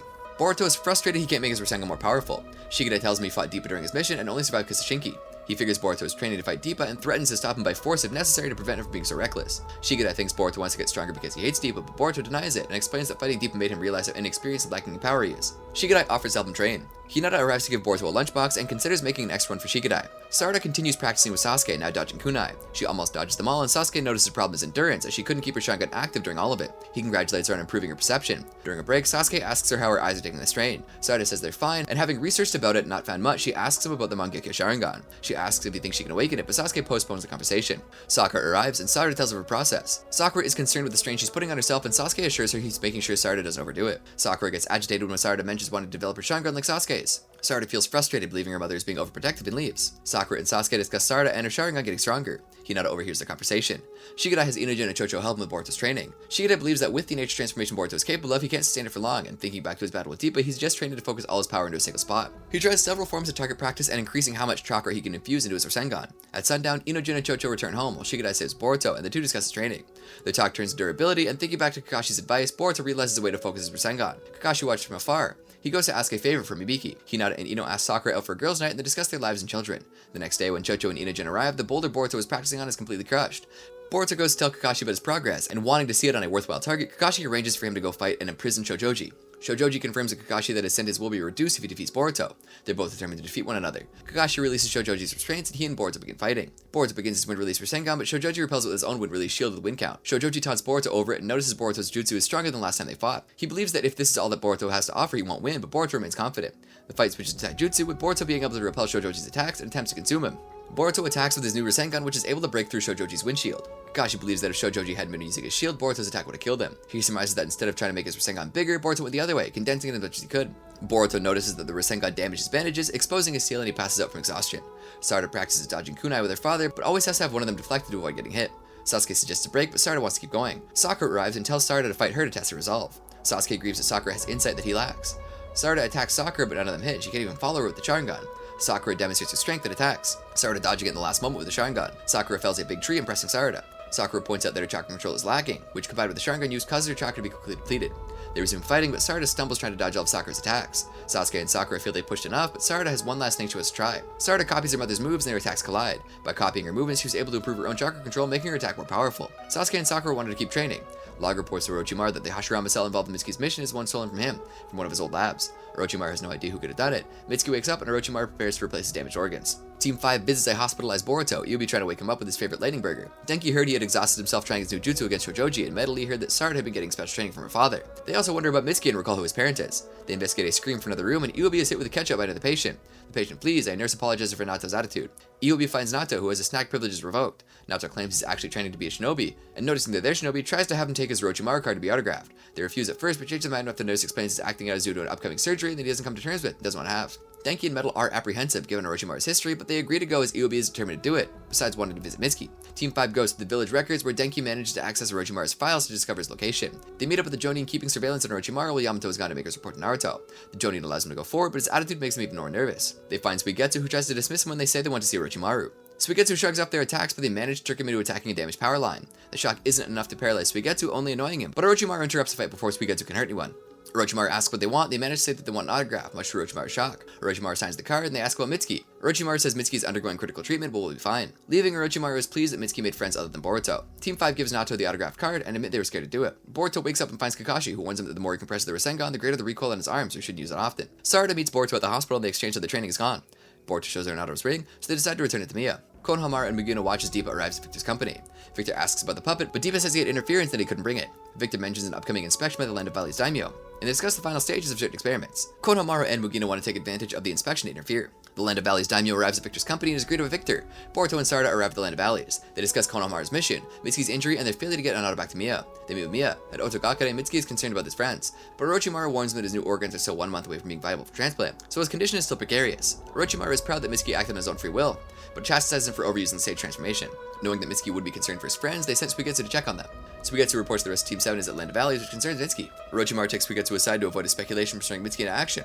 Mitsuki wants to join his team, so logs Hidetsu. At Victor's company, he and the daimyo discuss Konoha's attempts to interfere with their affairs of the Hashirama cell. Victor takes the daimyo's retinue into the company's restricted area. He has his secretary take him through decontamination areas, which has an effect on him. Mia tells Boruto and Sarada that she was told that Hinata was attacked by people who were after his research and killed. Boruto tells her that the company was responsible for it over something that they're researching. Victor shows the daimyo his research, claiming that with the Hashirama cell they're on the verge of curing previously incurable diseases and making aging a thing of the past. The daimyo commits to protect his research from interference, but one of his guards snaps him with the genjutsu, allowing him to see the human subjects of Victor's experiments. His guards are actually Konohamaru and Mugino, who disguised themselves as guards before they arrived at the company. They noticed the daimyo had been placed under genjutsu during decontamination. Mugino cuts off Victor's right arm. Konohamaru apologizes for infiltrating the daimyo's group and explains that they knew about Victor's experiments. Victor's severed right arm moves on its own and activates countermeasures before returning to Victor.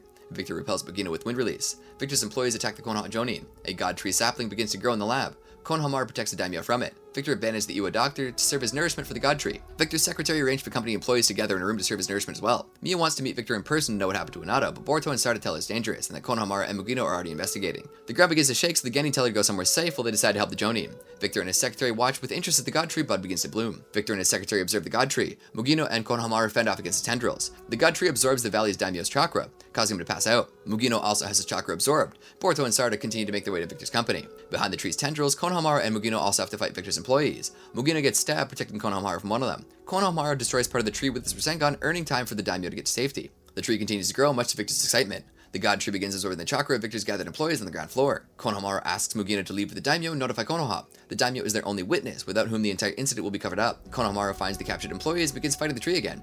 Victor sends his secretary to take care of things. Boruto and Sarada arrive to help Konohamaru. They explain why they've come. Konohamaru fills them in on the situation, which they link to the previous fight against White Zetsu in the ruins. The Land of Valley's citizens begin evacuating, but Mia decides to go to the company.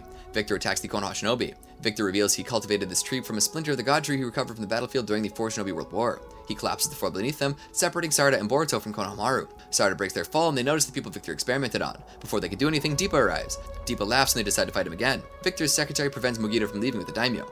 The secretary attacks but is blocked by a hooded figure who makes her disappear. The figure is revealed to be Orochimaru, surprising Mugino. Another hooded figure helps Mugino stand his feet. Orochimaru observes the situation with interest. Deepa belittles Boruto and Sarada when they think he wants more power from the tree's fruit. He reveals he just wants to eat and experience more tastes and textures. His rationale enrages Boruto and Sarada, who vow to take him down. Boruto attacks Deepa with her barrage of clones, which Deepa easily pelts a carbon. Sarada attacks from above, blocking the cubes in her way, but Deepa deflects her kunai with a ring of carbon cubes. Boruto and Sarada note the versatility of Deepa's jutsu. Deepa proclaims it's time to hunt. Sarada's explosive tag kunai and Boruto's electrified shuriken have no effect on Deepa. Boruto asks Sarada to buy in time to prepare his new Rasengan to push through Deepa's defense. Deepa reiterates his wish to know the flavor of the chakra fruit. Konohamaru fights Victor, who rationalizes his goal as not wasting the sacrifice employees made. He compares regular humans as nourishment and stepping stones for superior humans to the relationship between smaller and great nations. Konohamaru attacks him with fire release, which Victor blocks water release. Sarada's fire release has no effect on Deepa, who sends a ring at Boruto, preventing him from building up his Rasengan. Sarada comments on the limited capabilities of a two-person team. Deepa boasts of his jutsu. Victor attacks with earth release and fire release, impressing Konohamaru, who only ever saw his grandfather using all changes in chakra nature. Victor prepares to strike him with lightning release, but is blocked by Orochimaru's snakes. Orochimaru makes it clear he's not there to save Konohamaru, but to reclaim his stolen Hashirama cells. Orochimaru blocks Victor's fire release with a summoned snake, which strikes and decapitates Victor. Victor regenerates his head and counterattacks with lightning release, severing Orochimaru's arm, who also regenerates it. Orochimaru attacks with wind release, severing both of Victor's arms, who also regenerates, and breaking his peg leg. Orochimaru considers Victor's body interesting, but his regeneration to be imperfect, and surmises that Victor wants to eat the chakra fruit to regain his lost body parts. Victor steadies himself with his extra arms. Deepa continues to overpower Sarada and Boruto. He almost lands a solid hit on Boruto, who is rescued at the last moment by Mitsuki, who joins the fight. Deepa shrugs off Mitsuki's wind release and blocks Boruto's advance, and breaks Sarada's kunai when she gets close. Deepa attacks him with carbon whips. Sarada is incredulous Deepa has yet to use his full strength. Deepa aims a big cube at Boruto, which Sarada blocks. Stressing her goal to become Hokage, Sarada's Sharingan gains a second Tomoe.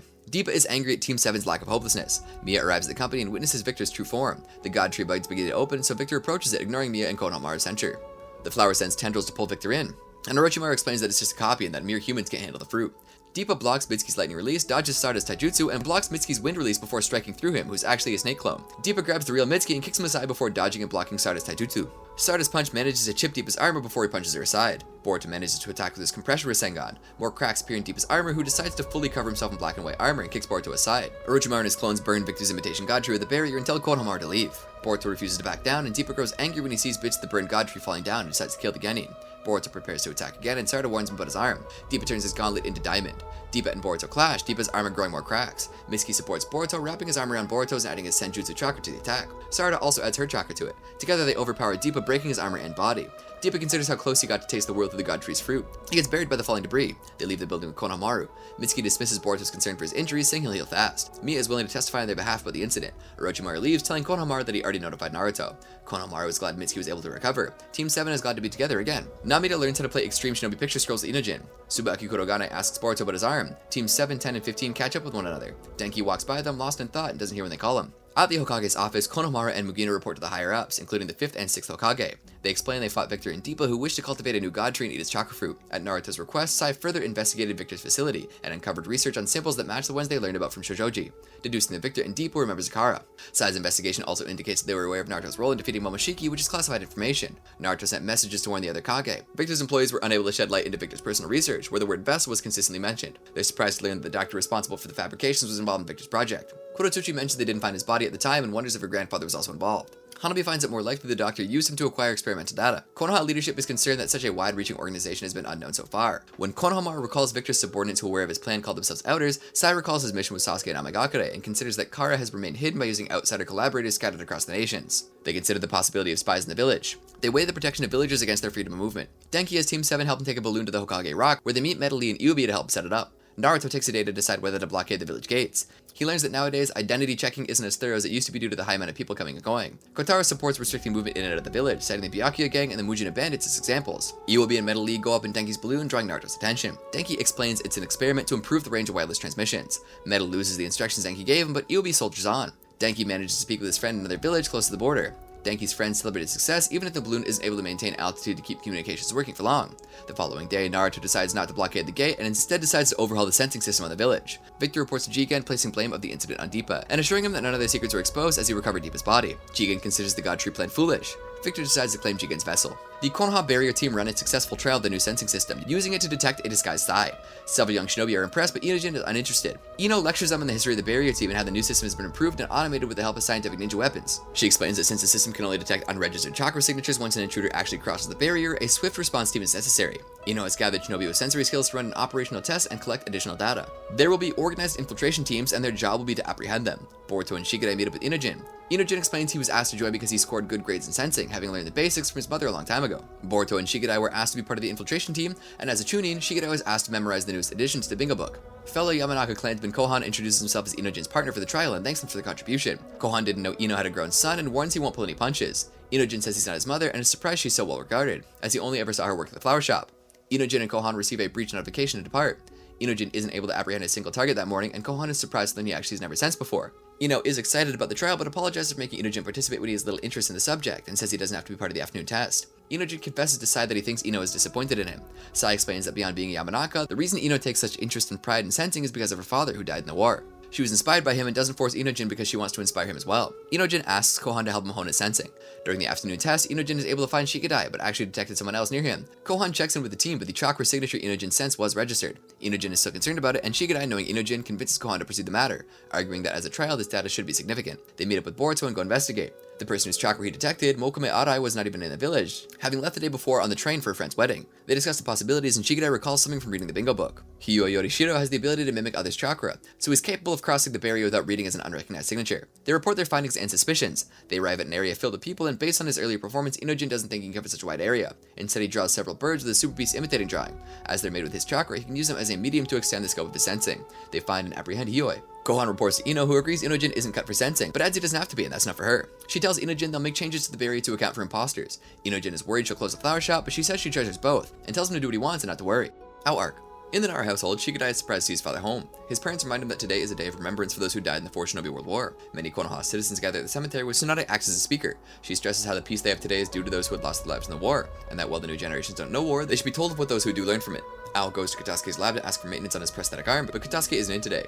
Mugino sees Ao and approaches him. Tsunade continues to address the crowd, who takes turns offering flowers to the deceased. Ino and Shikamaru think back and talk about the last transmission they got from the fathers during the war, their last words. They wonder if someday they'll have to set the example and entrust the next generation to carry on. Later, Mugino takes Ao to the cemetery and learns about his relationship to Katasuke. At Mugino's suggestion, Ao honors the deceased and recalls his own survival. He spent years in a coma, and upon waking up, learned about the deaths of so many friends and went through arduous rehabilitation with Katasuke. He laments the fact that he isn't as strong as he used to be because of his injuries, and he's retired from being shinobi. He thanks Mugino for bringing him there to grieve. Shikamaru and Ino recognize and approach Ao, greeting him. Mugino is surprised to learn specifically who Ao is. Shikamaru asks Ao if his father truly believed his strategy would stop the Ten Tails' work. Ao confesses he had his doubts and asks Shikaku and Ino to do the same. They said they were proud of their children and had faith in them. Shikamaru and Ino are moved. At Tamari's behest, Shigadai goes looking for his father. Shikamaru decides to take Shigadai out to eat, like they used to after training. He wonders if Shigadai is learning from looking at him as well. At night, Ao catches a leaf blowing in the wind with his prosthetic hand. Victor finishes preparing an airship equipped with the latest stealth technology and worries about his failing body, which can't handle the stress of his regeneration techniques. He crosses a space-time gate. Amato runs diagnostics on him and reports his regeneration is declining. He offers to make him replacement body parts, but Victor refuses, being his guinea pig again. He accuses Amato of being a mad scientist who assures him all he does is for the advancement of Gaara. He adds that Victor's health is being eroded by the curse seal he used to extend his life. Replacing body parts won't solve the root of his problem. Amato is surprised Victor came to see him as he hates him. Victor is agitated by how long Kara's plans are taking to advance, worried his body will give out before Kara's goals can be used to advance his own ambitions. Victor falls down in pain. Amato treats him before being called by Delta. Victor wakes up, having drugged himself beforehand to slip into a coma. He releases a spy drone to covertly copy data about the vessel, a focal part of Kara's plan, which he also plans to steal. Amato finds Delta making a ruckus. She complains about despite having him calibrate her right leg's reaction time is off. She wants him to do it again, but he explains that Victor's in the infirmary, having had a seizure. Delta is surprised by his presence and wishes he had died alongside Deepa. She also voices her hatred of him, Code, and Bora before leaving. Amato is called by Jigen, while Victor finishes copying the vessel's data. Victor is surprised by Phase 3 of the plans of the vessel.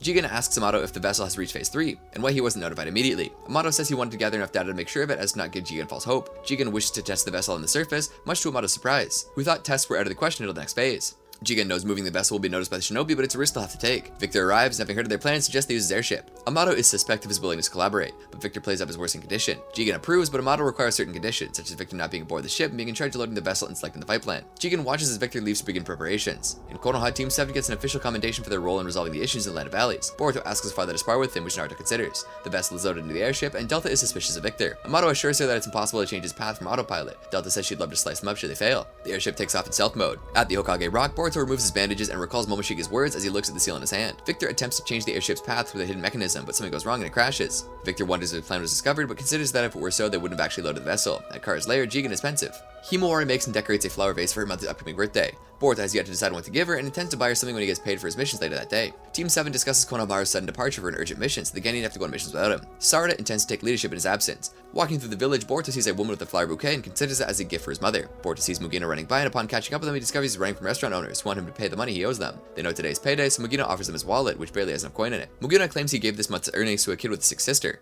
Boruto ends up having to pay for Mugino's debt, and is doubtful Mugino says he'll pay him back next month. Mugino asks Boruto to take him to eat, spending the last of his money. Boruto questions why he didn't ask Konohamaru for money as they've been friends for a long time, and is incredulous when Mugino says he considers it unethical, pointing out how he avoided paying the restaurant. Boruto is surprised that Mugino is like this, having previously found to be serious and reliable from how he acted during missions. Mugino invites Boruto to his place and asks him for a favor. Mugino's apartment is poorly kept and sparsely furnished. Mugino explains he doesn't like the feeling of needing anything, or feeling like he doesn't want to lose things, and wants to live as he was born without any possessions. The apartment does have a nice view of the Hokage Rock, and Mugino explains he looks up to the third Hokage, who looked after him when his parents died in a war. Boruto asks him to tell about it. When he was a child, Mugino had been tasked with assassinating the Hokage when he visited a refugee camp. At night, Mugino tried to give Hiruzen flowers he picked and opened his window. Mugino tried stabbing him when he looked for a flower vase, but Hiruzen blocked it, having figured out he was an assassin by the way he moved, like he was being watched. Hiruzen noticed he had a cursed seal on him that could kill him at any moment. He allowed himself to be stabbed so Mugino's handlers would lower their guard and used the Shadow Clone to defeat them. Mugino was shocked by it and cried as Hiruzen apologized for creating a world where children use disposable weapons as he has. Hiruzen gave him a signed letter so that Konoha would welcome him and wishes he would meet his grandson, who is of similar age to him. By the time Mugino went to Konoha, Hiruzen had died but was able to enroll at the academy. Mugino says not even Konohamaru knows the story. Boruto notices Mugino is a turtle, which Mugino explains he got roped into by a fortune teller. He says the fortune hasn't come to pass and the favor he has to ask for Boruto is to feed the turtle while he's away on a mission with Konohamaru investigating a crash near the border. Mugino is sorry that Boruto can't buy his mother a gift. The kid from Mugino's story comes by and thanks him for giving him money, which he used to buy medicine for his sister, and gives him a basket of flowers. Mugino gives Boruto the flowers, as they'll wilt if he's gone. He also gives him a key to his apartment so he can feed his turtle. Boruto tells him to look after Konohamaru. Katasuke provides Naruto with his latest prosthetic hand, and is excited to hear what Naruto thinks about it. Naruto and Shikamaru discuss Katasuke's disposition and muse over still not knowing who put him under Genjutsu. Naruto intends to test the prosthetic sparring with Boruto. Boruto arrives home and shows Himawari the flowers, saying her mother will have plenty of flowers to put in the vase Himawari made her. Jigen informs the other inners of the vessel's loss. They argue about the delay that causes their plans and who's to blame for the incident. Most of them blame Victor, who tries to deflect it to Amato, whose absence in the meeting in questions. Jigen says that Amato is busy with matters that no longer concern Victor. Koji Kashin offers to retrieve the vessel as the airship carrying it did so in an area under his jurisdiction. The rest of the other inners present agree to let him handle it, and Koji says he will contact the outer agent to assist. After the meeting is over, Victor considers retrieving the vessel himself and is glad the theft of the vessel's data hasn't been discovered. He disparages Koji, who answers back, revealing he was in the same room as Victor since the beginning of the meeting. Victor moves to attack him, but Koji strikes first. Victor maintains someone tampered with his airship, but Koji incinerates him. His jutsu is strong enough to overcome Victor's regeneration. Koji also destroys the drone with stolen data. Amato has informed Jigen of what Deepa knew, having regenerated his head and brain enough for him to report back. Having no further use for Deepa, Jigen has Amato dispose of his head. Koji reports having dealt with Victor to Jigen, who in turn informs everyone of the precise coordinates of the airship crash and orders him to kill anyone who has seen the airship. Konohamaru and Mugino approach the crash site. Several Genin gather to watch the sparring between Boruto and Naruto. Mitsuki helps Boruto prepare. Boruto is happy his father managed to keep a promise, and is glad to have an opportunity to make up for past mistakes and show him that his growth in his training. Shikamaru confirms to Naruto that he hasn't told Boruto he'll be testing a new prosthetic hand. The sparring begins and Boruto using shadow clones as decoys to attack Naruto from behind. He throws a Rasengan which Naruto extinguishes. Boruto uses electrified shuriken to blind him, so he only spots the Rasengan when it's near him, but Naruto extinguishes it again. Boruto wants to clash the Rasengan and uses shadow clones to propel himself with Naruto. The Boruto who has the Rasengan is a shadow clone, and the real one attacks from afar with a water release and lightning release combo. Naruto blocks it with an earth release wall. He punches through the wall and absorbs Boruto's jutsu. Boruto heads to the wall and Naruto kicks him from behind, knocking him down, ending the match. Naruto acknowledges Boruto's growth. Later, Naruto confirms to Boruto his prosthetic hand was a scientific ninja weapon, explaining that Katasuke developed it based on Momoshiki's ability, though it isn't capable of releasing the jutsu it absorbs. Boruto admonishes Naruto for using it when he chastised Boruto for using it before. Sasuke arrives and points at the differences at how they're used. Sarada asks when he came back, and he says he just returned from investigating Gaara. Konohamaru and Mugino enter the crashed airship and find an empty container. Something approaches them from outside the airship. Konohamaru is suspicious of the empty container and copies data from it. Mugino recognizes one of his assailants as a subordinate of Victor's and is attacked by an automaton. Mugino urges Konohamaru to run as more automatons appear. In Konoha, Sasuke reveals he hasn't discovered any worthwhile information about Gaara, much to everyone's surprise. They speculate their headquarters must be underground and recall that Gaara also has ties to the seal in Boruto's hand. Katasuke arrives, further stoking Boruto's disdain for scientific ninja tools. Naruto affirms their and Katasuke's worth as support for the Hokage and assigns Team 7 to escort Katasuke and the prosthetic to another lab. Boruto walks away and Naruto requests Sarada and Mitsuki to keep an eye on Boruto's seal. Despite Shikamaru's concern, Sasuke is certain that Boruto will come around about the mission. Sarada understands Boruto's feelings about scientific ninja tools, but wants to live up to the expectations of receiving a mission straight from the Hokage. Mitsuki explains that while he's always tied his choices to Boruto, he'll be part of the mission even if Boruto isn't, and that this isn't any tool, it's Naruto's hand, which plays a part in protecting the village and everyone in it. He adds that with Gaara making moves, he can't afford to let Sarada face danger alone. Boruto is convinced, as Mitsuki thought he would be. Amato does maintenance on Jigen, who is still concerned about uncovering the traitor responsible for the crash. Amato is confused, so Jigen explains that while Victor did try to steal the vessel, somebody else had the ship crash. His agreement to an unnecessary move was bait to drive him into action. Amato asks how he knows it wasn't Victor. Jigen felt the vessel being moved through the Kawa before the ship crash, something that Victor couldn't have done. Ever since discovering the vessel, Jigen had been worried this thing would happen. Amato takes Jigen's words as an order to investigate the other inners, which he confesses will be troublesome. Team 7 and Katasuke take the Thunder Train for their mission, where they find Ao. Katasuke introduces Ao as one of his patients, though neither can remember the last time they met. Sarada notices Boruto's diligence in carrying the prosthetic, but Boruto reaffirms his disdain for scientific ninja tools. Sarada points out the games and computers he enjoys are also fruit of scientific development. Katasuke adds that while scientific ninja tools are the launchpad, most of the technology developed ends up with civilian applications. Katasuke offers to adjust the wrist of Ao's prosthetic arm. Ao says that old habits from the active service die hard. Boruto is surprised to learn that Ao is a shinobi, and Mitsuki asks what village he's from. Ao answers he's from Kiri, and is likewise surprised to hear that Boruto has visited as part of a school trip, noting how much has changed. Ao credits him being alive to scientific ninja tools, and when Boruto is still lukewarm about them, he takes a screwdriver Katasuke is using on him and comes close to stabbing Boruto. He points out that they're not inherently good or bad, it all depends on how they're used. Team 7 and Katasuke depart, having arrived at the station. From the bench behind him, Koji Kashin addresses Ao. As an outer, he expected Victor to be the one to reach out to him, only to learn he's dead. Koji asks why he went to see Katasuke. Ao says he'd kill Katasuke if he remembered anything, Koji praising the skill with which Ao placed him under genjutsu and extracted information about the scientific ninja tools from him. Koji tasks him with retrieving the vessel and killing anyone he interacted with. Ao warns it's likely to get dramatic. Konohamaru helps Mugino, who tells him to abandon him. Konohamaru refuses and says the help should be on the way. Koji notices a box with intel and weapons, though he believes Ao might not need them. Sarada notices Boruto's more positive disposition, which he credits to Ao, who he wants to meet again. Ao considers seeing combat again for the first time in 16 years. Delta is called by Code, who is leisurely waiting alone. They trade barbs about the vessel's retrieval before Amato arrives. He reveals Victor's treachery and death to them. Katasuke and Team 7 arrive at the research facility, which is headed by one of his juniors. They find Nue running around, but he is paralyzed by Akita Inuzuka using the shadow imitation technique through a Shinobi gauntlet. Team 7 are surprised to see Nue and Tsunade there. Tsunade explains some of her efforts to learn to coexist with Nue as part of the research team.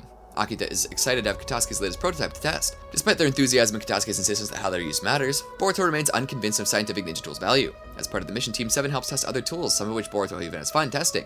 Tending to an injury Boruto sustained testing one of the tools, Tsunade explains that she wants to develop a tool to keep Nue from getting out of control so she can support the village, and lets him know that she'll be relocating back to Konoha to act as Katasuke's assistant. Boruto notices a plaque with Katasuke's creative science being used to support others. Akita's Ninkan Chamaru befriends Boruto, who notices he has a prosthetic leg. Akita explains she became Katasuke's assistant after he helped the Ninkan. Katasuke shows Boruto a prototype chakra blade, but it tires him quickly due to high chakra expenditure.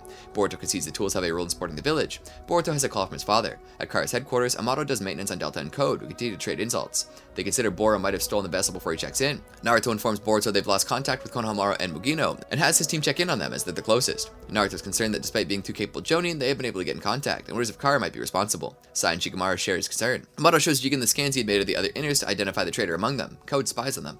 A boy looks at the sunset. Akita provides Team 7 with manuals and the scientific ninja tools as they leave. She attributes her concern with Chamaru and Katasuke joining them. Katasuke wished to test a prototype mechanical suit made for caregiving that was modified for combat. Sarada finishes packing and they say goodbye to Tsunade. Arriving at the airship crash site, they notice several scattered puppets. Boruto wonders if Konohamaru defeated them, and Sarada looks for signs of a puppet user. Katasuki gets carried away examining the airship and notices the open, empty container. One of the puppets moves on its own and attacks Boruto, who defeats it with lightning release. The other puppets begin to activate and surround the Genin. Sarada attacks with taijutsu and fire release, Mitsuki with wind release. The puppets get up again and begin using fire release against them. From their firing rate and lack of hand seals, Sarada and Katasuki surmise that they're autonomous scientific ninja tools. Katasuki believes they were there to guard the container they found. He steps forward using his own scientific ninja tools to absorb their attacks until they overheat from continuous firing. Katasuki instructs them to destroy the puppet's power supplies to prevent it from reactivating once they cool down, and takes one for later examination. Sarada is surprised that she believes such tools were still a field exclusive to Konoha. Katasuki recalls being told by Ibiki that he may have leaked intel with another genjutsu and feels guilty. Chamaru brings them one of Konohamaru's kunai and leads them, having caught a scent. At Kara's headquarters, Jigen deflects an attack from Code, who wishes to handle the traitor.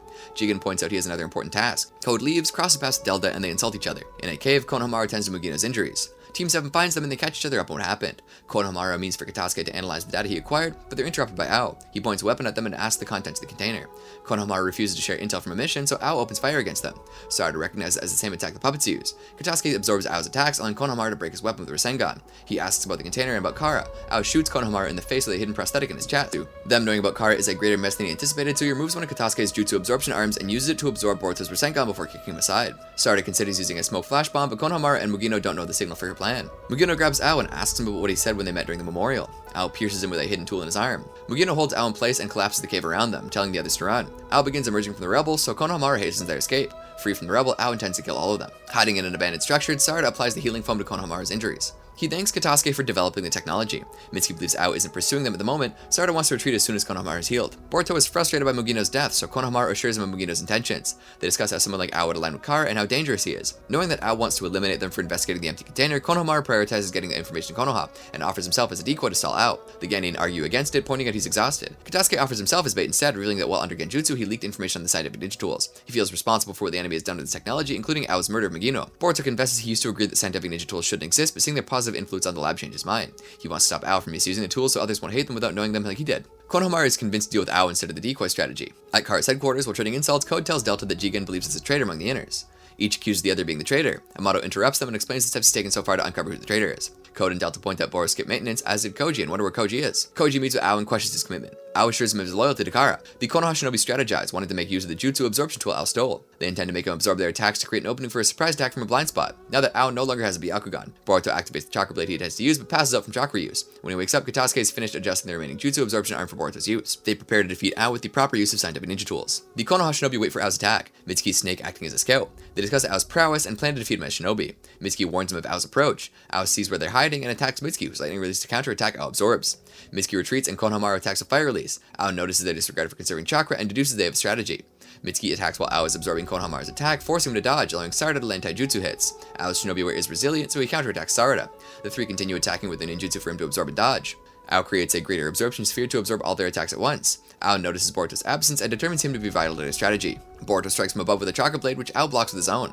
Before Boruto can retrieve his blade, Ao collects it and stabs him with it. Ao boasts of seeing through the strategy, but Boruto mocks him. He grips Ao's hands on the blade handle. Mitsuki wraps an arm around it so he can't let go, and the Boruto Ao stab disperses a shadow clone. The chakra blade drains Ao's chakra. He uses his own tools to force Mitsuki to release him. The real Boruto attacks with the Rasengan and uses the jutsu absorption arm so his absorption sphere cancels out Ao's, allowing him to land the Rasengan. Boruto throws Ao's words about how to use tools back at him. Ao removes the absorption arm, destroyed by Boruto's attack. Konohamaru detects Ao's attack from above and pushes Boruto out of the way, being hit himself and knocked unconscious. They notice the drones in the sky under Ao's control. Katasuki surmises they respond to Ao's chakra. Boruto comments on how un-shinobi Ao has become, and Ao is steadfast that Kara saved him and allowed him to transcend to a new existence. He denounces that not all shinobi can be powerful, which necessitated the tools for new powers like he has. Boruto asks Sarada and Mitsuki to protect Katasuki and Konohamaru and prepares to face Ao's drone strikes. He uses the arm to absorb some of their attacks. The drone strikes block the attacks he throws at Ao. Boruto throws himself at the drones, hopping between them, planting explosive tags to take them out. Some he destroys with electrified shuriken. Still in the air, Boruto strikes water release, but Ao's drones evaporate the water. Boruto asks Ao why he didn't return to Kirigakure, and Ao answers he was waiting for death as a shinobi. He couldn't stand no longer being a shinobi.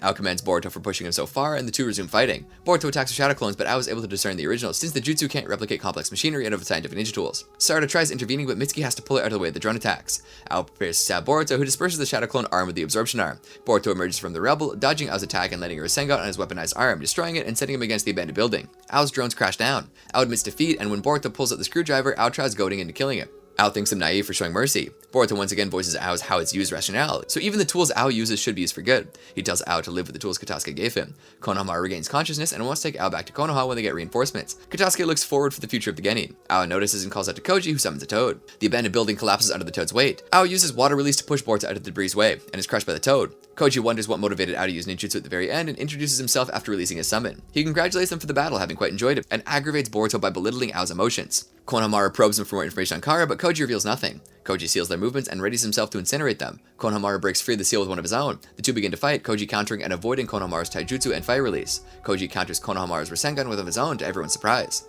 He detonates a toad he planted on Konohamaru, who catches on fire. The seal on Boruto's hand activates and spreads, absorbing the seal and the flames in Konohamaru, who collapses. Koji recognizes it as Kama, surprised that Boruto was the one chosen by Momoshiki. Boruto sees the seal spread all over his arm before passing out. Koji retreats as thanks for showing him something interesting. Sarada wants to force answers out of him, but Mizuki holds her back, not wanting to risk her teammates' lives. Koji approves of the judgment, where his parent is Orochimaru. Later, after having recovered, the group makes a grave for Ao and wonders about Gaara. Amato reviews the files on Code and recalls that Koji and Boro have not yet been cleared as traitors. He leaves his station for a moment and Delta sneaks in to check the files on Code.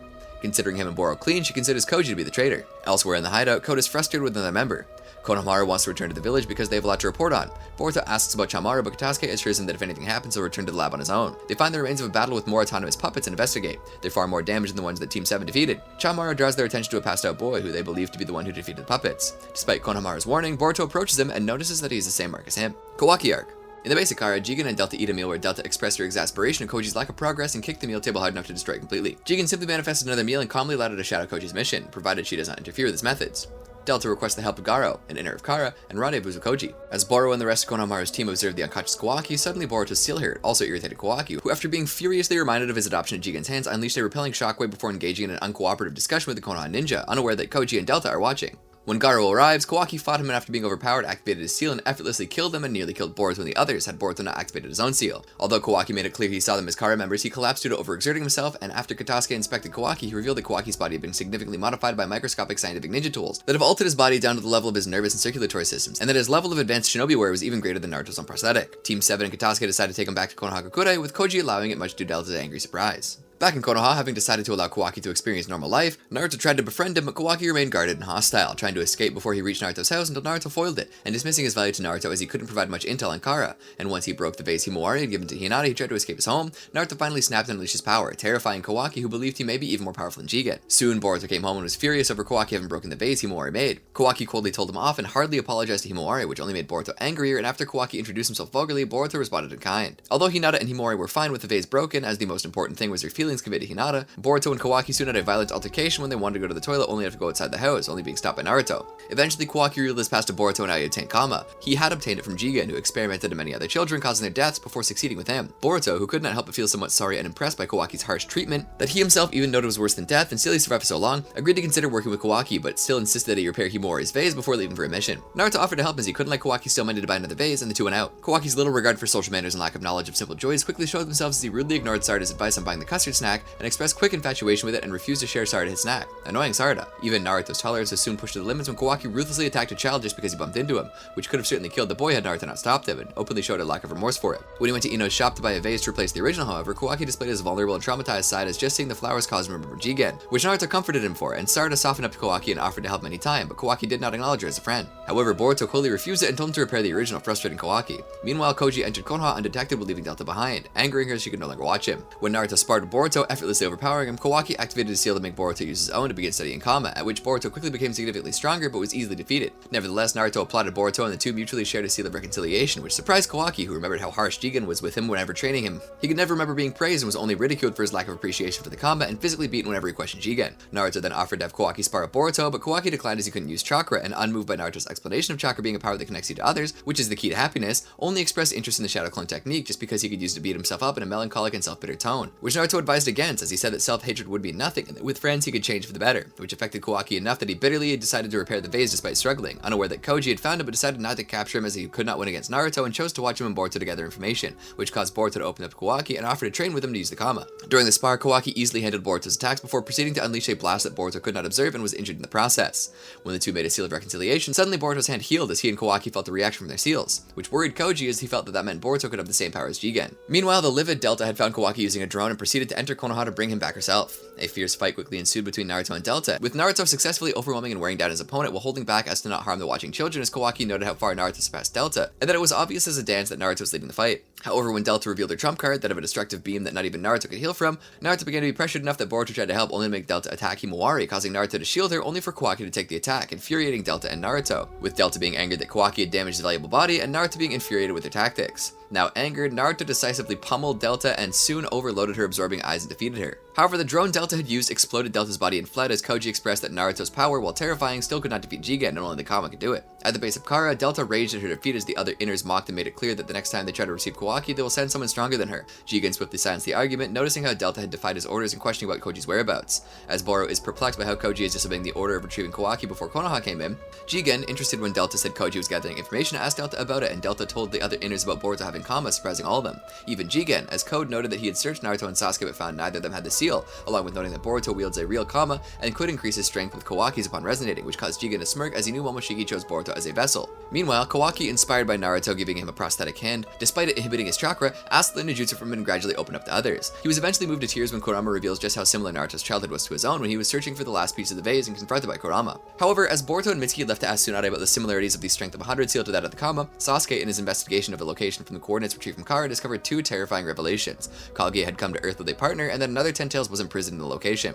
To further his concern, he saw Jigen come and absorb chakra from the Ten Tails to transform into Kaguya's partner. The power of the resulting form is such that it caused Sasuke to retreat and warn Naruto rather than face him. After gaining a significant amount of chakra, Jigen decided to personally retrieve Kawaki and forcibly synchronize Kawaki's Kama to make it open a portal for him, a process that alerted Boruto, and arrived on Konoha himself right in front of Kawaki as Naruto was just worried about him. Koji, who had been watching all along and had been anticipating Jigen making a move, was astonished and perplexed at Jigen's ability to just so easily appear before Kawaki, as he wouldn't have needed to order the vessel retrieval mission, only to be soon caught by Jigen, forcing him to stop watching the events as he came to the realization Jigen was never fooled by him and had merely been baiting him to know his motives. His immense power being instantly sensed by Ino, terrified by the level of darkness she sensed from him, Ino immediately contacted Naruto, who had her stationed the police force as backup but not to intervene. Jigen voiced his lack of interest in fighting the 7th Hokage and even apologized for his rude arrival, and when Naruto coldly rebuked his civility and attacked him, Jigen easily overpowered and subdued him with a kick and several black rods impaling his person. Jigen then turned his sights on Kawaki and commanded him to prepare to return and effortlessly restrained his adopted son when he tried to punch him, expressing disgust and exasperation at his prosthetic arm and how Kawaki favored it over the Kama he gave him, noting that it was just a tracking device no different than a Kama, and Kawaki's defiance only caused Jigen to tighten his grip on his hand, twisting it as he continued to degrade Naruto and Konoha as a whole, berating Kawaki for believing that he wasn't anything more than bait for Gaara, and dismissing the Hokage as being a mere peace-obsessed foolish coward who only cares for peace of his village. Kawaki resisted him, and in his anger, his Kama progressed to the point where a horn came out of it, shocking Jigen on how much Kawaki progressed. Naruto, now freed, kicked Jigen aside, and Jigen, seeing Naruto won't stop interfering, finally decided to engage the 7th Hokage and activated his Kama. Before they could begin fighting, Kawaki decided to stride out to Jigen, fearing Jigen could kill Naruto in their battle in exchange for no fights between him and the 7th Hokage. Although Jigen agreed to the terms, Naruto refused to cooperate, so Jigen teleported him to another dimension but was stopped from leaving by Sasuke, who along with Naruto decided to face Jigen there as they could fight fully, which merely caused Jigen to laugh at them. While Sarada arrived at Naruto's house to find the despondent Kawaki, who believed that Jigen would defeat and kill Naruto, who was powerless to stop it, Boruto and Mitsuki closed in with Boruto's Kama receding. Naruto and Sasuke fought Jigen only to be quickly pressured by the Gaara leader's overwhelming might, as they were not only unable to land any meaningful hits due to Jigen's Kama easily handling their attacks that did connect with both sheer physical prowess and the ability to absorb jutsu, but was also unable to anticipate the pattern of his attacks as he somehow caused black rods to appear in their person to stab them and vanish whenever they were about to be attacked to dodge their attacks before swiftly retaliating with their rods. Eventually, Sasuke realized that Jigen's true ability was to manipulate matter on a molecular level, to shrink objects in himself down to a microscopic level and just as easily return to normal, which caused Jigen to deem Sasuke a more dangerous foe and declare him as the first one he will kill. With Jigen's ability revealed, Naruto and Sasuke managed to anticipate his patterns and began cornering him, with Naruto distracting Jigen while Sasuke attacked him with his sword, and though Jigen repelled the attack and escaped using a shrinking technique, Naruto managed to trick him into revealing himself by having to absorb his jutsu for Sasuke to attack him, but Jigen managed to escape using his space-time ninjutsu, and after praising them for his abilities and having revealed to him his weakness, calmly activated the transformed state he was in when he absorbed the Ten Tails chakra, leaving even Naruto and Sasuke nervous at the power of the form. As Sasuke revealed his knowledge of Jigen's mysterious form, earning him Jigen's ire, who angrily questioned how he was able to find the dimension he trapped his Ten Tails in, and deduced Jigen's goals, he and Naruto activated complete body Susanoo and tailed beast mode to only be swiftly outmatched by Jigen's drastically greater power as he easily dodged their attacks and plunged through their avatar forms, even when Sasuke managed to catch him off guard with his Rinnegan's Amane Tojikara. This allowed Naruto to attack him, but he easily dodged and countered with large black stakes to impale Kurama's tails for him to punch Naruto out of the form, and even Sasuke's attempt to switch places with Naruto and Jigen tried to absorb his Rasengan didn't work as he simply summoned rods around his neck to block it, and downed Sasuke with a single kick, and soon overpowered Naruto and downed him as well. However, despite Jigen's dominance, he soon found that he was at his limits and his body couldn't keep pace with his power, and to end things quickly, he restrained them using black rods and intended to seal Naruto while killing Sasuke. Realizing they were outmatched, Naruto ordered Sasuke to flee, and with a heavy heart, Sasuke teleported back to Konoha at his home, surprising Sakura, who had just arrived, as he could only weakly pray that Naruto would survive. Jigen, having no interest in killing Naruto, ignored his insults, revealing that he was only after Boruto for his kama, and as he sealed him in a large coffin, Jigen promised to kill Naruto if he escaped, which Naruto swore to return back to Jigen. As Jigen shrunk the coffin to its normal size, he collapsed from the strain using the form, even shedding a tear of pain. It is revealed that Ishiki Otsutsuki has been possessing him all along, and the mysterious enemy cursed Jigen's limits before teleporting away. The Gaara leader, heavily weakened, was forced to return back to base and rest for 2 days, but Jigen is unconcerned as Kawaki and Boruto have both grown tremendously, and he could now see that they will become a perfect Otsutsuki. Meanwhile, Koji, realizing that Jigen had been weakened enough, returned to the base to kill Jigen himself. As Kawaki was left to realize in horror that Naruto had lost Jigen, Boruto, Sarada, and Mitsuki came in, and soon Shikamaru and Konoha Shinobi arrived as Kawaki let them in on the situation. Shikamaru was left perplexed by the situation, as if Jigen had only planned to strand Naruto in another dimension, he could easily come back for Kawaki and hasn't. The only possibilities are that either Jigen had defeated Naruto but had been left weakened so he couldn't keep back or they're still fighting. The best possibility would be that Naruto had defeated Jigen but cannot come back on his own without Sasuke. They have no choice but to wait for his return, and Shikamaru allowed Kawaki to remain free but refused to let him wander around as he never trusted him while they wait for Sasuke to retrieve Naruto. Eventually, Kawaki was able to open a portal to Naruto's location along with Boruto and easily absorbing Shikamaru's attempt to paralyze him. He left Team 7 to rescue Naruto. The worried Shikamaru was soon left even more concerned when it turned out that Sasuke had returned with severe injuries and a massive loss of chakra that effectively meant Konoha won't be able to retrieve Naruto or Team 7 anytime soon, leaving the Hokage advisor only able to pray that Boruto and the others survive until they rescue him. Once arriving, they meet Boro, who Kawaki described as being in some ways even worse than Jigen. As Boro and Kawaki bantered on Kawaki's change and Kawaki's question on Naruto's situation, Boro revealed that Naruto had been sealed inside the coffin, and then he threw it down at Team 7 before cautioning that they don't go and break it, as it would only kill Naruto and only Jigen could undo the seal. Team 7 soon got attacked by Boro, who nearly killed Naruto with his lava-release planet-branding blast before he managed to easily shrug off Boruto and Kawaki's attacks with his self-healing technique, and soon paralyzed him with Dark Cloud, expressing joy in how he could bring them both back. And even Mitsuki's intervention proved to be ineffective, as Boro's Dark Mist wasn't blown away by Mitsuki's Wind Release, and he swiftly overpowered his efforts, purging the snake's venom with his regeneration technique. Only Sarada's intervention kept them from being defeated as they fell back. They were able to figure out that the origins of the mist were physical matter, and with substance inside Mitsuki's snake, Sarada managed to figure out that they were viruses, and Boro used scientific ninja tools to project them. After Sarada was made the leader of the new Team 7, she confronted Boro alone, though no match for him. Sarada was able to trick him into getting close enough to use her fireball technique to damage him before Boruto and Kawaki unleashed their Rasengan unison on him. However, Boro was still able to recover even after his body was blown apart with his healing technique and proceeded to attack Naruto to break their teamwork. Despite the virus being neutralized, Boro quickly compensated for this by using gunpowder to detonate them, managing to injure Kawaki, who was shielding Naruto, as he voiced his desire to take them back as soon as possible along with Boruto to train him from scratch. Even with the virus neutralized, Boro's regeneration technique swiftly overwhelmed Team 7 as he regenerated all damage and landed punishing blows on them. Kawaki revealed that all members of Car had been modified with Shinobi or by Amato, but even Amato's genius skills have limits, and that there must be a giant core with Boro's abnormal regeneration before he had Sarada search for it and joined Boruto and Mitsuki. Although their attacks failed to have any effect on Boro, Sarada was able to deduce Boro's core location, and that he could move it with hand seals and managed to blitz him with Chidori. However, when succeeding in destroying the core, Team 7 was faced with new trouble as Boro lost control of the scientific ninja tools inside his body and began mutating in a wild rampage. Unable to handle Boro in their exhausted state, Team 7 freed Naruto using Boruto and Kawaki's collaborative space-time ninjutsu in hopes he may kill Boro once and for all, and only to find Naruto unconscious. As Boro attacked and overpowered them all, Boruto was overtaken by Momoshiki and easily killed Boro before returning control, stating that the time where Boruto will lose everything is still far away. Koji returned to Kara's base intent on killing Jigen. Amato was revealed to be a conspirator, informing Koji that Jigen only accumulated 10% of his power. After Amato prepared himself sufficiently, Koji used reverse summoning to teleport Amato to Konoha, and he heads to battle Jigen. Delta attempts to stop the duo, though she was immediately shut down by Amato's voice command. At Konoha, Naruto and Sasuke both recovered from Jigen's assault. Sasuke found out about Boruto's brief manifestation of Momoshiki's will from Sarada, and recognized it from a talk with Mitsuki, realized that Jigen too was a vessel of another being. As Inojin, Chocho, and Shikadai trained, they were attacked by Amato, who easily defeated Shikadai and held him hostage with an explosive collar. After the Konoha Nin reluctantly agreed to negotiate with him, Amato reveals that he wants to defect to Konoha, and in exchange will tell them all he knows about Kara, Jigen, the Ten Tails, and the Otsutsuki. Forced to accept Amato's terms, Naruto allowed Amato to enter Konoha bound, and Amato kept his word, revealing that Kara's goal is to use the Ten Tails they had to create a new god tree to make a chakra fruit, and that Jigen was originally a human but became an Otsutsuki via Kama. Meanwhile, Koji confronted Jigen, who questioned the former's reasoning for betraying Kara. The exchange was simultaneously relayed to Konoha via Amato's glasses, which were connected to Koji's spying toad. Koji suddenly attacked Jigen, but his shadow clone was quickly defeated. As Koji and Jigen continued to battle, Jigen easily countering all of Koji's attacks, Amato revealed that Jigen's true form was Ishiki Otsutsuki. He had once partnered with Kaguya and came to Earth to harvest a chakra fruit from it, killing all life on the planet, as the Otsutsuki clan had been doing for decades to evolve. However, Kaguya mysteriously betrayed Ishiki, catching him off guard and nearly killing him. However, he managed to take over Jigen as a vessel first by using his special ability Sukuna Hikono to shrink himself down and enter Jigen through his ear until he regained the energy to bestow upon Jigen his Kama. Ishiki eventually learned that Jigen's body was not strong enough to bear his power, with the reincarnated body lasting only a few days. Amato furthermore revealed that the Kama is a seal that compresses the biological profile of an Otsutsuki, and once implanted on a target would allow the Otsutsuki to resurrect in time upon completely overriding the host personality. As such, Boruto would eventually cease to exist and Momoshiki would revive. Amato knew no method to stop Boruto's aside from killing him, and confirmed that Ishiki's power was at its full form. Should he take over Kawaki, it would be too immense for anyone to stop him. Koji finally managed to catch Jigen off guard by trapping him inside a massive wall of unabsorbable natural flames. Although Jigen temporarily resisted by shrinking the flames, he did not have enough power to do so for long and soon burned to death. Amato disclosed that because Kawaki's Kama had not been completely extracted with the Otsutsuki data, Ishiki would have no choice but to be reborn in Jigen's body as the latter was fully ready. To prevent duplicates, Kawaki's comment vanished while Ishiki was reborn and easily shrunk all the flames around them. He quickly began assaulting Koji, shrinking everything he saw, as Amato revealed that Ishiki was far too strong for Koji to defeat, and he was only used as a tool to lure him out. Noticing Koji's fighting style was reminiscent of his former masters, Naruto felt concerned for him.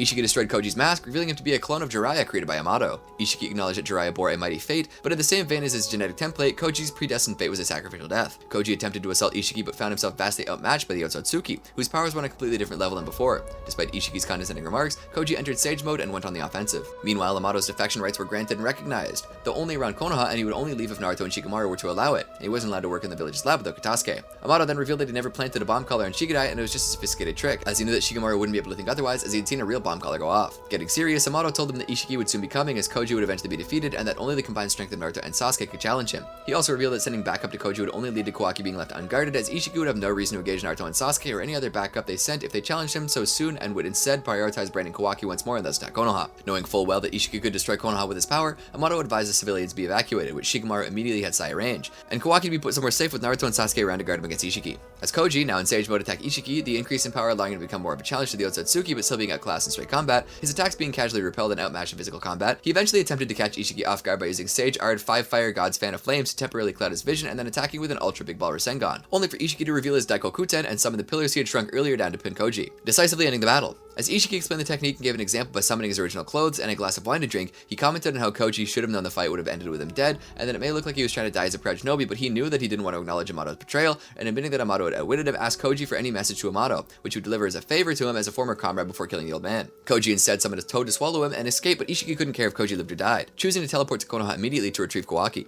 Meanwhile, Naruto and Boruto were arguing as Boruto wanted to help but Naruto refused, as Ishiki is a complete monster and only he and Sasuke could fight against. But Boruto pointed out how Ishiki, while weakened, had defeated Naruto and Sasuke. Sasuke told Boruto that he and Naruto would gladly die at Ishiki's hands to protect Konoha, and told him if he had the same will, just as Ishiki finally appeared in Konoha and Ino notified Naruto. As the shinobi quickly evaluated the civilians, with the order not to engage Ishiki, Ishiki soon approached the two shinobi and easily neutralized thrown shuriken and used them to kill the other before getting the information that they weren't given any info on Kawaki and proceeding to find those who were. Quickly rushing to battle Ishiki after ordering Boruto not to get in the way, Naruto soon ran into him, with Ishiki being surprised that Naruto had broken out of his seal. While Naruto engaged Ishiki, Sasuke and Boruto then talked about how dire the situation was, as Sasuke freely admitted that his and Naruto's fight with Ishiki could end badly, as the last time they fought him as Jigen, they could barely stand up to him. Sasuke then questioned Boruto's comment, and Boruto admits that he's scared of losing control and rampaging the village. Ishiki and Naruto conversed tensely on how Naruto would escape, and Boruto was defeated, and that Naruto had intended to kill Ishiki once and for all. They quickly fought, with Ishiki effortlessly overpowering Naruto with simple kicks, sending him flying through buildings as it inflicted considerable damage on their surroundings, injuring Naruto himself. Before Ishiki could deliver a lethal blow, Sasuke saved him, and after indiscriminately throwing shuriken, which Ishiki easily shrunk, threw his katana, which was actually Boruto in disguise, and had him teleport Ishiki away to another dimension with him, and Naruto following suit. Now free to use all their power, the three prepared to battle Ishiki, who, while surprised that Boruto could wield Momoshiki's powers that well, were still confident they could defeat him, promising they'll regret it. Ishiki blitzed the trio and grabbed Boruto floating in the air. He inspected Boruto and determined the decompression of Momoshiki's comment to be about 80% complete. Sasuke switched position with Boruto and attempted a Chidori, but Ishiki quickly neutralized the attack, and then after downing Sasuke, declared that while he could easily teleport back to Konoha, they would just follow him there, so he would defeat and kill Naruto and Sasuke, and then present their corpses to Konoha to intimidate the villagers into surrendering as Naruto activated his 6-path stage mode. Back in Konoha, Kawaki dreamt of Jigen's words before waking up next to a hidden location with Amato, Shikamaru, Katasuke, and Tsunade. Kawaki noticed his comment had disappeared, and Amato updated him what had happened since he passed out. Kawaki was worried that Ishiki, even more of a monster than when he was Jigen, could defeat Naruto, Sasuke, and Boruto, a concern that the others also shared, but Amato assured them that as long as they could hold on to Ishiki long enough for his lifespan to run out, they would win and eventually realize that Boruto had something that potentially allowed him to achieve victory. On the battlefield, Naruto attacked Ishiki, but he easily shrank Naruto's Rasengan and withstood being pummeled by his chakra arms unfazed before escaping and swiftly kicking Naruto down. Even when Naruto attempted to hold Ishiki in place with chakra arms for Sasuke to land a Chidori, Ishiki retaliated by manifesting several large cubes, trapping Naruto in the debris. Ishiki assaulted Sasuke with the black staff, with the latter blocking the former's attacks with a sword. Ishiki shrank the katana out of his grasp, knocking him down, and enlarged the sword to kill him. Boruto noticed Sasuke's dire situation and rushed to his side. Ishiki froze when Boruto put himself between him and Sasuke, allowing Boruto to take him safely and determined that Ishiki can't kill him. Boruto shared with Boruto let slip about Ishiki's plan, causing Sasuke to realize Ishiki intended to use Boruto in his plan for a new god tree. Boruto threatened to kill himself to stop Ishiki's plan, but Ishiki incapacitated him and continued to assault Sasuke. Boruto passed out from the injury. Amato further explained that an Otsutsuki must be sacrificed to make the tree bloom, and the changing circumstances of Otsutsuki availability from Kaguya's betrayal to Boruto becoming Momoshiki's vessel. Noticing Naruto's determination, Kurama proposed utilizing Baryon mode, a secret power that grants Naruto enhanced strength and the ability to reduce the enemy's life force in exchange for the old user's life. Realizing his dire circumstances, Naruto accepts Kurama's proposal and undergoes his new transformation, shocking everyone present on the battlefield. Naruto and Ishiki continue to clash, with the latter shocked by the drastic improvement of his opponent's strength. With his new power, Naruto is able to diminish Ishiki's lifespan from 20 hours to just 5 minutes. Running out of options, Ishiki senses Kawaki's location from the chakra Naruto uses to power Kawaki's prosthetic hand, and thereby transports Kawaki to the battlefield. Ishiki immediately captures Kawaki, though Sasuke switches places with him and provides him with a smokescreen to hide from the enemy. After neutralizing Sasuke and enraged, Ishiki threatens to kill Naruto should Kawaki not reveal his location. Kawaki offers himself to a gleeful Ishiki, who implants the Kama onto his vessel. However, as Ishiki's body begins to disintegrate, Kawaki reveals that he previously used a shadow clone, thus preventing Ishiki's revival. Out of options, Ishiki perishes as Kawaki finally relishes in the death of his persistent tormentor. After Ishiki's defeat, Sasuke and Kawaki inquired about Naruto's health after using such tremendously powerful transformation. Before Naruto could explain his condition, Sasuke's left eye was suddenly stabbed by a Momoshiki-controlled Boruto. With Sasuke's Rinnegan destroyed and Ishiki dead, Momoshiki's vessel gloated that the remaining combatants were the only thing standing in his way of achieving salvation. Momoshiki reveals that due to the Kama's accelerated extraction previously ingrained in Kawaki, the boy's DNA was almost entirely Otsutsuki. Therefore, Momoshiki determines that Kawaki is a worthy sacrifice to feed Ishiki's hidden ten tails, thereby cultivating a healthy god tree. An irritated Kawaki attacks Momoshiki's vessel, but is quickly defeated and saved by Sasuke. The two battle against Momoshiki while Naruto passes out due to the side effects of the Baryon mode. During the fight, Sasuke notices that Momoshiki does not use Boruto's Kama to absorb chakra-based attacks, and postulates that forcing Momoshiki to absorb chakra may allow Boruto to regain consciousness. Before he can formulate an offensive, Momoshiki neutralizes Sasuke with Boruto's vanishing Rasengan. Understanding Sasuke's plan, Kawaki begins to self-immolate, forcing Momoshiki to absorb the fire so as to not lose his only sacrifice. Momoshiki attempts to teleport with Kawaki, but Boruto awakens and breaks Momoshiki's horn off, leading the Kama to recede. With the Otsutsuki threat diminished, Sasuke turned his attention towards an unconscious Naruto, showing great concern for his friend's condition. Inside his subconscious, Naruto had a final conversation with Kurama. He told the Kitsune that he had no ill will to Kurama despite the loss of his parents. As Naruto was prepared to die, Kurama revealed that Naruto would awaken soon and be fine, as it was Kurama's life that was gambled by using Baryon mode, knowing that Naruto would not agree to the plan if he knew the truth. As Kurama's life began to fade, he warned Naruto that he would lose all access to Kurama's chakra and abilities, meaning that he had to be more careful from now on. Naruto desperately reached out for Kurama before waking up to see Boruto, Sasuke, and Kawaki standing over him. With Sasuke's Rinnegan and Kawaki's Kama gone, it was up to Boruto to use his mark to bring everyone back to Konoha. With encouragement from Kawaki, the group was able to return safely to the village. Elsewhere, Code awakens from a nap and checks in on the Ten Tails. Code solemnly looks at a defective Kama on his palm and laments his failure as a vessel to Ishiki. Suddenly, his Kama activates, manifesting Ishiki's spirit. Ishiki explains the events that resulted in his permanent death to Code, who vows to avenge his fallen master.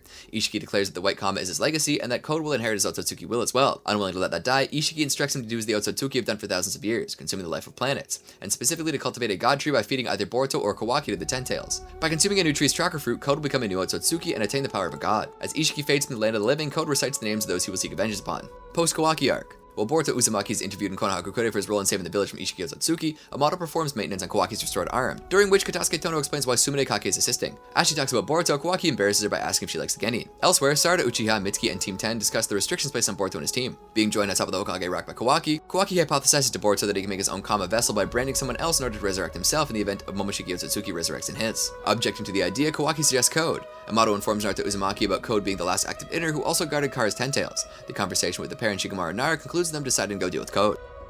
And with that, we have completed our speedrun of the entire Naruto universe. Let us know if you can do it any faster.